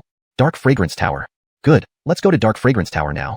Immediately, Hassan accompanied Alexander out, disguised as commoners, heading to Dark Fragrance Tower. Upon arriving at Dark Fragrance Tower, Bernard strolled around for a bit, but no one greeted him. Who could blame them, since he still wore his old cotton linen clothes, even though Eugenia had provided him with several fine silk robes. Indeed, first respect the attire, then the person. Where did this beggar come from? Get lost. A low-cut waisted courtesan passed by Bernard, fanning the air, looking at Bernard with disdain. Mao, Ago, can't you see this poor man wandering here? Upon hearing the call, two burly men with pockmarked faces came over to escort Bernard out. I'm here to find someone. Quickly tell me, where's the girl who makes generators? Bernard didn't take Mao and Ago seriously at all. The low-cut courtesan frowned, gently waving her furry fan, and said, His Highness, are you really a prince? Bernard nodded and replied, Yes, I am the current Carson. Ha ha ha, if you're a prince, then I'm the Liane. The laughter shook her chest violently, giving Bernard quite a feast for his eyes. Noticing Bernard's gaze lingering on her chest, she promptly covered it with her fan and slapped Bernard across the face. Before Bernard could react, a delicate white hand had already grasped the low-cut girl's wrist that was about to hit him. Bernard turned his head and was immediately captivated. The woman who had intervened for him was not only tall and fair-skinned, but also had a head of lustrous, waterfall-like hair, casually tied up with a hairpin. She wore a white mandarin collar long dress, which gave her an ethereal appearance despite the lack of many accessories. Lise, you are here to earn money, not to cause trouble. It doesn't matter what guests wear. As long as they're willing to pay, they are your customers. If they don't want to pay, even if they look like nobles, they're irrelevant to you. The low-cut girl pointed at the ethereal woman, Bu Fuchi Suo. Bai Susu, don't think you're so great just because you have some beauty and know how to do some trivial inventions. Just wait and see. You two can go now. With Bai Susu's command, Mao and Go obediently left. Once the low-cut girl was gone, Bernard bowed respectfully to Bai Su. Miss Bai, thank you for your timely help. I suppose you must be the courtesan skilled in inventions. Bai Susu smiled faintly and said, Sir, you flatter me. It's merely a hobby. My father loved studying Apsel's techniques before he passed away, and I learned a little from him as a pastime. Unexpectedly, our family fell into misfortune, and I had no choice but to come to the brothel to sell my skills for a living, and indulge in some inventions on the side. May I have a private word? I'm sorry, sir, I have to perform on stage soon. I need to prepare. If you're interested, please join the audience and give me some applause. After saying this, Bai Susu gracefully walked past Bernard. Bernard caught a whiff of an indescribable fragrance and became even more intrigued. He decided to see what kind of trick she possessed. Sir, my mistress invites you to her room. Bernard turned and saw a maid-like young girl. Your mistress is. It's Alora who just spoke to you. There are many guests who wish to talk to her privately. To avoid unnecessary trouble, she couldn't agree to your request earlier. Please understand. Bernard happily followed the maid to Bai Susu's room. In a pink and cozy room, Bernard met Bai Susu again. Bai Susu sat by the table, where a small brazier kept wine warm, along with a few plates of exquisite snacks. As their eyes met, Bernard sensed a killing aura emanating from Bai Susu. Chapter 183. This king is despicable. Alora quickly regained her composure and continued to look at Bernard with affection. Please have a seat, sir. Bernard sat down as instructed. Miss Bai, can I take a look at the generator you made? Sir, there's no rush. It's cold outside. Have 2 cups of wine first to warm up. After finishing them, we can slowly study the generator. It won't be too late then. After saying this, Alora diligently poured a steaming cup of wine for Bernard. Bernard drank it all at once. Alora added another cup, which Bernard also finished in one gulp. Sir, you have quite a tolerance for alcohol. Alora was overjoyed and wanted to pour more. Bernard put down the wine cup, shook his head, and asked, This wine is pretty strong. Why you must be quite passionate in bed too. Then Bernard collapsed on the table, drunk. Sir. Alora called out softly a couple of times. Seeing no response, she stood up with a cold smile. Bernard has been knocked out by our anesthetic. Lyndon also came out from behind the screen. Thank you, Master Yun, for helping me gain the opportunity to avenge my father's murder today. Miss Bai, you flatter me. How do you plan to deal with this Bernard?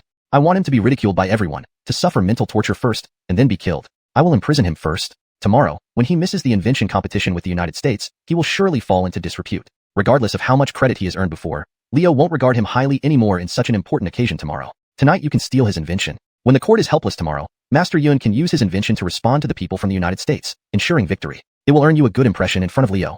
We cannot be said to have mishandled national affairs due to personal matters. Linden moved closer to Allura, lust burning in his eyes. Master Yun, what are you doing? We're just business partners. I appreciate the information you provided and your help in capturing the man who killed my father. However, Linden approached Allura, hugged her tightly, and said breathlessly, Susu, you know I love you. Fulfill me. Allura tried to push Linden away, but her strength was useless, so she lifted her leg to strike Linden's groin, which he easily avoided. But Linden also released Allura, took 2 steps back, and said calmly, let's finish the business first. Take care of Bernard. I'll go to the Cloudy Inn to steal his invention. I followed them all the way and know that Bernard just finished his invention today, and it is placed in his room. After saying this, Linden glanced at Allura one last time with reluctance and left the room. After watching Linden leave through the window, Allura found some ropes to bind Bernard. Suddenly, Bernard's figure flickered, and he pinned Allura's hands behind her back. I saw you drink my wine clearly, which had a powerful anesthetic inside. How could you wake up so quickly? Because this king didn't swallow it at all. I poured it all into my sleeve. Hee. So you discovered our plan early, Bernard. Kill me then. I will find you for revenge even as a ghost. Before killing you, this king wants to understand clearly. You keep talking about avenging your father, but who exactly was your father? This king doesn't seem to have known anyone surnamed by. Allura spat fiercely. Do you still dare to say that former Minister of Works Becker wasn't killed by your setup? Minister Qian was my godfather, and he was sworn brothers with my father, so I recognized him as my godfather. Because of your scheme that led to his death, several projects my father was about to undertake fell through. Moreover, it caused my father's debts to remain unpaid, leading to his death by creditors. I was sold here to pay off the debt. Do you think I don't have deep-seated enmity with you? Fortunately, the Blakely here pitted my sad background and did not force me into prostitution. She only made me perform some acrobatics I'm good at, allowing me to live here for a while. So there was this matter. Bernard mumbled, lost in thought, then said, all right, you lost your backing, so you blame everything on me. This king will take responsibility for you, to express remorse for indirectly causing the deaths of your relatives. But that doesn't mean this king admits that your father and godfather were killed by me. Allura coldly replied, I don't need your fake righteousness. Bernard ignored her protests, picked up the wine pot, and poured the wine into Allura's mouth. Bernard, what are you doing? Gulping. You this, gulping, despicable man, gulping. No wonder this wine smells so fragrant. It turns out it has an anesthetic. Of course, you should taste it too. Cloud Taihua poured the remaining pot of wine entirely into Allura's mouth. Before she could finish it, Allura already slumped weakly in Cloud Taihua's arms. The wine that she hadn't swallowed dripped down from the corner of her mouth onto her clothes. Oh dear, young lady, what a cold day this is. If you let the wine drip on your clothes, you might catch a cold. Let me help you change and warm up. Having said this, Cloud Taihua carried Allura to the bed and stripped off all of her clothes. Looking at the exposed beauty before him, now completely at his mercy, Cloud Taihua felt an intense desire rising within him. This is the woman Linden loves, but Allura dislikes him. I'll be like Deanna and Yun Boying, destroying this pair's relationship. Unless Linden doesn't mind. Hee. After muttering these words, Cloud Taihua quickly removed his own outer clothing, tossing it aside, before he pressed down upon her. The next morning, sunlight bathed the city of Su, draping everything in a golden glow. Cloud Taihua got up, dressed, and sipped some hot tea. Behind him, Allura lay naked under the quilt, softly sobbing. On the light pink bedspread, there was a stain resembling a bright red plum blossom. Cloud Taihua glanced at the mark, shrugged and asked, Your first time? What do you think? Allura threw a pillow at him. Cloud Taihua skillfully caught it and sniffed it, grinning. I've heard that only lovers can detect each other's unique scent. I can smell your distinctive fragrance. It's certainly not from your perfume. Hearing these sweet words, Allura's jumbled emotions eased slightly. At that moment, someone knocked on the door. Miss, are you awake yet? Cloud Taihua looked anxiously at Allura, shook his head, and whispered, Do you want everyone to know you were violated by me? Do you want them to know I spent the night in your room? Allura shot a glare at Cloud Taihua with red eyes and then shouted back, I'm fine, just a bit tired. I want to sleep a little more.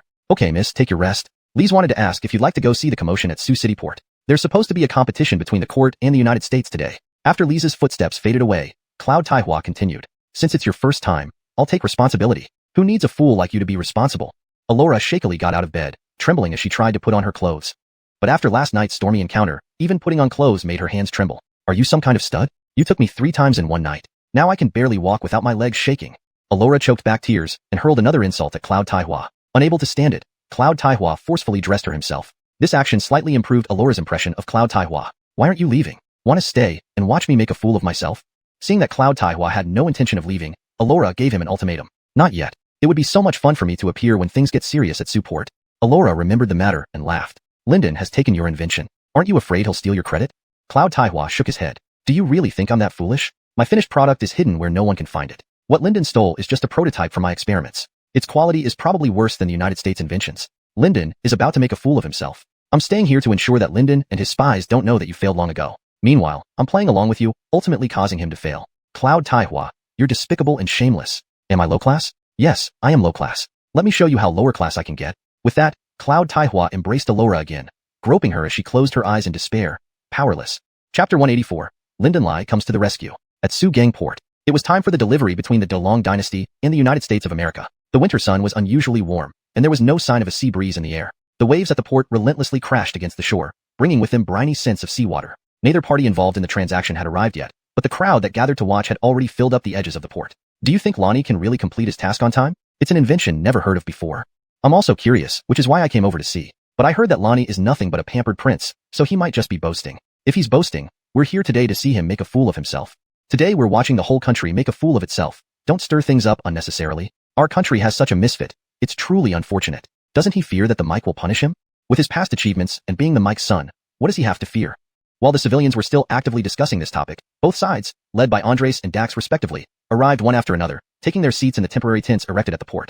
Andres looked extremely displeased. Ever since he stayed at the Unify last night, he hadn't seen Bernard. Even when he personally ventured into Dark Fragrance Building to take risks, he didn't encounter Bernard. When he returned to the inn late at night, it was in disarray, as if someone had been burglarized. Upon further inquiry, Eugenia told him that the generator invented by Bernard had been stolen by a black-clad person. Andres knew there was no more time for Bernard to build another generator. Thus, he remained somber-faced all day, having not slept well in the early hours of the morning, preparing to admit defeat and pay compensation. Dax's side had counted the goods and confirmed they were correct, signing off on the delivery. When it came time to pay the remaining balance, Dax proactively asked to see Bernard's generator. Andres had hoped the other party would forget about this matter and let it slide, allowing him to receive the remaining payment and leave. Seamus, who had a purple-blue face, noticed Bernard wasn't present, making him the only one on site who could speak English well again. He couldn't resist trying to provoke trouble once more, seeking revenge for his previous humiliation and beating. Seamus's eyes flickered as he asked Andres, "Your Majesty, where is your great son, Lonnie? Isn't he very capable? Where is the generator he invented? Let's take a look. It's supposed to cover 90,000 taels of silver worth of goods. Or is your son just full of hot air? Now even you are caught in this embarrassment, ha ha ha." Andres remained silent with a grim expression, looking around in confusion, wondering why Bernard hadn't shown up yet. "Who says it's not there? It was stolen by a thief," Ralph said irritably. "Stolen by a thief? Ha ha ha, what a low and ridiculous excuse. Whenever you can't deliver, you claim it was stolen. Your skin must be thicker than mine." Eugenia hurriedly stepped forward and said, "He's right. I saw with my own eyes that a black-clothed thief stole it. If you're not afraid of losing, give us a few more days, and we'll have Brother Donnie rebuild the generator to satisfy you." Seamus snorted and said, "You claimed 7 days ago you needed time to build the generator, and now you say it was stolen. I'm beginning to doubt the credibility of your DeLong court. Thankfully, I immigrated early and moved my residency to the US. Otherwise, becoming a citizen of the same country as these liars would truly tarnish my reputation." Listening to the dispute between the two sides, Andres felt irritable and said, "All right, Seamus, tell Mr. Dax the truth. If he agrees to give us more time to build the generator, not only will we offer a 20% discount on the remaining payment, but also provide a permanent 20% discount on all future trade cooperation." Seamus took matters into his own hands and declared, "No need to ask. He definitely won't agree. It looks like you won't be getting a single penny of payment today. In the future, you'll have to place portraits of the American king throughout DeLong territory, worshipping them in every household." After listening for quite some time, Dax was also curious about what had been said and questioned Seamus. Of course, Seamus did not translate word for word, but altered the script in English. "Mr. Dax, they said they couldn't build the generator. And the Mr. Yun who claimed he could build it has fled due to his crimes." "Fuck, bitch." Dax couldn't help but curse. Upon hearing this, Carver became even angrier. "Fuck, I thought he was a genius and considered befriending him in the future. Turns out, he's just like this dog Seamus, a man who talks big but does nothing." Seamus was publicly humiliated by Carver and felt a devastating blow of 10,000 points in his heart. So what if you're a scientist? So what if you're an inventor? Your whole family is so great. Even your ancestors for 18 generations are so great. Seamus silently cursed Carver's ancestors for 18 generations in his heart. Carver gave him a cold look, as if saying, "You're just this sort of despicable person."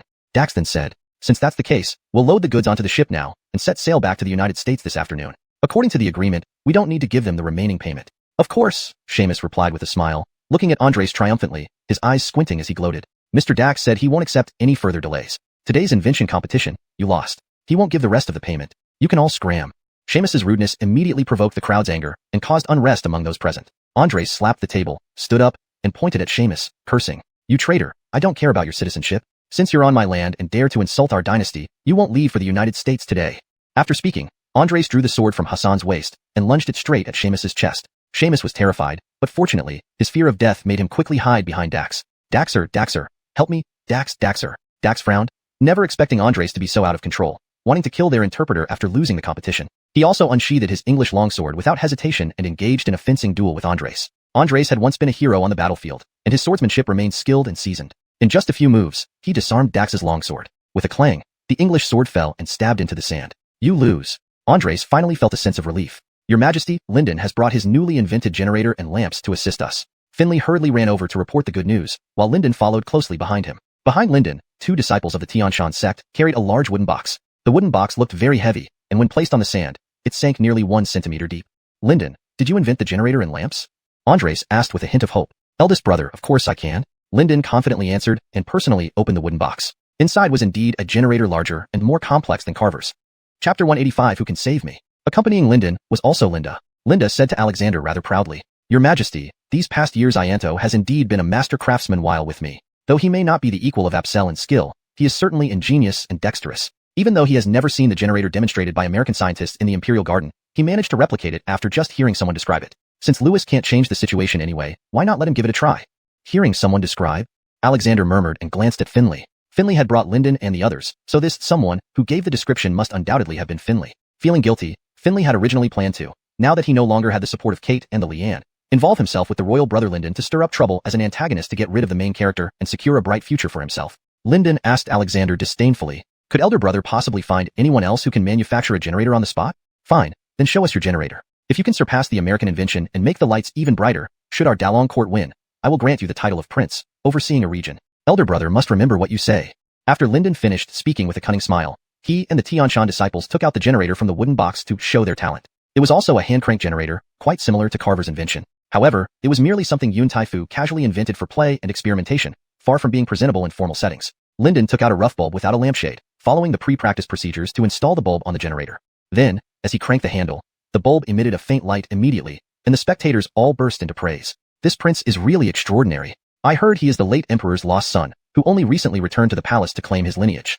As an orphan like me, who doesn't know my parents, I start wondering if I might also be the descendant of some royal family. This prince does us orphans proud. If you were truly the late emperor's child, what skills do you possess to show off? You cannot rely on blood ties alone for sustenance. After all, a brother cannot compare to one's biological father. Indeed, I heard Ianto only received a few acres of land. If Ianto has this capability, why settle for being a prince? Why not mass-produce his invention and earn money instead? Seeing the faint light, Lyndon felt extremely excited inside. It seemed that winning this round would tie him to a grand future. Thus, Lyndon involuntarily increased the speed of cranking the handle. Suddenly, the bulb emitted dazzling light, blinding everyone. Look, our bulb is absolutely brighter than America's. Before Lyndon could finish, there was a bang, and the bulb exploded completely. The bulb was charred and smoking, emitting the smell of burnt wood in the air. Clearly, this lighting system was now useless. Lyndon was stuck. Carver shook his head and said in English, Your bulbs are indeed brighter than ours, but at the cost of destroying the equipment. Such inventions, if applied in reality, would be unacceptable to anyone and thus meaningless. You have lost the competition. Seamus laughed loudly, pointing at Alexander. Mike, will you honor the bet and admit defeat? Carver said your bulbs are impractical, so you've lost the competition. Alexander grinned slyly. Tell that blondie we only agreed to see whose light was brighter. We didn't say anything about not burning out the bulbs. Hee. Seamus sneered and replied, I knew you would renege. I've seen through your devious gang. Moving my household registration to America was the right choice. Subsequently, Seamus exaggerated and slandered the Dalong court before Dax and Carver. Dax angrily pointed at Alexander. Fuck bitch. Alexander softly asked Joey. It sounds like cursing to me, Chief Minister Johnny. What do you think? Joey promptly responded, Your Majesty, this old minister thinks they are indeed using foul language. With a quick thought, Alexander said. In that case, since they don't understand what I'm saying anyway and the interpreter doesn't count, Alexander suddenly pointed at Dax and shouted, To hell with your 18 generations of ancestors. May your sons be born without assholes and your daughters end up in brothels. The ministers and commoners, although not knowing what Dax was cursing about, knew he was talking about their national pride. The frustrated subjects and citizens of Dalong Dynasty were quite impressed by Alexander's performance, though it was undignified and impolite. Unconventional measures should be taken to deal with unusual people. At Dark Fragrance Tower, Bernard got up from Alora again, dressed himself, glanced at the sky, and muttered, It's time for this prince to make an appearance. Just as Bernard reached the door, Alora called him back. Bernard turned around. Aziel King.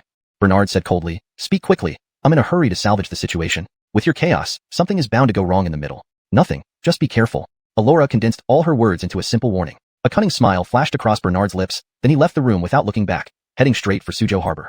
Alexander, after cursing for a while, grew tired and sat down to drink water. Seamus, this half-baked translator, continued to malign the Dalong court and Alexander before Dax. Fuck, these people. I will definitely tell our king that they are a group of barbaric people and savages. We will come back with our warriors and invade your country, making all men and women in your country slaves and playthings of our countrymen. In short, since you lost today, we won't pay the remaining balance for the goods. Just as Dax finished speaking, a deep voice came from afar, speaking fluent and standard English. Mr. Dax, I have arrived. Everyone turned toward the voice, only to see Bernard carrying a large wooden box on one shoulder, appearing like a massive iron tower before everyone. At this moment, the troubled Alexander felt inexplicably reassured seeing his second son, even revealing a faint smile. Aziel King, where have you been? Didn't you say you had the generator ready? Alexander asked Bernard with a deliberately stern face. Father, please rest assured. I will restore all the dignity and losses for you.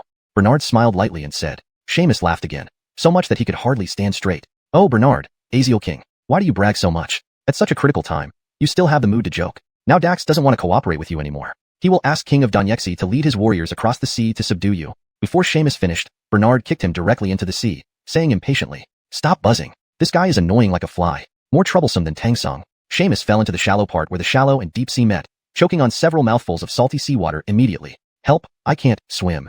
I can't cough, gulp, swim. Whoever saves me, I can gulp, cough. Help him migrate his household registration to donghua, gulp. Ewan, Jay, Julius, and a few bystanders moved to the shore, looking down at the miserable Seamus. Ewan, oh, household registration in donghua, will you save him? Jay stroked his chin, seemingly hesitant. It's really good to migrate household registration to donghua.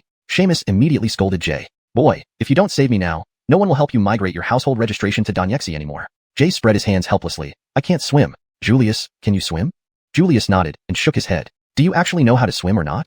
Seamus seized the opportunity when he floated up to ask Julius. Julius replied, yes, but I don't want to migrate my household registration to donghua. Brother translator, ask these elders if they're interested in this deal. After saying that, Julius, Ewan, and Jay turned away and went to watch Bernard demonstrate the generator. Seamus placed his hope on the three watching commoners. You, gulp, quickly save me. I'll migrate your household registrations to donghua. But they all shook their heads, showing no interest, and quickly moved away from the shore. Despairing, Seamus sank into the seabed.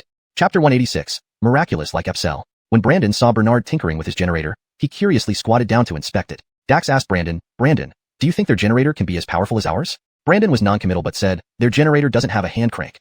I doubt it will work without the power to generate electricity. He then shook his head confidently after finishing his statement. The onlookers were also noisy, feeling puzzled about the large iron monster Bernard had brought. Is that it? It looks quite impressive, but we don't know if it can actually produce the so-called electric current. Didn't you see the scientists from the Flower Flag Nation shaking their heads? Most likely, they've already seen through this charade. Why don't you show some support for our great dragon dynasty? Regardless of its merits, we should at least boost our morale. We should say it can work, even if it can't. That's right. I've heard today's competition concerns the honor and dignity of both countries. But, do you believe Aziel Wang's boasts about his inventions? It's hard to believe a prince who used to be dim-witted could come up with something like this. I also doubt this invention of Aziel Wang's. Are you saying we're bound to lose? Alexander looked very uneasy, asking Chancellor Joey softly, Ted, you are well informed. Can this iron contraption Aziel Wang has brought really work? Joey squinted his old eyes, hesitating to answer for a moment before saying, Your Majesty, this old minister is uncertain. Let's wait until Aziel Wang demonstrates it before we make a decision. Alexander nodded. Lyndon smirked contemptuously and asked Bernard, Aziel Wang, my nephew, where did you get this scrap metal? Are you sure it can generate electricity? Bernard waved his hand and said, Lyndon, you should address me as Aziel Wang. I am the formally enthroned prince by Father Mike, while you, although a prince of the late emperor, have no official title. According to our hierarchy, you should kneel and address me respectfully as Aziel Wang. Humph. Lyndon huffed indignantly. Of course mine is more useful than yours. Yours is just an experimental prototype that I once practiced with. I didn't expect you to steal it and treasure it. Lyndon panicked, glancing anxiously at Alexander, and then argued, Who says we stole it? This is something I made myself. Don't blame me because you can't make it, and then accuse me of plagiarism. Fine, you're talented. But let me ask you, what components are inside your generator? What materials are they made of? Bernard pressed Lyndon closely. Lyndon was flustered but quickly replied, Just some metal parts, mostly iron. Bernard shook his head. Not exactly. Your description is too vague. Since you didn't make it, naturally you wouldn't know. Let me tell you, the generator contains a copper rotor, an iron stator, an electronic regulator, bearings, and cooling fans. Lyndon was becoming increasingly anxious, wiping the sweat off his forehead. Linda whispered to Lyndon, Stay calm. Even if you stole Bernard's generator, you must insist today that you made it yourself. Lyndon nodded. Linda then looked at Bernard and said, Lonnie Wong, we look forward to seeing how powerful your generator is. You all watch closely now. Bernard took a deep breath, squatting down and using all his strength to lift the portable generator out of the wooden crate and move it to the seaside. His effort strained his arms, showcasing his robust physique, which even left many young women and matrons entranced. Alora happened to arrive just in time. Seeing this scene and feeling her heart skip a beat, recalling last night's intimacy with Bernard, she blushed. Eugenia watched her husband proudly, thinking to herself, With such a husband, what else could one ask for? Bernard threw the generator into the shallow sea, leaving only a cable in his hand. This sudden action left the onlookers puzzled, suspecting he was preparing to make excuses for his failure. Look at Aziel Wang. What is he doing? Why did he throw it into the sea? He might be giving up, throwing everything into the sea. Who knows? I heard Aziel Wang does things unpredictably.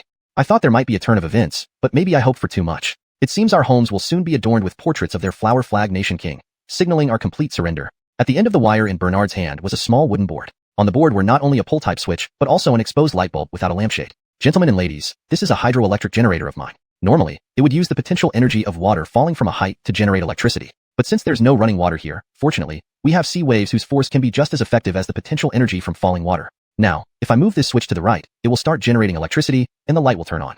and it will shine brighter than the lamps from the Flower Flag Nation, shining longer than what Lyndon demonstrated. After Bernard finished speaking, he glanced at Lyndon with mischief in his eyes. Lyndon, a man should never retreat when facing a challenge, let alone not last long. What do you mean? Lyndon didn't get it at once. You'll understand later. Now, let's focus on the matter at hand. With that said, Bernard pulled the lever in his hand. A beep beep beep sound came from underwater. The sea waves kept crashing onto the shore, continuously providing kinetic energy for the generator to produce electricity. The light bulb in Bernard's hand lit up instantly, outshining even the sun. The audience immediately burst into admiration. Wow, it really lights up. This is like Epsel reincarnated. Incredible, truly incredible. With this, we won't need to buy candles anymore. Perhaps the cost of this generator can save you 3 lifetimes worth of candle expenses. I haven't seen the generator and lamps from the Flower Flag Nation, but this one by Wang is absolutely wonderful. The fleeting light Lyndon demonstrated cannot even compare. Alexander couldn't help but walk beside Bernard, watching intently. Father Mike, you can try it. Pull the lever to the left to turn off the light, to the right to turn it on. Following Bernard's instructions, Alexander tried it, turning the light off and on. Ha ha ha, Wang, well done. What more could those from the Flower Flag Nation say now? Brandon stood still, staring in amazement. He thought his hand-crank generator was already a peerless invention, but Bernard's creation surpassed all others. Just as Alexander turned to mock Dax and the others, he remembered they wouldn't understand his words. Wang, make them admit defeat. Once they pay the remaining balance, they can leave. Ha ha ha, tonight, I will host a grand banquet to reward Wang. However, Bernard calmly looked at the few people from the Flower Flag Nation and said, and my permanent access to all ports in the Flower Flag Nation. Chapter 187, the second poorest city in the nation. After discussing with Dax, Bernard reclaimed the remaining 90,000 taels of silver for the goods. Then, Dax signed an agreement on behalf of the Flower Flag Country in the Great Dragon Court, granting perpetual free port access within the Flower Flag Country. After signing the agreement, Cindy whispered to Dax, Dax, perpetual free port access within the Flower Flag Country. Do you know what this means? It means that their Great Dragon Court can freely enter and exit our current 8 ports. They might even bring their troops and weapons across the ocean to attack us. Have you thought about the consequences?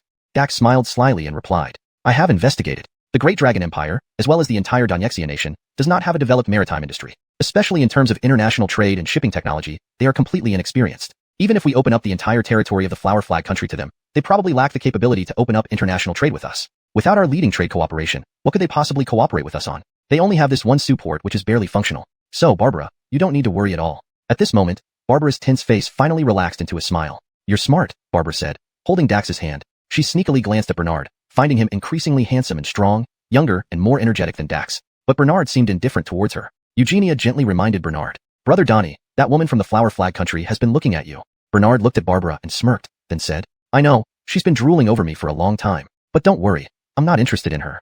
Eugenia nodded, but remained noncommittal. She handed him a small booklet and said, This is something Mother asked me to give you, summarizing the Lin family's lifetime of navigation experience and maritime skills. I intended to give it to you later, but I think now is a good time.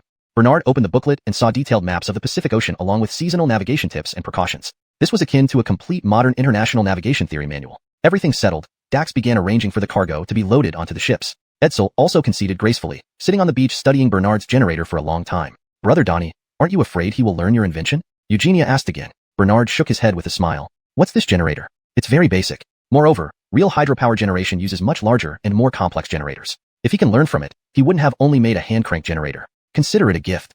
After expressing his intention to give the generator to Edsel in English, Bernard prepared to leave the beach. Barbara chased after him and, seeing Eugenia nearby, spoke to Bernard in English without hesitation. Mr. Yun, you didn't visit me even after I gave you my address. Since you've obtained port access within our country, you will surely visit the Flower Flag Country, right? Bernard thought for a moment and replied, Yes, I plan to do business globally, including in your country. Upon hearing this, Barbara's eyes sparkled brightly. Mr. Yun, when you come to the Flower Flag Country, remember to find me at the White House in our capital. My name is Barbara, and I am the nephew of the king of the Flower Flag Country. Barbara finished speaking and turned to leave, but after a few steps, she looked back at Bernard. Mr. Yun, please come see me. I'll be waiting. Bernard half-heartedly nodded. At the victory banquet that afternoon, Bernard sat next to Alexander, becoming the center of attention at the table. Among them was Jeffrey, who had come to support hoping to turn things around with Bernard's help. After offering drinks to Alexander, Jeffrey toasted Bernard and showered him with flattery. With the influence of alcohol, Bernard put an arm around Jeffrey's shoulders and said to Alexander, Father, third brother has helped me manage the support out of brotherly loyalty, giving him a chance to redeem himself. As long as he follows my instructions, there will be no problems. Unless third brother wants to return to the Imperial Ancestral Temple. Jeffrey immediately shook his head. To spend his youthful years in a monk-like, flavorless life, devoid of any contact with women, was something Jeffrey would never want. Bernard was deliberately reminding him that if Jeffrey tried to betray or frame Bernard, then Bernard could easily pin the blame on him and send him back to the temple. Bernard mainly bought a large number of shops and caravans from Kieran, which involved a lot of handover work. If those loyal to Kieran played tricks during the handover, Bernard would have a lot of cleaning up to do. Thanks to this transaction, Bernard brought Kieran along to make amends, with Kieran cooperating to ensure smooth transitions and continuations of operations. Second brother, what are you talking about? Third brother was young and foolish. It's all thanks to second brother's help that he has seen the light. Ha ha ha. Ha ha ha. The two brothers embraced, laughing in happiness, though it was forced laughter. Alexander looked at his two sons united and harmonious, feeling quite pleased. The court officials also praised nonstop. Their father is wise and their brothers are in harmony. The Mike governs the country well and teaches his children well too. That's why we see such harmonious scenes between the two princes today. These two princes are both outstanding men, bound to achieve great things. They are so young yet ambitious and talented. I truly feel inadequate compared to them. Bernard stayed in Sioux City for another 2 days, assisting Kieran in getting the port affairs back on track according to plan. On the third day, Bernard and his entourage left Sioux City, continuing south straight to Unify City in Otrigan Province. This time, the journey went smoothly. They traveled leisurely during the day and stayed at inns at night, finally arriving in the city center of Unify City around noon in early February. Winter in the south did not bring snow, only frost in the early morning hours. Moreover, as February approached, winter was drawing to an end. Southern flora and fauna were showing signs of revival. The grasses were sprouting tender buds, spring flowers were in bloom, birds sang heralding spring, the warm breeze was gentle. All these signs of spring intertwined, making Bernard feel a touch of nostalgia and contemplation for his homeland. Still, the south is indeed good. However, when Bernard walked through the streets of Unify City, he immediately realized he had been tricked by Alexander again. The streets of Unify City were filled with ragged refugees. Even the houses were mostly dilapidated tile-roofed cottages. There were still villages so poor in this era. Unify City also had a resounding title, the second poorest city in the nation. The old man must have done this on purpose, waiting to see Bernard's embarrassment. He arranged for Bernard not to go to the poorest city, perhaps still thinking of their father-son relationship. When Bernard fails in the south, he'll roll back to the capital to be a prince. We will wait and see. This king will remove the poverty label from Unify City within 1 year, and let the old man not be so smug. Bernard's residence in Unify City, Yonatan Palace, was a southern wealthy family's mansion that had been abandoned for some years. The previous owner had committed crimes, and the mansion was confiscated by the court and assigned to Bernard as his southern palace. After walking around the mansion once, Bernard came out. Commander Dawson, send all the brothers of Yama Army, Ralph, Chad, Wang Dong for labor reform. Clean the mansion thoroughly within 3 days. Then arrange everyone to move in. First, take a lunch break and rest. By the way, send someone to summon the magistrate of Unify City. I want to meet him. With everything settled, Bernard sat on the doorstep, gazing at the sky in a daze. Chapter 188. There's something fishy. Upon hearing that the Prince of Aziel had arrived and wanted to see him, Arno, the magistrate of Unify City, did not dare to be negligent. He immediately brought all the constables from the county office straight to the Prince of Aziel's residence. When Arno reached the gate of the Prince of Aziel's residence, he saw many people busy cleaning inside, while only a tall soldier in rough cloth was sitting on the threshold, lost in thought. Where did you come from, beggar? This place will soon house His Royal Highness the Murphy. Do you think it's still an empty house as before? Arno stepped forward to rebuke Bernard, who was sitting on the threshold. Bernard sized up the man approaching. From his attire and entourage, he guessed this must be the magistrate. Unexpectedly, before Bernard could explain, Arno ordered the constables to apprehend Bernard. With one hand each, Bernard threw the two rushing constables to the ground, sprawled on their backs. How dare you, commoner? Do you know who I am? Bernard reprimanded. Seeing this, Arno became even more enraged and failed to notice Bernard's self-claim. Everyone, together, arrest him and take him back to the county office. 20 lashes and 10 days in jail should teach him some manners. You filthy beggar, this is my domain where I can do as I please. How dare you misbehave here? Hearing this, Bernard sensed something amiss from Arno's words. A mere magistrate openly declaring himself all-powerful, coupled with the poor condition of the locals, indicated there might indeed be foul play. Fortunately, Ewan heard the commotion and ran to the entrance to investigate. He just saw Bernard felling 6 constables at once. Who dares cause trouble at the Prince of Aziel's residence? Don't you fear offending the Prince of Aziel? Ewan sternly shouted. However, Bernard pulled Ewan aside and whispered, Please don't reveal my identity for now. I suspect there are irregularities in the county office. By concealing my identity, it'll be easier for me to investigate thoroughly. For now, represent me and receive them. Ewan nodded. Seeing Ewan step out, Arno hurriedly greeted with a smile. May I ask your name, sir? This humble official is Magistrate Arno. Upon hearing that the Prince of Aziel has arrived, I came specially to pay respects. Ewan stepped forward, secretly despising Arno's opportunistic behavior. Fine, I'm Ewan.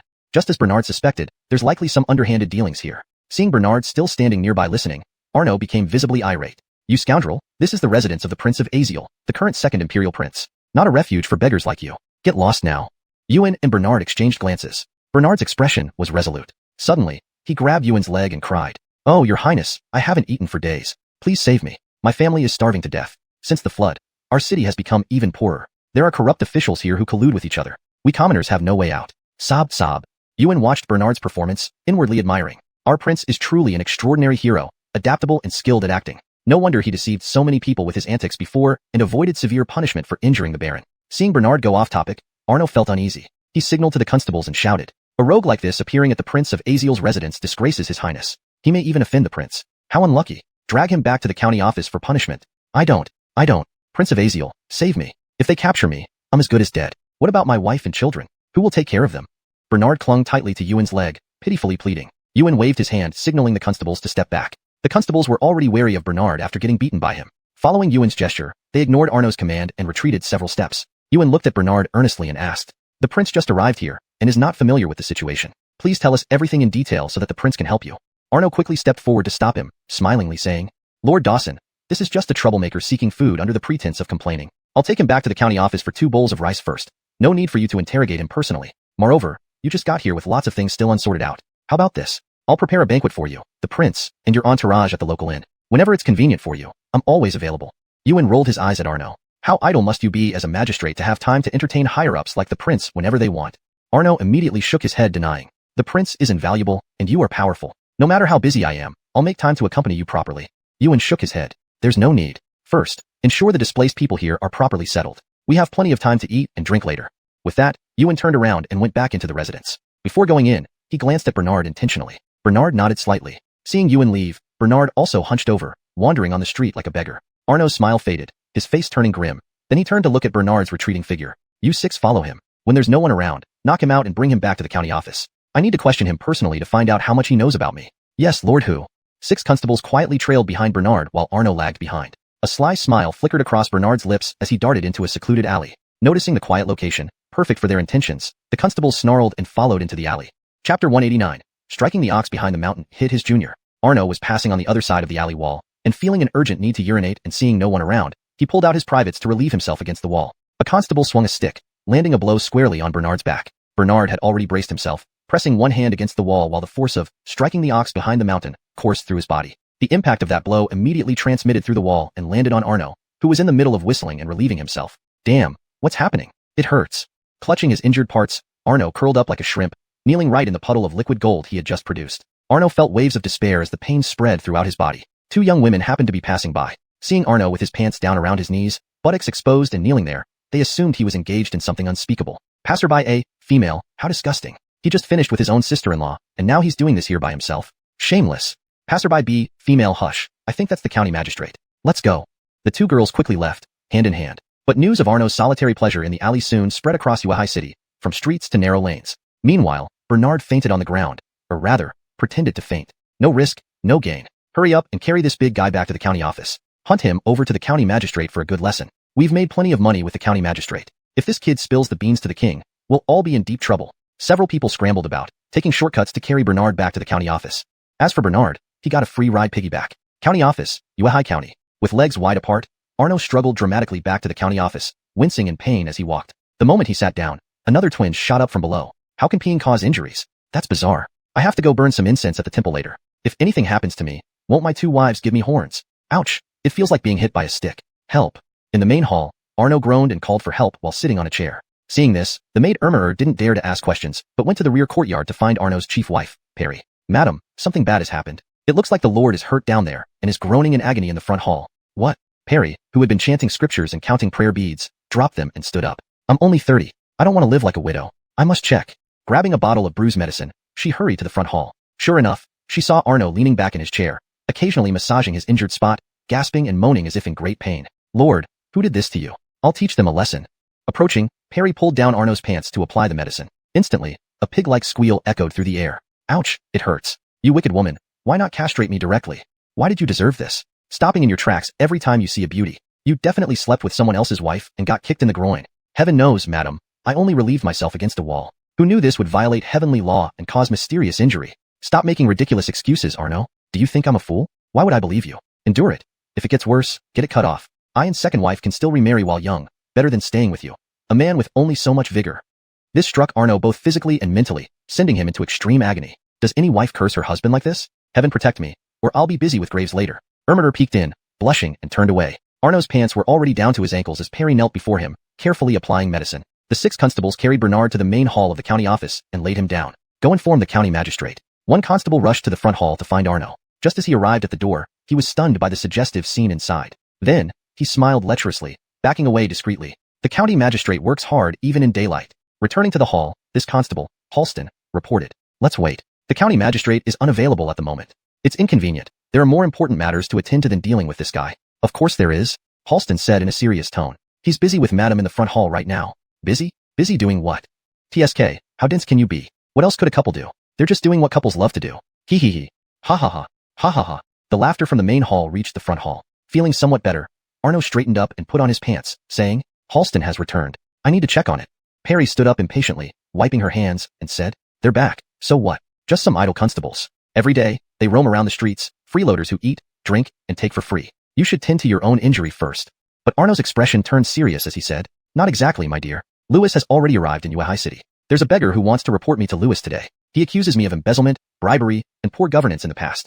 If this gets to Lewis, will we still have peace and safety? Therefore, I had them bring the beggar back to the county office. I must personally interrogate him. If necessary, I'll eliminate him to prevent any trouble. Perry's expression turned tense and serious upon hearing this. So that's the case, then we must handle it properly. At this moment, Arno's second wife, Pearl, had just returned from shopping outside and overheard Halston and the others gossiping about Arno and Perry. A wave of jealousy surged in her heart. Pearl couldn't help but imagine Arno and Perry together in the front hall during broad daylight, wishing she could tear Perry's cheap mouth apart right away. Arno, this scoundrel, promised me last night that he wouldn't share a room with Perry anymore. And today this happens. It must be Perry seducing him. I'll make sure to deal with that bitch Perry properly when the time comes. After cursing under her breath, Pearl took a detour to the front hall. By this time, Arno had already left the front hall. Perry was just getting up from the ground to tidy her clothes. Slap. Pearl, why did you hit me? Perry asked, covering her stinging face. Why indeed? I know everything. You were just flirting with Master here. Last night, when Master and I were together, he promised not to touch you anymore. It must have been you who seduced him. Little wretch, showing no respect. Just wait till I finish with you. With that, Perry and Pearl started grappling, the scene extremely intense. Arno came to the main hall, where Bernard lay below the magistrate's desk. Above the desk hung a plaque reading, Fairness and Justice, which seemed bitterly ironic at this moment. Arno heard the commotion from the front hall, and knew it was his two wives arguing again. What a hassle. Arno cursed loudly, too preoccupied to care about the conflict between his wives. He only wanted to quickly deal with Bernard. Bring a basin of water and splash it on him to wake him up. Following Arno's order, a basin of cold water was brought over shortly after. Bernard certainly didn't want to get drenched with cold water in the spring, so he suddenly stood up beside Arno. Halston, who was holding the cold water, being old Ermax himself, splashed the water following Bernard's movement. In an instant, Bernard dodged behind Arno. Immediately, a bone-chilling cold enveloped Arno's entire body. Clem, you big fool. Achoo. Arno's curses echoed once again through the Uehai County Office courtyard. Chapter 190 continues speaking. Achoo. Achoo. Arno changed into new clothes and wrapped himself in a thick blanket. Yet he still couldn't stop sneezing and frequently used a handkerchief to wipe his running nose. You. Achoo, you filthy beggar. How dare you accuse this official before Lewis? Tell me quickly, what do you know? Arno slapped the wooden gavel on the desk and pointed at Bernard's nose while questioning him. Bernard responded seriously. Sir, I know every single thing about your actions clearly. It was one of your insiders who told me. Insider? Arno murmured, then looked towards the 6 bailiffs. The bailiffs shook their heads in fear, indicating their unwavering loyalty to Arno. Bernard gave them a deliberately disdainful glance and continued speaking authoritatively. Of course they wouldn't admit it face to face. Let me tell you this. I know precisely how much bribes you received on a certain day and how much relief funds you embezzled. Everything is crystal clear to me. Moreover, I have detailed all these in a little book. If anything happens to me, this book will be sent directly to Lewis's hands. This left not only Arno but also several guilt-ridden bailiffs feeling uneasy. In Arno's narrow eyes, the pupils turned rapidly. If one didn't observe closely, they wouldn't notice his sinister thoughts. Alright, now tell me where that little book is kept. Not only will this official overlook your crimes, but I'll even give you some benefits. There's truly something fishy here. Bernard had merely fabricated a lie to deceive Arno, yet Arno fell for it completely. So there must be something real going on. Sir, I was just saying it casually, and you believed it. Could it be that you've really done something despicable? Bernard asked coldly. Arno gestured at the other bailiffs and said, Seal off the area temporarily, don't let anyone disturb our interrogation of this important criminal. Adriano Irma, you few take him to the dungeon. We'll interrogate him thoroughly. After making the arrangements, Arno got up with an evil smile and followed Bernard and Adriano Irma into the dungeon. The dungeon was indeed underground, dark and damp, holding several emotionless or fierce-looking prisoners. When Bernard, with iron shackles on his feet, appeared in the dungeon, many prisoners gathered by the bars to watch. At this moment, Arno displayed his most genuine, malicious, and self-satisfied side. He first picked up an iron hook, specifically designed for torture. Walking to Bernard, he waved it around and said, Boy, this official knows you're looking for trouble. You won't leave here alive today because you know too much. But if you cooperate well, I can not only spare you a whole body, but also take care of your family. Bernard looked at the iron hook and pretended to be terrified, patting his chest and saying, Oh no, I'm so scared. Please forgive me. I promise I won't say anything. I won't mention your corruption or the embezzlement of disaster relief funds. Bernard's deliberate probing made Arno's expression increasingly ugly. Boy, you're asking for death. Without delay, Arno lunged the iron hook fiercely toward Bernard's chest. Although Bernard wore ankle chains, his agility allowed him to dodge swiftly. Pin him down for this official. Today, this official will personally handle this troublesome rat. As Bernard ran, he shouted loudly, Lewis, save us. Lewis, please uphold justice for us. 3 bailiffs chased after Bernard, but he avoided them deftly with agile movements. After a short while, The dungeon was in chaos, with various instruments scattered on the ground, broken tables, and chairs everywhere. Even Arno and the bailiffs were out of breath, leaning against each other to rest. This dirty beggar. Are you as slippery as an eel? How could you be so quick to escape? We can't catch you after trying for so long. Arno exclaimed in frustration. After returning to his residence, Ewan saw the bailiffs secretly following Bernard and decided to bring Jericho along to ensure nothing happened to Bernard. At this moment, Ewan and Jericho quietly arrived at the entrance of the dungeon, cautiously peering inside. They saw that not only had Bernard escaped the shackles restraint, but he had also pinned Arno down. Isn't your name Arno? Haven't you always been afraid someone would expose you to Lewis? Let me tell you the truth. I am Lonnie, the current Murphy. This is like trying to hide your wrongdoing openly. Arno glanced up at Bernard and laughed loudly. Ha ha ha, you're a prince. Ha ha ha, this official finds it hilarious. Don't laugh. Stop laughing. Bernard smacked Arno's head hard. You, a dirty beggar, want to impersonate Lewis? You should at least have some decent equipment. You should wear a dragon robe, or at least some splendid and luxurious clothing. Also, which prince would sit on the doorstep daydreaming like you? Only lowly vagrants and beggars would do such filthy things. AI, you really won't see reason until it's too late. Who says a prince can't dress simply and modestly? I really don't believe it. This is an official government office. What can you possibly do to us here? Moreover, I don't believe you are Lewis at all. I'm not afraid to mention my embezzlement in front of you, or even the fact that I kept 60% of last year's flood relief funds for myself. What can you do about it? Do you think Lewis will believe you over me? Without any evidence, what can you possibly do to us? And with just a little notebook, you could have made everything up out of thin air. Not only do I not believe it, but even Lewis might not believe it. If I deny it outright, what can you do to me? Ha ha ha. After this thought, Arno suddenly felt more confident. He immediately wriggled free from Bernard's foot and stood up. Go to Lewis's palace now and report me. I admit to embezzlement, not just the relief funds. I colluded with merchants to take advantage of the people by raising the prices of rice and oil when they were in dire straits. I also exploited the peasants through heavy taxes to enrich myself. What can you do about it? Go to Lewis now and accuse me. Arno truly displayed his shameless nature as he brazenly listed his despicable acts. Bernard nodded and carefully noted each of these actions down in his mind. Yes, well spoken. Confession leads to leniency. Excellent speech. The king is listening. Please continue. You can start from your childhood, like peeping at girls bathing. Arno was stubborn and unafraid of this poor beggar. He was certain that a commoner couldn't bring him down. Therefore, he continued to expose his own deeds. Peeping at women bathing is a personal matter. Even if true, how can I be punished for it? Before becoming an official, I was once a bandit. Go ahead and report me for that. They know about this, and they were all involved. So, they are a gang of ragtag villains. No wonder they act so united in doing evil. You continue. The more proud you are now, the more regretful you will be later. Bernard said with a smile, glancing at where Ewan stood. You'd better confess all your crimes now, so I don't have to interrogate you further later. Chapter 191. I am Lewis. Regret? Never. I never regret what I've said. Let me tell you frankly, these constables are brothers who have faced life and death with me. Even those death row inmates, they're going to be executed in a couple of days anyway. I truly have nothing to fear. Unless you can haunt Lewis in his dreams. Moreover, as long as the money is good enough, perhaps Lewis would approve of my actions. Boy, justice and righteousness, that's all just nonsense to fool ignorant commoners like you. Power and money transactions, that's the true way of survival in this world. Enough talk. All three of you, attack together. We can surely capture this stinky beggar. With Arno's order, Clem and the other two brandished their knives and sticks, preparing to attack Bernard. At this moment, 3 more constables ran over to see what was happening and bumped into Ambria and Jericho. Sir, why didn't you inform us when you arrived at the county office? One of the constables greeted Ambria loudly and indirectly reminded Arno. Hearing the commotion, Arno turned around and was terrified to see Ambria. Seeing this, Ambria stepped forward. Magistrate who, what are you doing here? Didn't you just release this brother? Why did you capture him again? Arno hurriedly smiled apologetically and explained. Commander Dawson, I feared this beggar might offend Lewis, so I temporarily detained him for some discipline. I'll release him once he behaves. Ambria looked at Bernard and asked, is that true, brother? Bernard knew the evidence gathered was enough to remove Arno from his post and punish him heavily. Commander Dawson, no need for theatrics. Your Majesty already knows everything, Bernard said calmly. Following Bernard's lead, Ambria turned serious and glared at Arno. How dare you act so recklessly and offend His Highness Lonnie? Slap. Ambria slapped Arno hard across the face. Arno, covering his mouth, complained. Commander Dawson, why did you hit me? When did I offend Lewis? Please clarify so I can correct myself. Or where did I go wrong? Give me guidance and I'll improve. You've had your chance, Ambria said sternly. Realizing his predicament, Arno immediately pulled out all his silver bills and shoved them into Ambria's hands. Commander Dawson, a small token of appreciation. Please accept it kindly. Speak well of me to Lewis. Ambria took the silver bills and counted them, saying, there's tens of thousands of silver here, equivalent to more than a decade of your salary. Looks like you've been embezzling quite a lot. Arno hurriedly shook his head and replied, actually, I also do some business on the side. Otherwise, how could I support my family? Commander Dawson, I've given you all my savings to show my sincerity. Please speak well of me to Lewis. Crossing his arms, Bernard watched Arno with interest. Jericho stood nearby, wanting to laugh but dared not. Suddenly, Arno shouted at Bernard, bold ruffian Scram, this has nothing to do with you. Then, Arno smiled and asked Jericho, what are you laughing about, sir? This is legitimate income. In my spare time, I do a bit of business. Otherwise, how else could I provide enough capital to help the citizens of Unify City? Bernard slowly walked over and said, Magistrate who, You're truly devoted to serving the country and its people. May I ask what kind of business you're involved in? This ruffian is quite interested in getting rich by doing business with you.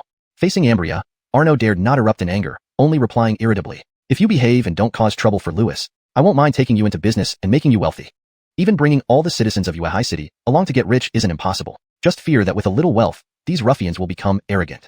Continuing to play along with Bernard, Ambria looked at the silver bills and asked, Magistrate who, if all this is mine, what about Lewis's share?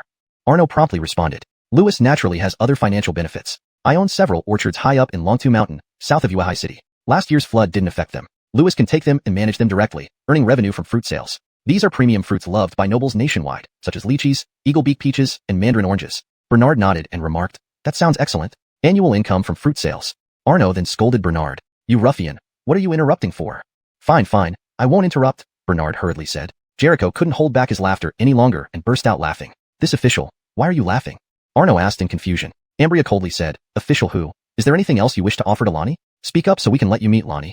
Arno shook his head and replied, not at the moment. I just don't know what Lonnie likes. I'll make up for it later. I absolutely can't upset Lonnie. But you've already infuriated Lonnie so much that he wants to kill you, Bernard said again. Enraged, Arno clenched his fists and snapped at the constables behind him. Quickly remove this ruffian before he interferes with my reception of Lonnie and these two officials. Ambria quickly intervened, saying, if you remove him, how will he meet Lonnie? What does removing him have to do with meeting Lonnie? Arno asked in confusion. Ambria pointed at Bernard and said, the ruffian you're talking about is Lonnie. This ruffian is Lonnie. Joking, a ruffian being Lonnie? What? This ruffian is actually Lonnie. Sir Dawson, are you playing a joke on me? Ambria's tone turned stern as he cursed. How dare you, you dog? In the presence of His Highness Lonnie, the current Murphy, you still refuse to kneel and pay your respects? Instead, you keep stirring up trouble. Ambria's rebuke made Arno and the 6 constables cower in fear, all kneeling down. Your servant. Arno pays homage to His Highness Lonnie. Long live His Highness Lonnie. Beneath this humble servant pays homage to His Highness Lonnie. The scene was both chaotic and amusing. The constables were so terrified they could barely speak coherently. Bernard squatted in front of Arno, still smiling, and said, I told you, everything you boasted about earlier, you're going to regret now. Arno's mind went blank at this moment. It's over, completely over. The words he spoke before Bernard had essentially been a confession of all his crimes to Lonnie. Arno, county magistrate of Unify City, has abused his position for personal gain and embezzled disaster relief funds. Dismiss him from his post immediately, administer 50 lashes as punishment, and confiscate all his assets and illegal gains. The 6 constables involved as accomplices shall be dismissed from their positions in the county office, each receiving 30 lashes and banished from Unify City. Arno and the 6 constables all collapsed to the ground in terror, shouting, it's over, completely over. Chapter 192. Being a worthless prince. After about 10 days, the South was now filled with the vibrant signs of spring and rejuvenation. Bernard's life in Unify City had gradually settled into a routine, and the Azio Wangfu here was also well organized. In the capital, Alexander was sitting in the imperial garden, listening to music and watching a new young concubine dance. Azariah came over and whispered something in Alexander's ear. Then, Alexander couldn't help but sit up straight and said, this second brother has quite a decisive hand. He solved a problem for me in the South. This Arno was mentioned by Drew before. Many wanted to submit memorials against him, but due to official collusion, the memorials were intercepted by lower officials. However, Lonnie's actions have now offended a local strongman. His days in the South will be even harder. Azariah then asked softly, Your Majesty, do you think we need to send more personnel to the South? Alexander nodded and said, send a clever guard as an undercover agent to Unify City, primarily to monitor Lonnie. If Lonnie is in danger, he can offer timely assistance, but also ensure that Lonnie doesn't cause too much trouble in the South, especially regarding his household troops. If he expands them beyond 1,000 men indirectly, we should pay attention. In short, make sure he stays in line as a prince in the South without causing any unrest. Old servant understands. I'll arrange it immediately. Also, Lonnie has been in Unify City for nearly half a month now. Have we received any news about what he's been doing there? Your Majesty. Besides having Lady Eugenia, Lonnie has favored several other girls. Some of these girls followed him all the way to the South. Lonnie spends his days indulging in pleasure and has lost interest in governance. This brat, he's somewhat like me in this regard. But wait, what are Ewan, Jericho, Jay, and Julius up to? Ewan leaves early and returns late every day. Jericho, Jay, and Julius are dedicated to expanding Lonnie's household troops. Upon hearing this, Alexander stroked his goatee and narrowed his eyes. At Azio Wangfu in Unify City, Bernard stretched lazily as he walked out of the bedroom. It was already midday, nearing the hour of C. Eugenia also emerged from the bedroom, her face flushed. Donnie, is the dog meat in the South delicious? Yes, even more fragrant than father's big black dog. But it can't be eaten too often. Why not? If eaten too frequently, not only can you not bear it, but even the bed can't handle it. That's annoying. Hee hee. At this moment, Ewan returned looking weary, his forehead covered in sweat. Seeing this, Eugenia quickly signaled the maidservant Pinky to bring tea. General Dawson, let's talk in my study. Bernard led the way, with Ewan following behind into the study. A servant boy who was sweeping the floor glanced around and moved closer to the study intentionally. Bernard and Ewan closed the door and spoke quietly. Bernard, did everything go smoothly? Ewan, pretty smoothly. The shops have been bought under your name. The documents won't reach the Ministry of Households, and they are all profitable shops currently. The head of the Chamber of Commerce in Atrignan Province, Zhu Rongbin, doesn't know my identity or that I'm purchasing on your behalf. He thinks you're some rich merchant and invites you to attend a 3-day meeting hosted by the Chamber of Commerce in 3 days. This event will gather wealthy merchants from Atrignan Province and neighboring provinces. Chamber of Commerce. It's essentially a resource exchange fair. Sure, I'll go and meet some of the local merchants. Once the port is established here, I will rely on them for business. But, subordinate just received an invitation from one of the maids, meant for your highness. It also invites you to attend the chamber meeting and extends a seat at the VIP table. Lonnie, which identity would you like to use for attending this meeting? Bernard said, of course, I'll attend as an ordinary merchant. Yuan nodded and said, there are many different factions and ethnic groups in the south. Moreover, you're still a prince. For safety reasons, it's best for your highness to conceal your identity when going out, to avoid attracting the attention of those with malicious intentions. One reason is because of Arno's incident. Now I fully understand that hiding my identity is the quickest way to learn the truth. If everyone knows my true identity, they'll all flatter and tell lies. Where would they be as candid as Arno, admitting all crimes openly before me? Yuan looked toward the window, put a finger to his lips, and lowered his voice further. Your highness, if my guess is correct, the informants the mic placed around you are not just those demoted officials. Ralph, Jace, and Chad are the overt lines. Nowadays, 8 or 9 out of 10 servant girls and slaves in Lonnie's residence are likely secret informants planted by Leo. These are the covert lines. I have long noticed this. We might as well turn it to our advantage. I will continue to act crazy, pretending to be a foolish prince. As for resolving matters openly, Commander Dawson, you must handle them. When necessary, let Jericho assist you as well. Understood. Bernard glanced at the window where a shadow seemed to hide. He then spoke loudly. Commander Dawson, that's settled then. I'm bound to lose the bet with Father Mike. Returning to the capital is inevitable for me. Why not take this opportunity, while no one pays attention, to enjoy my time in the south? How delightful it would be. Yuan also played along. Your highness, I searched outside for several days, but couldn't find any of those peerless beauties you mentioned. The women in the south aren't as attractive as those in the north. They're all short, dark, and oily-faced. Not necessarily so. Have you forgotten Princess Coraline of the Southern Savages? She's one of the top-tier beauties. If I could spend a night with her, I'd die content. We should go propose to the Southern Savages, achieving a marital alliance. The eavesdropping male servant heard nothing but some scandalous gossip for a long time and cursed inwardly. This Lonnie is truly an insatiable lecher. He wants every pretty woman he sees. First Deanna, then Alora. What charm does this big fool have that makes all these women chase after him like this? Forget it. I'll just report back to Leo like this. In the Eastern Palace, Katrina's pregnancy was starting to show. Sybil took Katrina's hand and said, Qing Han, why don't you stay in the capital to nurture the baby? Why must you accompany me to the south for ancestor worship and rest? Now your belly is quite large. Even though your father has agreed and the fetus is stable, it's still not entirely safe.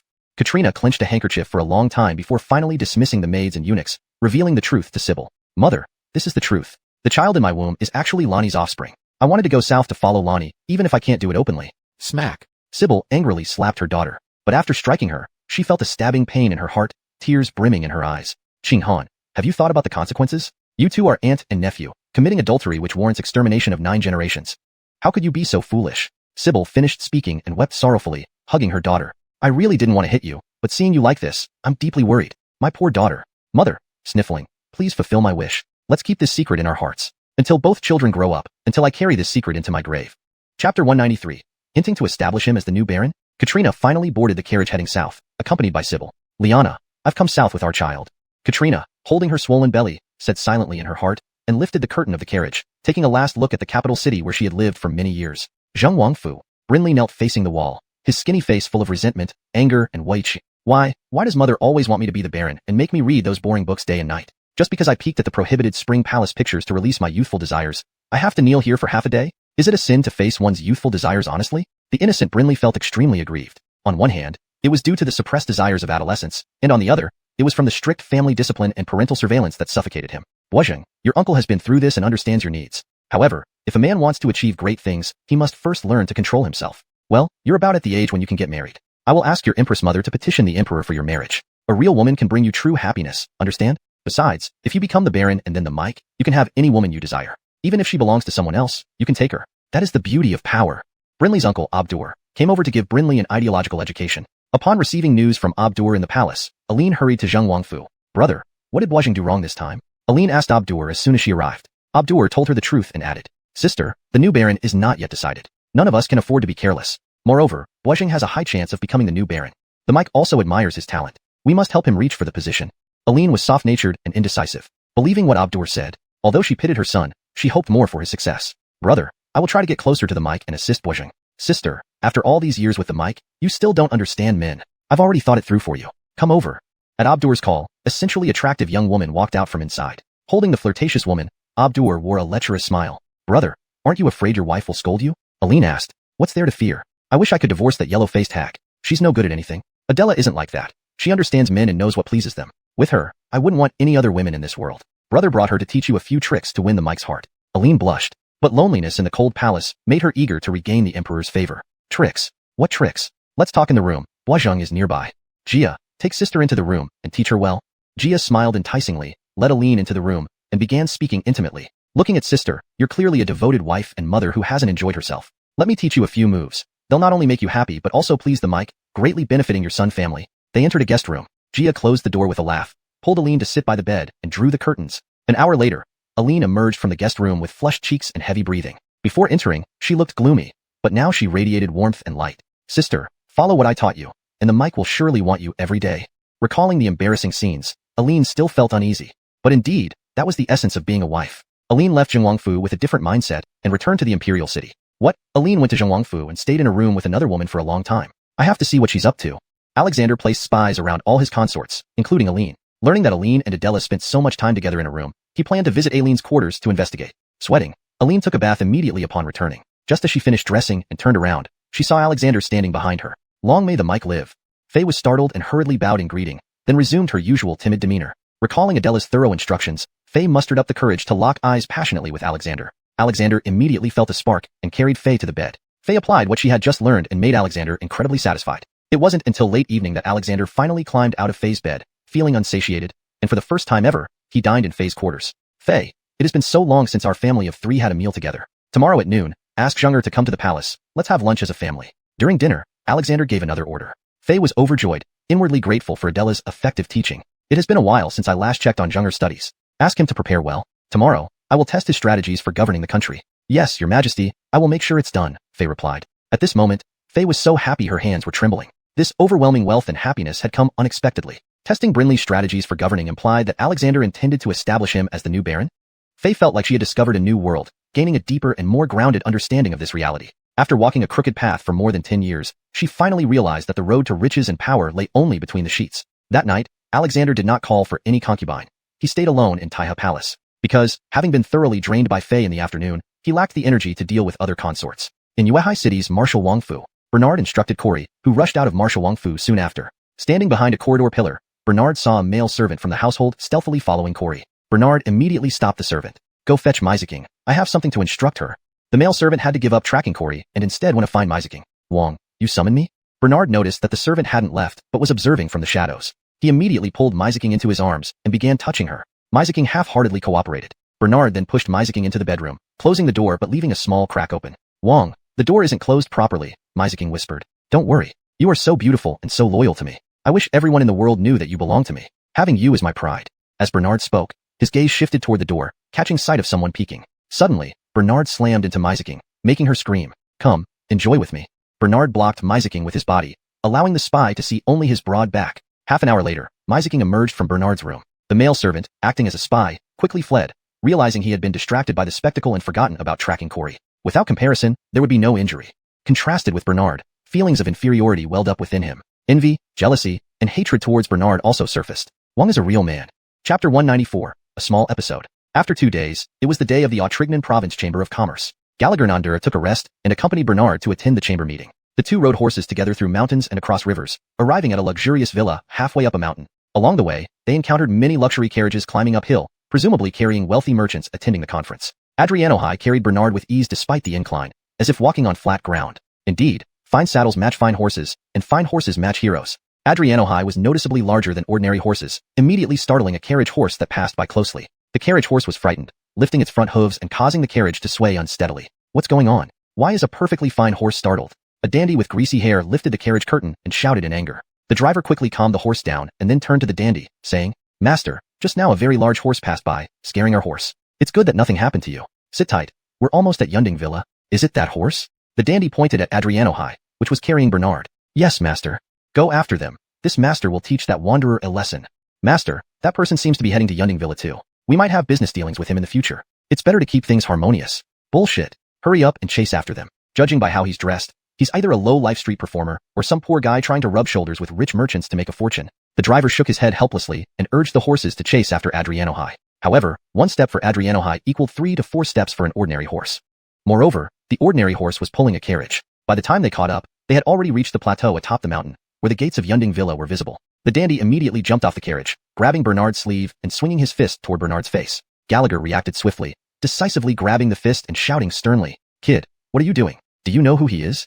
Bernard turned his head to look at Gallagher, signaling him not to reveal his true identity. Gallagher nodded and then forcefully pushed away the dandy's fist. The dandy stumbled back several steps, drawing a crowd instantly. Feeling his pride wounded, the dandy became even more infuriated. "I don't care who you are. You can't possibly be people from the Lonnie's retinue, right? In Autrignan province today, the most powerful is Lonnie. I've heard he wasn't invited and won't come here anyway. So, my father, President Bruno of the Chamber, is the biggest here. You offend me. You offend the Chamber President. You offend the entire Autrignan Province Chamber of Commerce. Who do you think you are?" "Followers, seize them."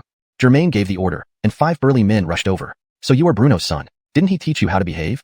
As Gallagher spoke, he deflected the attacks from the 5 men. Though he was older, Gallagher was still as vigorous as in his youth, quickly overwhelming the 5 men. Bernard stood there with his arms crossed, watching the commotion. Germain realized that Bernard was like a paper tiger, large but unable to defend himself. "All right, I'll wait until your bodyguard isn't around to properly teach you a lesson," Germain muttered under his breath. "What are you all doing?" A deep voice interrupted the scene. Gallagher glanced at the portly figure approaching and whispered to Bernard, "This is Bruno, the president of the Autrignan Province Chamber of Commerce. That young man who tried to hit your highness earlier is his son. I also learned that Arnaud is a distant relative of Bruno. They collude with officials and businessmen, which has allowed Bruno to grow rapidly in the south. Our merchant convoy has some business dealings with them. Even the matters you entrusted to me these past few days will inevitably need to be handled by Bruno's engineering teams." Upon hearing this, Bernard got a general sense of the portly figure, an ancient version of a construction boss. From the look of it, he didn't seem to be a good person and might have ties to the underworld. Looking at the prominent scar on Bruno's hand and his ruthless eyes, one could easily guess his background. Seeing Bruno, Germain felt like he had found a protector and immediately exaggerated his story. "Father, please stand up for me. These 2 deliberately rammed into my carriage, trying to push me down the mountain to rob and kill me." Germain looked at the 2 men and recognized Dawson Mayu, immediately putting on a forced smile. "Brother Mayu, it's you. There must be some misunderstanding here.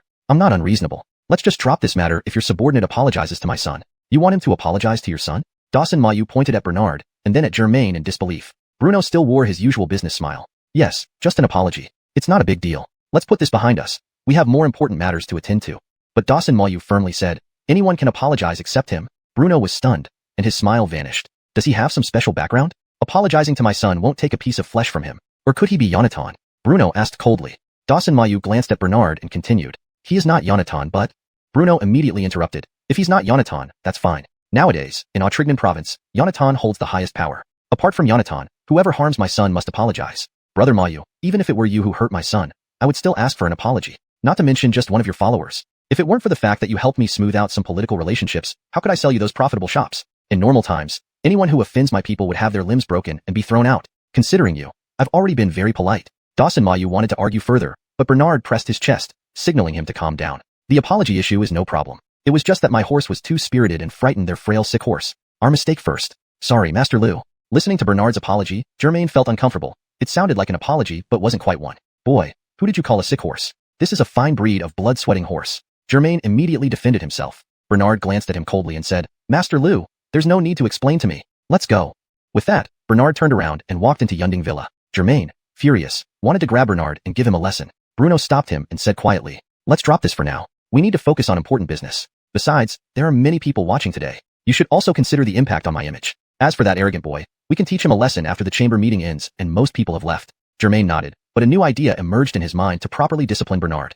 Chapter 195. We don't deign to cooperate with you. Inside the Yunding Manor's merchant assembly venue, wealthy merchants from all walks of life sat in groups at tables, boasting about their income from last year and looking forward to future prospects. Then they would show off who had recently taken a beautiful concubine into their household, along with some risque jokes. Bernard and Ambria sat alone at a table for 2, always feeling out of place with the others. "Commander Dawson, if I had known it would be like this, your highness shouldn't have." Germain occasionally reached out to grope the private parts of the woman. The woman giggled coyly without dodging, the scene extremely lascivious. Seeing Bernard being brought in, Germain rinsed his mouth with tea and then stood up to punch Bernard right away. Bernard pretended to take a snack and deftly avoided the punch. Due to excessive force, Germain couldn't stop himself and crashed headfirst into the rockery, swelling a large bump on his forehead immediately. "Damn it, no one dares dodge when this young master strikes." Germain touched the bump on his forehead, wincing in pain, and started swearing at Bernard. "Hey, I called you over to teach you a lesson. Who asked you to sit down and eat my food? Get lost and stand aside." When Germain saw that Bernard remained unmoved and was instead eating osmanthus cakes while giving critiques, "The pastry chef here lacks skills. The pastries are nowhere near as good as those made by the imperial chefs, not even a tenth as good. Small town is indeed small town." Germain was enraged upon hearing this. He placed his hands on his hips and ordered the 2 henchmen, Hurry up and pick him up. Who's teaching who a lesson now? Bernard again easily evaded the capture of the two henchmen, causing them to collide heads-on. Ouch! Almost died. That hurts. Both men developed a big bump on their heads too. Two useless men, unable to handle someone unarmed. What good are you to me? Germain's tirade prompted the two henchmen to attack once more, hoping to wash away the previous shame. In the meantime, Bernard casually touched the chest of the charming woman. Ah, Godric Lou, save me. The charming woman screamed and moved behind Germain. Boy, you dare touch my woman. Watch how I teach you a lesson. Germain, you've been saying you're going to teach me a lesson all day, but have you even touched me? Bernard sat down gracefully again, mocking. I don't have time to play with you, goodbye. After saying this, Bernard got up and left behind the rockery. He took only a few steps and reached the edge of a spacious garden when Germain surrounded him again with people. This time, Germain brought 10 henchmen. Boy, no matter how slippery you are, can you still slip out of the palms of these 10 men? Don't hold back. Give him a good beating before letting him beg for mercy. As he spoke, Germain turned to pluck a flower to give to his sweetheart. However, he did not hear Bernard screaming in pain and begging for mercy as expected. Instead, came moans from different people. Turning around, he saw heaven. All 10 henchmen he had brought lay on the ground, legs in the air, beaten and bruised or dislocated bones. In short, the scene was gruesome. Bruno stood there dumbfounded for a moment, before turning to look at Bernard as if he had seen a ghost. You? What kind of hidden weapon did you learn? How could you hit my men so fast? Bernard rotated his wrist joints, slowly walking towards Germain and said leisurely, I gave you face just now because of your father's reputation, but it seems you misunderstood my intention. Then, Bernard landed a solid punch on Germain's eye socket with a thud. Instantly, Germain's right eye turned black like a panda's. Subsequently, Bernard pounded one punch after another into Germain's body until the latter fell to his knees begging for mercy. All right, big man, please stop. I can't take it anymore, please stop. Bruno arrived on the scene in response to the commotion and witnessed Bernard beating his own son. Immediately his face darkened, and he drew a dagger, lunging toward Bernard from behind. Ambria arrived just in time to warn Bernard. Master Yun, be careful behind you. Bernard had already heard the sound of the dagger slicing through the air. He turned around and delivered a spinning kick, not only knocking the dagger away but also sending it flying toward Bruno. Bruno nimbly retreated to avoid the attack. Taking advantage of Bernard's momentary relaxation, Germain crawled clumsily to his father's feet. Father, he beat me. Wah, you must seek justice for me. Bruno looked at his only son with heartfelt concern and declared solemnly, rest assured, father will make sure you get justice. This little punk either dies or ends up crippled today. Go tend to your wounds first. I'll handle this here. Germain, looking pitiful, left under the support of servants to treat his injuries. Brother Dawson, given your presence here, tell me, should I personally take care of him, or should your brother do it himself, or will you do it? Whatever part of him harmed my son should be disabled.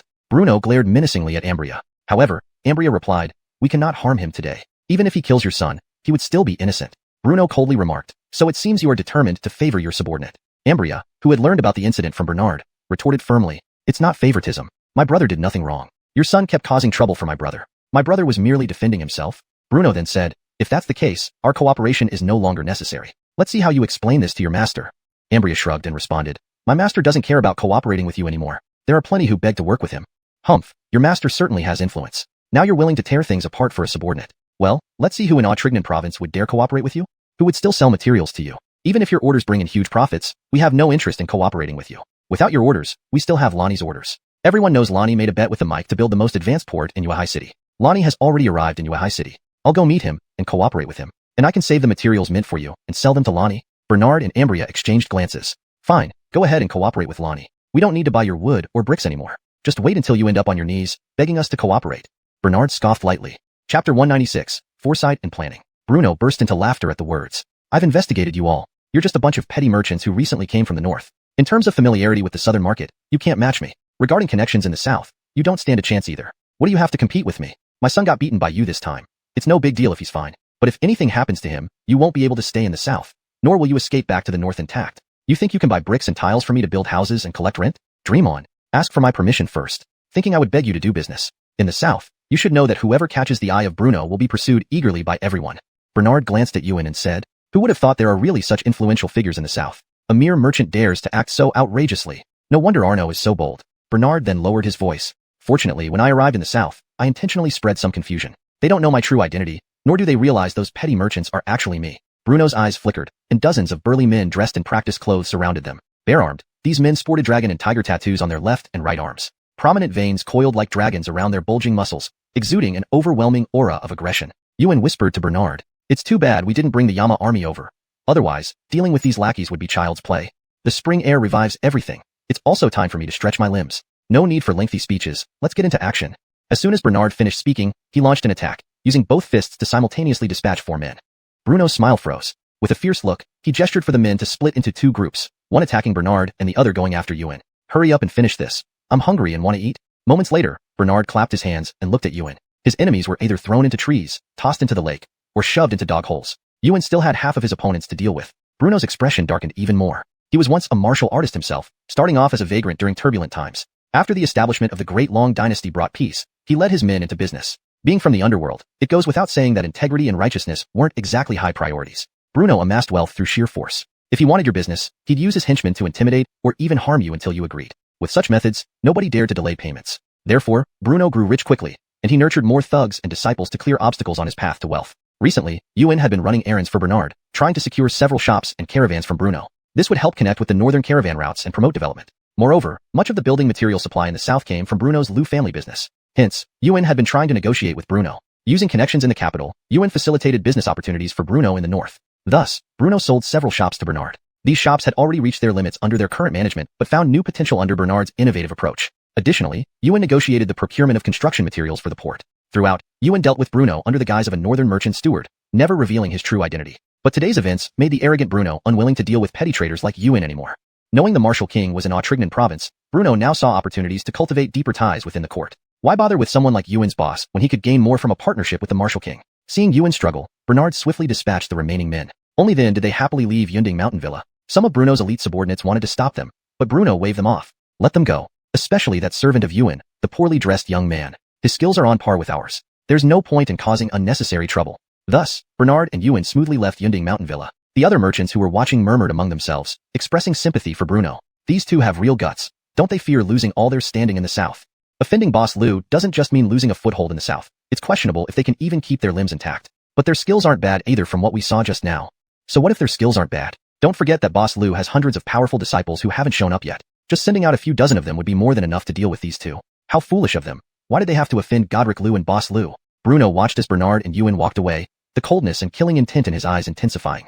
His steward Jalen approached and asked, Sir, Godric's wounds have been treated by the doctor and are not serious for now. Sir, letting them go like this, where does that leave our reputation? Bruno sneered and said, First, send people to destroy those shops they bought from us. Then, prepare lavish gifts. I plan to pay Yonatan a visit. Once I secure a partnership with Yonatan and gain a bigger patron, I will root out their connections even in the capital. Then we'll see where they can hide. Don't forget, Yonatan comes from the capital and is a prince. Huntling the networks of two petty northern merchants should be easy. Jalen asked again, what if Yonatan doesn't want to cooperate with us? Not cooperate? Where else can Yonatan buy construction materials? In the entire south, which construction material merchant isn't ours? However, he is still a prince, so we dare not offend him too much. We should flatter and please him. Understood, sir. I'll prepare the gifts right away for you to bring to Yonatan. Hold on. I've heard Yonatan enjoys women. Find a few decent-looking ones and keep them at my Gia Brickyard. I'll personally deliver an invitation to Yonatan's palace, inviting him to dine at the Gia Brickyard. At that time, I'll gift both the women and the Gia Brickyard to Yonatan. How many men don't enjoy beautiful women? And when a man has power and wealth, how many don't covet keeping beauties? Securing cooperation then will be a natural progression. The cooperation is secondary. The key is to connect with the elite circle in the capital, making our business even more powerful. Truly far-sighted, sir. I'll take care of it right away. Watching Jalen run off, Bruno began envisioning his future, thriving in the elite circles of the capital with Yonatan's support. Ha ha ha, brilliant. If heaven hadn't given me Bruno, the business world would remain dark. Chapter 197. Learning the essence of Lewis. After Bernard and Harley returned to the mansion of Lewis, the first thing they did was instruct Harley to temporarily close the shops purchased from Bruno and store the valuable goods. Then, after lunch, Bernard took Eugenia to bed for a nap. The spring in the south was damp, and with increasing rainfall, it was easy to feel drowsy. After sleeping for a while, Bernard sat on the edge of the bed and practiced the Ezielgi divine skill. Among other things, the Ezielgi divine skill had the function of expelling dampness and toxins. Bernard managed to expel a significant portion of various accumulated toxins, especially dampness, through his body circulation of the Ezielgi divine skill, leaving him feeling refreshed and invigorated. However, there were plenty of toxins excreted through his skin pores, making his body look black and greasy, and the air filled with a decaying odor. Eugenia woke up from her sleep upon smelling the unpleasant odor. She waved her nose and asked Bernard, Brother Donnie, are you practicing again? Look at you. Let me get the servants to prepare some hot water for you to take a bath. Bernard nodded. Even he found this smell overwhelming, so indeed, he needed a shower. When Bernard came out after bathing, Harley had just returned and appeared somewhat anxious and hurried. Lewis, as you expected, Bruno really sent people to smash our shops. Fortunately, the valuable items inside had already been moved ahead of time, so our losses were minimal. While straightening his sleeves, Bernard said, This loss is bearable for this king. Moreover, this king will make Bruno pay double. I expect Bruno will come to meet this king at the mansion within the next couple of days. So, will you see him or not? If you meet him, your two identities will be fully exposed to him. Yes, but I won't let him see my true face. Just then, a servant boy rushed in. Your Highness, a man named Bruno has brought gifts and wishes to meet you. Bernard looked at Harley and said, Speak of the devil. Commander Dawson, get ready to receive guests. Louis, should I avoid being seen? Not necessary. How can we embarrass him if you don't show yourself? If I don't reveal my real face now, how can I humiliate him further later? Embarrassing him a few times makes it even more satisfying. I understand. Harley also showed a smirk. Subsequently, Harley instructed the maids to prepare tea, snacks, and fruits to entertain Bruno. Bruno wore entirely different clothes compared to that morning, more luxurious looking and made of higher grade fabrics. He was accompanied by porters carrying numerous gifts, creating quite an impressive scene. Seeing that everything was arranged properly, Harley ordered, "Bring Bruno to the front hall." Having said that, Harley sat in the main seat and started drinking the freshly served hot tea. Upon hearing that Louis agreed to meet him, Bruno couldn't stop smiling and even adjusted his attire before checking himself from head to toe. "Old Irma, do I look okay?" Bruno turned around and asked Jalen, looking like a bride-to-be about to meet her future in-laws, worried about making a good impression. Jalen immediately gave a thumbs up and said, "Sir, with this presence, even meeting the Emperor would be enough of a grand occasion." "Good, let's go in. You porters, be careful with these things. Everything inside is priceless. If you break anything, you wouldn't be able to pay even if you sold yourselves." The 5 porters nodded, though inwardly disapproving of Bruno's nouveau riche attitude. They had to nod and bow due to their dependence on him for small wages. Bruno coughed twice and, saying, "Let's go in," led the way into Louis's mansion. Under the guidance of Louis's servants, Bruno went directly to the front hall. Upon seeing Harley, Bruno's face changed colors like a chameleon. "Why are you here to pay respects to Louis too? Why are you sitting in the host's seat? Do you have no manners? We don't want to do business with you anymore. Even if Louis pleads for you, we still won't do business with you." Bruno scolded Harley rudely, pointing at his nose. Harley almost burst into laughter. Even Bernard, hiding behind the wall, couldn't help but sigh. Where does this Bruno get the confidence to think we merchants must do business with him? Putting down his teacup without taking offense, Harley pointed to a seat and said, "Guests are welcome as soon as they enter. Please sit down, Mr. Liu. Serve the tea." When Bruno saw the maids of Aziel Wangfu serving tea, he suddenly realized that Harley might be someone with status within the Aziel Wangfu. "Hey, so Brother Mo Yu not only does business for others, but also runs errands for Aziel King. You two-faced snake, don't let me expose you in front of Aziel King. That would be embarrassing." Harley scoffed and said, "Go ahead and expose me. I'm not afraid." "Alright, enough nonsense. Let's get to business. You brought all these things to curry favor with Aziel King, right?"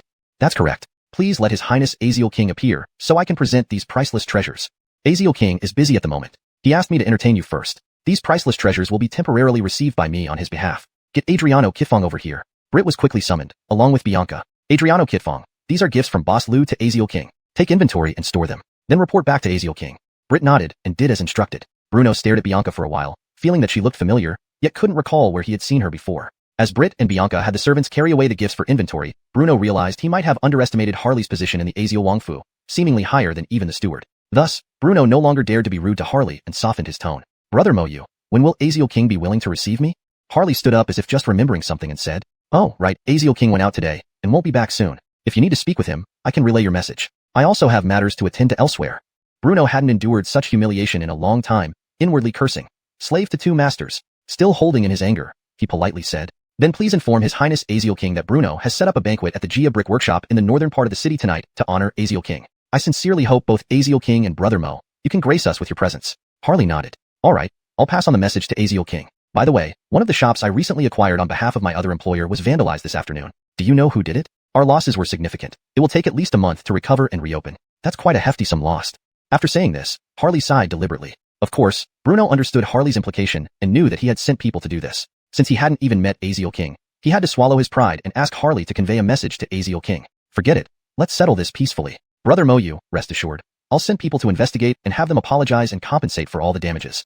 Harley nodded and said, "That's perfect. For the damaged items, double compensation is required. Additionally, 3 times the loss from our inability to operate should be compensated. I've calculated that each shop earns at least 100 taels per day, so triple that is 300 taels per day. With 3 shops, that totals 900 taels. The value of the damaged items is 500 taels, which doubled is 1,000 taels. Let's round up, and you can compensate with 2,000 taels." But rounding like that, Bruno wanted to bargain. Turning 1,900 taels into 2,000 through rounding seemed unreasonable. Moreover, Harley's excessive demands were already unfair. However, since he still needed Harley's help, he had no room to haggle. "Alright, I'll send the troublemakers with 2,000 silver taels to apologize." "Good, you may go now. Your request will be passed on to Aziel King, who will attend the dinner as scheduled. Make sure you prepare well."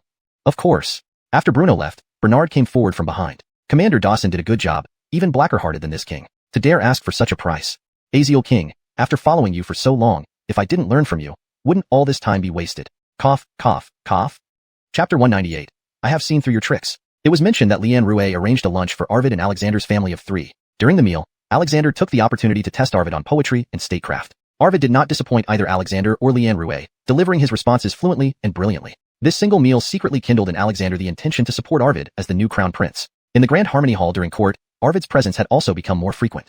Currently, 5 out of the 6 ministers of the Long Dynasty had already been replaced. Taking advantage of this opportunity, Joey managed to insert 3 apprentices he had personally cultivated among the 5 new ministers, effectively paving the way for himself and Bernard indirectly. Previously, those who supported the Brody and the Esau were now secretly collaborating with Butler. That night, as scheduled, Bernard arrived at the Gia Brick Mansion to attend Bruno's dinner party. Bruno invited members of the Chamber of Commerce and Industry tycoons to showcase his relationship with the current Marshal King, which he aimed to bolster his own reputation. Inside the splendid Gia Brick Mansion, it presented an opulent scene filled with music and merriment. Bruno boasted about his honor. The current Marshal King, the Murphy, the second son of our emperor, will be our distinguished guest tonight. If our Autrignan Chamber of Commerce can develop a good relationship with the Marshal King, even hiring him as our honorary mentor, one can imagine how smoothly we will fare in the business world. Other wealthy individuals chimed in, flattering Bruno. President Liu really has great influence, even able to invite a prince. Following President Liu, we have made the right choice. Yes, indeed. Following President Liu means feasting and earning money. But I heard that this Marshal King has no power or status in the capital and was exiled to our southern region. Is he reliable? Yeah, I heard he is also mentally challenged. You are ignorant. Even an emaciated camel is larger than a horse. He is a prince after all. If he says a good word for us back in the capital before the emperor, the benefits would outweigh what we earn in several years of hard work. Being foolish may have its advantages. He's easier for our president to control. Whatever our president asks him to do, he will do. There's some truth to that. No matter how powerless the prince is, he remains superior to us merchants. Bruno smiled amiably, finding these praises very gratifying. Any discordant voices were quickly overshadowed by harmonious views. Bruno raised his hand for silence and said, yes, even an unpopular prince has greater power than we do. Moreover, I've heard that this Marshal King is the son-in-law of the current chief minister. The chief minister is the emperor's foremost strategist. As for his supposed foolishness, I haven't met the Marshal King yet, but we'll see soon. However, if the Marshal King hired someone like Wally, a two-faced person, as his steward, it suggests he might have some mental issues. This distance from the capital provides us with a prime opportunity to control the Marshal King for the benefit of our chamber. Ha ha ha. Everyone laughed along with Bruno. Who wants to manipulate our Marshal King? A cold voice floated in, as Wally appeared at the banquet. Bruno hesitated momentarily, then quickly forced a smile. Brother Moyo, welcome. Where's the Marshal King? I want to see who intends to manipulate me. Wearing a ghost mask, Bernard emerged from behind Wally. To prevent revealing his identity, Bernard decided to attend the banquet masked, claiming his face was ugly. Bruno immediately showed respect, bowing and asking Wally, Brother Moyo, is this the Marshal King? Yes, this is the Marshal King you wanted to meet. Marshal King, why are you wearing a mask? Could you let everyone see your true appearance so that we may greet you properly in the future? Bernard responded with a faint smile. My face is full of blemishes, and I wear the mask to avoid frightening you. I am aware that I am considered a fool and not worthy of your reverence. Since you show indifference towards meeting me now, how can you expect to worship me in the future? Bruno paused, and Wally immediately reprimanded. With the Marshal King present, why aren't you kneeling? Bow to the Marshal King. May he live 10,000 years. Bow to His Highness the Marshal King. Bow to the Marshal King. May he live 10,000 years. These wealthy merchants rarely had the chance to meet someone of royal rank, and Bernard's appearance was somewhat special. For a moment, their bows were uneven and disorganized. Bernard sneered inwardly. If only Bruno knew that I am the one he tried to deal with at Yunding Villa, I wonder what expression he would have. However, not revealing myself for now, and stringing him along will be more thrilling. Once I've had my fun, I'll reveal my true identity and give him a scare. Moreover, hiding my true identity for now might be more advantageous for discussing cooperation with Bruno. If he knows right now that I am the one who beat his son, even if we reach an agreement, he might try to sabotage it somehow. Bernard looked at the kneeling crowd, but did not tell them to rise. He paced in place, about to speak, when a clueless merchant tried to get up. Ewan immediately scolded. Have you not been taught any manners? No one is to rise until His Highness the Marshal King says so. The merchant hurriedly knelt back down, wiping away the sweat from his forehead caused by fear. Just now, I heard you all planning to manipulate me? Bernard said with interest, his gaze finally settling heavily on Bruno. Though Bruno couldn't see Bernard's real face, he still sensed a piercing look through the eye holes of the mask, and the strong presence emanating from Bernard made him feel suffocated. This feeling of suffocation was familiar, as if he had experienced it somewhere before. Yes, it was this morning at Yunding Villa, Ewan's poor-looking servant. Moreover, the two figures were almost identical, one standing 8 feet tall, both powerfully built. Could it be? Bruno was startled by this fleeting thought, but he quickly reassured himself. No way. A royal prince wouldn't dress so poorly. And at such an important occasion, why hide his identity? Being straightforward would earn him respect. There's no need to humiliate himself. Mr. Liu, the voice that mentioned manipulating me just now sounded very much like yours. Bernard walked toward Bruno, saying. Bruno's heart raced wildly, but soon calmed himself down. I didn't say that. Your Highness must have misunderstood. Ewan also looked at Bruno and said, Mr. Liu, you should have reported your words to His Highness first. Before meeting the Marshal King, didn't you know you should have reviewed the proper etiquette? I really don't understand how you became a big boss. Even a two-faced person like me knows these basic rules. Bruno's rags to riches story was an open secret. By saying this, Ewan was insulting him for being uneducated. Bruno couldn't bear the humiliation. It had been years since he last suffered such insults. Those who insulted him back then are now 6 feet under. Bruno suddenly stood up and fiercely asked Ewan, This man isn't the Marshal King. You, a turncoat, can't possibly be both a capable assistant to a boss and a trusted aide to the Marshal King. Luckily, I'm smart enough to see through your little tricks. This afternoon, you were just a guest at the Martial King's residence, and you happened to accept this banquet invitation for the real Martial King. Now you bring this fake Martial King here, who is none other than the servant you appeared with today at Yunding Villa. Chapter 199, Jill. Bernard was instantly stunned by Bruno's logic. Corey swiftly moved, directly knocking Bruno to the ground and stepping on his chest with one foot. He looked down coldly and said, Bruno, the fact that the Martial King has come to your banquet is already giving you face. Don't throw it back in my face. With that, Corey turned around and walked toward Bernard. A glint of murderous intent flashed in Bruno's eyes, and then a throwing knife appeared between his fingers. Bernard caught every detail of Bruno's movements. As Bruno shot the knife at Corey's back, Bernard flicked a nearby stone with his toe and knocked the flying dagger away. Hearing the sound of metal falling behind him, Corey turned back, and his look towards Bruno became even more contemptuous. Mr. Liu, this is how you treat your guests? Today I've seen something new. Bruno felt guilty as he saw the firmness of Corey and Bernard's postures. Sensing that they were not imposters but indeed had some backing, he changed his attitude immediately. Smiling, he bowed and said, Louis, brother Muyo, it was just a joke. Why take it so seriously? Sit down for a couple of drinks. What Louis wants can be done in a blink, and I'll give you a 50% discount. I'll only cover costs, earning nothing from the deal. The two stopped. Corey glanced at Bernard, awaiting his signal to decide. Previously, Bernard and Corey had investigated. The building material market was deep, with profits almost reaching half of the selling price. A direct 50% discount by Bruno meant much more than met the eye. Now that Bruno confirmed Bernard's identity as the Martial King, he wanted to ingratiate himself. If Bernard turned elsewhere to purchase the various construction materials needed for the port, it wouldn't make sense to go out of province.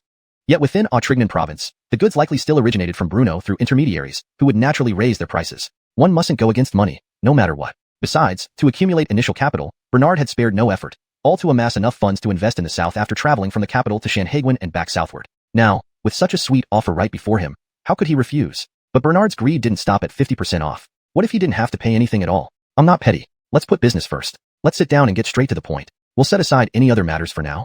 The king speaks straightforwardly. I'm uneducated and know only brute force. Please don't mind my rudeness earlier. That's fine. The king doesn't mind. However, I have a better proposal for our collaboration, which we can discuss shortly. Please come inside, Louis. After our discussion, I have good things to offer you. I only ask that you help connect me with the capital and the entire southern region when you return. Agreed. Let's make everyone rich together. While speaking, both of them had already sat down in a private dining room. The table was filled with exquisite dishes, all specialties of the south, including white-cut chicken, salted water duck, braised pork with pickled vegetables, crossing the bridge rice noodles, pork ball soup, mugwort dumplings, Hakka rice wine, and more. However, these weren't new to Bernard, having tasted them extensively in his previous life. Proudly, Bruno introduced each dish to Bernard, hoping to impress him and cement their partnership. Moreover, he aimed to have Bernard take off his mask to see his true appearance during the meal. But Bernard wasn't impressed. Foods he had eaten to saturation in his past life couldn't shake his resolve. Mr. Liu, these dishes look great. But today, I'm feeling uncomfortable in the stomach, preferring light meals. Still, I'd like to try your food. Why don't I take them to go after our talk? To go? Bruno stared at Bernard in disbelief. A royal prince asking for leftovers. Is that not allowed? If not, no need to insist. Sighing dramatically, Bernard acted disappointed. No, go ahead and take whatever you want. Not just these. Tell the kitchen to prepare anything else you desire for takeaway. Indeed, Bruno knew how to act. Then I won't hesitate, Bernard earnestly replied. Not expecting him to be serious, Bruno paused again before quickly calling Jalen in. Manager Irma, order the kitchen to prepare a batch of our best specialties for Louis's takeaway. No, it's 10 portions each for takeaway. Not only does Yonatan want to eat, but his family must also taste them. Brother Liu, you really know how to handle things. Brother Liu, your business in the capital is a small matter. When I return to the capital and see Leo, I will certainly mention you more. I'll tell him how you took care of me in the south. Hearing this, Bruno immediately smiled broadly. All the gifts he had given before and the favors granted to Bernard were worth it. Brother Liu, let's get down to business. The two then closed the door and got straight to the point, discussing serious matters. It was close to midnight when Bernard finally came out from the sealed dining room. As soon as Bernard stepped out, a whiff of fragrance wafted up, followed by a soft body colliding into his arms. Your Excellency, save me. Bernard looked down and saw a woman with an ethereal beauty. If she were to be described in one word, it would be fairy sister. Suddenly, Bernard thought of the celebrity Irma Ife from his previous life. Following the woman's frightened gaze, Bernard saw a wealthy businessman who had come to the banquet acting like a drunkard, attempting to molest the young lady. Bernard shouted, which instantly sobered the drunkard halfway, causing him to flee in panic. Bruno, who was following Bernard, smiled knowingly and made eye contact with the young lady. Deborah, do not be disrespectful. The person in front of you is Lonnie, the current second baron.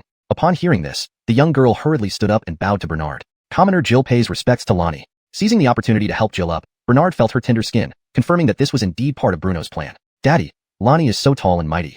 Deborah, do not speak nonsense, disrespecting Lonnie. Between Bruno and his daughter's exchange, Bernard learned that Jill was indeed Bruno's daughter. He wondered if they were actually godfather and goddaughter. If so, accepting such a gift would not be wise. Men should pursue pleasures with propriety. Otherwise, catching a disease could be fatal in this technologically backward dynasty. Bernard did not want to die due to a disease in this era, becoming a legend or even recorded in history. Lonnie, this is my biological daughter. Spoiled by me, she has offended you now. Bruno then put on a stern face and said to Jill, Deborah, take Lonnie to rest. If he is unhappy, I will hold you accountable tomorrow. Yes, Daddy. Jill timidly glanced at Bruno, clearly afraid. Lonnie, this Gia brick house is yours now. Here's the key. Rest well. Then, Bruno left with a smile. Corey had already walked over, sizing up Jill, and whispered in Bernard's ear. This Bruno only has one son, yet suddenly there's a daughter. There's something suspicious about this. Bernard smiled faintly and said, suspicious? At most, they're godfather and goddaughter, wanting me to play the fool. I'll give Jill a thorough checkup. With that, Bernard hooked Jill's chin and said playfully, Miss Deborah, it's cold tonight. Warm my bed tonight.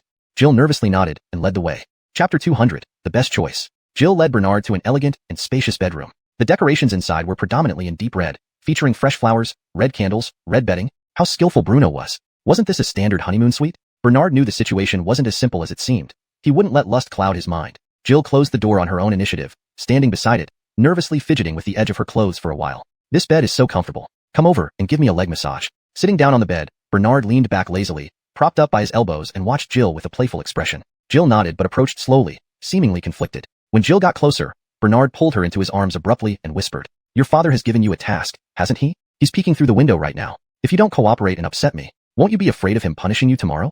Hearing this, Jill instinctively turned her head toward the window. Bernard placed a hand on the back of her head, kissed her gently, and then flipped her beneath him. Jill tried to struggle, but Bernard held her down with both hands and legs. Bernard drew closer.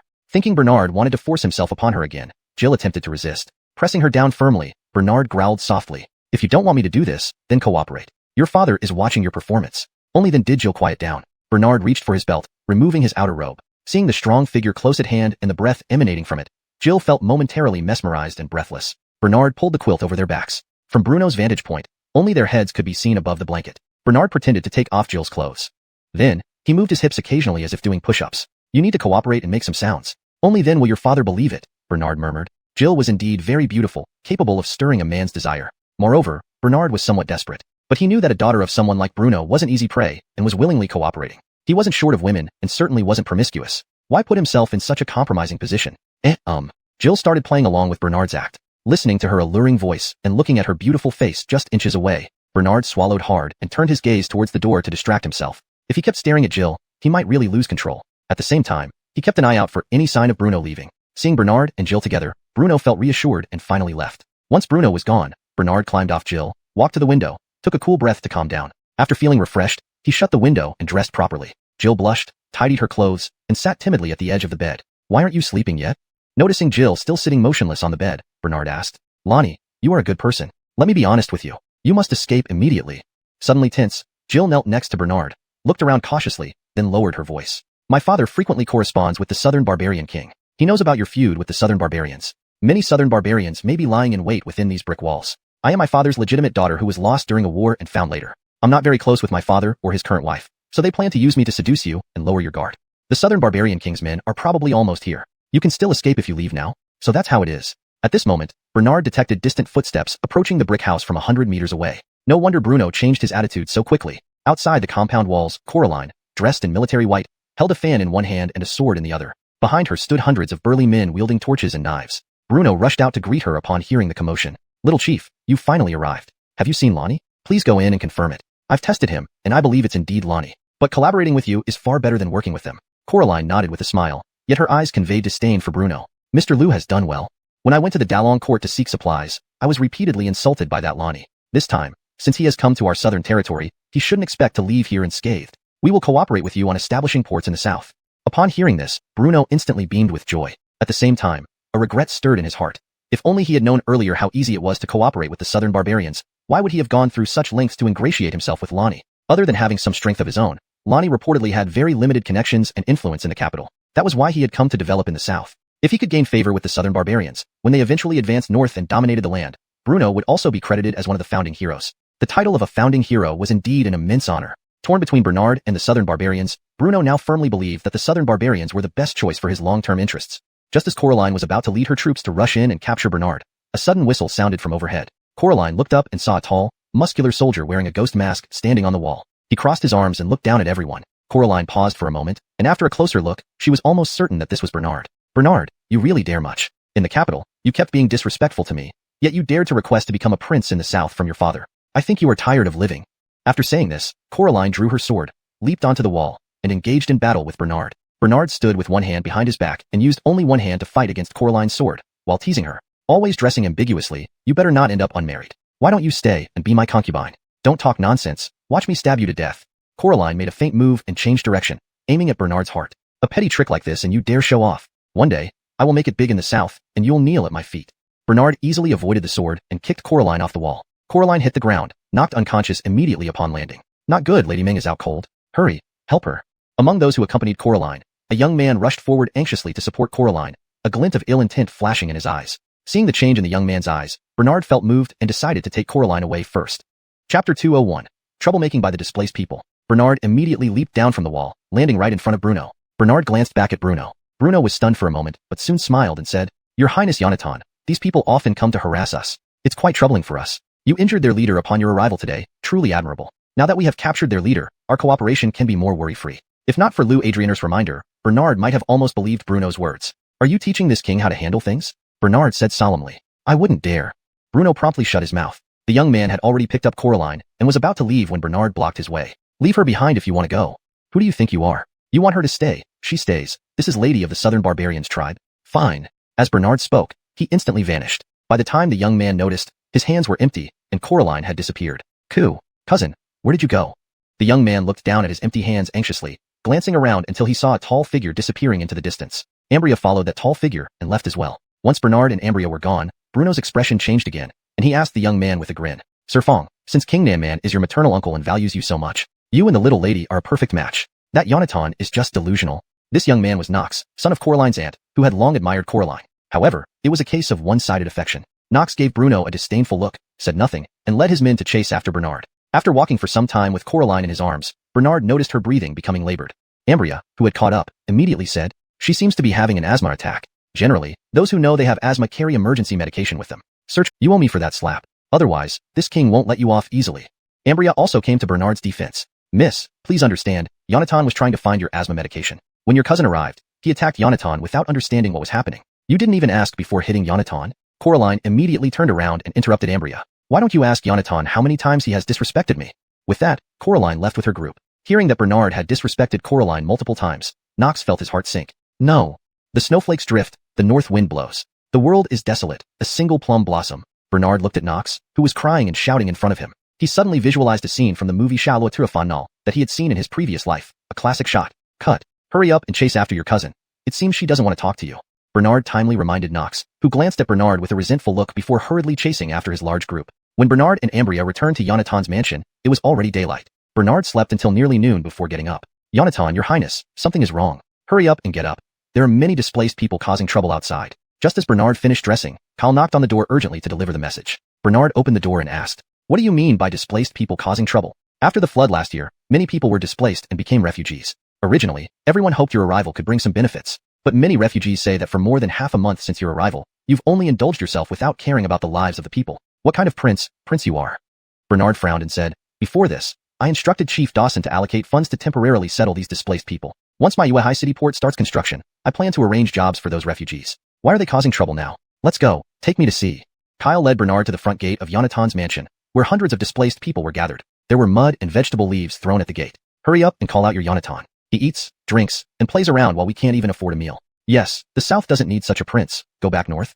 The Uehai City doesn't welcome you. Get back to your capital and enjoy there. A big Buddha like you, we cannot afford. Fortunately, Bernard was wearing ordinary coarse clothes, so the displaced people thought he was just a servant or steward and didn't make things difficult for him. Ambria, hearing the news, also rushed over with all the Yama army. The current Yama army consisted of exactly 500 soldiers. Without using violence, they could still manage to subdue the displaced people. Standing among the Yama army, Bernard watched the displaced people with Ambria and noticed a very subtle yet crucial detail. Chief Dawson, did you notice that their hands are clean and their nails are well maintained? Their calluses are just a bit rough. After Bernard pointed this out, Ambria paid attention to this detail. Yonatan, it really does seem that way.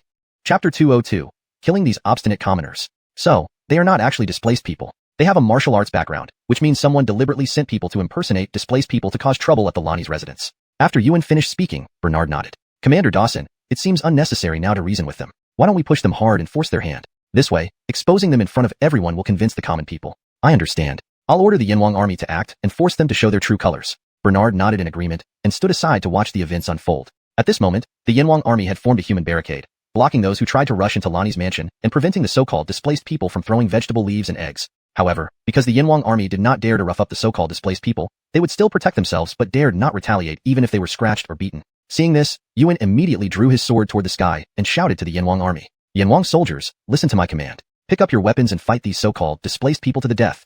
Vow to defend the safety of Lani's mansion with your lives." Yuan, worried that the scene was too noisy and the Yinhuang army might not have heard clearly, repeated the order. The Yinhuang army was momentarily stunned by the words. Didn't they agree before setting out that they were only to protect themselves and could not harm innocent civilians? How come now they were suddenly ordered to battle it out with the displaced people? Moreover, the bystanders watching from 100 meters away, standing on the moral high ground, criticized Lani's mansion and the Yinhuang army. Look, how can the dignified people of Lani's mansion dare to kill the displaced people? These displaced people were driven into this state by the court. I wonder if this is under the instruction of Lani? Without Lani's instructions, would they dare to be so rampant? It's just like what kind of master you have determines what kind of servants you get. At least Lani represents the emperor in governing us in the south. Who would have thought that the first thing he did was to suppress the disorder by harming the people? They don't even think about solving the root problem. Oh, the world is getting worse and worse. If they dare to kill the displaced people, I will be the first one to challenge Lani's mansion and the court. Me too.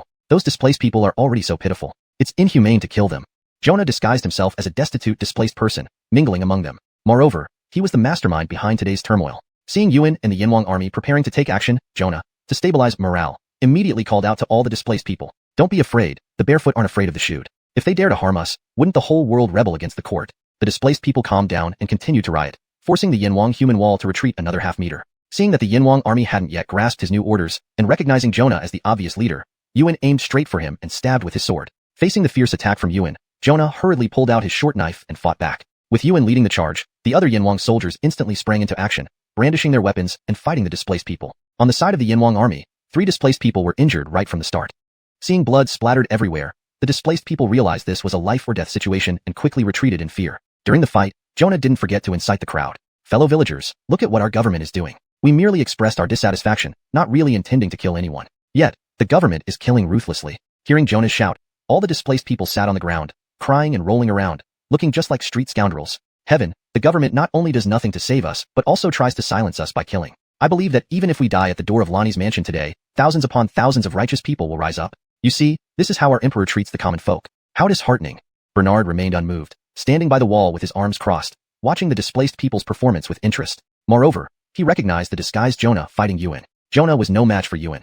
Soon, his long sword was kicked away, and he was knocked down and pressed against the throat by Yuan's sword tip. Lying on the ground, Jonah didn't dare move again. He cast a sidelong glance at the surrounding crowd. The onlookers were clearly also incited, loudly accusing Lani's residents and its people. Some even directly named Bernard, denouncing him while defending the displaced people. Jonah had a sudden idea and decided to be bold. He stretched his neck and shouted, "You may as well kill me. There will be more righteous people who will trample over my body to fight for justice in this world." Jonah's impassioned words stirred up the onlookers even more, making them feel greater sympathy for the plight of the displaced people. "I can't stand it anymore. This is what the prince does. This is what the court does. We will eventually be treated like this by these court scoundrels. If not now, when shall we rebel? That's right. Let's storm into Lani's residence now, burn, kill, and plunder everything in it. Without us common folk, how could they enjoy their luxury? Today, I am ready to risk my life to demand justice for these displaced brothers and sisters." At this point, the onlookers didn't just watch idly but intended to join the displaced people in causing trouble. The Yinhuang army expected a fierce battle, but the displaced people's behavior of rolling on the ground only confused them. "You guys, if you want a straightforward fight, it would be easier for us. But your street hooligan tactics are truly baffling." The Yinhuang soldiers held various weapons, glancing at each other, unsure whether they should continue attacking. Yuan immediately ordered the Yinhuang army, "Act quickly, kill these stubborn civilians. If anyone dies, blame it on me." "All right, Commander Dawson has spoken. Let's follow his order. Kill." Encouraged by Yuan, some Yinhuang soldiers acted first, killing 2 rioters instantly. Facing this unexpected situation, the armed displaced people dared not wait to die. Moral blackmail isn't working anymore. Run for it. Run so that we can still sling mud at Lani's residence. If caught and unmasked here, it would all be for nothing. Run. Lani's residence is about to kill innocent people. Run. There's no justice left in Lani's residence. Inspired by their companions, all the displaced people got up from the ground. They ran away without even dusting off the dirt from their bottoms, fleeing in the opposite direction of Lani's residence. "Captain Adrian, take your men and block these displaced people. Don't let any of them escape." After Yuan gave the order, one of the Yinhuang soldiers rushed forward with a sword, shouting, "Block these obstinate civilians. Don't let any of them escape." This move by the Yinhuang army brought the emotions of the onlookers to a peak. Chapter 203. Castrate you, and you won't even be able to pursue your cousin. The commoners picked up various tools, such as hoes, kitchen knives, spatulas, ladles, machetes, and so on, striding over to support the refugees. Yuan saw that the situation was becoming increasingly difficult to control, so he looked at Bernard. "What should we do? Surely we can't kill those commoners too, can we?" Bernard saw that the path of over 100 refugees had been completely intercepted by the Yama army. The refugees huddled together back to back, still berating the court in a morally binding manner. He dug his ear and said leisurely, I hate people like this the most. I have to think about how to vent this anger. Bernard stood up straight, drew the azure dragon saber from behind, and threw it outwards. It landed right in the path of the approaching commoners. The azure dragon saber, which fell from the sky and was embedded half a meter deep into the bluestone floor, was still trembling slightly, having scared the suddenly enthusiastic commoners into a cold sweat, stopping them in their tracks. Almost 800 people in the entire area watched Bernard without daring to make any moves. They were not only intimidated by Bernard's presence, but also curious about his next actions. Then, Bernard walked up to Yuan and took his long sword, pointing it at Knox. What are you going to do? Knox asked in horror, his eyes full of fear. Knox did not recognize the Bernard before him as the same Bernard who wore a ghost mask last night. What am I going to do? Bernard spoke with amusement, sliding the tip of the sword down from Knox's chest, through his abdomen, and finally stopping at his lower body. What do you intend to do? Knox vaguely guessed Bernard's intentions. Just thinking about never having his precious part again filled him with dread. For a man, how unbearable would that be? Bernard chuckled sinisterly, suddenly raised his sword, and stabbed sharply and accurately towards Knox's lower body. No! Knox screamed and closed his eyes, awaiting the cruelest moment. He even felt warmth in his lower body, a warm liquid flowing out beneath him. But there was no expected pain. Knox opened his eyes and smiled wryly. You either admit that you brought these refugees here to cause trouble, or I castrate you, leaving you unable to pursue your cousin, only able to look at her longingly. Even if your cousin is willing to accept you, you will be powerless to do anything. Knox, shaken by what just happened, looked at the pool of yellow urine under him, feeling utterly hopeless and humiliated by Bernard. I'll count to 3. If you don't confess, I'll slice you down and turn you into a eunuch. Think of your cousin. 3, 2, 1. After Bernard finished counting down, he fiercely raised his sword to strike. Knox quickly waved his hands and said, Stop, stop, stop. I'll talk. I confess. I acted under the orders of the Southern Barbarian King, causing a disturbance at Lonnie's residence. These so-called refugees are not actually refugees. They were brought here by me to cause trouble. Bernard laughed lightly and put down his sword. If only you had said so earlier, there wouldn't have been a mess of urine in your pants. Seeing Bernard relax, Knox suddenly rolled away, getting out of reach of Bernard's sword. He stood up and loudly proclaimed, Just now, you forced me to say that for self-preservation. I am one of the refugees, and there is no order from the Southern Barbarian King. I organized these suffering refugee brothers to come here to fight for justice for ourselves. A chill enveloped Bernard's entire being. It seemed that indeed, the Southern Barbarian King had ordered Knox to cause trouble. However, their actions now had touched upon Bernard's sore spot. Daring to use refugees to threaten my own person. None of you will get off easily, and none of you will leave here unscathed. When you return to the Southern Barbarian city covered in wounds, see how you explain yourself to the Southern Barbarian King. Better yet, force the Southern Barbarian King to personally come find me, Bernard, to settle accounts. Attention, all Yama soldiers, kill without mercy these Southern barbarians pretending to be refugees causing trouble. Bernard said coldly. All the Yama soldiers were immediately intimidated by the commanding aura around him. Lonnie was truly enraged. All this time, it turned out that it was the Southern barbarians disguised as refugees causing trouble. This cannot be tolerated. We must reclaim our losses. Thus began the scene where the Yama army, outnumbering the Southern barbarians 5-1, ruthlessly fought back. Once they loosened up, the Yama soldiers slaughtered the Southern barbarians as easily as slicing vegetables. In an instant, blood flowed like rivers, bodies lay strewn across the ground. Those commoners whose paths had been blocked by the azure dragon saber, witnessing this, could no longer believe the identity of the refugees. Seeing the combat power of the Yama army, who would dare to rush forward with fervor to offer support, Knox watched more and more of his men fall, and his fear deepened even further. An impulse to escape seized him. As long as there is life, one can always find a way out. After deflecting a blow from the Yama army, Knox feinted another move, then turned around and ran for it. Cloud Taihua saw this, pulled the azure dragon saber from the ground with a kick, and threw it in the direction Knox was fleeing. The azure dragon saber spun rapidly in midair, swiftly catching up with Knox, its edge grazing past his hair.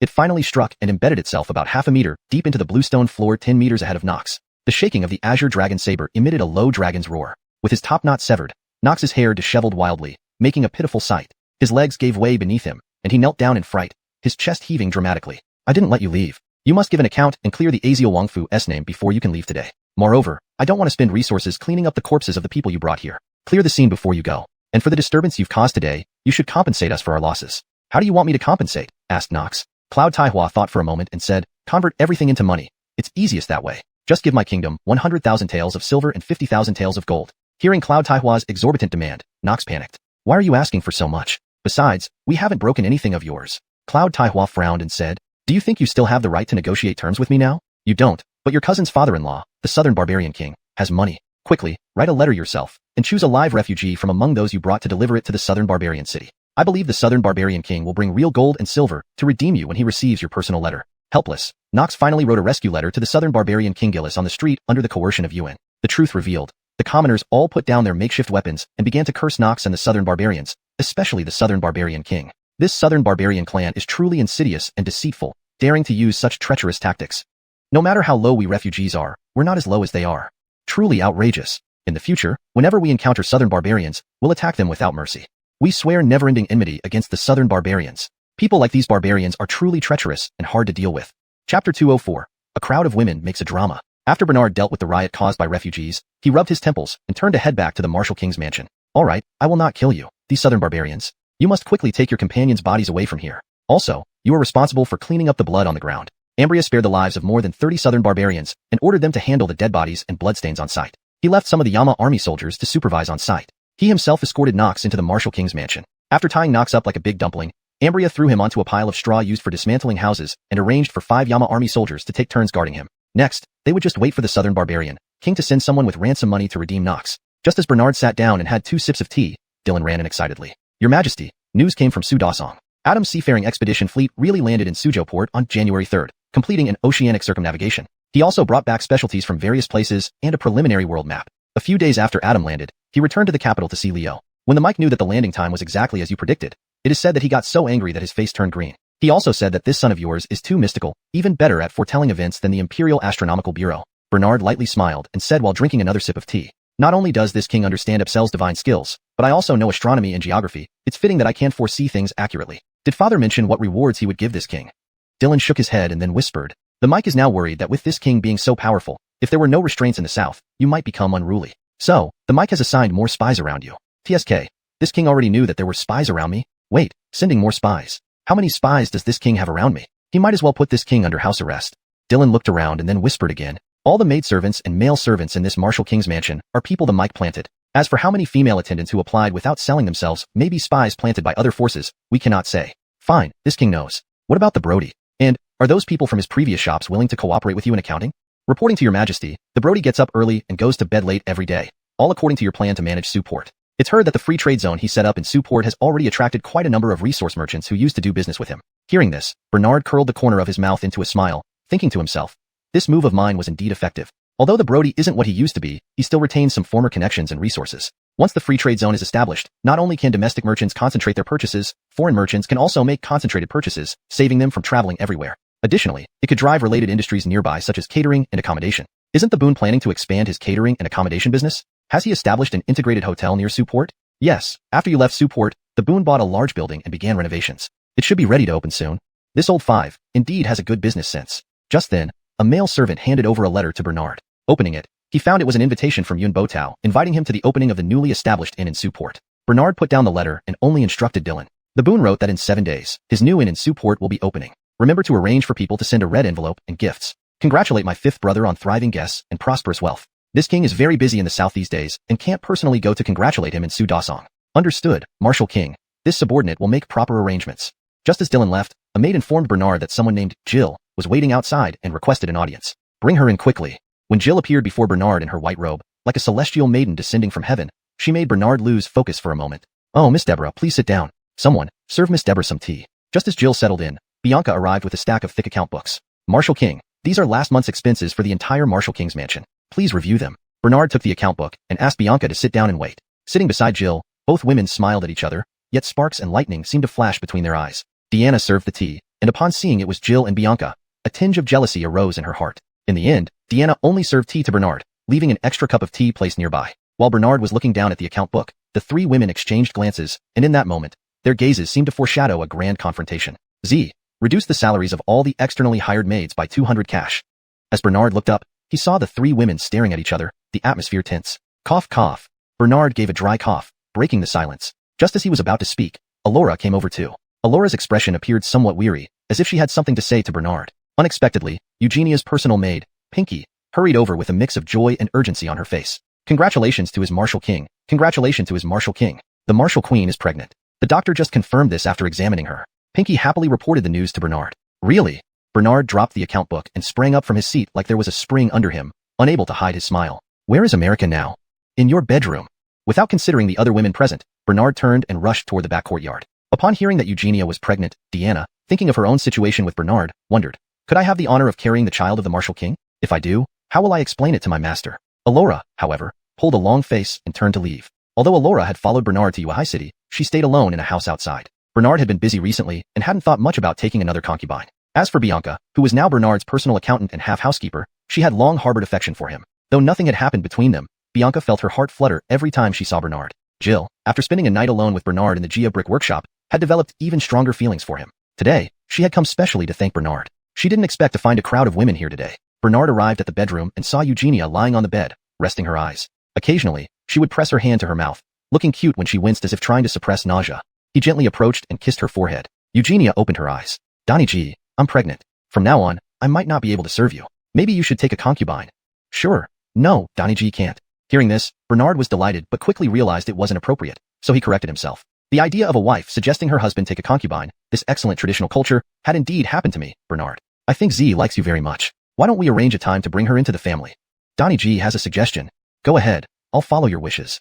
To avoid trouble, why not bring several women into the family at once? Z, Shauna, and one named Alora. Eugenia.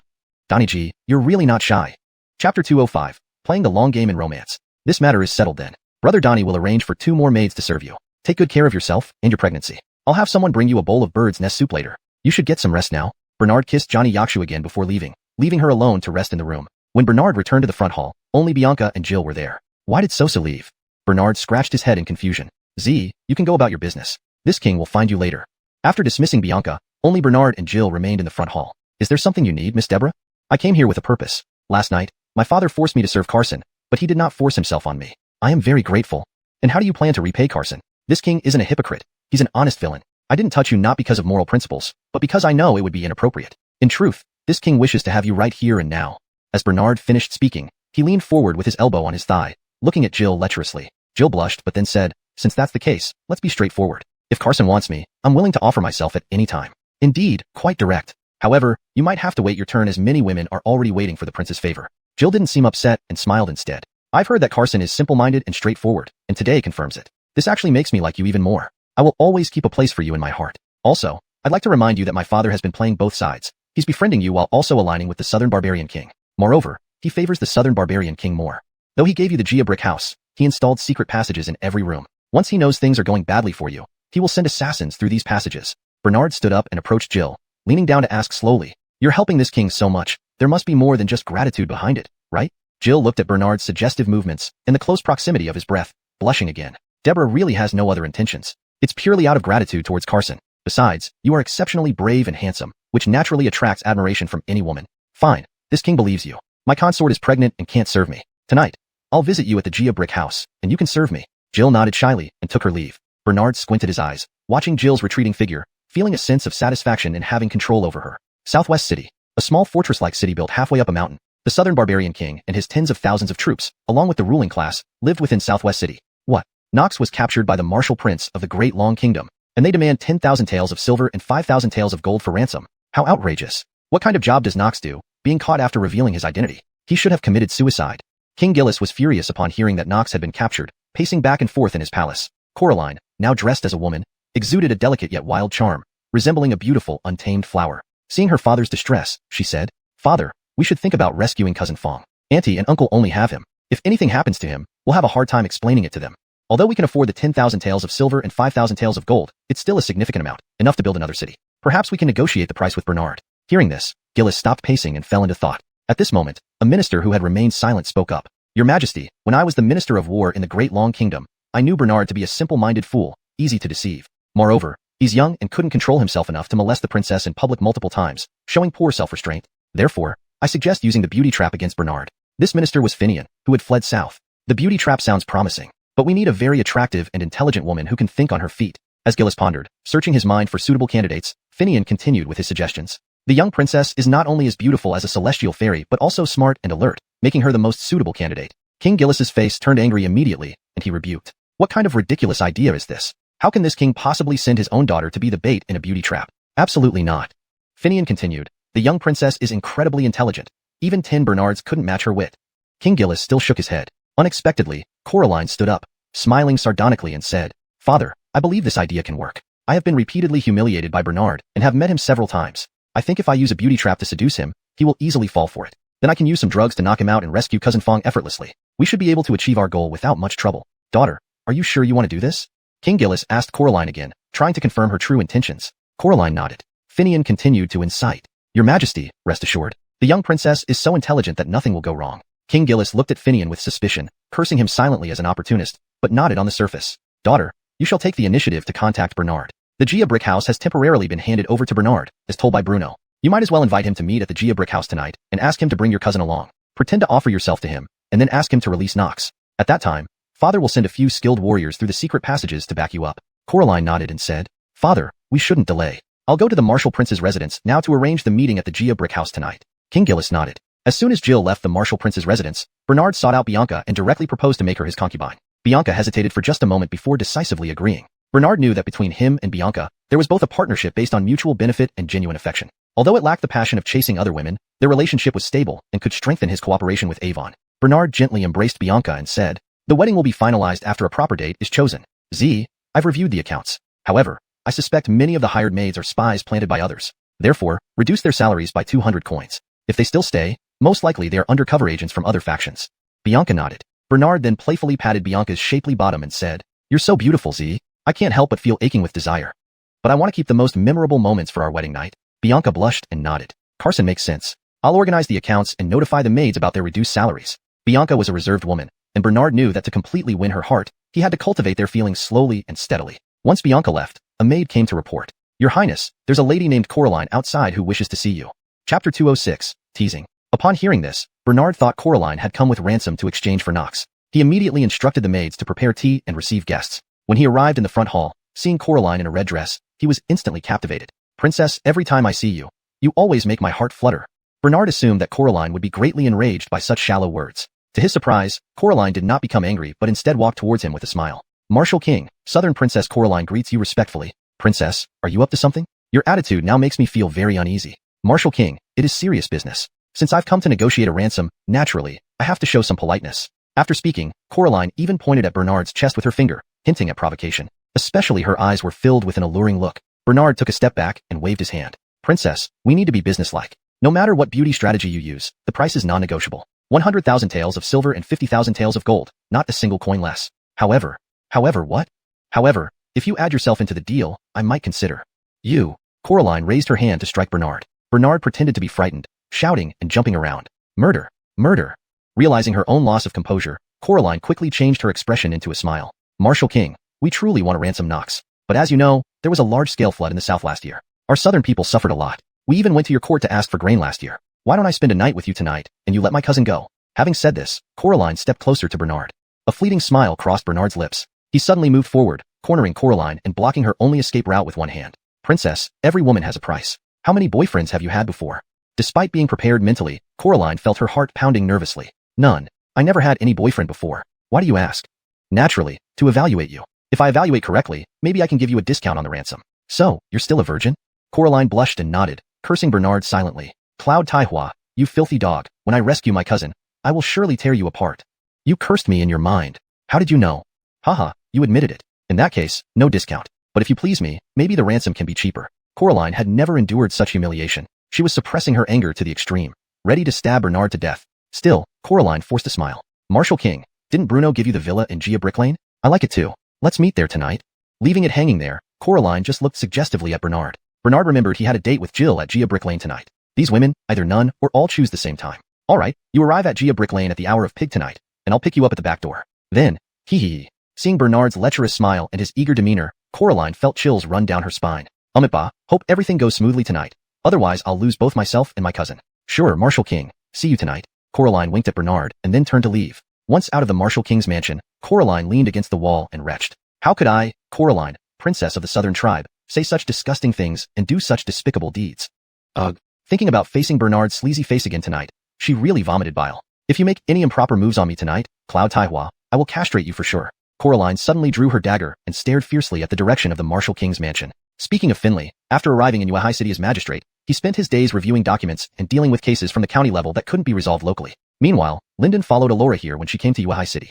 After Finley arrived in Unify City as the magistrate, he spent his days reviewing documents and dealing with unresolved cases from the county level. Meanwhile, Lyndon collaborated with him again, planning to expand their wealth and power in the south. Ralph, Kelvin, and Chad didn't have it so easy anymore. They were dispatched to Bernard by Alexander, who always found dirty or arduous tasks for them to do. After completing another such task of transporting goods today, the three of them were utterly exhausted. Once they had some free time, they went to the prefectural office to complain about their misery to Finley. The four, once rivals, now felt a sense of shared adversity and the warmth of meeting old acquaintances in a foreign land. After venting their grievances against Bernard, Lyndon, who had been silent all along, finally spoke up. Since Bernard is so unpopular, why don't we find some issues to challenge him? Not only can you gentlemen take revenge, but you can also undermine his arrogance. Ralph shook his head, saying, Royal Uncle Lyndon, although the Mike has retained our titles, it's almost the same as stripping us of them. We are powerless while he is a prince. How can we possibly deal with him? Lyndon put down his teacup with a smile and said, dealing with someone involves both overt and covert means. You are currently powerless, so you cannot use overt means, but you can use covert ones.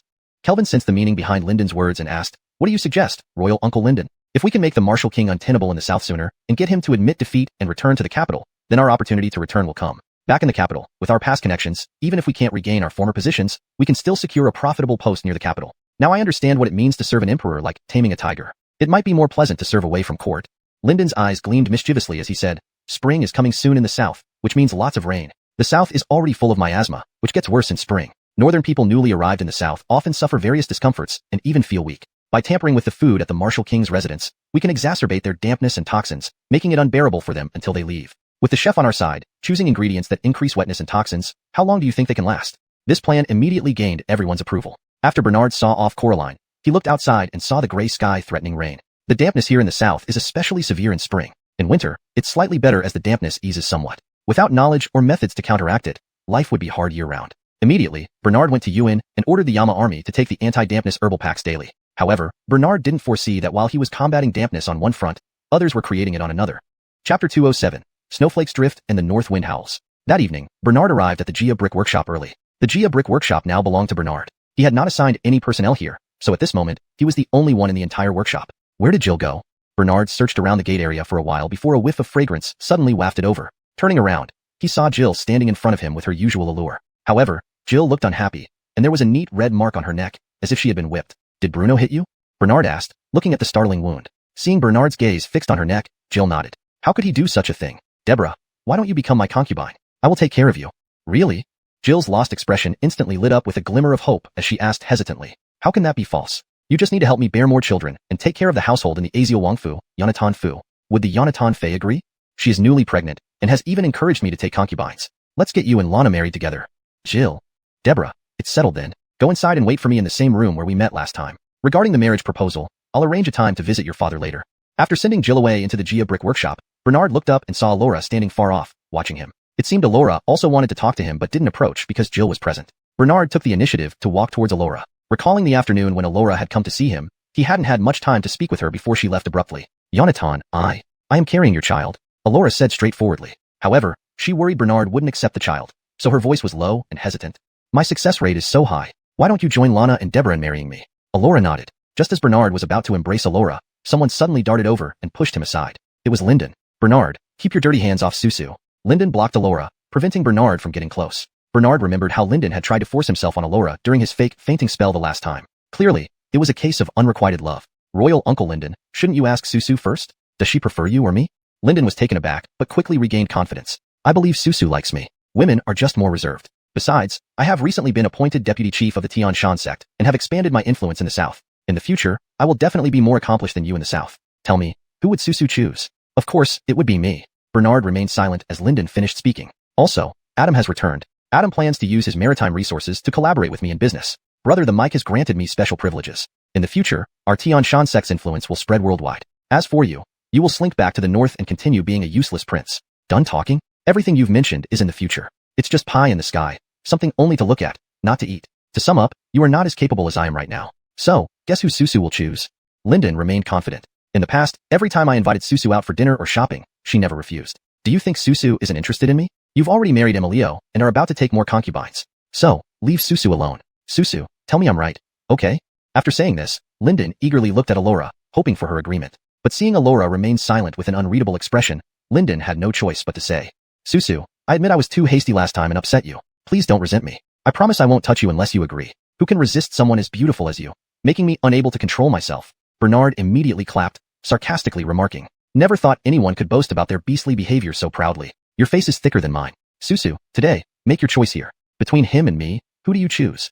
Alora looked at both men, still feeling conflicted. Indeed, Bernard's current conditions were better than Lyndon's, but Bernard really had multiple wives and concubines. Lyndon's conditions were a bit worse, and he was a little more unsavory. However, he had not yet taken a wife. so she would be his principal wife if she married him. But could the child in her belly agree to her choosing Linden? No, it would be too cruel to let Linden be the fall guy. Linden, I have already agreed to marry Yonatan as a concubine. In the future, if there's nothing special, please don't come find me anymore, Alora said resolutely. What?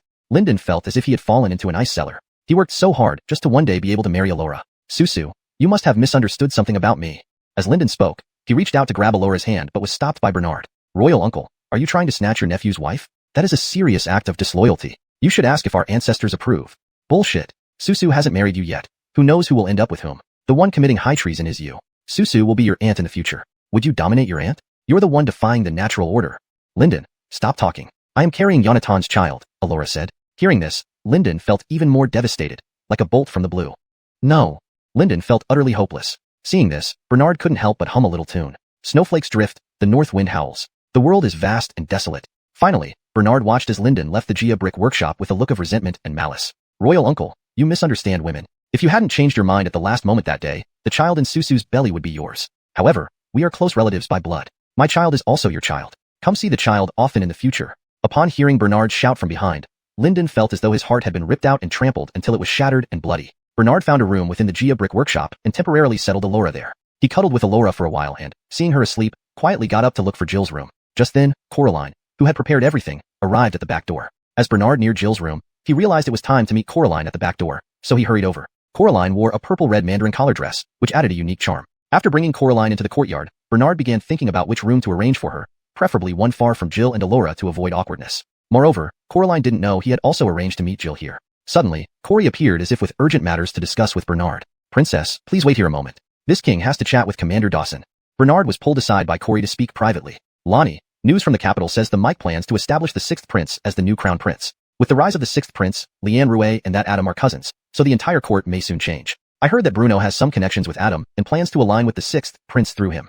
Bruno isn't a two-faced snake. He's a three-headed one, Bernard remarked. They chatted a bit longer before Corey left. When Bernard turned around, Coraline was nowhere to be seen. It wasn't until he heard laughter coming from Jill's room that he guessed. Even time management masters make mistakes. Jill and Coraline must have bumped into each other. Bernard rushed toward the lit room. As soon as he entered, he was embraced from both front and back by two soft, warm bodies. Good grief, Jill and Coraline were completely unclothed, hugging him, their faces slightly delirious. F***K. They've both been drugged again.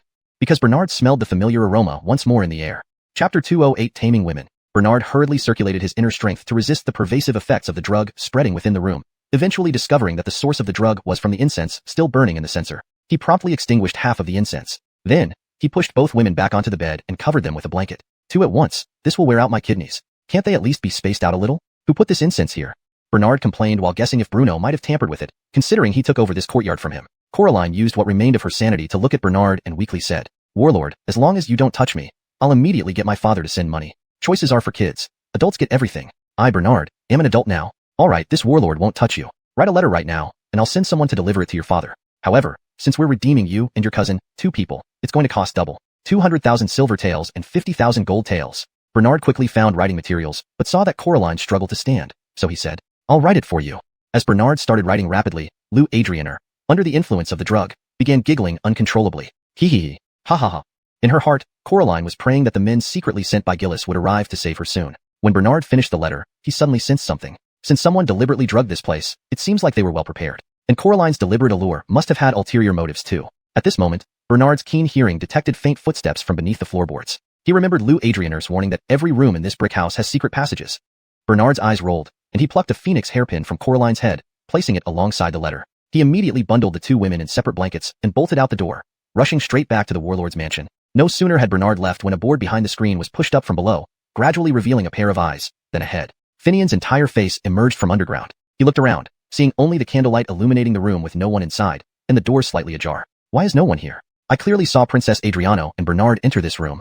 Finian pondered for a moment before climbing out of the tunnel. About 10 elite Nanua warriors who followed him also emerged one by one. Finally, Finian noticed the still wet ink on the letter and Coraline's hairpin on the table. Nanua old dogs, now your daughter is in my hands. If you want her back unharmed, quickly send 200,000 silver taels and 100,000 gold taels. Don't play tricks, or I'll send you another grandson. This is your Zack grandpa, Warlord Bernard. Furious, Finian wanted to tear up the letter, but thought better of it when considering he needed to report back to Gillis. So, he carefully collected the letter along with the phoenix hairpin. We arrived too late. Princess Adriano was taken away by Bernard. Let's return and report to the king. Finian had no choice but to lead the Nanua warriors back to Nanua City. Just as Azrael was about to leave the brick house, he noticed some odd sounds coming from underground. Thus, he wandered around inside, checking for a moment before deciding it must be a rat hole and left. Because of Azrael's actions, Finian and his group remained hidden in the tunnel, afraid to move, delaying their plan to assist Coraline's beauty trap. Back in Nanua City, Grand Tutor Favio had lost many territories to the Long Dynasty during his diplomatic mission, resulting in his demotion by King Gillis. This gave Finian the chance to become the new Grand Tutor of Nanua. But Favio wasn't content with being demoted. Now, he returned to the Nanua Palace and ambitiously proposed a plan to the king to redeem his honor. Your Majesty, it's true that this old minister lost to Bernard before, but those were mere tricks due to my negligence. Who would have thought a young man could understand such things? However, in a real battle, Bernard is no match for your Majesty. Therefore, this old minister humbly requests that you launch an attack on the warlord's mansion directly and capture Bernard. Then, use him to threaten Alexander, demanding not only the return of the cities taken from our tribe, but also more cities and grain. King Gillis looked dubiously at his sixth brother, who had repeatedly lost to a young prince, costing him so many territories. Perhaps, his advice should be weighed carefully. Or, shall this king assign 10,000 troops to you, and you personally lead the army to attack Lord Aziel's mansion and capture Bernard? Gillis said in a low voice. I am willing. However, before Favio could finish his words, Finian hurriedly returned. Seeing this, Gillis quickly got up and went forward. Grand Tutor Adrian, did everything go smoothly? Did you manage to rescue Nox? What about the young princess? Facing the king of Nanua's series of questions, Finian hesitated for a moment before reluctantly saying, Your Majesty, please read this letter. The moment Gillis saw Finian's expression, he sensed that things had not gone well and hastily grabbed the letter to open it. Finian, what use are you? With so many skilled Nanua warriors, you still let the young princess be captured by Bernard. Finian could only nervously explain. Azrael, the expert beside Bernard, was also there. Afraid of alarming him and disrupting our plan, we dared not move from inside the tunnel. After Azrael left, we rushed out to assist the young princess, but only found this letter. In the young princess's phoenix hairpin, Finian tremblingly handed over Coraline's phoenix hairpin. Gillis took the hairpin and confirmed it indeed belonged to his daughter. Piskay, a bunch of fools. Enraged, Gillis kicked Finian in the stomach. Finian, after falling down and lying on his back, quickly rose and knelt to beg for forgiveness. Your Majesty, this minister can make up for this failure. Let me take more troops to rescue the young princess. I promise she will return safely. Gillis pondered for a moment, and then looked at Favio. You two should both go to Lord Aziel's mansion to rescue the young princess and Nox. First, try diplomacy, and once the young princess and Nox are released, take all the hidden Nanua warriors to attack Lord Aziel's mansion, kill everyone inside and bring back all the gold and silver. In this world, only this king has threatened others. No one dares to threaten this king. Additionally, whoever captures Bernard alive will be rewarded with 10,000 taels of gold by this king. This Bernard truly goes too far and is incredibly greedy. Today, I'll teach him how to behave properly. And Favio, if you do well today, this king will consider reappointing you. Upon hearing this, Favio immediately felt overjoyed and knelt down to thank Gillis.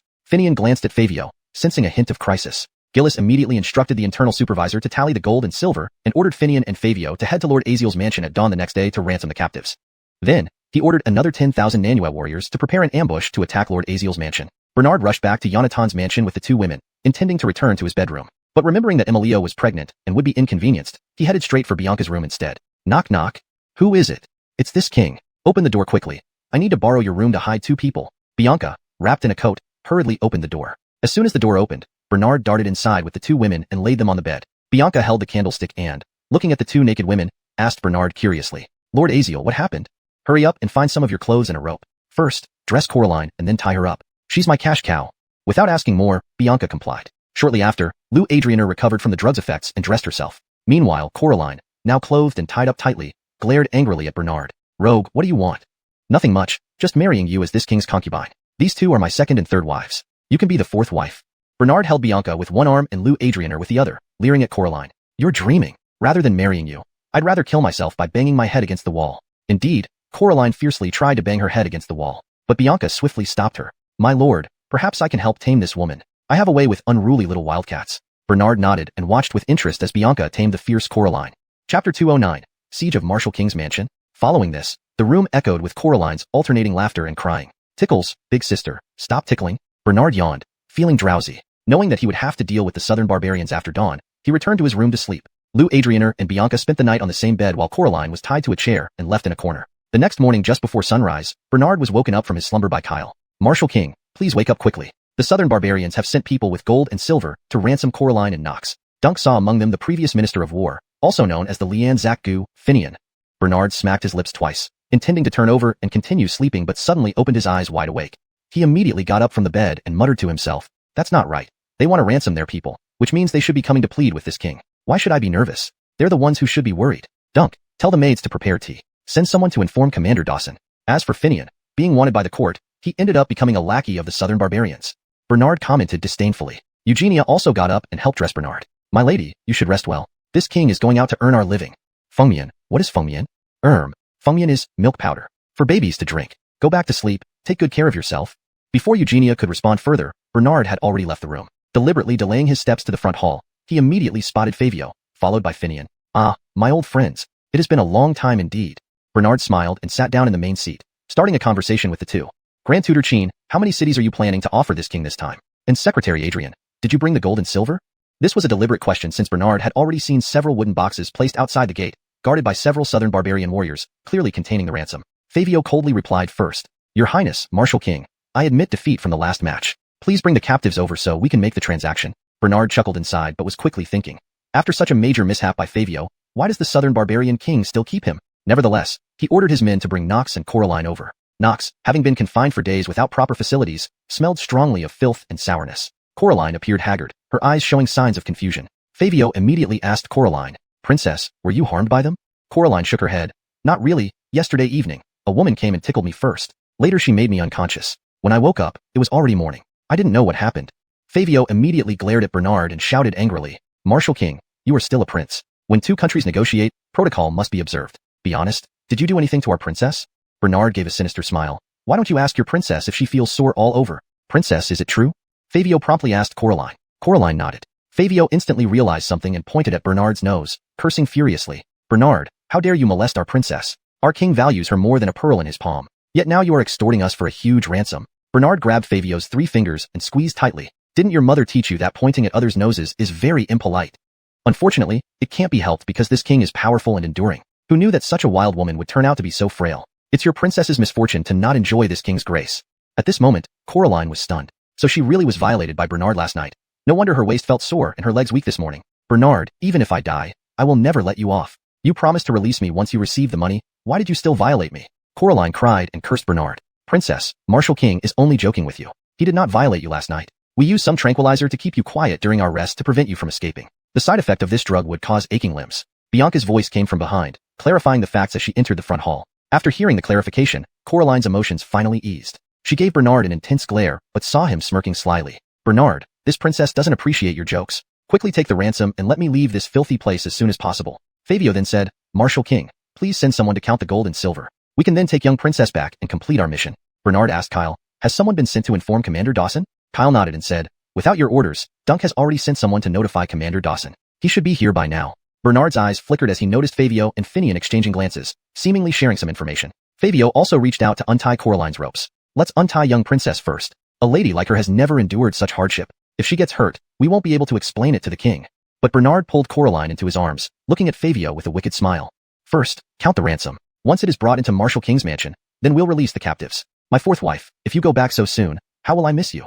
With her hands tied, Coraline struggled desperately in Bernard's embrace. Bernard, if you continue like this, the ransom will be halved. Bernard indeed released her. Dunk, take the hired maidservants to count the ransom. Why hire them to do the counting? Kyle didn't understand but still obediently followed the order. Soon, Kyle called 8 hired maidservants to go out and count the ransom. Bianca approved of Bernard's move. After reducing the monthly salary of the hired maidservants by 200 coins, more than half resigned. The remaining ones mostly had questionable backgrounds. On the surface, Bernard was cutting expenses for Martial King's mansion, but in reality, he aimed to expose the bought-out hired maidservants. Ordinary maids wouldn't stay after their salaries were reduced by half. Only those with ulterior motives continued working. They had benefits outside, so losing part of their income didn't significantly affect them. The maidservants opened the wooden boxes, which indeed contained real gold and silver. After some time counting, they confirmed that there were 200,000 taels of silver and 100,000 taels of gold. Bernard ordered the maidservants to carry the boxes into the front yard while releasing Nox. Fabio became impatient and asked Bernard, why haven't you released our young princess yet? What's the rush? Shouldn't young princess enjoy the show first? Bernard held Coraline with one hand and touched her buttocks. Furious, Coraline lifted her foot to stomp on Bernard's instep, but he dodged swiftly. At that moment, a maidservant who had just put down a wooden box foamed at the mouth and collapsed dead. Then, one by one, the other maidservants fell too. Finally, all 8 maidservants who counted the ransom collapsed with the same symptoms right after moving the wooden boxes. Bernard watched everything with a cold smirk. However, the other maidservants of Martial King's mansion screamed in fright. Fabio and Finian exchanged glances, looking outside and gesturing their hands. Immediately, countless southern barbarian warriors emerged from every corner of the street, surrounding Martial King's mansion tightly. Was Commander Dawson's Yama army also blocked by you? Bernard asked. Finian replied, Bernard, so you aren't foolish after all. Since you know, quickly surrender. We have 10,000 warriors, while your Yama army only has a few hundred. Even if they arrive, they cannot match us. Chapter 210. The first display of invincibility. Finian immediately gave the order. All Nanman warriors, listen to my command. Kill everyone in Lonnie's mansion. Anyone who can capture Bernard alive will be rewarded with 10,000 taels of gold by our Nanman king. As soon as Finian finished speaking, all the Nanman warriors looked towards Bernard. Where there is a rich reward, there are brave men. He is just a tall prince. We Nanman people are also brave warriors. Now, the goal of the Nanman warriors turned to Bernard. They all wanted to win that hefty reward of 10,000 taels of gold and were confident they could capture Bernard alive. Several warriors immediately raised their knives and attacked Bernard. Several 惨叫声接连响起，率先出手的勇士们也迅速倒下。Seeing Bernard's extraordinary bravery, the Nanman clan did not dare to act rashly. Instead, they started attacking the maids and servants. The Yama army was assigned separate quarters, leaving only a dozen Yama soldiers guarding Lonnie's mansion. Upon seeing this, these dozen Yama soldiers did not wait for orders, but rushed forward with their weapons to defend the mansion. After a few rounds of fighting, several Nanman warriors were killed. At this moment, all the people in Lonnie's mansion gathered in the front hall, surrounded and protected by the dozen Yama soldiers at its core. You all step back. Can't you handle these mere foot soldiers? You're disgracing the name of our Nanman warriors. A rough voice echoed, and a towering Nanman warrior at least 2 meters tall emerged from the Nanman ranks, carrying a massive broad axe. He had long hair cascading over his shoulders, and his chest was covered with thick hair, resembling a gorilla. Despite the cold spring weather where everyone else wore cotton clothes, he only wore short pants and a leather vest that exposed his upper arms. Standing before the Nanman warriors, his legs appeared like 2 sturdy iron towers supporting his unusual physique. The hair on his legs made him look like a partially evolved primitive man. This short-clothed Nanman warrior wielded a different weapon from the others, a half-meter-long broad axe. Upon entering the scene, he swung the axe, splitting a rosewood tea table into pieces. Even Bernard had to look up at him. Bernard turned to Fabio and said, Grand Tutor Chin, all the furniture in my mansion is made of top-grade rosewood. This single tea table alone is worth 100 taels of silver. This needs to be recorded. Later, you must compensate me. Hearing this, Fabio laughed loudly and then said, Lonnie, don't you see what situation we are in now? Do you really think your mansion can escape this disaster today? Finian pointed at the gorilla-like Nanman warrior and said, This is our strongest and bravest warrior, Barkley. Upon hearing this, Bernard chuckled. What a nice name. Barkley, hearing this, immediately flared up with anger. At least show some fear. How can you face my imposing figure without being scared? Boy, you actually aren't afraid of me. Looking for death. Without waiting for a reply, Barkley swung his broad axe at Bernard. Seeing their bravest companion attack, the Nanman warriors cheered, creating a scene reminiscent of a barbarian bonfire celebration. Barkley is our god. Brother Dolly has divine strength. As long as he acts, we are sure to win. Go, Dolly. Today, we will definitely capture the lapdogs of the Delong court. With so many of us and Dolly here, everything is set. Bernard nimbly dodged the axe, leaped lightly onto the axe blade, and used it to propel himself behind Barkley. Before landing, he kicked Barkley's foot. Landing softly, Bernard turned around and looked at Barkley's back. Barkley, today you will meet your great-grandmother. Barkley, having missed his strike, turned back with a wicked smile. I was just worrying about what to bring to sacrifice to my great-grandmother. After I deal with you, I'll take one of your hands to sacrifice to her. Then, I'll keep you alive to claim the reward from the Nanman King. As for the women in your mansion, including your princess consort, since you've used them, I might as well take care of them for you for the rest of their lives. Ha ha ha. Barkley's jesting brought laughter from the other Nanman warriors. Brother Dolly cut off his feet. He flew too high and obstructed our view. I've long hated these arrogant royal family members. Killing him will relieve my anger. Do you think Dolly is stupid? He won't kill him until after claiming the reward. Brother Dolly, the quinny here is yours. The rest of the women should be shared among us warriors. Don't be so selfish. Yes, we can also take care of those women for the Aziel king. Ha ha ha. Insulted publicly by the Nanman people, a cold light flashed across Bernard's eyes, and an aura of killing intent enveloped his whole body. Barkley was still laughing loudly, but soon his laughter froze. His hand holding the broad axe was halfway up when he suddenly looked down at his body and heard the sound of bones breaking like crackling. A look of deep despair appeared on Barkley's face. With a soft thud, Barkley fell to the ground like a boneless mass of flesh, turning into a crumpled heap of meat. Except for the skull in his head, all of Barkley's bones had inexplicably turned to ashes. Ah! Ah! Ah! Again, several women screamed, having never seen such a scene before. Even Bianca, who was quite calm, was frightened into hugging Jill. The Nanman clan was also in shock. What happened to Dolly? I don't know. It looks like his bones broke. I don't think it's just broken bones. His bones have shattered. How terrifying. What kind of martial arts is this? What could turn a living person into a lump of meat in an instant? Fabio was the first to realize what had happened. Pointing at Bernard, he asked, Bernard, was it your kick that turned Barkley into mincemeat? Bernard said casually, what else would you think? Whoever annoys this one will get. As Bernard spoke, he turned his gaze to the few Nanman warriors who had mocked him earlier. 6 Nanman warriors had taunted Bernard just moments ago. Facing Bernard's cold stare, they felt as if they were doused with a bucket of icy water in the middle of winter, chilled to the bone. Bernard raised his hand, and the bowl of tea from the main table flew into his hand mid-air. This move stunned everyone present. This level of power must be at least at the Grandmaster level of martial arts. A Grandmaster might not even match this level of power. I'd say at least the extraordinary Grandmaster level. The situation is not good. Before the Nanman people finished marveling, Bernard splashed the tea in his hand. Streams of tea transformed into precise jets, shooting towards the 6 Nan-man warriors. In an instant, under everyone's watchful eyes, the 6 streams of tea pierced through the faces, necks, or chests of the 6 Nan-man warriors one after another. By the time everyone realized what had happened, the 6 men had already fallen, their bodies riddled with blood holes. The Aziel King is truly an invincible martial artist in this world. Someone in the crowd sighed in admiration. Chapter 2:11. Then, with a wave of Bernard's hand, the 6 corpses and Barkley's lump of flesh were flung out onto the street. Aziel Wangfu still needs to house people. Don't force this Wang to spill blood and defile my residence. Bernard stood there, coldly addressing Fabio and Finian. However, Fabio saw a comeback, and Finian, having made a mistake, was eager to make amends. They had already escalated matters. How could they not go all in now? Finian drew his long sword from his waist, shouting, "Brave warriors of the southern savages, Bernard fears our numbers. Don't be deceived by his earlier illusion. We have 10,000 men. Even this Aziel Wangfu won't suffice for us to stand upon. As long as we unite here, we can obliterate them completely." Fabio immediately drew his own sword, which gave him courage though it was practically useless, and shouted, "We are the brave warriors of the southern savages. What do we have to fear? Charge!" While one person calling for a charge wouldn't work, when 2 leaders shouted, the southern savage warriors finally mustered their courage. Those inside surged forward, and those outside crowded in. In no time, Aziel Wangfu was filled both inside and out. At this moment, clanging sounds came from outside Aziel Wangfu. Kyle peeked out and vaguely saw several soldiers of the Yanwang army fighting. "Your Highness, the Yanwang army has arrived." Kyle exclaimed joyfully. Upon hearing this, Fabio paled and said, "How is that possible? They only have a few hundred men in the Yanwang army. We sent at least 3,000 of our southern savage warriors to intercept them. How could they have fought their way here?" Bernard sneered. "Do you think my men are as weak as yours, fit only for drinking and filling their bellies?" With that, Bernard took a step forward, making Fabio and Finian feel an immediate sense of impending doom.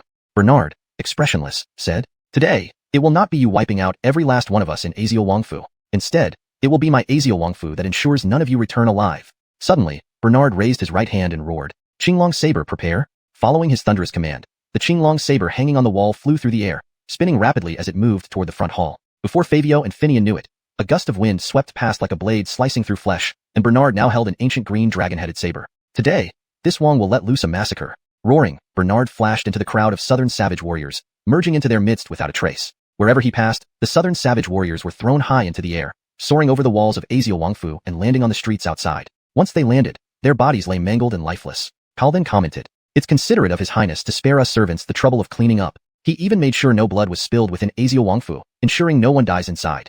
Funadella also laughed and said, "Indeed, this way I can save time to make new clothes for the Aziel Wangfu prince and princess." Bianca stared wide-eyed and remarked, "I only knew that Yonatan once defeated Wan Yangxiangba at Shanhaiguan, but I didn't realize he was so formidable."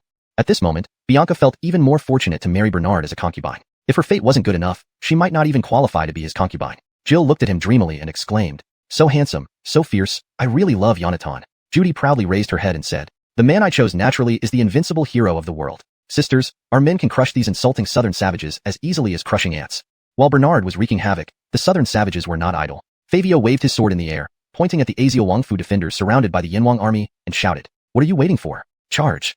At that moment, the southern savage warriors snapped back to reality and rushed towards Judy and the others in another wave. But before they could approach the protective circle, Bernard's Qinglong saber flew over. The Qinglong saber, as if alive, decimated a circle of southern savages on its own. When the Qinglong saber returned to Bernard's hand, he had already landed back in the front hall. Looking around, all the southern savage warriors who had entered Aziel Wangfu were already cleared away. Those remaining outside either dared not enter, or were engaged in battle with the Yanwang army. Outside Aziel Wangfu, corpses piled up like mountains, and blood flowed like rivers. Fabio, holding his sword high, suddenly realized that few of his men remained nearby. Turning around, he saw that it was true.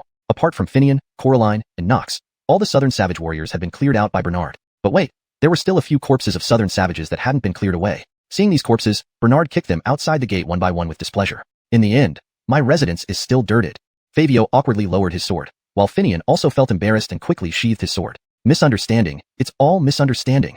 After saying this, Finian pretended nothing happened and walked out nonchalantly. Fabio also wanted to slip away quietly and tiptoed toward the door. "Are you just leaving like this? Not taking back the gold and silver? Aren't you afraid the southern savage king will blame you?" Bernard asked. Now he understood Gillis's entire plan.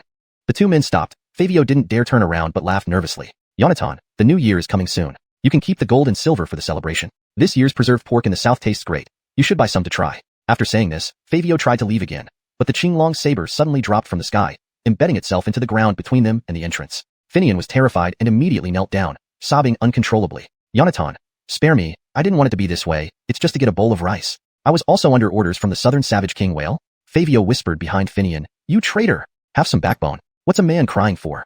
Then, Fabio composed himself, knelt down, and turned to face Bernard.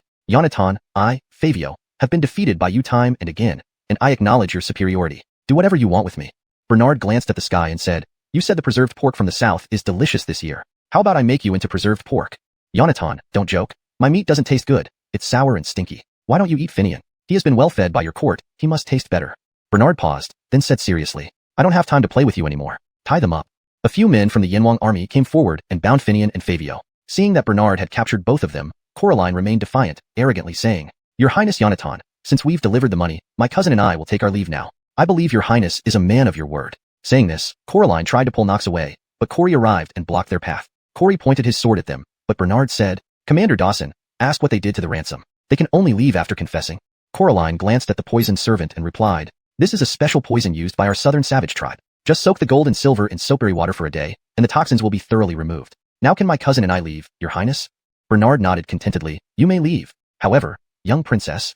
What do you mean? Speak freely, Yonatan. Young princess, your thigh looks really beautiful, especially that butterfly birthmark, which really mesmerizes me. When can I see it again? You. Coraline wanted to rage, but saw that there were many people present. Silence was the best response. Knox, seeing the situation, looked very strange. Coraline and Knox hurriedly left. Commander Dawson, arrange for soapberry water to soak the gold and silver before storing them. Yes, sir. Z, list the damages and cleaning costs incurred today. I'll go find the Southern Savage King for reimbursement. Sure thing, Yonatan. Securing 200,000 taels of silver and 100,000 taels of gold, as well as capturing Finian and Fabio. Lock Fabio in prison and guard him closely. As for Finian, hang him at the city gate as preserved pork. Bernard instructed. Not really, Yonatan. You're actually making preserved pork? I thought you were joking. Corey asked curiously, unsure of Bernard's intentions. Fishing with a long line. Commander Dawson, haven't you forgotten? The Mike issued an arrest warrant. Anyone who captures Finian and his 2 sons gets 10,000 taels each. 10,000 taels is not much, but it's easy pickings. Why not grab it on the side? I understand. Yonatan truly is wise beyond measure. Chapter 212, Raiding the City Tower. Bernard walked to the front gate of the Aziel Wangfu, seeing the invincible Yanwangjun bravely slaughtering the southern barbarian warriors like cutting through bamboo. The Yanwangjun was still as formidable as ever, while the number of southern barbarian warriors was drastically decreasing. Lifting his head and looking into the distance, the street leading all the way from here to the Aziel Wangfu's entrance was littered with the corpses of the southern barbarians. The blood splattered everywhere, resembling vibrant flowers blooming in spring. This is going to be quite a cleanup, and the psychological trauma suffered by the citizens of this city, the southern barbarian king needs to give some response. Dawson Juansho, let those willing southern barbarians surrender and arrange for the living ones to clean up the scene. Those unwilling to beg for mercy shall be executed directly. This king will go have breakfast first. Understood. Bernard turned around and returned to the residence, while behind him came the sounds of weapons hitting the ground and kneeling surrenders. Bernard sneered. No matter if you have 10,000 or 100,000 troops, this king can challenge your entire army alone without any issue. Not to mention I have the Yanwangjun. Upon hearing that the southern barbarian tribe besieged the Aziel Wangfu, only for Lonnie Bernard and his Yanwangjun to repel tens of thousands of southern barbarian warriors, Bruno's thoughts had reversed again. Never expected this Aziel prince to be such a talent. Luckily, I didn't offend him completely before. I should court him better. Even giving him the Adelazwang workshop isn't too much of a loss. I might as well take some time out to visit him and finalize our cooperation. Most importantly, I should meet the true face of this Aziel prince, so I won't fail to recognize him when walking on the streets in the future. On that day, the 700 or 800 southern barbarians who surrendered cleaned up nearly 10,000 corpses under the supervision of the Yanwangjun, barely finishing the task as it turned completely dark. As for Finley, he hung like a piece of dried meat on the broken tower of Yuehai City, enduring the spring breeze and sun, half dead. Just as night fell, Bernard and Brett, dressed in plain clothes, were lurking near the city tower, observing Finian from afar. Aziel, just as Bernard finished speaking, those 2 tightly clad militiamen suddenly charged forward with knives. Behind them followed 5 more militiamen in similar attire, seemingly subordinates of the former 2. The 4 guards on duty at that moment, faced with this sudden assault, did not even draw their worn-out weapons but fled hastily. Damn, now I understand why the southern barbarians come and go so freely. Aziel Prince, Yuehai City is a poor city, contributing almost nothing in taxes to the court annually. After last year's flood, they even asked the court for food supplies. Having 4 people guard the city is already considerate enough. We will sort this out later, but first, we need to stop them from rescuing him. Bernard immediately revealed himself, rushing toward the group attempting to save Finian. Brett had assigned 2 members of the Yanwangjin to guard Finian here. These 2 also rushed over, but retreated upon Brett's signal. Finian, who had been half dead, suddenly saw his 2 sons coming to his rescue and shouted joyfully, "Loyalty to ruler, loyalty to country. I knew you would come to save me." Adrian Zhongjuan looked up at Finian and said, "Father, once we rescue you, we will leave this place." Upon learning of your defeat against Bernard, the southern barbarian king flew into a rage and blamed you for losing the gold, silver, and 10,000 southern barbarian warriors. A wise man knows when to leave. As Adrian Zhonghua was about to untie the ropes and bring Finian down, Bernard and Brett appeared one after another. Truly, this king has a knack for predicting things. You 2 brothers really came to save your old 6th father. He's old 6, you 2 are young 6. Facing Bernard's mocking words, Adrian Zhongjuan immediately raised his knife at Bernard and shouted, "Kid, who are you? I advise you not to meddle in affairs that don't concern you. Finian promptly reminded Adrian Zhongjuan. Zhongjuan, he is the second prince of the Dalong dynasty, Bernard, now the only southern king, the Asial king. Quickly run. This kid's skills are incredibly formidable. Moreover, he's very clever, not as foolish as before. He has always been feigning insanity. Adrian Zhongjuan and Adrian Zhonghua stood together, glaring at Bernard. Adrian Zhongjuan said first, Bernard, it turns out you were the one who injured our crown prince cousin. We, the Adrian family, met such an end today all because of you. Father, no matter how strong Bernard is, how strong can he be? Zhonghua, let's kill Bernard today and offer his head to the crown prince. All right, Zach. I share the same thought. Without listening to Finian's persuasion, the two brothers advanced to fight with Bernard. Seeing this, Finian was filled with worry and cried out, hurry and run, you brothers. Forget about me. Bernard is a hidden expert. I have witnessed it myself. He is at least a grandmaster level martial artist. Stop fighting now. You might have a chance if you run by yourselves. Don't let all three of us die here. As Finian spoke, Bernard did not retaliate but dodged their attacks like a flying dragon, teasing and assessing the brothers' strength. You indeed have some skills. No wonder you could become generals in the Northwest Army. Unfortunately, you encountered this king today. Seeing Bernard only dodging without attacking back, Adrian Zhongjuan thought he couldn't counterattack and mocked him. Bernard, so this is all you can do, running away. Adrian Zhonghua also added, indeed, Zach. We are overkill using a cleaver where a small knife suffices. I alone can handle him. Unexpectedly, right after Adrian Zhonghua finished speaking, Bernard gently waved his hands and threw the two brothers to the ground. They landed heavily on their backs, feeling as if their internal organs were violently shaken, and both spat blood simultaneously. Zhongjuan, Zhonghua, run fast. You can't beat Bernard. But Bernard said, thinking of running? Today it won't be easy. Each of you is worth 10,000 taels. Adrian Zhongjuan helped up Adrian Zhonghua and cut the rope suspending Finian, catching him quickly. You five block them. Adrian Zhongjuan ordered the 5 armored soldiers accompanying them. Then, the two brothers supported Finian and prepared to leave. All here, still thinking of escaping. Just as Bernard finished speaking, his figure vanished. When he reappeared, those 5 armored guards lay dead on the ground. Even Adrian Zhongjuan and Adrian Zhonghua's legs went weak, kneeling down unable to take another step. Seeing this scene, Finian cried out, Heaven has forsaken our Adrian family. Brett brought a chain and locked it around Finian's feet. Minister Adrian, why didn't you stay as a good minister of war? Instead, you conspired with your sons to rebel. Now look, you get nothing out of it. Heaven's sins can be forgiven, but self-inflicted sins cannot be tolerated. Finian, enraged, vomited blood and died on the spot. The two Adrian brothers were then escorted by 6 members of the Yanwang army back to the capital to claim rewards. As for Finian's body, it was hastily buried. Bernard was distressed at losing 10,000 taels of silver. Therefore, he secretly vowed to capture Leanne Bristler alive and send her back to the capital for rewards. The 4 gate guards saw the situation returning to peace and timidly reappeared. And they were all frail men in their 50s or 60s. Brett asked the 4 soldiers, seeing as you are all quite elderly, shouldn't someone younger guard such a large city? I remember there were younger guards when we entered the city. One of the soldiers nervously replied, Sir, being old, we finally found this easy gatekeeping job. Please do not blame us for the poor city defense. Usually, even bandits are too lazy to raid a high city. Who knew these days would be so lively? Brett and Bernard exchanged glances, sensing something suspicious. Old sir, speak freely. Whatever difficulties you have, we can understand and won't blame you. Brett encouraged the old soldier. Chapter 213. Holding the prefect accountable. The veteran soldier began to recount. Recently, a new prefect has come to Ushi City, and he's in charge of arranging the gatekeeping shifts. Previously, the young soldiers demanded higher wages, whereas we veterans were willing to accept lower pay. It seems the prefect, in order to benefit himself financially, replaced 8 young gatekeepers with us 4 veterans who would work for lower wages. Your Highness, sir, please help us. After last year's flood, my son tragically passed away. He was my only child, leaving me with no choice but to take this meager job as a gatekeeper. At home, I have an elderly wife who needs care and food, and a 4-year-old grandson to raise. Please, give us a way to survive. As the veteran spoke, tears welled up in his eyes, and he fell to his knees. The other veterans also knelt down one by one, sharing their hardships. How can Finley be so unreasonable? For personal gain, he disregards the safety of all the citizens in Ushi City. Fortunately, our city is still poor, and the southern barbarians have no interest in attacking. However, these gatekeepers must be immediately replaced with strong, young soldiers. Otherwise, it poses a significant risk. Bernard turned to Yuan and said. Yuan nodded in agreement, but the 4 veterans immediately begged again. Lord Azielwang, you are merciful. Please, give us a way to live. We barely get enough food for days at a time. Your Highness, I still have a grandson to raise. Please let us continue guarding the city. We won't ask for much or cause any trouble. Bernard waved his hand and said, guarding the city is a serious matter concerning the safety of all its residents. It cannot be taken lightly. However, I will find you suitable positions and help address your family's difficulties. You will no longer be needed here for gatekeeping. Assured by Bernard's promise, the veterans were overjoyed and thanked him profusely for his kindness. Yuan immediately dispatched 10 warriors from the Yanwang army to take control of the city walls. Finley, inside the prefectural office, upon hearing that Bernard's Azielwang palace was besieged by the southern barbarian king, could hardly wait for Bernard to be torn apart by the brave warriors. However, when he heard that not only had the Azielwang palace triumphed, but also secured 200,000 taels of silver and 100,000 taels of gold, he became furious and started drinking alone. Ralph, Kelvin, Chad, and Lyndon gathered around, discussing ways to secretly assist the southern barbarians. Seeing no viable plan, They gave up and drank together until late into the night. No problem, if haste doesn't work, we'll use a slower approach. Have you forgotten? We've already bribed their chef. Though the food is not poisoned, it contains moisture-inducing ingredients. In spring, after eating this for 10 to 15 days, everyone will inevitably suffer from various dampness-related diseases. Those with weaker constitutions might even die. Hee hee. Lyndon, fueled by alcohol, mentioned their sinister plot again. The others laughed wickedly in agreement. Thinking of Alora, whom he had long loved, now bearing Bernard's child filled Lyndon with rage and sorrow. He downed another cup of wine. Trying to destroy Azielwang Palace this way couldn't satisfy his deep-seated hatred. Lyndon, overwhelmed with mixed emotions, simply grabbed a bottle and drank straight from it. Uncle Lyndon, what's wrong? Seeing this, Finley asked the others in a low voice. Ralph and Kelvin shook their heads. Chad snorted and said, don't mention it. The woman Uncle Lyndon likes is now pregnant with Bernard's child. In a few days, she will be officially made a concubine. Can you believe someone taking the woman your uncle loves? Such a person deserves hell.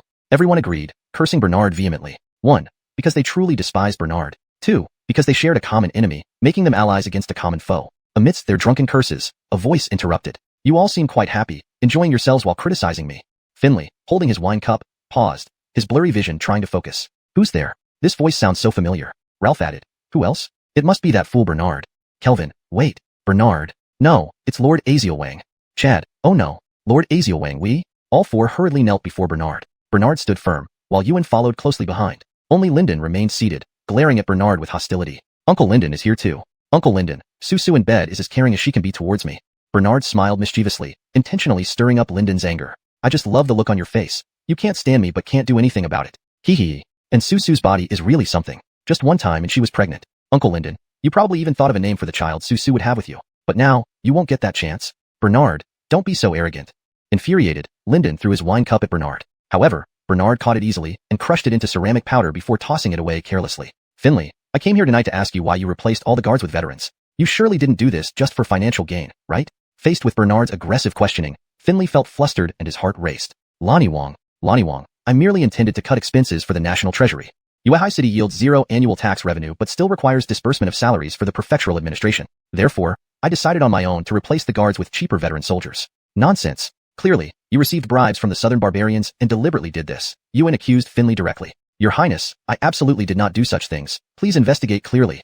Finley hurriedly lowered his head to defend himself. Ewan then called someone inside. The person was dark-skinned, short, and rugged-looking, a southern barbarian. This man is a captive of the southern barbarians, who participated in the siege of Azielwang Palace today. The Yanwang army has reported that the new prefect of Yuehai City has connections with the southern barbarian king. Are you still going to lie? Don't slander me. Finley pointed at the southern barbarian. The southern barbarian pointed at Finley and said, it's you. I saw you in the southern barbarian royal palace. You went to see the southern barbarian king. How absurd.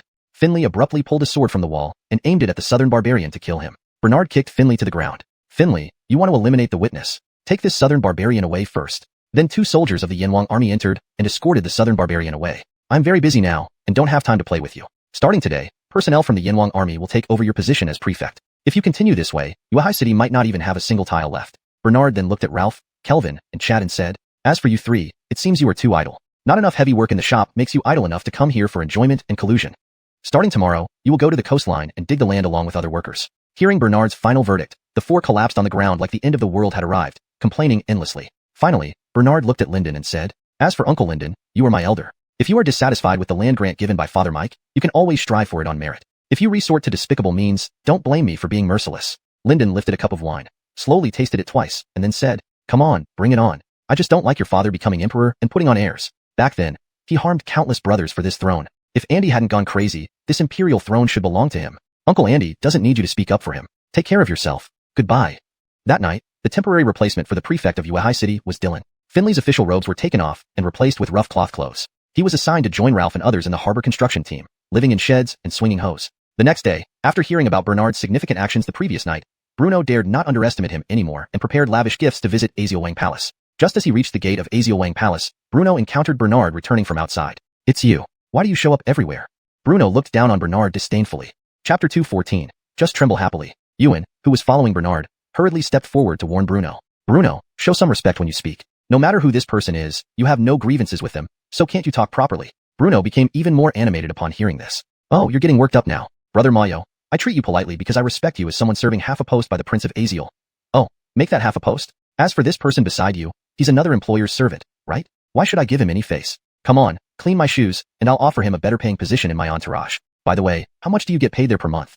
As Bruno spoke, He reached out to pull at Bernard's collar and felt the somewhat faded coarse cloth of his old clothes. Boss Lou, if I were to follow you, how much would I earn each month? Let me compare and see which side is more profitable.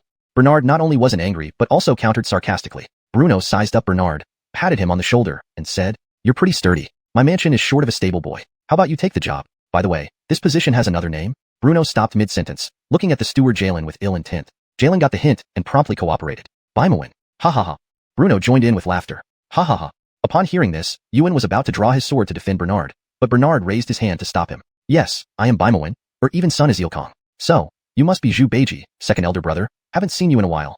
Bruno's smile froze, and he bellowed angrily. "Just a lowly servant, how dare you? If I kill you here, no one will dare defend you."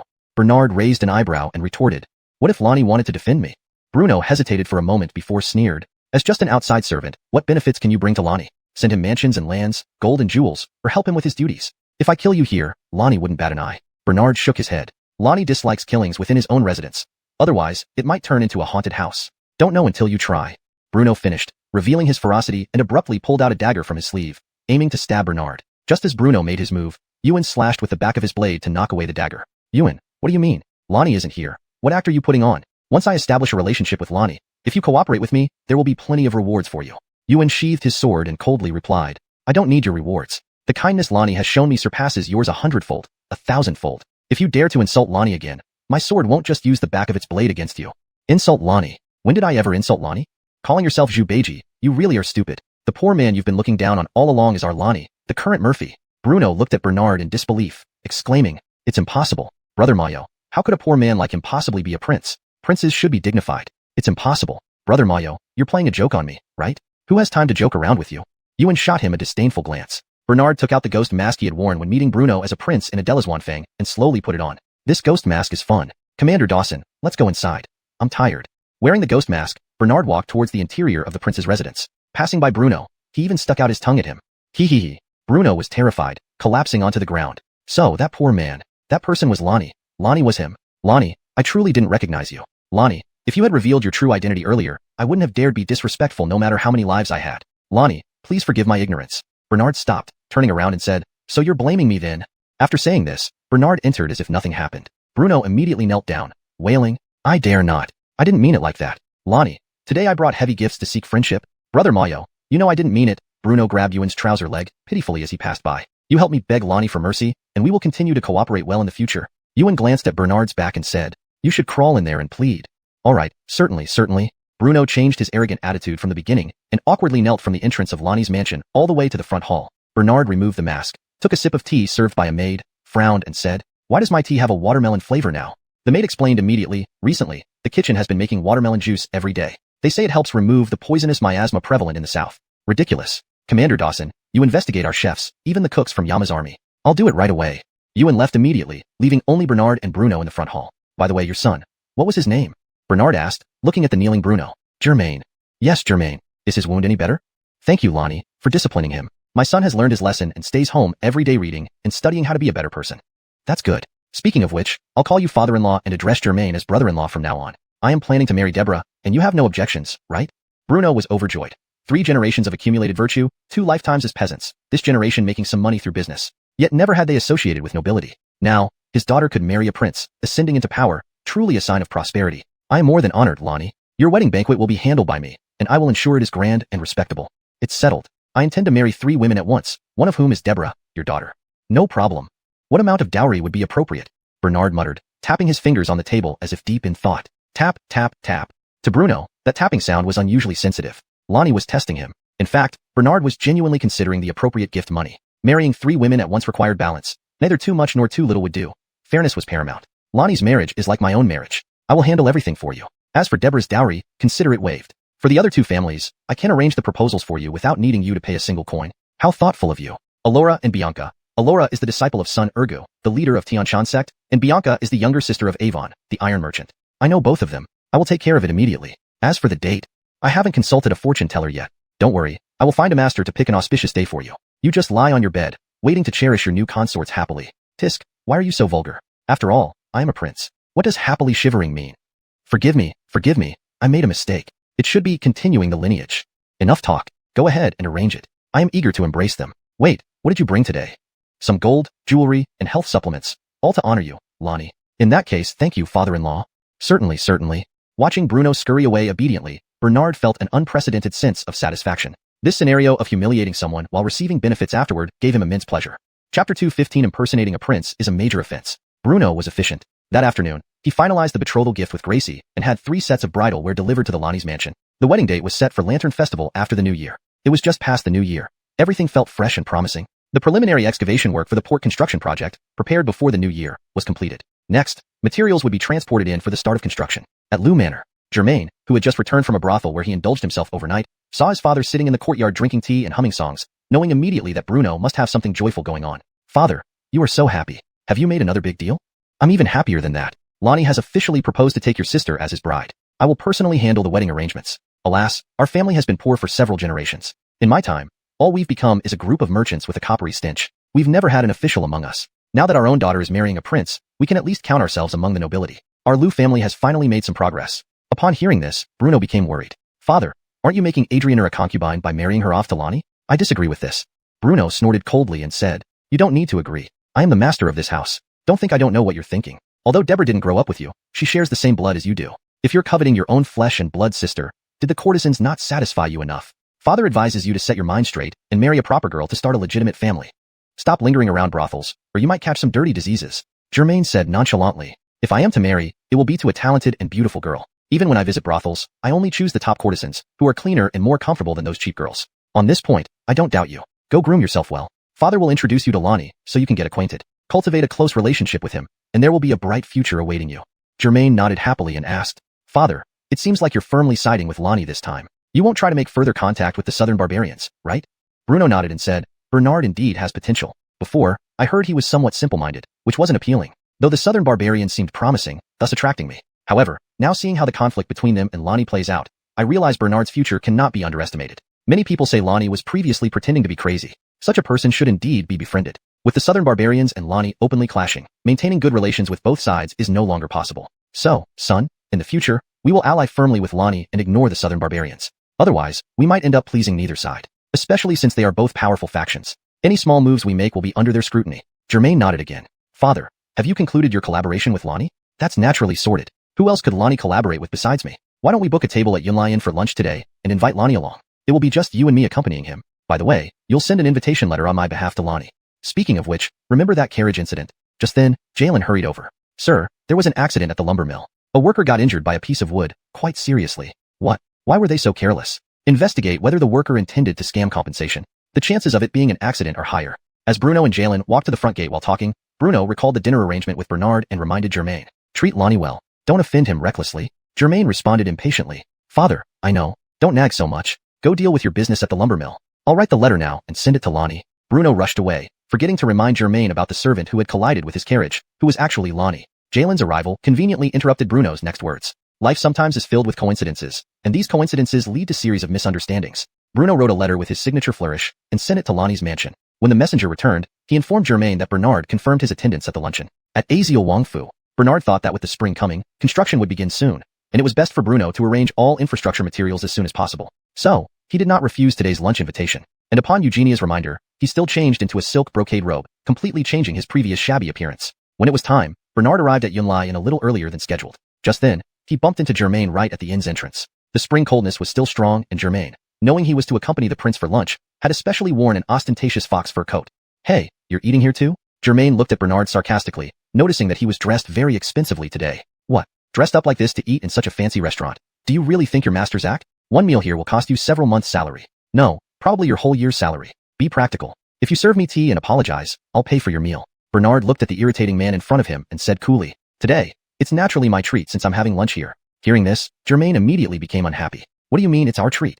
Do you think you are a prince? Let me tell you, my father and I have set up a table here today to entertain Lonnie. Who do you think you are? Why should we pay for you? Oh, I see. You want to bully us into paying because you can fight, right? I'm telling you, there's law here. Also, offending us is offending Lonnie. Lonnie is the sky over Yuehai now, even taking over the prefectural government. As long as I say one word to Lonnie, his army will come here. Don't say I didn't give you a chance for a duel. Kneel down and beg for forgiveness, and maybe I'll consider giving you a fair fight. Otherwise, you're just looking for death.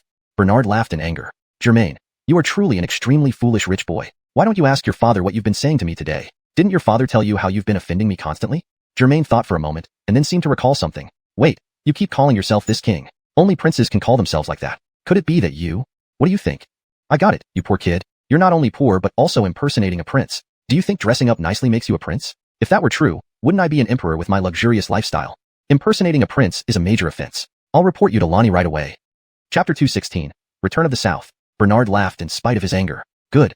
Accusing this prince of impersonating a prince. What an imagination you have. Once your father arrives, ask him whether I am an imposter. Germain said confidently. You know my father won't arrive that soon. By the time he comes, you will already be gone. I'll have someone apprehend you now and hand you over to the Martial King for punishment. As Germain spoke, he looked around trying to find some help. He had been beaten by Bernard before and learned from that experience, albeit only a little, enough to realize he couldn't match Bernard. You don't need to look. This prince will give you a lesson on behalf of your father. With that, Bernard grabbed Germain by the collar like a small chicken, lifted him up, then threw him to the ground, landing blows on his body while avoiding vital areas. If not for the planned cooperation with Bruno, no one would dare blame Bernard even if he killed Germain. Ouch, stop. When the Martial King arrives, you'll regret it. Ouch.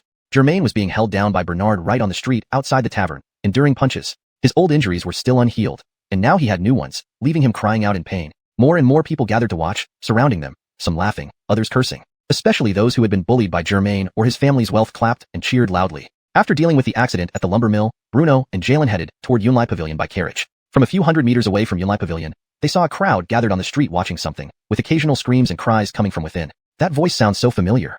Bruno muttered to himself, feeling a sense of foreboding.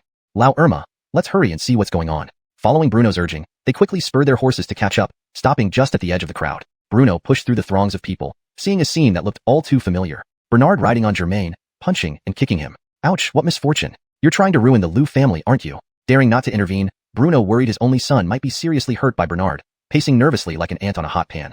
Hesitating for a moment and seeing that Bernard showed no signs of stopping, Bruno approached him with a bow and asked in a low voice, Martial King, are you enjoying this? Bernard stopped upon recognizing Bruno. Boss Liu, if a child is undisciplined, it's the parent's fault. He accused this prince of impersonation. What should be done? This? Bruno remembered how he was about to warn Germain earlier but was interrupted by Jalen, leading to today's chaos. In anger and haste, he tried to kick Germain but suddenly changed direction, kicking Jalen instead. Ouch, master. Why did you kick me? Did I do something wrong? Jalen plaintively got up and asked. It's all your fault. You came back neither early nor late, precisely when I was talking to young master about something important, causing today's misunderstanding. Bruno pointed his finger at Jalen and scolded him. Turning around, Bruno switched faces faster than turning pages, smiling broadly at Bernard and said, Your Highness, shall we go inside the tavern? Today, we have a mountain snake weighing several dozen pounds. This weather is perfect for spleen strengthening, dampness removing, liver clearing, and vision enhancing. I'm sure hitting my disobedient son must have hurt as well. Let me call a few pretty girls to rub and soothe you. Smiling apologetically, Bruno escorted Bernard into the tavern, leaving Germain and Jalen behind, pointed at and ridiculed on the street, swallowing all grievances. This dinner was the most extravagant meal Bernard had ever seen, even more grandiose than Mike Youngin's feasts. Bruno really called in a few courtesans from a brothel, including Germain's favorite one. That courtesan, Yenadella, had once been involved with Ewan. After being dumped by Ewan, she ended up traveling south, where she spent some time with Gillis by chance. Yenadella made enough money from her time with Gillis to open a brothel in Yuehai City. Drawing on years of experience, Yenadella quickly made her brothel flourish. Here, she crossed paths with Bernard again, though neither mentioned the encounter. The procurement deal for construction materials between Bernard and Bruno was finally finalized. When Bernard returned to the Martial King's palace, drunk, it was nearly evening. When Ewan saw Bernard's drunken appearance, he decided to temporarily hold back what he wanted to say. Eugenia happened to arrive at the door with a weary look on her face at this moment. You're here. I'm so tired. I'm going to sleep for a while. Ewan noticed that not only was Eugenia exhausted, but the servants in the mansion looked equally worn out, which further confirmed his investigation results. Bernard shivered and instantly sobered up. How comfortable. It really works to expel alcohol from the body using internal energy. Bernard stretched lazily, and his eyes regained their usual vigor. General Dawson, is there something? Your Highness, you asked me to investigate the chefs, and I did find something suspicious. They like to add mangoes, lychees, sweet oranges, and watermelons to the dishes, and mix glutinous rice with ordinary rice when cooking. I consulted the doctor. While these foods are non-toxic, overeating them in the southern spring can easily foster dampness and miasma toxins in the body. People with weak constitutions could even die. The Yanwang army is relatively better off. Although their diet has been tampered with, I've made them do physical exercises daily as per your instructions to expel dampness and miasma toxins. And they regularly take the heat-clearing and dampness-removing herbal tea you prescribed. Have you interrogated the chefs? Bernard asked next. I have interrogated them. The chefs insisted that this was just their cooking technique. They claimed it was an unintentional mistake. However, I also found out that the head chef of the Martial King's palace once worked as a cook in the Tianshan sect where Prince Lyndon resides. A cold light flashed in Bernard's eyes, and he said, It seems likely that Lyndon bribed the chefs to do this. Punish all the chefs with 30 strokes of the cane, and then expel them from the Martial King's palace. We will personally find reliable people to be our cooks. Food safety is crucial. We must strictly control it. Remember, disease enters through the mouth. As for Lyndon, this king will find opportunities to deal with him. Regarding this matter, I believe Jace and the others knew about it. They shall be punished by working the hardest and most tiring jobs at the docks every day, eating only 2 meals a day. Yes, your highness. Ewan followed Bernard's orders and went to punish the chefs. Bernard glanced at the water droplets on the walls everywhere. It was now the season of the returning south wind, the time when miasma toxins were particularly rampant. He needed to find a way to use his previous knowledge to deal with the returning south wind.